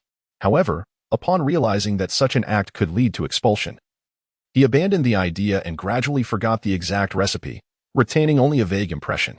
Hermione, too, did not know the precise formula. She merely understood that this potion could transform someone into another's likeness, and that the recipe was recorded in a book titled Advanced Potions. This book was not located in the restricted section, yet it was still limited for student borrowing and could only be consulted within the library. However, reading such a book in the library would inevitably draw attention. Unless, what if I go invisibly and copy the potion's recipe? Harry proposed a suggestion. The potion recipe was likely to be lengthy and the preparation process exceedingly intricate, making it quite troublesome to transcribe. However, Hermione shook her head, asserting that it need not be so cumbersome. They merely needed a professor's signature to borrow the book. Yet, who would be inclined to grant them such a favor? Considering they were only in their second year? Ron appeared perplexed, expressing certainty that neither Professor Snape nor Professor McGonagall would agree. Indeed, they would most likely refuse. Yet, Harry surmised Hermione's thoughts. There was one person who would certainly oblige. Gilderoy Lockhart was known to sign anything and would willingly provide autographs to anyone seeking them. Harry had known this long before, and the events unfolded smoothly, allowing them to borrow the book that very day. The only minor setback was Hermione's desire to keep the note bearing Lockhart's signature, which Harry suspected was not solely due to his name, but also because Lockhart had added, "To the best little witch in the year." Madame Pomfrey would surely disagree with this, which left Hermione somewhat disappointed. Nevertheless, both Harry and Ron promised they would help her obtain another. In fact, Harry was convinced that Lockhart would be willing to sign as many as she desired. He had never encountered someone so fond of inscribing his name. Upon returning to the common room with the book, Hermione merely cast a glance before gasping in astonishment. This was the most intricate recipe she had ever seen. She remarked that the potion would require at least 6 to 7 weeks to prepare, which was fast approaching Christmas. Harry and his friends were unable to assist her. Although Harry could, he was rather disinterested in potion making. Thus, from that day onward, in addition to her studies and helping Harry, Ron, and Neville, Hermione took on the additional task of researching the Polyjuice potion. The following week passed without incident. However, beneath the seemingly mundane surface of Hogwarts, currents of intrigue surged. It was unclear who initiated the speculation, but the most fervent topic of discussion at Hogwarts was the identity of heir of Slytherin, or, more precisely, who had opened the Chamber of Secrets. Currently, the candidates were primarily concentrated among 5 individuals, and Harry was taken aback to discover that he was one of them. Ranked third in terms of recognition. Among all the students, the 6th-year student, Durmstrang Shafik, was deemed the most likely heir of Salazar Slytherin. He was a direct descendant of the Shafik family, one of the 28 ancient wizarding families, and had formerly served as the head boy of Slytherin. This year, he had resigned from the position to prepare for the upcoming N.E.W.T. examinations. This was a stark contrast to Percy. Durmstrang was a tall and handsome Slytherin, excelling academically in all areas, and most importantly, whispers in the wizarding world suggested that the Shafik family possessed Slytherin blood. Ranked second was Draco Malfoy. The Malfoy family had a longer lineage in the wizarding world compared to the Shafiks, and Lucius Malfoy's influence was considerably greater than that of the current head of the Shafik family. Malfoy's lower ranking was primarily attributed to his youth. Dulong has already ascended to the 6th grade, while Draco remains merely a 2nd grader. In third place stands Harry, the sole student not belonging to Slytherin to make the list. The reason for Harry's inclusion leaves him rather perplexed. Aside from the fact that he was present when Mrs. Norris was petrified, he has also famously vanquished Voldemort. In the minds of many students, those who can defeat a formidable dark wizard are either unparalleled white wizards like Dumbledore or another powerful dark wizard. Harry's demeanor, such as using his fists to strike Draco, appears more akin to that of a dark wizard rather than a white one, thus earning him a place on the list and a considerable following. Notably, the twins and Lee Jordan have repeatedly and formally inquired whether Harry is indeed the heir. Harry, however, this topic was swiftly overshadowed by another matter. The Quidditch match was about to commence. If there were anyone at Hogwarts completely indifferent to discussions of the Chamber of Secrets and its heir, it would undoubtedly be Oliver Wood. Now in his 6th year, he was immensely eager for the Quidditch Cup. Last year was supposed to be his most promising season, yet it ended in disappointment when Harry was unable to participate in the final match. Although Oliver never voiced his feelings, Harry still felt a profound sense of guilt. Determined to make amends, Harry resolved to exert every effort this year to assist Wood in securing the Quidditch Cup. Nevertheless, the emergence of the Nimbus 2001 significantly heightened the challenge. Despite their diligent training, Harry and his teammates felt far from assured of victory. On Saturday morning, Harry rose early. Today marked the inaugural Quidditch match of the academic year. Traditionally, the first match pits Gryffindor against Slytherin, and this year was no exception. Upon arriving in the Great Hall, Harry noticed that the other members of the Quidditch team, apart from Ron, who had accompanied him, had all arrived even earlier. Everyone appeared grave and anxious, their demeanor marked by a heavy silence. Harry could fully comprehend that their opponents were riding the finest flying brooms available on the market. Yet, the more he acknowledged this, the greater his desire to vanquish them became, a yearning unprecedented in its intensity.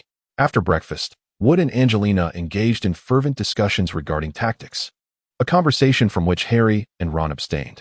Ron did not participate as he was not playing today, while Harry felt that as a seeker, he need not involve himself in the strategizing. However, to Harry's dismay, it appeared that Wood and the others were struggling to find a coherent strategy. As he observed Wood and Angelina shaking their heads in disapproval of previous suggestions at frequent intervals, their expressions growing increasingly grim. Let us just take it as it comes. The twins broke the tension. Perhaps the Slytherins will all have upset stomachs today. If they're all incapacitated, we might just win effortlessly.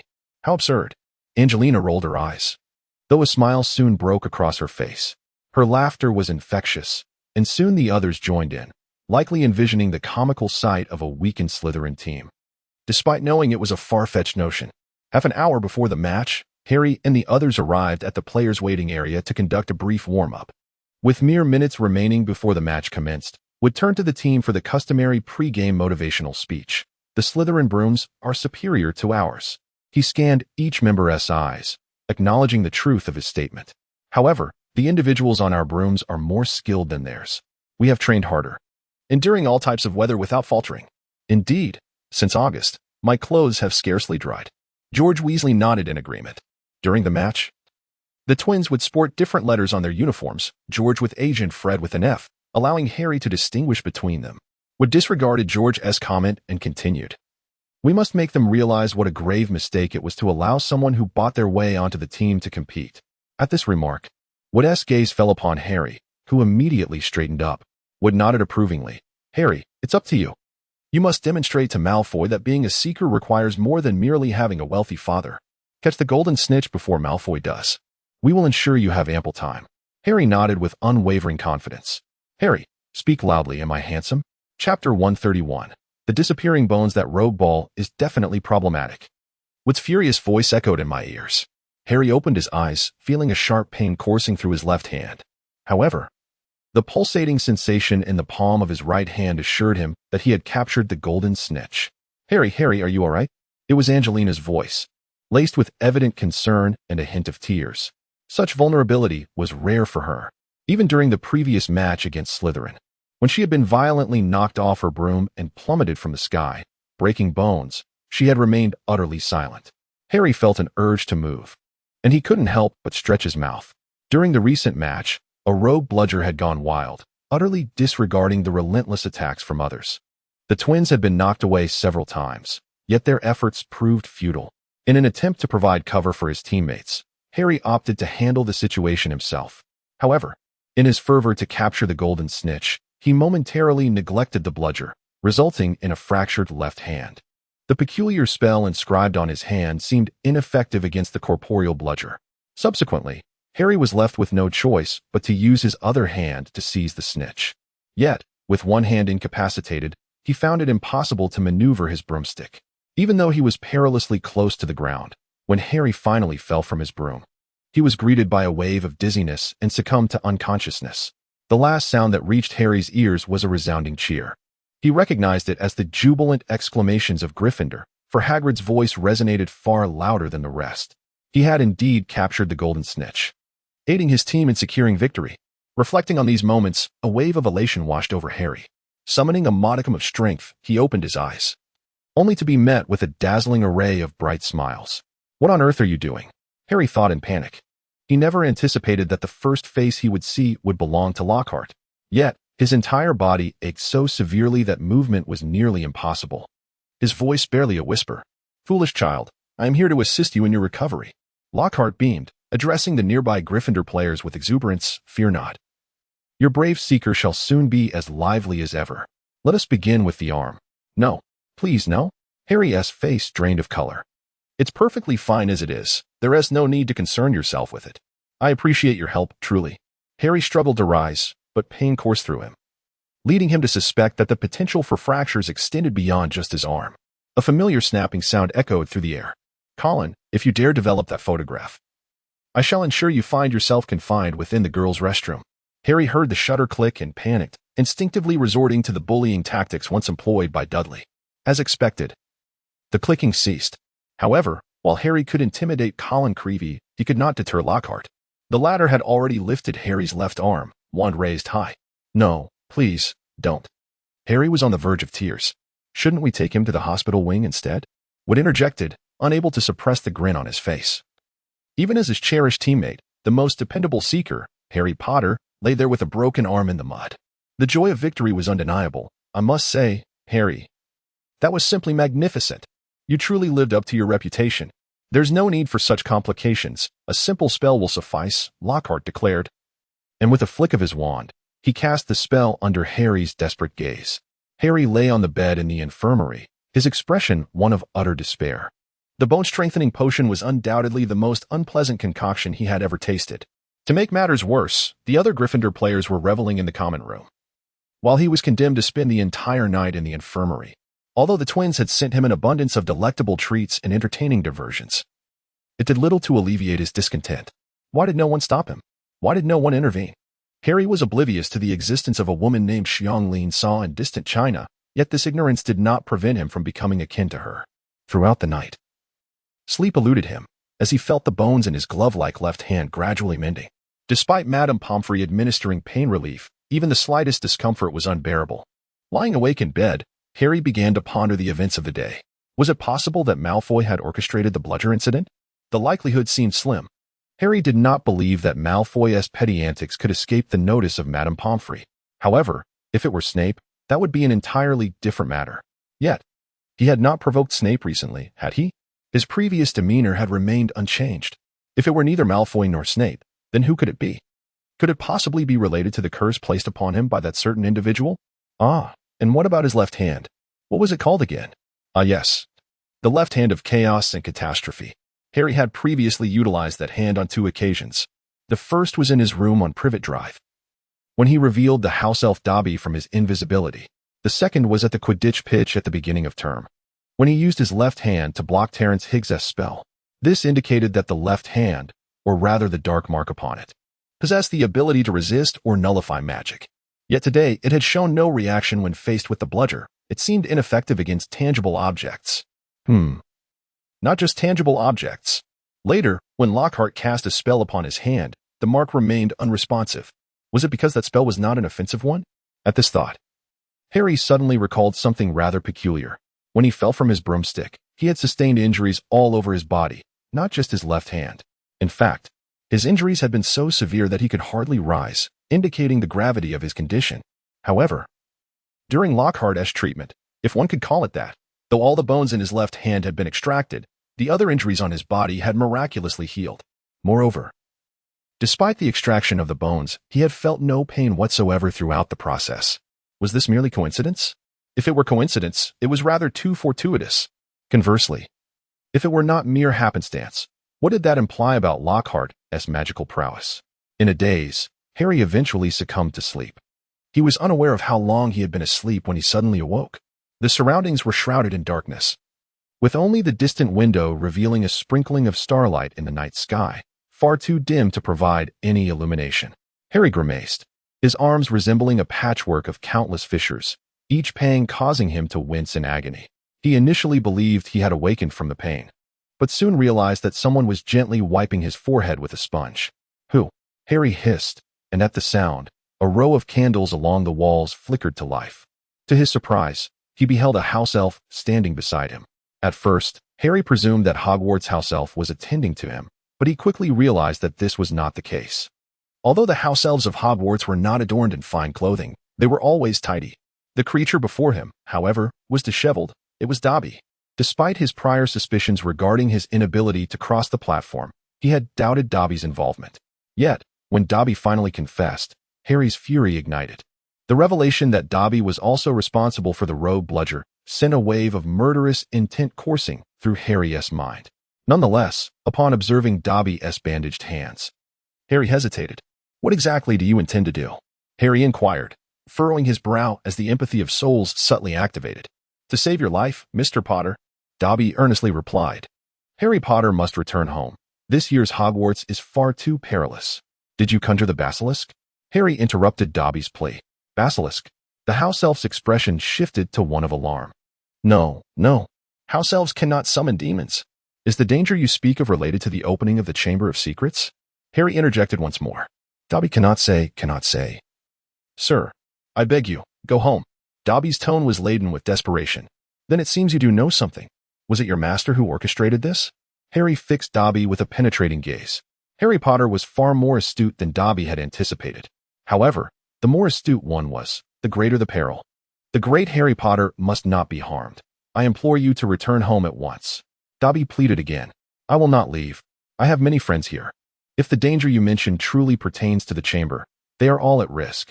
Harry's tone had softened considerably. He sensed that despite Dobby's erratic demeanor, the elf bore no ill will towards him. This was an unexpected effect of the empathy of souls. While he could not read minds, he could faintly perceive the emotions of others. Harry Potter cares for his friends, truly a compassionate soul. But there is no place I can conceive that is more secure than Hogwarts, in the company of Dumbledore. Dobby hesitated. Just then, footsteps echoed down the quiet corridor outside. Dobby must leave. Harry Potter must protect himself. Dobby gazed deeply into Harry's eyes, snapped his fingers, and vanished from the room. Harry's brow twitched involuntarily. Apparition?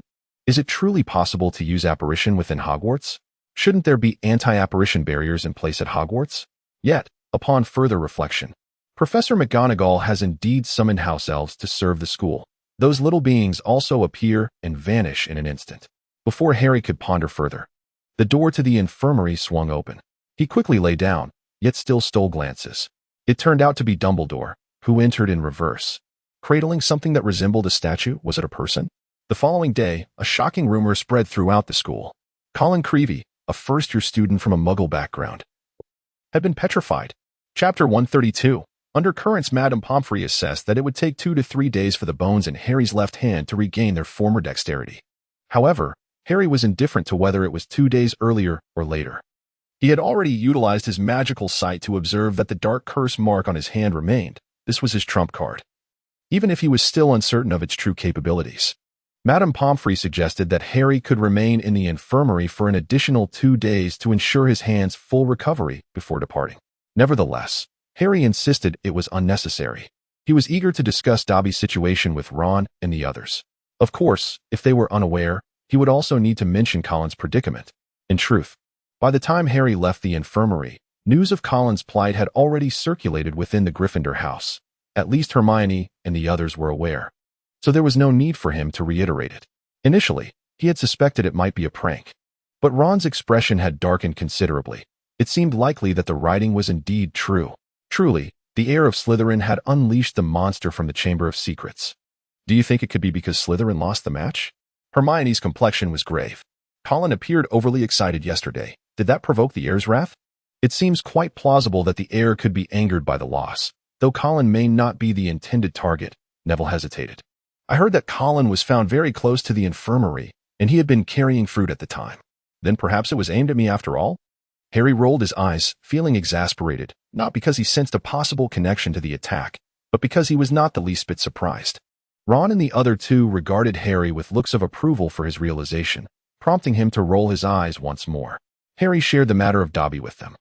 Ron and Neville were immediately struck with disbelief. So, the Dobby you mentioned is a house elf who is betraying his master? Ron exclaimed, astonished. I can't believe such a thing exists. If the master is a villain, isn't that rather typical? Hermione, somewhat perplexed by Ron's perspective, countered. Harry mentioned that Dobby bears many scars. His master must be consistently abusing him. But, house elves are supposed to never defy their masters, let alone betray them. Neville chimed in, equally astonished. I've never heard of such a situation. This is truly extraordinary. So, this Dobby is an elf with his own thoughts. Hermione, however, felt a strong affinity for Dobby. She was also a young lady with her own convictions. It's a pity he still refuses to disclose who his master is or what that monster is, Harry said with a shrug. Let's hasten our pace. Hermione contemplated. I will work swiftly to concoct the polyjuice potion, and then we shall ascertain whether it was indeed Malfoy who was involved. Harry and his companions nodded in agreement, for they believed that the most likely candidate for the Chamber of Secrets opener was Malfoy, rather than Shafik, who was now more commonly regarded as the heir of Slytherin. An increasing number of young witches and wizards share their sentiments, although Shafik belonged to Slytherin. His past behavior did not suggest that he was a fervent supporter of pure-blood supremacy. In fact, he maintained amicable relationships with several students from Ravenclaw, two of whom hailed from ordinary backgrounds. The suspicions surrounding Harry have significantly diminished, as most individuals are reluctant to believe that a Gryffindor would attack another of their own. Nevertheless, some persist in asserting that Harry is indeed a prime suspect, and their reasoning holds some validity. Colin consistently captures photographs of Harry, much to Harry's evident annoyance, as remarked by a Hufflepuff student. Upon hearing this, Harry rolled his eyes, considering the speaker a fool. Ginny, who frequently shares classes with Colin, has become increasingly anxious due to his predicament, leading Harry and his friends to speculate that she is quite frightened. To soothe her, the twins engaged in numerous pranks, however. From Harry's perspective, such antics only served to heighten Ginny's already fragile nerves. Fortunately, Percy soon became aware of the situation. Enraged, he intervened and threatened to inform Mrs. Weasley, prompting the twins to behave more appropriately. In the college, an array of peculiar protective charms began to circulate quietly. Many Muggle-born or half-blood wizards eagerly purchased various charms. Ron wished to buy one, but lacked the funds. Neville also expressed interest, yet Ron, perhaps out of his own disappointment, dissuaded him. The heir of Slytherin is likely to target Muggle-born students, and you, Neville, are a pure-blood wizard. However, Neville hesitated, voicing his concern. What if the heir of Slytherin perceives me as a mere target?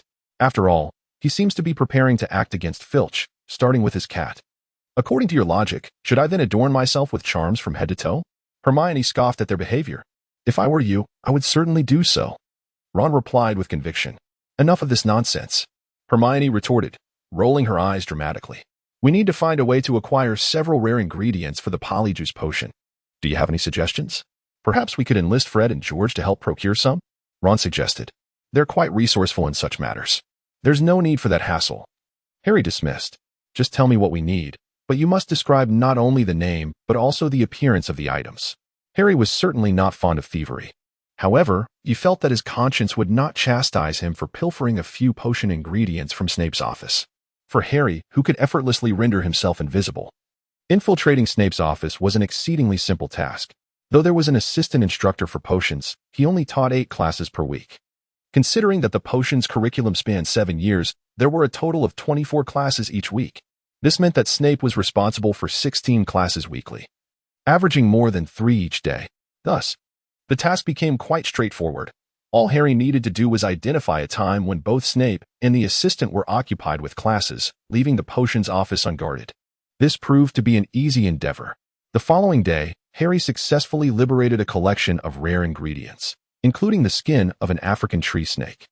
Harry heard that Snape had a need for a certain ingredient in one of his upper-year classes, but upon discovering it was missing, he erupted in fury. However, Harry was unfazed. In fact, the image brought a slight smile to his face. In the 3rd week of November, Gryffindor was set to face Ravenclaw in their second Quidditch match. Just before the match commenced, Oliver would sustain an injury during potions class and would need to rest in the infirmary for 2 days, leaving Ron to rise to the occasion. The Ravenclaw chasers boasted a formidable team, slightly stronger than Gryffindor's, suggesting a fierce contest ahead. Yet, Ron's extraordinary performance transformed the dynamics entirely. The match unfolded for nearly 30 minutes, during which Ravenclaw attacked 19 times, but managed to score only twice. Ron's goalkeeping was nothing short of impenetrable. From the moment he saved the 10th shot, almost everyone erupted in cheers for him. Ultimately, Harry seized the golden snitch, leading Gryffindor to a resounding victory at 310-20 over Ravenclaw. This triumph significantly lifted the spirits of Gryffindor, which had been dampened by Colin's petrification. Ron suddenly found himself with a plethora of first-year admirers, spanning all 4 houses. Hermione was preoccupied with potion-making. Ron basked in the admiration of his fans. Neville was buried in his studies, and the pressure was mounting. Meanwhile, Harry continued his research on the Bandit-S notes he had borrowed from the library. Harry has preliminarily mastered the spell known as the Lightning Storm. However, he has discovered an awkward predicament. he seemingly lacks sufficient magical energy to truly sustain this spell.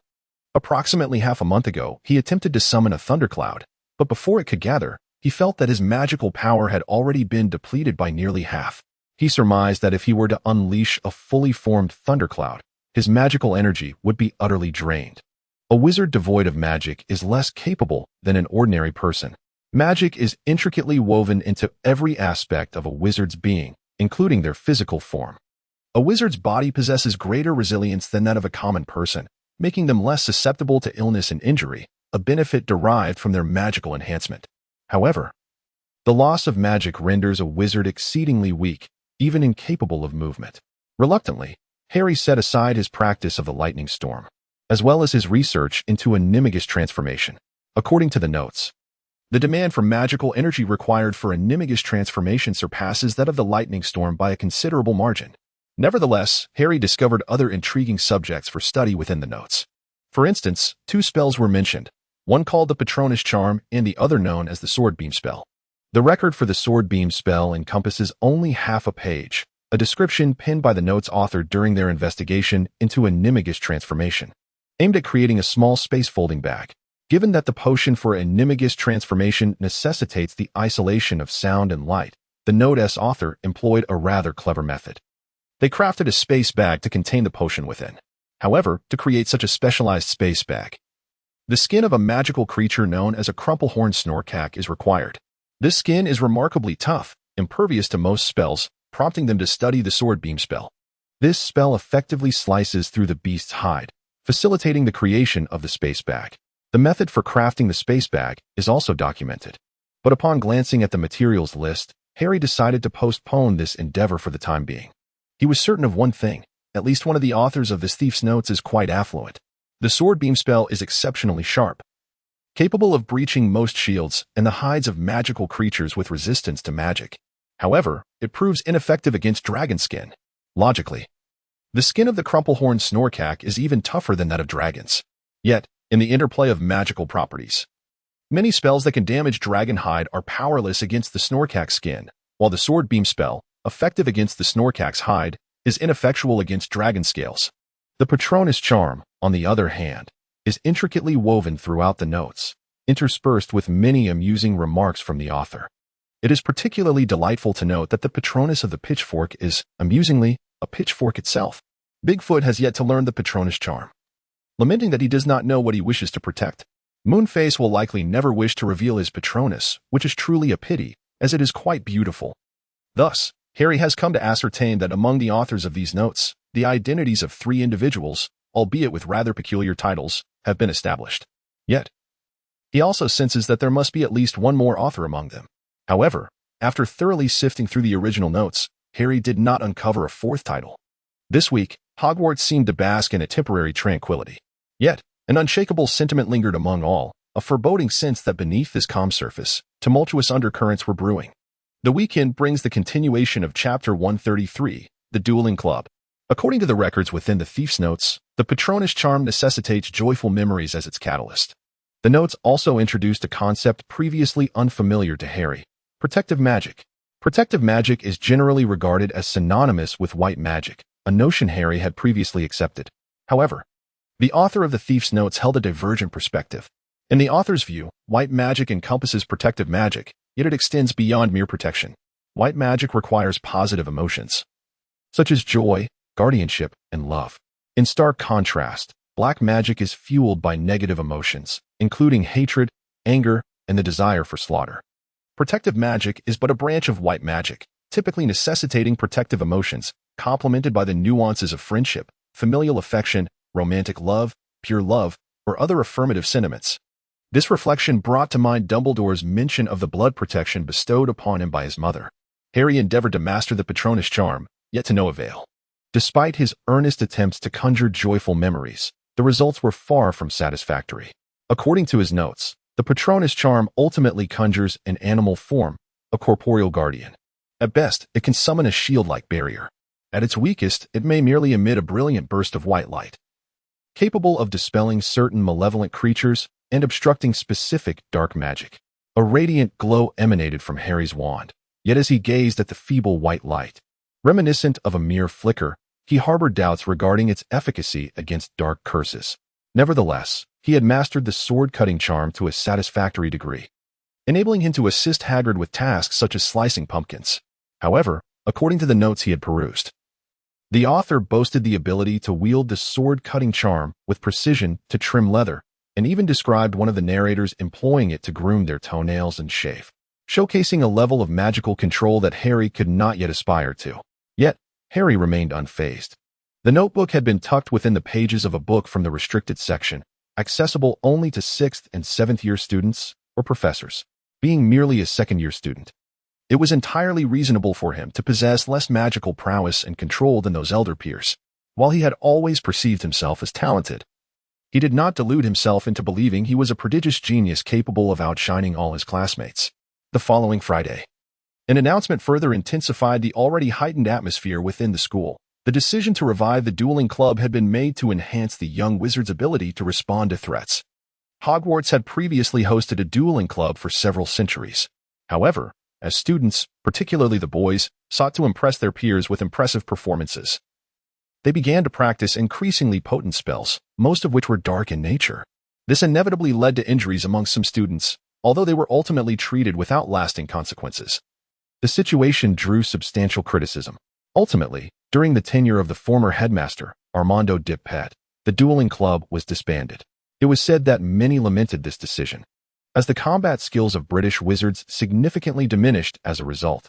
Today, as students had never experienced the dueling club, so when news of its impending reopening spread, excitement surged through the school, particularly among the boys, who eagerly anticipated the opportunity to showcase their prowess before their crushes. Harry and Ron, for the time being, had yet to find their ideal romantic interests. However, this did not diminish their desire to make an impression in front of the young ladies, nor did it dampen their anticipation for the dueling club. The inaugural event was scheduled for that Friday evening, shortly after dinner. To accommodate this occasion, the usual dinner hours from 7 to 9 were curtailed by an hour, in order to prevent the young wizards from missing dinner due to a lack of awareness. Nearly every professor reiterated this point during class that day, with Professor Flitwick placing particular emphasis on it. Many were aware that Professor Flitwick had once been a dueling master in his youth. As a student, he was a frequent participant and a top contender in the dueling club. After graduating, he went on to compete in the European Wizarding Duel Championships, securing several championships. When Harry and his friends first learned of this, they could hardly believe that the somewhat diminutive Professor Flitwick, standing just over a meter tall, was so formidable. That day's lessons were rather lackluster, as everyone was eagerly anticipating the evening's dueling club. At 8 o'clock, as melodious music filled the air, the long tables in the great hall vanished without a trace. The room's decor began to transform. In the blink of an eye, everything had changed dramatically. A gilded stage emerged along one wall, illuminated by hundreds of floating candles. The ceiling once again became a velvety black, profoundly deep. Almost all the students gathered in the hall, their excitement palpable as they brandished their wands, eagerly jostling each other. Laughter and chatter filled the air as they speculated about who would instruct them in the art of dueling. Many assumed it would be Professor Flitwick, given his well-known reputation as a dueling master. Others speculated it might be Professor Snape, as nearly every student was aware of his expertise in the dark arts. Professor McGonagall seemed quite adept at dueling in her youth. Hermione exclaimed excitedly. She had recently read a biography of Professor McGonagall from her younger days and was thoroughly enamored. I still believe it will be Professor Flitwick, Ron countered, although he had reservations. When Professor McGonagall attended Hogwarts, it seems there was no dueling club. She might not know how to teach us. As far as I'm concerned, any professor would suffice, as long as it isn't Neville, he added, but quickly covered his mouth. With a dazzling smile revealing 8 gleaming teeth, Gilderoy Lockhart ascended the stage, resplendent in his crimson robe adorned with golden sashes and a flamboyant hat. He was accompanied by Professor Snape, who, as always, donned his customary dark attire. Harry observed the two professors on stage with a look of incredulity. Ron and Neville nodded in agreement, sharing his sentiments. I suspect Professor Lockhart will certainly showcase his true abilities this time. Only Hermione still held a flicker of hope for Lockhart, although her tone was tinged with uncertainty. Regardless of the chatter among the young wizards below, Lockhart on stage had already begun to speak. Come closer, come closer. Can everyone see me? Can everyone hear my words? Receiving only a sparse response, Lockhart remained unfazed, beaming as he continued. Excellent. You see, Dumbledore has graciously accepted my proposal, allowing me to establish this modest dueling club, designed to thoroughly train all of you, should the day arise when you need to defend yourselves. I possess ample experience in this field, and for specifics, you may refer to my published works. Harry and his companions could hardly restrain their impulse to roll their eyes. Lockhart, oblivious to their reactions, continued, "Allow me to introduce my assistant, Professor Snape." He gestured towards Snape, standing beside him. "He has informed me that he possesses a modicum of knowledge regarding dueling, and he has graciously agreed to assist me with a brief demonstration before our lesson commences. However, you need not worry. Once I have completed the demonstration with him, I shall ensure he is returned to you in one piece." Ron leaned in close to Harry and Neville and whispered, "Which do you think would be a more favorable outcome if one of them were to get hurt?" Harry and Neville were momentarily taken aback. Indeed, this presented quite a conundrum. The ideal outcome would be mutual destruction. Neville ultimately provided a resolution, to which both Harry and Ron readily acquiesced. As for Lockhart's remarks, Snape refrained from verbal retort, merely allowing a subtle smirk to grace his lips. Typically devoid of expression, this slight upturn was so faint that it might have gone unnoticed. Yet Harry was keenly aware of it. Harry discerned that it was a mocking smile. Lockhart began with a brief introduction to the etiquette of dueling. Bow, turn. Take 3 steps back, then turn to face each other before casting spells. Following the established protocol, the two proceeded step by step, assuming their stances. A thought crossed Harry's mind, and he quietly activated his inner vision. Previously, he had used this ability to peer into Lockhart's essence. It was during that instance that Harry discovered Lockhart, despite his seemingly foolish demeanor, possessed formidable magical power and a profound soul projection. This revelation had left Harry perplexed by Lockhart's foolish antics. Perhaps today he would glean further insights. Although he could not perceive his own soul projection, Harry noted a significant enhancement in his magical strength. This observation confirmed what he had previously surmised during his last examination of Lockhart without suffering any backlash. Today, this notion was reaffirmed. Simultaneously observing the layers of magical energy and soul projections of Snape and Lockhart, Harry felt not the slightest discomfort. Harry had previously sensed that Lockhart's magical prowess might surpass that of Snape. However, at that moment, he was not making a comparison.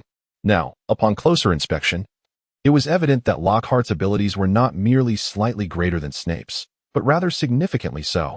In fact, Lockhart's magical power appeared to be hardly inferior to that of Professor McGonagall. Moreover, Lockhart's soul projection was also not less imposing than Snape's, if Harry's current understanding was accurate. Considering both magical power and soul projection, Lockhart should indeed be stronger than Snape. What would their competition entail? Harry felt a flicker of anticipation. Harry's anticipation served as fodder for the dog. Lockhart was nearly incapacitated in an instant. Quick as a flash, Harry found himself momentarily stunned. With merely a disarming spell, Lockhart was sent flying, crashing heavily onto the arena floor. The ribbons adorning his attire tore apart, his hat was sent soaring away, and his wand slipped from his grasp, hurtling far afield. Harry suddenly sensed that something was amiss. What was the cause of his unease? Chapter 134. Harry vs. Draco. The disarming charm, the stunning spell, and the shield charm are the most frequently utilized spells in combat throughout the wizarding world.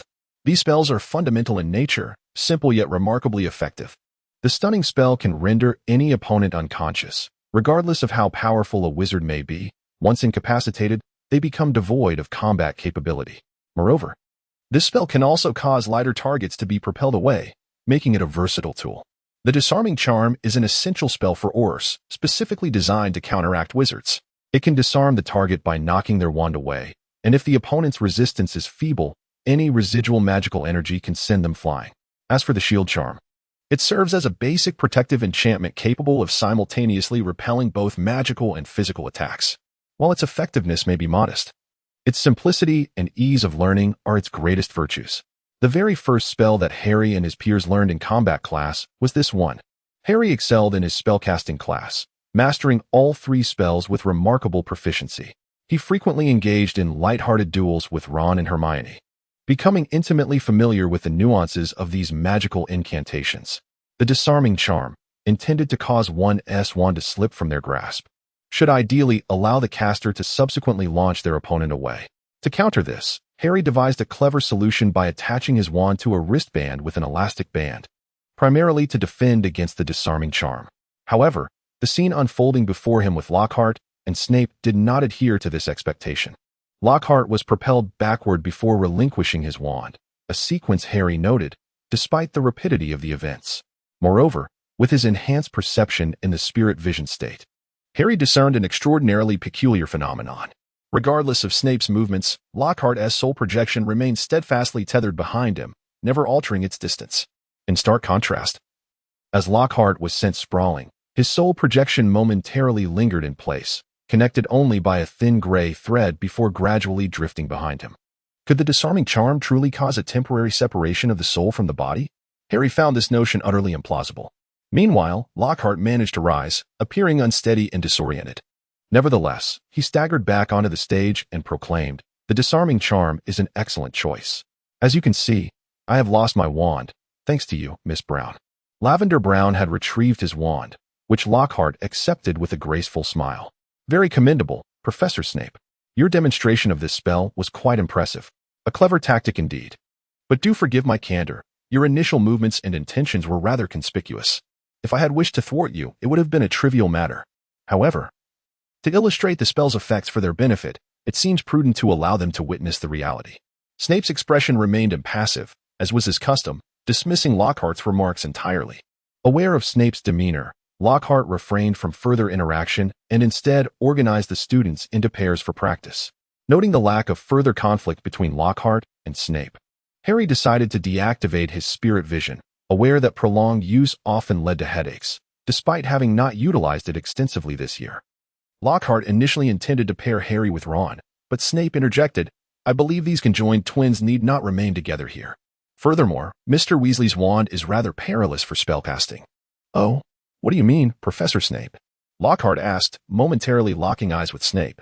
Upon encountering Snape's dark, abyss-like gaze, he quickly averted his own, exhibiting a hint of trepidation. However, Harry couldn't shake the feeling that the entire exchange was overly theatrical. Harry rolled his eyes, indifferent to the situation.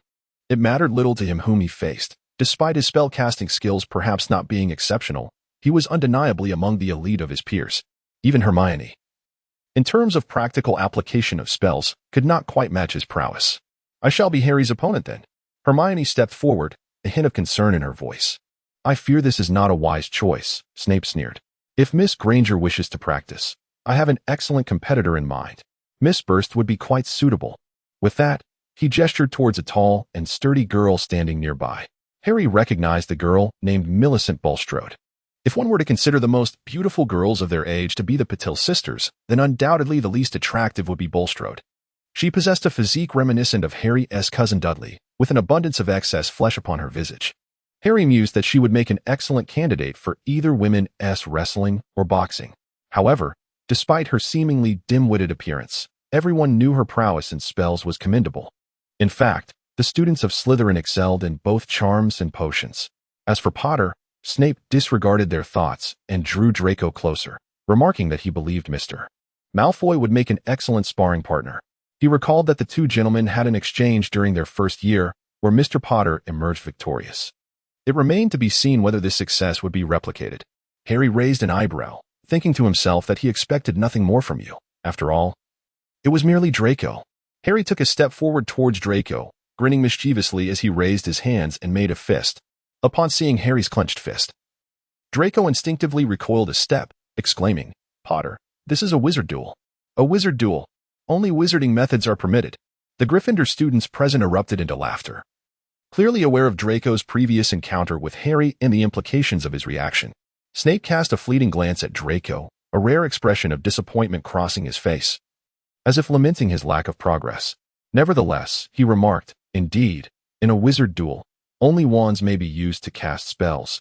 Physical contact is prohibited." "I have no objections. Let us commence." Harry shrugged, raising his hand, and his wand effortlessly sprang into his grasp. Many students, witnessing this for the first time, gasped in astonishment. "Flamboyant," Draco muttered under his breath. Gilderoy Lockhart, seemingly reluctant to defy Snape, complied with his instructions, organizing several pairs for practice before returning to Harry's side. Harry and Draco had taken to the stage, where Lockhart, feigning grandeur, approached to assume the role of host. Upon seeing both participants present, he boomed, "Bow to your opponent." Under the watchful eyes of the professors, neither engaged in any flamboyant antics. They merely exchanged nods of acknowledgement, signaling the conclusion of their formalities. Yet their gazes remained locked upon one another. Turning away, they stepped back 3 paces, and Lockhart raised his wand, proclaiming loudly, "Prepare yourselves. I shall count to 3. At which point I will cast the disarming spell to render your weapons useless. We certainly wish to avoid any unfortunate incidents. Ready? 1, 2, 3. Draco, however, had already unleashed his spell at the count of 2, a silver beam of magic soaring towards Harry's shoulder. How treacherous! Harry silently cursed. Yet he had been well prepared and swiftly sidestepped. During the summer break at home, Harry found himself in a state of utter boredom. The prohibition on using magic was almost unbearable for a young wizard who had just begun to explore the wonders of sorcery. However, the inability to practice magic did not preclude him from engaging in activities related to the magical realm. Harry enlisted the help of his cousin Dudley to practice. Of course, Dudley had no knowledge of magic, so what could they possibly practice? Quite simply, they focused on honing their reflexes and dodging skills. Harry requested his cousin to throw baseballs at him while he practiced evasion. Initially, Dudley questioned Harry's sanity. But after Harry explained that magic in the wizarding world often involved quick, decisive movements, Dudley began to understand. Hitting someone with a baseball? That was right up Dudley's alley. Thus, they ventured outdoors to a spacious area to engage in their practice with the baseballs. At first, Harry was struck repeatedly, howling in distress. However, as time passed, he began to improve his reactions. Dudley reduced the distance from which he threw the balls, starting at 20 meters and gradually decreasing to 15 and then 10 meters. Before heading to the Dursleys, Harry had already begun attempting to dodge from 8 meters, though his success rate was still lacking. At this point, Draco stood approximately 6 meters away, a distance less than that of Harry and Dudley's practice. The speed of magic was undeniably swifter than Dudley's baseball throws. However, the casting of spells, or rather the spells of young wizards, had a notable flaw that could not disguise the direction of the magic. For instance, in the spell Draco was conjuring, his wand remained fixed on the target, and the magic extended along the line of the wand. With adequate anticipation, it was indeed possible to evade the spell. As a once-in-50 years prodigy seeker from Gryffindor, Harry possessed remarkable reflexes and speed. Anticipating the situation, he deftly evaded the spell. Witnessing Draco's astonished expression, which seemed as if his jaw might drop, Harry could not suppress the triumphant smile spreading across his face as he raised his wrist and uttered, "Disarm." Unlike Harry, Draco was caught off guard. His wand slipped from his grasp, and he was sent flying back, landing on the platform with disbelief etched across his features. "Impressive." Below the stage, Ron exuberantly praised. Having witnessed the wand fail to reach its intended target, he leaped and bounded with enthusiasm, even more excited than Harry himself. Not just Ron, but the other Gryffindor students who were not participating in the duel joined in the jubilant cheers. Harry, buoyed by the infectious atmosphere, couldn't help but spin and bow to his classmates, which only intensified the fervent applause. "I haven't lost yet." While reveling in the adulation, Harry suddenly heard Draco's furious voice from behind. Turning around, he realized that Draco had retrieved his wand. He also noticed that the bottom of Draco's wand was adorned with a rubber band, indicating he too had equipped himself with a similar wrist guard. Seeing Harry turn back, Draco wasted no time. With a flick of his wand, he quietly uttered an incantation that Harry had never heard before. In the next moment, a dark beam erupted from the tip of the wand, and a shadowy figure soared forth from the inky light. Draco declared, "Though I may be outmatched, I shall never yield." Chapter 135, Parseltongue Dark Magic. Harry swiftly reached a conclusion. The term dark magic carries the word dark for a reason, as many of its manifestations emit a sinister glow. Furthermore, having practiced the art of soul empathy for nearly a year, Harry could sense emotions to a certain extent, particularly the more intense ones. Just moments ago, he detected Draco's overwhelming malevolence. Such malevolent magic was likely to be dark magic indeed.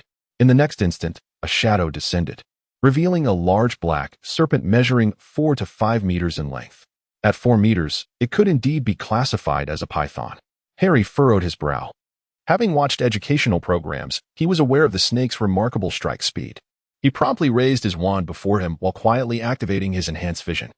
As his enhanced vision activated, Harry perceived a faint wisp of dark energy coalescing in the air, subsequently latching onto the magical aura enveloping Draco's form. At that moment, Draco's aura, compared to what Harry had observed the previous year, was now shrouded in a subtle veil of dark mist. Harry pondered deeply. Yet this was not the time for contemplation. The enormous serpent was slowly raising its body, flicking its tongue towards Harry. "Do not move, Potter," Snape drawled languidly. "I shall handle this. Allow me, allow me. This is a simple task." Gilderoy Lockhart interjected eagerly, stepping forward. Before anyone could react, he flicked his wand.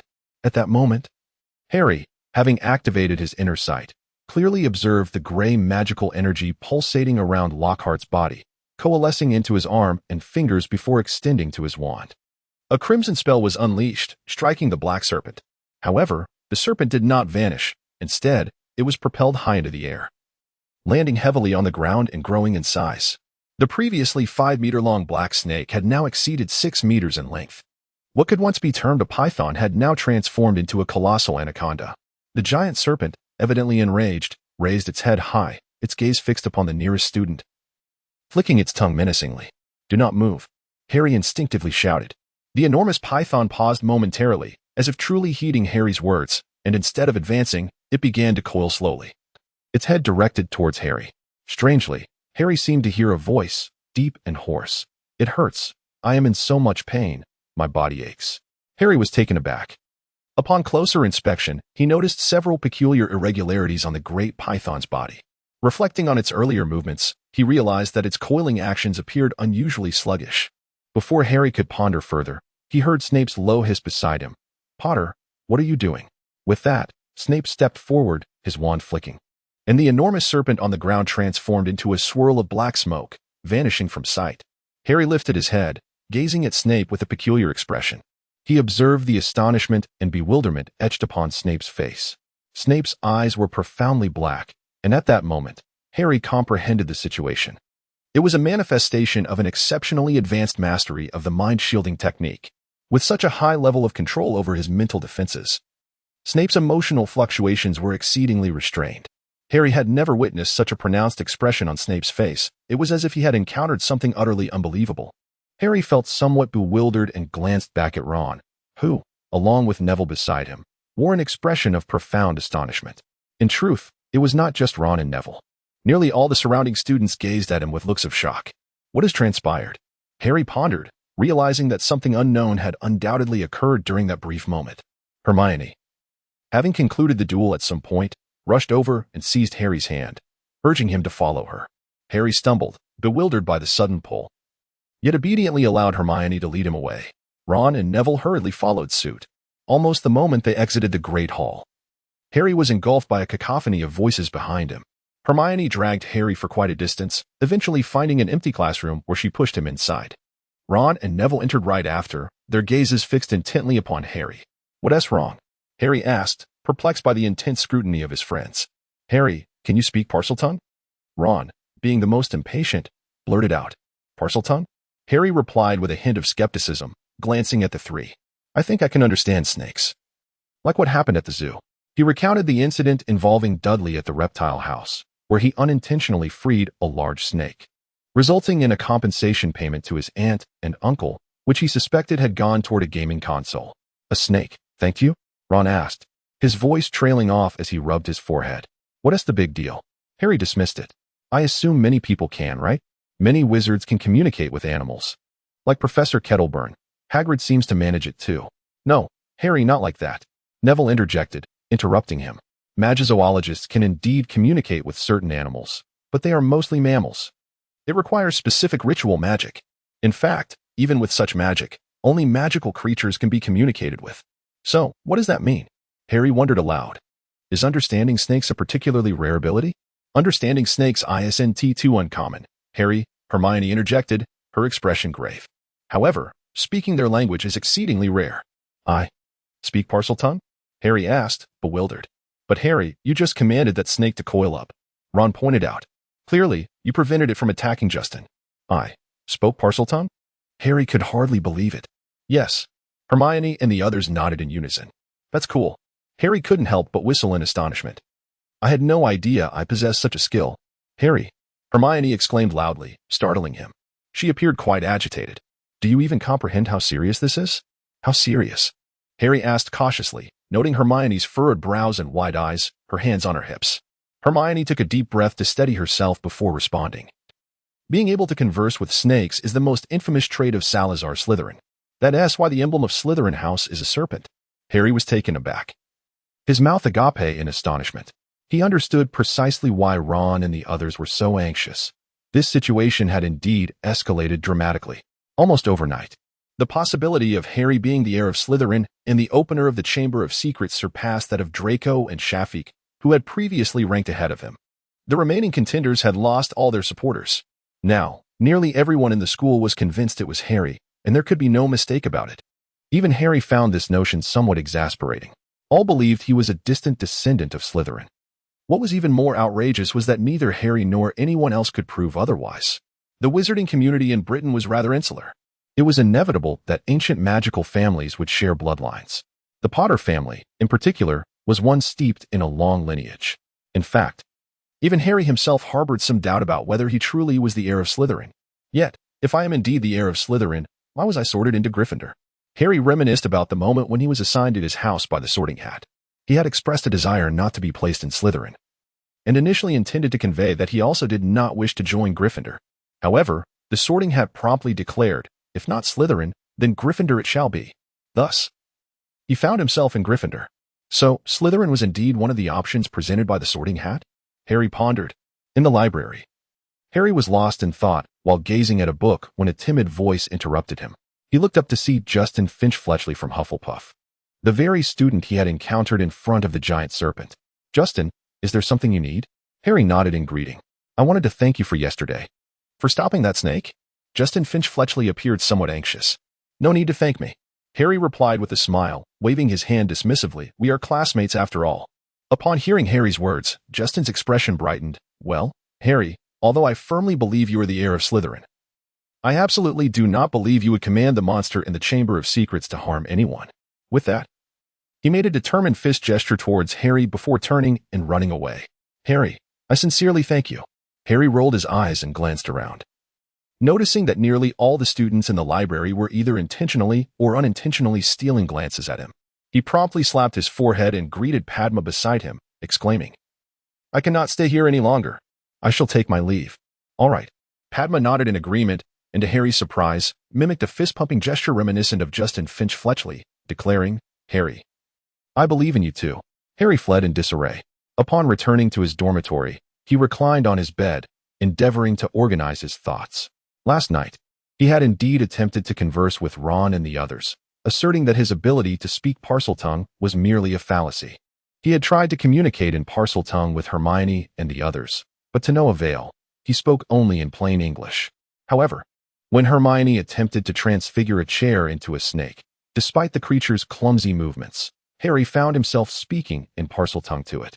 Thus, it seemed that he could only speak Parseltongue in the presence of a snake. Was his ability truly a legacy from Salazar Slytherin?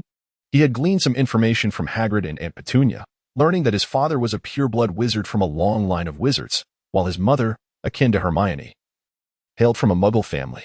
Therefore, if he indeed possessed Salazar Slytherin's bloodline, it could only have been inherited from his father. Did his father also speak Parseltongue? This was a question he could pose to Hagrid or Professor McGonagall, both of whom were acquainted with his father, especially Hagrid, whose rapport with him appeared to be quite amiable. Moreover, it seemed he had overlooked something regarding the events of the previous day. The enormous snake, although enlarged by Lockhart, appeared to be injured, as it had been crying out in pain at the time. It had been unable to launch an attack, struggling even to move. Lockhart was certainly suspect. Yet, he felt as though he had yet forgotten something he had neglected to consider. Suddenly, a spark ignited in Harry's eyes as he bolted upright from his bed. Ah, a revelation. Chapter 136, Dumbledore's Office. Parseltongue. It was Parseltongue. Harry's eyes sparkled with excitement. Yesterday, in the arena, he sensed a striking familiarity in the way the serpent spoke to him. Reflecting on it now, the voice he had previously heard, suspected by them to be mere ramblings, bore a remarkable resemblance to the manner in which that serpent communicated. Harry turned over and got out of bed, swiftly making his way to the common room to find Ron and the others. Neville was easy to locate. He was in the common room reviewing his studies. Harry summoned him, and together they proceeded to the library, where they soon found Ron and Hermione, who was tutoring him. Without any further ado, Harry pulled them along, leaving the other patrons of the library in a state of bewilderment. Once outside the library, Harry could barely contain his excitement. The murmurs. It was a snake. A snake was speaking. What? Ron and Neville were momentarily taken aback, but Hermione's eyes lit up. Yes, a snake. That makes perfect sense. The creature in the Slytherin chamber is a giant serpent, Hermione exclaimed. I have been pondering how a monster could move throughout the castle and attack without being detected by either professors or students. Wait a moment. Now it wasn't just Ron and Neville who were confused. Harry was perplexed as well. Why would it be a snake that goes unnoticed? Is it perhaps a small water snake? If it truly is a creature left behind by Salazar Slytherin, even a small water snake would have grown immensely over a millennium. Neville remarked skeptically. No, it's not a small snake. I suspect it must be quite a large one. Hermione countered, shaking her head. As for why no one has noticed it, it's because of the pipes. Pipes? The three of them were momentarily stunned before they connected the dots. The castle is replete with pipes, visible in the washrooms and baths. Though concealed within the walls of the corridors, they undeniably exist. What kind of snake could it be? Harry pondered. Realizing that with Hermione present, he need not exert his mind unnecessarily, he directly inquired. The first snake that comes to my mind with petrifying abilities is Medusa. However, Medusa's petrifying gaze is lethal. Hermione furrowed her brow. Let us investigate. We should be able to uncover something in the library. If we can't find it there, we can always ask Hagrid or Professor Kettleburn. The trio nodded in agreement, and thus, the four who had just emerged returned to the library.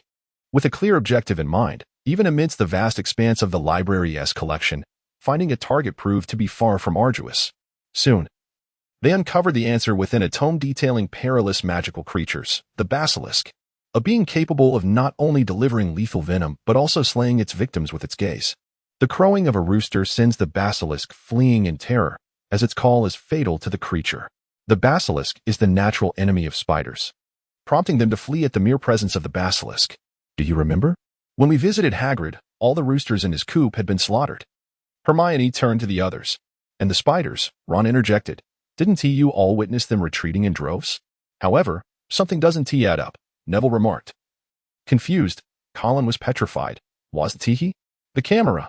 Harry, who was in the hospital wing at the time, understood the situation. Colin must have attempted to capture the creature on film. The camera mitigated some of the basilisk's deadly gaze. Hence he was merely petrified. But what of Moaning Myrtle? Ron continued to inquire. Surely a cat wouldn't possess a camera? It was water. Hermione shook her head. Recall that night. The corridor was flooded with water. Moaning Myrtle must have seen her reflection in it. Harry and his companions nodded in agreement, finding Hermione's words profoundly reasonable. Then let us seek out Professor McGonagall, Harry exclaimed with excitement. The other three young wizards promptly concurred, and thus, having barely entered the library, they rushed back outside. Much to the displeasure of Madame Pants, who shook her head disapprovingly as she watched them leave. As curfew approached, Professor McGonagall was in her office, diligently grading assignments.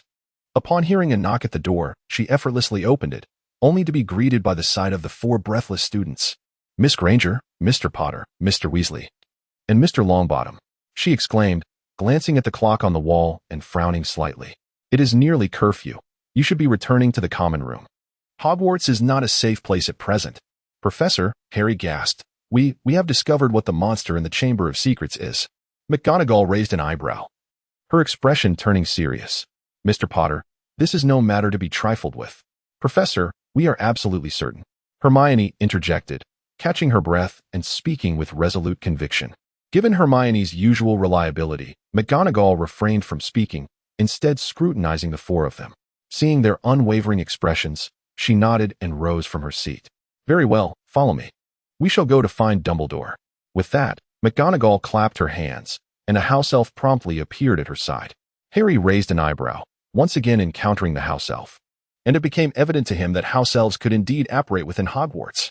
Bull, please inform Professor Flitwick, Professor Sprout, and Professor Snape that I am in the headmaster's office and require their urgent presence. Professor McGonagall commanded. Yes, Deputy Headmistress, replied the elf named Bull with a bow before vanishing into thin air. Now, let us proceed to Professor Dumbledore. Professor McGonagall led the four of them out, ascending the stairs until they arrived before a rather unsightly stone gargoyle. Strawberry cream pudding, she uttered to the statue, which surprisingly sprang to life and leapt aside.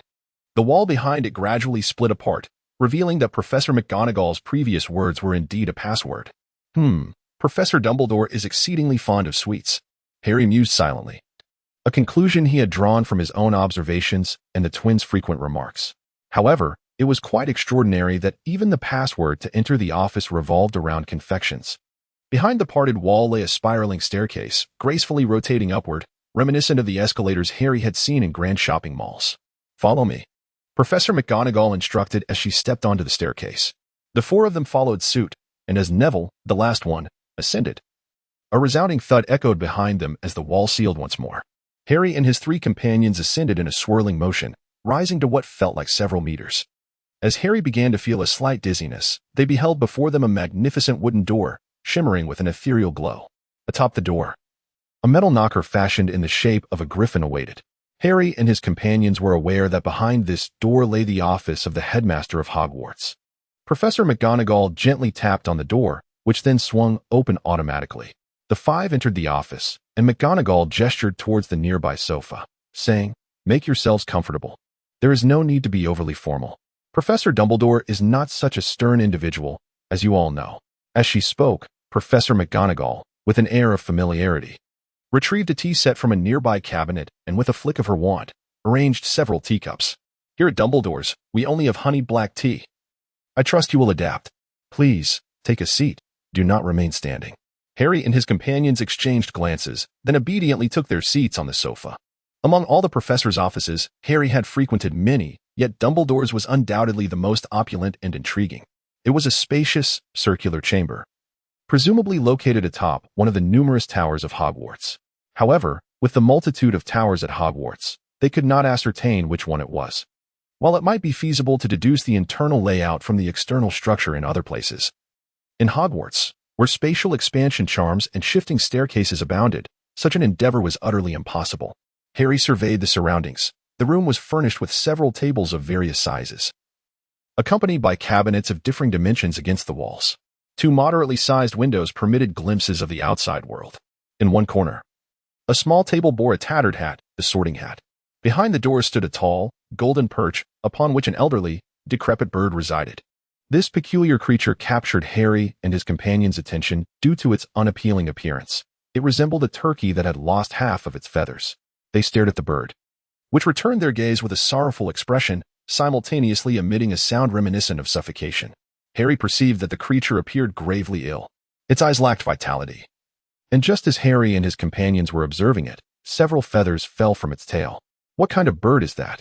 Ron inquired, laughingly, to Hermione, who shook her head in confusion, unsure whether her lack of knowledge or the inappropriateness of the setting rendered her silent. She seemed to exhibit a hint of anxiety. Neville also appeared somewhat uneasy. In contrast, Harry and Ron remained rather oblivious, unaffected by the situation. "That is a phoenix," Professor McGonagall, having overheard Ron's remark, casually replied. Without the formalities of a class setting, Professor McGonagall's demeanor was less austere as she remarked, "Though it does not look very appealing at the moment.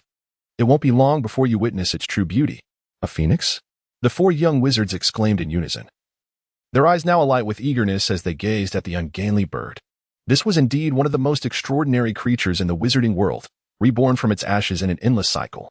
A bird endowed with formidable magic, both wondrous and beautiful.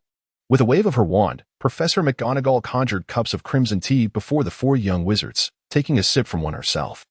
She then picked up another cup and approached the phoenix, offering it to the creature. "Fox, would you like a little?" The phoenix lowered its head, pecking at the tea with its beak, and then nuzzled McGonagall's hand affectionately. She lovingly stroked the phoenix's head, seemingly on the verge of speaking, when the office door swung open once more, and Dumbledore entered. In Chapter 137, titled Professor Flitwick's Show, Dumbledore's office is filled with the presence of Dumbledore and the four house heads, who are either seated or standing, attentively listening to Harry and the other young wizards recount their discoveries. On this occasion, Dumbledore is devoid of his usual crescent-shaped spectacles, revealing the profound depth of his eyes. The intricacies of his mind are shrouded in mystery, prompting Harry to instinctively deduce the complexity of Dumbledore's thoughts. Under the watchful gaze of Dumbledore and the heads of houses, the four friends take turns to elaborate on their findings. Once they have concluded their revelations, Dumbledore erupts into applause, exclaiming, "Splendid, simply splendid. I have always held a fondness for Muggle detective novels, particularly that remarkable detective residing on Baker Street in London. What was his name? Sherlock Holmes?" Harry instinctively interjects, "Yes, Sherlock Holmes." With evident delight, Dumbledore responds, contrasting sharply with Snape's unflappable demeanor. Dumbledore, while possessing an enigmatic depth, expresses a myriad of emotions, joy being particularly palpable at this moment. He continues, I am often amazed by the extraordinary imagination of Muggles and their remarkable deductive skills. Unlike us wizards, who have been afforded numerous conveniences by magic, we find ourselves somewhat lacking in this regard. Harry and Hermione nodded. Although the wizarding world boasted novelists, most of their works were adventure tales, with the most notable being the writings of Professor Lockhart, who was currently teaching at Hogwarts. However, there were no detective novels to speak of. This was understandable, after all. With spells like memory charms and truth serums, who would prefer the complexities of deduction? Then, Professor, how shall we proceed? Hermione inquired cautiously. Now that we have identified our target, the task becomes manageable. Dumbledore replied with ease. Professor McGonagall, Professor Flitwick, I presume a basilisk should pose no challenge for you too. Even one that has lived for a millennium. Not at all, Professor Dumbledore. Professor Flitwick, though diminutive in stature, spoke with great confidence. In my opinion, we should strive to minimize any damage. A 1,000-year-old basilisk displayed as a specimen in the castle would certainly be more impressive than a dragon. An excellent suggestion, Professor Flitwick. Dumbledore exclaimed, clapping his hands in delight. I shall entrust this task to you, as I am rather advanced in years and wish to indulge in a bit of leisure. I hope you do not mind. A mere basilisk hardly warrants the involvement of your esteemed self, headmaster. Snape's tone was more grandiose than that of a yawning toad, however. His indifferent expression contrasted sharply with the approving gazes of the others, suggesting that his words might indeed carry a ring of truth. The four of them gazed at each other with a hint of skepticism, for the book had rated the basilisk's danger level as 5 stars. Creatures deemed to have a danger rating of 1 star or lower are harmless. Those with a 2-star rating can be easily managed by an adult wizard. 3 stars necessitate a certain degree of expertise. 4 stars indicate a perilous level that challenges even seasoned wizards, requiring the collaboration of specialists or multiple wizards. Whereas 5 stars denote an extreme threat, capable of effortlessly slaying a wizard and almost impossible to tame. According to the book's description, the basilisk is lethally venomous. With tough skin resistant to most spells, and its gaze can kill, truly a formidable beast. Yet, how could it appear so easily dispatched before a few professors as if they were merely felling a chicken? Just as they were about to bid farewell to Professor McGonagall, a spark of realization illuminated their faces. They beheld, to their astonishment, the phoenix behind the door suddenly engulfed in flames. Had they not known it was a phoenix, Harry would surely have felt a pang of anxiety. However, upon recognizing it, he understood precisely what was about to unfold. How fortunate they were to witness such a spectacle. Professor Sprout murmured in excitement. In the blink of an eye, the phoenix transformed into a blazing orb. After a brief moment of burning, a melodious cry emerged from within, and it dissolved into a handful of ashes that settled upon the pedestal below. Was that it? For a moment, Harry was momentarily taken aback, as he had anticipated a magnificent and resplendent bird emerging from the flames. He was clearly not alone in his astonishment. Hermione and the others, even Snape, bore expressions of bewilderment. How wonderful! I was so worried I might miss this moment, but fortune smiles upon me, Dumbledore exclaimed joyfully, bending down to reach into the pile of ashes. To Harry's astonishment, a tiny head emerged from the remnants. It was a diminutive, scruffy chick, even less appealing than before. I hope you do not form any misconceptions about phoenixes from what you have witnessed today. Most of the time, they are truly magnificent. Dumbledore lovingly cradled the little bird before his face, affectionately rubbing his crooked nose against the chick's small head. Having exited Dumbledore's office, they found themselves past curfew. However, Harry and his companions need not worry about losing points, as they were accompanied by 4 heads of houses. Professor McGonagall clapped her hands, and a house elf appeared immediately. Bull, from this day forth, you shall accompany Mr. Potter. Should he require your assistance, you are to find either me or Professor Flitwick at once. McGonagall instructed. At your command, Deputy Headmistress. The house elf replied respectfully. I don't think that's necessary, Professor McGonagall, Harry interjected suddenly, as a faint, hoarse voice echoed in his ears. Blood. I crave blood. End him. Oh. Professor McGonagall and the others instantly grasped Harry's meaning, and she inquired urgently. Where? In which direction? This way, Harry pointed. But before he could finish his sentence, Professor Flitwick had already grasped his sleeve, and with a swift motion, they found themselves at the other end of the corridor. The sudden speed left Harry feeling as though he had been bombarded by a gust of wind. Is this the place? Flitwick's voice resonated in Harry's mind without uttering a word. Do not speak. Simply nod or indicate the direction. Harry paused momentarily, listening intently as the previous sound grew slightly louder. He nodded thoughtfully and indicated a direction. Consequently, he was pulled along at an exhilarating speed for quite a distance. It is worth noting that Harry was a seeker in Quidditch. Riding the renowned Firebolt 2000, one of the fastest brooms on the market, he was accustomed to swift flights. Nevertheless, even so, Professor Flitwick's pace proved to be rather overwhelming for him. Harry once again listened intently. The sound indeed returned, this time seemingly right beside him. Thus, Harry nodded vigorously. Professor Flitwick nodded in response, and with a flick of his wand, a golden light, imbued with a sacred aura, emanated from the tip of his wand. Enveloping the two of them, Harry felt a sudden warmth enveloping him. In the chill of late November, this sensation was exceedingly comforting. Noticing the astonishment on Harry's face, Flitwick cheerfully remarked, "This spell is known as the Shield of the Holy Spirit, specifically designed to combat basilisks and similar malevolent creatures. It can withstand the basilisk's deadly gaze." Harry suddenly realized and gave a big thumbs up. Professor Flitwick did not engage in further conversation with Harry with a flick of his wand. He cast an unknown spell upon himself. Moments later, he pointed at a wall. With a sharp sound, the wall astonishingly transformed, breaking apart into segments and revealing a massive water pipe hidden within. In the next instant, the pipe opened up as if peeling an orange. Harry's eyes widened in amazement as a colossal serpent's head emerged from the newly formed opening. Harry had never encountered a serpent of such monumental proportions. The head of the creature was nearly as large as Mr. Weasley's enchanted automobile. Although its entire form remained obscured, it was undoubtedly over 20 meters in length. Its body was adorned with dark green scales, and its large yellow eyes were filled with malice. The moment Harry beheld those piercing yellow orbs, he felt an intense fluctuation in the faint aura that enveloped his body, yet it ultimately did not dissipate.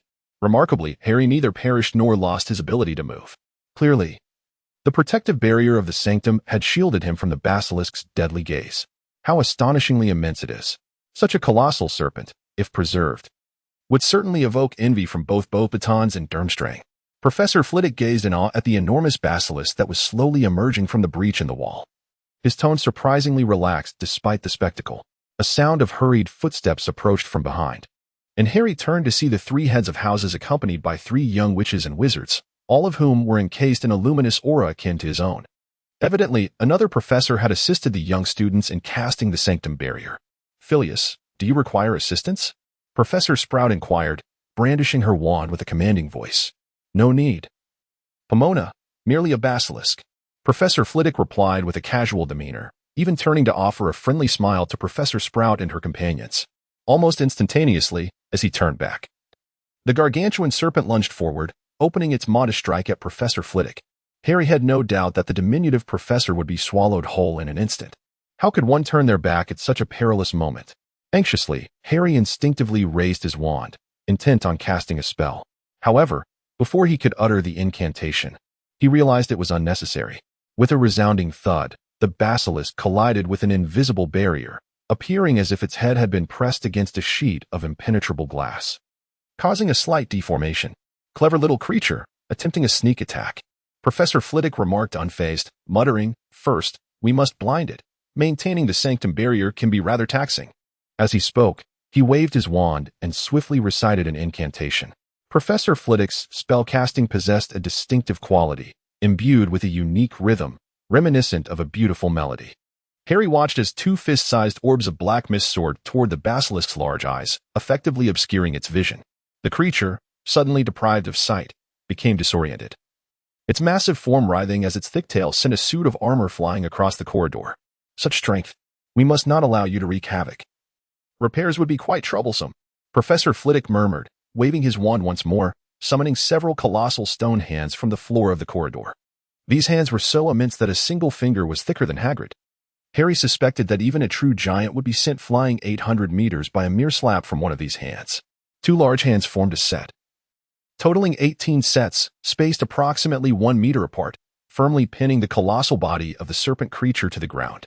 Only a small segment of its tail, less than a meter long, remained free, rendering it incapable of summoning its full strength. Even the enormous serpent, constrained by the bindings, found itself immobilized, reduced to the feeble flickering of its tiny tail. This was much improved. Professor Flitwick nodded in satisfaction as he approached the massive head of the serpent. His figure appeared diminutive in comparison, creating a rather comical spectacle. However, soon after, Flitwick furrowed his brow and turned, hesitantly inquiring, "Minerva, Pomona, and Severus. Is there a means to eliminate this creature without causing damage to its body? Given its vitality and magical power, I fear even the killing curse may prove ineffective." Observing the four heads of houses engaged in deliberation on how to slay the serpent without inflicting harm, Harry and his three companions exchanged bewildered glances. A creature classified as a 5-star dangerous magical being had been so effortlessly subdued. This was not in line with their expectations. The serpent mused, "Am I, a dignified 5-star dangerous creature, to be so utterly humiliated?" Chapter 138.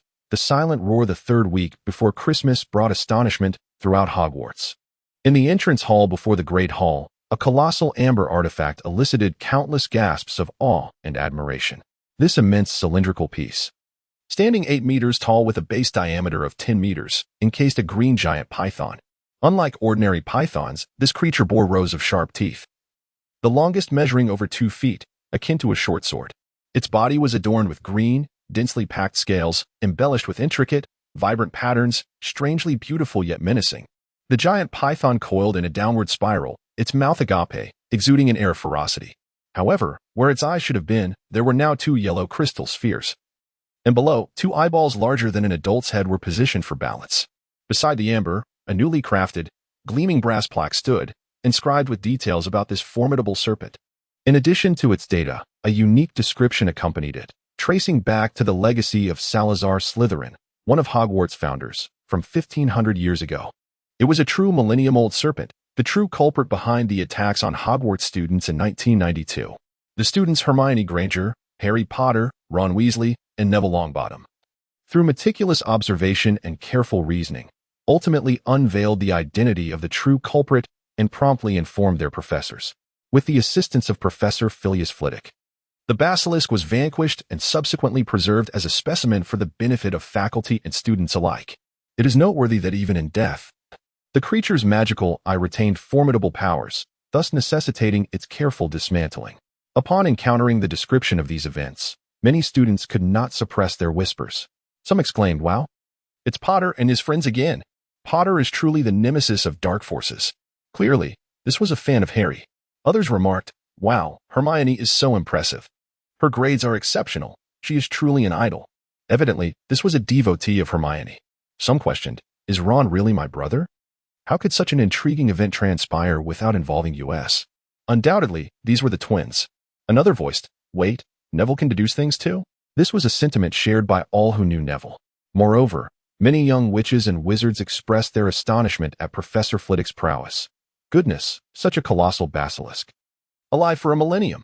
How formidable it must have been. Did Professor Flitwick truly defeat it single-handedly? The mention of Professor Flitwick implied his solitary triumph, eliciting admiration from the Ravenclaw students who spoke with excitement and joy. Indeed, students from other houses could not help but acknowledge Flitwick's impressive capabilities. As the massive basilisk bore no visible wounds, it was unimaginable how Professor Flitwick had slain such a beast. Professor Flitwick is indeed remarkable. In moments like these, there are always those who seek to showcase their presence. Gilderoy Lockhart stepped before the amber, nodding earnestly. "I knew it was the basilisk all along." It was a rather obvious conclusion. Yet, this creature was quite elusive, and I was unable to capture it. Alas, Professor Flitwick beat me to it. However, only a handful of girls still believed Lockhart's claims, while the majority of boys scoffed at his assertions. In recent days, Harry and his 3 companions have once again captured the attention of the entire school faculty and student body. Moreover, Dumbledore has bestowed upon them the Special Contribution Award Medal from Hogwarts and has taken the time to write letters to the parents of the 4 young wizards. Harry's guardians appeared to be utterly indifferent to the happenings around him. The Dursleys, as long as their domestic tranquility remained undisturbed, likely forgot entirely about Harry's existence. However, the situation was markedly different for the other 3 families. On the 3rd day following the basilisk's demise, Ron was fortunate enough to receive the second howler of the academic year. This time, however, Mrs. Weasley spoke in gentle tones, lavishing praise upon Ron from head to toe. She even mentioned that she had heard about the breakage of Ron's wand, which had impeded his magical abilities, and that she planned to take him to Diagon Alley to procure a new one during Christmas. The howler, though similar in nature, bore a stark contrast to the one delivered on the first day of school. Harry remarked on this, declaring that a softly spoken howler lacked soul. The room erupted in laughter at his words, with only Ron, mortified, giving Harry a playful punch, though he soon found himself unable to suppress a smile. A joyful spirit permeated the school. Even Filch managed to crack a rare smile at Harry and his friends, albeit one that was rather ghastly. It could be said that once Professor Sprout's mandrakes matured and were transformed into a restorative potion to restore Colin and Madame Lockhart, everything would be perfectly resolved. Judging by the current trajectory, all seemed to be well. Nevertheless, not everyone was so relaxed. In the headmaster's office, Snape lurked in the shadows of the corner. Professor McGonagall was seated on the sofa, and Dumbledore stood by the door, amusing himself with his phoenix, which had grown to the size of a pigeon. Adorned with striking crimson feathers, a splendid feathered crest crowned its head, accompanied by 3 still short tail feathers. Although it might not have been as resplendent as one might envision a phoenix to be, it was certainly beautiful. Professor Dumbledore had yet to uncover any information regarding the Chamber of Secrets. McGonagall's tone carried a hint of exasperation. We have searched extensively through the castle's pipes. Yet we have still failed to discover any clue leading to an unknown hidden presence.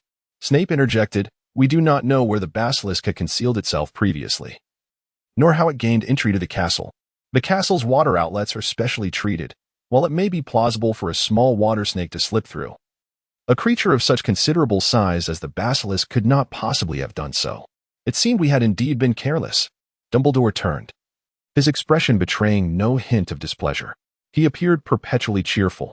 I did not anticipate that the one who opened the chamber would not be accompanied by the basilisk. It seems he was more cautious than we had assumed. Professor McGonagall regarded Dumbledore with a hint of skepticism. Why do you seem utterly unfazed, even somewhat pleased? Pleased?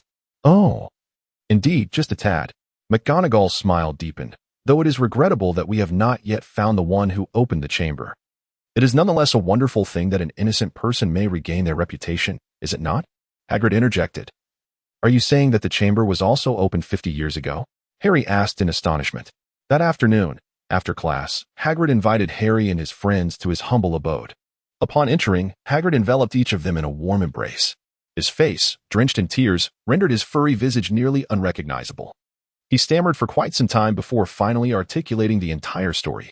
It turned out that 50 years ago, while Hagrid was still a student at Hogwarts, the Chamber of Secrets had also been opened, resulting in a series of attacks far more severe than those occurring now.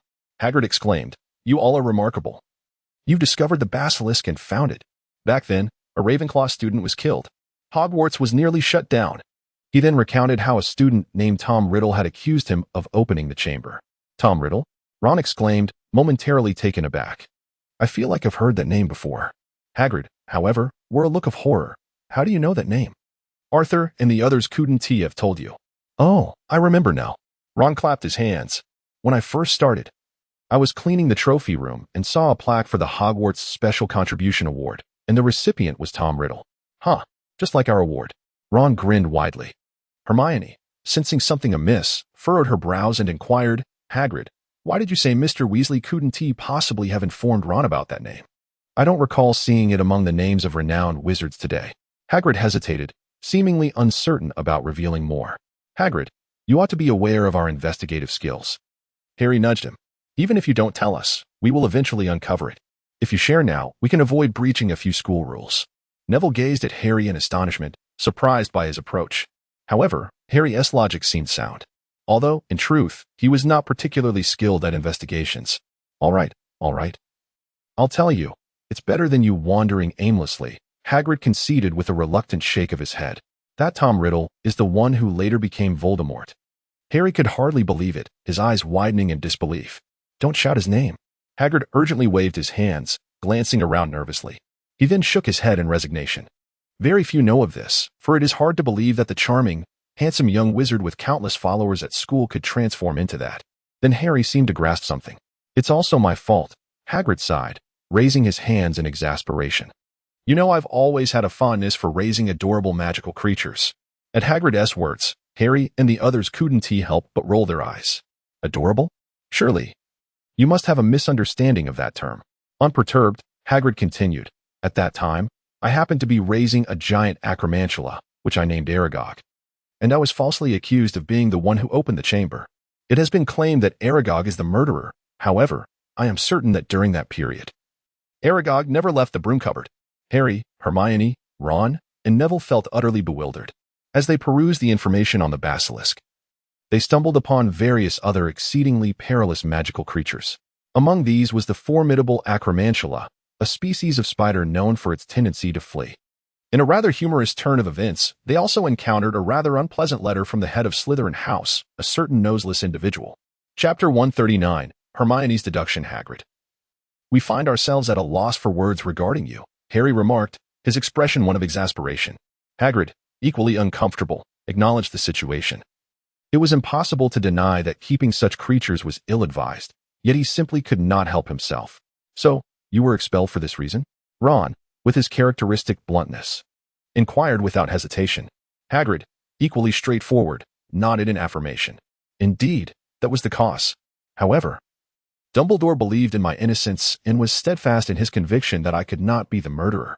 Thus, although I faced expulsion and had my wand snapped, prohibiting me from practicing magic, I was spared from Azkaban. Dumbledore even offered me a place at Hogwarts to assist the former caretaker, Mr. Filch, who is the grandfather of the current Filch, in managing the grounds. Dumbledore is truly an extraordinary man.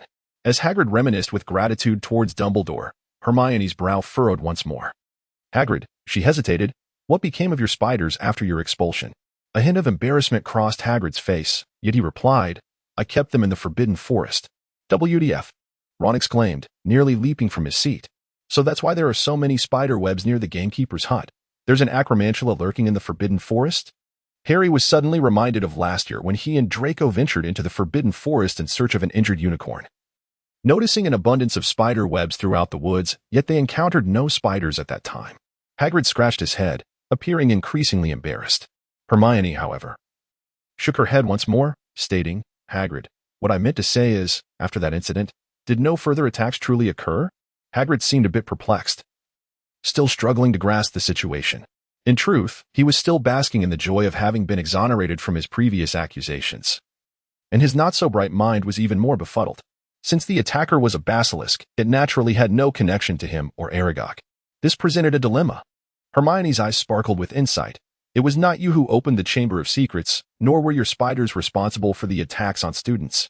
Yet, coincidentally, after your expulsion and your spiders were driven into the Forbidden Forest, the attacks ceased. Hagrid remained oblivious to the underlying issue, responding, Indeed, that is rather coincidental. The Ministry of Magic never cleared my name until you helped capture the basilisk. I cannot thank you enough. Hagrid beamed with a broad smile. Though he did not comprehend the gravity of the matter, Harry and the others did. Hermione, are you suggesting? Hermione nodded. If that Tom Riddle is indeed that individual, then the likelihood becomes quite significant, does it not? What are you all talking about? Hagrid still couldn't grasp the concept. Hagrid. The one who opened the chamber is likely Tom Riddle, the young man. Harry intended to mention Voldemort, but considering Hagrid's fear of him, he opted for the alias instead. With this revelation, Hagrid began to piece together the puzzle. If that person were indeed a descendant of Slytherin and possessed the ability to open the chamber and control Salazar Slytherin's basilisk, it would not surprise me in the slightest. In fact, it would seem entirely plausible. Harry nodded affirmatively. Tom Riddle knew full well you were not the killer, yet he falsely accused you. He was not concerned about further attacks because he was the one manipulating the basilisk. Controlling the basilisk required the ability to speak Parseltongue. Hagrid hesitated. It seems that individual indeed had a way with snakes. Exactly. Hermione's eyes gleamed. Therefore, if that individual was responsible for opening the chamber 50 years ago, then this time, are you suggesting that individual has returned to the castle? Ron's expression darkened. The one who opened the chamber, is it truly that person? Not necessarily. Perhaps he is orchestrating events from outside. Hermione speculated that the likelihood of Voldemort returning to the castle was minimal, based on what they currently understood. Voldemort was in a state of non-existence, unless, like last year, he had possessed someone once more. He may not have the strength to do so. Harry shook his head. Last year, he sustained severe injuries. Dumbledore mentioned that he would likely be unable to act for a considerable time, unless he discovers his once loyal servant, such as Lucius. Ron evidently holds a strong opinion against the Malfoy family. Then, could he perhaps attach himself to Draco in order to access the Chamber of Secrets? This possibility seems plausible. Hermione nodded in vigorous agreement, harboring her own suspicions towards Draco. Harry felt that the likelihood was slim. Dumbledore had stated that Voldemort was temporarily incapacitated, and it seemed to be true. Moreover, if he could locate the Malfoy family, wouldn't he have done so already? However, Harry could not dismiss the possibility entirely, and thus remained silent. He was also aware of Hermione's intentions. Her polyjuice potion was already more than halfway complete, and denying her its use would surely cause her discomfort. Yet, a nagging feeling suggested that he might be overlooking something. If Voldemort could indeed converse in Parseltongue, then his own talent for it might not solely stem from his bloodline, but rather from fragments of soul residing within his mind. Something akin to this had occurred within Harry himself. Because he once harbored fragments of the soul of Quirinus Quirrell, he had gained a considerable amount of knowledge, albeit most of it eluded his memory. Nevertheless, he had acquired the ability to speak Chinese, even if his proficiency was lacking. Furthermore, there remained a fragment of Voldemort's soul within his consciousness, hidden beneath that table in the ocean of his mind, which seemed to stir only in the presence of those connected to Voldemort. Certainly, it displayed a clear sense of dread when confronted with that dark figure from before. Although Voldemort's soul fragment had not imparted any knowledge to him, it seemed entirely plausible that it had bestowed upon him the ability to speak Parseltongue. This was rather vexing. The realization that he was so intimately linked to Voldemort left Harry feeling quite unsettled. In a deserted classroom at Hogwarts, a fiery-haired girl, Ginny, Ron's younger sister, stood before a mirror, her exquisite features marred by frustration. "Tom, tell me the truth, was it you?" she whispered angrily at the reflection. An eerie transformation occurred within the mirror. Ginny's once bright brown eyes morphed into an unsettling shade of pure black, casting a shadow over her demeanor. "My dear Ginny, why do you doubt me?" The reflection spoke, its voice identical to Ginny's yet imbued with an uncanny, captivating allure. "I am merely a fragment of memory, incapable of action. But, Ginny's eyes glistened with unshed tears. "Each time an attack occurs, I can never recall where I was. It was the same when Mrs. Norris was attacked and when Colin was assaulted. And this time, I was wandering the corridors so late." "Oh, my beloved Ginny, I fear you are simply exhausted," the mirror's dark-eyed Ginny replied softly. "You struggle to manage your studies, and your mind often wanders in concern for Potter, leading to moments of distraction. Moreover, practicing magic is inherently draining. Your situation is entirely normal. As for being in the corridors at that hour, do you not remember? You were quietly following Potter, curious about what he and his friends were up to. Then why does it always happen at those specific times?" Ginny's dissatisfaction was palpable, though the mirror's words sparked a flicker of recollection. She indeed had seen Harry and his friends bustling in and out of the library the previous day, driven by curiosity to follow them. Yet, the details after that eluded her memory. No, my dear Ginny," the mirror continued in a soothing tone. "Reflect carefully. This has happened to you many times. Has it not? It merely coincided that a few of those instances were accompanied by unfortunate events. Is that so?" Ginny felt a twinge of uncertainty. It was true she had lost focus several times, but the attacks had only occurred twice. "Indeed, dear one.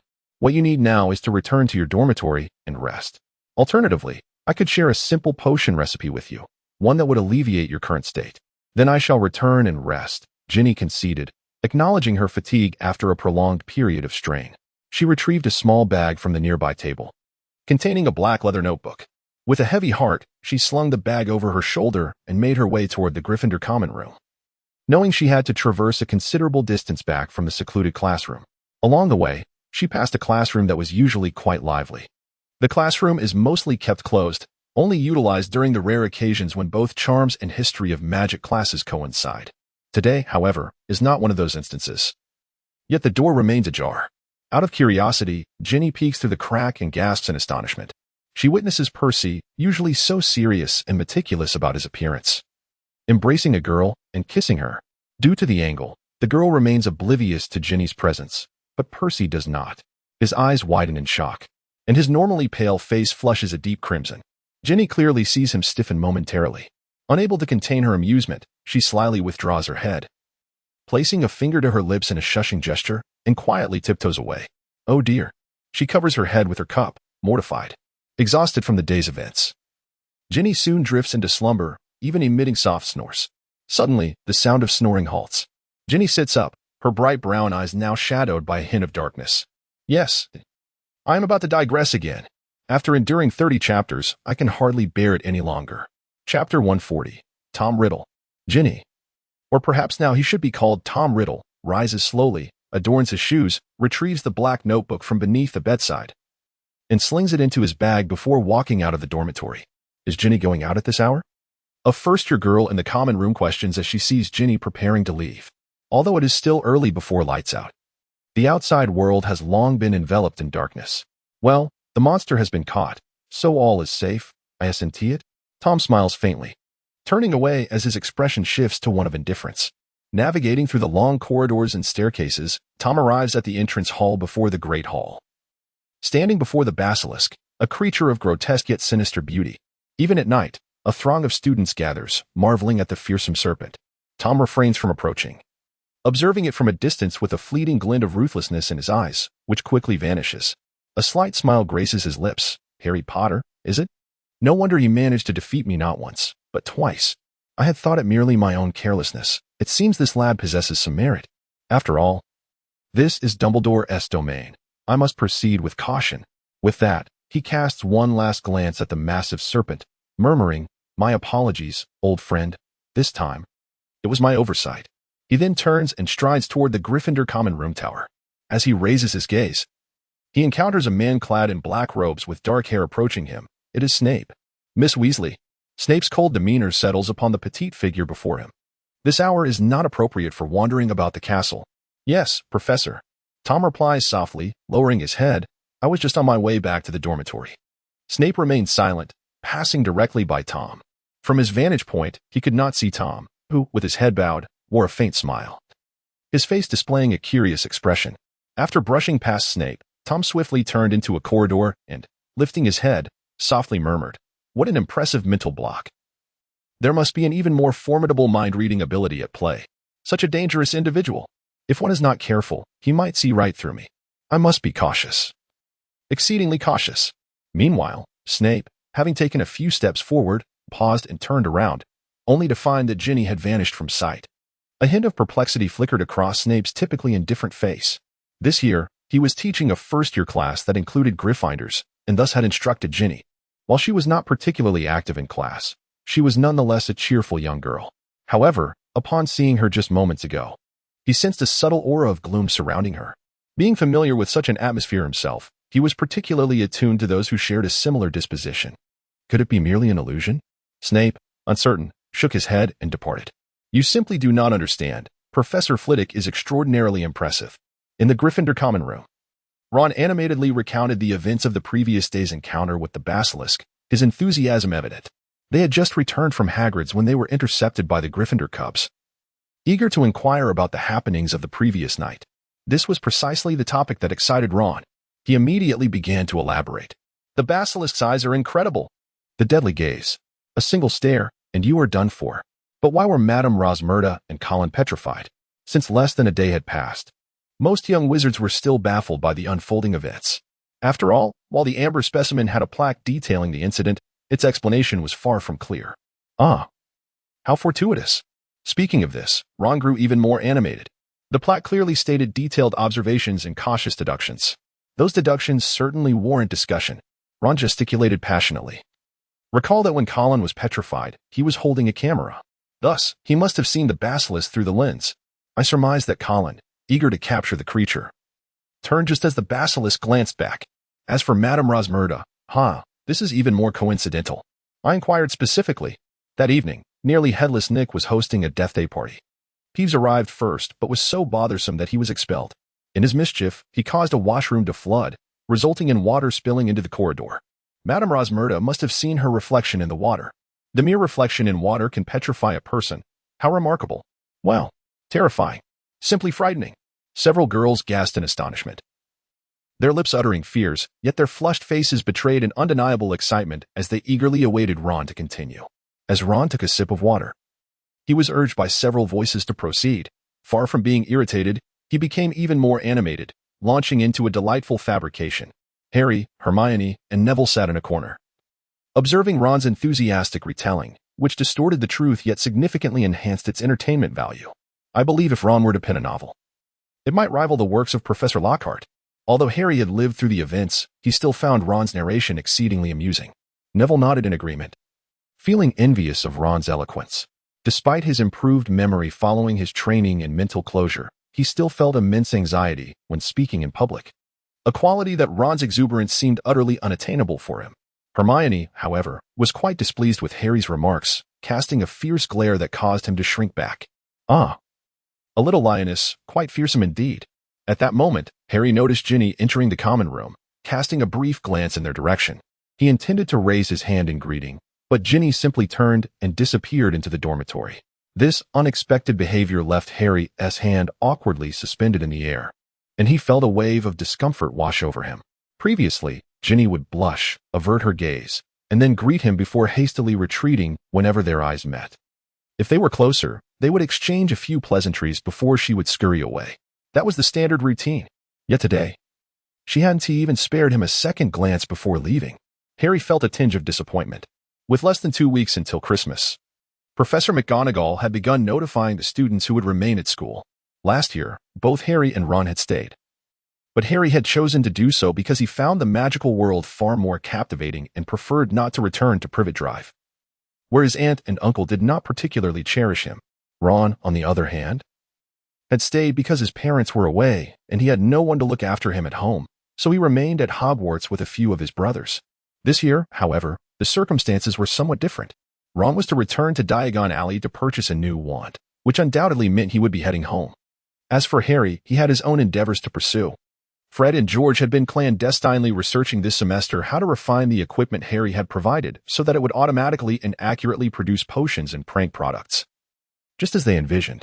Previously, Bill had offered them some technical support, yet it was insufficient. Some challenges even left Bill, with his high spellcasting proficiency, at a loss for solutions. Consequently, over the past few months, Fred and George had been creatively extracting information from Professors McGonagall and Flitwick. Though the twins were mischievous, their academic performance had always been commendable, particularly their outstanding display on the Quidditch pitch, where they had earned the reputation of being the finest beaters at Hogwarts. Thus, despite her stern demeanor, Professor McGonagall was quite thorough in addressing their inquiries, even when they ventured beyond the syllabus, interpreting it as a sign of the young wizard's ambition. Of course, she was aware that they were tinkering with some rather peculiar contraptions, yet she found it rather amusing and, in private, quite entertaining.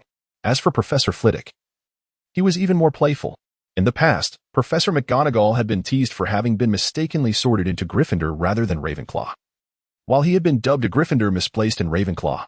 Had it not been for the concern of word reaching their parents, the twins would have been eager to share their ambition of merging magic with human industry with Professor Flitwick, who would have gladly participated. Although they could not express it outright, their focused efforts over the past 2 months had allowed them to resolve all the issues they had identified thus far. What remained was the opportunity to put their findings to the test. As vital collaborators, they invited Harry to witness their grand achievement, to which Harry gladly agreed. This, however, left Hermione somewhat dissatisfied. She had initially intended to take advantage of the quieter school environment during Christmas to extract information from Malfoy using the Polyjuice potion, having learned that Malfoy would be staying at school this year due to his parents' absence. Yet, with both Harry and Ron preoccupied, she found herself alone and had no choice but to return home. Of course, she was more than willing to spend Christmas with her parents. As for Neville, it was unnecessary to elaborate. His grandmother would not permit him to stay away from home during Christmas for any reason. After their first class, as Harry and his friends transitioned to another classroom, they encountered a group of first-year students, among whom was Ginny. Despite the events of the previous day, Harry smiled and nodded. "Hi, Ginny." "Hi." Ginny's charming little face flushed a deep crimson, yet she resolutely stifled the urge to lower her head and waved at Harry, exclaiming, "Harry." Then, with a quick glance down, she hurriedly pulled her close friend along and departed. Ah, this was the rhythm she was accustomed to. But why had yesterday unfolded in such a manner? Could it be that Ginny had not noticed him at all? Harry pondered this possibility, considering the crowded atmosphere of the common room at that time, where the most conspicuous figure was Ron, who stood in the center, narrating a story. "Hey, Harry, what are you daydreaming about?" Ron remarked, noticing Harry's distraction and giving him a light tap. Harry certainly could not admit that he was thinking of Ron's sister. With a grin, he replied, "It's nothing. Let us hurry along. We mustn't be late." In the headmaster's office sat a middle-aged man with a cheerful demeanor opposite Dumbledore. Clad in a striped suit and draped in a cloak, he appeared somewhat incongruous, wearing a slightly ingratiating smile as he said, "Albus, I implore you, just for the Christmas period, these few days. I promise I shall return before Christmas ends." Dumbledore, with a hint of resignation on his face, responded, "Cornelius, you truly are." Chapter 141. The specimen in the Ministry of Magic. The floor of the British Ministry of Magic's hall was perpetually polished to a mirror-like sheen, appearing wooden yet possessing a subtle luster akin to jade due to meticulous maintenance. The ceiling, a peacock blue, was adorned with golden magical runes that continuously shifted and pulsed with vitality. Flanking the hall were rows of gilded fireplaces, from which, every few seconds, a wizard or witch would emerge, while 2 or 3 individuals stood in line before each hearth, awaiting their turn to depart.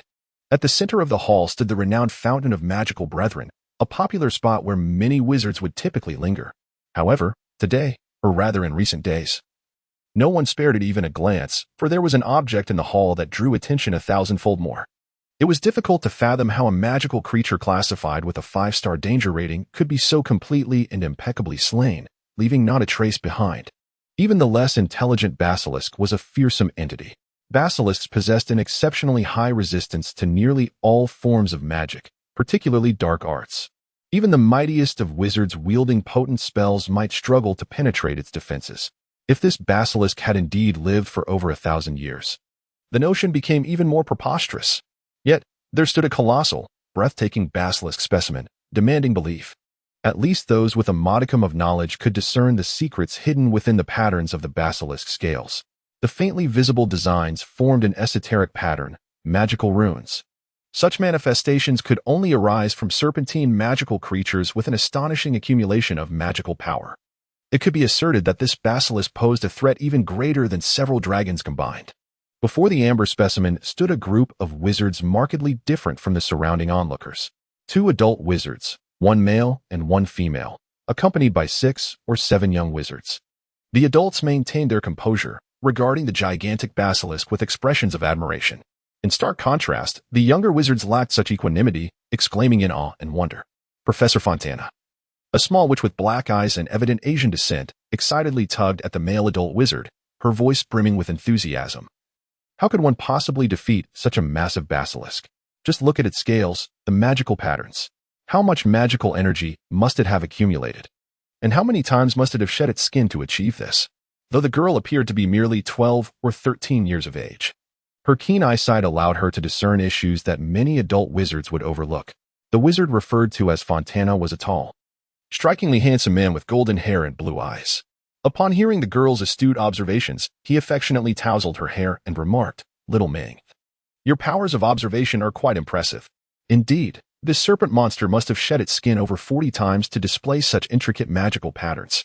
However, it is somewhat regrettable that it seems not to have received proper care from a wizard for an extended period.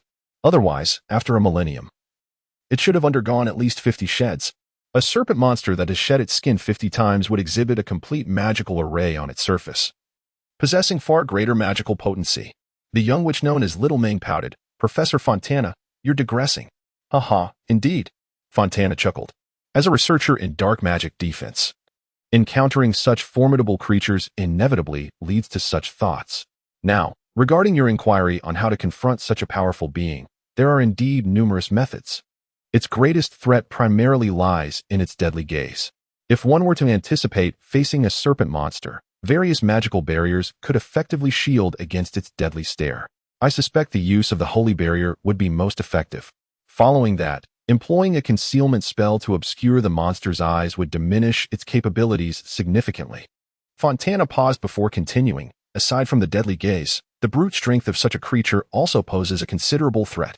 However, for an accomplished wizard, this is manageable with sufficiently powerful physical control. To my knowledge, Hogwarts' achievements in transfiguration are renowned internationally, with Headmaster Dumbledore and Deputy Headmistress McGonagall being grandmasters in the field. While it is true that Lord Flitwick is not as celebrated in transfiguration as McGonagall, he remains a highly esteemed wizard. Such techniques would not be beyond him. By utilizing transfiguration or similar methods to alter its control and restrain the serpent monster's movements, its immense strength would be rendered ineffective. Additionally, its venom would be unable to strike its target, given that the serpent's poison requires fangs to deliver. Perhaps it could also spray its venom? I'm uncertain, as I have never confronted a true serpent monster myself," Fontana mused. "How is it that you make it sound so simple, Professor?"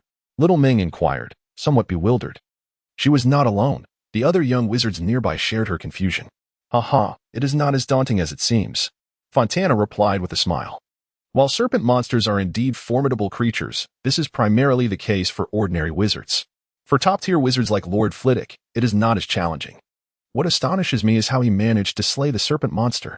Fontana circled the amber specimen with keen interest, exclaiming in admiration, "There are no wounds whatsoever.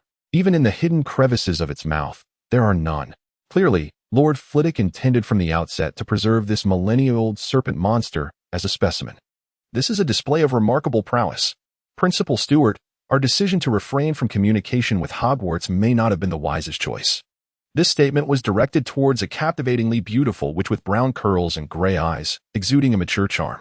Principal Stewart chuckled and nodded, saying, "I initially believed that Hogwarts did not offer a dark arts curriculum and, like us, merely focused on defensive magic, thus rendering our exchange somewhat inconsequential. Clearly, my perspective was rather simplistic. Haha, Principal Stewart, you need not shoulder all the blame. It primarily rests upon the imprudent decisions of those in the Magical Congress." Professor Fontana remarked halfway through, sensing the inappropriateness of his words, causing a slight alteration in his tone. The young witches and wizards nearby could not help but stifle their laughter, as Professor Fontana's disdain for the Magical Congress was well known throughout the wizarding community. Ahem. Your Excellency, can you discern the method employed by Professor Flitwick to vanquish the basilisk?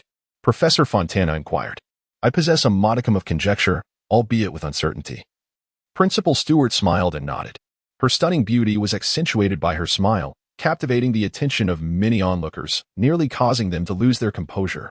Several young wizards, fearing the exposure of their awkwardness, hastily turned away. Unperturbed by the reactions of those around her, Principal Stewart gradually articulated her hypothesis from this location. The intact extraction of the basilisk's eye sparked an idea. Professor Flitwick may have employed an exceptionally precise enlarging charm. He enlarged the basilisk's skull and scales. Yet the internal structure of the brain, including the eyes, remained unaffected. Subsequently, he removed the basilisk's eyeball and accessed the brain through the eye socket.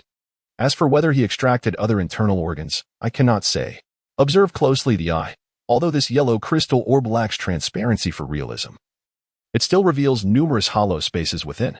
The young witches and wizards immediately leaned closer to examine the amber closely. The amber, formed by magic, possessed a clarity surpassing that of glass, allowing for a clear view. Soon, they confirmed Principal Stewart's assertions. Professor, how did you discern this? One young witch asked, astonished. Gazing at her principal, was it merely a guess? Not entirely.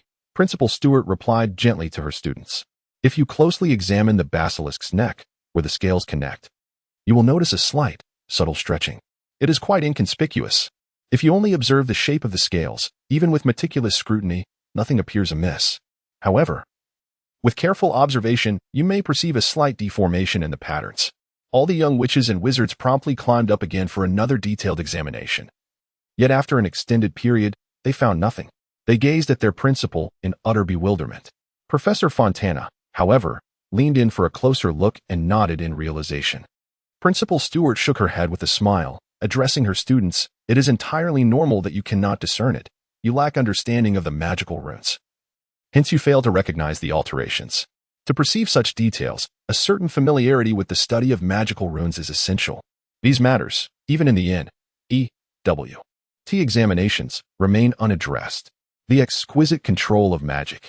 Professor Fontana exclaimed, Remarkable, truly remarkable, Headmaster. I believe we must seek an opportunity for an exchange with Hogwarts. I share the same sentiment, Headmaster Stewart nodded. Upon our return, I shall advocate for this initiative. Unbeknownst to the group, not far from them, a young wizard with black hair and round glasses gazed at them in astonishment for quite some time. Harry was somewhat taken aback. He had come to the Ministry of Magic to handle the procedures for asset succession. Although the Potter family has a long lineage in the magical realm, it is a rather small clan. Nearly every generation has had only one heir, and during Harry's grandfather's time, it was not until he was 50 that Harry's father was born, nearly leading to the extinction of the line. However, despite their scarce numbers, the Potter family is exceedingly affluent.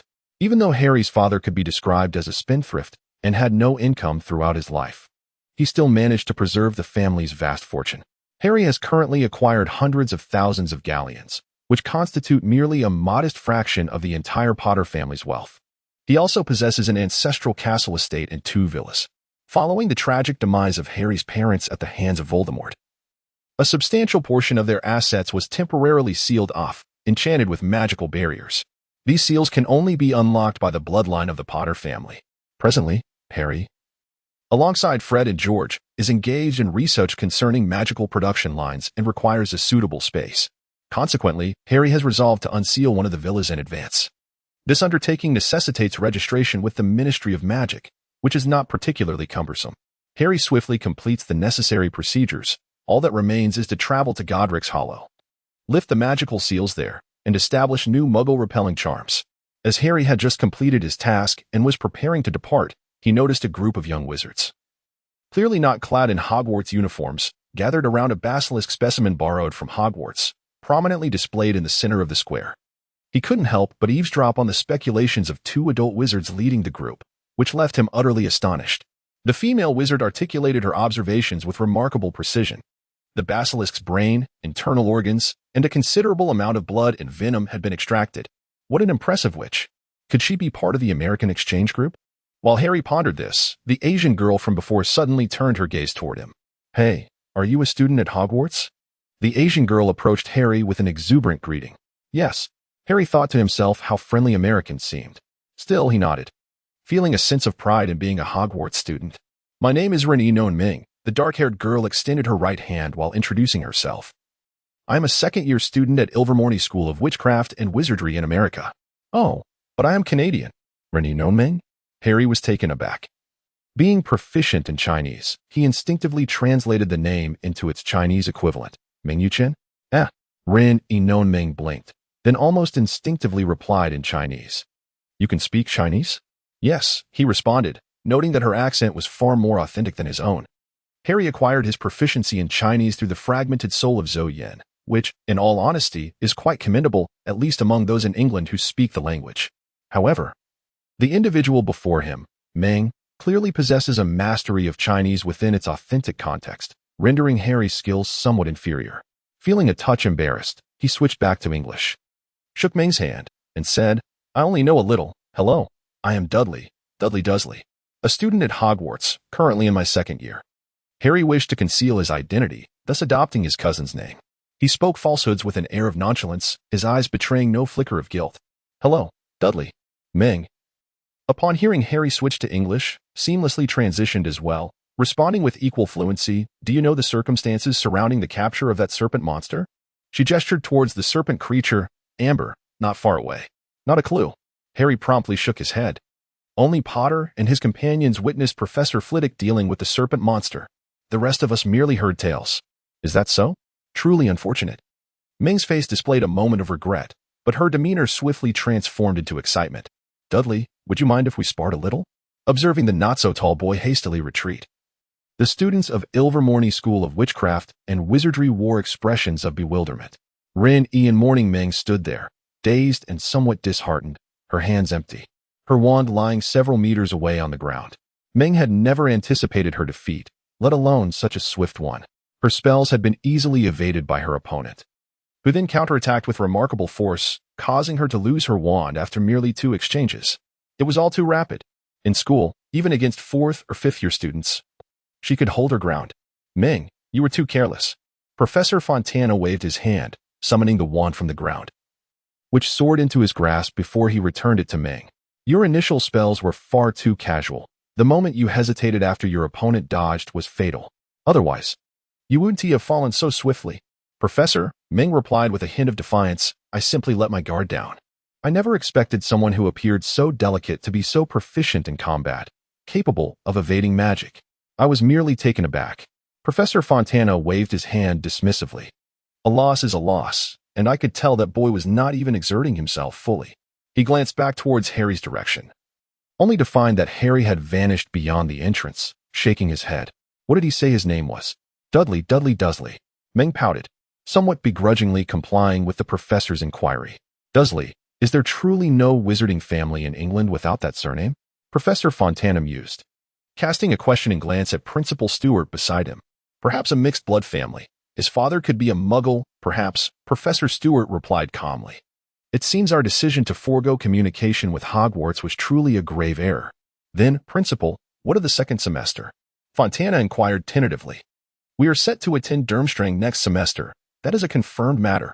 Principal Stewart shook his head, indicating that changes should not be made lightly. As for visiting Hogwarts, there will be ample opportunities in the future. By the way, isn't there a desire to revive that project here in Europe? We might as well push it forward and get involved. Really? Fontana's eyes lit up at once. What a splendid idea, Principal Stewart. A group of young wizards exchanged glances, utterly bewildered by the words being spoken. Harry swiftly departed from the Ministry of Magic, harboring a slight apprehension that those individuals might once again emerge, seeking to avenge the young girl. Although he had triumphed, and rather swiftly at that, he discerned that the young witch possessed considerable magical prowess. Her spells were cast with remarkable speed and significant power, had it not been for his initial carelessness, allowing him to evade the first spell, and subsequently being overwhelmed by a barrage of attacks. Achieving victory would have proven far more challenging. The students from that American magical school are quite formidable, Harry mused to himself. It is worth noting that, in terms of spellcasting proficiency, he was confident he ranked among the elite of his year, even surpassing Hermione in this regard. Thus, a delightful misunderstanding ensued. The Ilvermorny contingent believed that an ordinary student had the capability to defeat their top scholar, while Harry assumed that any student from the American institution was roughly on par with his own abilities. Each side significantly overestimated the other's strength by several degrees. Harry exited the Ministry of Magic, hesitated for a moment, and then returned. However, he carefully avoided the individuals from Ilvermorny and made his way to the Department of Magical Transportation. Within this department, there exists a subordinate division responsible for the management of owls. Earlier in the academic year, Harry had interacted with them when Dobby intercepted owls.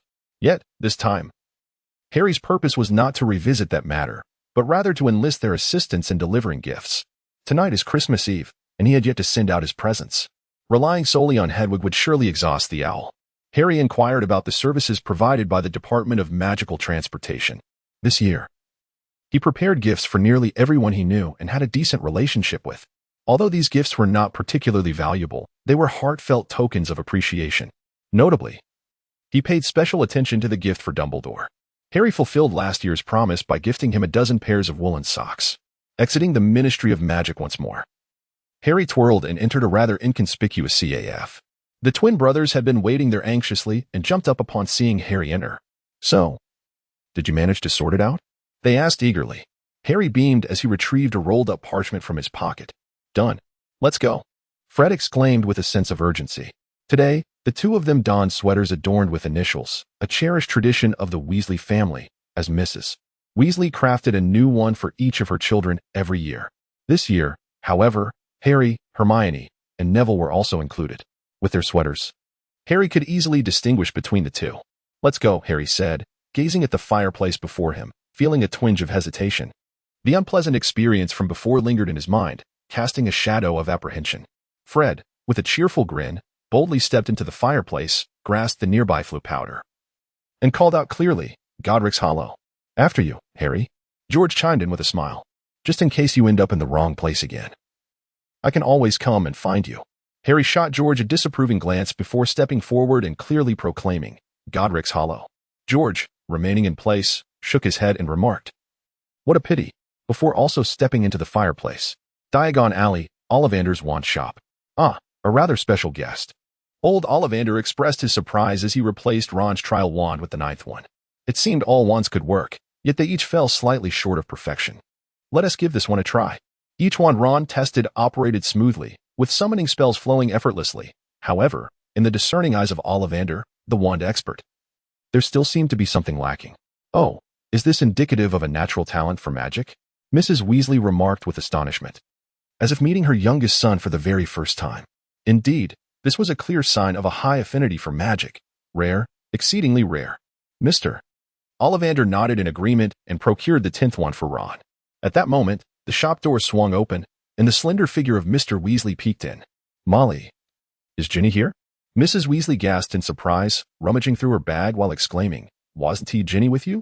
She was, Mr. Weasley replied, a touch embarrassed. But I ran into an acquaintance and chatted for a bit. Ginny probably found it dull and decided to come find you. Then, I turned around, and she was gone. I can't even keep track of a child, Mrs. Weasley said in irritation, though she was not overly worried. This was Diagon Alley. After all, a safe haven where every corner was watched by aurors or undercover agents from the Ministry of Magic. Furthermore, although Ginny was merely 11, she was remarkably clever and mature, having already mastered a few minor spells. Mrs. Weasley produced an unusually large pocket watch from her bag. Upon opening it, she noted that the hands bore the names of family members, akin to the clock in their modest living room. After scrutinizing the watch, she saw that the hand marked for Ginny pointed to sleep, alleviating her concerns. Ginny must have been tired and gone home, she concluded. She showed the watch to Mr. Weasley, who also felt reassured and began to watch their youngest son as he attempted the 11th wand. As Mrs. Weasley closed the watch, the lid emitted a soft click, muffling the faint sound of the hands turning. Suddenly, Ginny's hand on the watch jerked to indicate mortal danger. Godric's Hollow, in the realm of Muggles, is an inconspicuous little place, known primarily for the supposedly haunted graveyard behind the church, a notoriety limited to the surrounding counties. However, in the wizarding world, especially within the British wizarding community, it is a place of great renown. This is the birthplace and childhood home of one of the greatest wizards in England, and indeed all of Europe, Godric Gryffindor. In the contemporary era, the birthplace of the unparalleled wizard Albus Dumbledore stands as a significant landmark. While it simultaneously marks the site of Lord Voldemort's downfall, the most formidable dark wizard of our time. This latter aspect particularly captivates the modern wizarding community. Over the past decade, nearly 100 wizards have graced this location annually, paying homage to the Potter Memorial erected in the town center. However, following Harry Potter's return to the magical realm and his enrollment at Hogwarts, the number of visitors dwindled. Many preferred to glean news of Harry Potter from the Daily Prophet or through acquaintances with children attending Hogwarts. Consequently, Godric's Hollow became quite desolate until the Christmas of '92, when 4 young wizards paid a visit. With a resounding thud, the recently extinguished fireplace flared back to life. A diminutive figure clad in a black hooded cloak emerged from the hearth. The figure stepped forward, dusting off the remnants of ash, and surveyed the surroundings, discovering themselves within a rather desolate church. Foolish Muggles, why worship that charlatan when you could revere me? A melodious, yet somewhat aloof voice emanated from beneath the cloak. She removed the hood to reveal a cascade of fiery red hair and a charmingly attractive visage, Ginny Weasley. Yet, her eyes were a profound shade of black, perhaps more befitting the name Tom Riddle. Tom Riddle approached the church's entrance and glanced outside, noting a sparse population on the streets. With a flick of his wand, he blurred and then gradually vanished from sight. The ground echoed with the sound of footsteps, yet no figure was visible. This was the disillusionment charm, a form of invisibility magic, and one of the least complex spells. Although Tom Riddle could temporarily inhabit Ginny's body, the essence of the body remained Ginny's, as did her magical capacity. A first-year girl's magical prowess could only be so significant. Even with Tom Riddle's remarkable magical talent, he was constrained by the limitations of her power, thus relying on spells that demanded minimal energy expenditure. Nevertheless, even with such limited power, Tom Riddle was confident he could accomplish his aims. Is this where I meet my Waterloo? He mused as he traversed the unfamiliar town, unfazed in his pursuit of a target. Through Ginny's listening, he had learned that Harry and Ginny's 2 brothers had returned to conduct magical experiments at the Potter family's villa. Although Tom Riddle was unaware of the villa's location, seeking out a wizard and his residence in a community where Muggles and wizards coexisted posed little challenge for him. The Muggle-repelling charm could compel Muggles to vacate the vicinity, yet for wizards, it was akin to a beacon in the darkness. With ease, Tom Riddle located his objective. Amidst the ruins of a dilapidated building, 3 young wizards were animatedly gesturing, seemingly concocting a plan. 2 of them had red hair, while the other, somewhat shorter, had black hair. Indeed, they were his targets. If he could harness the soul power of the 3, he was certain he could restore himself. Tom murmured to himself, aware that, given his current predicament, this would not be an easy task. He would first need to gain their trust, then seize the opportunity to cast a soul-snatching spell. Proceeding from there, having rehearsed his lines in his mind, Tom lifted his leg, ready to approach them. However, as he took a step forward, the scene around him suddenly blurred, transforming dramatically. What was happening? Tom exclaimed in astonishment, glancing around only to find himself enveloped in a shadowy realm.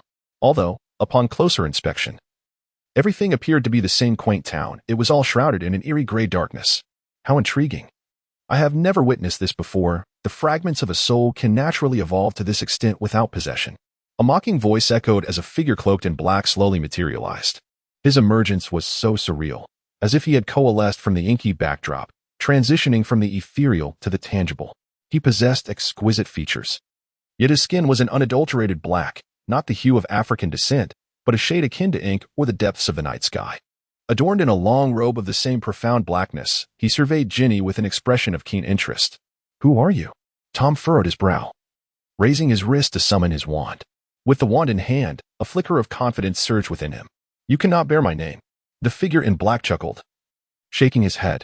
"Do not attempt to engage in futile endeavors."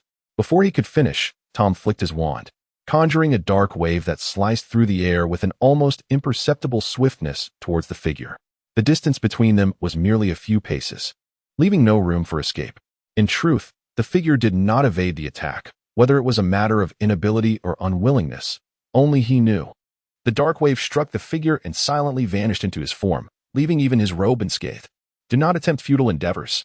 The figure in black reiterated with a grin, scrutinizing Tom's bewildered expression. "I hadn't noticed before, but it seems my little lamb has a rather intriguing companion. Yet, as a human, shouldn't you be male? Don't you find it peculiar to be so reliant on a young girl?" "How do you know that?" Tom stammered, astonished. Even Snape, McGonagall, or Dumbledore, who had stood before him, had never uncovered his secret, yet this enigmatic figure saw through him at a glance. "As long as I desire to know, there exists nothing in this world that I cannot uncover," the figure in black replied, still smiling. He then shook his head, adding, "Such discourse is quite uncomfortable for my visual perception. It ought to be a male, yet what I see is a female. I harbor a disdain for chaos. Yet I cannot abide the disarray of others." With these words, the figure clad in black gestured nonchalantly. Tom felt a dizzying whirl, and upon regaining his senses, he discovered himself suspended in midair. Beside him floated a little girl with crimson locks, Ginny Weasley. However, beneath them lay another Ginny Weasley, her expression vacant and dazed. Tom glanced at himself, recognizing his body as both familiar and foreign, yet faintly translucent.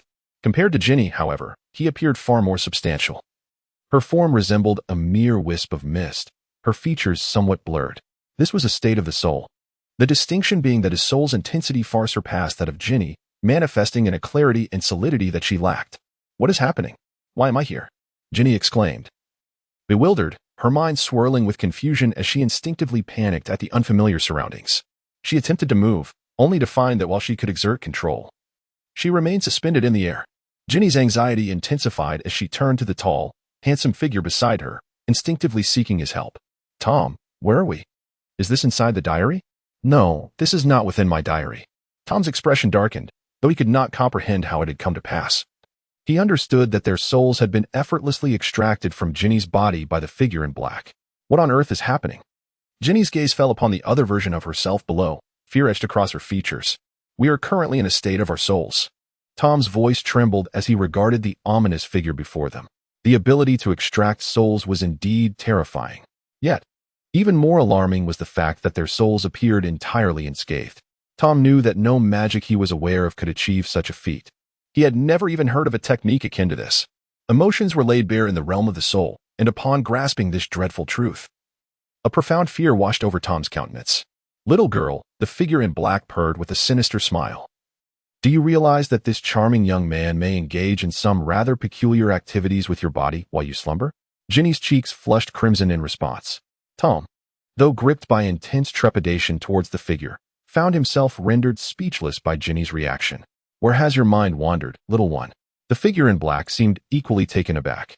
Possessing an uncanny ability to read minds, he had easily discerned Ginny's thoughts and recognized the vast misunderstanding.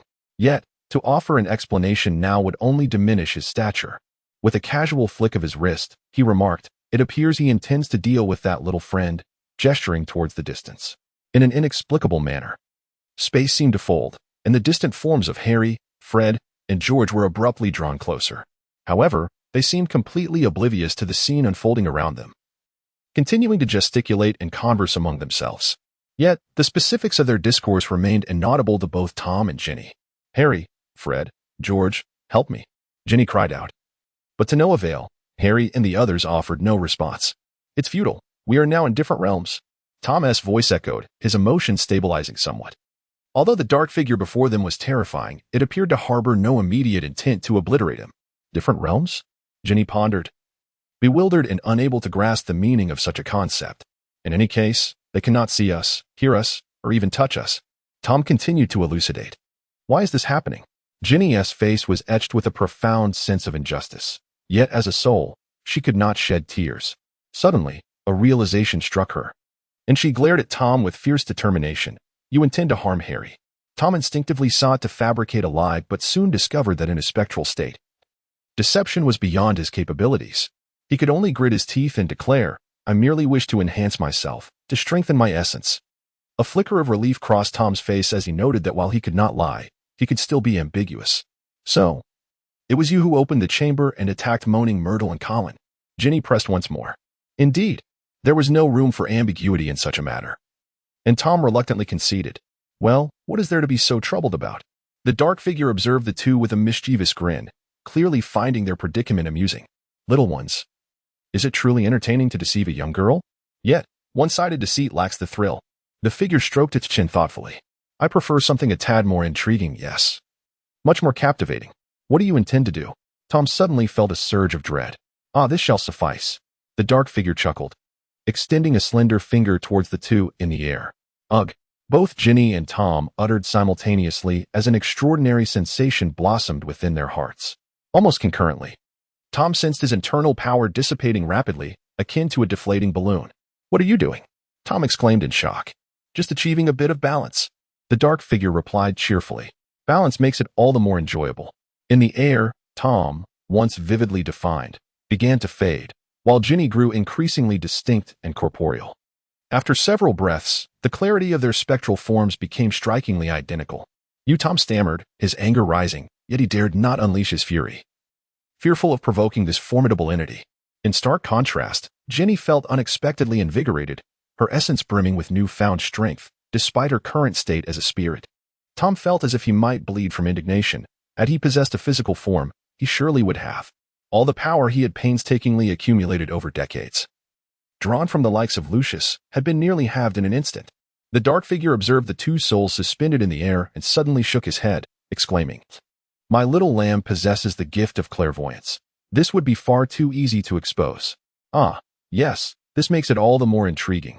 With that, he extended his hand once more.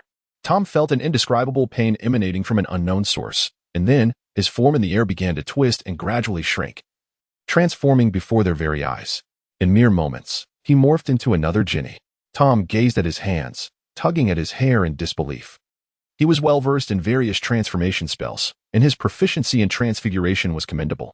Yet, could one truly alter the essence of a soul? Even more astonished was Ginny, who witnessed the Tom she had conversed with for months transform into an exact replica of herself. From head to toe, from facial features to strands of hair, they were nearly indistinguishable. The sole difference lay in their eyes. The transformed Ginny retained her pitch-black gaze. Beyond that, there was no discernible distinction. Now this is far more entertaining, is it not? The dark figure declared joyfully. Entertaining? Tom, though perhaps he should now be referred to as she, as Black Ginny, seemed to sense a revelation. Since the arrival of the dark figure, she had incessantly echoed the words interesting. Such formidable power, unlike any human, reveled in mischief.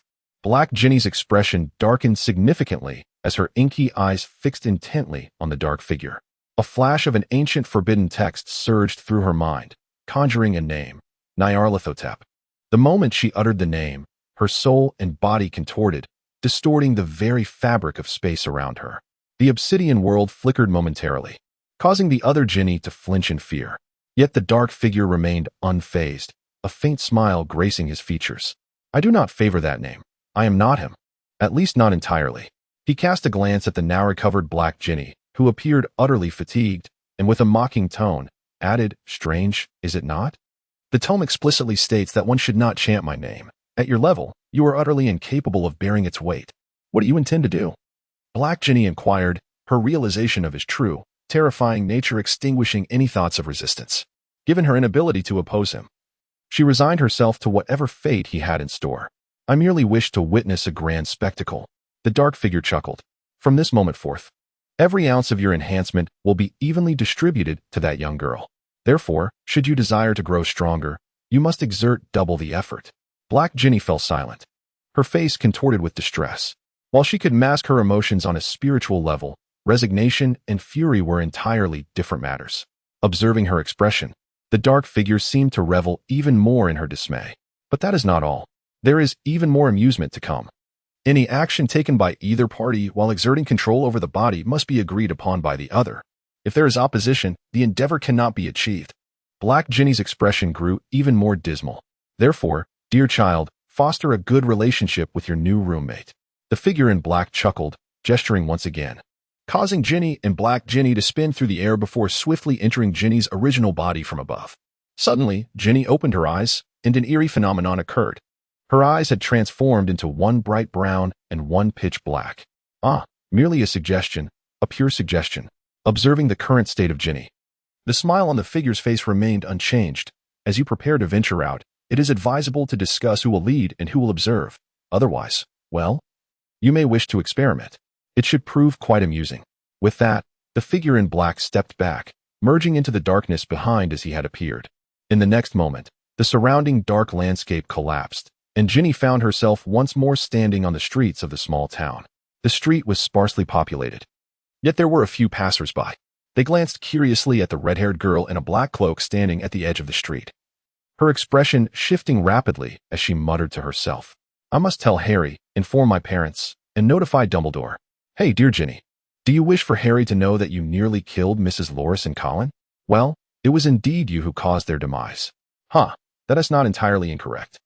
However, I was exceedingly weak at the time. It was your subconscious that desired such actions, allowing me to seize the opportunity to utilize your body.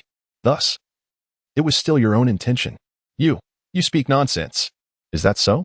That cat, you wish for its demise because it scratched Harry. I did not.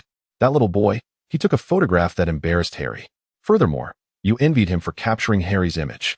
I did not. Even on that final night, you were envious of that mudblood, jealous that he had been saved by Harry. How amusing, such intense jealousy. I did not. Dear Ginny, while I may not directly dictate actions at present, I can still impede them. As long as I refuse, you shall not utter a word. Let us return and thoroughly examine how to coexist. After several passers-by cast curious glances, Ginny lifted her head, donned her cloak once more, and turned away from the street. Heading towards the church, grabbing a handful of flue powder, she stepped into the fireplace, home. Ilvermorny has praised Hogwarts' educational standards and expressed plans for collaborative learning activities within the next 1 to 2 years. This was the prominent headline of the first issue of the Daily Prophet following the Christmas holiday. The article primarily recounted an interview with the headmaster of Ilvermorny, Stewart, who first expressed his astonishment at the basilisk amber, which had recently returned to the main building of Hogwarts. Professor Flitwick of Hogwarts expressed profound admiration for the remarkable level of magic demonstrated.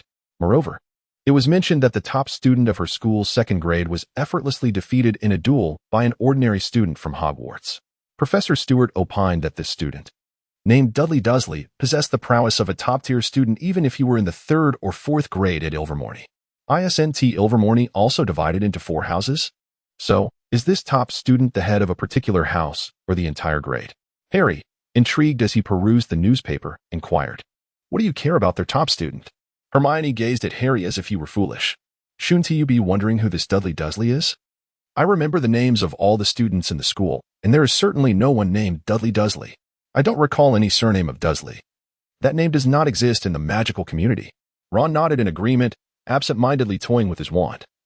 A selection he had painstakingly made after trying out no fewer than 47 wands at Ollivander S, finally finding one that resonated with him perfectly. Ollivander had been quite astonished. A phoenix feather and a core of acacia wood. How rare. This was a suggestion from my American counterpart. I thought I'd give it a try. Acacia wood is particularly cunning, even more so than ash. It resists unless it recognizes its true master. Moreover, it is extremely sensitive and has high standards for its owner. Coupled with the equally exacting phoenix feather, I once feared I would never find a suitable master. To my surprise, the least demanding young Mr. Weasley turned out to be the perfect match for this most finicky wand. It is exceptionally suited for transfiguration. Although it may prove a bit elusive for soul-related magic, the moment Ron grasped the wand, he experienced an overwhelming sense of harmony, as if the wand were an intrinsic part of his being. In that instant, Ron comprehended the oft-repeated adage of the Ollivander family. It is the wand that chooses the wizard. Harry and the others had long since become accustomed to Ron's affection for his new wand. However, Ron's remark elicited a nod of agreement from Neville. Though he had once struggled with memory, as a descendant of one of the oldest magical families, Neville was quite familiar with the magical lineages of Britain. Of course. You wouldn't know who he is. Harry rolled his eyes. Dudley Dursley is my cousin. Upon Harry's remark, Hermione and the others recalled the incident. Considering they had encountered one another at King's Cross Station at the conclusion of the previous academic year. Is your cousin also a wizard? Ron, momentarily taken aback, could not immediately grasp the implication. Is he at Beauxbatons or Durmstrang? Are you foolish? Hermione retorted, delivering a swift kick to Ron. Isn't it obvious? That person is Harry. Ron, intimidated by Hermione's aggressive disposition, refrained from expressing his frustration. After all, he still relied on her assistance with his assignments. Nevertheless, Hermione's words struck a chord. And he suddenly fixed his gaze on Harry. Harry, does this mean you were the one who defeated the head student of Ilvermorny? Indeed, Harry replied with a nonchalant shrug. By the way, Neville interjected, I noticed a new notice upon entering. The dueling club is resuming this week. Oh, is that Lockhart attempting to regain the spotlight? Ron's mouth often raced ahead of his thoughts, leading to yet another swift reprimand from Hermione, which he accepted in silence, too intimidated to retaliate. Speaking of which, Ron, feeling the need to divert the conversation following the reprimand, inquired, what were you, Fred, and George conspiring about during Christmas? Harry spent his Christmas at the Burrow. Although he originally intended to return to Privet Drive, Mrs. Weasley's enthusiastic insistence kept him there. This allowed Harry to experience, for the first time, how wizards celebrate Christmas. In contrast to the mundane festivities of the ordinary world, the wizarding Christmas brims with delightful variety. However, Harry found himself puzzled. The wizarding community does not believe in God nor does it regard Jesus, so why observe Christmas? Upon arriving at the Burrow, he learned that the wizard's Christmas actually derives from the Roman festival of Saturnalia. The Christmas tree and gifts are elements of this celebration, which fortuitously coincides with the Muggle Christmas. Hence the name. During the holiday, Mr. Weasley unexpectedly secured tickets to a Quidditch League match, and the Weasley family took Harry along. Though it wasn't Ron's favorite team, the Chudley Cannons, nor any team favored by the Weasleys, everyone was nonetheless exhilarated. For Harry, this was a particularly special Christmas. As for Ron's comment about Harry and the twins' sneaky antics, it naturally pertained to matters concerning their production line. Harry pondered for a moment, then gestured for a few individuals to draw closer. Once everyone had gathered near, he cautiously declared, I shall not divulge this to you. Harry, add me as a master of self-destruction. By the way, the one subplot that did not appear with the protagonist has been assigned to Ron. Chapter 145, The Helpless Black Ginny. Such a tease. If I don't get beaten up, that would be truly bizarre. Thus, it came as no surprise that Harry was subjected to a barrage of playful attacks from his friends. However, Harry remained steadfast in his silence. For Ron was known to be quite the blabbermouth. Harry had promised the twins that this matter would remain confidential for the time being. They intended to use the profits from their production line to improve their family's circumstances. If possible, the two of them hoped to help their family restore the ancestral home. Although the brothers often appeared carefree and lighthearted, their deepest concern lay with the well-being of their family. Harry wholeheartedly agreed with their sentiments. Thus it was only natural to maintain confidentiality. In fact, during the summer break, Ron was aware that Harry and the others were up to something. However, lacking the details, the matter had slipped his mind over the months. At that moment, he was not even contemplating it. After a bout of playful banter, the young wizards once again focused their energies on their assignments. Upon returning from the Christmas holidays, the students were not yet in the academic mindset. Yet the professors had already settled into their routines. The workload was indeed overwhelming. The four of them immersed themselves in their tasks for a while. Ron, feeling the strain in his neck, lifted his head to stretch his shoulders, only to notice Ginny walking towards the exit with her head down. Hey, Ginny. Where are you off to at this hour? Ron inquired loudly. Huh. Ginny seemed startled, glancing over at Ron and the others, who were now looking her way due to his call.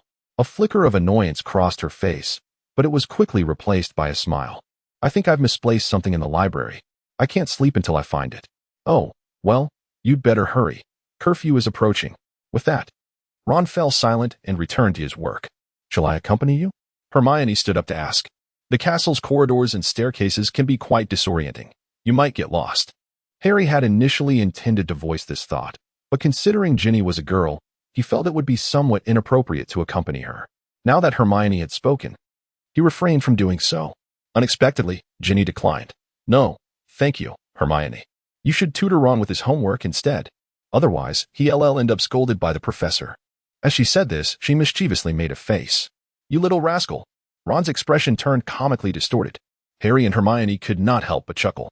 As Ginny emerged from the common room, her demeanor shifted dramatically, transforming into one of disdain and contempt, laced with a hint of playful arrogance. Does it really suit you? Mimicking my expressions. In the next moment, her face changed again with astonishing swiftness, akin to the rapid face-changing art of Chinese Sichuan opera. Settling into a calm and composed expression, now I am you, and you are me. What distinction remains between us? Humph. Her expression morphed once more. Returning to that haughty visage, where are you heading? You had better tell me, or I shall intervene. Do you desire the power to assist Harry? What do you wish to achieve? To grow stronger.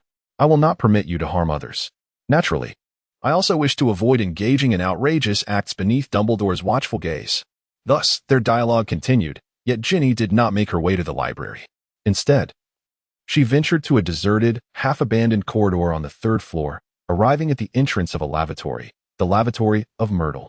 Upon reaching the door, Ginny drew her wand and whispered an incantation. In the next moment, a low murmur of feminine curses emanated from within, and shortly thereafter, a ghostly figure of a girl emerged from the wall, then floated through the ceiling and ascended to the upper floors. What have you done? A mere little charm of persuasion, originally intended for creatures of limited intellect. However, souls, lacking corporeal form, possessed no resistance to such spells. Ginny entered the lavatory and approached the central sink. One basin was particularly dry, seemingly never having been touched by water. Its faucet was distinct from the others, entwined with two small serpents. Ginny spoke softly, her voice emerging as a low, raspy whisper. The faucet emitted a blinding white light and began to spin rapidly. Then, the basin itself began to shift. Gradually, it vanished from sight, revealing a large pipe through which a person could easily crawl. Ginny glanced around once more to ensure no one was watching and leaped inside. However, mere seconds after Ginny's descent, a tall figure materialized in the room. Lockhart gazed curiously at the slowly closing opening, hesitated for a moment, then shook his head and turned to leave. Unbeknownst to Ginny and the now dark Ginny, Tom, their actions were entirely observed by the Lockhart they had dismissed as inconsequential. Dark Ginny held unwavering confidence in her illusionary charm. 50 years ago, he could traverse the castle with ease, unbeknownst to any professor. Following the lengthy corridor, Ginny arrived at an underground cavern far removed from the castle. Here lies the Chamber of Secrets. Indeed, it is the chamber of Salazar Slytherin. What treasures does it hold? Once, many things were present, but alas, now nothing remains. So, what brings us here? That individual has intertwined our souls. You must feel considerably empowered, do you not? Yet I find myself considerably weakened. The intensity of this soul connection is insufficient for my plans.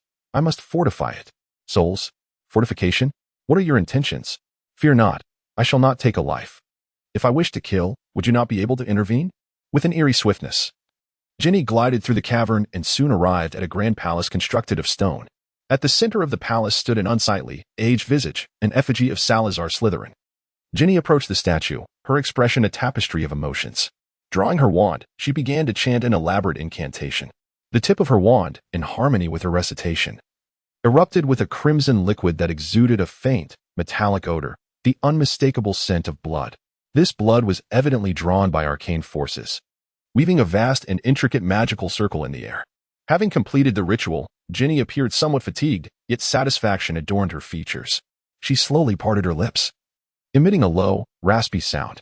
A chilling wind swept through the subterranean palace. Soon after, countless pale motes of light congregated from the shadows of the palace, coalescing and twisting in the air until, after several breaths, they transformed into a colossal serpentine apparition, the basilisk.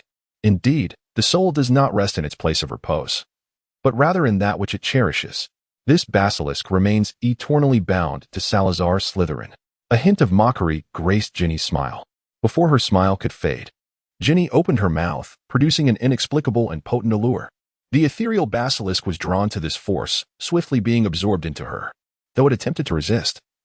In its current state, it lacked the monstrous strength it once possessed, and after a brief moment, it was wholly consumed by Ginny. What an exquisite sensation her soul invigorated. This feeling is far more rare than mere magical enhancement.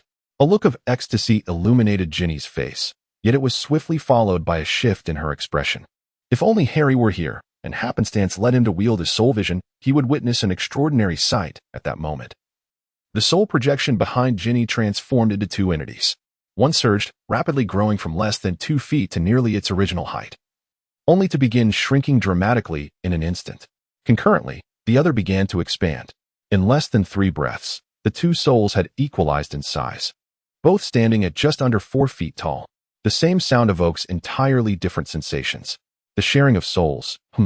Black Ginny clearly yearned to utter something harsh. Yet ultimately, she refrained from doing so. Even in the absence of that individual, she still dared not speak any malicious words against them. In Black Ginny's perception, strength is indispensable for achieving power. Fortunately, she is aware of numerous methods to swiftly augment her strength. Among them, siphoning souls stands out as a particularly nefarious but effective means. The only complication lies in the fact that powerful souls cannot simply be absorbed at will. Extracting living souls from the depths is exceedingly challenging, even for deities. Conversely, destruction and pollution are somewhat more accessible. Once life ceases, the soul dissipates rapidly, making it difficult to extract. Moreover, souls that remain due to certain reasons are not easily siphoned either. Although those phantoms lack the magical prowess they once possessed in life, their souls have become enhanced.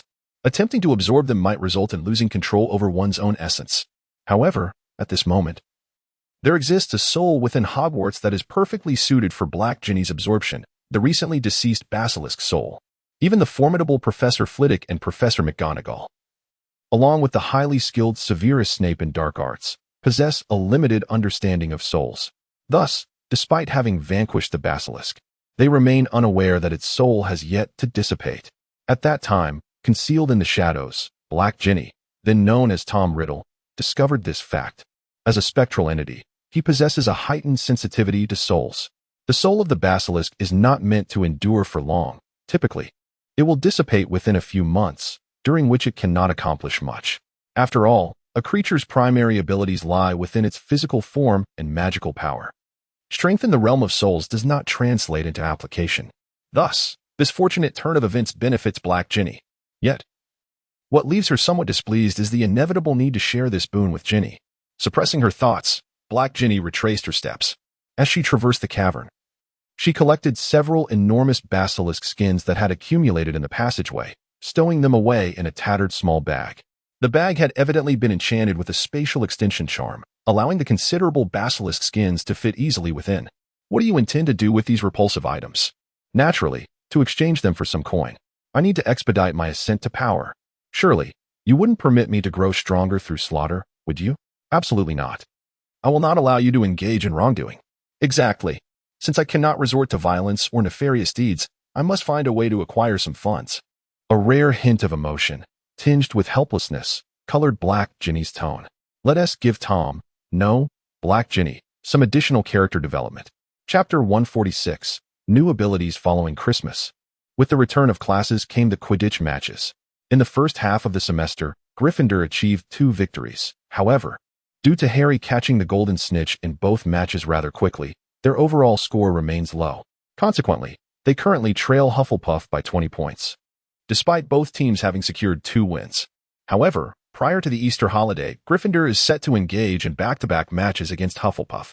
Should they triumph in both encounters or secure 1 victory while maintaining a superior total score, Hufflepuff would find themselves at a disadvantage in the contest for the Quidditch Cup against Gryffindor.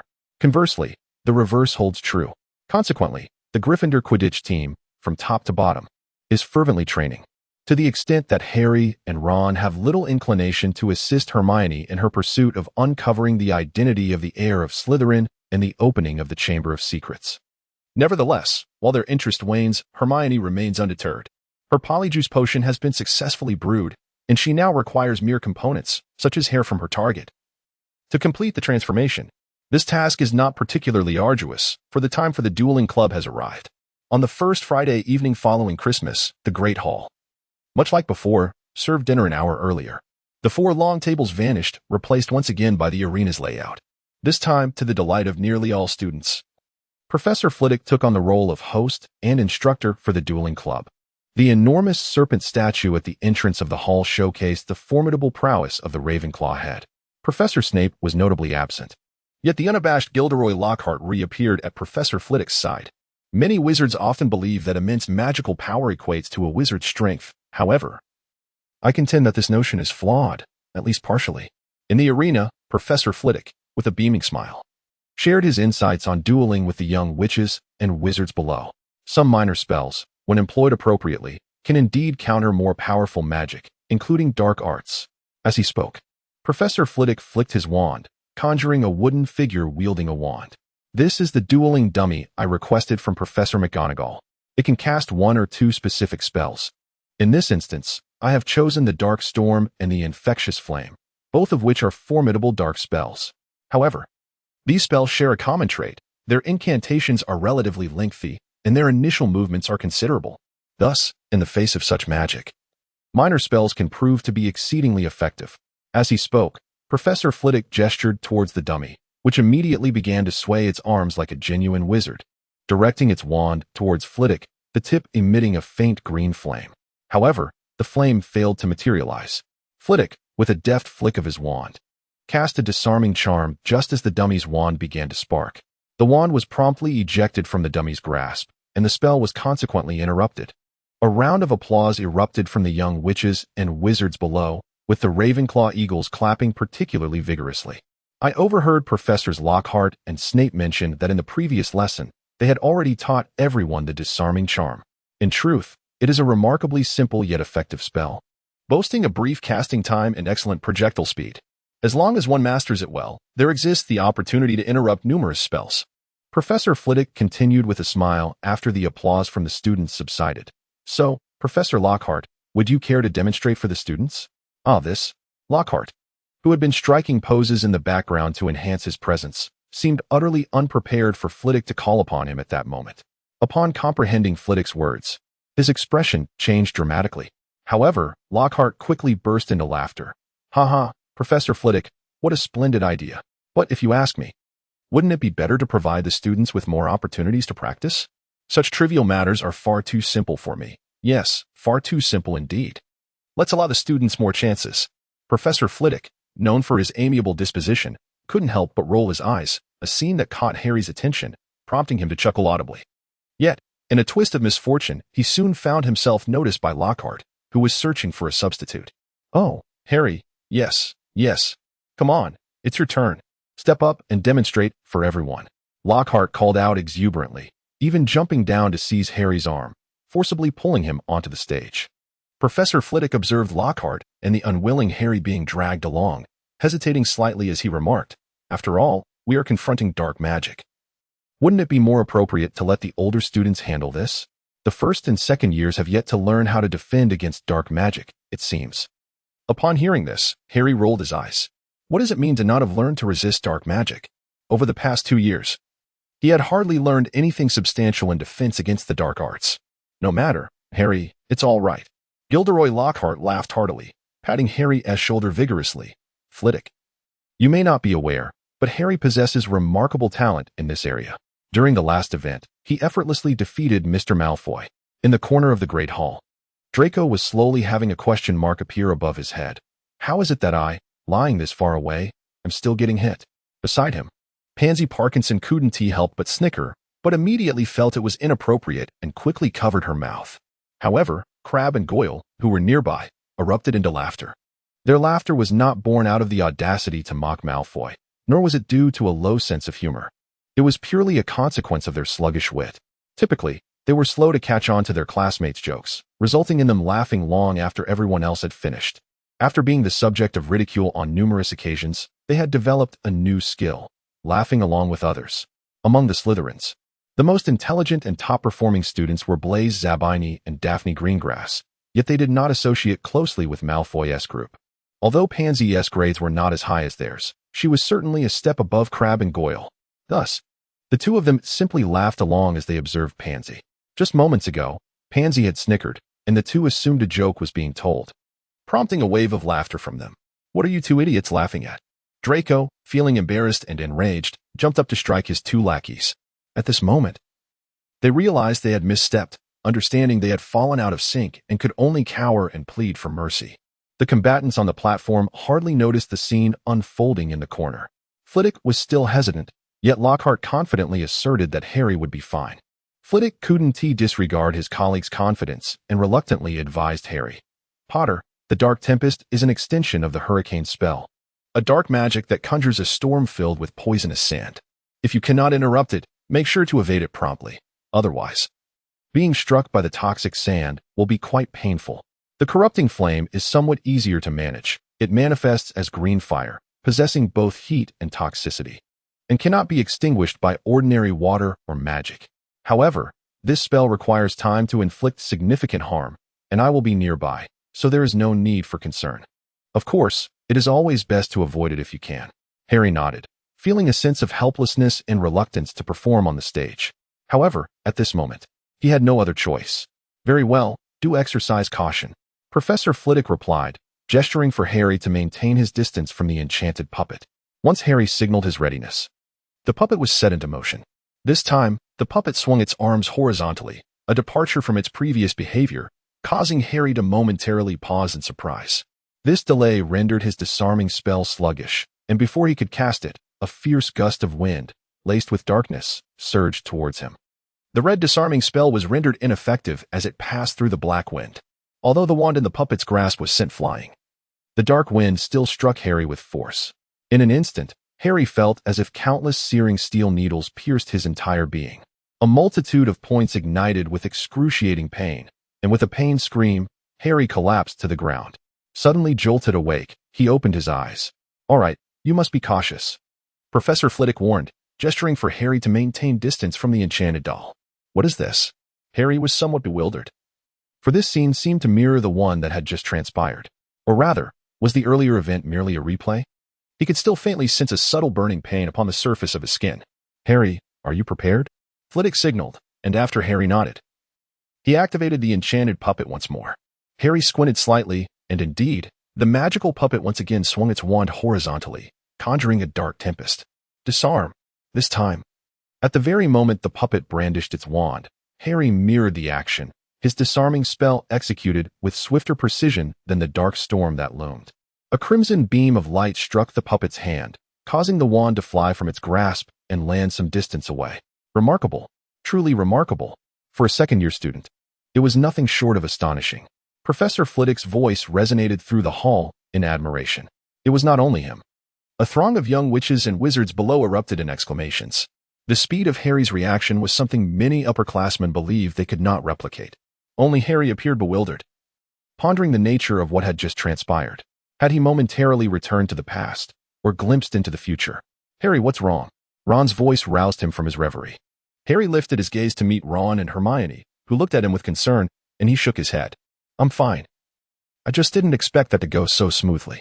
Noticing many other students nearby, he refrained from divulging the incident, yet he resolved to experiment further upon his return. Chapter 147. The twins' new idea. "Harry, you have an aura of darkness about you." In the corner of the hall, Harry was lost in thought as he observed Ron practicing with the enchanted doll when suddenly, a somewhat familiar voice reached his ears. As Harry turned around, he was met with a pair of gray, spirited eyes. "You are Luna, are you not?" Since their serendipitous encounter in the castle at the beginning of the last term, Harry had not had any further interactions with her. He had sought her out on 2 occasions, only to find that the young girl was always elusive, leaving Harry disappointed. He had gathered some information from Padma and Lisa Depan and decided against pursuing her further, but to his surprise, she had reappeared today. "Indeed, I am Luna Lovegood," Luna affirmed earnestly, nodding her head before reiterating, "There is an aura of darkness surrounding you." "What do you mean?" Harry inquired, recalling that Luna had previously sensed the basilisk and had an inkling about the dark deity. He was reluctant to dismiss her words, despite having heard from Padma and the others that this girl was often referred to as eccentric. "You have an aura of darkness," Luna reiterated. Seemingly believing that her message had not been conveyed adequately, she continued, "When I first encountered you, I noticed a mark on your left hand. Later, I observed that the mark multiplied, and just now, it has extended to your eyes." "Left hand, eyes," Harry murmured, his expression growing somber. Indeed, his left hand harbored a secret. It was the hand that the dark figure had bestowed upon him, a hand of chaos and misfortune. He had once employed its power to unravel Dobby the house elf's invisibility and to thwart the spells of third-year student Terence Higgs. Subsequently, his left hand had the ability to absorb the invisibility cloak, allowing Harry to effortlessly slip into invisibility at will. Moreover, he could manipulate the cloak's size after having absorbed it once, enabling him to expand it to accommodate 4 or 5 individuals. This year, he had not had the chance to experiment. Otherwise, he could have taken Ron, Hermione, and Neville on a nocturnal adventure around the castle. As for his eyes, Harry could not help but recall his recent experience. Yet, he was uncertain whether he had briefly returned to the past or fleetingly glimpsed the future. "Do you know anything else?" Harry asked, lowering his voice. "The aura of darkness is malevolent." Luna shook her head gravely. "It brings misfortune. My mother bore such an aura before she passed away, shortly after a magical accident claimed her life." "Oh, your mother. I am truly sorry." Harry felt a twinge of discomfort within him, empathizing with Luna while also harboring his own concerns. "It's all right. I still have my father, and he treats me well." Luna appeared undeterred by her sorrow, continuing to gaze intently at Harry. "The aura of darkness is a very bad thing." "I understand, Luna." Harry nodded earnestly. "But do you know how to dispel this darkness?" Luna hesitated, her brow furrowing as she shook her head. "I do not know. I can only see it." "Then Luna." Harry suddenly pondered, "Have you ever observed this dark aura in anyone else?" "No." Luna shook her head, but then hesitated slightly. "I believe I may have seen it once before, though I could not discern the individual clearly. It was a girl with red hair. Initially, I thought it was Ginny Weasley. However, when I encountered her later, there was no trace of it. I surmise I was mistaken." "Ginny? That is impossible. You must have misseen." Harry responded, shaking his head vigorously. "How could Ginny possibly be connected to such malevolence?" After a moment's hesitation, Harry could not refrain from inquiring further. "What about Draco Malfoy? Did you notice any dark energy surrounding him?" "Malfoy?" Luna looked thoughtfully towards the distance, where Draco was practicing spells with Pansy. Turning back, she shook her head. "He bears no dark aura. Such malevolence is quite rare. In all this time, I have not encountered another instance." Harry nodded, momentarily at a loss for words. The recent dueling club was a resounding success. Students from each house engaged in harmonious sparring under the watchful eye of Professor Flitwick. Their practical application of magic saw a notable improvement, a rarity in these past 2 years. After all, the defense against the dark arts class, which once prioritized hands-on experience, has now become almost a mere formality. As the students departed, each wore a radiant expression, eagerly recounting their experiences.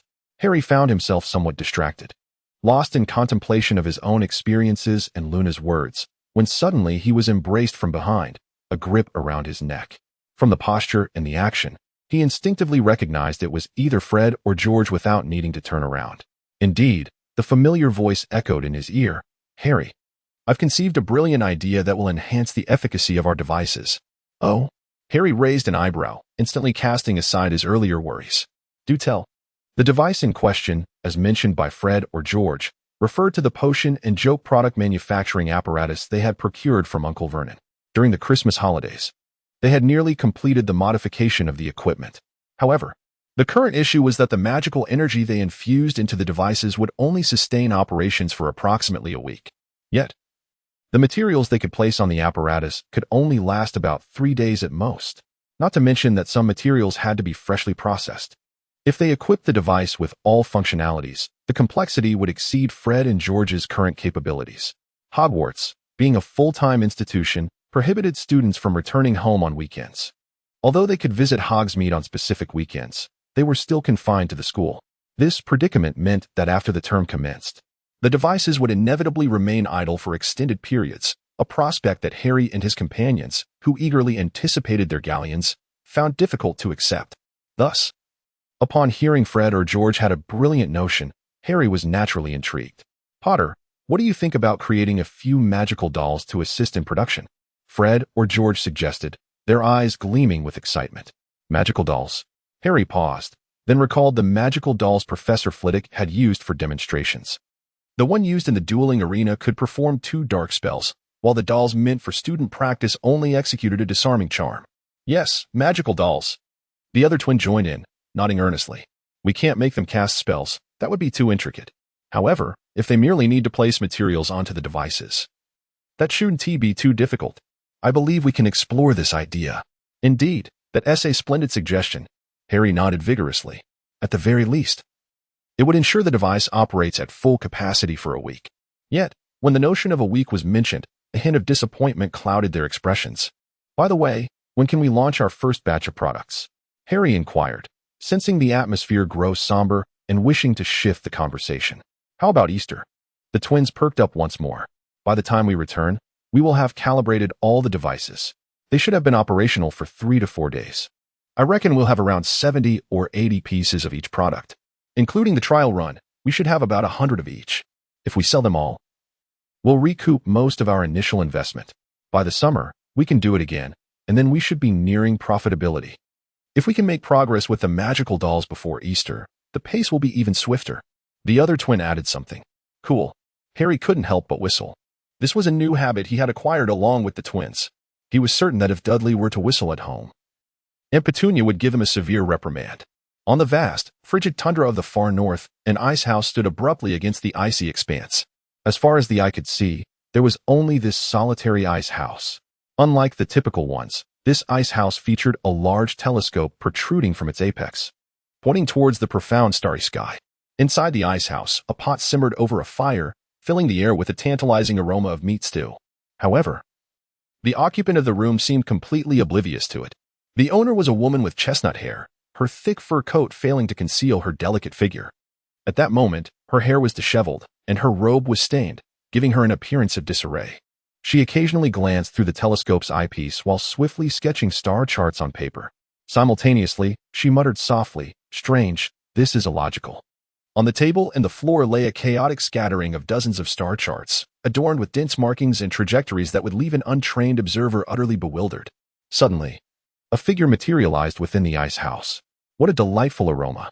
The newcomer was a slender wizard with deep blue hair, clad in an exquisite robe. Inhaling the rich scent of meat, a look of admiration crossed his face. To be able to concentrate on your drawings amidst such a fragrance is truly commendable. If you wish to avoid being thrown out, I suggest you either be silent or find something to stifle your voice. The woman replied without lifting her head. The wizard, undeterred, retrieved a small bowl from a cupboard against the wall and ladled himself a portion of the stew, savoring it with satisfaction. Yet, perhaps out of deference to the woman's words, he made not a sound while drinking. When the wizard finished his second bowl of stew, the witch finally completed her star chart, raising her head to reveal an extraordinarily stunning face. Her light purple eyes swept over the wizard, betraying a hint of disdain. "What is it? I hold a title superior to yours. Should you not show me a modicum of respect? At the very least, do not let your aversion be so apparent." The wizard, observing her expression and demeanor, replied with a hint of resignation. "Speak if you have something to say, otherwise, be gone." The enchanting witch's voice was incongruous with her delicate appearance, as cold as the biting wind outside. The wizard shook his head in exasperation, then composed himself. "The apothecary sent me. He wishes to know if you have made any discoveries." "Oh?" At the mention of the apothecary, the woman's expression shifted noticeably. Why would he inquire? She seemed to sense something, but you know his standing is quite exalted. Even I cannot question him if he chooses to remain silent. The wizard furrowed his brow. "Do you know why he asked?" "I do." The beautiful woman nodded, took a bowl, and began to sip the meat soup. Lost in her own thoughts. "Aren't you going to let me take back any message?" The male sorcerer exclaimed with a face full of indignation. "How can those who can glimpse the future be so insufferable? Mortals cannot possibly comprehend." The stunning woman cast him a disdainful glance, her expression growing increasingly contemptuous. However, before the male sorcerer's countenance darkened further, she spoke. "Return and inform the apothecary that the celestial alignments have become exceedingly peculiar. The star representing the individual he has been seeking has not shone since the last Christmas. It appears to have truly fallen. Moreover, the 2 significant stars we have been observing have also undergone changes. Additionally, several other stars have nearly simultaneously ignited. One of the minor stars we were previously monitoring has suddenly begun to flicker with a crimson light today. What does this signify?" The male sorcerer could not help but inquire. "You wouldn't understand even if I told you." The woman replied dismissively. "Just relay that to the apothecary." "I'm not an owl," the sorcerer retorted, somewhat exasperated. "Indeed," the woman replied earnestly, "owls are far more discerning than you. They never ask frivolous questions." If it weren't for Hermione, Harry and Ron might have completely forgotten about the heir of Salazar Slytherin and the Chamber of Secrets. After all, they had been exceedingly busy lately. Not to mention the overwhelming amount of assignments from various subjects. Even Wood's grueling training regimen had left Harry and Ron struggling to cope. However, given Hermione's serious nature, they knew from the outset that avoidance was not an option. Yet, when the moment truly arrived, it still made the two feel somewhat anxious. The second weekend after Christmas. Today marks the first back-to-back match of the semester between Slytherin and Ravenclaw. Both teams had suffered unfortunate defeats in the previous semester's matches. Particularly for Slytherin, despite possessing the finest brooms in the school, their results had not met expectations.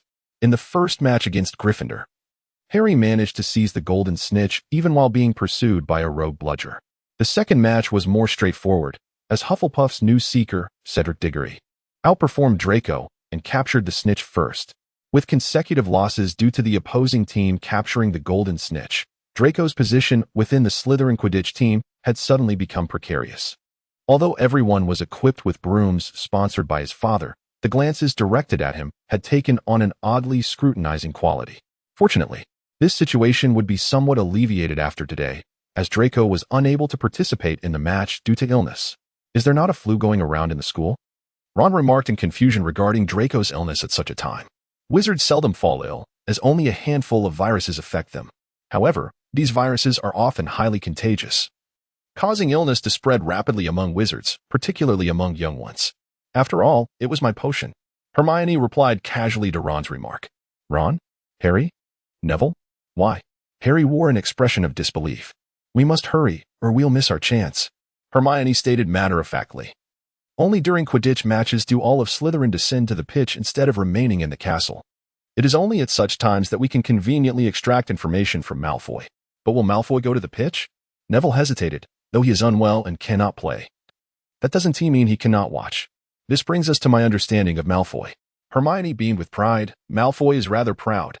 Losing 2 consecutive matches has embarrassed him greatly. He was already looking for an excuse to skip this match, and being ill serves perfectly as a justification. In truth, Hermione's expression of triumph grew more pronounced. The potion I administered will merely induce a slight fever and some mild dizziness. However, he will certainly feign a serious illness to avoid participating. And since he is supposedly gravely ill, he naturally cannot attend the match. Furthermore, as a team member, his reluctance to participate will also deter him from watching. Hermione, to be honest, I find this side of you quite intimidating, Ron remarked with a hint of dismay. Harry and Neville nodded in agreement, only to be met with Hermione's fierce glare, causing the three to instinctively retract their necks in a display of genuine meekness. Then it is decided, Hermione declared, taking on the role of a commander orchestrating their plan. Tomorrow morning, we need to ascertain the password for the Slytherin common room. Harry, I entrust this to you. Not a problem. Harry nodded. Possessing the ability to become invisible, this task was a mere trifle for him. If Malfoy isn't going, his lackeys Crabbe and Goyle certainly won't either. We shall wait for an opportunity, and as soon as they emerge, I will take them down. Hermione continued. Neville, you and Ron will use the Polyjuice potion to disguise yourselves as them and infiltrate the Slytherin common room to extract information from Malfoy. Me? Neville expressed uncertainty. You'll be fine, Harry reassured him, giving Neville a firm pat on the shoulder, a gesture underscored by Neville's rapid growth this year, now surpassing Harry in height. Much to Harry's chagrin, convincing himself that seekers are usually smaller in stature was of no avail. All right then, seeing that Hermione and the others had faith in him. Neville nodded earnestly. Harry, you should remain invisible as a precaution. As for me, Hermione shook a vial of potion. If necessary, I shall join you. I will find a way to ensure your swift escape. To Harry and the others, Hermione's plan seemed highly feasible, and thus they complied with her directives. Early in the morning, Harry arrived at the entrance of the Slytherin common room, and soon learned the password for the day. Meanwhile, Hermione's efforts were progressing remarkably well. I could hardly believe that someone could be so easily deceived. Watching Crabbe and Goyle ravenously devour 2 enchanted cakes floating in the air, which Hermione had tampered with, Ron wore an expression of disbelief. Simple things often prove to be the most effective. Hermione raised an eyebrow, a look of triumph on her face, while Crabbe and Goyle collapsed onto the ground. I was uncertain how long the effects of the potion would last. We needed to act swiftly. In the abandoned lavatory of the Myrtlap, Hermione urged anxiously. Ron cast a levitation charm on the 2 hefty boys and dragged them to the broom cupboard. He snipped a lock of hair from each of them, while Harry stealthily pilfered 3 oversized Slytherin robes from the laundry room, intended for Neville and Ron. I can't believe I'm about to drink a portion of Goyle's vomit, Ron grimaced at the small vial of potion in his hand. His expression one of conflict and discomfort, yet he steeled himself and downed it in one gulp. Why did you have to say that? I wouldn't have thought of it otherwise, Neville added, his face contorted in pain, before swallowing his share as well. Shortly thereafter, both rushed toward the lavatory stall, followed by a chorus of violent retching. Harry and Hermione were not surprised. Merely catching a whiff of the concoction had already made Harry feel queasy. This shouldn't be happening. I must have made a mistake during the brewing process. I hope it doesn't affect the potion's efficacy, Hermione remarked, somewhat disheartened. I'm more concerned about whether they might expel the potion. Harry voiced his greater worry. That's unlikely, Hermione shook her head. This potion is absorbed in the mouth and takes effect quite rapidly. However, if they vomit too quickly, it might indeed impact its potency. Before she could finish her thought, the stall door swung open, revealing Ron and Neville, now transformed into Crabbe and Goyle. The four of them made their way to the first floor, where Hermione took position in a classroom near the stairs, ready to provide assistance at any moment. Harry activated his invisibility cloak and followed Neville and Ron down to the Slytherin common room located in the basement. Pure blood. Ron spoke the password to a blank wall, and the stone door hidden within the rock wall slowly creaked open. Taking a deep breath, he and Neville stepped inside, with Harry silently trailing behind. This marked Harry's first visit to the Slytherin common room. Compared to Gryffindor, Slytherin's common room was more spacious, albeit long and somewhat low-ceilinged. This was understandable. The basement offered ample space, but lacked height compared to the tower above. The walls and ceiling were constructed from rugged stone, exuding a robust yet not at all shabby ambience, rather imparting an antique charm. A grand chandelier casting green light extended down to the ground, while an exquisitely ornate fireplace adorned one wall, though it remained unlit at that moment. The lavish decorations were artfully scattered throughout the room, with several grand murals adorning the walls. Only two individuals occupied the space, Draco Malfoy and his ever-present companion, Pansy Parkinson. It was evident that the other Slytherin students had ventured to the Quidditch pitch to witness the match. What are you two doing here? Draco inquired nonchalantly, reclining on the sofa as he spotted Ron and his companions. However, he seemed indifferent, quickly returning to his previous position while indulging in the fruits laid out on the table. We just visited the library, Ron replied instinctively, employing a phrase he often used to placate Hermione. The library? Draco lifted his head, incredulity etched on his face. What would you go to that place for? As the realization struck him, Ron thought it absurd. Crabbe and Goyle's academic performance was dismal, ranking at the bottom of their year. It was inconceivable that they would ever set foot in the library. We got lost and accidentally wandered in, Neville, who had taken on Goyle's persona, quickly interjected. The library is on the second floor. But considering it's you two, I suppose it's not surprising, Pansy remarked with a hint of disdain, casting a glance at the duo before offering Draco a peeled lychee, which he accepted with habitual ease. Neville, Ron, and the invisible Harry felt a sudden pang of discomfort. Sit down. Why are you standing there? Draco queried, bemused by their lingering at the door, gesturing to the sofa across from him. I actually have some matters I wish to discuss with you. Eagerly, Neville and Ron took their seats opposite Draco. Why do you both seem rather peculiar today? Pansy observed, her tone laced with suspicion as she scrutinized the two boys. Instantly, Ron and Neville tensed up. Do we? Ron asked, feigning ignorance. Draco cast a dismissive glance, unconvinced. Haven't you always been a bit daft? He straightened himself, his tone laced with annoyance. I need you two to keep an eye on the Hufflepuff Quidditch team's training.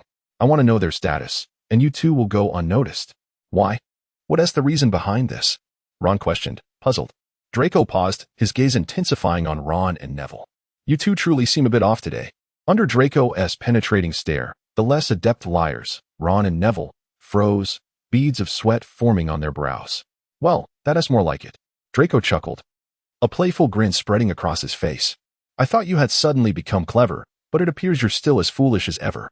Beside them, Pansy could not help but stifle a laugh. Ron, Neville, and Harry, however, all secretly exhaled in relief.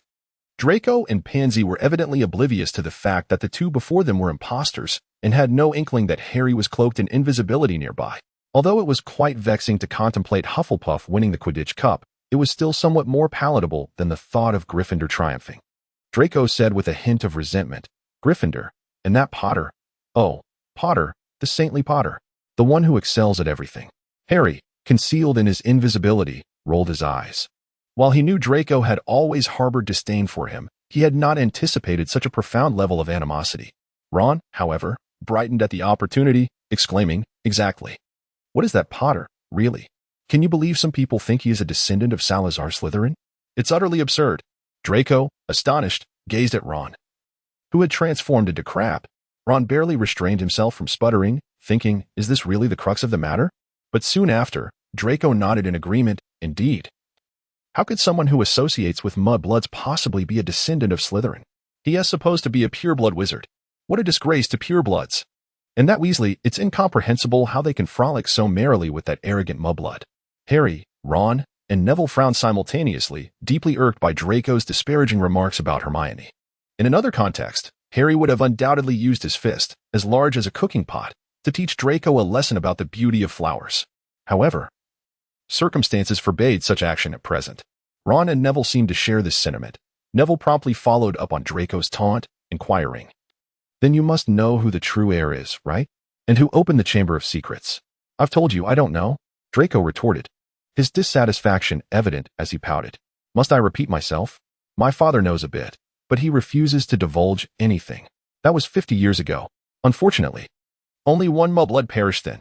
This time, not a single soul was lost. It was thwarted, and the basilisk was even turned into a specimen. What a colossal failure." "Is that so?" Ron murmured thoughtfully. "I actually believe that Potter might very well be the one who opened the chamber. Otherwise, what are the odds that he alerted the headmaster and then slayed the basilisk that very night?" Pansy, reclining on the sofa, popped a peeled grape into her mouth and whispered, "Perhaps he discovered the method to open the chamber through some means, unleashed the basilisk, and then had the professors eliminated, all to enhance his own reputation. That is plausible. Hey, that scarhead always seems intent on seeking the limelight." Draco concurred with Pansy's assertion. "When have I ever sought the spotlight?" Harry rolled his eyes in frustration, thinking how annoying Pansy was. Just then, he noticed that Ron's transformation into crab appeared to be subtly tinged with red. Oh no. Harry immediately realized that Hermione's potion had encountered some issues during its preparation. Although it successfully transformed Neville and Ron, the duration of the effect was significantly shortened. Harry hurriedly approached Ron, whispering urgently in his ear, "Ron, the effects of the potion seem to be wearing off. We must leave swiftly." Ron was taken aback for a moment, but immediately sprang to his feet. Draco, however, furrowed his brow slightly. "Did I just hear Potter's voice? Crab, why are you standing up?" I have a stomachache," Ron replied dismissively, then swiftly dashed outside. "I'll go check on him." Neville quickly followed suit. "You all have eaten too much, haven't you? Don't indulge recklessly next time." Draco rolled his eyes, but paid little heed to the situation. He had previously dismissed Harry's whispered words as mere figments of his imagination. Harry and his companions hastily exited the common room. Before they could reach the classroom where Hermione was hiding, Ron and Neville had already regained much of their composure. Fortunately, most of the inhabitants of the castle were occupied with watching the match, and they encountered neither students nor professors along the way. Hermione. "The potion's effects were far shorter than anticipated," Ron complained. I know. After all, this potion is quite complex," Hermione retorted. Her back turned to Ron and Neville as they changed their clothes, though her voice was considerably softer than usual. Draco was also uncertain about who had activated the chamber this time, and the clues had run dry. Once they had changed and returned to the common room, Harry expressed his exasperation mixed with a sense of relief. "To be fair, the basilisk has been vanquished, even though we remain unaware of the heir's identity. The threat they pose has been significantly diminished." In truth, Harry found little motivation to continue the investigation. The only one who remained driven was Hermione, who harbored a deep disdain for Slytherin's pure-blood ideology.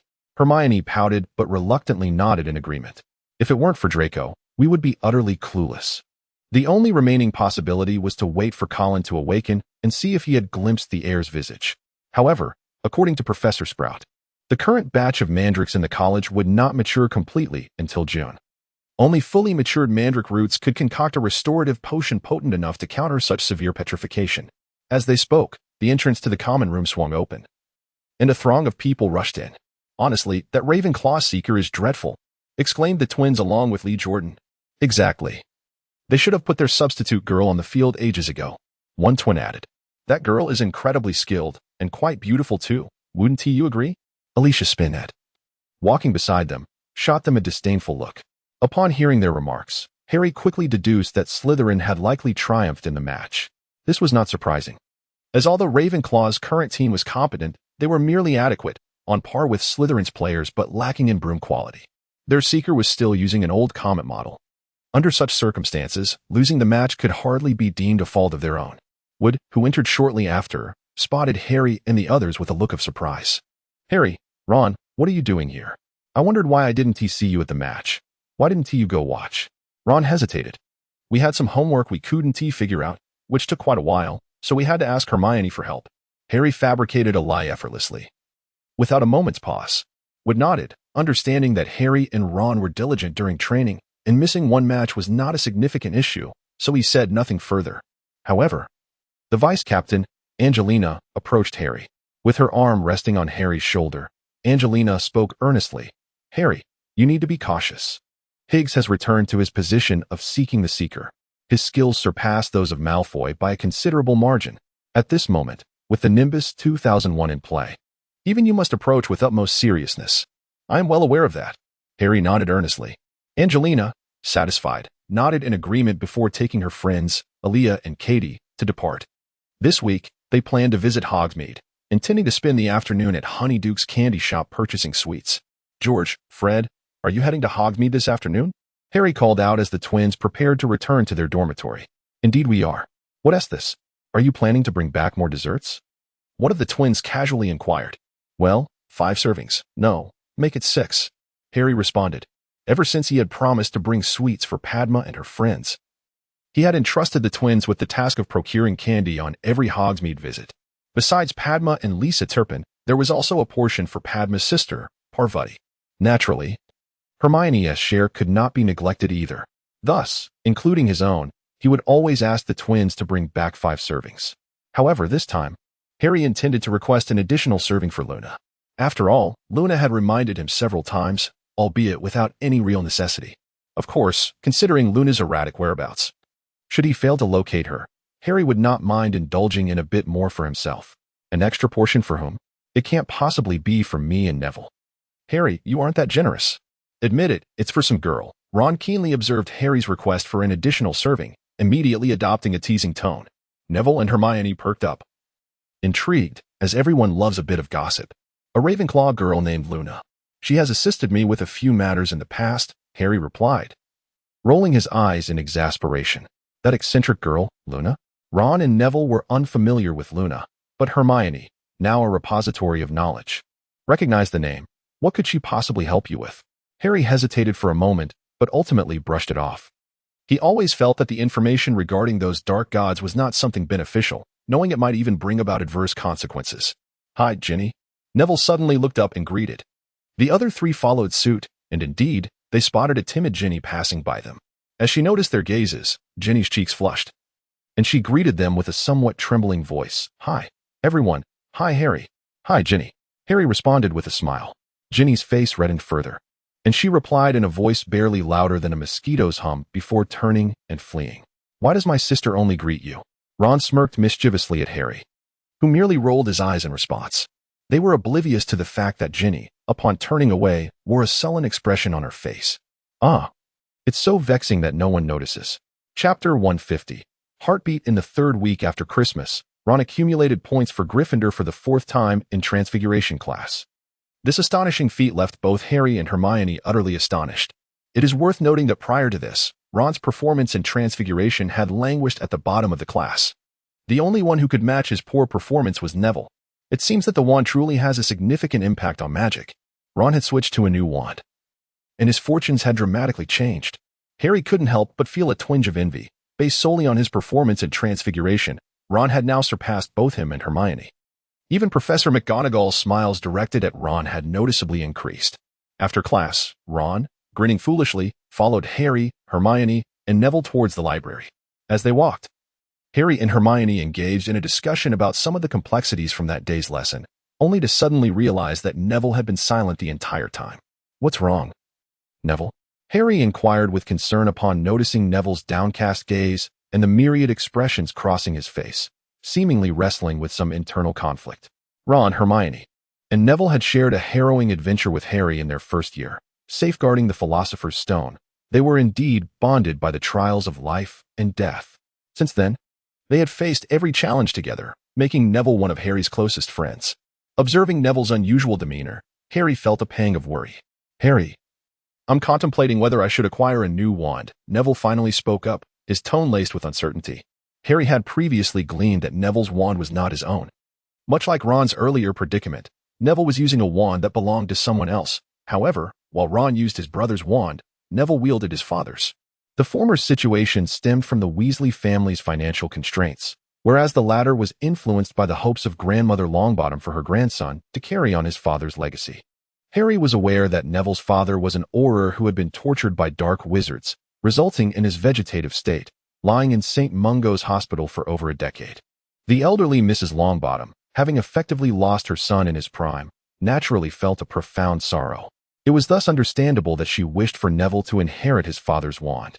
However, one cannot deny that such an act is rather burdensome. Wands are known to choose their masters, and some possess an exceptionally proud temperament. Ron's wand is not particularly picky, allowing him to make do even when it belongs to another.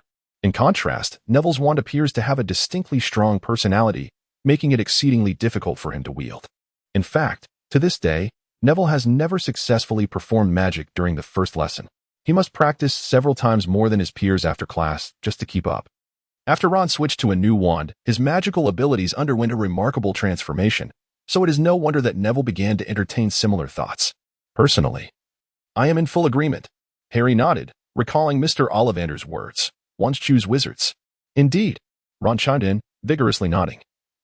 He had experienced firsthand the variance brought by different wands. An unwieldy wand significantly hampers one's abilities. "You've witnessed the results since I changed mine." Nevertheless, Neville's grandmother still seemed hesitant. "Neville," Hermione said earnestly, fixing her gaze upon him, "you must clarify this matter with your grandmother. This wand is severely limiting your magical potential." With the encouragement and support of his friends, Neville made a decision, nodding seriously. "I will write to my grandmother shortly. You should have done this long ago." Harry wholeheartedly agreed, preparing to add more, when suddenly he froze. A group of students clad in robes emblazoned with the blue eagle emblem of Ravenclaw approached, and at the center of the crowd stood a girl with black hair. Her skin resembled the finest porcelain from the East, fair and smooth. Her eyes were akin to the deepest night sky, sprinkled with twinkling stars. With a delicate nose and an endearing mouth, her long hair cascaded down her back like silk. Harry felt as though all the other students around him had vanished, leaving only the silhouette of the dark-haired girl in his vision. She was engaged in conversation with a friend beside her, but upon sensing his gaze, she turned to him and bestowed a sweet smile before continuing her discourse and sauntering past him. As she smiled, Harry experienced an uncontrollable fluttering in his heart, a sensation entirely foreign to him. His eyes followed her figure, unable to avert their gaze, until she disappeared around the corner at the end of the corridor. Harry, Ron's voice broke through his reverie. What?" Harry suddenly snapped back to reality, instinctively responding. "What are you doing?" Ron asked, a puzzled expression on his face. "You just stopped dead in your tracks. I called you for ages, and you didn't respond." "Did I?" Harry felt the heat rising in his cheeks. Although he couldn't see his face, he was certain it was flushed crimson. At that moment, his mind was consumed by the memory of that girl's enchanting smile. He speculated that his face must be beet red. But given that they were inside the castle, the torchlight illuminating the walls was insufficiently bright. Surely they wouldn't notice, right? "Harry." Hermione suddenly elongated his name, calling him with an oddly emphasized tone. Harry, in a state of bewilderment, turned his head to find Hermione gazing at him with a peculiar expression, her smile tinged with a hint of mockery. In that fleeting moment, Harry realized that Hermione was aware of something significant. Nevertheless, he forced himself to inquire. "What's the matter? Which girl were you just looking at?" Hermione chuckled playfully. At this, Ron and Neville exchanged glances that conveyed their eagerness to hear more. Ron, brimming with excitement, exclaimed, "Harry, which girl caught your eye? Was it one of those from Ravenclaw? What year are they in?" "They don't seem to be from our grade." "Keep your voice down. Please, lower your voice," Harry urged, practically hopping in distress, although there were no others around. He wished he could cover Ron's mouth. The girls he had just noticed were in their third year, and Hermione, being well acquainted with the Ravenclaw students, found it quite normal, given that many of them were academically gifted. Yet, her attention was not on their scholarly prowess. Rather, she wore a knowing smirk. "So, Harry, you have a preference for older girls, do you?" That is not true. You all mustn't say such things, Harry stammered, waving his hands in protest. However, Ron was utterly unconvinced, throwing an arm around Harry's shoulders. Mate, I have to say this. It's so obvious that Ginny has feelings for you. How can you still be looking at other girls? In that moment, Ron resembled an older brother confronting a wayward suitor, his expression betraying a playful glee. You mustn't say that. Harry knew denying Ginny's affection for him would be a blatant lie. Was he happy about it? Certainly. He felt a thrill. For Ginny was an exceptionally beautiful and charming young lady. Yet, that was where it ended.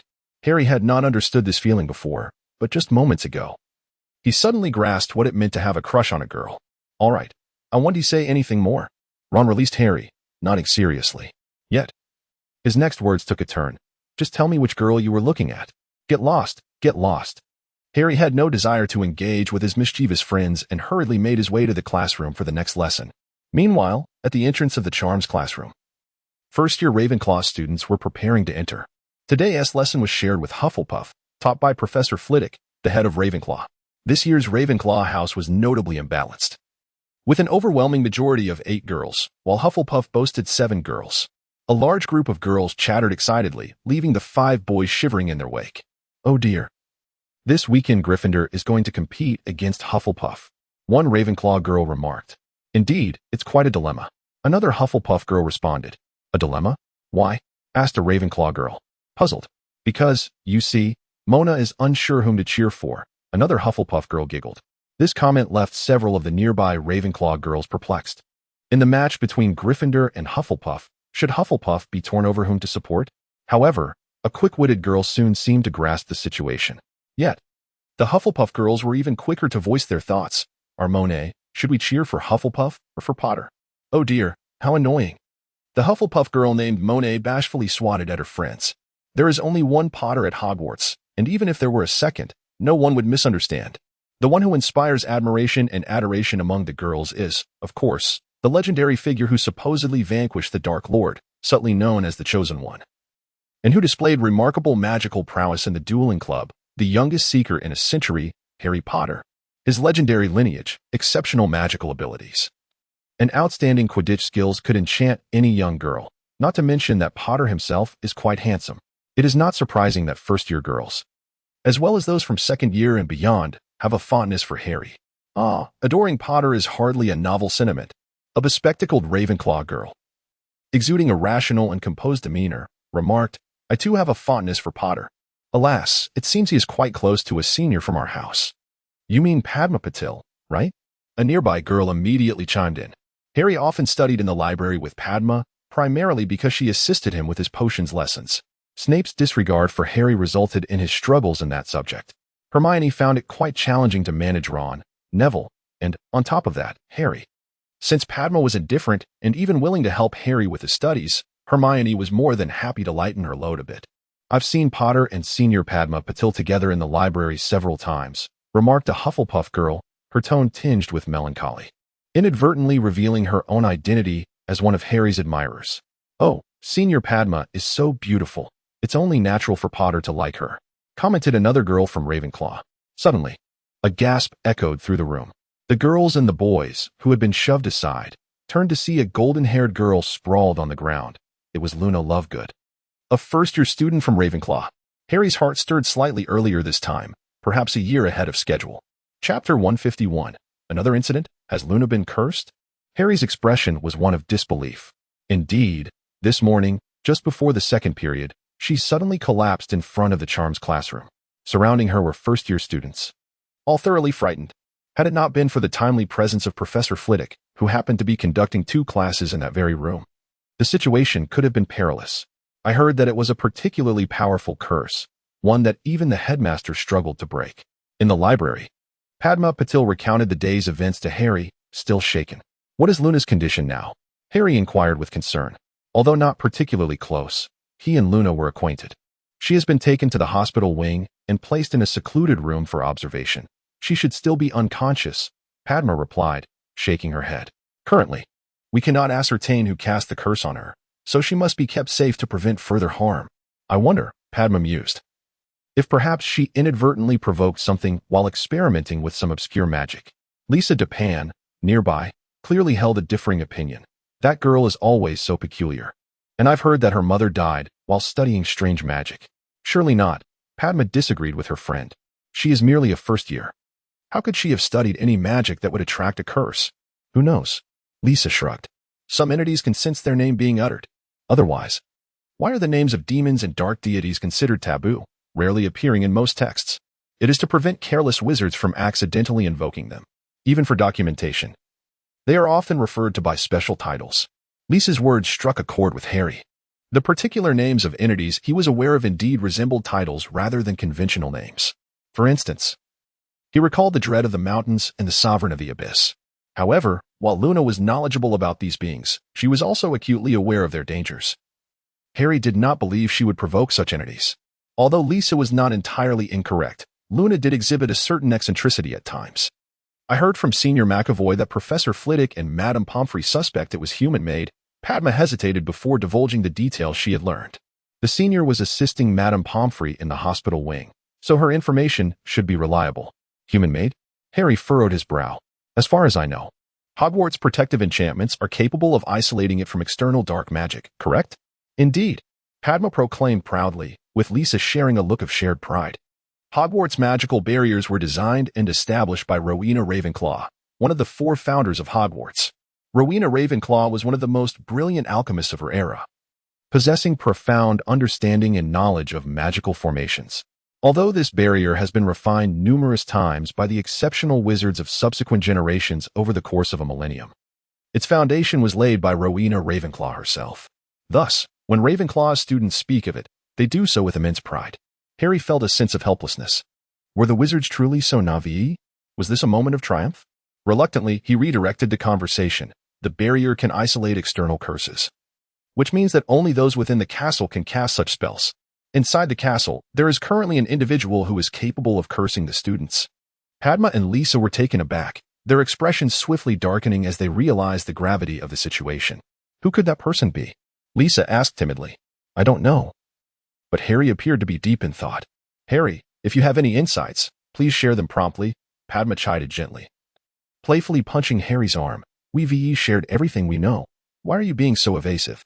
Being playfully struck by a beautiful girl was both a painful and delightful experience. Harry had never felt this way before, but upon seeing that dark-haired girl today, it was as if a light had been switched on within him.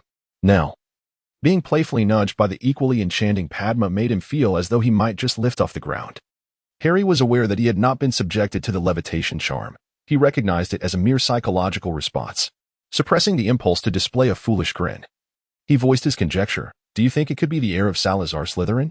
Although the professors had vanquished the basilisk, they had not discovered the location of the Chamber of Secrets nor apprehended the heir. Could it be him? I don't think so. Lisa immediately shook her head. Why not? Harry asked, puzzled. Luna is a pure blood. Lisa replied matter-of-factly. If Slytherin's heir were to inherit Slytherin's intentions, he would likely expel wizards of Muggle descent, at most half-bloods. Luna's parents are both wizards. Oh, right, I hadn't considered that.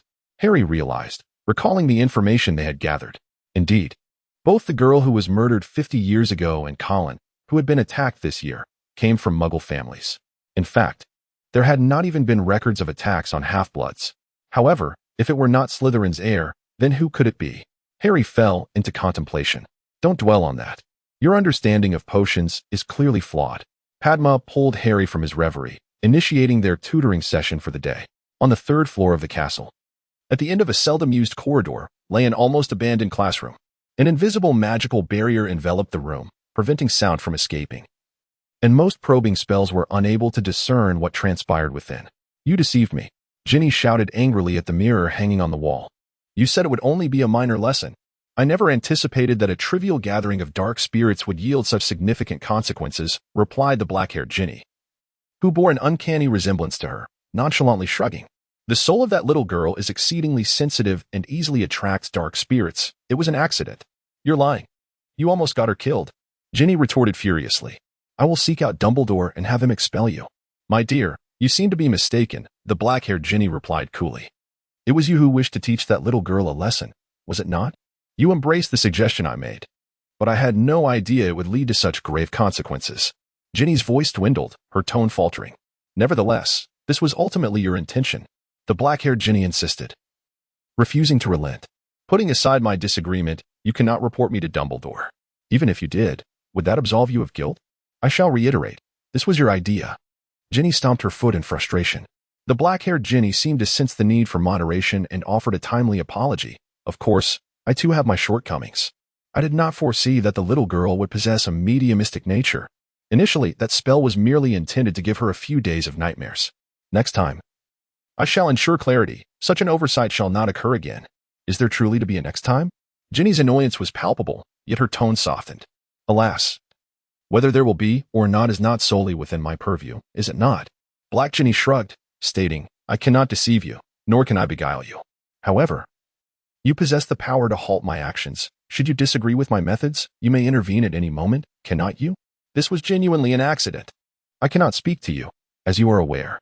Yet, Ginny's tone had entirely softened, and after a considerable pause, she furrowed her brow and inquired, must it continue like this indefinitely? Certainly not. Black Ginny asserted with confidence.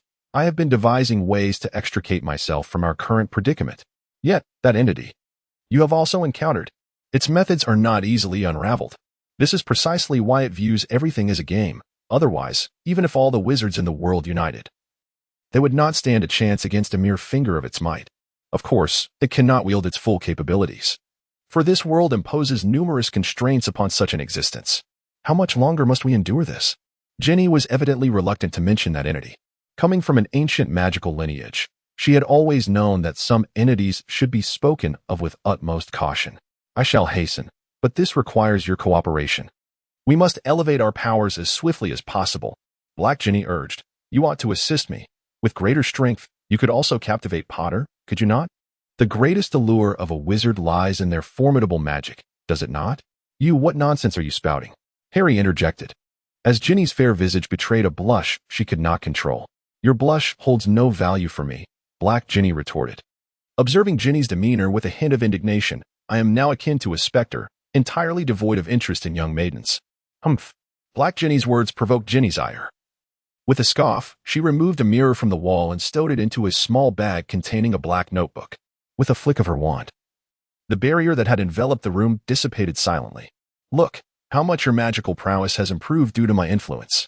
I do not covet such things. Ginny pouted, striding purposefully out of the classroom. It was not until Ginny had distanced herself that a phantom gradually coalesced within the classroom. Transforming into a translucent figure, it was none other than Lockhart. However, this Lockhart was markedly different from his usual self. Any wizard present would undoubtedly recognize this apparition as a ghost. How intriguing, how delightful, that such amusing events transpire. Ghostly Lockhart stroked his chin, yet, given his ethereal state, he could discern no sensation. Should I inform Dumbledore of this occurrence? It seems unnecessary. Such a matter was not stipulated in our agreement. Lockhart appeared to have reached a conclusion, smiling contentedly. Then I shall simply continue to observe the spectacle.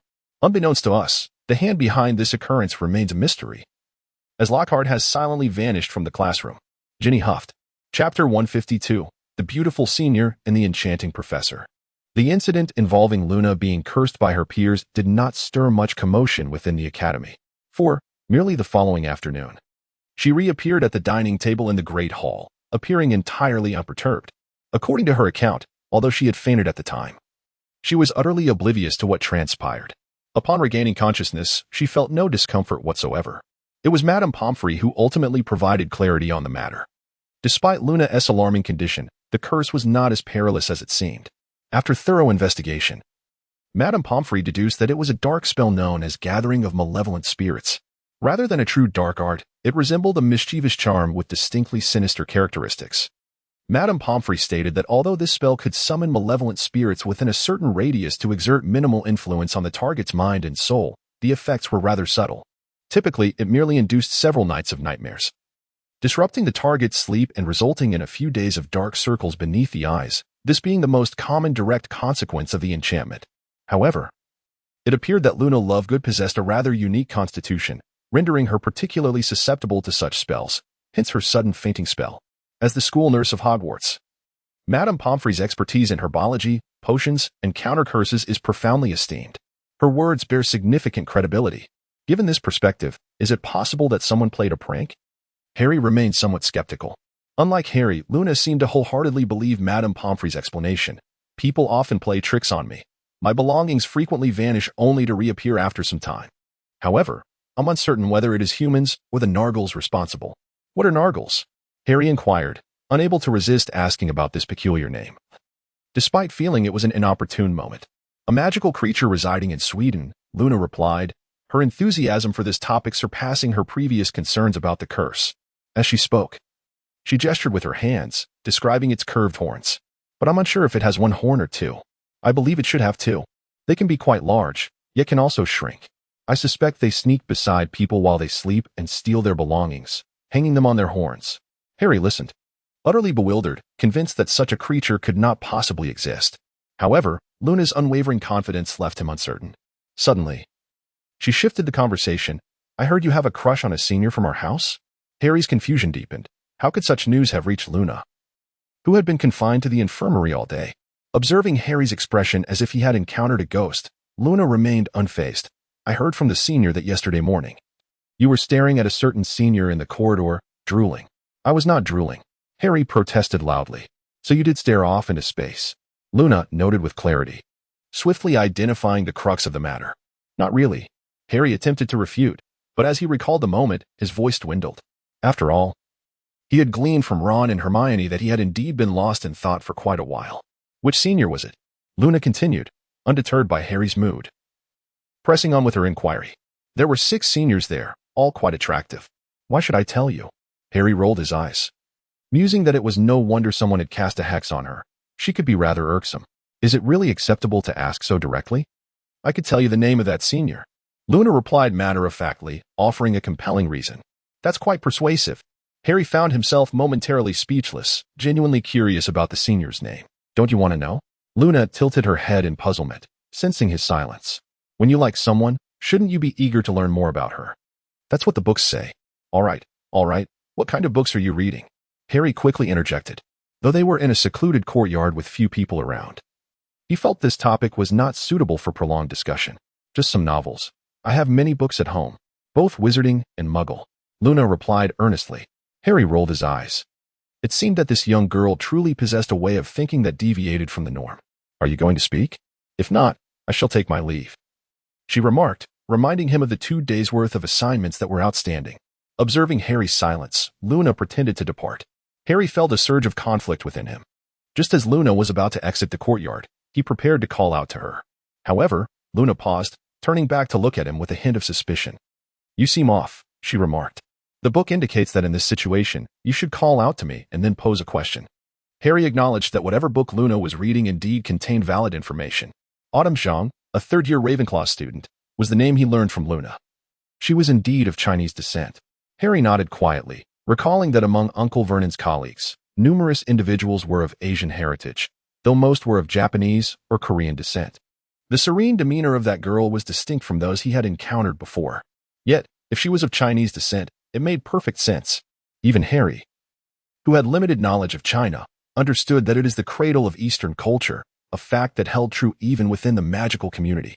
China possesses a magical system markedly different from the West, influencing the entirety of Asia. Harry found himself unable to discern superiority or inferiority among these magical practices. However, from what he had gathered, Eastern magic, particularly that of China, could achieve feats beyond the capabilities of Western sorcery. For instance, the feng shui arrangement he created on Privet Drive was not documented in any of the library's texts. With such a rich cultural heritage, Harry imagined that a Chinese girl would indeed possess a more refined grace, much like Autumn. As he sat in the library, Harry's mind wandered back to the image of the girl smiling at him, and he found himself daydreaming once more. Autumn. What a melodious name. In Chinese, it signifies autumn, a season of clarity and abundance. Harry. Ron's voice abruptly interrupted Harry's reverie. What are you daydreaming about? Hurry up and write. Professor McGonagall is going to check this essay tomorrow. Brothers could sometimes be quite bothersome. Harry muttered under his breath before diving into the challenging task of composing an essay on how to transfigure vertebrates into inanimate objects. This task proved to be quite difficult. In fact, only Hermione could adeptly transform a living frog into a matchbox and then revert it back. While Harry could manage to change a frog into a square of paper or wood, he struggled to recreate the box's structure. Ron fared slightly better but faced a different dilemma. He could successfully conjure a fine box, yet when it reverted back to a frog, it often lacked some essential component. On one occasion, Ron's unfortunate frog lost its head and perished, which terrified Neville, as his pet was a toad, essentially a larger frog. This incident left Ron hesitant to attempt transfiguration spells on his pet rat, Scabbers. After all, losing a frog was one thing, but losing Scabbers seemed to carry greater consequences. Did it not? After considerable effort, Harry and Ron finally managed to complete their essays, albeit barely. Meanwhile, Neville had finished his ahead of time, not due to superior skill, but because Hermione was offering guidance. Neville had received a response regarding the letter he wrote to his grandmother about replacing his wand. Mrs. Longbottom had, in principle, agreed to Neville's request, but the actual exchange would have to wait until the Easter holidays. Nevertheless, this news filled Neville with immense joy. The second year's classes in Charms and Transfiguration are considerably more intricate than those of the first year. Neville consistently struggles to keep pace during lessons, necessitating additional time outside of class to catch up. However, time is ultimately a finite resource. Upon returning from the Christmas holiday, the intensity of the courses has further escalated compared to the first half of the term, and Neville is feeling increasingly overwhelmed. Moreover, next year, the introduction of elective courses in the third year leaves him contemplating the challenges that lie ahead. Suddenly, Hermione, who had been engrossed in her studies, raised her head. "Have you all given any thought to the electives for next year?" When Neville mentioned electives, Hermione naturally brought it up as well. "Isn't that something Professor McGonagall usually discusses before the Easter holiday?" Ron, having heard from his brothers about this matter, recalled that it is typically addressed before the Easter break, allowing students from each house to deliberate during the holiday and consult with their families. "One must always be ahead of the game," Hermione asserted confidently. "If you think ahead, you won't have to scramble at the last minute." "I am definitely taking care of magical creatures," Harry remarked, showing no reluctance to discuss this topic. "As for the others, I'm considering ancient runes or divination." Ancient runes? Ron expressed his astonishment at Harry's choice. That's one of the most obscure subjects. Among 10 students who opt for it, 7 or 8 typically end up dropping it, and the remaining few may not even pass their O.W.L. exams. "Well, I've heard that this subject is quite useful. The spells we use are derived from it," Harry replied, feigning composure, though his gaze betrayed him. Indeed, he was not being entirely truthful. His interest in ancient runes stemmed from its enchanting professor, Professor Bahilda Bagshot, who had captivated him on his very first day at Hogwarts.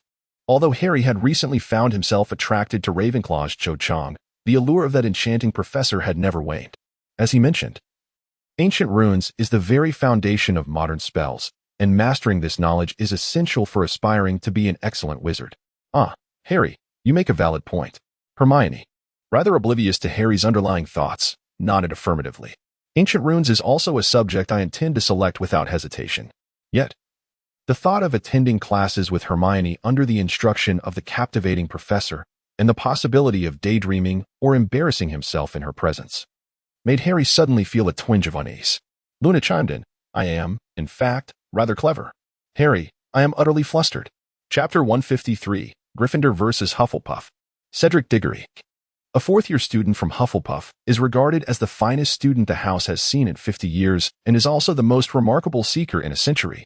In fact, scouts from Quidditch clubs have approached him with invitations for trials, which Cedric graciously declined, expressing a desire to concentrate more on his studies.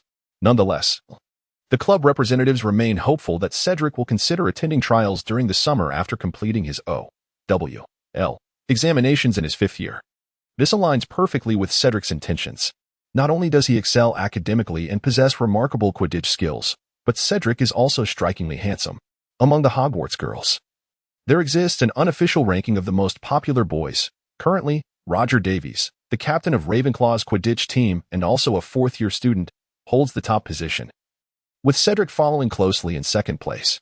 As a Ravenclaw, Davies certainly performs well academically, yet he has consistently found it challenging to surpass Cedric, a fellow student from Hufflepuff. In recent years, Ravenclaw's Quidditch performance has lagged behind that of Hufflepuff, and as a chaser, Davies has not been able to outshine Cedric on the pitch, a fact that has long fueled his resentment, despite his slightly more appealing looks. However, now there emerges a formidable contender for the title of most popular boy, Harry Potter. Equally handsome, academically distinguished, and an exceptional Quidditch player, He is also the youngest Seeker Hogwarts has seen in 100 years. Additionally, Harry possesses an array of accolades. He is the legendary figure who has thwarted Voldemort on 2 occasions and the courageous hero of the house who dares to confront Snape. It can be said that, aside from his slightly lesser appeal to the older girls due to his youth, Harry stands unchallenged in every other regard, even eclipsing the previously most popular Davies and Cedric. Consequently, today's Quidditch match has generated considerable buzz among the girls at Hogwarts. It seems that we may be on the cusp of discovering who the finest Seeker at Hogwarts truly is.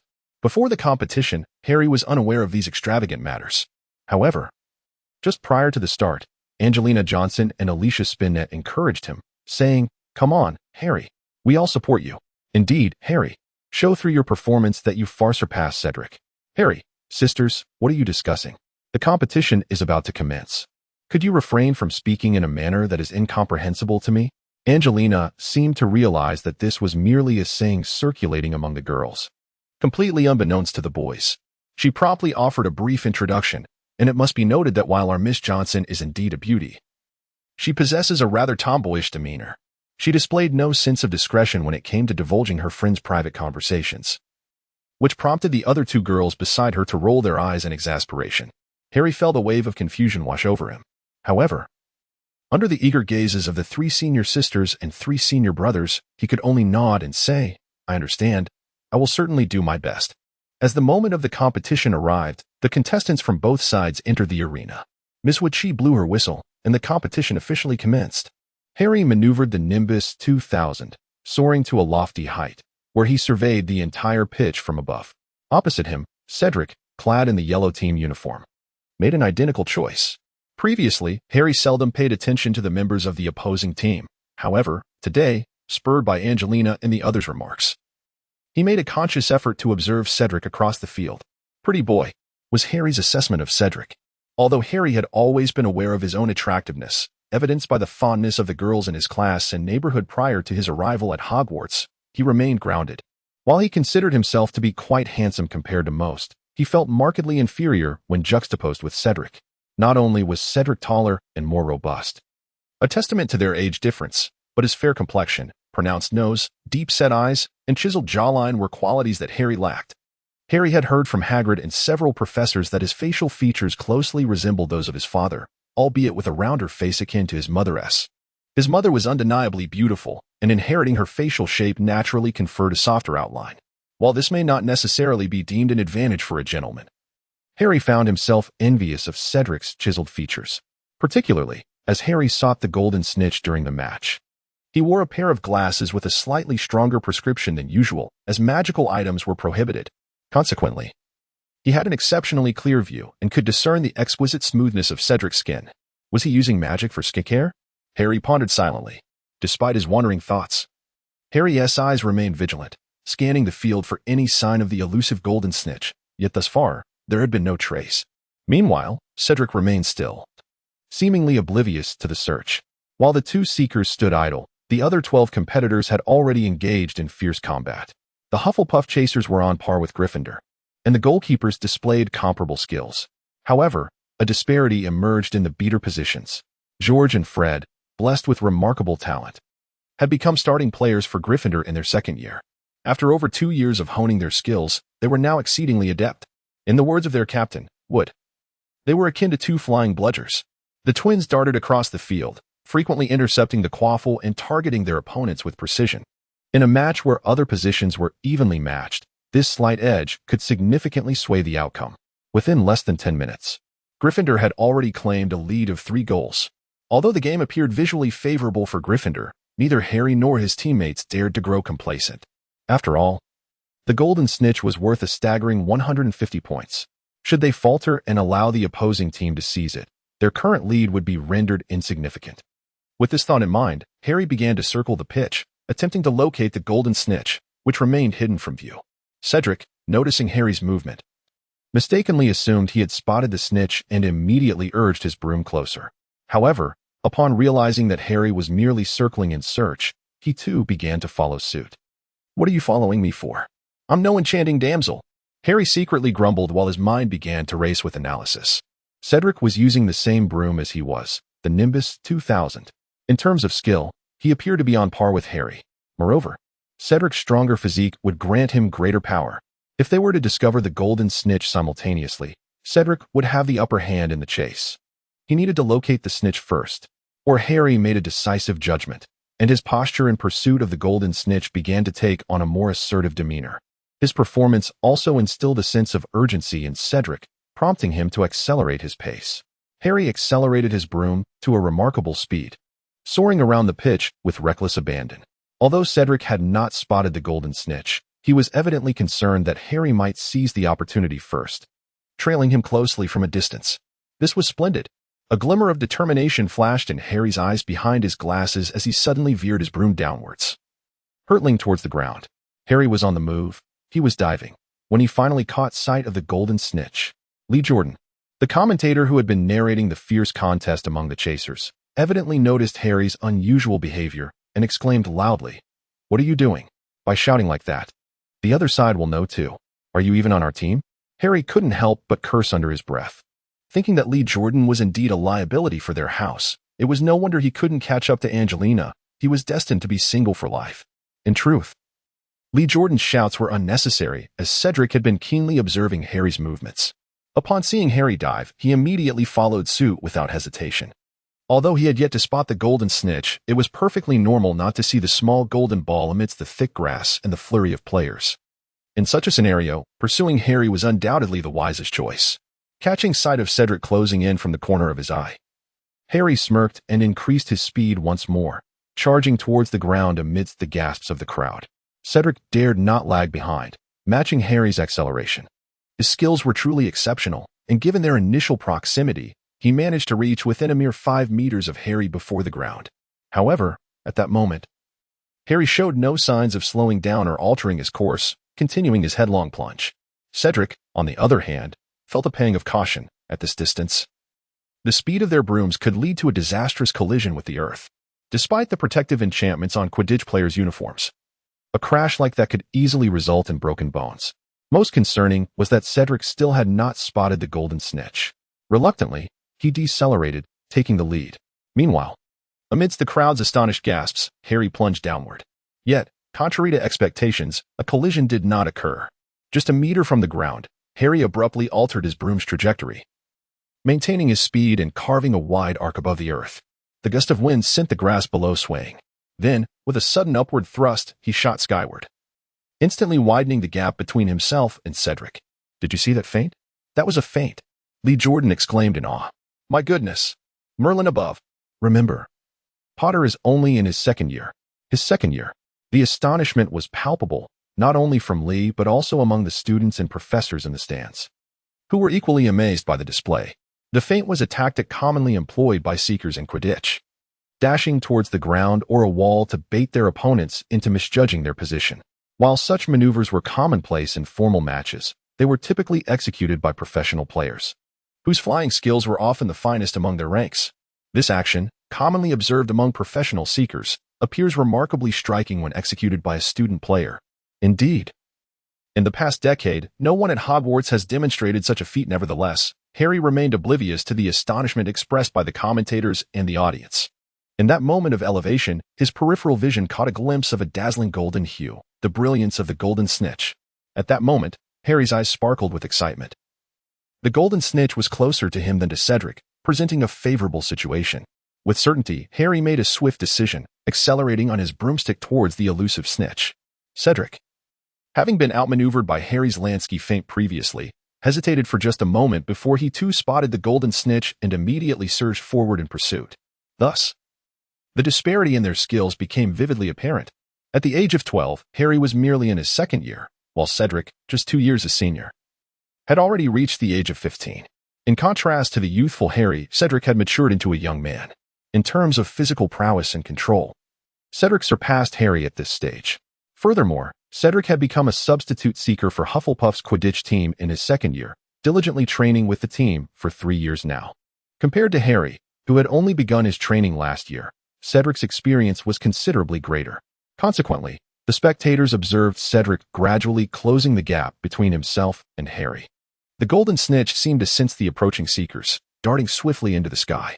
Harry immediately pursued, with Cedric closely behind him. Thus ensued a thrilling chase between the two seekers and the elusive snitch high above the pitch. Cedric clearly exhibited a superior mastery of his broom, showcasing a slightly faster speed. However, Harry's innate talent appeared to shine through, as his agility in maneuvering outpaced Cedric's.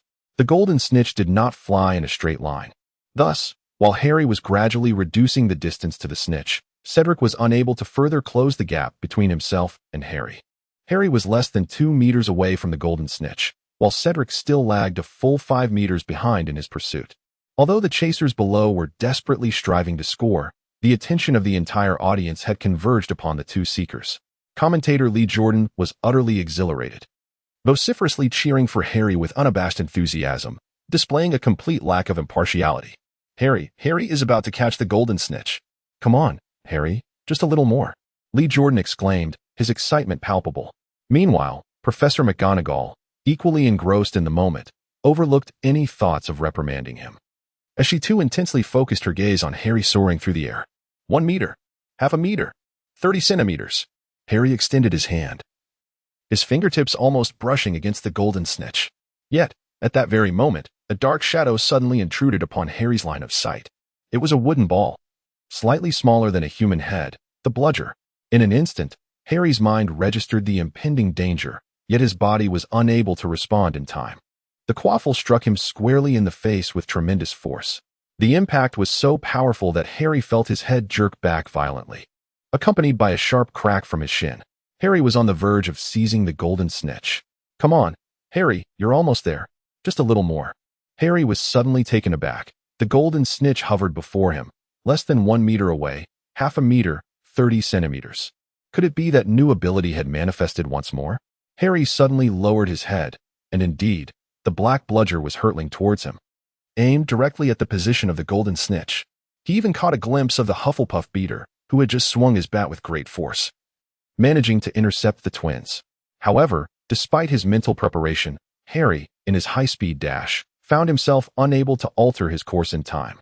This instance was unlike the previous one. He had scarcely 2 seconds to react. All he could do was desperately tilt his head to the side, while simultaneously maneuvering his broom. Yet, it was ultimately insufficient to completely evade the impending danger. The bludger grazed past Harry's forehead. He felt a deafening thud in his head, darkness enveloped his vision, and his body uncontrollably lurched to one side. In a last-ditch effort, he clung tightly to the broom, and then, he knew nothing more. On the field, nearly everyone witnessed the Hufflepuff beater execute the most magnificent high-flying shot of the match. The trajectory of the ball had been perfectly anticipated based on Harry's path. Meanwhile, Harry, in a state of near blindness, had performed an urgent evasive maneuver. Although the ball did not strike him directly in the face, it nonetheless rendered him unconscious. Fortunately, he did not fall from his broom. Instead, he spiraled down with it. Behind him, Cedric momentarily froze but then accelerated, firmly grasping the golden snitch in his hand, securing victory for Hufflepuff. Madam Hooch first cast a levitation charm on Harry before blowing the whistle to signal the end of the match, although Gryffindor had led by a full 50 points. The loss of the golden snitch left them trailing by 100 points. However, at that moment, no one was concerned with the disappointment of their defeat. They all rushed to Harry, who was slowly descending to the ground. As they drew closer, a collective gasp escaped their lips. Although Harry managed to evade a direct hit, the bludger still grazed his face. The worst part was that it shattered his glasses, and shards of glass lodged into his eyes. Hermione, rushing over, was so horrified that she burst into tears, and Ron and Neville's faces turned pale as well. In a normal world, such an incident could have rendered Harry's eyes irreparably damaged. Fortunately, this was the magical realm. Madame Pomfrey promptly assessed Harry's vital signs. Despite the bludger's incredible speed, Harry was equipped with protective gear, which, while it did cause significant impact, mitigated the overall damage to his body. Aside from his face being marred by the glass shards, he sustained no serious injuries elsewhere. Just as Madame Pomfrey exhaled a sigh of relief, a purple figure suddenly appeared before her. It was Gilderoy Lockhart. Lockhart, for reasons unknown, had arrived before all the other professors, including Professor McGonagall. Upon seeing Harry's injuries, he exclaimed, "Oh dear, how terrible. Luckily, I'm here," and reached for his wand. "Professor, I believe it would be best to leave this to Madame Pomfrey." Oliver Wood leapt up, positioning himself in front of Lockhart. He vividly recalled how, earlier in the year, Lockhart had transformed a fracture that could have healed in 3 seconds into a lengthy overnight ordeal of bone regeneration. Given the delicate nature of an eye injury, Wood was resolute in preventing Lockhart from intervening. While physical injuries could typically be treated with ease through magic, the consequences of magical mishaps were far less predictable. "Oh, it's merely a trivial matter. No need to trouble Lockhart," Lockhart insisted, but this time, every member of the Gryffindor team formed a barrier before him, determined to deny him any opportunity to touch Harry. "Not a problem, Professor Lockhart. Let me take over." The portly Madame Pomfrey had also arrived on the scene. Following the prior incident involving Harry, she had attended every match to provide immediate care for injured players. However, student-level matches lacked the ferocity of professional games, so she had had few opportunities to intervene. Clearly, this time, the opportunity had arisen. Lockhart, observing Madame Pomfrey's arrival and the Gryffindor team's protective stance, begrudgingly stepped back. "All right, let Madame Pomfrey handle it, though I assure you, I could resolve this with a single spell." The Gryffindor team regarded him with expressions of disdain, as if to say, "We trust you not at all." Madame Pomfrey bent down to examine Harry's injuries, first confirming the absence of any malevolent curses. Although there had been instances in professional matches where bludgers had been cursed to harm players, it appeared Harry was safe from such sinister enchantments. Subsequently, that team was stripped of its eligibility to participate in the league. To dispel any malevolent hexes, Madame Pomfrey first cast a sleeping charm on Harry, ensuring he would not awaken during the treatment and inadvertently cause harm. With a gentle flick of her wand, the shards of glass embedded in Harry's face and eyes were magically extracted. However, it was evident that a significant portion remained missing, and she could not restore his glasses entirely. Madame Pomfrey meticulously examined the wounds once more, then confidently recited an incantation of considerable length. The tip of her wand emitted a milky white light, infused with a golden glow. As this light illuminated Harry's face, his injuries began to mend at an astonishingly visible rate. Within a mere 2 or 3 breaths, not a trace of harm could be seen upon his visage. Thanks to the effects of the sleeping charm, he even emitted faint snores. "I shall take Potter to the hospital wing. Once he has slept, he will be as good as new." Madame Pomfrey nodded at Professor McGonagall, who had hurried over, standing behind her with a concerned expression. With another flick of her wand, a stretcher materialized out of thin air. Using her magic, she levitated Harry onto the stretcher and began her journey towards the castle, with the stretcher gliding steadily behind her. "Madam, may we accompany you to see Harry?" Ron inquired eagerly. Well, Madame Pomfrey hesitated for a moment but eventually nodded. "Yes, but no more than 3 of you." "Would it?" "Hermione, Neville, and I will go," Ron declared to Wood and the other team members. "Very well," Wood replied, glancing anxiously at Harry on the stretcher. "Keep me informed of any developments. Furthermore, if Harry awakens and inquires about the match, be sure to comfort him. It's of no consequence. It was merely a game." Ron nodded, turning to follow Hermione and Neville as they hurried after Madame Pomfrey towards the hospital wing.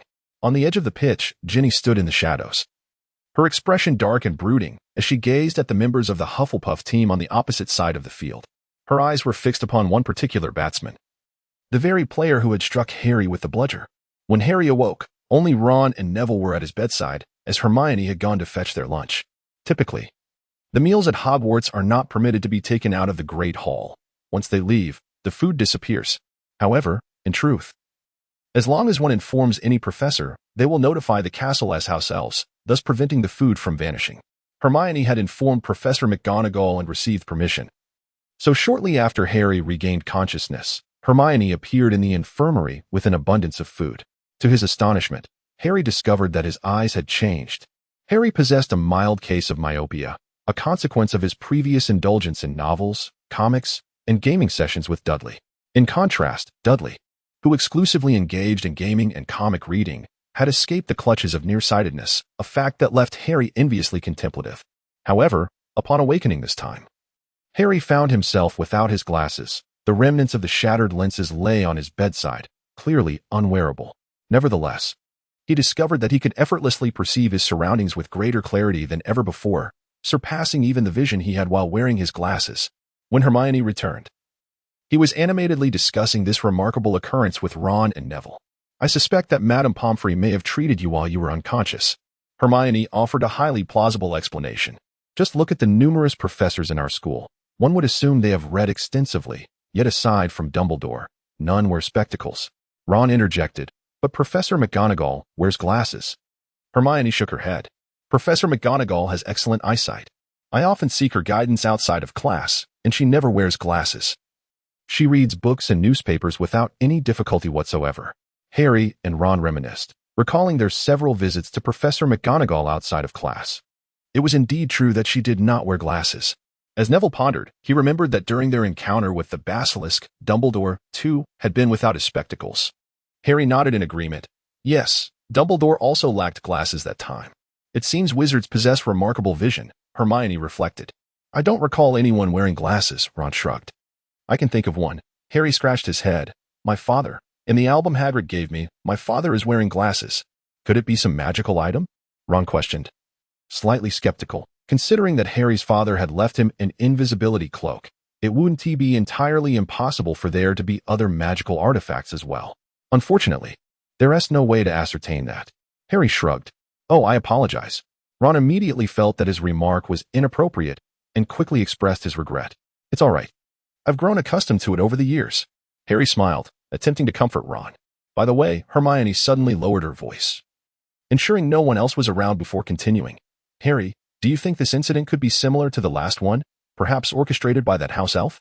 Previously, the house elf had manipulated the bludgers to attack Harry, and now, with another bludger involved, it was understandable that Hermione was suspicious. That is unlikely. The elf hasn't shown up in ages. Harry shook his head. When Ron and I returned during the Christmas holiday, it didn't cause any trouble, did it? Moreover, it didn't seem to want to harm me. After the basilisk was vanquished, it may have simply ceased to appear. Besides, I clearly saw that it was the Hufflepuff beater who sent the ball my way. If I'm overthinking it, then that would indeed be for the best. Hermione pouted, realizing that she was the only one still fixated on the Chamber of Secrets and its heir. Speaking of which, Harry recalled the match. Cedric must have caught the golden snitch, right? Yes, Ron nodded, somewhat glum, but then remembered Wood's earlier reminder. But you shouldn't dwell on it. That bludger would be difficult for anyone to evade. It's merely a game. We can win the next one just the same. Indeed, Harry didn't feel particularly guilty. While it might seem trivial to say it was just a game, the reality was what it was. From last year until now, Harry had participated in 9 matches, capturing the golden snitch in 8 of them. Losing this one and bearing the blame would render his teammates rather unremarkable. Speaking of which, Harry mused, recalling the images from his memory. That Hufflepuff beater, wasn't he named Horace? Horace Antonio. Hermione nodded earnestly. Although she didn't play in the matches, her contribution to the Quidditch team was undeniable. As Miss Know-It-All, Hermione not only excels academically, but also possesses a profound understanding of the students from various houses. In particular, she has compiled a wealth of information regarding several Quidditch team members, a 5th-year student who was, apart from Cedric, the most outstanding player of Hufflepuff, demonstrating remarkable precision in his gameplay. However, his broomstick leaves much to be desired, hindering his performance. It is rumored that the Kinmare Kestrels have extended a formal invitation for him to try out, set to occur after the conclusion of this year's OWLS. No wonder then. Harry nodded in agreement. I always believed that the finest beater was on our team. Yet, it seems that George and the others still lack the finesse. George and Fred, indeed, excel in agility. As the data connoisseur, Hermione candidly expressed her perspective. Nevertheless, the two of them ultimately lack experience. To put it plainly, they simply have not played as much as he has. Ron and Harry both nodded in affirmation, recognizing Hermione's straightforwardness and accuracy. Harry awoke to find Madame Pomfrey checking on him. After confirming that there were no lingering effects, she permitted the 4 of them to leave. This is the unique aspect of the magical hospital. Whether employed for healing or examination, magic proves far superior to the methods of the non-magical world. However, one must note that if magic cannot swiftly remedy a problem, it becomes quite troublesome. St. Mungo's Hospital is home to numerous patients who have lingered for many years, such as Neville's parents. Hermione and Ron proceeded to the library to complete their assignments, while Harry returned to the dormitory alone. He retrieved his spectacles, which were of a slightly lower prescription than those he wore during matches. Nevertheless, wearing them now caused him a slight dizziness. How profitable would Madame Pomfrey be in the non-magical world performing corrective eye surgery? Harry mused, chuckling at the thought. Indeed, any distinguished figure from the magical realm would find it effortlessly simple to earn a fortune in the ordinary world. Shaking his head, he dismissed these nonsensical thoughts and focused on his original intention. Placing the glasses on the table, Harry gently tapped them with his wand, uttering the incantation for transformation, transfigure. The large round lenses quivered slightly, seemingly undergoing a subtle metamorphosis. Harry lifted the glasses and settled them on his nose, nodding in satisfaction. He had smoothed the curvature of the lenses with his transfiguration spell, transforming them into a completely non-prescription pair. Having grown accustomed to wearing glasses, he found it somewhat strange to be without them. Additionally, Harry harbored a small, personal reason for this alteration that he preferred to keep to himself. Although Harry's features closely resemble those of his father, the subtle details are undeniably inherited from his mother. For instance, his striking emerald green eyes and the gentle curve of his nose contribute to a somewhat excessive handsomeness. As a child, he was even mistaken for a little girl due to his striking appearance. As he matured, this perception improved somewhat, yet his looks still warranted the term handsome. This situation was rather bothersome for him. Only he knew how many young girls had pursued him during his childhood.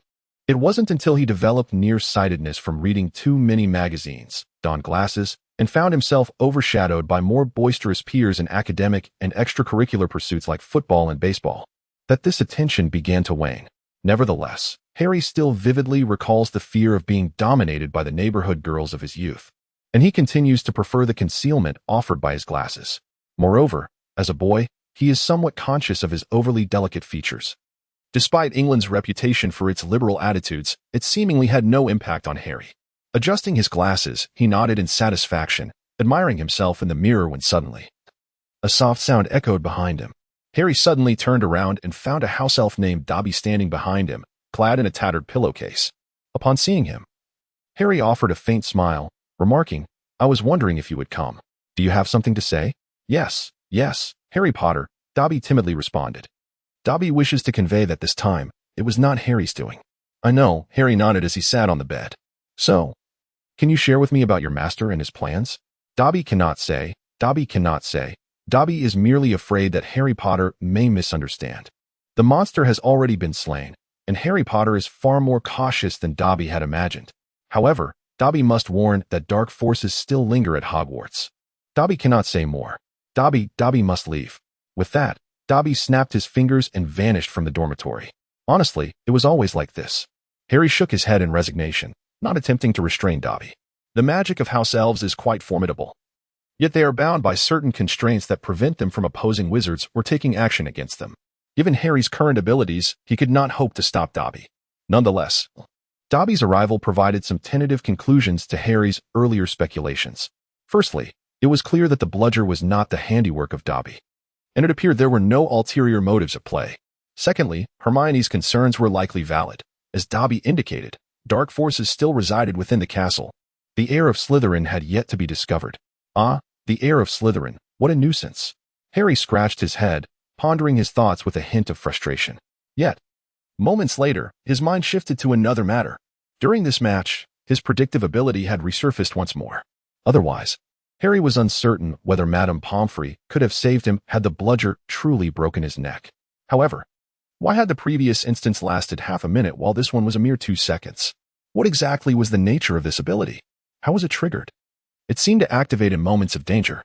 Yet, being struck by a bludger during Quidditch also constituted a peril. Did it only trigger once per danger? Harry contemplated seeking someone to inquire about it. 2 figures flashed through his mind. One was a smiling old man with a white beard, the other a shadowy figure, obscured in darkness. Chapter 156. Male wizards are more proactive and enthusiastic after Christmas. Gilderoy Lockhart's enthusiasm noticeably waned compared to the first half of the term. However, this was evidently not in keeping with his character, and thus, he began to stir up trouble once more.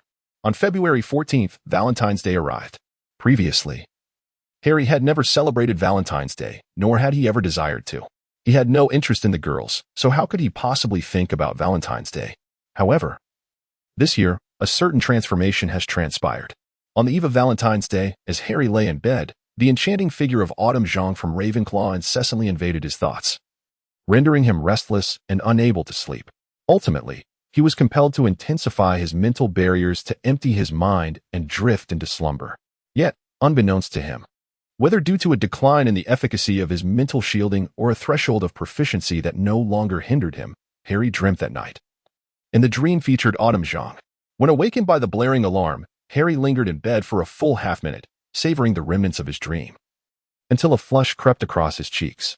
It was only when Ron, noticing Harry's unusual stillness, so unlike his typical promptness in rising, approached with concern, that Harry hastily got up to dress. "Harry, are you unwell? Your face is quite red," Ron inquired with genuine worry. "Nothing's wrong, really. There's no need to fret," Harry replied, forcing a calm demeanor, though internally he was in a flurry of anxiety. "We must hurry. It's getting late, and mealtime is approaching." Seeing Harry's seemingly spirited demeanor eased Ron's concerns, and he too began to dress. Upon arriving at the Great Hall, both were momentarily taken aback, questioning whether they had wandered into the wrong place. The hall was adorned in extraordinary splendor, with magnificent, radiant pink flowers festooning the walls and ceiling. Furthermore, countless rose petals drifted gracefully from the pale blue ceiling, landing silently upon the ground, the tables, and the young wizards, blooming into resplendent roses that then transformed into a kaleidoscope of colors before dissipating into nothingness. Harry was utterly astonished. Ron was equally taken aback. Countless young wizards stood in a state of disbelief. It is often said that one should have witnessed everything in the wizarding world. Yet the scene before them was truly unprecedented. However, the young witches reacted differently. Is there a woman who does not cherish roses? Certainly, there are some. Yet, the majority of women harbor a fondness for these blooms. The cascade of rose petals drifting through the air was nothing short of enchanting, was it not? Percy, the head boy, seemed to have deviated from tradition, did he not? Harry inquired uncertainly to Percy Weasley, who shared his astonishment. He recalled that such a spectacle had not graced last year's Valentine's Day. "Absolutely not," Percy asserted with unwavering confidence. "I have been at Hogwarts for 5 years, and this is the first time I have encountered such an arrangement." Percy wore a perplexed expression, unsure of how to articulate his thoughts on the extraordinary scene before him. "This incessant shower of petals is quite bothersome," Ron grumbled as he attempted to brush away the rose petals that had landed upon him. However, those petals, upon contact with anything, transformed into roses and evaporated, rendering his efforts utterly futile. This left him exceedingly displeased. Harry felt rather indifferent as he surveyed the room and approached Hermione, who was seated at the long table alongside Ron. To his surprise, Hermione was giggling foolishly. Rarely did she refrain from reading while dining. Instead, she was attempting to catch falling petals, watching them transform into a complete rose in her palm before dissipating. Her laughter devoid of her usual wisdom. "What is going on?" Harry inquired. Hermione remained engrossed in her pursuit of the roses, seemingly oblivious to Harry's question. While Ron appeared to have noticed, "I suspect it's that fellow." Following Ron's pointed finger, Harry beheld Gilderoy Lockhart at the teacher's table. Adorned in a pink robe that harmonized perfectly with the hall's decor, resembling a floral butterfly, seated amongst other faculty members who wore expressions of disdain. "Everyone, it seems the hall has reached a sufficient capacity," Lockhart proclaimed, rising and bellowing with gusto. "Happy Valentine's Day. As of just now, I have received 46 cards from kind individuals. I wish to express my gratitude to them." He continued, "Indeed, I took the liberty of arranging this delightful surprise for all of you, and there is more to come." Subsequently, Lockhart summoned 12 dwarfs dressed in peculiar decorations, referring to them as little cupids, who would be delivering love letters and greeting cards throughout the castle. Lockhart also suggested that Professor Snape teach the class how to brew a love potion, but Harry noted that Snape's face darkened considerably at the mention. For the first, and likely the last time, Harry felt a pang of sympathy for Snape. However, when Lockhart remarked that Professor Flitwick was adept in the art of enchantment, Harry observed Flitwick's astonished and despairing expression, leading him to believe that Snape could endure even more. Fortunately, Professor Lockhart refrained from making jests at Professor McGonagall's expense. "Hermione, please tell me that you are not one of the 46 individuals who sent Lockhart a love letter." Ron gazed at Hermione with hopeful anticipation, to which she responded with an exaggerated eye roll. Thus, throughout the morning, little dwarfs intermittently entered, delivering cards, much to the annoyance of the professors. Yet the students found it quite amusing. At first, Harry found it amusing, but soon his sentiments shifted. It was unclear when exactly the dwarves ceased to merely deliver greeting cards. What he initially assumed to be mere decorations transformed into harps held in their hands. Performing their intended function, they began conveying melodious messages. Moreover, it appeared that after an initial period of awkwardness, love letters, greeting cards, and messages proliferated. The first class was manageable. However, during the second class, Harry suddenly received 3 greeting cards. Was it exhilarating? Undoubtedly, though Harry wore an expression of disinterest. conveying a desire to focus on his studies and avoid premature romantic entanglements. Internally, he felt a secret thrill. What slightly dampened his excitement was the realization that the love letters were from tender first-year girls rather than peers from his own year, a reasonable outcome, considering their year-long acquaintance had diminished any sense of mystery. As for the beautiful upperclassmen, they were completely out of the picture. Yet, receiving one secret admiration was delightful. 2 was even better, but 3 or 5 began to feel overwhelming. And when some shy girl, too timid to reveal her name, sent him a melodious message, Harry felt utterly humbled. His eyes shimmered like the fresh green of a newly pickled toad, his hair as dark and sleek as a chalkboard. I hope he is mine. He is truly handsome, the warrior who conquered the Dark Lord. But what was this nonsense about a newly pickled toad? Harry felt on the verge of tears. Meanwhile, Ron, beside him, laughed heartily. Harry, which girl wrote this? It's killing me, a toad. Ha ha ha. In that moment, Harry fervently wished to amplify his transfiguration skills manifold, transforming his usual friend, now rival Ron, into a toad. Yet, he quickly realized his error, apologies to Ron. For in comparison to Fred and George, Ron's performance was remarkably subdued. By afternoon, love letters and greeting cards were flying around the castle. The professors seemed to have surrendered. Those little cupids occasionally burst in, severely disrupting the lessons, so they resorted to imparting fragmented knowledge. By dinner time, the students, invigorated by the day's light coursework, sought another diversion, tallying who received the most love letters. This endeavor was so tedious that Harry knew without guessing it had to be the Weasley twins behind it. Upon confirmation, he was indeed correct. However, although Harry found the task tiresome, he could not deny his curiosity about who received the most love letters. After dinner, preliminary statistics emerged, disregarding the dubious claim of 46 letters for Lockhart, Fred and George, along with their companion Lee Jordan, compiled the top 3 recipients of love letters among the boys and girls in the house. Unsurprisingly, the boy with the most love letters was none other than Roger Davies. Renowned as the school's heartthrob, not only was Roger handsome, but he also captained the Ravenclaw Quidditch team and excelled academically, making him a favorite among many girls, something everyone was well aware of. Receiving 17 love letters and greeting cards is not an uncommon occurrence. The second individual is Cedric Diggory. His circumstances are quite similar to those of Roger Davies. His academic performance is comparable to that of Davies, his looks slightly less appealing. Yet his Quidditch skills are marginally superior. Ultimately, he received 14 letters, a difference that exists, though it is not substantial. Upon learning the standings of the top 2, Harry felt certain that his rank would not be low. However, upon confirming that he placed 3rd, he found himself uncertain whether to feel joy or conflict. He received 10 love letters and cards. Yet, what troubled him slightly was that, aside from 2 unsigned letters, the remaining 8 were all from first-year girls. In contrast, the highest number of letters received by any boy was merely 17, while the girls' tally was significantly more impressive. The student who garnered the most love letters today, and thus could be deemed the most popular girl in the academy, was Miss Gemma Farley, the 6th-year prefect from Slytherin, with an impressive 35 love letters. She was a lady who even members of Gryffindor found likable, often assisting students from other houses. With her beauty and academic excellence, she was a frontrunner for the position of the next female student council president. Percy and the twins had remarked that Miss Farley truly did not seem like a typical Slytherin. In second place was Angelina Johnson, a 4th-year seeker from Gryffindor. She was undeniably stunning, yet her personality was reminiscent of Wood's rather rough demeanor. Nonetheless, her tally of 21 love letters, while considerably fewer than Miss Farley's, still indicated a notable number of admirers. 3rd place went to Penelope Clearwater, the 5th-year prefect from Ravenclaw. Although Harry was not very familiar with her, he was aware of her exceptional academic performance and striking beauty. With 18 love letters, she ranked 3rd among the girls, surpassing the boys' leading candidate, Davis, by a single letter. It seemed that the young boys were indeed more fervent and proactive in their affections than the girls, Harry mused. Coolly, Chapter 157, The Second Encounter. Harry bore no psychological scars from his injury and resumed training the very next day.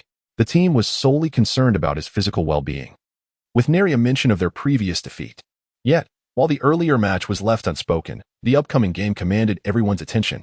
The clash between Gryffindor and Hufflepuff was scheduled back-to-back, taking place over 2 consecutive weekends. Following the conclusion of one match, the next was set to commence without delay. On Saturday morning, after breakfast, the players of both teams reconvened at the Quidditch pitch. Let's give it our all today. Wood rallied the spirits as usual, and soon the match commenced. As was customary, Harry soared to the highest point of the field. Once again, he encountered Cedric, who arrived almost simultaneously. Noticing Harry's gaze, Cedric offered a friendly smile, but Harry merely pouted in response, choosing to ignore him. He was still vexed by the previous match's outcome. Cedric, undeterred, quickly began scanning for the elusive golden snitch. Below them, the chasers from both teams engaged in fierce combat. However, this time, Gryffindor's goalkeeper was the substitute, Ron. Although Wood was reluctant to admit it, past performances had shown that even as a second year, Ron possessed a natural talent for the position that surpassed Wood's own. This was a pivotal match, and Wood was determined not to let his personal reservations jeopardize Gryffindor's substantial lead in points. Ron did not disappoint Wood's expectations. After 10 minutes of play, both teams exchanged offensive maneuvers, with Gryffindor launching 9 attacks and scoring 7 goals, while Hufflepuff managed only 2 goals from 10 attempts. In just 10 minutes, the score had widened to a 5-point gap. In the stands, a fourth-year student led the Gryffindor supporters in a cheerful chant penned by the twins. Ron is our king. Ron always guards our goal. Ron's defense is as solid as a fortress. Amidst the jubilant cheers, Ron's performance became increasingly stellar as he deftly blocked several shots. However, the opposing goalkeeper seemed to find motivation in Ron's prowess, making a series of impressive saves, thus narrowing the score by a single point. Harry observed with great excitement as Ron's flying skills were fully unleashed. He thought that Ron could even excel in the position of seeker. In contrast, Cedric was growing increasingly anxious. Although their levels as chasers were quite comparable, there was a noticeable disparity in their goalkeeping abilities. The score gap was widening, and if it exceeded 150 points, an unprecedented occurrence in the interhouse matches, it would render even Cedric's capture of the golden snitch futile. Not to mention, Cedric cast a glance at Harry, feeling uncertain about his chances of triumphing over a rival 2 years his junior. In the 12th minute of the match, raindrops began to fall from the sky. The Gryffindor players silently thanked their fortune. Prior to the game, Harry had fervently suggested that everyone bring along some rain gear, anticipating the possibility of inclement weather. At the time, his teammates had been somewhat skeptical, but considering the frequent rain in England and the fact that bringing the gear would not be an inconvenience, they all donned waterproof robes and equipped themselves with special goggles designed to repel the rain.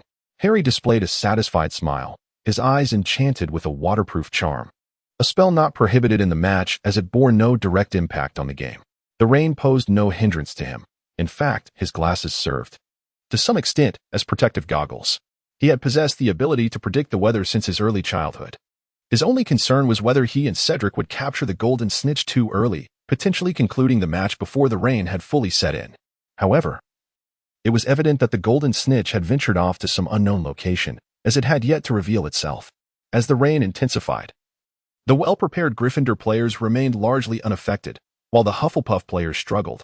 Typically, England's weather, even in winter, is not excessively cold, provided it does not rain or snow. Yet, once the rain begins, the atmosphere turns dreary and frigid. The players' garments, drenched, became heavier than usual, and the coldness dulled their movements, widening the gap in performance between them and Gryffindor. The score disparity swiftly escalated from 6 goals to 8. If this trend continued, the match might lose its suspense before the golden snitch even made an appearance. However, the golden snitch seemed to have its own intentions, unwilling to allow such an outcome.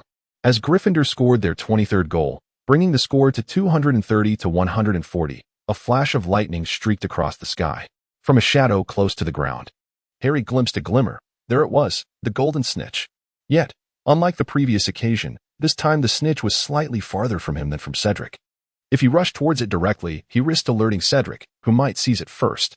Harry's mind raced with thoughts, and in an instant, he made a decisive choice. With a swift lift of his broom, he shot upward into the sky. Cedric, clearly unaware of the golden snitch's presence, was concurrently scanning the area while keeping a close eye on Harry. As Harry suddenly soared into the air, Cedric instinctively followed suit without hesitation. This time, he ascended, free from the concern of a Wronski feint. Cedric summoned all his strength to accelerate, and within mere breaths, he had closed the distance to Harry's rear. However, he was perplexed. There was no sign of the elusive golden snitch within his line of sight. Could it be? A sudden unease washed over Cedric. Despite the torrential rain making it difficult for him to keep his eyes open, the absence of any cover in the sky should have made locating the snitch straightforward. Just as Cedric began to sense something amiss, he witnessed Harry, who had been ahead of him, execute a sharp turn, tracing a vast arc in the air before diving downwards with remarkable speed. Cedric's velocity surpassed Harry's, yet he lacked the latter's exquisite maneuvering skills. Turning, after all, necessitated a slight deceleration. Moreover, he was uncertain whether Harry was employing yet another trick, which caused him to hesitate just a fraction longer. Only a fraction.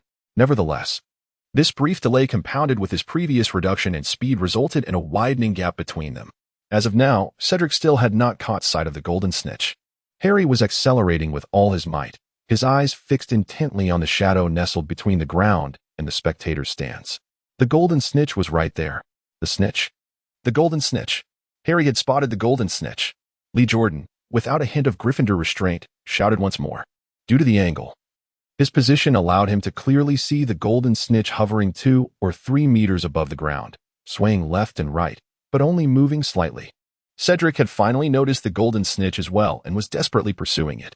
However, he had already fallen behind Harry, even though he was marginally faster. The distance was insurmountable. Moreover, Cedric realized that his speed was, in fact, not greater than Harry's. It was the rain. The frigid raindrops rendered Cedric's body rigid, consequently diminishing his ability to maneuver the broom. Just moments ago, when he had managed to catch up to Harry, it became clear to Cedric that Harry had intentionally allowed him to close the gap. In this contest, he had been thoroughly bested. Yet, why did it seem as though Harry was unaffected by the rain? This was the mystery that perplexed Cedric at that moment. If Harry were aware of Cedric's thoughts at that moment, he would undoubtedly respond with a sarcastic laugh. Do I have 8 warmers on me merely for show? As the golden snitch hovered tantalizingly close, Harry extended his hand, his fingertips brushing against its shimmering surface. In the next instant, he seized it. Harry displayed a smile. As the gasps of the audience resonated in his ears. Gasps? Not cheers. Harry was momentarily taken aback, raising his gaze. He was in pursuit of the golden snitch, which was now nearly grazing the ground. Thus, to observe the unfolding situation on the pitch, he had to look up. Upon raising his head, he spotted a figure clad in a yellow Quidditch uniform plummeting from the sky. Accompanying this descent was a broomstick, its head battered and broken. Harry was taken aback. Leaping off his broomstick, falling less than a meter to the ground, he landed directly, disregarding the thoroughly soaked grass beneath him. With a swift roll, the mechanism of his wrist guard activated, and his wand materialized in his hand. Levioso. The figure's descent momentarily halted, though it continued to fall. Levioso. Again. He cast the levitation charm, just as Madame Hooch blew the whistle to signify the end of the match, almost simultaneously employing a charm of her own. Madame Hooch's magical prowess far surpassed Harry's, and the figure immediately froze mid-air. Well done, Potter. Madame Hooch praised Harry, though her commendation was not for seizing the golden snitch, but rather for promptly assisting the fallen Hufflepuff player. Although Madame Hooch could have intervened in time even without Harry's help, his actions were nonetheless commendable. Of course, Professor. Harry nodded, glancing at the slowly descending Hufflepuff figure, as several other players clad in yellow flew towards it, leaving Harry with no intention of joining them. Hit by a bludger. How unfortunate. 2 accidents in one match. Quite rare, Madame Hooch remarked, shaking her head as she hurried towards the Hufflepuff player. Meanwhile, Harry was surrounded by the jubilant members of the Gryffindor team. Harry, incredible. We won by 240 points. Wood, who had not participated in the match, appeared more exhilarated than anyone else. The gap between us and Hufflepuff has widened significantly. If we secure victories in the next 2 matches after Easter, we shall claim the Quidditch Cup. Ha ha ha, Ravenclaw poses no threat this year. The twins chimed in excitedly. Though Slytherin poses some danger due to their brooms, we have already triumphed over them once. Securing victory again will be entirely feasible.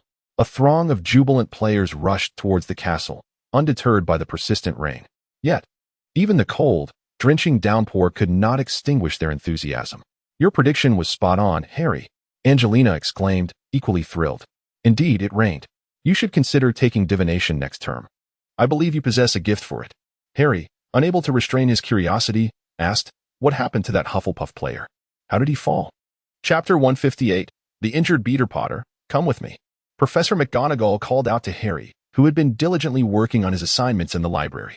The professor's expression, initially stern, softened considerably upon noticing Harry's neatly penned essay.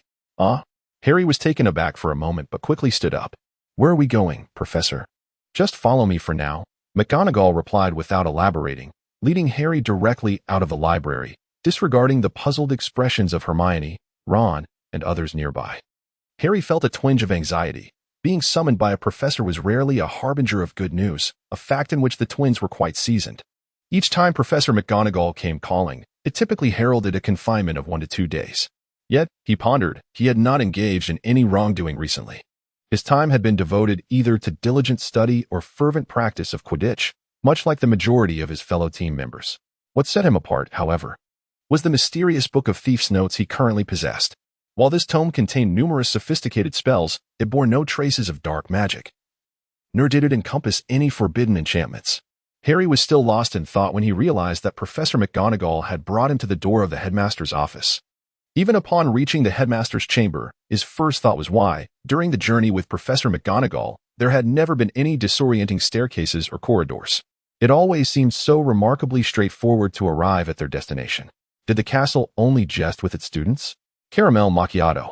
While Harry continued to ponder, Professor McGonagall had already uttered the password, causing the stone gargoyle in front of the office to leap aside. Potter, come with me. Yes, Professor. Harry hastily followed McGonagall, ascending the slowly spiraling staircase to the headmaster's office. The door stood ajar, and before he even entered, he beheld Professor Dumbledore alongside the heads of the other 3 houses, as well as Madame Hooch, Madame Pomfrey, and Lockhart. Lockhart was animatedly recounting, I once witnessed something similar in Norway, involving a particularly nefarious brotherhood of dark wizards during a competition that resulted in injuries to several competitors and spectators. Fortunately, I intervened in time to break the enchantment. Professor Lockhart, can you determine who cast the spell using this snitch? If not, kindly remain silent. Snape's cold voice interrupted. Lockhart's chatter abruptly ceased. Harry's gaze was drawn to a black snitch resting on the desk due to Snape's words. I brought Potter with me, Professor McGonagall announced as she ushered Harry into the room. Dumbledore reclined in a broad chair, his demeanor unusually calm today, devoid of his customary smile. The others in the room appeared exceedingly serious, particularly Madame Hooch, whose face bore a clear expression of anger. Potter, Dumbledore turned to him as he entered. You may be unaware of the situation. Allow me to summarize briefly. You know Horace Antonio, correct? Harry nodded, and Dumbledore continued. He was struck by a bludger during this morning's match and has yet to regain consciousness. The bludger that attacked him was cursed. A bludger? Cursed? Harry was taken aback. Horace Antonio was the Hufflepuff beater who had knocked Harry off his broom in last week's match. At the time, Harry had admired his beating skills. And though he had indeed been knocked down, it was merely part of the game, leaving Harry with a modicum of frustration. He was aware that a Hufflepuff player had fallen during the morning's match, and had even used a levitation charm to assist, later learning from other players that it was Horace Antonio. However, the bludger that had struck him had been enchanted with a curse. Such a vile act. Madame Hooch's expression darkened, and her tone was rigid. To employ such despicable means during a match is utterly reprehensible. Moreover, it appears this is not the first incident of its kind this year. Do you all recall the match between Gryffindor and Slytherin last semester? Indeed, Professor McGonagall nodded, recounting how the rogue bludger relentlessly pursued Potter, even breaking one of his hands. At this juncture, both Professor McGonagall and Professor Pomfrey cast disdainful glances at Lockhart, who, whether genuinely oblivious or feigning ignorance, maintained a constant, cheerful demeanor, betraying no reaction. Following the previous match, we examined the rogue bludger and discovered that its anti-jinx had been distorted by a powerful external force, allowing it to be manipulated from the outside. Since then, we have diligently rechecked the bludgers before each game. Miss Hooch's expression was exceedingly grim as she turned to Professor Sprout. I conducted the pre-match inspection. Professor Sprout confirmed. I have checked all the balls, and the anti-jinx protections are intact. Therefore, someone must have used magical influence to affect that bludger during the match.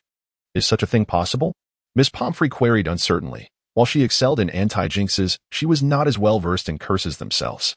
If the distance is close enough, it is indeed feasible. However, this requires profound expertise in dark magic. Snape remarked coolly, naturally, I base this assertion on the standards of an adult wizard. Snape's mastery of dark magic is widely acknowledged throughout the school, and his judgment commands respect.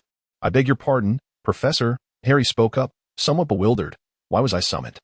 Potter, did you not previously mention that a house elf admitted to controlling the bludger in that match? Professor McGonagall inquired. We wish to know if that house elf has appeared this time. Harry had mentioned the house elf when discussing the basilisk with the professors. However, house elf magic operates on a different paradigm than that of wizards, and even Professor McGonagall had no means to locate Dobby. As for Dumbledore, he seemed rather disinterested in such matters. Well, he appeared last week. Harry replied candidly. He merely informed me that the bludger that attacked me before was not under his control. Can the words of a house elf be trusted? Snape remarked coldly, a faint trace of mockery and disdain evident on his face. Harry did not glance at him even once, completely treating him as if he were air. House elves cannot lie to wizards unless under their master's command. Professor McGonagall, however, shook her head, based on the information currently at hand. That house elf should have acted independently of its master. I do not believe it would deceive Harry. Snape lowered his head in silence, yet his expression remained one of skepticism. Very well, in that case, Professor McGonagall, would you kindly escort Harry back? As for you, Harry, exercise caution during this time, Dumbledore said, rubbing his brow. A hint of exasperation in his tone. He turned to the other professors, stating, I had intended to watch the match today, but I became engrossed in a book. I did not witness the situation at the time. However, from the residual magic on the bludger, it does not seem to be the work of a particularly powerful dark wizard, although this dark wizard possesses a profound understanding of dark magic. He skillfully unraveled the jinx placed upon the bludger.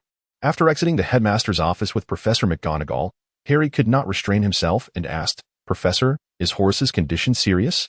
It would be better if you did not know these things, McGonagall replied, shaking her head at Harry's inquiry, but after a moment's reflection, she added, a dark spell was cast on the bludger, and after Mr. Antonio was struck, the dark magic infiltrated his body.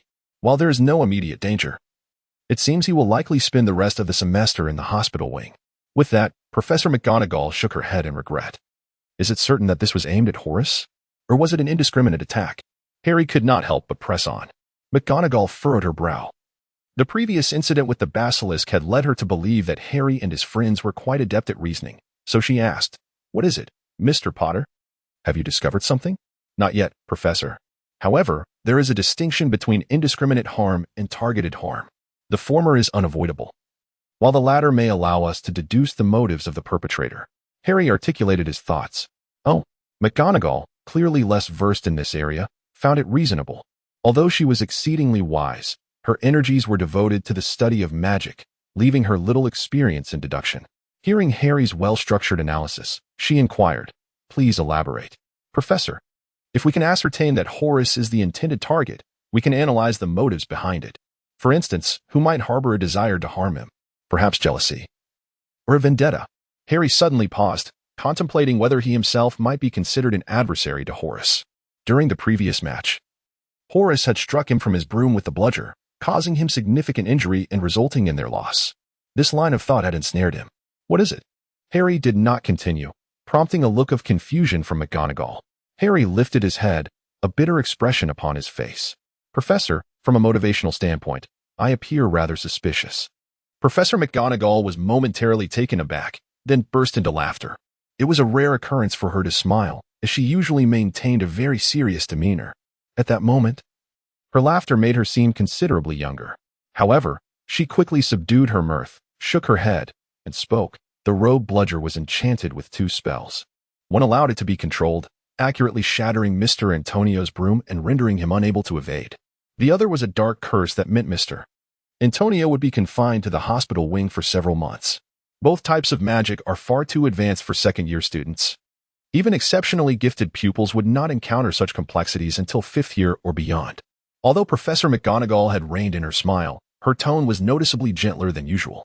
Moreover, such spells require one to maintain a close watch on the bludger. At the time, you were pursuing the golden snitch, leaving you no opportunity to focus on it.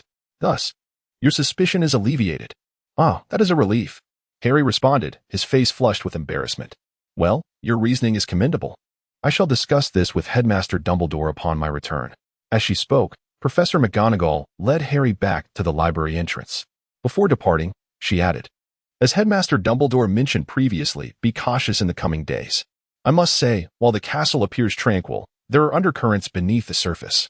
McGonagall did not elaborate further, shaking her head as she turned to leave, leaving Harry in a state of turmoil.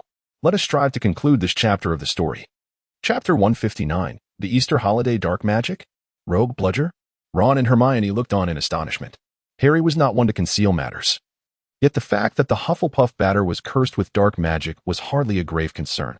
Thus, when Hermione and her companions inquired about Professor McGonagall's business with him, Harry casually remarked on the matter. Indeed, Dumbledore and the others are investigating this issue, but it seems they have no leads, he said with a shrug. Harry scoffed at the investigative prowess of wizards. Their over-reliance on magic rendered them markedly inferior in many respects compared to ordinary folk. Sometimes, magic was simply a tad too convenient. Could it possibly be the heir of Slytherin?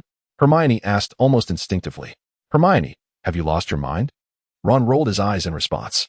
However, Neville chimed in, but Antonio appears to genuinely come from a Muggle family. His outstanding performance in herbology had fostered a close rapport with Professor Sprout, naturally leading to connections with Hufflepuff students. While not particularly familiar with Antonio, he was aware of his background. See, Hermione felt her perspective bolstered by this newfound theoretical support.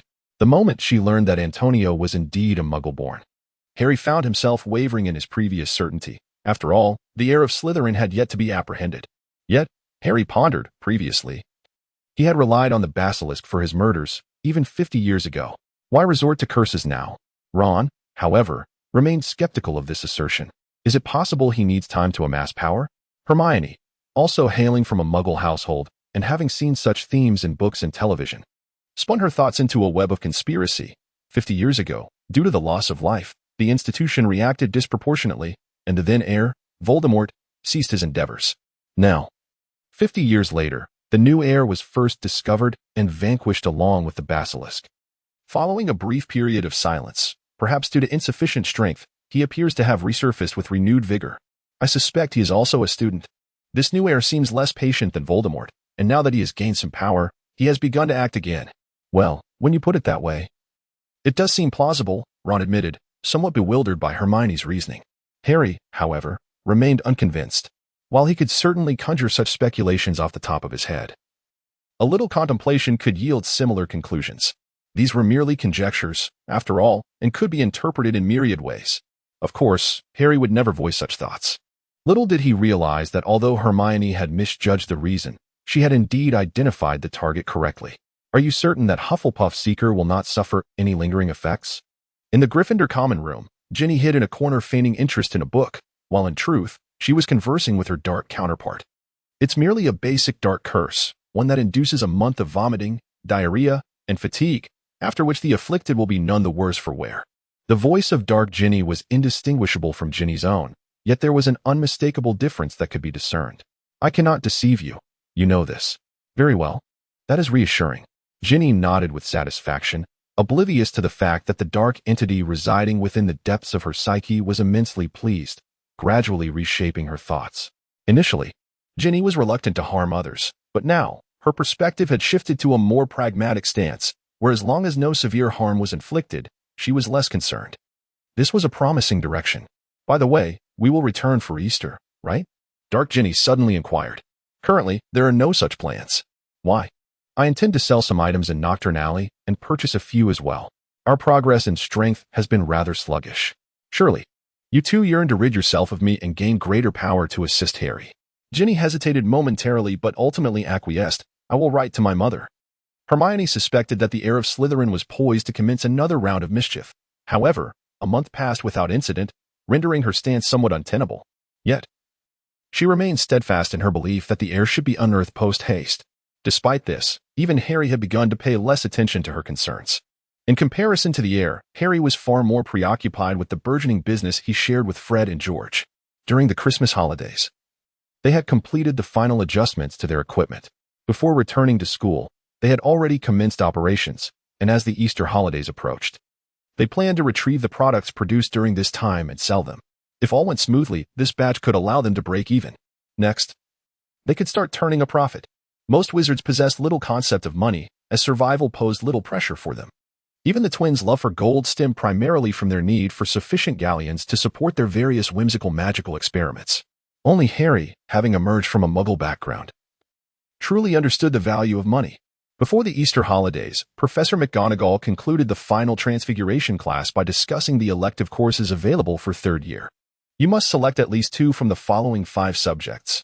care of magical creatures, ancient runes, arithmancy, divination, and Muggle studies and protection. During the 5th grade O.W.L. examinations, Professor McGonagall stated that one must attain at least 9 satisfactory grades to advance smoothly. Harry and his companions had been deliberating over their elective courses for over a month. Harry had decisively chosen to enroll in care of magical creatures, firmly rejecting the notion of studying Muggle studies. He believed that, as a wizard hailing from a Muggle family, there was no necessity for him to delve into Muggle-related subjects. Most of the young wizards from Muggle or mixed heritage backgrounds shared this sentiment. As for divination, he felt some hesitation regarding arithmancy and ancient runes.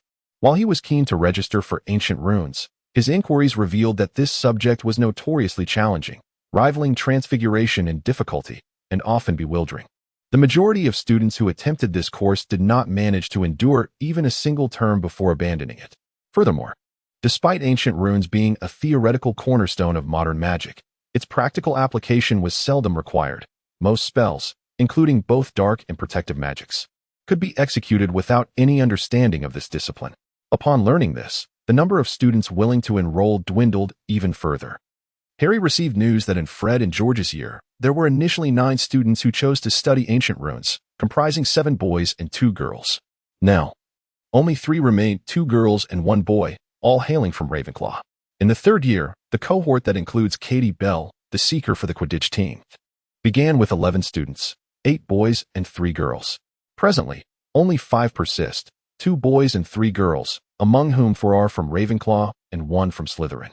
Among these 5 years, there is but a single Gryffindor student who has chosen to study ancient runes and has continued with it, Percy Weasley. Recently, Fred and George uncovered a secret. Percy has a girlfriend. Penelope Clearwater, the head girl of Ravenclaw, was also the recipient of the 3rd most love letters on Valentine's Day. It seems that Percy's choice to study ancient runes might be motivated by a desire to share classes with her, as their elective courses are identical. After much deliberation, Harry ultimately decided to enroll in this course. The impression left by Professor Babbling was simply too profound. Moreover, should he find the subject too challenging, he could always switch to another, although it might be somewhat cumbersome. Older students have done so in the past. Not to mention, those who initially selected ancient runes and later abandoned it are testament to this. Ron, on the other hand, showed no inclination towards studying ancient runes, opting instead for care of magical creatures and divination. Ron's choice of divination was solely based on the rumor that it was exceedingly easy to accumulate credits in that subject.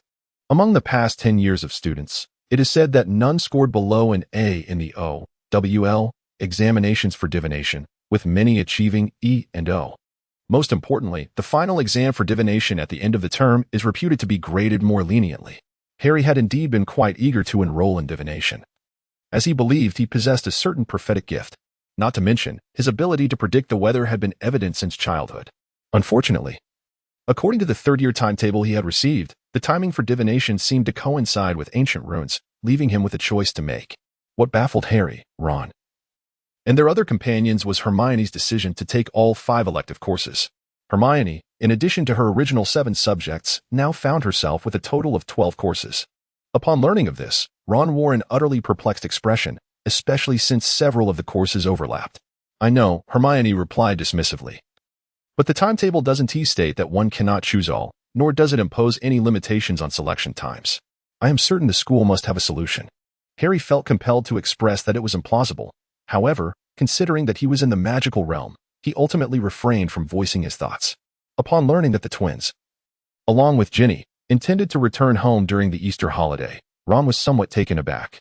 Nonetheless, since everyone else from his family, except Percy, was returning, Ron naturally chose to accompany them. As for Percy, he certainly was not a reason for him to remain at the school.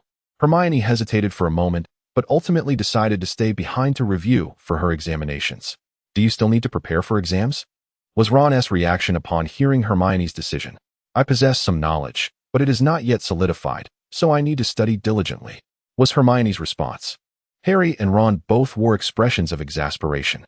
Neville also chose to remain, though he admitted that his knowledge was not solid and that he needed to study diligently, a sentiment that Harry and Ron found quite reasonable.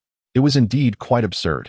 Nevertheless, Neville still needed to make a brief trip home to procure a new wand. Chapter 160. The shop in Nocturne Alley. Standing on the street of Diagon Alley, Harry found himself conflicted as he gazed at an unremarkable, shadowy, narrow alleyway before him. This alley was so inconspicuous that the vast majority of wizards, despite having visited Diagon Alley countless times, remained unaware that this narrow passage led to Nocturne Alley, a haven for dark wizards traversing the murky underbelly of Britain. It was only by chance that Harry discovered the existence of this alley last August when he inadvertently wandered into it.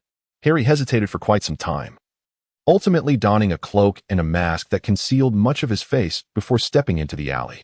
In truth, he was reluctant to come here. Yet circumstances left him no choice. He was engaged in the study and endeavoring to master the art of animagus transformation. The thief's notebook had been in Harry's possession for several months, although he was far from proficient in several of the spells it contained. He had nonetheless managed to grasp them. However, he had yet to tackle the most fundamental aspect of the notes, the animagus transformation. It was not that Harry lacked the desire to learn. In fact, he was exceedingly eager about this particular magic, according to the experiences of the notebook's original owner. Mastering animagus transformation would significantly enhance his understanding of transfiguration. Harry's proficiency in transfiguration is regarded as commendable within his class, previously only trailing behind Hermione. However, in the broader context of his year, he can merely be considered above average, as both Ravenclaw and Slytherin boast students who surpass him. Recently, with the acquisition of a new wand, Ron has made remarkable strides in transfiguration, and by the time of the Easter holidays, the academic curriculum for the year had been entirely covered. Ron has even outperformed Hermione in completing his year-end assignments. This has placed considerable pressure on Harry. There exists a somewhat awkward sentiment in the Muggle world. One hopes for the well-being of friends, yet secretly wishes that their fortunes do not eclipse one's own. And if they must, then only by a slight margin. However, the rapid advancement of Ron's grades in transfiguration is indeed quite alarming. Harry was resolutely determined not to be abandoned by his dear friends, thus he resolved to delve into the art of becoming an animagus. While most aspects of this endeavor were manageable, acquiring the pupa of the ghost-faced moth proved to be quite a challenge. The ghost-faced moth is a large moth commonly found in North Africa and Europe, and it is not particularly rare. However, the species referred to here pertains to the ghost-faced moth of the Muggle world. In contrast, the ghost-faced moths known in the wizarding realm are those imbued with magical properties, which are decidedly unwelcome within the magical community due to the myriad troubles they bring. The eyeballs of these enchanted moths serve as a principal ingredient in the Potion of Revelation, a concoction that enables Muggles to perceive entities invisible to them, such as ghosts, dementors, and various other magical creatures. This potion significantly heightens the risk of the magical world being discovered by ordinary people, rendering it an unequivocal forbidden substance. Furthermore, the blood of these moths acts as a natural countercharm, requiring merely a small vial, approximately the blood of 5 ghost-faced moths, to dissipate the magical powers of an adult wizard, which also classifies it as an illicit potion. The scales from their wings constitute a core component of the Phantasm Potion, which is essentially the wizarding equivalent of the Killing Curse. Given that the Killing Curse is an unforgivable curse, it follows that the Phantasm Potion is the ultimate forbidden elixir. Naturally, the ghost-faced moth, being an assembly of contraband, is prohibited from being bred, making its eggs exceedingly rare and taboo. Consequently, one would find no such items in the many shops of Diagon Alley. In fact, when Harry inquired about them, he was met with rather peculiar looks, prompting him to make a hasty retreat. With Diagon Alley yielding no results, Harry turned his attention to Nocturne Alley. Fortunately, he had previously ventured into Diagon Alley, albeit by accident, and had subsequently been led out by Hagrid. The path was etched in his memory. Now, it lay before him, right beneath his feet. Taking a deep breath, Harry stepped into the narrow alleyway. April in England typically boasts pleasant weather. If it isn't raining, it is exceedingly agreeable. Today was one of those splendid days, with the sun casting a warm glow upon the earth. However, the moment he entered the shadowy alley, Harry immediately felt the temperature drop several degrees, prompting an involuntary shiver. How disheartening. Shaking his head, he pressed on, navigating through 2 more alleys. Harry arrived at a dimly lit street. The shops lining the street appeared ominous and dilapidated, shrouded in shadows. Within the darkness, he could faintly discern figures lurking, peering at him from the obscurity. Harry feigned ignorance as he surveyed his surroundings, eventually spotting a shop with a sign whose paint had largely faded. However, a large cauldron hung at the entrance, indicating that this establishment was related to potions. This was the place. Harry smacked his lips in anticipation. He had learned of this location from Fred and George, a haven for procuring various rather dubious items. Fred and George were regular patrons of this shop. Yet, this time, Harry had chosen not to greet them. Although he intended to learn the art of animagus transformation, he had no desire to register with the Ministry of Magic. Rather, he planned to keep it as a trump card, should his animagus form possess a degree of combat prowess. Harry ascended the steps and pushed open the shop door. The dilapidated wooden door, evidently long overdue for oiling, emitted a jarring creak that made Harry furrow his brow slightly. Nevertheless, he proceeded inside. Adorning the door, like many shops, was a wind chime intended to greet visitors. However, Harry found it entirely unnecessary, for the door's creaking was more than sufficient. Yet, the wind chime unsettled him, as it was fashioned from a string of delicate little bone forks. The room was dimly lit, with only a solitary candle flickering in the corner. Harry squinted slightly, striving to acclimate to the darkness. "Welcome," drawled a languid voice. A figure emerged from the shadows, snapping his fingers, causing a lamp on the ceiling to illuminate silently, casting a faint glow over the modest shop. To say it illuminated was somewhat of an exaggeration. It merely allowed one to discern the outlines of the surroundings. Harry surveyed his surroundings, feeling fairly certain he had arrived at the correct location. The room, though modest in size, was flanked by large cabinets on either side, filled with an assortment of peculiar jars containing items that appeared decidedly unconventional. This young visitor was evidently preparing for something intriguing. The previous voice echoed once more as a man stepped into the light. The initial impression Harry received was reminiscent of Snape, clad in a long black robe. The man emanated a medley of unusual scents. His hair, unkempt and greasy from days without washing, framed a face that bore an expression of disdainful indifference, his gaze penetrating and profound. However, unlike Snape, this gentleman, despite his intense demeanor, did not exude the emotionless coldness of a master of mental barriers. Furthermore, the man was decidedly more handsome than Snape. If Snape was the disheveled potions master of a neglected abode, this man appeared to be an avant-garde artist obsessed with potion making. Indeed, appearances held significant weight in this world. Referred by a friend, "I hear you possess extensive connections?" Harry initiated, his voice emerging as a sharp, raspy sound, markedly different from his usual tone. This alteration was a result of potion-induced changes. He wished to conceal his visit to Nocturne Alley. "Your friend possesses great wisdom." The man raised an eyebrow, easily discerning the artificiality of Harry's voice, though he remained unfazed. "I have numerous contacts and can procure many fascinating items. Many in the British magical community are aware of my capabilities." "Excellent." Harry nodded, continuing in a voice that was anything but normal. "I require at least 2 specimens of the ghastly moth pupa." "Oh?" The man seemed somewhat taken aback by this request. "I presume what you seek is not merely the ordinary ghastly moth pupa, is it? Such things are nearly ubiquitous." Harry remained silent, yet his demeanor spoke volumes. This matter was indeed complicated. The middle-aged man raised an eyebrow, noting the scarcity of cultivators across Europe, given the numerous taboos surrounding it. "If it were so easy, I wouldn't need to seek your assistance, would I?" Harry scoffed inwardly, recognizing that such tactics were all too familiar in the mundane world.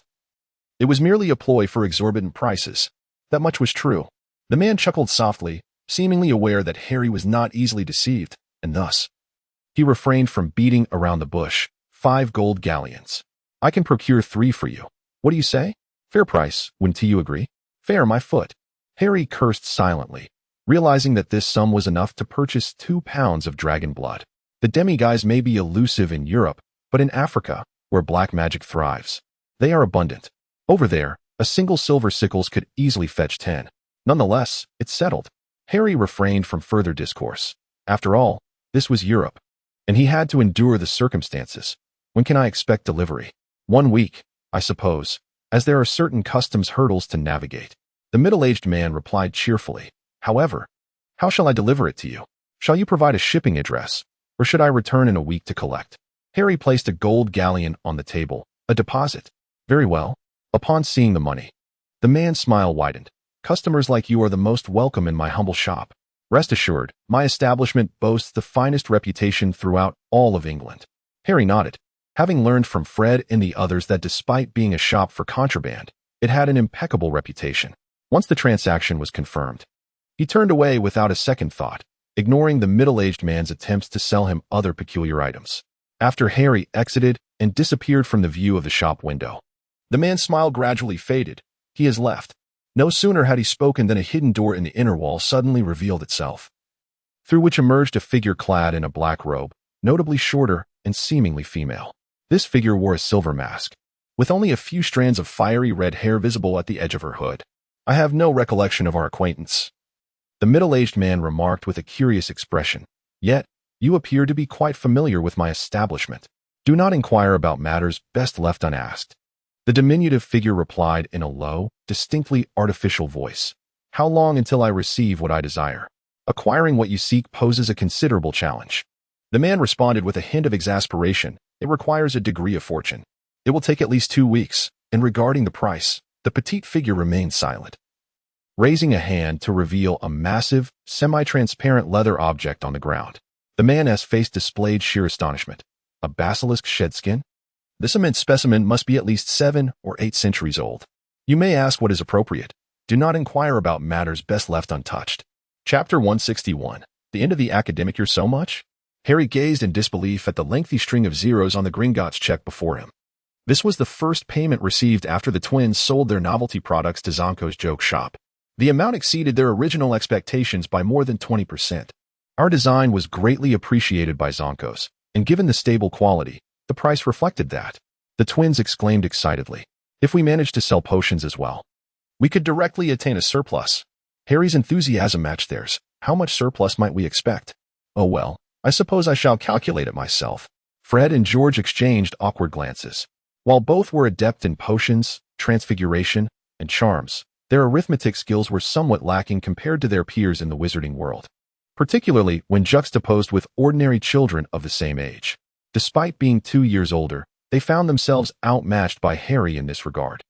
Harry conducted a rather conservative calculation and concluded that, after discarding their initial investments, the returns could be conservatively estimated at around 500 galleons. Impressive. Upon hearing this figure, the twins couldn't help but whistle.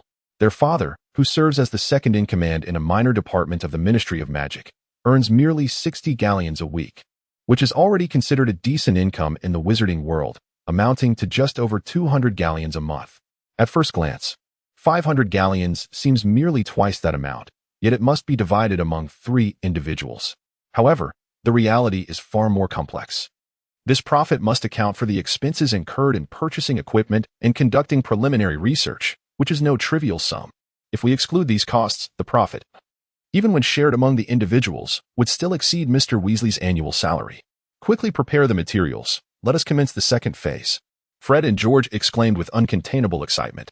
"In my opinion, you should prioritize the development of new products," Harry suggested with a grin. "As for potions, there is no concern. Our potions are consumables, and as long as the quality is acceptable, there will always be a market. However, with novelty items, one must bear in mind that people tend to grow weary of the old and seek the new, a truth applicable to both muggles and wizards alike." "You speak wisely, Harry. I believe you should consult your relatives. Muggles are far more adept at business than we wizards," Fred replied earnestly. "I shall take the opportunity to do so." Harry nodded, feeling immensely pleased. He had secured the cocoons of the demiguise and established a thriving partnership with the twins, which would provide a steady influx of funds. Harry envisioned a future filled with promise. Meanwhile, another individual harbored optimistic thoughts about the future. In Nocturne Alley, within a shop adorned with a large cauldron at the entrance, the middle-aged proprietor was animatedly recounting the difficulties of his recent endeavors. "My dear customers, while live meat is rare, it is still obtainable. Other items, though prohibited, are not insurmountable thanks to my connections. However, the live eggs of the Chimera are truly a rare find, though you appear to be quite knowledgeable about the rules. I must emphasize that this item is even more perilous than a dragon. In any country, it is an absolute contraband. In Britain, merely possessing such an item could land you in Azkaban for the remainder of your life." Seated across from him, a diminutive figure remained unfazed. After meticulously inspecting several items before him, he nodded in satisfaction.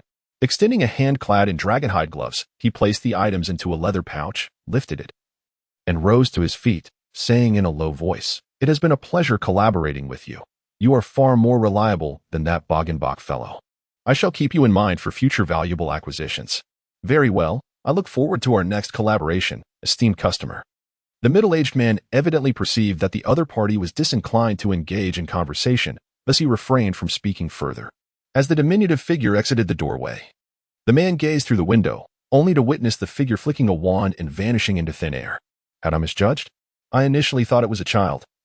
Could it be a dwarf? Observing the apparition depart, the man shook his head in astonishment and withdrew his gaze. At the edge of Ottery St. Catchpole, before a house that clearly had not been maintained for quite some time, a small figure cloaked in a garment that concealed its entirety suddenly materialized. After scanning the surroundings to ensure no one was watching, the figure tapped its wand, and the door creaked open silently. Upon entering, the cloak was lifted, and a mask was removed, revealing a youthful yet strikingly beautiful face, Ginny Weasley. However, at that moment, her eyes were a deep, dark hue. Thus, she was the Dark Ginny. The room was sparsely furnished, containing only a tattered sofa and a long wooden table. Upon the table rested numerous jars and vials, along with a small cauldron. Additionally, there stood a grand, floor-length mirror, exquisitely crafted, yet somewhat incongruous with the room's dilapidated state. Dark Ginny settled onto the sofa, exhaling deeply as she turned her gaze toward the mirror beside her. A curious phenomenon unfolded. The mirror reflected the room's interior, yet in contrast to her sitting figure. The Ginny within the mirror stood upright. The Ginny in the mirror scrutinized her seated counterpart, then glanced at the assorted items strewn about. Why did you purchase these? They are all contraband. I recall your brother, Ron, has an aversion to spiders, does he not? Dark Ginny inquired with a subtle smile. Indeed, Ron is quite averse to spiders. Mirror Ginny nodded in agreement. Are you aware that within the Forbidden Forest resides a nest of half-blood acromantulas? These spiders are carnivorous. Although on the Hogwarts side of the forest they have remained inactive, the other side borders a Muggle village. Many have been ensnared and devoured by them. Dark Ginny remarked with a grin. Such a thing exists, Ginny exclaimed, her face reflecting disbelief. Acromantulas? But aren't they classified as a dangerous species? How could they be found in the Forbidden Forest? Indeed, they are hazardous creatures. Nevertheless, there are always some fools who are drawn to such peril. Dark Ginny chuckled softly. You may be aware that your brother, along with Harry, often ventures to Hagrid's hut at the forest's edge. Do you not think that poses a significant risk? Although the acromantulas have yet to attack any Hogwarts students, it does not imply they will refrain in the future. This represents a substantial threat. What are your intentions? Ginny sensed that the other was being evasive. I intend to eradicate the pure-blood acromantula within that nest. If successful, I shall also eliminate most of the more genetically untainted half-blood spiders. Once they are gone, the remaining spiders will pose a considerably diminished threat, ensuring the safety of your Harry and brother. I do not believe you possess such benevolence, so speak plainly. What is your true intention? Ah, clever one. Black Ginny remains unconcerned. That diary poses a significant dilemma. Though it has already become attached to you, it is still linked to that journal, which is quite troubling. Should the diary sustain any harm, though such an occurrence is difficult, if it were to happen, I would be gravely affected. And you, who is connected to me, would likewise suffer. I wish to avert such a fate. Thus, I must employ certain measures to sever this connection. Are we to utilize these items? Ginny cast a glance at the objects strewn upon the ground. Indeed. Black Ginny nodded. This is the only method I can conceive that will entirely sever the bond. We cannot harm Harry, Ginny asserted, nor can we inflict any injury upon the others at Hogwarts. I have absolutely no intention of harming you, Harry. Black Ginny spoke with utmost seriousness. As for the others, at the very least, I do not plan to harm them this time. Ginny nodded. Before we return to school, I shall ensure you execute the plan. I also hope you can vacate my body as swiftly as possible. Ah, you desire to grow stronger too, do you not? After I enhanced my magic with a potion a few days ago, you seemed far more jubilant than I. Humph, so what of it? I expected to see Neville. On the Hogwarts Express returning to school, Ron wandered through the compartments, yet found no trace of Neville. He must have returned early, I surmise. He likely left after purchasing his wand, Harry remarked casually. He followed Ron through the compartments. Not in search of Neville, he already knew Neville would have returned to school early to study. His reason for accompanying Ron was to see if he might encounter Cho Chang. Harry was fortunate. Autumn Zhang shared the same train back to Hogwarts and even smiled at him upon seeing him. After that, Harry remained in a daze until Ron confirmed that Neville was not found and returned to their compartment. I agree. Ron, oblivious to Harry's subtle gestures, was preoccupied with thoughts of Neville's new wand. Harry, do you think with his new wand, Neville might suddenly become exceptionally powerful? He mused, reflecting on Neville's diligent efforts. He certainly should. Harry collected his thoughts, realizing that his previous behavior had been somewhat infatuated, but thankfully Ron had not noticed. Refocusing. Harry recalled Neville's magical prowess and soul projection, which appeared to surpass both Ron and Hermione. He might indeed exceed our expectations. Perhaps this time we could retain the House Cup, Ron said excitedly, noting that the end-of-term exam scores were also crucial to the House Cup standings. However, this score depended on the overall pass and excellence rates across the entire school. Neville's presence, however, made it difficult for Gryffindor to elevate their scores. Had it not been for the debacle surrounding the Philosopher's Stone last year, Gryffindor would have been at the bottom of the year's standings. If we secure the Quidditch Cup, it would basically be assured, Harry affirmed. Previously, they had already contributed points to Gryffindor due to the incident with the basilisk. Now, Gryffindor and Slytherin were neck and neck, separated by mere points, and the rankings could change at any moment. They were also less than 100 points behind a leading Ravenclaw, presenting a significant opportunity. As the students began to contemplate the House Cup, it signified the approach of the academic year's end. Chapter 162, The Silent Roar. How bitter. Harry grimaced. Yet he still refrained from spitting out the mandrake leaf in his mouth. This was part of the training for becoming an animagus, requiring one to hold a leaf of mandrake in their mouth from one full moon to the next. During this period, they must not swallow or remove the leaf, otherwise they would have to start anew. Harry positioned the leaf beneath his tongue and tested it. It was manageable and did not hinder his ability to speak. Harry was unaware that in the realm of ordinary people, there existed skilled thieves capable of concealing several razor blades beneath their tongues, adept at trickery. The mandrake was abundantly available within the castle and was nearing maturity.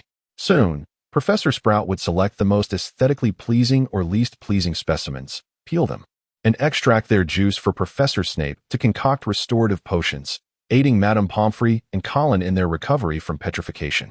However, wishing to keep this all a secret, Harry arrived only after becoming invisible. Alongside him was Ginny, or rather, the Dark Ginny. A wisp of black mist silently escaped through a window of the castle, gently descending upon the hunting grounds before racing toward the forbidden forest at a speed surpassing that of galloping horses. In the cloak of night, it drew no one's attention. The black mist reached the edge of the hunting grounds and transformed into a human form, none other than Dark Ginny, holding her wand with an air of composure. Her ebony eyes seemed to possess a peculiar enchantment. Even the dense foliage of the forbidden forest, which obscured the moonlight and plunged the woods into darkness, had no effect on her. It was as if she were featherlight, gliding effortlessly through the air with each leap, quickly traversing deep into the forest. Suddenly, a bright light pierced the darkness nearby, startling Dark Ginny. She instinctively pointed her wand in that direction. "Don't be alarmed. It appears to be my father's car," Ginny exclaimed. A car? This seemed to be unfamiliar territory for Dark Ginny. How intriguing. I was unaware of such a thing. This occurred at the beginning of the school year, before I had inscribed anything in that notebook. I see. Dark Ginny nodded, dismissing the notion of the car as she continued her swift descent into the depths of the forbidden forest. The vehicle showed no inclination to pursue them, instead moving off in another direction. After progressing further, the ground began to exhibit a noticeable downward slope. Dark Ginny raised an eyebrow. I must be nearing my destination. No sooner had she spoken than a tendril suddenly emerged from the nearby brush, reaching for her. With remarkable reflexes, Dark Ginny flicked her wand, unleashing a black wave of energy. In a silent flash, the creature was cleaved in two, along with the surrounding shrubbery. Peering into the underbrush, she beheld a grotesque sight, a spider, the size of a wolfhound, now severed and twitching on the ground. What a hideous creature, Dark Ginny scoffed, continuing her rapid advance down the slope. As she progressed, an increasing number of spiders appeared around her, their quantity and size escalating swiftly. Yet, each spider fell victim to the magic Dark Ginny effortlessly wielded. Upon vanquishing a spider the size of a calf, Dark Ginny approached the edge of a depression. Inside the hollow, the trees appeared to have been cleared away, and the luminous glow of the full moon illuminated the scene, allowing her to see everything clearly before her. Ginny, sharing the senses with Black Ginny, was taken aback by the terrifying scene before her. Spiders, an overwhelming multitude of them. The hollow was teeming with large, furry spiders. The smallest among them was as large as a horse, their 8 long legs resembling spears, and their 8 eyes gleamed with malevolence, seemingly poised to devour any unwary victim. Yet, Black Ginny remained unfazed, even allowing a faint smile to grace her lips. Her gaze was fixed on the deepest part of the hollow, where a misty, grayish mass lay. Black Ginny possessed keen eyesight, allowing her to discern clearly even in the shadows of night. It was a nest intricately woven with thick strands of spider silk. Aragog, Aragog, The mandibles of the surrounding giant spiders clicked together, producing sounds eerily reminiscent of human speech. In the dim, foreboding atmosphere of the forbidden forest, the ambience was chilling and surreal. Ah, what a splendid lineage! It seems that the mother spider is not merely large. Black Ginny chuckled, displaying indifference to her surroundings.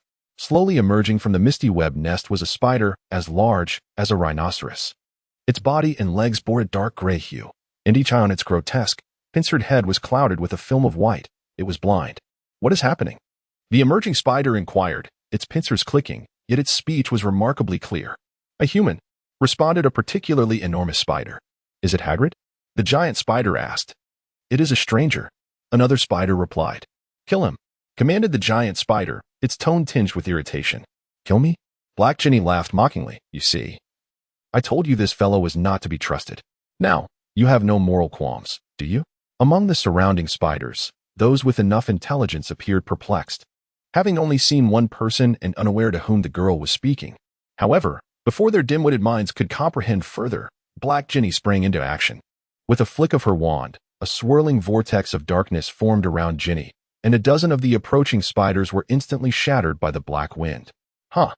Mixed-blooded creature, without magical resistance. Black Ginny grinned wickedly, her form transforming into a swirling black mist. Unlike the black mist that emerged from the castle earlier, this one resembled a plume of dark smoke, interspersed with flickering flames. The black mist, now swirling rapidly, collided with the giant spiders, reducing them to mere fragments. But that was not the end. Sparks erupted from the spiders touched by the mist, igniting them in an instant and turning their shattered bodies to ash. Subsequently, the black mist surged upward, crashing down heavily upon the dazed Aragog. No. Aragog let out a piercing scream as the tremendous force knocked it to the ground. The black mist took on a human form, revealing Ginny's slender figure. In just 50 years, you've aged remarkably. It seems you have not been well cared for. With a disdainful smile, Black Ginny drew from her bosom an egg the size of a basketball, evidently possessing a magical storage artifact. The surface of the egg was adorned with a multitude of intricate runes painted in a sanguine hue. With a flick of her wand, she caused a resounding explosion as a gaping wound burst forth on the back of the enormous eight-eyed spider, spewing forth a viscous, sickly green fluid. Ginny deftly avoided it, exclaiming, "Oh, one mustn't let this touch the skin. It would leave a scar." Yet, her words belied her actions, as she swiftly thrust the massive egg into the wound, accompanied by a black leather-bound notebook. Another flick of her wand sealed the wound, visibly mending it within mere breaths. You have done what? The voice of the eight-eyed spider was significantly weakened, but it was clear it was not yet at death's door. Let your wretched existence make some contribution to my greatness. Black Ginny chuckled, transforming once more into a swirling black mist, hastily repositioning herself at the edge of the depression. A dark whirlwind erupted, sending a dozen attacking spiders flying. She pointed her wand, unleashing a torrent of ebony flames that instantly reduced the underbrush to ashes. A gust of wind swept through, scattering the remnants, revealing an elaborate and grand magical circle upon the once occupied ground. How that fool managed this is beyond me, but it appears he has committed a grave error. A fleeting smirk graced Ginny's lips, which quickly vanished as her expression turned grave, her gaze directed skyward as she began to chant in an obscure tongue. Should an adept wizard have been present, they would have recognized it as the highly skilled ancient runic language. As she chanted, the magical circle beneath her feet began to emit a dark crimson glow, intensifying with each passing moment. All is proceeding smoothly. Ceasing her incantation, she casually dispatched another spider, glancing at the eight-eyed spider that lay deep within the depression. Wretched creature, how fortunate you are to hear the voice of a deity, though it may not be the most pleasant. With that, Black Ginny transformed into a thin black mist, swiftly soaring toward the castle, leaving all the spiders behind in an instant. At the edge of the depression, the magical circle blazed brighter, and suddenly, a sanguine beam shot skyward from it, piercing the full moon above. The once silvery moon began to gradually morph into a deep crimson hue. Almost simultaneously, the eight-eyed spider let out a wretched wail, seemingly engulfed in excruciating agony. Aragog! Aragog! The surrounding spiders sensed the distress of their kin, calling out in urgency, yet powerless to assist. Unbeknownst to the spiders, above the eight-eyed spider, the sky appeared to warp ominously. A colossal shadowy figure flickered in and out of focus within the distortion, something vaguely humanoid, adorned with 4 massive tentacles in place of limbs, lacking a head, with a gaping, toothless maw where the neck should be. The enormous mouth continuously opened and closed, as if emitting a silent roar. Below, the agony of the eight-eyed giant spider appeared to intensify, its entire body trembling and writhing. Suddenly, one of its legs swelled dramatically, transforming instantaneously into an octopus-like tentacle. The tentacle surged forth, its tip opening into a maw even larger than the creature itself, engulfing a nearby large spider in a single gulp. The surrounding spiders were thrown into a panic, seemingly attempting to flee. Yet all 8 legs of the eight-eyed giant spider had undergone a transformation. Within Hogwarts, Harry, who had just sneaked back to the dormitory, gazed thoughtfully out the window. In that fleeting moment, he beheld the moon, which had turned a sinister shade of red. Harry suspected he was seeing things, rubbing his eyes for clarity. Yet the moon remained its usual silvery hue. Am I imagining this? Harry smacked his lips, only to grimace at the bitterness of the mandrake leaves. Sleep, sleep. Chapter 163. Is this suitable for my age? The first weekend after the Easter holiday revolved around 2 matters. First, the Quidditch match. At this juncture, Ravenclaw has effectively been eliminated from contention for the Quidditch Cup. They have lost all 4 of their matches, and even if they were to win the next 2, their disadvantage in victories would preclude any possibility of claiming the championship. Slytherin currently stands with 2 wins and 2 losses. It is rather awkward to note that they secured 2 resounding victories over the hapless Ravenclaw team this year. However, they faltered against Gryffindor and Hufflepuff, rendering their finest brooms rather futile. Despite their 2 losses, Slytherin's score, bolstered by their Seeker's Broom advantage, remains higher than Hufflepuff's, who have 3 wins. If they triumph in the remaining 2 matches, they still hold a chance at the Quidditch Cup. Both Hufflepuff and Gryffindor share 3 victories, having won against Slytherin and Ravenclaw in their initial encounters. When they faced each other, they split the outcomes with 1 win apiece. Nevertheless, Hufflepuff trails Gryffindor significantly in points. The 2 teams will not meet again, thus the pressure mounts on Hufflepuff. To secure the Quidditch Cup, they must not only match Gryffindor's number of wins but also surpass them by 110 points. The situation remains intricate and fluid. Every subsequent match could influence the final champion. Consequently, the discussions among students at school are fervent. The highlight of this week's first match is the showdown between Hufflepuff and Slytherin. This match will decisively determine whether Slytherin still has a chance to contend for the ultimate title. Aside from the Quidditch match, another matter pertains to the internal affairs of the school. The American Ministry of Magic and Ilvermorny School of Witchcraft and Wizardry have concluded their exchange program in Europe and will return to America this weekend. After all, many students among them need to return to their school for the end-of-term wizarding examinations.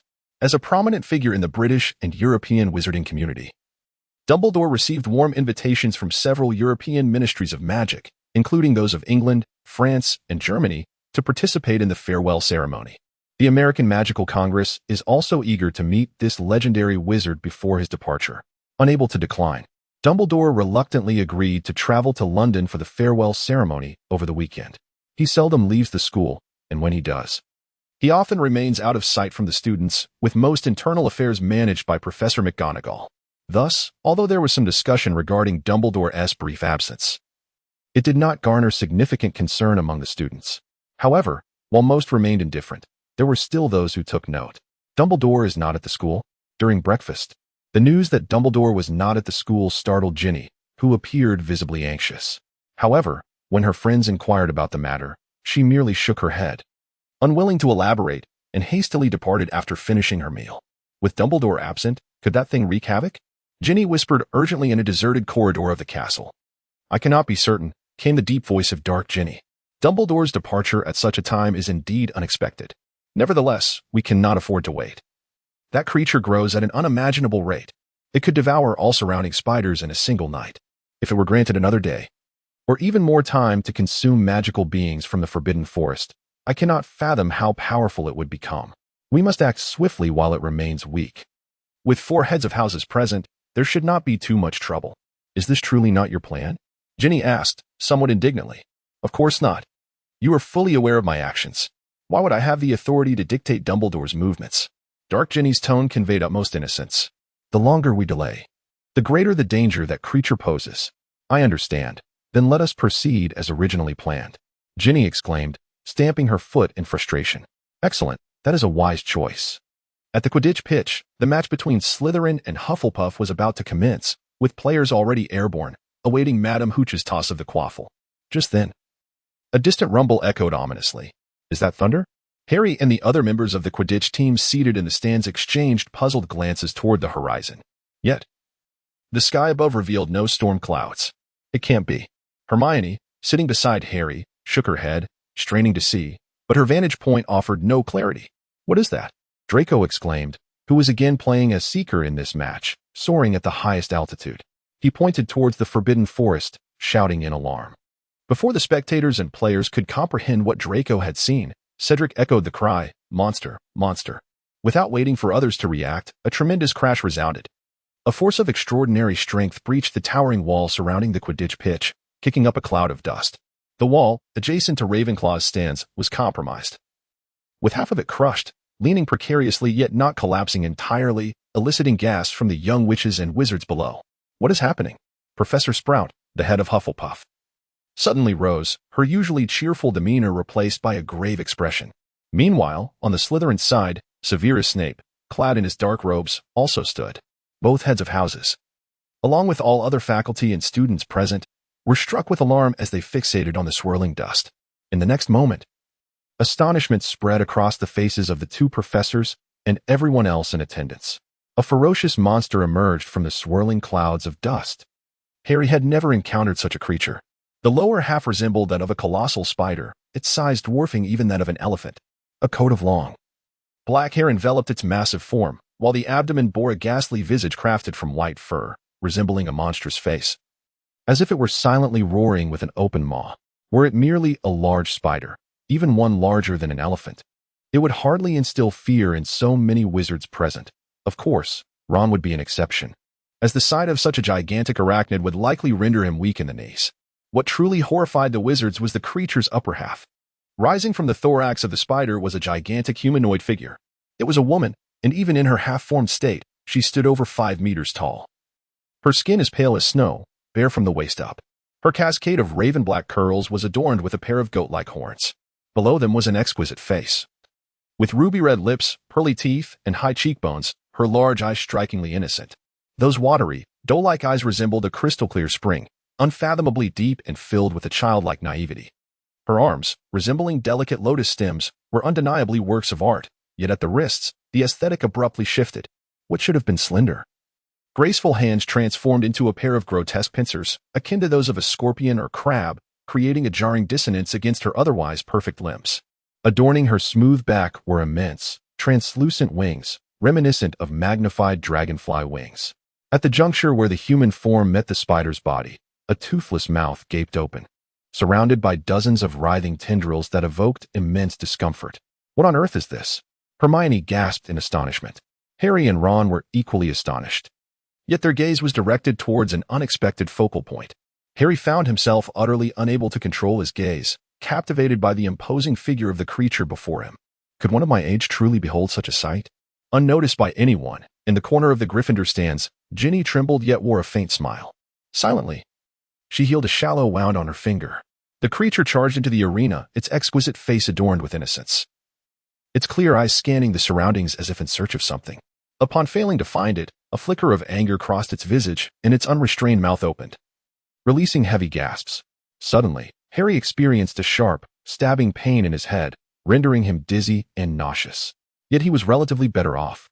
Among the first-year students in the stands, aside from himself, Neville, Ron, and Hermione, nearly all were writhing in agony on the ground, clutching their heads and moaning helplessly.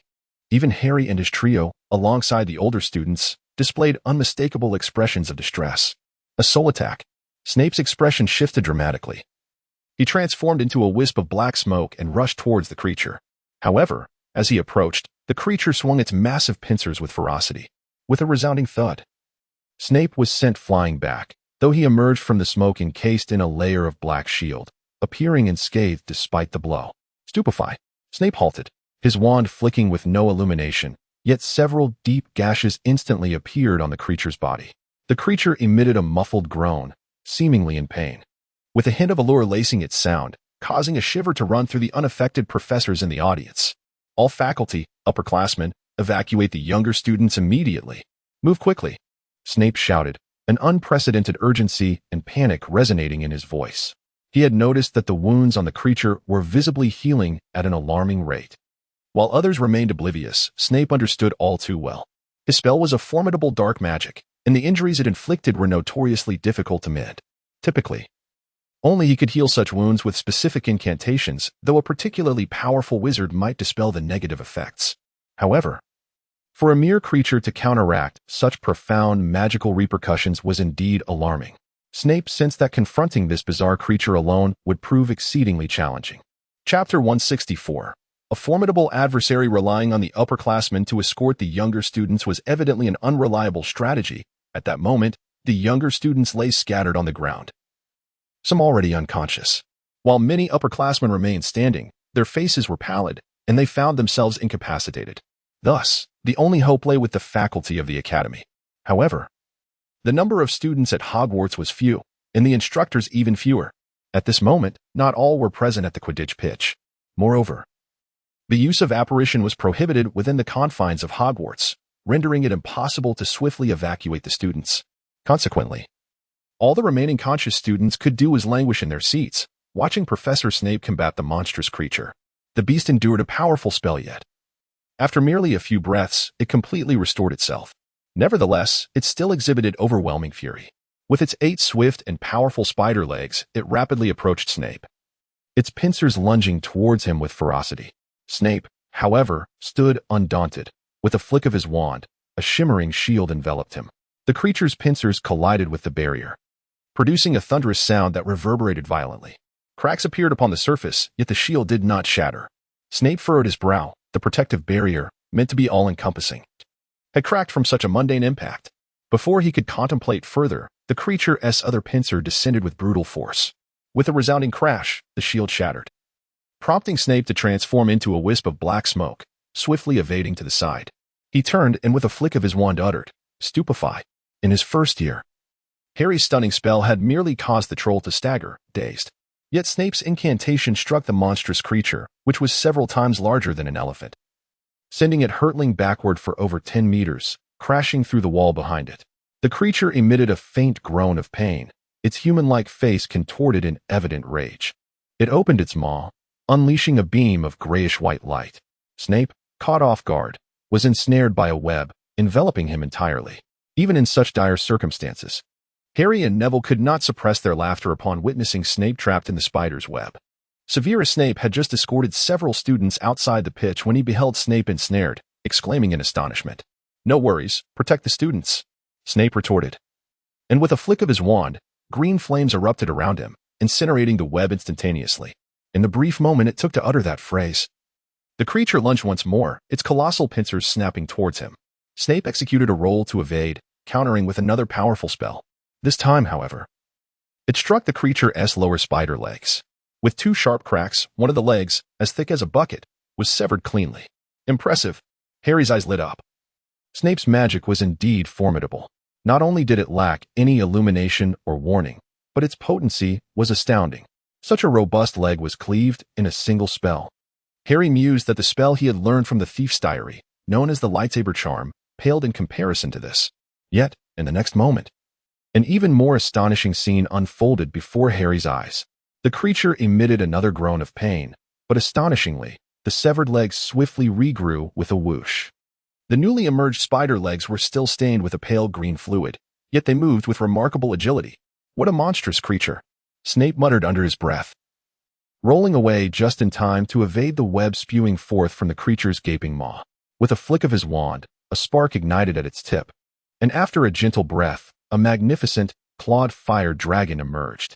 In an instant, the dragon enveloped the creature, but a peculiar black aura emanated from its surface, shielding it from the flames and rendering them harmless. At that moment, Harry felt a slight alleviation of the excruciating pain in his head, allowing him to lift his body and assess the condition of Ron and Hermione nearby. They appeared exceedingly weak, still slumped in their chairs. Neville, however, seemed to be making an effort to sit up. "How is everyone?" Harry asked, rubbing his head and feeling somewhat feeble. "Not too bad," Neville replied weakly. Ron and Hermione merely exchanged glances with Harry, lacking the strength to speak. "Snape seems unable to handle that creature," Harry said with difficulty, though he sensed the throbbing in his head gradually dissipating, with strength slowly returning to his body. Neville remained silent, his gaze fixed anxiously on the unfolding events. Suddenly, a whooshing sound pierced the air, and Harry looked up, startled to see Professor McGonagall soaring above, her green cloak transforming into a pair of magnificent wings. The sound he heard was the flapping of those wings. Today, she wore no glasses and had not tied her hair back, making her appear considerably younger than usual. However, her expression was one of unprecedented fury. "Severus, get out of the way," Professor McGonagall commanded from the air. Her voice, though not loud, resonated throughout the entire stadium. Snape, hearing her, executed 2 quick rolls to evade an attack from the creature, creating some distance in the process. With a flick of her wand, McGonagall conjured several sharp spikes, each 5 to 6 meters long, which erupted from the ground. The creature, caught unawares, was pierced through its abdomen and lifted into the air. Impressive. Harry's eyes sparkled with admiration. His head of house, usually understated, displayed a stunning display of power, inflicting a substantial wound upon the beast. However, Harry soon realized that the situation was far from straightforward. As the creature was hoisted aloft, its 8 spider legs flailed in desperation, and upon realizing it could not escape, it began to emanate a purplish-red glow. The spikes beneath it instantly softened like mud, and shockingly, the creature absorbed them. McGonagall furrowed her brow slightly as she descended to a nearby section of the audience. Raising her wand, she summoned a house elf with a sharp crack. "Respectable Deputy Headmistress McGonagall, at your service," the elf exclaimed. "Immediately gather all house elves and transport every student back to the castle, at once." Professor McGonagall spoke at an astonishing speed. Simultaneously, the creature below detected the attack launched against it by McGonagall. Its mouth gaped open, and a web shot towards her. With a flick of her wand, McGonagall transformed the web into a swarm of fist-sized wasps, which promptly turned around and charged at the creature beneath. The house elf creature responded with a snap and vanished in place. Moments later, dozens of house elves appeared in the stands, seizing either unconscious or immobilized young wizards and disappearing once more. Within just a few breaths, hundreds of young wizards had been evacuated from the arena. "I don't need help," exclaimed a house elf, appearing next to Harry. Reaching out to grab both Harry and Neville, but was met with Harry's refusal. He wished to witness how Professor McGonagall would handle the formidable creature before them, rather than view its upper half. "I don't need help either," Neville chimed in, though Harry was uncertain about what he truly wished to see. "Very well, gentlemen." The house elf did not defy their wishes, placing its hands on Hermione and Ron's arms before vanishing with a pop. Harry noted the unmistakable look in their eyes before their departure, conveying their reluctance to leave, yet they found themselves rendered speechless. Below, the wasps transformed from McGonagall's web were all drawn into the creature's gaping maw, which then opened to expel a stream of foul-smelling liquid. McGonagall's gaze sharpened, and with a flick of her wand, a chair beside her morphed into a shield, protecting her from the onslaught of the liquid. However, in the next moment, the shield was corroded into a puddle of sludge by the toxic substance. "What a potent venom, Minerva. Do you think you can manage?" Professor Sprout, no longer escorting students, had returned to the scene, standing alongside McGonagall on an elevated spectator's platform. Professor Flitwick had also appeared, stationed at another vantage point. The 4 heads of the houses encircled the creature lurking below. The arena was entirely evacuated, leaving only the 4 headmasters and Harry and Neville, who were hidden behind a barrier in the stands. And one other individual.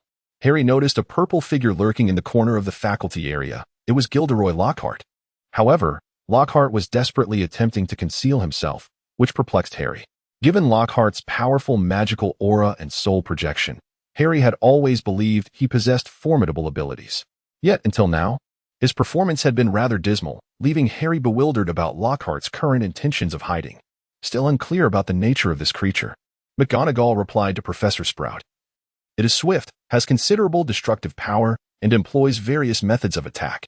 Most unsettling is its regenerative capacity. I cannot recall encountering such an extraordinary being. This is likely not a magical creature." Severus Snape, the only one remaining below, interjected, "If my suspicions are correct, it may be a product of some nefarious ritual. Just give it a try and you'll see." With a flourish of his wand, Professor Flitwick summoned a tempest, darkening the sky as dense black clouds gathered ominously above the field. Harry's eyes glimmered with realization. This was the advanced form of the weather charm, lightning strike.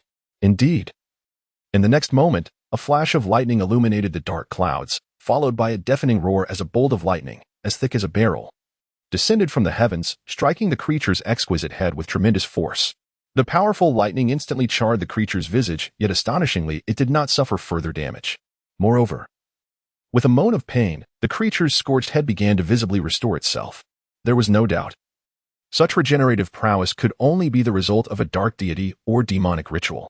As he deftly deflected the creature's venomous spittle, Professor Flitwick declared with unwavering certainty, "This is a formidable adversary."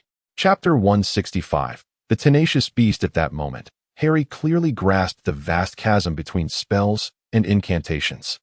While studying the storm of lightning documented in the thief's notes, he had naturally learned the prerequisite weather charm, the lightning strike. However, the lightning he conjured was merely the width of a thumb, at most the size of a cup's rim. Yet, before him, Professor Flitwick's lightning strike unleashed bolts as thick as barrels. Despite such formidable power, the spell's impact on the creature was merely a fleeting annoyance.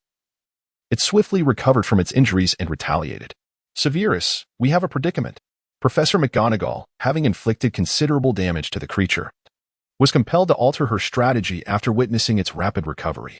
"Trace the path the creature took and see if you can locate the site of the ritual. If there are any magical circles or other artifacts, attempt to disrupt them." "Understood," Snape replied, pivoting and swiftly exiting through the breach from whence the creature had emerged. Why didn't Snape employ that spell that transformed into black smoke again? Harry inquired curiously to Neville beside him. It was a magic he did not recognize.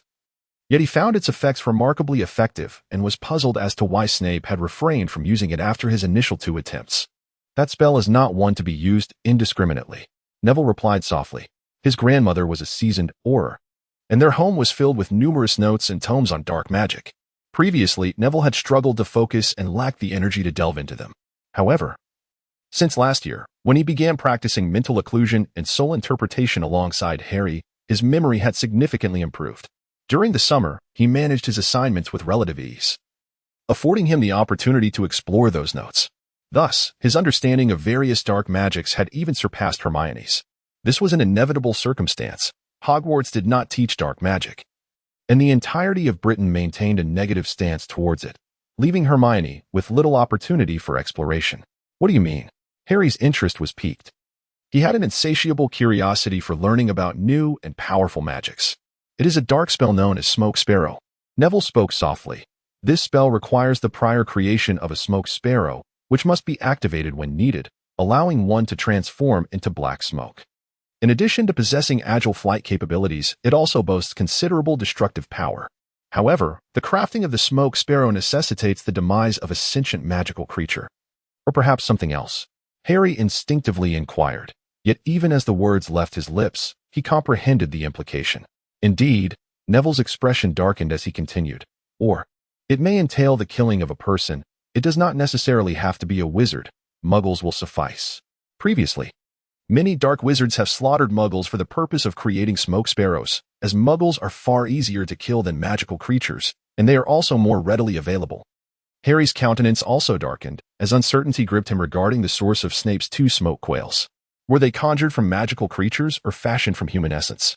In the arena, it was evident that Flitwick was not entirely content with the effectiveness of his lightning spell, prompting him to recite the incantation once more. This time, the spell was lengthier than any he had uttered before. The dark clouds, which had yet to disperse from the sky, grew increasingly dense, while flashes of lightning danced within them. Harry's eyes instantly sparkled with excitement. That lengthy incantation, the prelude, the storm clouds in the sky, this was a lightning tempest. Although Harry had initially grasped the basics of the thunderstorm spell, the mere act of condensing the storm clouds nearly drained him of all his magical energy. Subsequently, he found himself unable to control the strike of the lightning. Harry came to realize that both the intensity of his magical power and his ability to control the spell fell short of the demands required for its execution. Harry was in no rush. After all, he was merely 12 years old and in the 2nd grade. It is worth noting that even in the 5th grade O.W.L. exams, the 4th form of the weather charm, the lightning charm, was an additional scoring component. The lightning storm, however, was a comprehensive enhancement of the lightning charm. This was an exceptionally advanced magic not even required in the N.W.E.T.S. exams. At that moment, Harry would witness a top-tier wizard demonstrate this formidable high-level magic. The creature seemed to sense impending danger, lifting its gaze towards the unusually dense black clouds overhead. And within its remarkably beautiful eyes, a flicker of confusion was discernible. In the next instant, a bolt of lightning closely resembling the earlier lightning charm descended from the sky, striking the creature squarely on the head. The creature staggered, its head enveloped in darkness. Before it could regain its composure, another bolt of lightning struck down, followed by a third and a fourth. Harry's eyes and mouth widened in astonishment. Professor Flitwick, is this concentrating all the lightning onto a single target? Indeed, to Harry's surprise. The notoriously difficult storm of lightning appeared to be obediently responding to Professor Flitwick's command, each bolt striking with remarkable precision. While a mere 3 or 5 bolts might have been withstood by the creature, as the number of lightning strikes surged, the beast's formidable physique ultimately succumbed to the onslaught. Its entire body was slammed into the ground by the overwhelming force of the lightning, gradually sinking into the earth amidst a cacophony of explosive sounds. With dirt and grass scattering, mingled with crimson and emerald blood. Once the 99 bolts of lightning had struck, a substantial depression marred the ground, dust swirling in the air. Even Professor Flitwick, having unleashed such potent magic, took a moment to catch his breath, needing to regain his composure. Remarkable, Phileas, Professor McGonagall exclaimed. I have never witnessed such mastery over a lightning storm. Minerva, you jest. You could achieve this level too. Professor Flitwick, having regained his breath, couldn't help but display a satisfied expression despite his verbal modesty. How impressive! Harry and Neville marveled, peering over the railing of the Gryffindor spectator area, their heads barely visible. Harry, why are we unaffected? Neville suddenly inquired. Despite the multitude of students in the stands, only a few remained conscious, apart from Harry and his 3 companions. All were 5th-year students or above. The only ones capable of speech were Harry and Neville. It must be due to the mind-cloaking charm and the soul art. Harry speculated. Previously, the creature had unleashed an unknown attack that incapacitated all the students, leaving only a select few standing. At that moment, Snape had shouted in fury. Soul attack. If it was indeed a soul attack, then resistance would correlate directly with the strength of the soul. Having practiced the mind-cloaking charm and soul art for over a year, Harry's soul strength far surpassed that of his peers and even older students. The same logic applied to Neville, Ron, and the others. However, it was evident that Neville's dedication to his training exceeded that of Hermione and Ron, granting him even greater soul strength and resilience. Neville opened his mouth, seemingly about to speak, when suddenly his eyes widened. Harry mirrored his astonishment. As the dust settled, an ominous black hole emerged, and the creature had vanished without a trace. What is happening? Professor McGonagall gasped, her wand waving as her robes billowed out behind her, resembling a pair of enormous wings. With a swift motion, she soared into the air, surveying the black abyss from above. Harry couldn't help but marvel at the dazzling transfiguration displayed by his headmaster. Not in there, Professor McGonagall called out, before her voice had fully dissipated. A cacophony of gasps erupted from the castle. Oh no, this creature can burrow. Professor Sprout immediately grasped the situation, turning and sprinting towards the castle. After a few strides, she produced a handful of an unknown substance from her robes and scattered it on the ground, tapping her wand. Instantly, a colossal vine shot up from the earth. Sprout leaped onto the vine, which coiled upward like a massive python, propelling her swiftly towards the castle. Professor Flitwick, with a flick of his wand, summoned a broken plank that floated to his side. He stepped onto it, and it hurried him in the direction of the castle. Yet, the swiftest of all was Professor McGonagall. Upon hearing the cries from the castle, the wings formed from her cloak unfurled, and she soared towards the castle like a great bird. What should we do? Harry and Neville exchanged anxious glances from the audience. Although they had regained much of their strength, they were still not fully restored. Harry felt he lacked the energy to run. Besides, they certainly couldn't outrun the 3 professors who were flying. Up there, Neville pointed to the highest seats of the audience, where they could glimpse the unfolding scene at the castle. Harry understood immediately and, with Neville's assistance, they climbed to the top of the stands. There, they beheld a colossal gaping hole in the castle's grounds, beside which a bizarre creature was assaulting several students, 2 of whom lay on the ground, their fates uncertain. Although it may seem lengthy, the events from the creature's emergence to the house elves clearing the arena, followed by the successive attacks from the 4 heads of houses, transpired in scarcely 2 or 3 minutes. Many students who remained in the castle, oblivious to the Quidditch match, were unaware of the unfolding chaos, particularly the house elves. Following Professor McGonagall's orders, had directly transported the students back to the castle, leaving some near the castle's periphery and the grounds entirely ignorant of the monstrous attack. The professors, evidently alarmed, ceased their individual strikes and united in their assault against the creature. Professor Flitwick stood upon a floating wooden platform, his wand extending into a lightning whip several dozen meters long, lashing at the beast. Meanwhile, Professor Sprout summoned 2 enormous magical flowers. their petals slicing through the air like blades. Professor McGonagall conjured two gigantic fire giants, engaging the creature in close combat. However, an extraordinary occurrence unfolded. Initially, each punch and kick from McGonagall's fire giants left charred marks upon the creature's pale skin, but these wounds vanished almost instantaneously. Furthermore, after 7 or 8 strikes, the effectiveness of the fire giant's attacks on the creature began to diminish significantly. A similar phenomenon transpired with Professor Flitwick. The lightning whip merely dulled the creature's movements without inflicting any visible harm. The creature possessed an uncanny ability to adapt to magic. Professor Flitwick exclaimed in astonishment. Is this the offspring of a high-ranking dark god? Such a capability is rare indeed. Chapter 166, Snape's Discovery. As Professors McGonagall and her colleagues grappled with the creature, Snape's patrol in the Forbidden Forest was proving equally tumultuous. Evidently, the creature had burst forth from the depths of the forest, leaving a trail of toppled trees and decayed foliage in its wake. The signs were easily traceable. Yet Snape found it perplexing that the creature seemed to be heading straight for the Quidditch pitch, following a remarkably linear path. Not far along, Snape spotted a tall, familiar figure, Hagrid. Hagrid, bearing his exceptionally large crossbow, was hastening down the path created by the creature's rampage into the depths of the Forbidden Forest. Though devoid of magical enhancement, Hagrid's movements were nonetheless swift. His towering stature and long legs allowed him to cover considerable ground, and he exhibited remarkable stamina. However, Hagrid's speed paled in comparison to Snape's magically augmented pace. Within the span of 2 breaths, Snape had caught up to him. Hagrid, what on earth are you doing in the Forbidden Forest at this time? Snape interjected, stepping in front of Hagrid with a stern expression. I intend to discover what has transpired within. Observe how the forest has been devastated. Hagrid's gaze wavered, and his tone lacked conviction. Snape furrowed his brow slightly.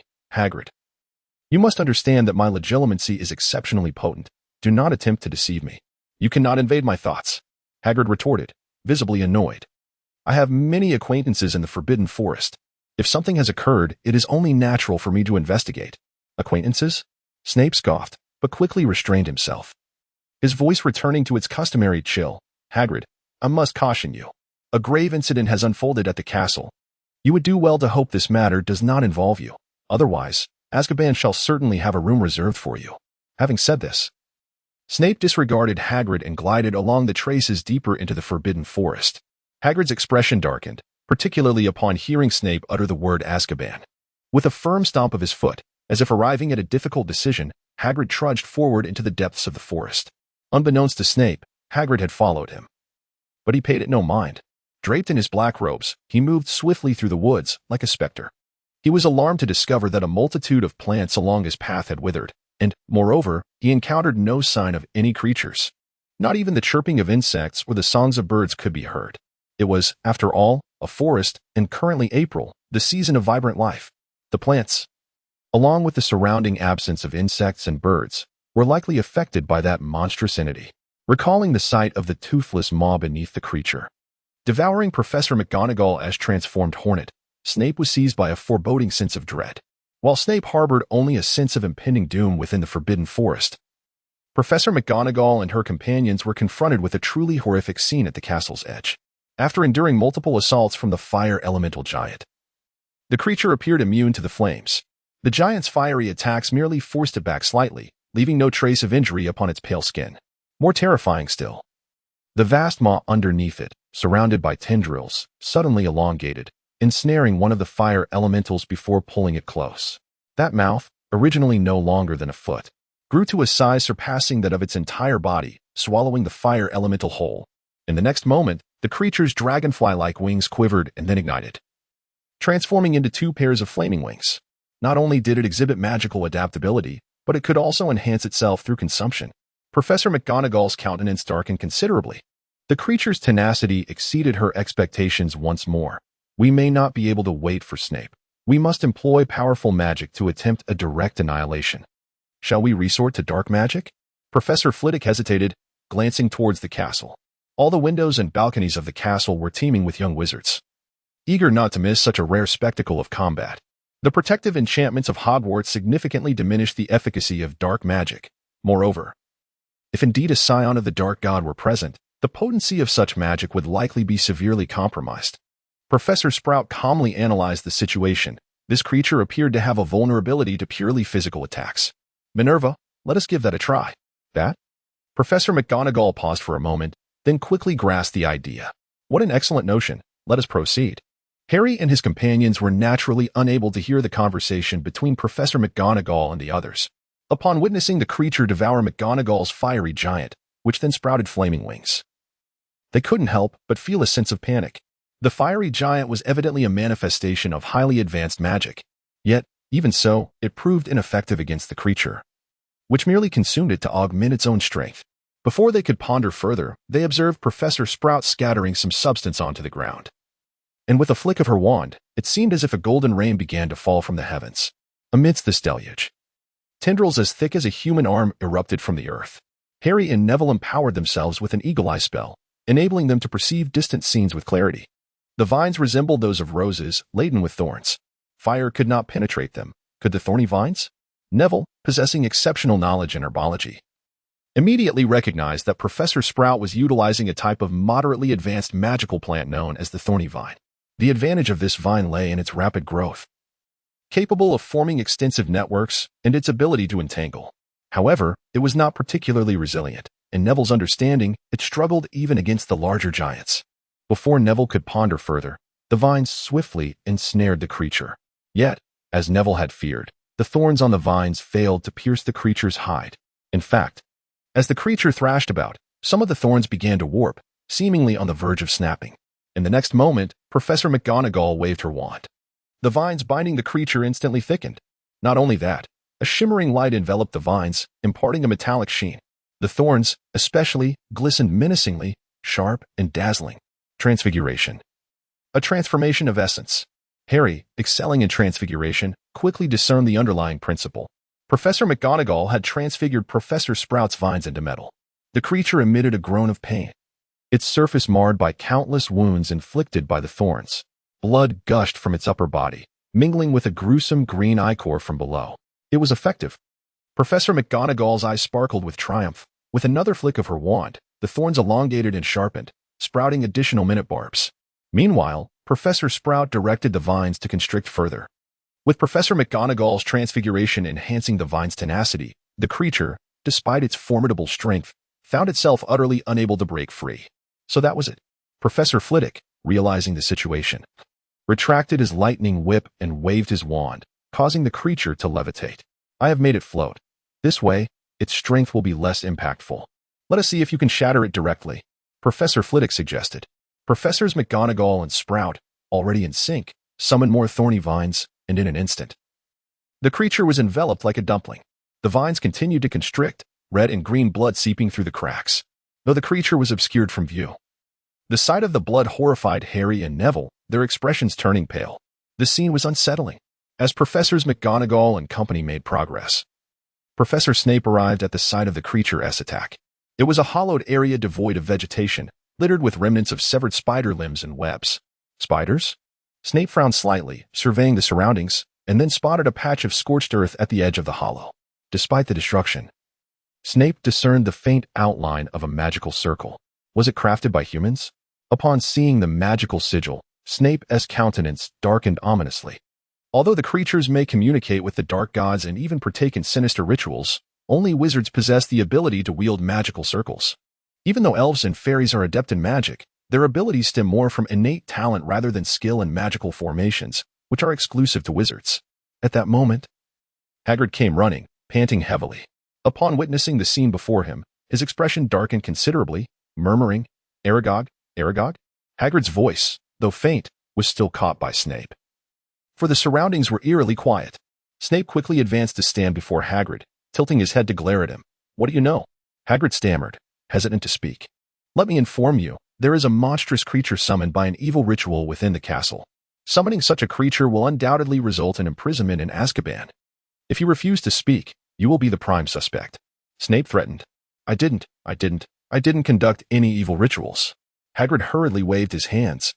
But upon meeting Snape's emotionless gaze, he realized that unless he divulged something, the other would not relent. Gritting his teeth, Hagrid finally admitted, "This place was originally a location belonging to my friend, the Aragog family." "What is it? A spider?" Snape glanced around. noticing numerous trees enveloped in thick webs. It is an eight-eyed giant spider. Hagrid's voice grew ever fainter. An eight-eyed giant spider? For the typically inscrutable Snape.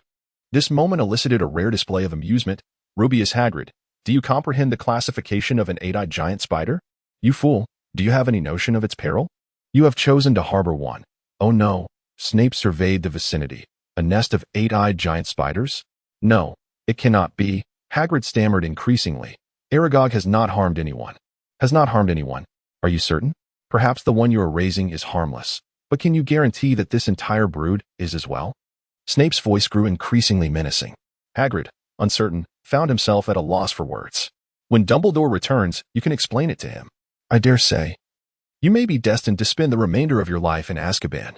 Snape scoffed, turning his back on Hagrid. He circled the area, detecting no signs of magical concentration. Feeling somewhat dejected, he prepared to return to assist Professor McGonagall and the others. Suddenly, he halted, hastening towards a low tree.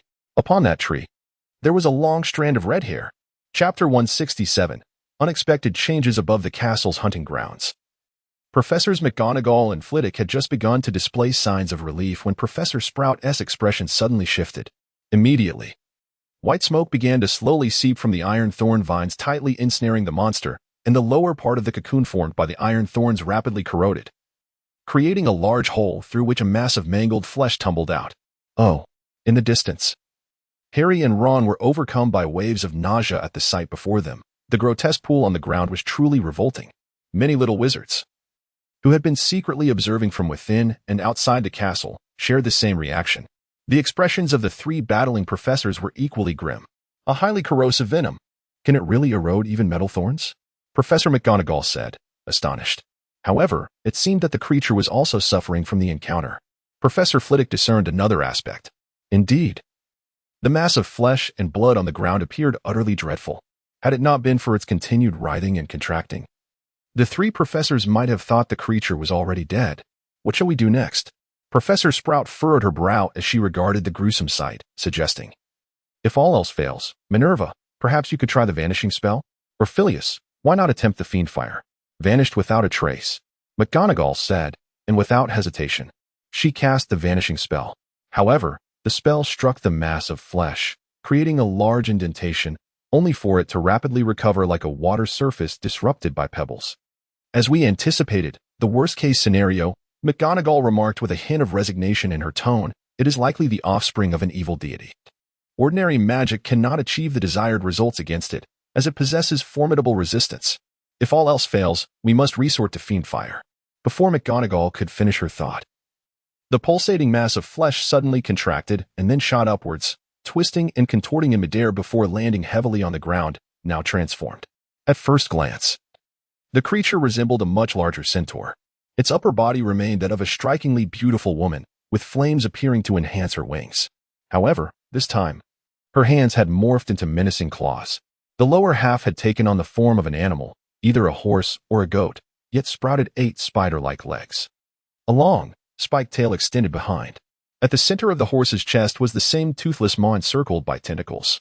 I have an odd feeling, Professor Flitwick remarked with an awkward smile, that this creature seems to have evolved.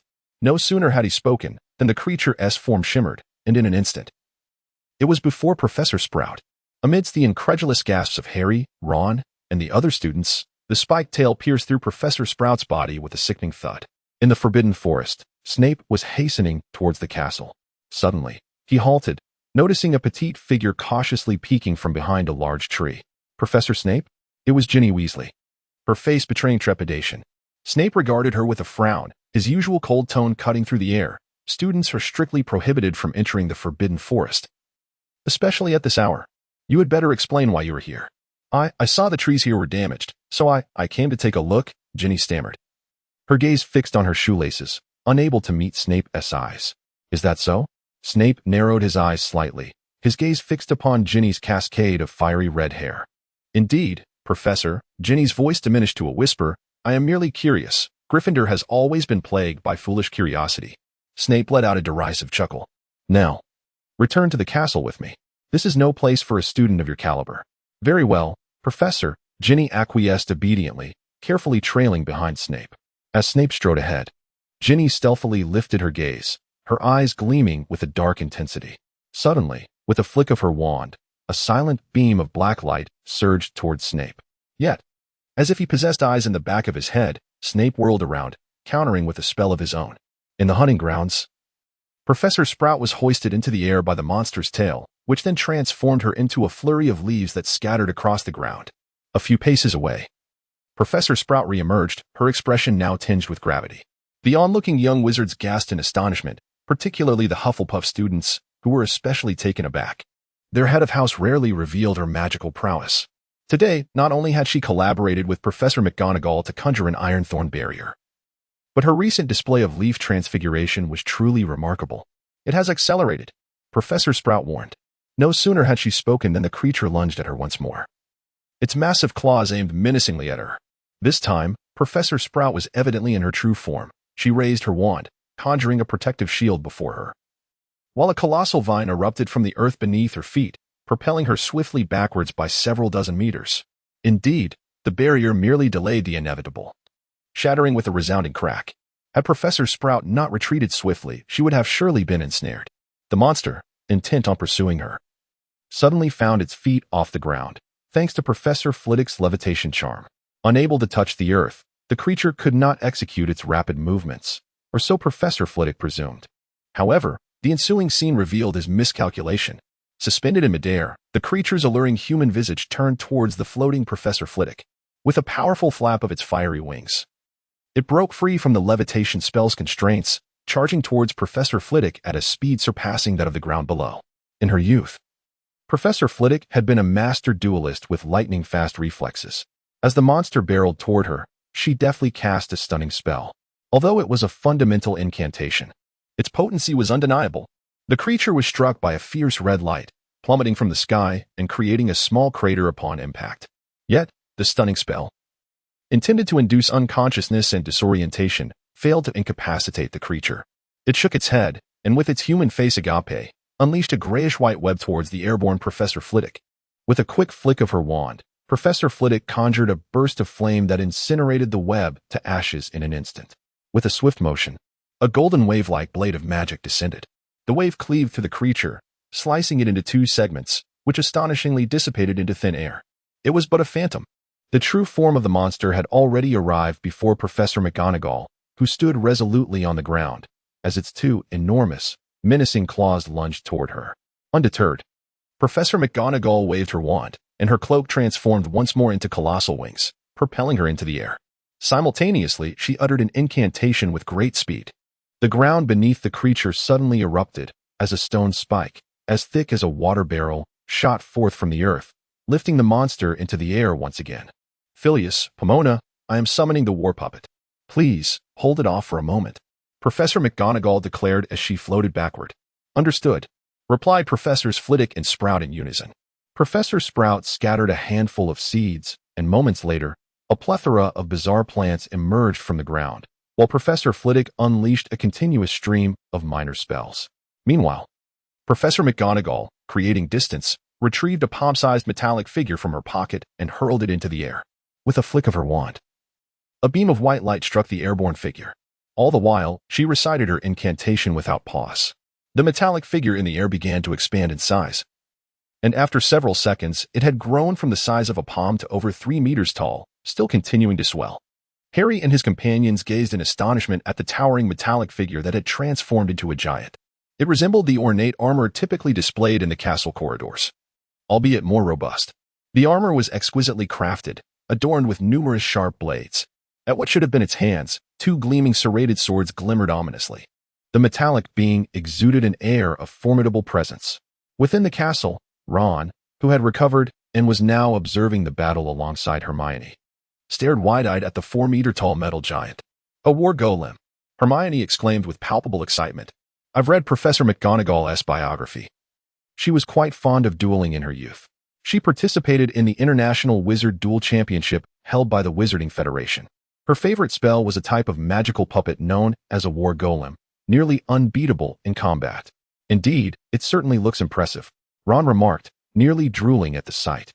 The castle was not only home to students observing the conflict, several faculty members were present as well. Among the staff, The four house heads possessed the highest level of magical prowess, and they were actively engaged in the fight, ensuring that the other faculty remained within the castle to protect the students just in case. However, one individual appeared somewhat out of place compared to the others. Atop the highest tower of the academy, a slender figure stood behind an easel, wielding a palette and brush, capturing the ongoing scene in the hunting grounds. Beside her lay two completed paintings, one depicting distant mountains and the other illustrating the moment just minutes prior when three professors had begun their battle against the monstrous foe.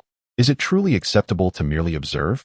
A voice suddenly resounded, followed by the silent emergence of a figure.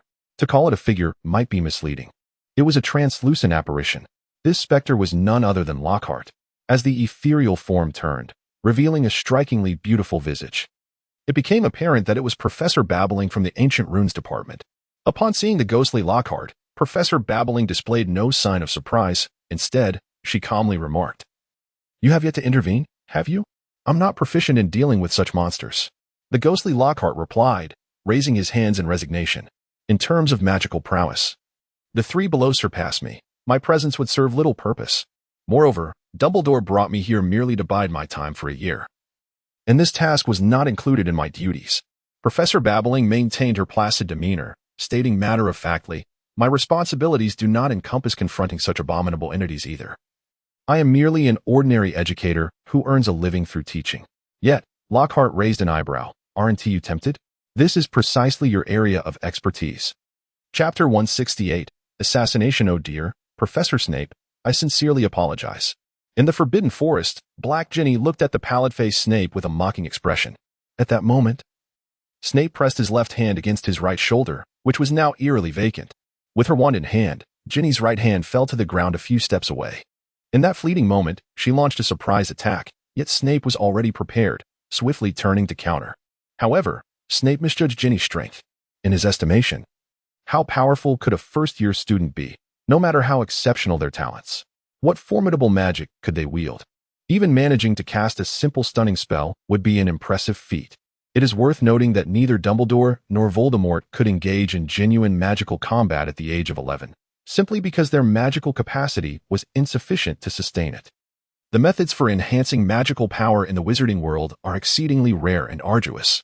The primary reason for this scarcity lies in the lack of research on the subject. The explanation is straightforward. Firstly, a wizard's magical power naturally increases with age. Secondly, all known methods for rapid magical enhancement significantly hinder future development. A wizard's magical capacity has a definitive threshold, which varies from individual to individual, primarily determined by innate talent. Currently known methods for premature augmentation of magical power invariably lower this threshold. Dumbledore was a prodigious talent, his magical prowess surpassing that of an ordinary wizard by more than 100-fold. Though Voldemort was notoriously malevolent, his achievements in magic were acknowledged even by Dumbledore, possessing magic that was similarly 100 times greater than that of the average wizard.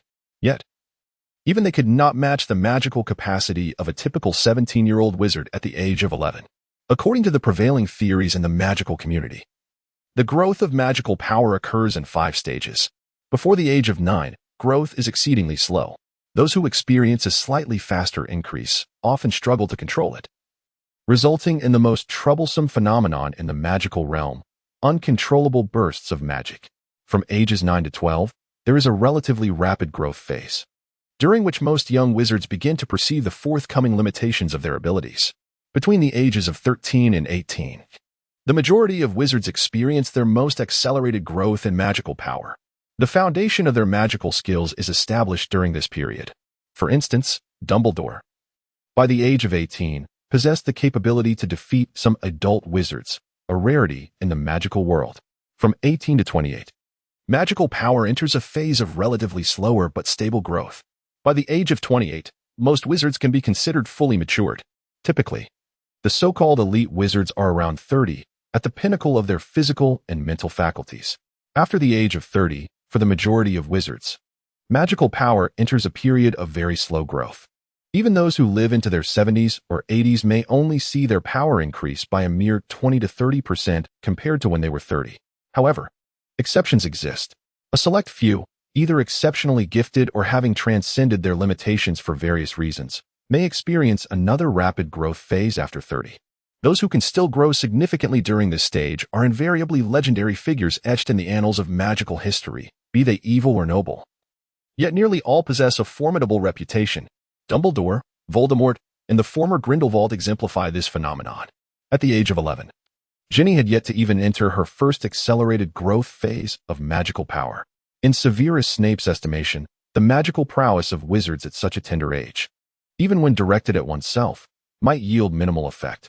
Consequently, when he retaliated, he merely employed a disarming charm, with a relatively modest output of magical energy. However, he miscalculated. At this moment, Ginny was host to two souls, and due to the inherent strength of the Dark Ginny in the absorption of the 1,000-year-old basilisk's essence. Even when that power was divided with Ginny, the strength of her soul far surpassed that of an ordinary 20-year-old wizard. Nevertheless, despite the formidable nature of her soul, Ginny's physical magic remained rather feeble. Yet, it is pertinent to mention another endeavor undertaken by the Dark Ginny recently. Through various means, she concocted a potion to enhance magical power, significantly amplifying it. Her current magical capacity now exceeded that of an average 17 or 18-year-old wizard. Although it still fell short of a typical adult wizard's level, it was sufficient to wield the majority of spells. Despite this, the Dark Ginny, in all respects, remained inferior to Snape. However, in a twist of fate, Snape had unwittingly diminished his magical output due to underestimating his opponent as a mere child, ultimately leading to his downfall. Snape's disarming charm succeeded in knocking Ginny's wand from her grasp, yet the Dark Ginny's obsidian blade cleaved through Snape's right hand, severing it at the shoulder. Coincidentally, Ginny possessed a pair of wrist guards identical to Harry's. Thus, although her wand was dislodged, it did not fly away. With a mere tug, it returned to her grasp. "You cannot be a Weasley." Snape's countenance darkened, and for the first time, his usually impassive eyes betrayed a flicker of astonishment. "Who are you, truly?" "I have heard tales of you from Lucius," the Dark Ginny chuckled. "To be honest, if you were not so well informed, I might have hesitated to end your life." "Lucius?" Snape's expression grew even more grim, and he asked uncertainly, "Is the creature in the castle truly you? Have you not noticed my hair? Were it not for that, I would not have gone out of my way to intercept you. You must understand. Dealing with an exceptional wizard such as yourself in my current state is quite a challenge." The Dark Ginny remarked with a light laugh. "Your current self? Your present body?" Snape's previously dismal demeanor suddenly transformed, his gaze intense. "You are indeed not Ginny Weasley. Who are you to have usurped her body?" The Dark Ginny paused, then burst into amused laughter. "At this juncture, you are still attempting to extract information from me. No wonder Lucius, despite being a coward, possesses a keen eye. He holds you in high regard. Truly perceptive. Yet is it meaningful to contemplate such matters now? I underestimated you previously." Snape spoke calmly.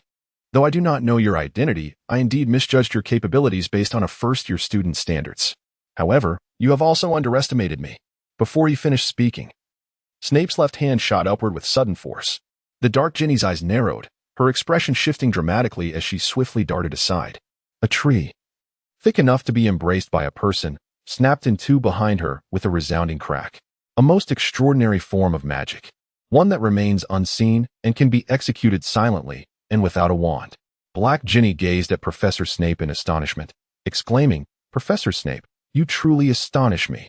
Snape merely snorted in response, offering no answer, and with another wave of his hand, he cast the spell once more, silent and elusive. This particular enchantment, a creation of Snape himself that he had refined several times, was executed with unparalleled mastery. It stood as one of the few formidable spells he could wield without a wand or incantation, providing him with a sense of composure even when disarmed and missing an arm. Yet, Black Ginny's sensitivity to magic exceeded his expectations. The seemingly invisible spell was evaded by Ginny time and again, leaving a chill along her spine.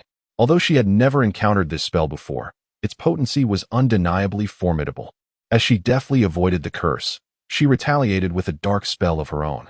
Snape staggered to evade, then rolled to the side, seizing the moment when Ginny waved her arm to unleash another spell. But just as he prepared to cast, the girl's countenance suddenly shifted. The same enchanting beauty, yet a different visage. Gazing into those emerald green eyes, Snape found himself momentarily stunned, halting his magic. However, the very next instant, a blinding green light erupted from her wand. Avada Kedavra. You were casting the killing curse. This is an unforgivable spell." Snape, now motionless on the ground, made Ginny seethe with rage. He had uncovered their secret. It was either his demise or theirs. Black Ginny remained unfazed. Summoning the progeny of dark gods is equally forbidden by the Ministry of Magic. You must be aware of this. But this is the killing curse. Ginny retorted, filled with indignation. Well, he hasn't perished, has he?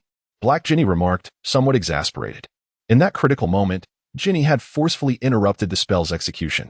Nevertheless, the spell was ultimately released, albeit with diminished power, striking Snape and leaving him gravely injured.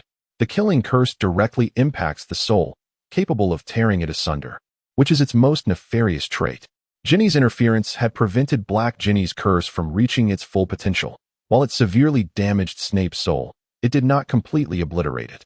If he isn't dead, will he awaken? Ginny pondered, a flicker of doubt crossing her mind. Unbeknownst to her, she had already crossed too many lines. She did not wish for anyone to discover this, particularly not Harry. She dreaded the thought of Harry perceiving her as a villain, even if she appeared to be one. Ha! Black Ginny chuckled gleefully. You don't want him to survive, do you? Ha ha! I knew it. You're speaking nonsense, Ginny retorted, her anger flaring. I never wish to kill anyone. Indeed, you do not desire to take a life. Thus I shall do it. Black Ginny felt a surge of joy. However, you need not worry. This fellow is not dead. His strength is surprisingly formidable, especially his soul. Had it not been for my fortunate acquisition of some information about him from Lucius, the outcome today could have been quite dire. He is not dead, but he may never awaken. His soul has been damaged to such an extent that it is highly probable he will remain in a comatose state for life. Even if he does awaken, he is likely to be left in a state of utter folly. Upon hearing such a grim fate, Ginny felt a pang of compassion. While Black Ginny was articulating her thoughts, she suddenly sensed something amiss. Swiftly transforming into a wisp of black smoke, she fled deep into the forest. Moments later, Hagrid arrived at the scene. Upon seeing Snape lying on the ground, his expression turned ashen. Chapter 169, Professor babbling that creature seems to be growing stronger, Neville remarked, observing the three slightly fatigued heads of houses and the now altered form of the beast in the hunting grounds.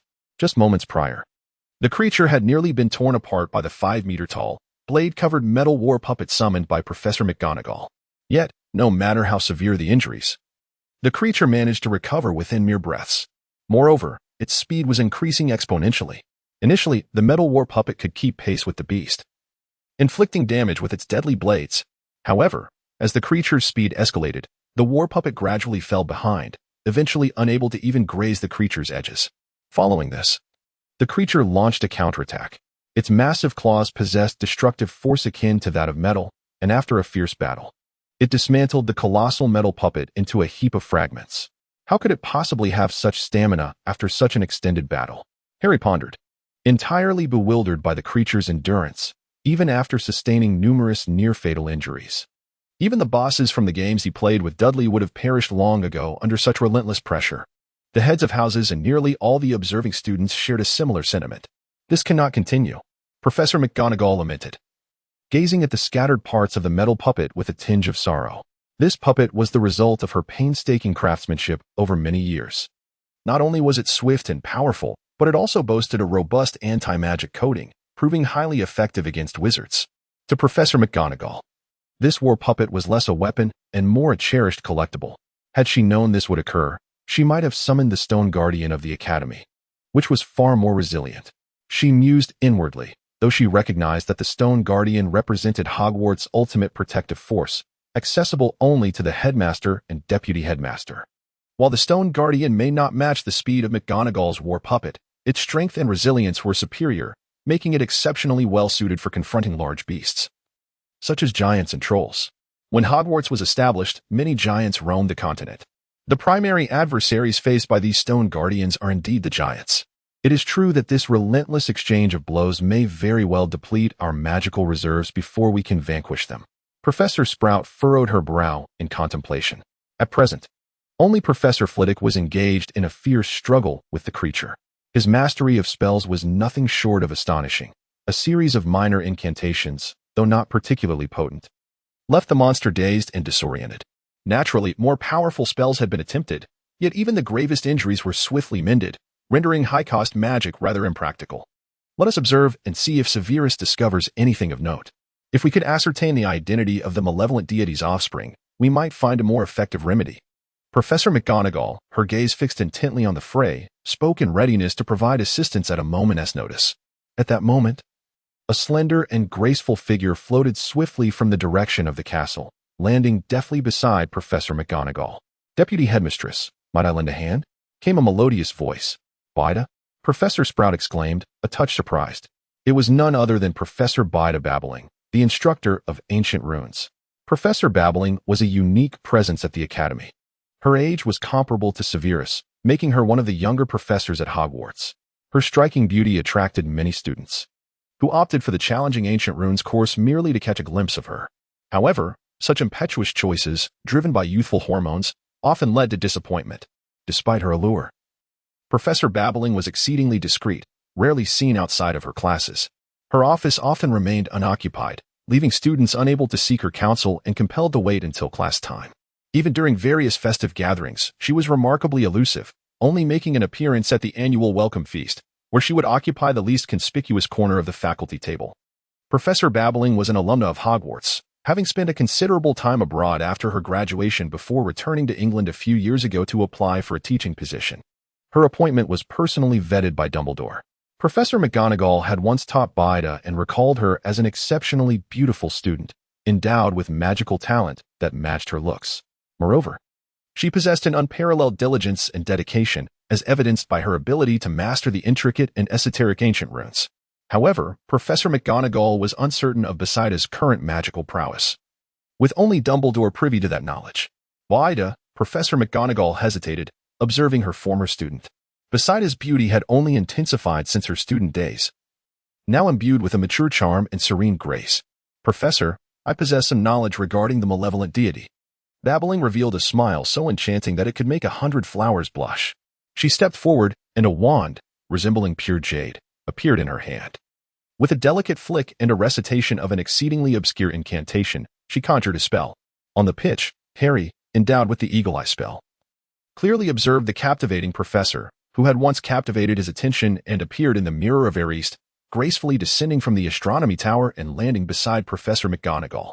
Uncertain of their conversation, he watched as she began to cast a spell at the monstrous figure. Did Professor Babbling know how to confront that creature? He pondered. Filled with curiosity, Harry shook his head, indicating his ignorance. He fixed his gaze intently on the enchanting professor, eager to discern her methods, particularly as he had chosen to enroll in her class next semester. To the astonishment of Harry and all the little wizards observing the unfolding situation. As the beautiful Professor Babbling completed her incantation, a dark crimson light emanated from her wand, enveloping the monstrous creature. The glow appeared devoid of destructive power, merely encasing the beast within. The creature paused, seemingly attempting to move, yet remained unaffected.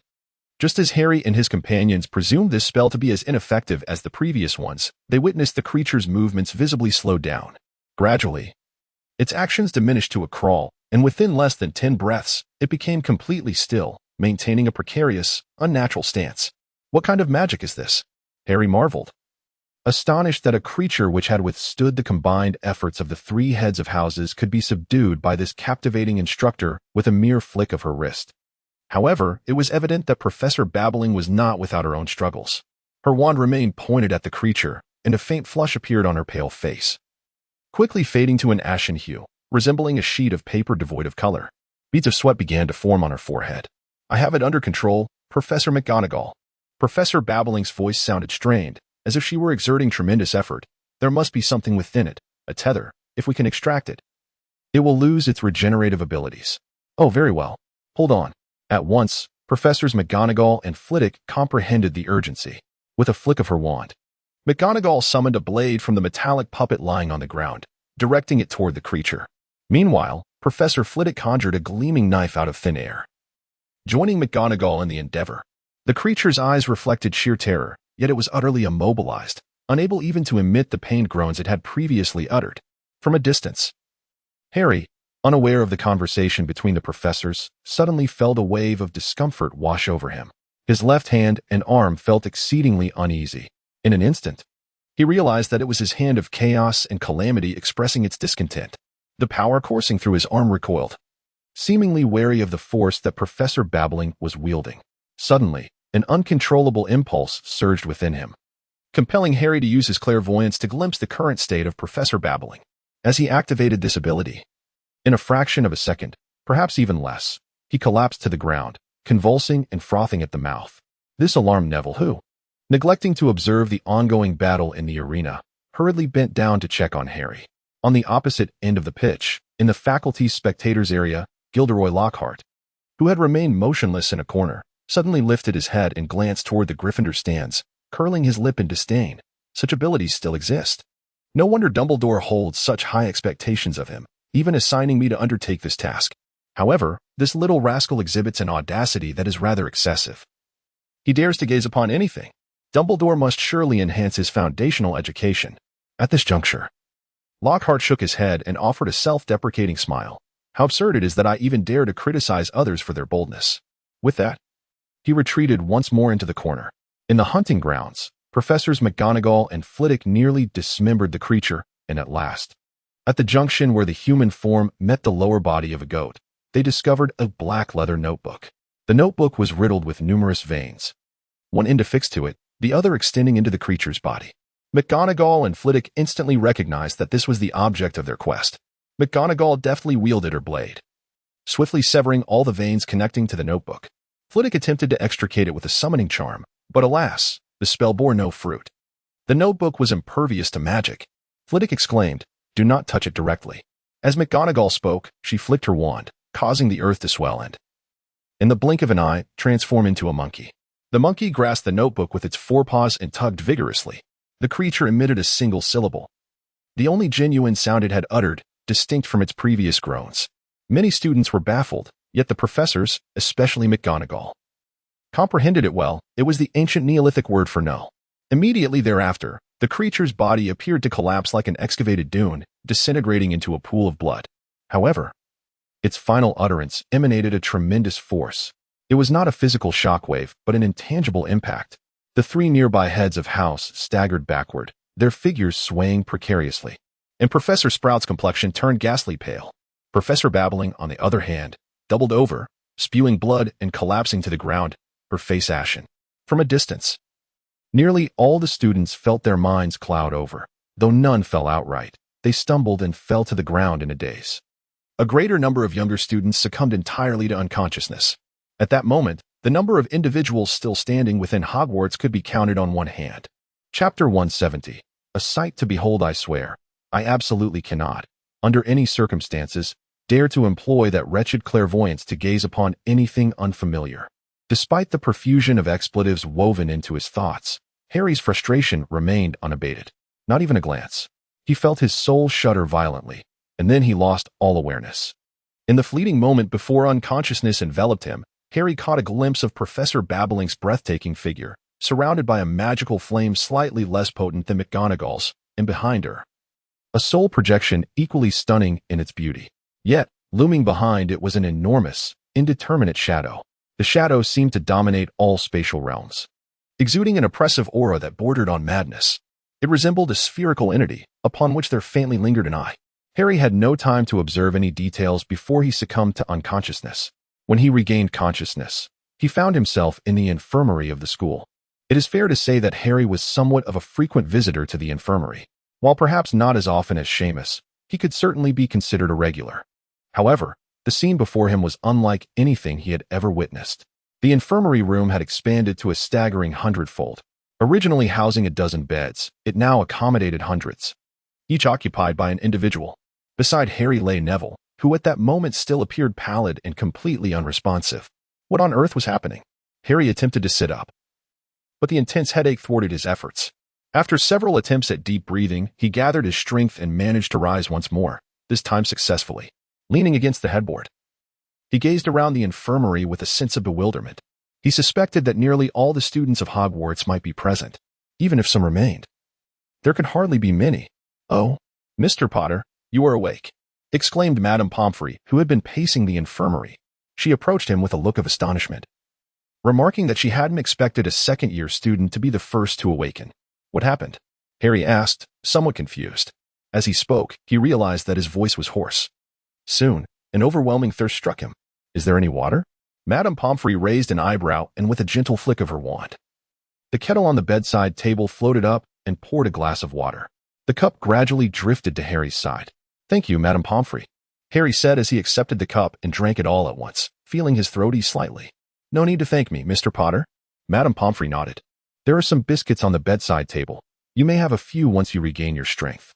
Of course, the Great Hall has food as well. So if you can manage to get out of bed, you are welcome to go there." As for your earlier question, Madame Pomfrey continued, shaking her head. "Hogwarts has experienced the greatest upheaval since its establishment. All the students, every single one of them, have come to the infirmary." Madame Pomfrey seemed at a loss for words. But Harry had already conjured a fitting phrase in his mind. It is truly unprecedented. The entire student body had converged upon the infirmary? Harry felt somewhat perplexed.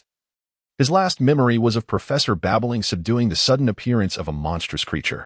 Professors McGonagall and Flitwick were engaged in the dissection of the beast. Then, Harry chastised himself mentally, succumbing to his own curiosity. He felt an irresistible urge to catch a glimpse of Professor Babbling at that moment. Clearly, he beheld something he ought not to have seen, just as he had when he spied on that shadowy figure. He was immediately incapacitated. So, did Professor Babbling have some connection to such entities? As Harry contemplated this, he struck himself again, this time with genuine force rather than merely in his thoughts. Damn that insatiable curiosity, it ought to remain suppressed. Madame Pomfrey regarded Harry with a peculiar expression, observing his self-inflicted slap. "Mr. Potter, that is quite the peculiar after-effect you have there." Upon realizing that he had been lying in bed for an entire day, Harry's stomach began to churn uncontrollably. As if scolding him, "You fool, how could you neglect to feed me all day? Are you plotting a rebellion?" Fortunately, it was already lunchtime. And with a renewed sense of vigor, Harry departed from the infirmary to partake in the meal at the Great Hall. Harry had never encountered such an empty hall.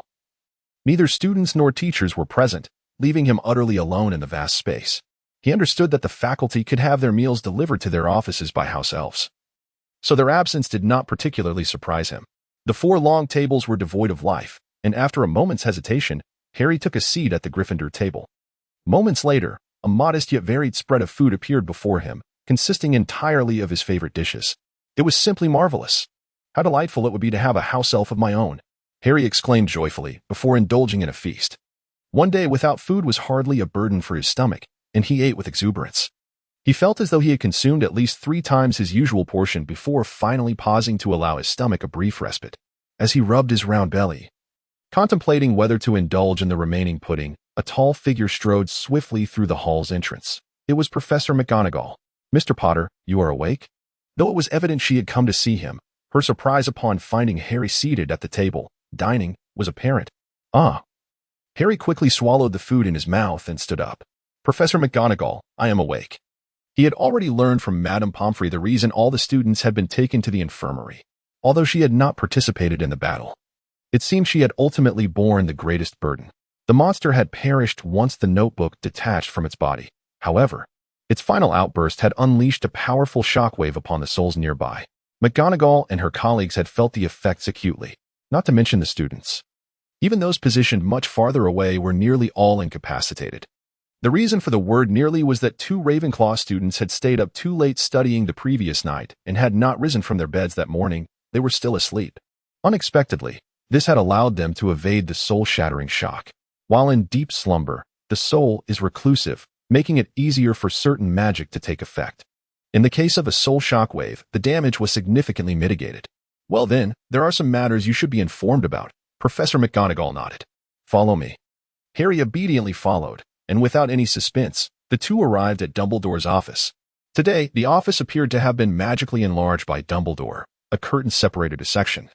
Yet it still felt significantly larger than when Harry had visited previously. As Harry entered the office, his gaze was immediately drawn to a breathtaking bird, reminiscent of a heron, perched by the door. Although no one was present to elucidate its presence, Harry instantly recalled that it was the magnificent phoenix he had encountered prior to Christmas. In merely a few months, it had astonishingly regained such grandeur. At that moment, it was truly a sight to behold. The phoenix paid no mind to Harry's entrance, preening its back feathers with its golden beak in serene solitude. Harry surveyed the room. Dumbledore occupied the seat by the window, and Harry had never seen him appear so grave. Hagrid stood beside him, somewhat awkward and visibly disheartened. Professors Flitwick and Sprout sat in separate armchairs, both bearing expressions of evident sorrow. To Harry's surprise, Snape was absent, as was the ever-intrusive Lockhart. Once everyone had gathered, Dumbledore, noticing Professor McGonagall entering with Harry, sat up and gestured toward the small table before them. "Let us discuss this matter," he proposed. Harry had only just noticed the small table, upon which rested a thick black leather notebook. He furrowed his brow. The notebook appeared somewhat familiar. However, upon hearing Dumbledore's words, Harry found it peculiar that Lockhart was not present to meddle in this situation. Furthermore, it was the first time he had not seen Snape in such a setting. Dumbledore had evidently been observing Harry closely, and seeing the odd expression on his face, he inquired, "Harry, do you have any questions?" To Harry's surprise, his minor concern had caught Dumbledore's attention. After pondering briefly, he voiced his confusion. Professor Lockhart was currently in the hospital wing, and it was Professor McGonagall who responded, her face displaying evident disdain when she mentioned Lockhart. However, her expression soon shifted to one of melancholy and sorrow. "As for Professor Snape, we shall discuss Severus later." Dumbledore interjected, gesturing towards the notebook on the small table. "Harry, what do you feel about this object?" "Feel?" Harry had not anticipated being asked such a question. At Dumbledore's prompting, he approached the notebook.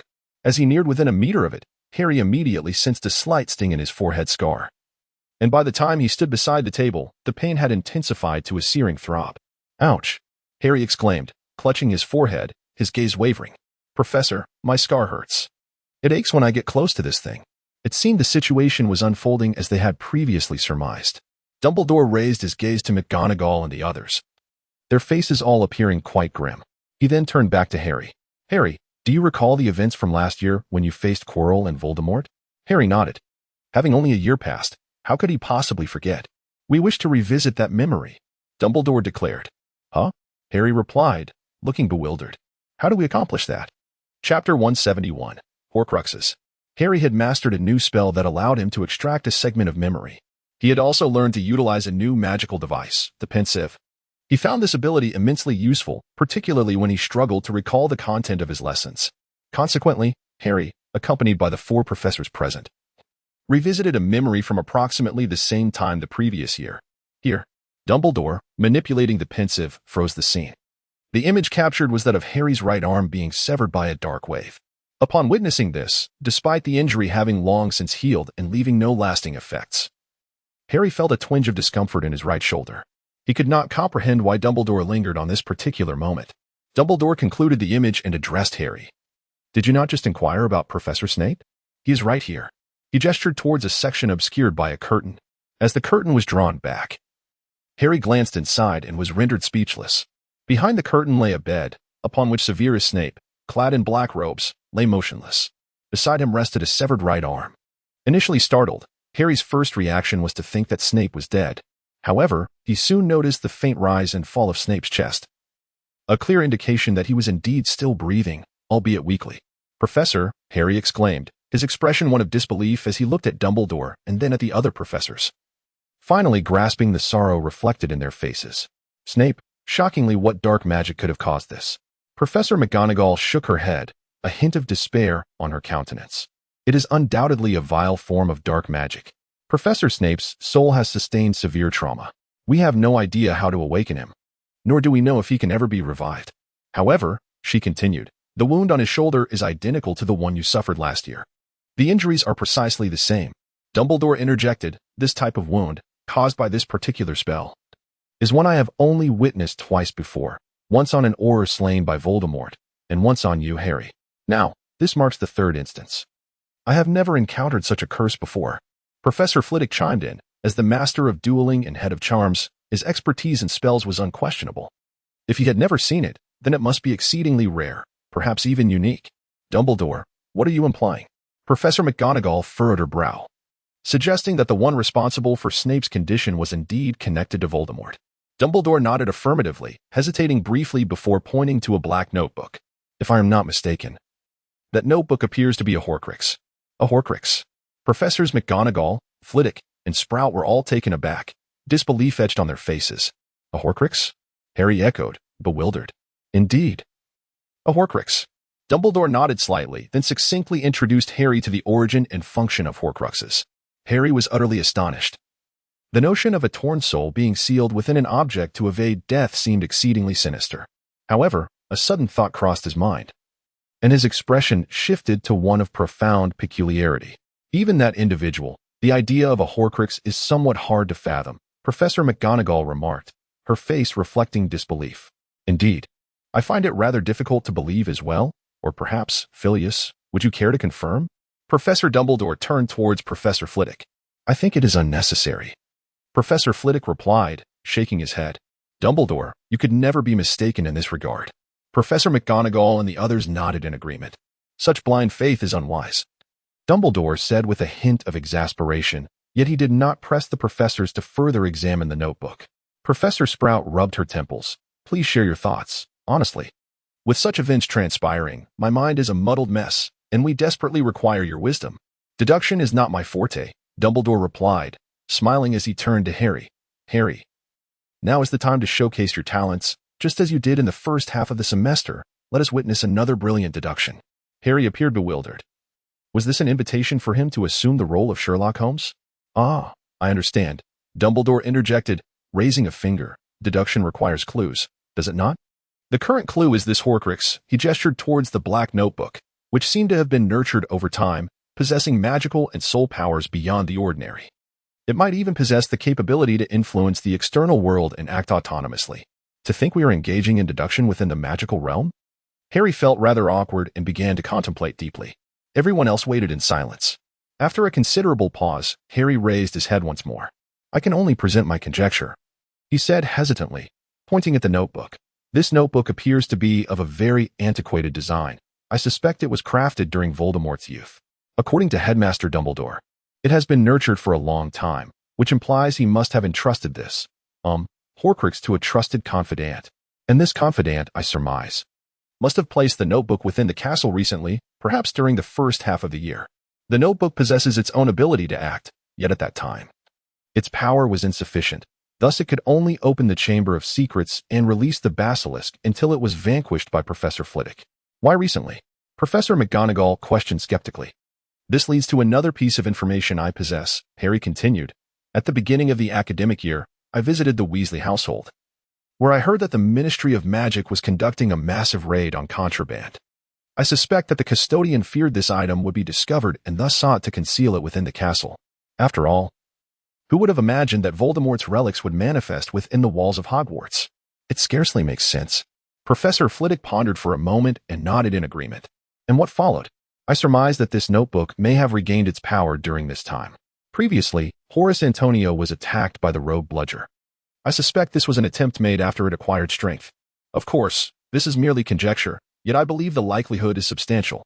Professor Sprout, however, expressed strong agreement. Horace Antonio is a student of her house, and identifying the culprit responsible for harming her student holds significant importance for Professor Sprout. Grateful. Harry nodded towards her and continued his speculations. Subsequently, I believe this notebook has amassed formidable power. Consequently, it summoned that creature once more, intent on wreaking havoc upon Hogwarts. I surmise this may be the lingering will of Voldemort. After all, Hogwarts has always been a place he feared the most. Noticing the professor's deep in contemplation, with no intention of refuting his assertions, Harry proceeded.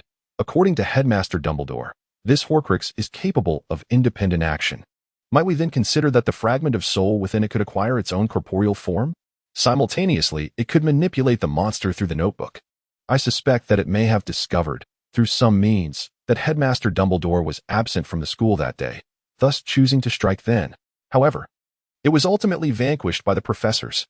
At this juncture, Harry paused. Professor Snape may have uncovered some clues in the Forbidden Forest, which led to the corporeal form of the soul that resided there, fatally wounding him.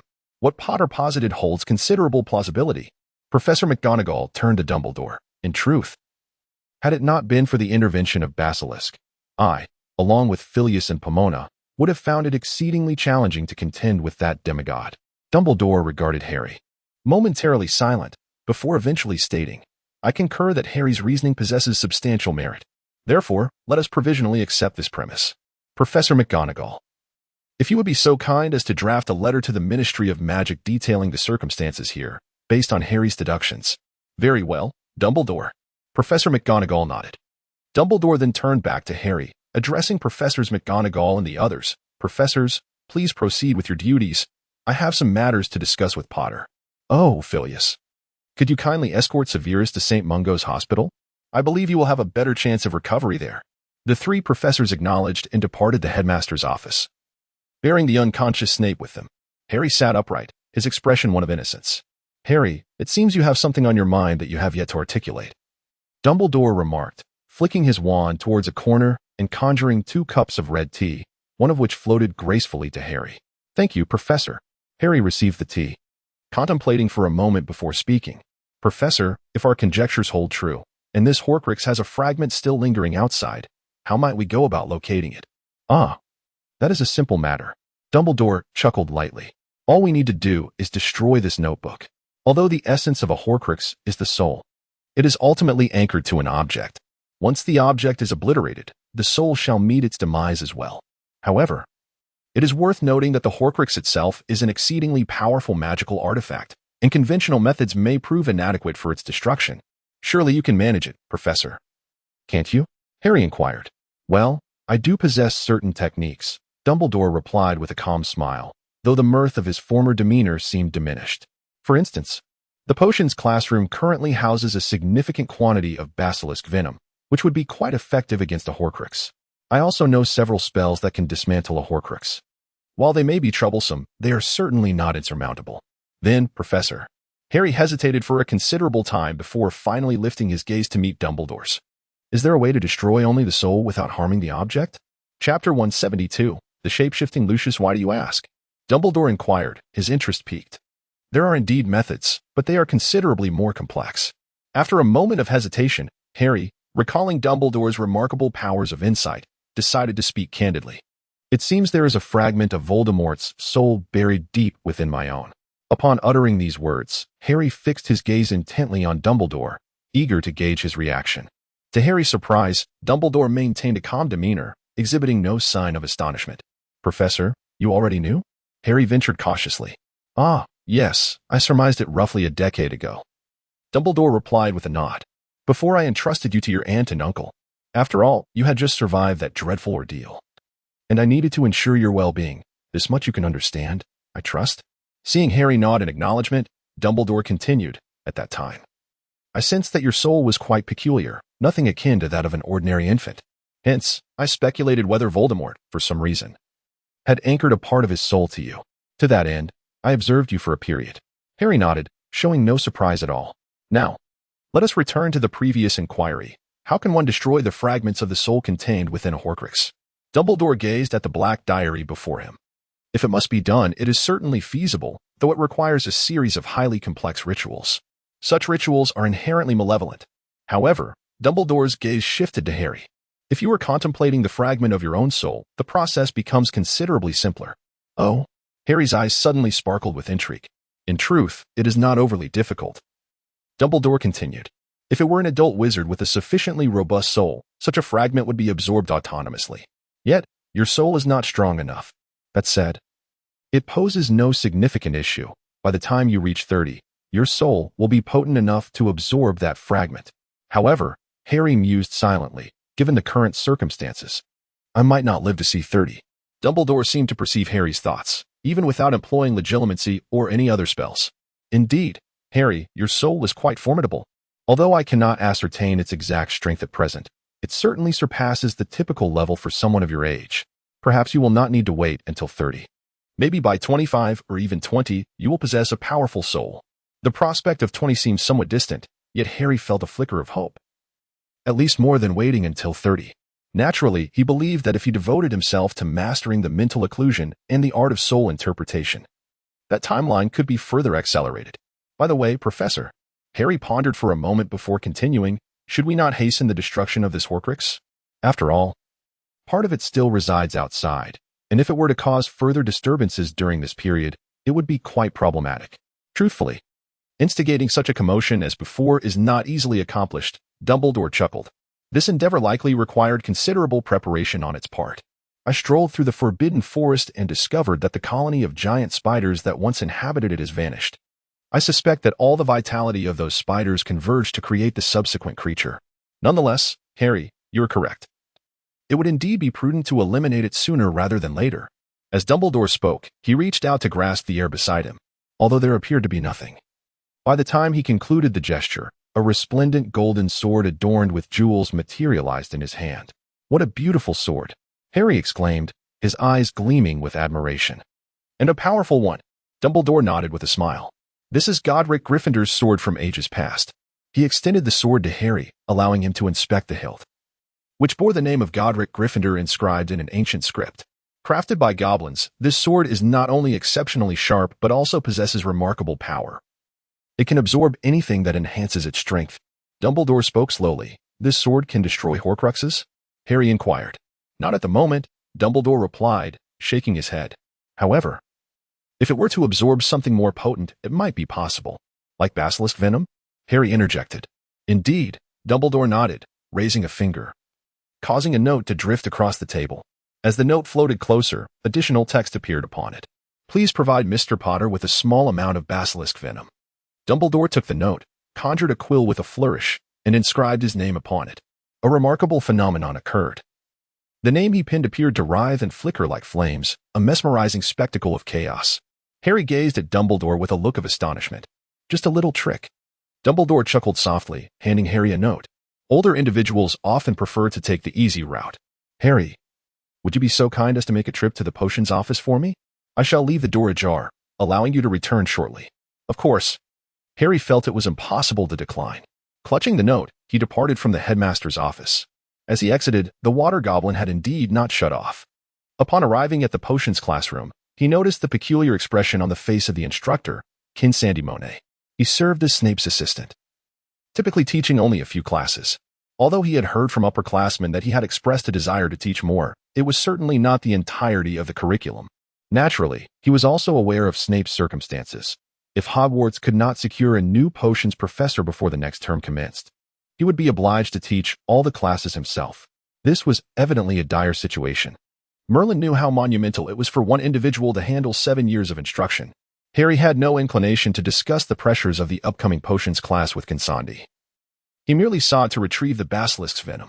Upon obtaining the venom, Harry swiftly made his way back to the headmaster's office. As he approached, he faintly discerned a figure that appeared to have entered the spiral staircase of the office just ahead of him.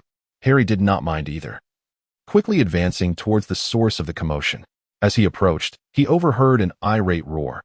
"Dumbledore, you had better provide an explanation for why my son, Draco, has encountered such a dreadful ordeal at Hogwarts. This is your responsibility. It reflects a grave dereliction of duty on the part of the entire institution." Harry was taken aback and hurriedly approached. In the office, Dumbledore sat calmly behind his desk. Opposite him was a gaunt wizard with platinum blonde hair, elegantly clad in a black robe. It was none other than Lucius Malfoy, whom Harry had previously encountered in Diagon Alley. At Lucius's feet, a house elf stood cautiously, hunched over. It was none other than Dobby. A sudden flash of insight illuminated Harry's mind, as a nearly forgotten memory surged forth. Before the commencement of the school year, he and the Weasley family had inadvertently stumbled into Knockturn Alley during their visit to Diagon Alley. It was there that he encountered the Malfoy father and son. At that time, Lucius Malfoy was engaged in the sale of certain items. Ultimately, he left behind a notebook, which was none other than the black leather notebook currently resting on a small table nearby, the very Horcrux of Voldemort. Connecting this with Dobby's presence beside Lucius, Harry suddenly pieced everything together. Lucius intended to smuggle the Horcrux into Hogwarts, thereby inciting catastrophe. Dobby had discovered this, prompting him to attempt to prevent his own arrival at Hogwarts. How enlightening. However, just as Harry prepared to voice this revelation, he realized that his mouth had inexplicably sealed shut. He turned to Dumbledore, who winked at him. In that instant, Harry comprehended that this was orchestrated by Dumbledore. Although the reasons were unclear, he chose to trust him. Amidst Lucius's disdainful gaze, Harry approached the desk and handed Dumbledore the vial of basilisk venom. Yet Dumbledore waved his hand, saying, "Just a moment, Harry." He then turned to Lucius, who was visibly seething with rage, and calmly stated, "Indeed. I wish to discuss something with you, Mr. Lucius Malfoy. A Horcrux of Voldemort has surfaced within the school. I am curious to know your thoughts on this matter." "What Horcrux?" Lucius's expression froze, his face pale with dread. How could such a dreadful object exist? "Indeed, a most terrifying object," Dumbledore replied, regarding Lucius with a serene gaze. "Might I inquire, Mr. Lucius Malfoy, if you have any insights on who might be inclined to possess Voldemort's Horcrux? I suspect it would be someone he once held in great trust." I cannot possibly know, Lucius stammered, his former arrogance evaporating. At that time, I was under the influence of the Imperius curse. You are aware, Dumbledore, that I was entirely oblivious to my actions. Ah, Mr. Malfoy. You did indeed express such sentiments previously, Dumbledore remarked with a gentle smile, choosing not to pursue the matter further. Instead, he gestured toward the black notebook. That is the Horcrux of Voldemort, and this year's events have all been instigated by it. We must now destroy it, Mr. Malfoy. Should we verify the authenticity of the Horcrux? I know that the Malfoy family possesses considerable expertise in the dark arts. I believe that will not be necessary. Lucius's gaze faltered, unwilling to meet the notebook stare. Your judgment, Dumbledore, is unlikely to be in error. How astonishing that it is indeed a Horcrux. And that of that individual. I surmise that this matter is perhaps not solely a concern of Hogwarts. Thank you for your understanding, sir. Dumbledore displayed a faint smile and gestured towards the Gryffindor sword beside him. Harry, I must entrust this task to you. As you know, my age has rendered me less capable of such physical endeavors, and it falls upon the younger generation to assist. Of course, if Mr. Malfoy is willing to lend a hand. No, Lucius interjected, shaking his head vehemently. Since there are younger candidates available, I believe my assistance is unnecessary. Harry could not help but think that Draco's father possessed a remarkable talent for changing his demeanor. Just as he was about to follow Dumbledore's instructions, his peripheral vision caught sight of Dobby. The house elf pointed at the notebook, then at Lucius, and proceeded to thump his own head with great fervor. Harry raised an eyebrow, suddenly struck by an intriguing thought. Chapter 173, The End of Term. Within the medical wing, which had been magnified hundreds of times, Ginny, who had been quietly lying in bed, suddenly convulsed violently, her face contorted in extreme agony. Yet, she seemed to be gritting her teeth resolutely, emitting no sound and failing to attract the attention of Madame Pomfrey. After a considerable time, her tense body relaxed, and Ginny was drenched in sweat. As she opened her eyes, her dark orbs revealed a hint of a relieved smile. At that moment, she was no longer the Tom Riddle of the past, nor the almost neurotic and deranged Dark Lord of the future. She was simply herself, Dark Ginny. Although the soul power she had painstakingly cultivated was diminished by nearly 1/3 in an instant, she still felt that this was a tremendous blessing. In the headmaster's office, Harry collapsed onto the floor, gritting his teeth. Just moments ago, he had pierced the diary with the sword of Gryffindor, imbued with the venom of the basilisk. An eerie phenomenon occurred. A black, blood-like substance appeared on the surface of the diary, accompanied by a piercing howl. No, it was not merely a sound. With a nascent understanding of souls, Harry sensed that it was a roar from the very depths of the soul. This cry stirred the fragments of Voldemort's soul within Harry, causing a sharp pain to throb in his forehead, and unable to contain it, he collapsed to the ground. The roar lasted but a moment. Then Harry felt the discomfort that the diary had inflicted upon him dissipate. The remnants of the soul deep within him returned to a state of tranquility. He had destroyed the Horcrux.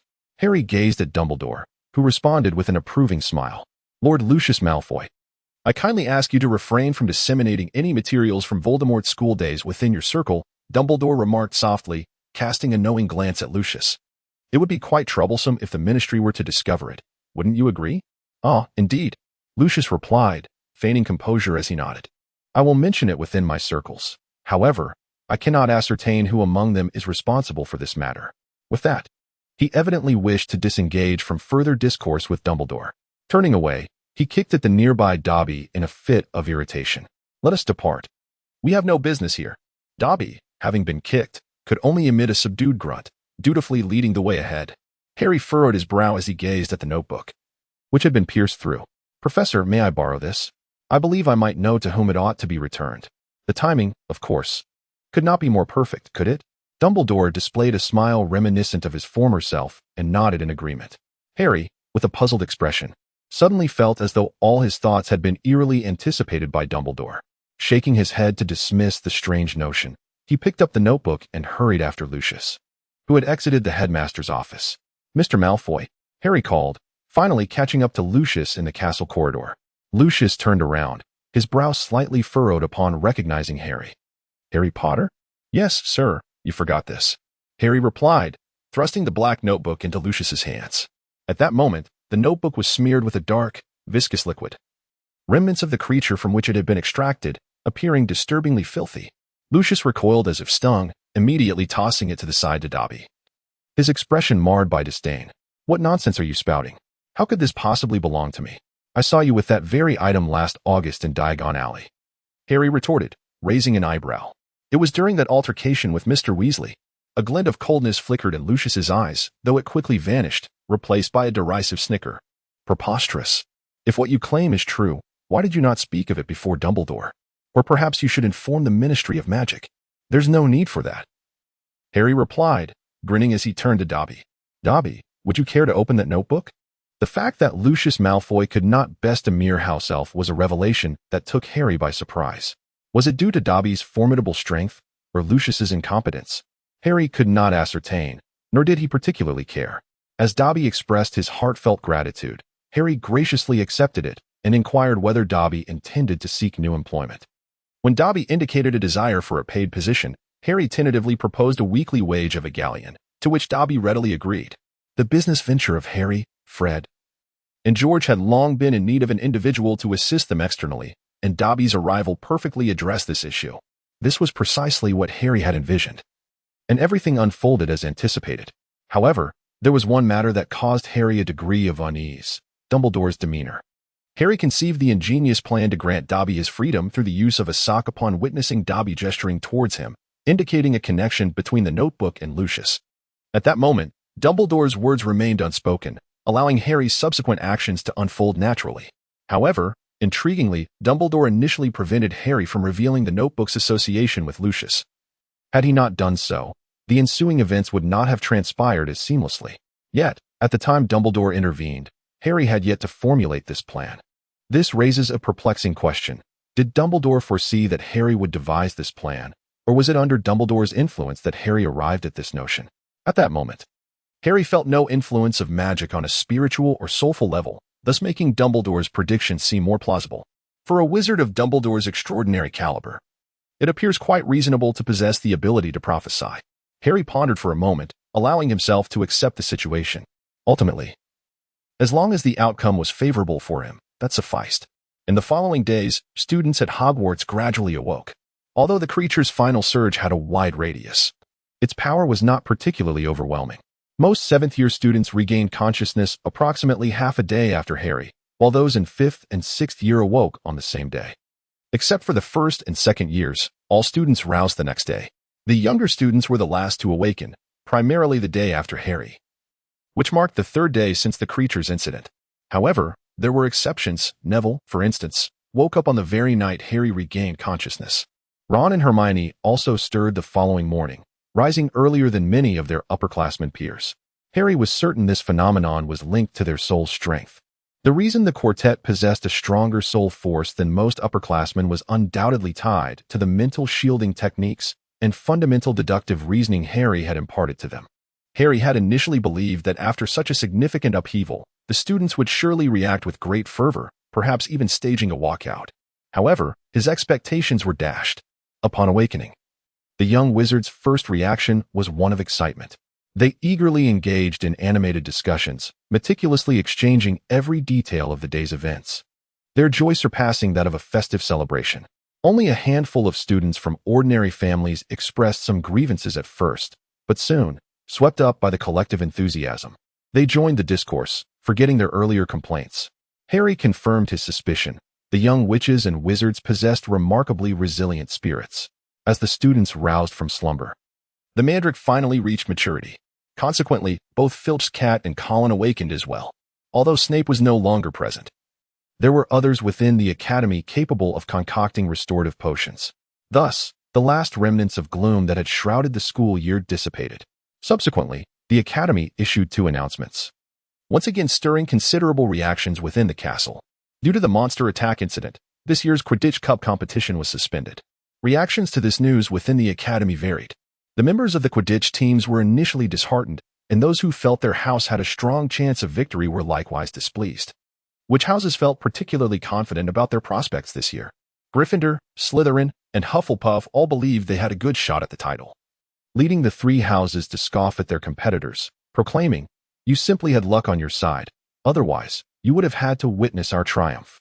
Thus, an air of rivalry ensued, resulting in an uptick in boasting and exchanges during the dueling club over the following 2 weeks. Meanwhile, the Ravenclaw students smiled serenely. For with the cancellation of the Quidditch Cup, they could conveniently overlook their own dismal standing this year. As the students from the other three houses argued passionately over which of them was most likely to emerge as the ultimate champion, the Ravenclaws reveled in their amusement. If the cancellation of the Quidditch competition left three houses dissatisfied, the news regarding the cancellation of final exams was met with elation by all but a few. Aside from the 5th and 7th years who were to sit for their wizarding examinations and, by default, had no end-of-year tests, nearly all students were jubilant. However, the academic elites of Ravenclaw were notably the exception. This was their moment to shine. Yet, apart from the Ravenclaw scholars, there was one other individual who was not pleased. Hermione exclaimed, "How could this be? Why are there no exams? I've studied for so long." Upon hearing this news, Hermione's reaction could be described as one of sheer astonishment, profound sorrow, and tearful despair, as if she had lost a beloved relative, though that may be an exaggeration. Harry was not particularly concerned about the Quidditch match, as he lacked complete confidence in his ability to triumph over Hufflepuff. Their seeker, Cedric, was indeed formidable. He also did not fret much about examinations, since aside from history of magic and potions, he was performing quite well in his other subjects. However, Harry was grappling with some rather distressing matters. He had accidentally swallowed a leaf of mandrake while in a state of unconsciousness. Chapter 174, Gilderoy Lockhart on Gods upon entering the Defense Against the Dark Arts classroom. Harry was somewhat taken aback. The entire office had been meticulously tidied. All the photographs on the walls had vanished, and the various ornate decorations were nowhere to be found. The room was left with only two large trunks. Harry raised an eyebrow, somewhat perplexed. He had initially assumed that Lockhart summoned him to assist in responding to fan letters. On his way, he had already contemplated several reasons to decline. However, it seemed at that moment that the situation was quite different. "Oh, Harry, you've arrived. Please, take a seat," Lockhart said, glancing up from the small suitcase he was packing. He smiled, though it was merely a faint smile, lacking the usual exuberance that showcased his 8 prominent front teeth. Harry's expression grew increasingly peculiar. To his astonishment, Lockhart was not clad in his usual flamboyant attire today, but rather donned a simple black robe. Had Snape possessed him? "Professor, are you observing the still-packed Lockhart?" Harry tentatively inquired. "Well, I must take my leave," Lockhart declared, stowing away the last of his trinkets into a suitcase, which he then joined with 2 larger trunks. He subsequently seated himself across from Harry. "This past year must have been quite bothersome for you, hasn't it?" "Huh," Harry replied, utterly bewildered, unable to fathom Lockhart's unusual demeanor today. Yet, was Lockhart really departing? "Initially, my agreement with Dumbledore was to serve as a teacher for just 1 year. My body can only endure the role of a teacher for that duration." Lockhart chuckled lightly, rolling up his sleeves to reveal his arms to Harry. Harry cast a fleeting glance, and his expression immediately soured. On Lockhart's arm, a multitude of capillaries were starkly visible. Yet peculiarly, they appeared in shades of deep blue and violet. This left Harry utterly perplexed, unable to fathom the phenomenon. "It is a curse," Lockhart remarked casually. "A remarkably potent curse, one that is utterly unbreakable. My body is on the brink of death." "Body?" Harry paused momentarily, a flicker of realization dawning upon him. "Indeed." "My body." Lockhart gazed at Harry, a mischievous smile gracing his features. "Harry, you are quite perceptive. Have you to do something?" Harry remained silent. Yet his mind was awash with thoughts. For instance, he recalled witnessing Lockhart being propelled away, while his ethereal projection lingered behind, following suit. Unlike the projections of others, Lockhart's spirit was not intertwined but rather distinct, with only a few threads connecting them. Without further contemplation, Lockhart spoke in a casual tone. "I have long since noticed that you possess the ability to perceive certain unique phenomena, do you not?" At once, Harry was taken aback. His insight, which even Ron and the others had not disclosed, suddenly illuminated a truth. At that moment, he realized that Lockhart indeed possessed formidable strength, far surpassing his initial assumptions. Yet, what could explain his peculiar behavior? Observing the bewilderment on Harry's face, Lockhart chuckled and continued. "When Dumbledore mentioned you, he expressed considerable optimism. He even sought a favor from me to assist in refining your temperament. However, it seems that such intervention is unwarranted. Your disposition appears entirely commendable. Professor, could you clarify? I'm feeling rather lost." Harry exclaimed, patting his head, as comprehension flickered in and out of reach. "Oh, Dumbledore can be quite something," Lockhart mused, shaking his head with a smile. To put it plainly, Dumbledore was concerned that you might become ensnared by the allure of fame, hence he sought my assistance. As it happens, I am rather a well-known author. I suppose I possess a certain notoriety. And so Dumbledore implored me to stage a performance for a year to demonstrate how absurd fame can be without corresponding merit. You actually agreed to this?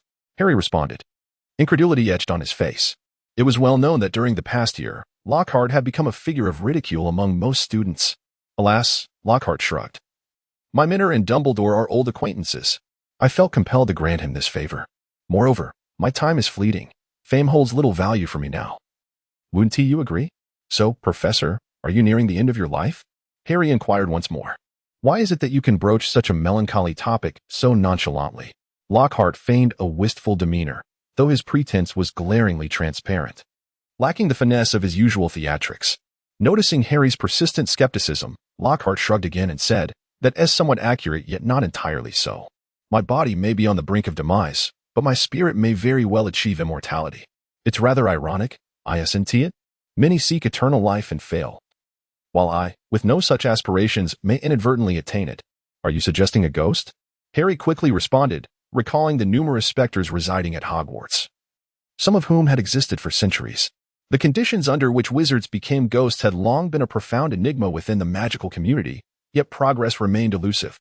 The number of ghosts continued to rise, yet their circumstances varied widely, and the criteria for becoming a ghost had never been distinctly defined. Ghost? Perhaps, perhaps not, Lockhart replied, shaking his head. I might bear a closer resemblance to your Gryffindor ghost, nearly headless Nick. Nearly headless Nick? Harry raised an eyebrow. He knew that Peeves was unlike ordinary ghosts. While other specters were unable to affect the material world and would simply pass through physical objects, Peeves possessed the ability to interact with matter to a certain extent. He frequently adorned the castle with his graffiti and often clogged the toilets with paper towels. Consequently, Filch harbored a deep-seated loathing for him. Oh, how can you, a mere child, remain so composed? Noticing Harry lost in thought and silent, Lockhart appeared rather bored. Dumbledore is genuinely concerned about your temperament. I dare say he has become quite senile. Harry rolled his eyes and pondered for a moment before finally asking, Professor, why have you summoned me today? To offer you a few words of caution, Lockhart replied, reclining in his chair. I am about to depart, well, to St. Mungo's hospital to await my fate. Before I go, I wish to impart this. I am unsure of the nature of the ability you possess in your eyes. But for heaven's sake, do not misuse it. At this point, Lockhart appeared exceedingly earnest. I felt that. Harry nodded, recalling the moment he had gazed at Professor Babbler, which had imparted a profound lesson. Felt? No, no, no, Lockhart exclaimed, shaking his head vigorously. Harry, if you believe that the outcome of your glance at Professor Babbler was severe, then I must inform you that you are gravely mistaken. Babbler knows her limits. The power she wields is one she can tame. However, wizards like her, who possess such power yet exercise restraint, are exceedingly rare. Most wizards who acquire such power become lost within it, drawing the gaze of far more terrifying entities. Once you find yourself in the presence of such a gaze, well, do you see me? Lockhart remarked, rolling up his sleeves to reveal his strange arm. This is the result. After a prolonged internal struggle, Harry could no longer contain his curiosity and inquired, what exactly was it that I saw, and what transformed you into this? What was it? Lockhart sighed wistfully, leaning back in his chair and staring at the ceiling. After a considerable pause, he lowered his gaze to Harry and asked, if I were to tell you it was a god, what would you think? A god? Harry's expression shifted to one of incredulity. Aren't gods supposed to, Do not take the tales you've heard from muggles too seriously, Lockhart interrupted, waving his hand dismissively. The deities of the wizarding world are entirely different from those imagined by muggles. First and foremost, remember this. Gods are fundamentally uninterested in what humanity does. Really? This assertion clearly left Harry in disbelief. Gods do not care about human actions? You could interpret it that way, Lockhart explained. Deities possess incomprehensible power and boundless knowledge. Wizards, and even ordinary people, can, through certain special means, acquire some semblance of power and knowledge from the gods, though it typically comes at a price. Lockhart chuckled eerily. And that price is often quite difficult to bear. However, Harry harbored some doubts, for he had encountered a mysterious figure, seemingly a deity, from whom he had acquired the chaotic and disastrous powers of the left hand. Yet, it appeared that no price had been paid for such gifts. Lockhart, ever perceptive, noticed Harry's expression and paused momentarily before hesitantly inquiring, "Harry, have you, perchance, come into contact with a deity?" "I haven't, I didn't." "Don't be ridiculous." Harry emphatically denied. Although Lockhart's words piqued his interest, he did not consider him a trustworthy confidant. The matter of the dark figure and the powers of chaos and disaster remained unspoken even to Ron and Hermione, so how could he confide in Lockhart? "You are quite remarkable." Lockhart, upon observing Harry's demeanor, surmised that Harry had indeed encountered a deity and acquired powers, albeit unwilling to divulge such information to him. Nevertheless, this might be for the best. Wasn't Dumbledore's intent to cultivate Harry's character? Caution was undoubtedly an admirable trait, especially for a Gryffindor, where such a quality was exceedingly rare. As for the matter concerning the young girl, it seemed unrelated to him, and thus, it was of no consequence to remain silent about it, right? Lockhart's departure did not cause much stir within the academy. After all, during the recent monster attack, most of the faculty emerged unscathed. Yet he had spent 2 days in the infirmary, faring worse than many 6th and 7th year students. Even Hermione, who had long harbored fantasies about him, could find no rationale to defend him. The only one aware of Lockhart's peculiarities, Harry, chose not to mention the incident. He was preoccupied with arranging work for Dobby alongside the twins. Chapter 175, the academic year comes to a close. Harry found Dobby to be somewhat eccentric. Yet this foolishness was rather advantageous, wasn't it?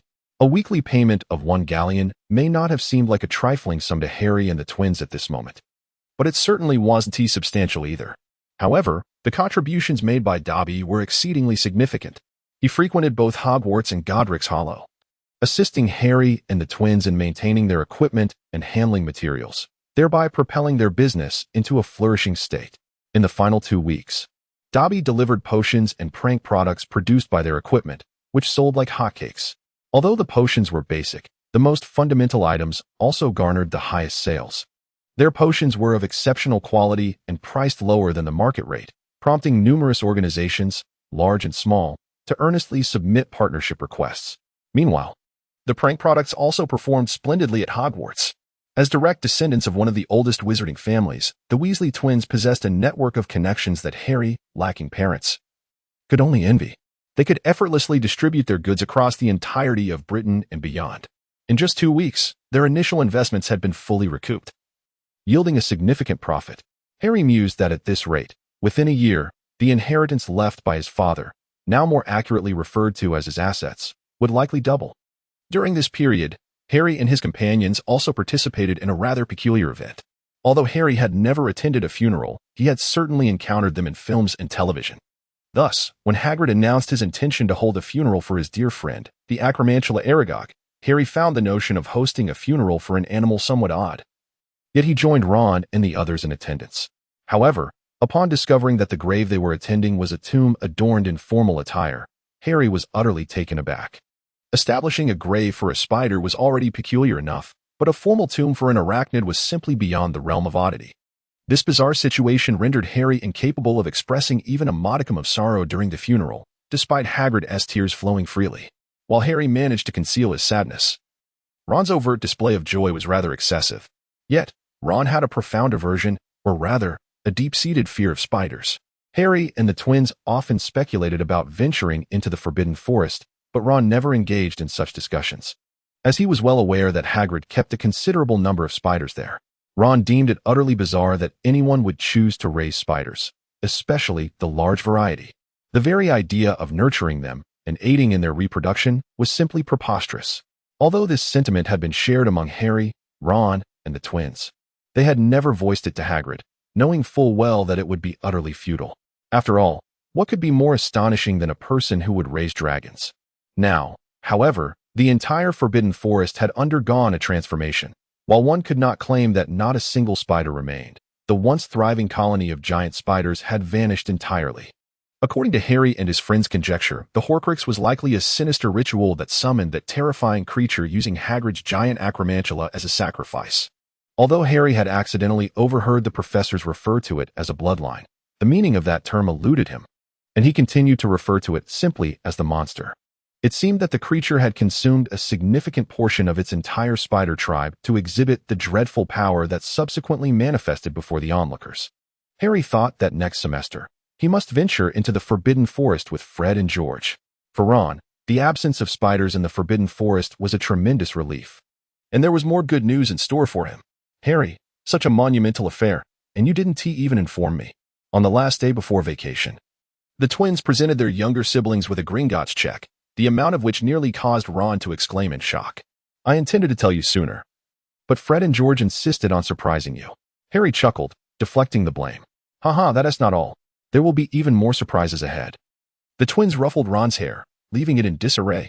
We can finally open the family estate. Aren't you envious of the house elves in the castle? We could have our own. House elves? Ron's eyes sparkled. Does that mean we could have grand feasts every day? An estate? Ginny's eyes also lit up. Does that mean I could have a room with a large vanity mirror? Well, the requests of the Weasley children were indeed modest, Harry thought to himself.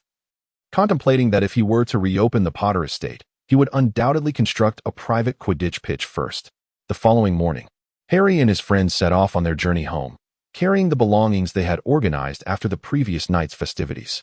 The twins continued their usual complaints about receiving yet another warning against using magic at home this year. However, unlike previous years, Percy was not there to lecture them. After his romantic entanglement was discovered, any attempt he made to reprimand his younger siblings resulted in them reporting him to his girlfriend, Penelope Clearwater.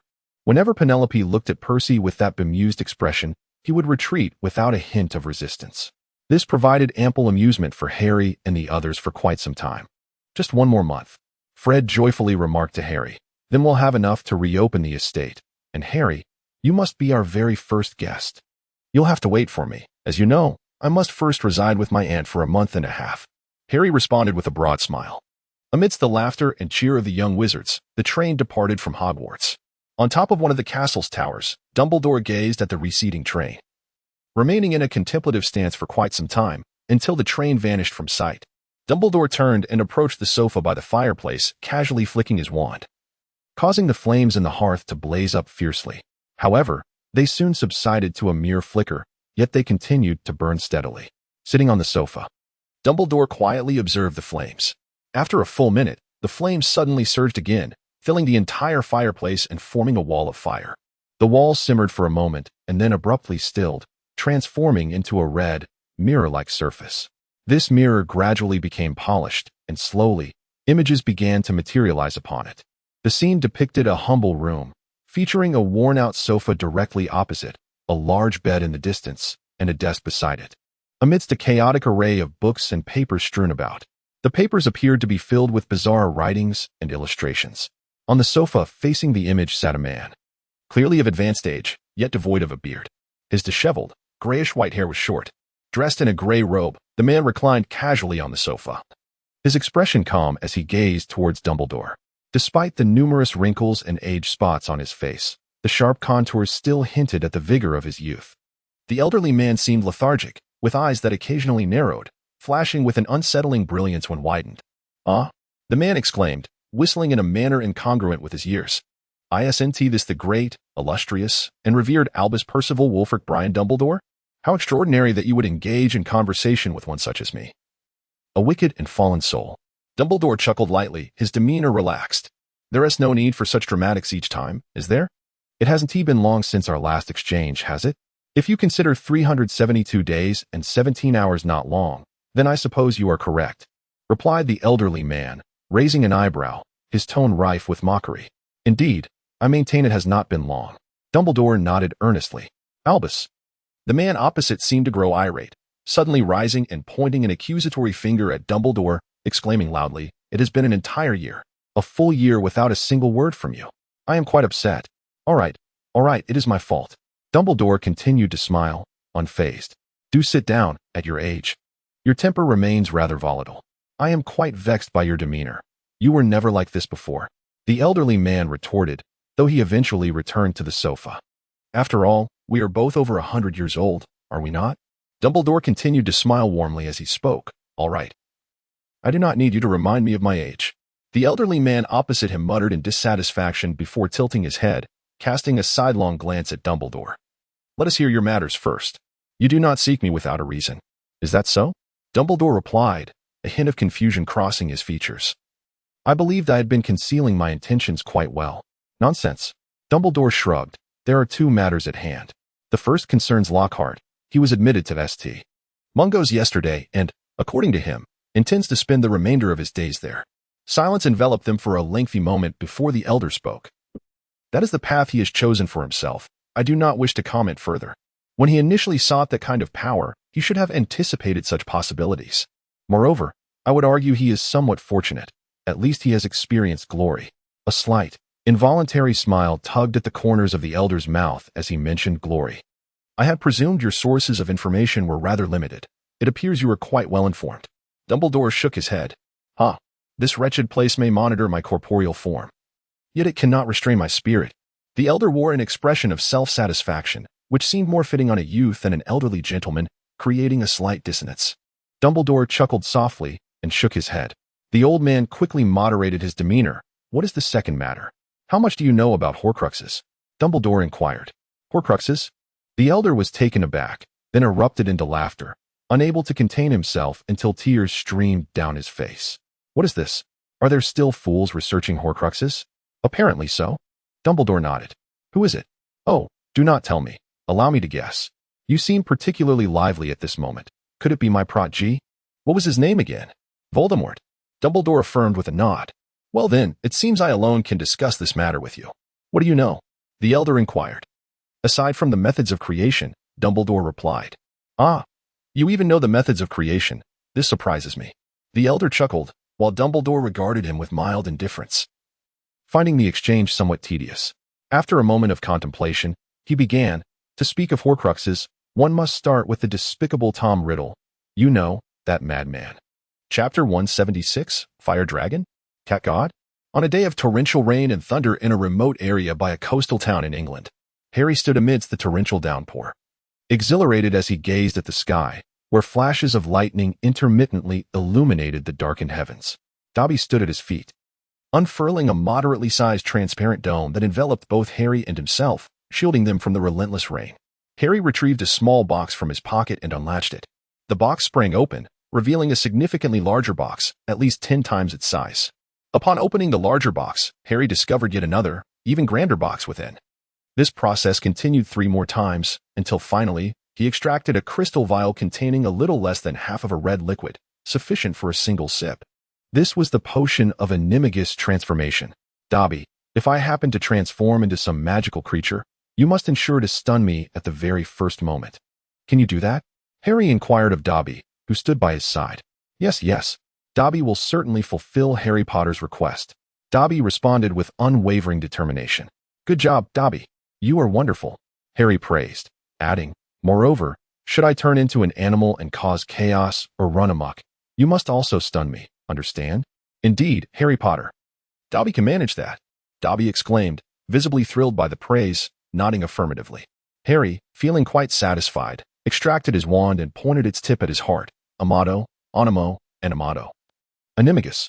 Upon uttering the incantation, Harry downed the potion from the crystal vial in one swift gulp. How dreadful it tasted.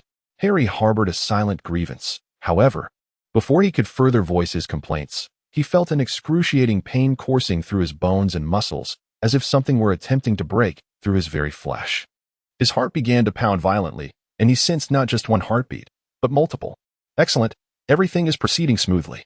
Despite the extreme agony enveloping him, Harry was enveloped in an exhilarating excitement. For until this moment, everything mirrored the descriptions in the notes of the Marauders concerning the successful transformation of an animagus. Could it be that he was destined to become an unprecedented magical creature? At this moment, Harry could not help but indulge in such musings. Among the known records, no animagus has ever been classified as a magical being. The closest example is Godric Gryffindor, one of the 4 founders of Hogwarts, whose animagus form was a colossal squid akin to a sea monster. Many believe that such a gigantic cephalopod possesses magical qualities. Thus, perhaps Gryffindor's animagus, the giant squid, could indeed be considered a magical creature. Of course, even if it were not a magical being, that immense squid would be terrifying enough. Although no one has previously transformed into a magical animagus, Harry felt a glimmer of possibility for himself. If he were to become a unique magical animagus, surely he would be immortalized in the annals of magical history? Alas, even if he did nothing at all, the events surrounding Voldemort would likely warrant extensive mention in the Chronicles of Magic. As Harry's mind wandered in a haze, A vague silhouette suddenly materialized within his thoughts. Instantly alert, he recognized that this apparition was the form of the creature he was about to transform into. Harry beheld the expansive wings and the elongated neck. Is it a dragon? Harry was filled with excitement. As Harry endeavors to master the art of animagus thousands of miles away in Egypt, Ron is experiencing an unprecedented series of extraordinary events. Egypt, one of the oldest cradles of magic in the world, is among the few remaining places that retain a wealth of ancient sorcery. Many European wizards, when faced with limitations in their research, often choose to travel to Egypt in hopes of discovering new directions in the realm of ancient magic. However, Ron's journey to Egypt is not for this reason. He, or rather the Weasley family, has come purely because they won the annual award from the Daily Prophet, and with the thriving careers of the twins and Harry, the Weasley family's financial situation is quite favorable. Thus, they have all embarked on a vacation to Egypt, while others primarily visit for tourism and to see the eldest Weasley son, Bill. The twins also have plans to explore the market here. Among them, the most carefree and least supervised is the youngest son, Ron. The bustling wizarding street of Cairo astonishes the Weasley family, with its array of peculiar and wondrous sights overwhelming them. It is entirely reasonable that Ron would become separated from his family in such a vibrant place. Nonetheless, in the wizarding world, there is no such thing as child abduction. Even if there were, the 13-year-old Ron would be of little interest to anyone. Thus, both Ron, who realizes he is lost, and the Weasley parents, who discover their son is missing, remain unperturbed, indulging in their leisure and exploration. Unlike in England, where wizards no longer revere deities, Egypt is replete with temples and altars at almost every turn. The sun god Ra, the god of wind and air Shu, the rain god Tefnut, the earth goddess Gaia, the sky goddess Nut, the underworld god Osiris, the god of deserts and storms Set, the guardian of the deceased Nephthys, and the most significant deity to Egyptian wizards, the goddess of life and magic, Isis. Each temple is teeming with devotees engaged in worship and offerings. While Ron is not a worshipper, he is not alone as a foreign visitor, and thus wanders without drawing much attention.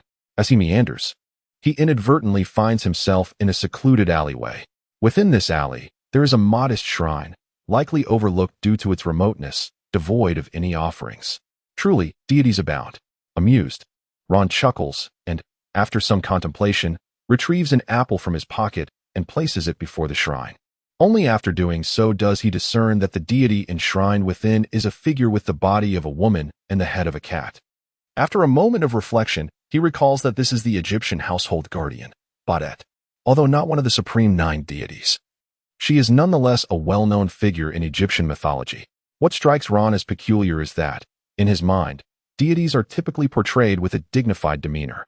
He has seen representations of Baudet, often depicted standing or seated, holding a sistrum and a staff. However, what lay before him was somewhat different. It reclined upon the shrine, revealing an exquisitely human form. Its posture radiated an intoxicating allure, reminiscent of the legendary succubus. Could deities truly embody such forms? The Egyptians truly possessed a remarkable imagination. Ron thought to himself, unable to suppress a chuckle. Upon a closer inspection, he noticed a line of text inscribed on the base beneath the statue, written in runic script. Runic was the cornerstone of contemporary magical incantations, also known as ancient runic and magical script. Some of it was taught in the charms class, yet to delve deeper, one would need to enroll in an ancient runic course in their 3rd year. Ron's proficiency in runic was rather lackluster, though he could grasp its meanings. If merely reading aloud, he could manage that. The runic inscription consisted of 3.5 syllables. Its pronunciation bore a slight resemblance to Baudet, yet was distinct in its nuances. Intrigued, Ron whispered the syllable. At the moment he uttered it, the statue's eyes suddenly gleamed. Ron paused, doubting his own perception, rubbing his eyes to gain clarity, only to be engulfed in a sudden wave of dizziness. He staggered a few steps before collapsing onto the ground, propped against the wall of the narrow alley to avoid falling completely. A peculiar sensation washed over him as memories began to flicker in his mind, many of which he had previously overlooked, now replaying vividly. It felt akin to watching a documentary from a first-person perspective, a term he had learned from Harry. Countless images flashed rapidly in his mind, overwhelming him and intensifying his dizziness. Some memories faded away, never to return, while others recurred with frequency. Ultimately, his consciousness settled upon 2 fragments. One was a boy with black hair, waving at him, and saying he would see him in a fortnight. The other featured a red-haired girl, playfully thumping herself, claiming she had taken his snack. Suddenly, the images vanished, replaced by a sensation akin to plummeting from a great height. Spiraling in disorientation. The violent dizziness overwhelmed Ron, leaving him feeling nauseous. An uncontrollable urge to retch surged within him, but only clear water emerged. Slumped against the wall. He felt utterly drained, his complexion pale. He was unaware of what had transpired, only that he felt dazed and devoid of strength. Before him, stars danced wildly, obscuring his vision, yet he vaguely perceived a graceful figure approaching, bending over him. Then, darkness enveloped him, and he lost consciousness. Ron? Ron? An anxious voice roused him from his slumber. He opened his eyes and quickly raised a hand to shield them. The blinding sunlight rendered him unable to fully open his eyes. All right, you're awake now. All is well. The earlier tone of urgency diminished slightly, replaced by a hint of exasperation. How did you end up here? Ron felt a sense of bewilderment as he struggled to open his eyes and surveyed his surroundings, only to be astounded to discover that he was encircled by sand. How did I end up in a desert? Wasn't I in the city just moments ago? What transpired that led me here? Ron. The familiar voice once again drew his attention. He turned to see his mother, accompanied by his father and older brother, Bill. How did I get here? Ron questioned, his confusion palpable. I ought to be asking you. Mrs. Weasley replied, somewhat irked. We searched for you for quite some time. And fortunately, I had placed tracking charms on all of you before you left. Mother, Bill interjected, Ron may have encountered a dark wizard.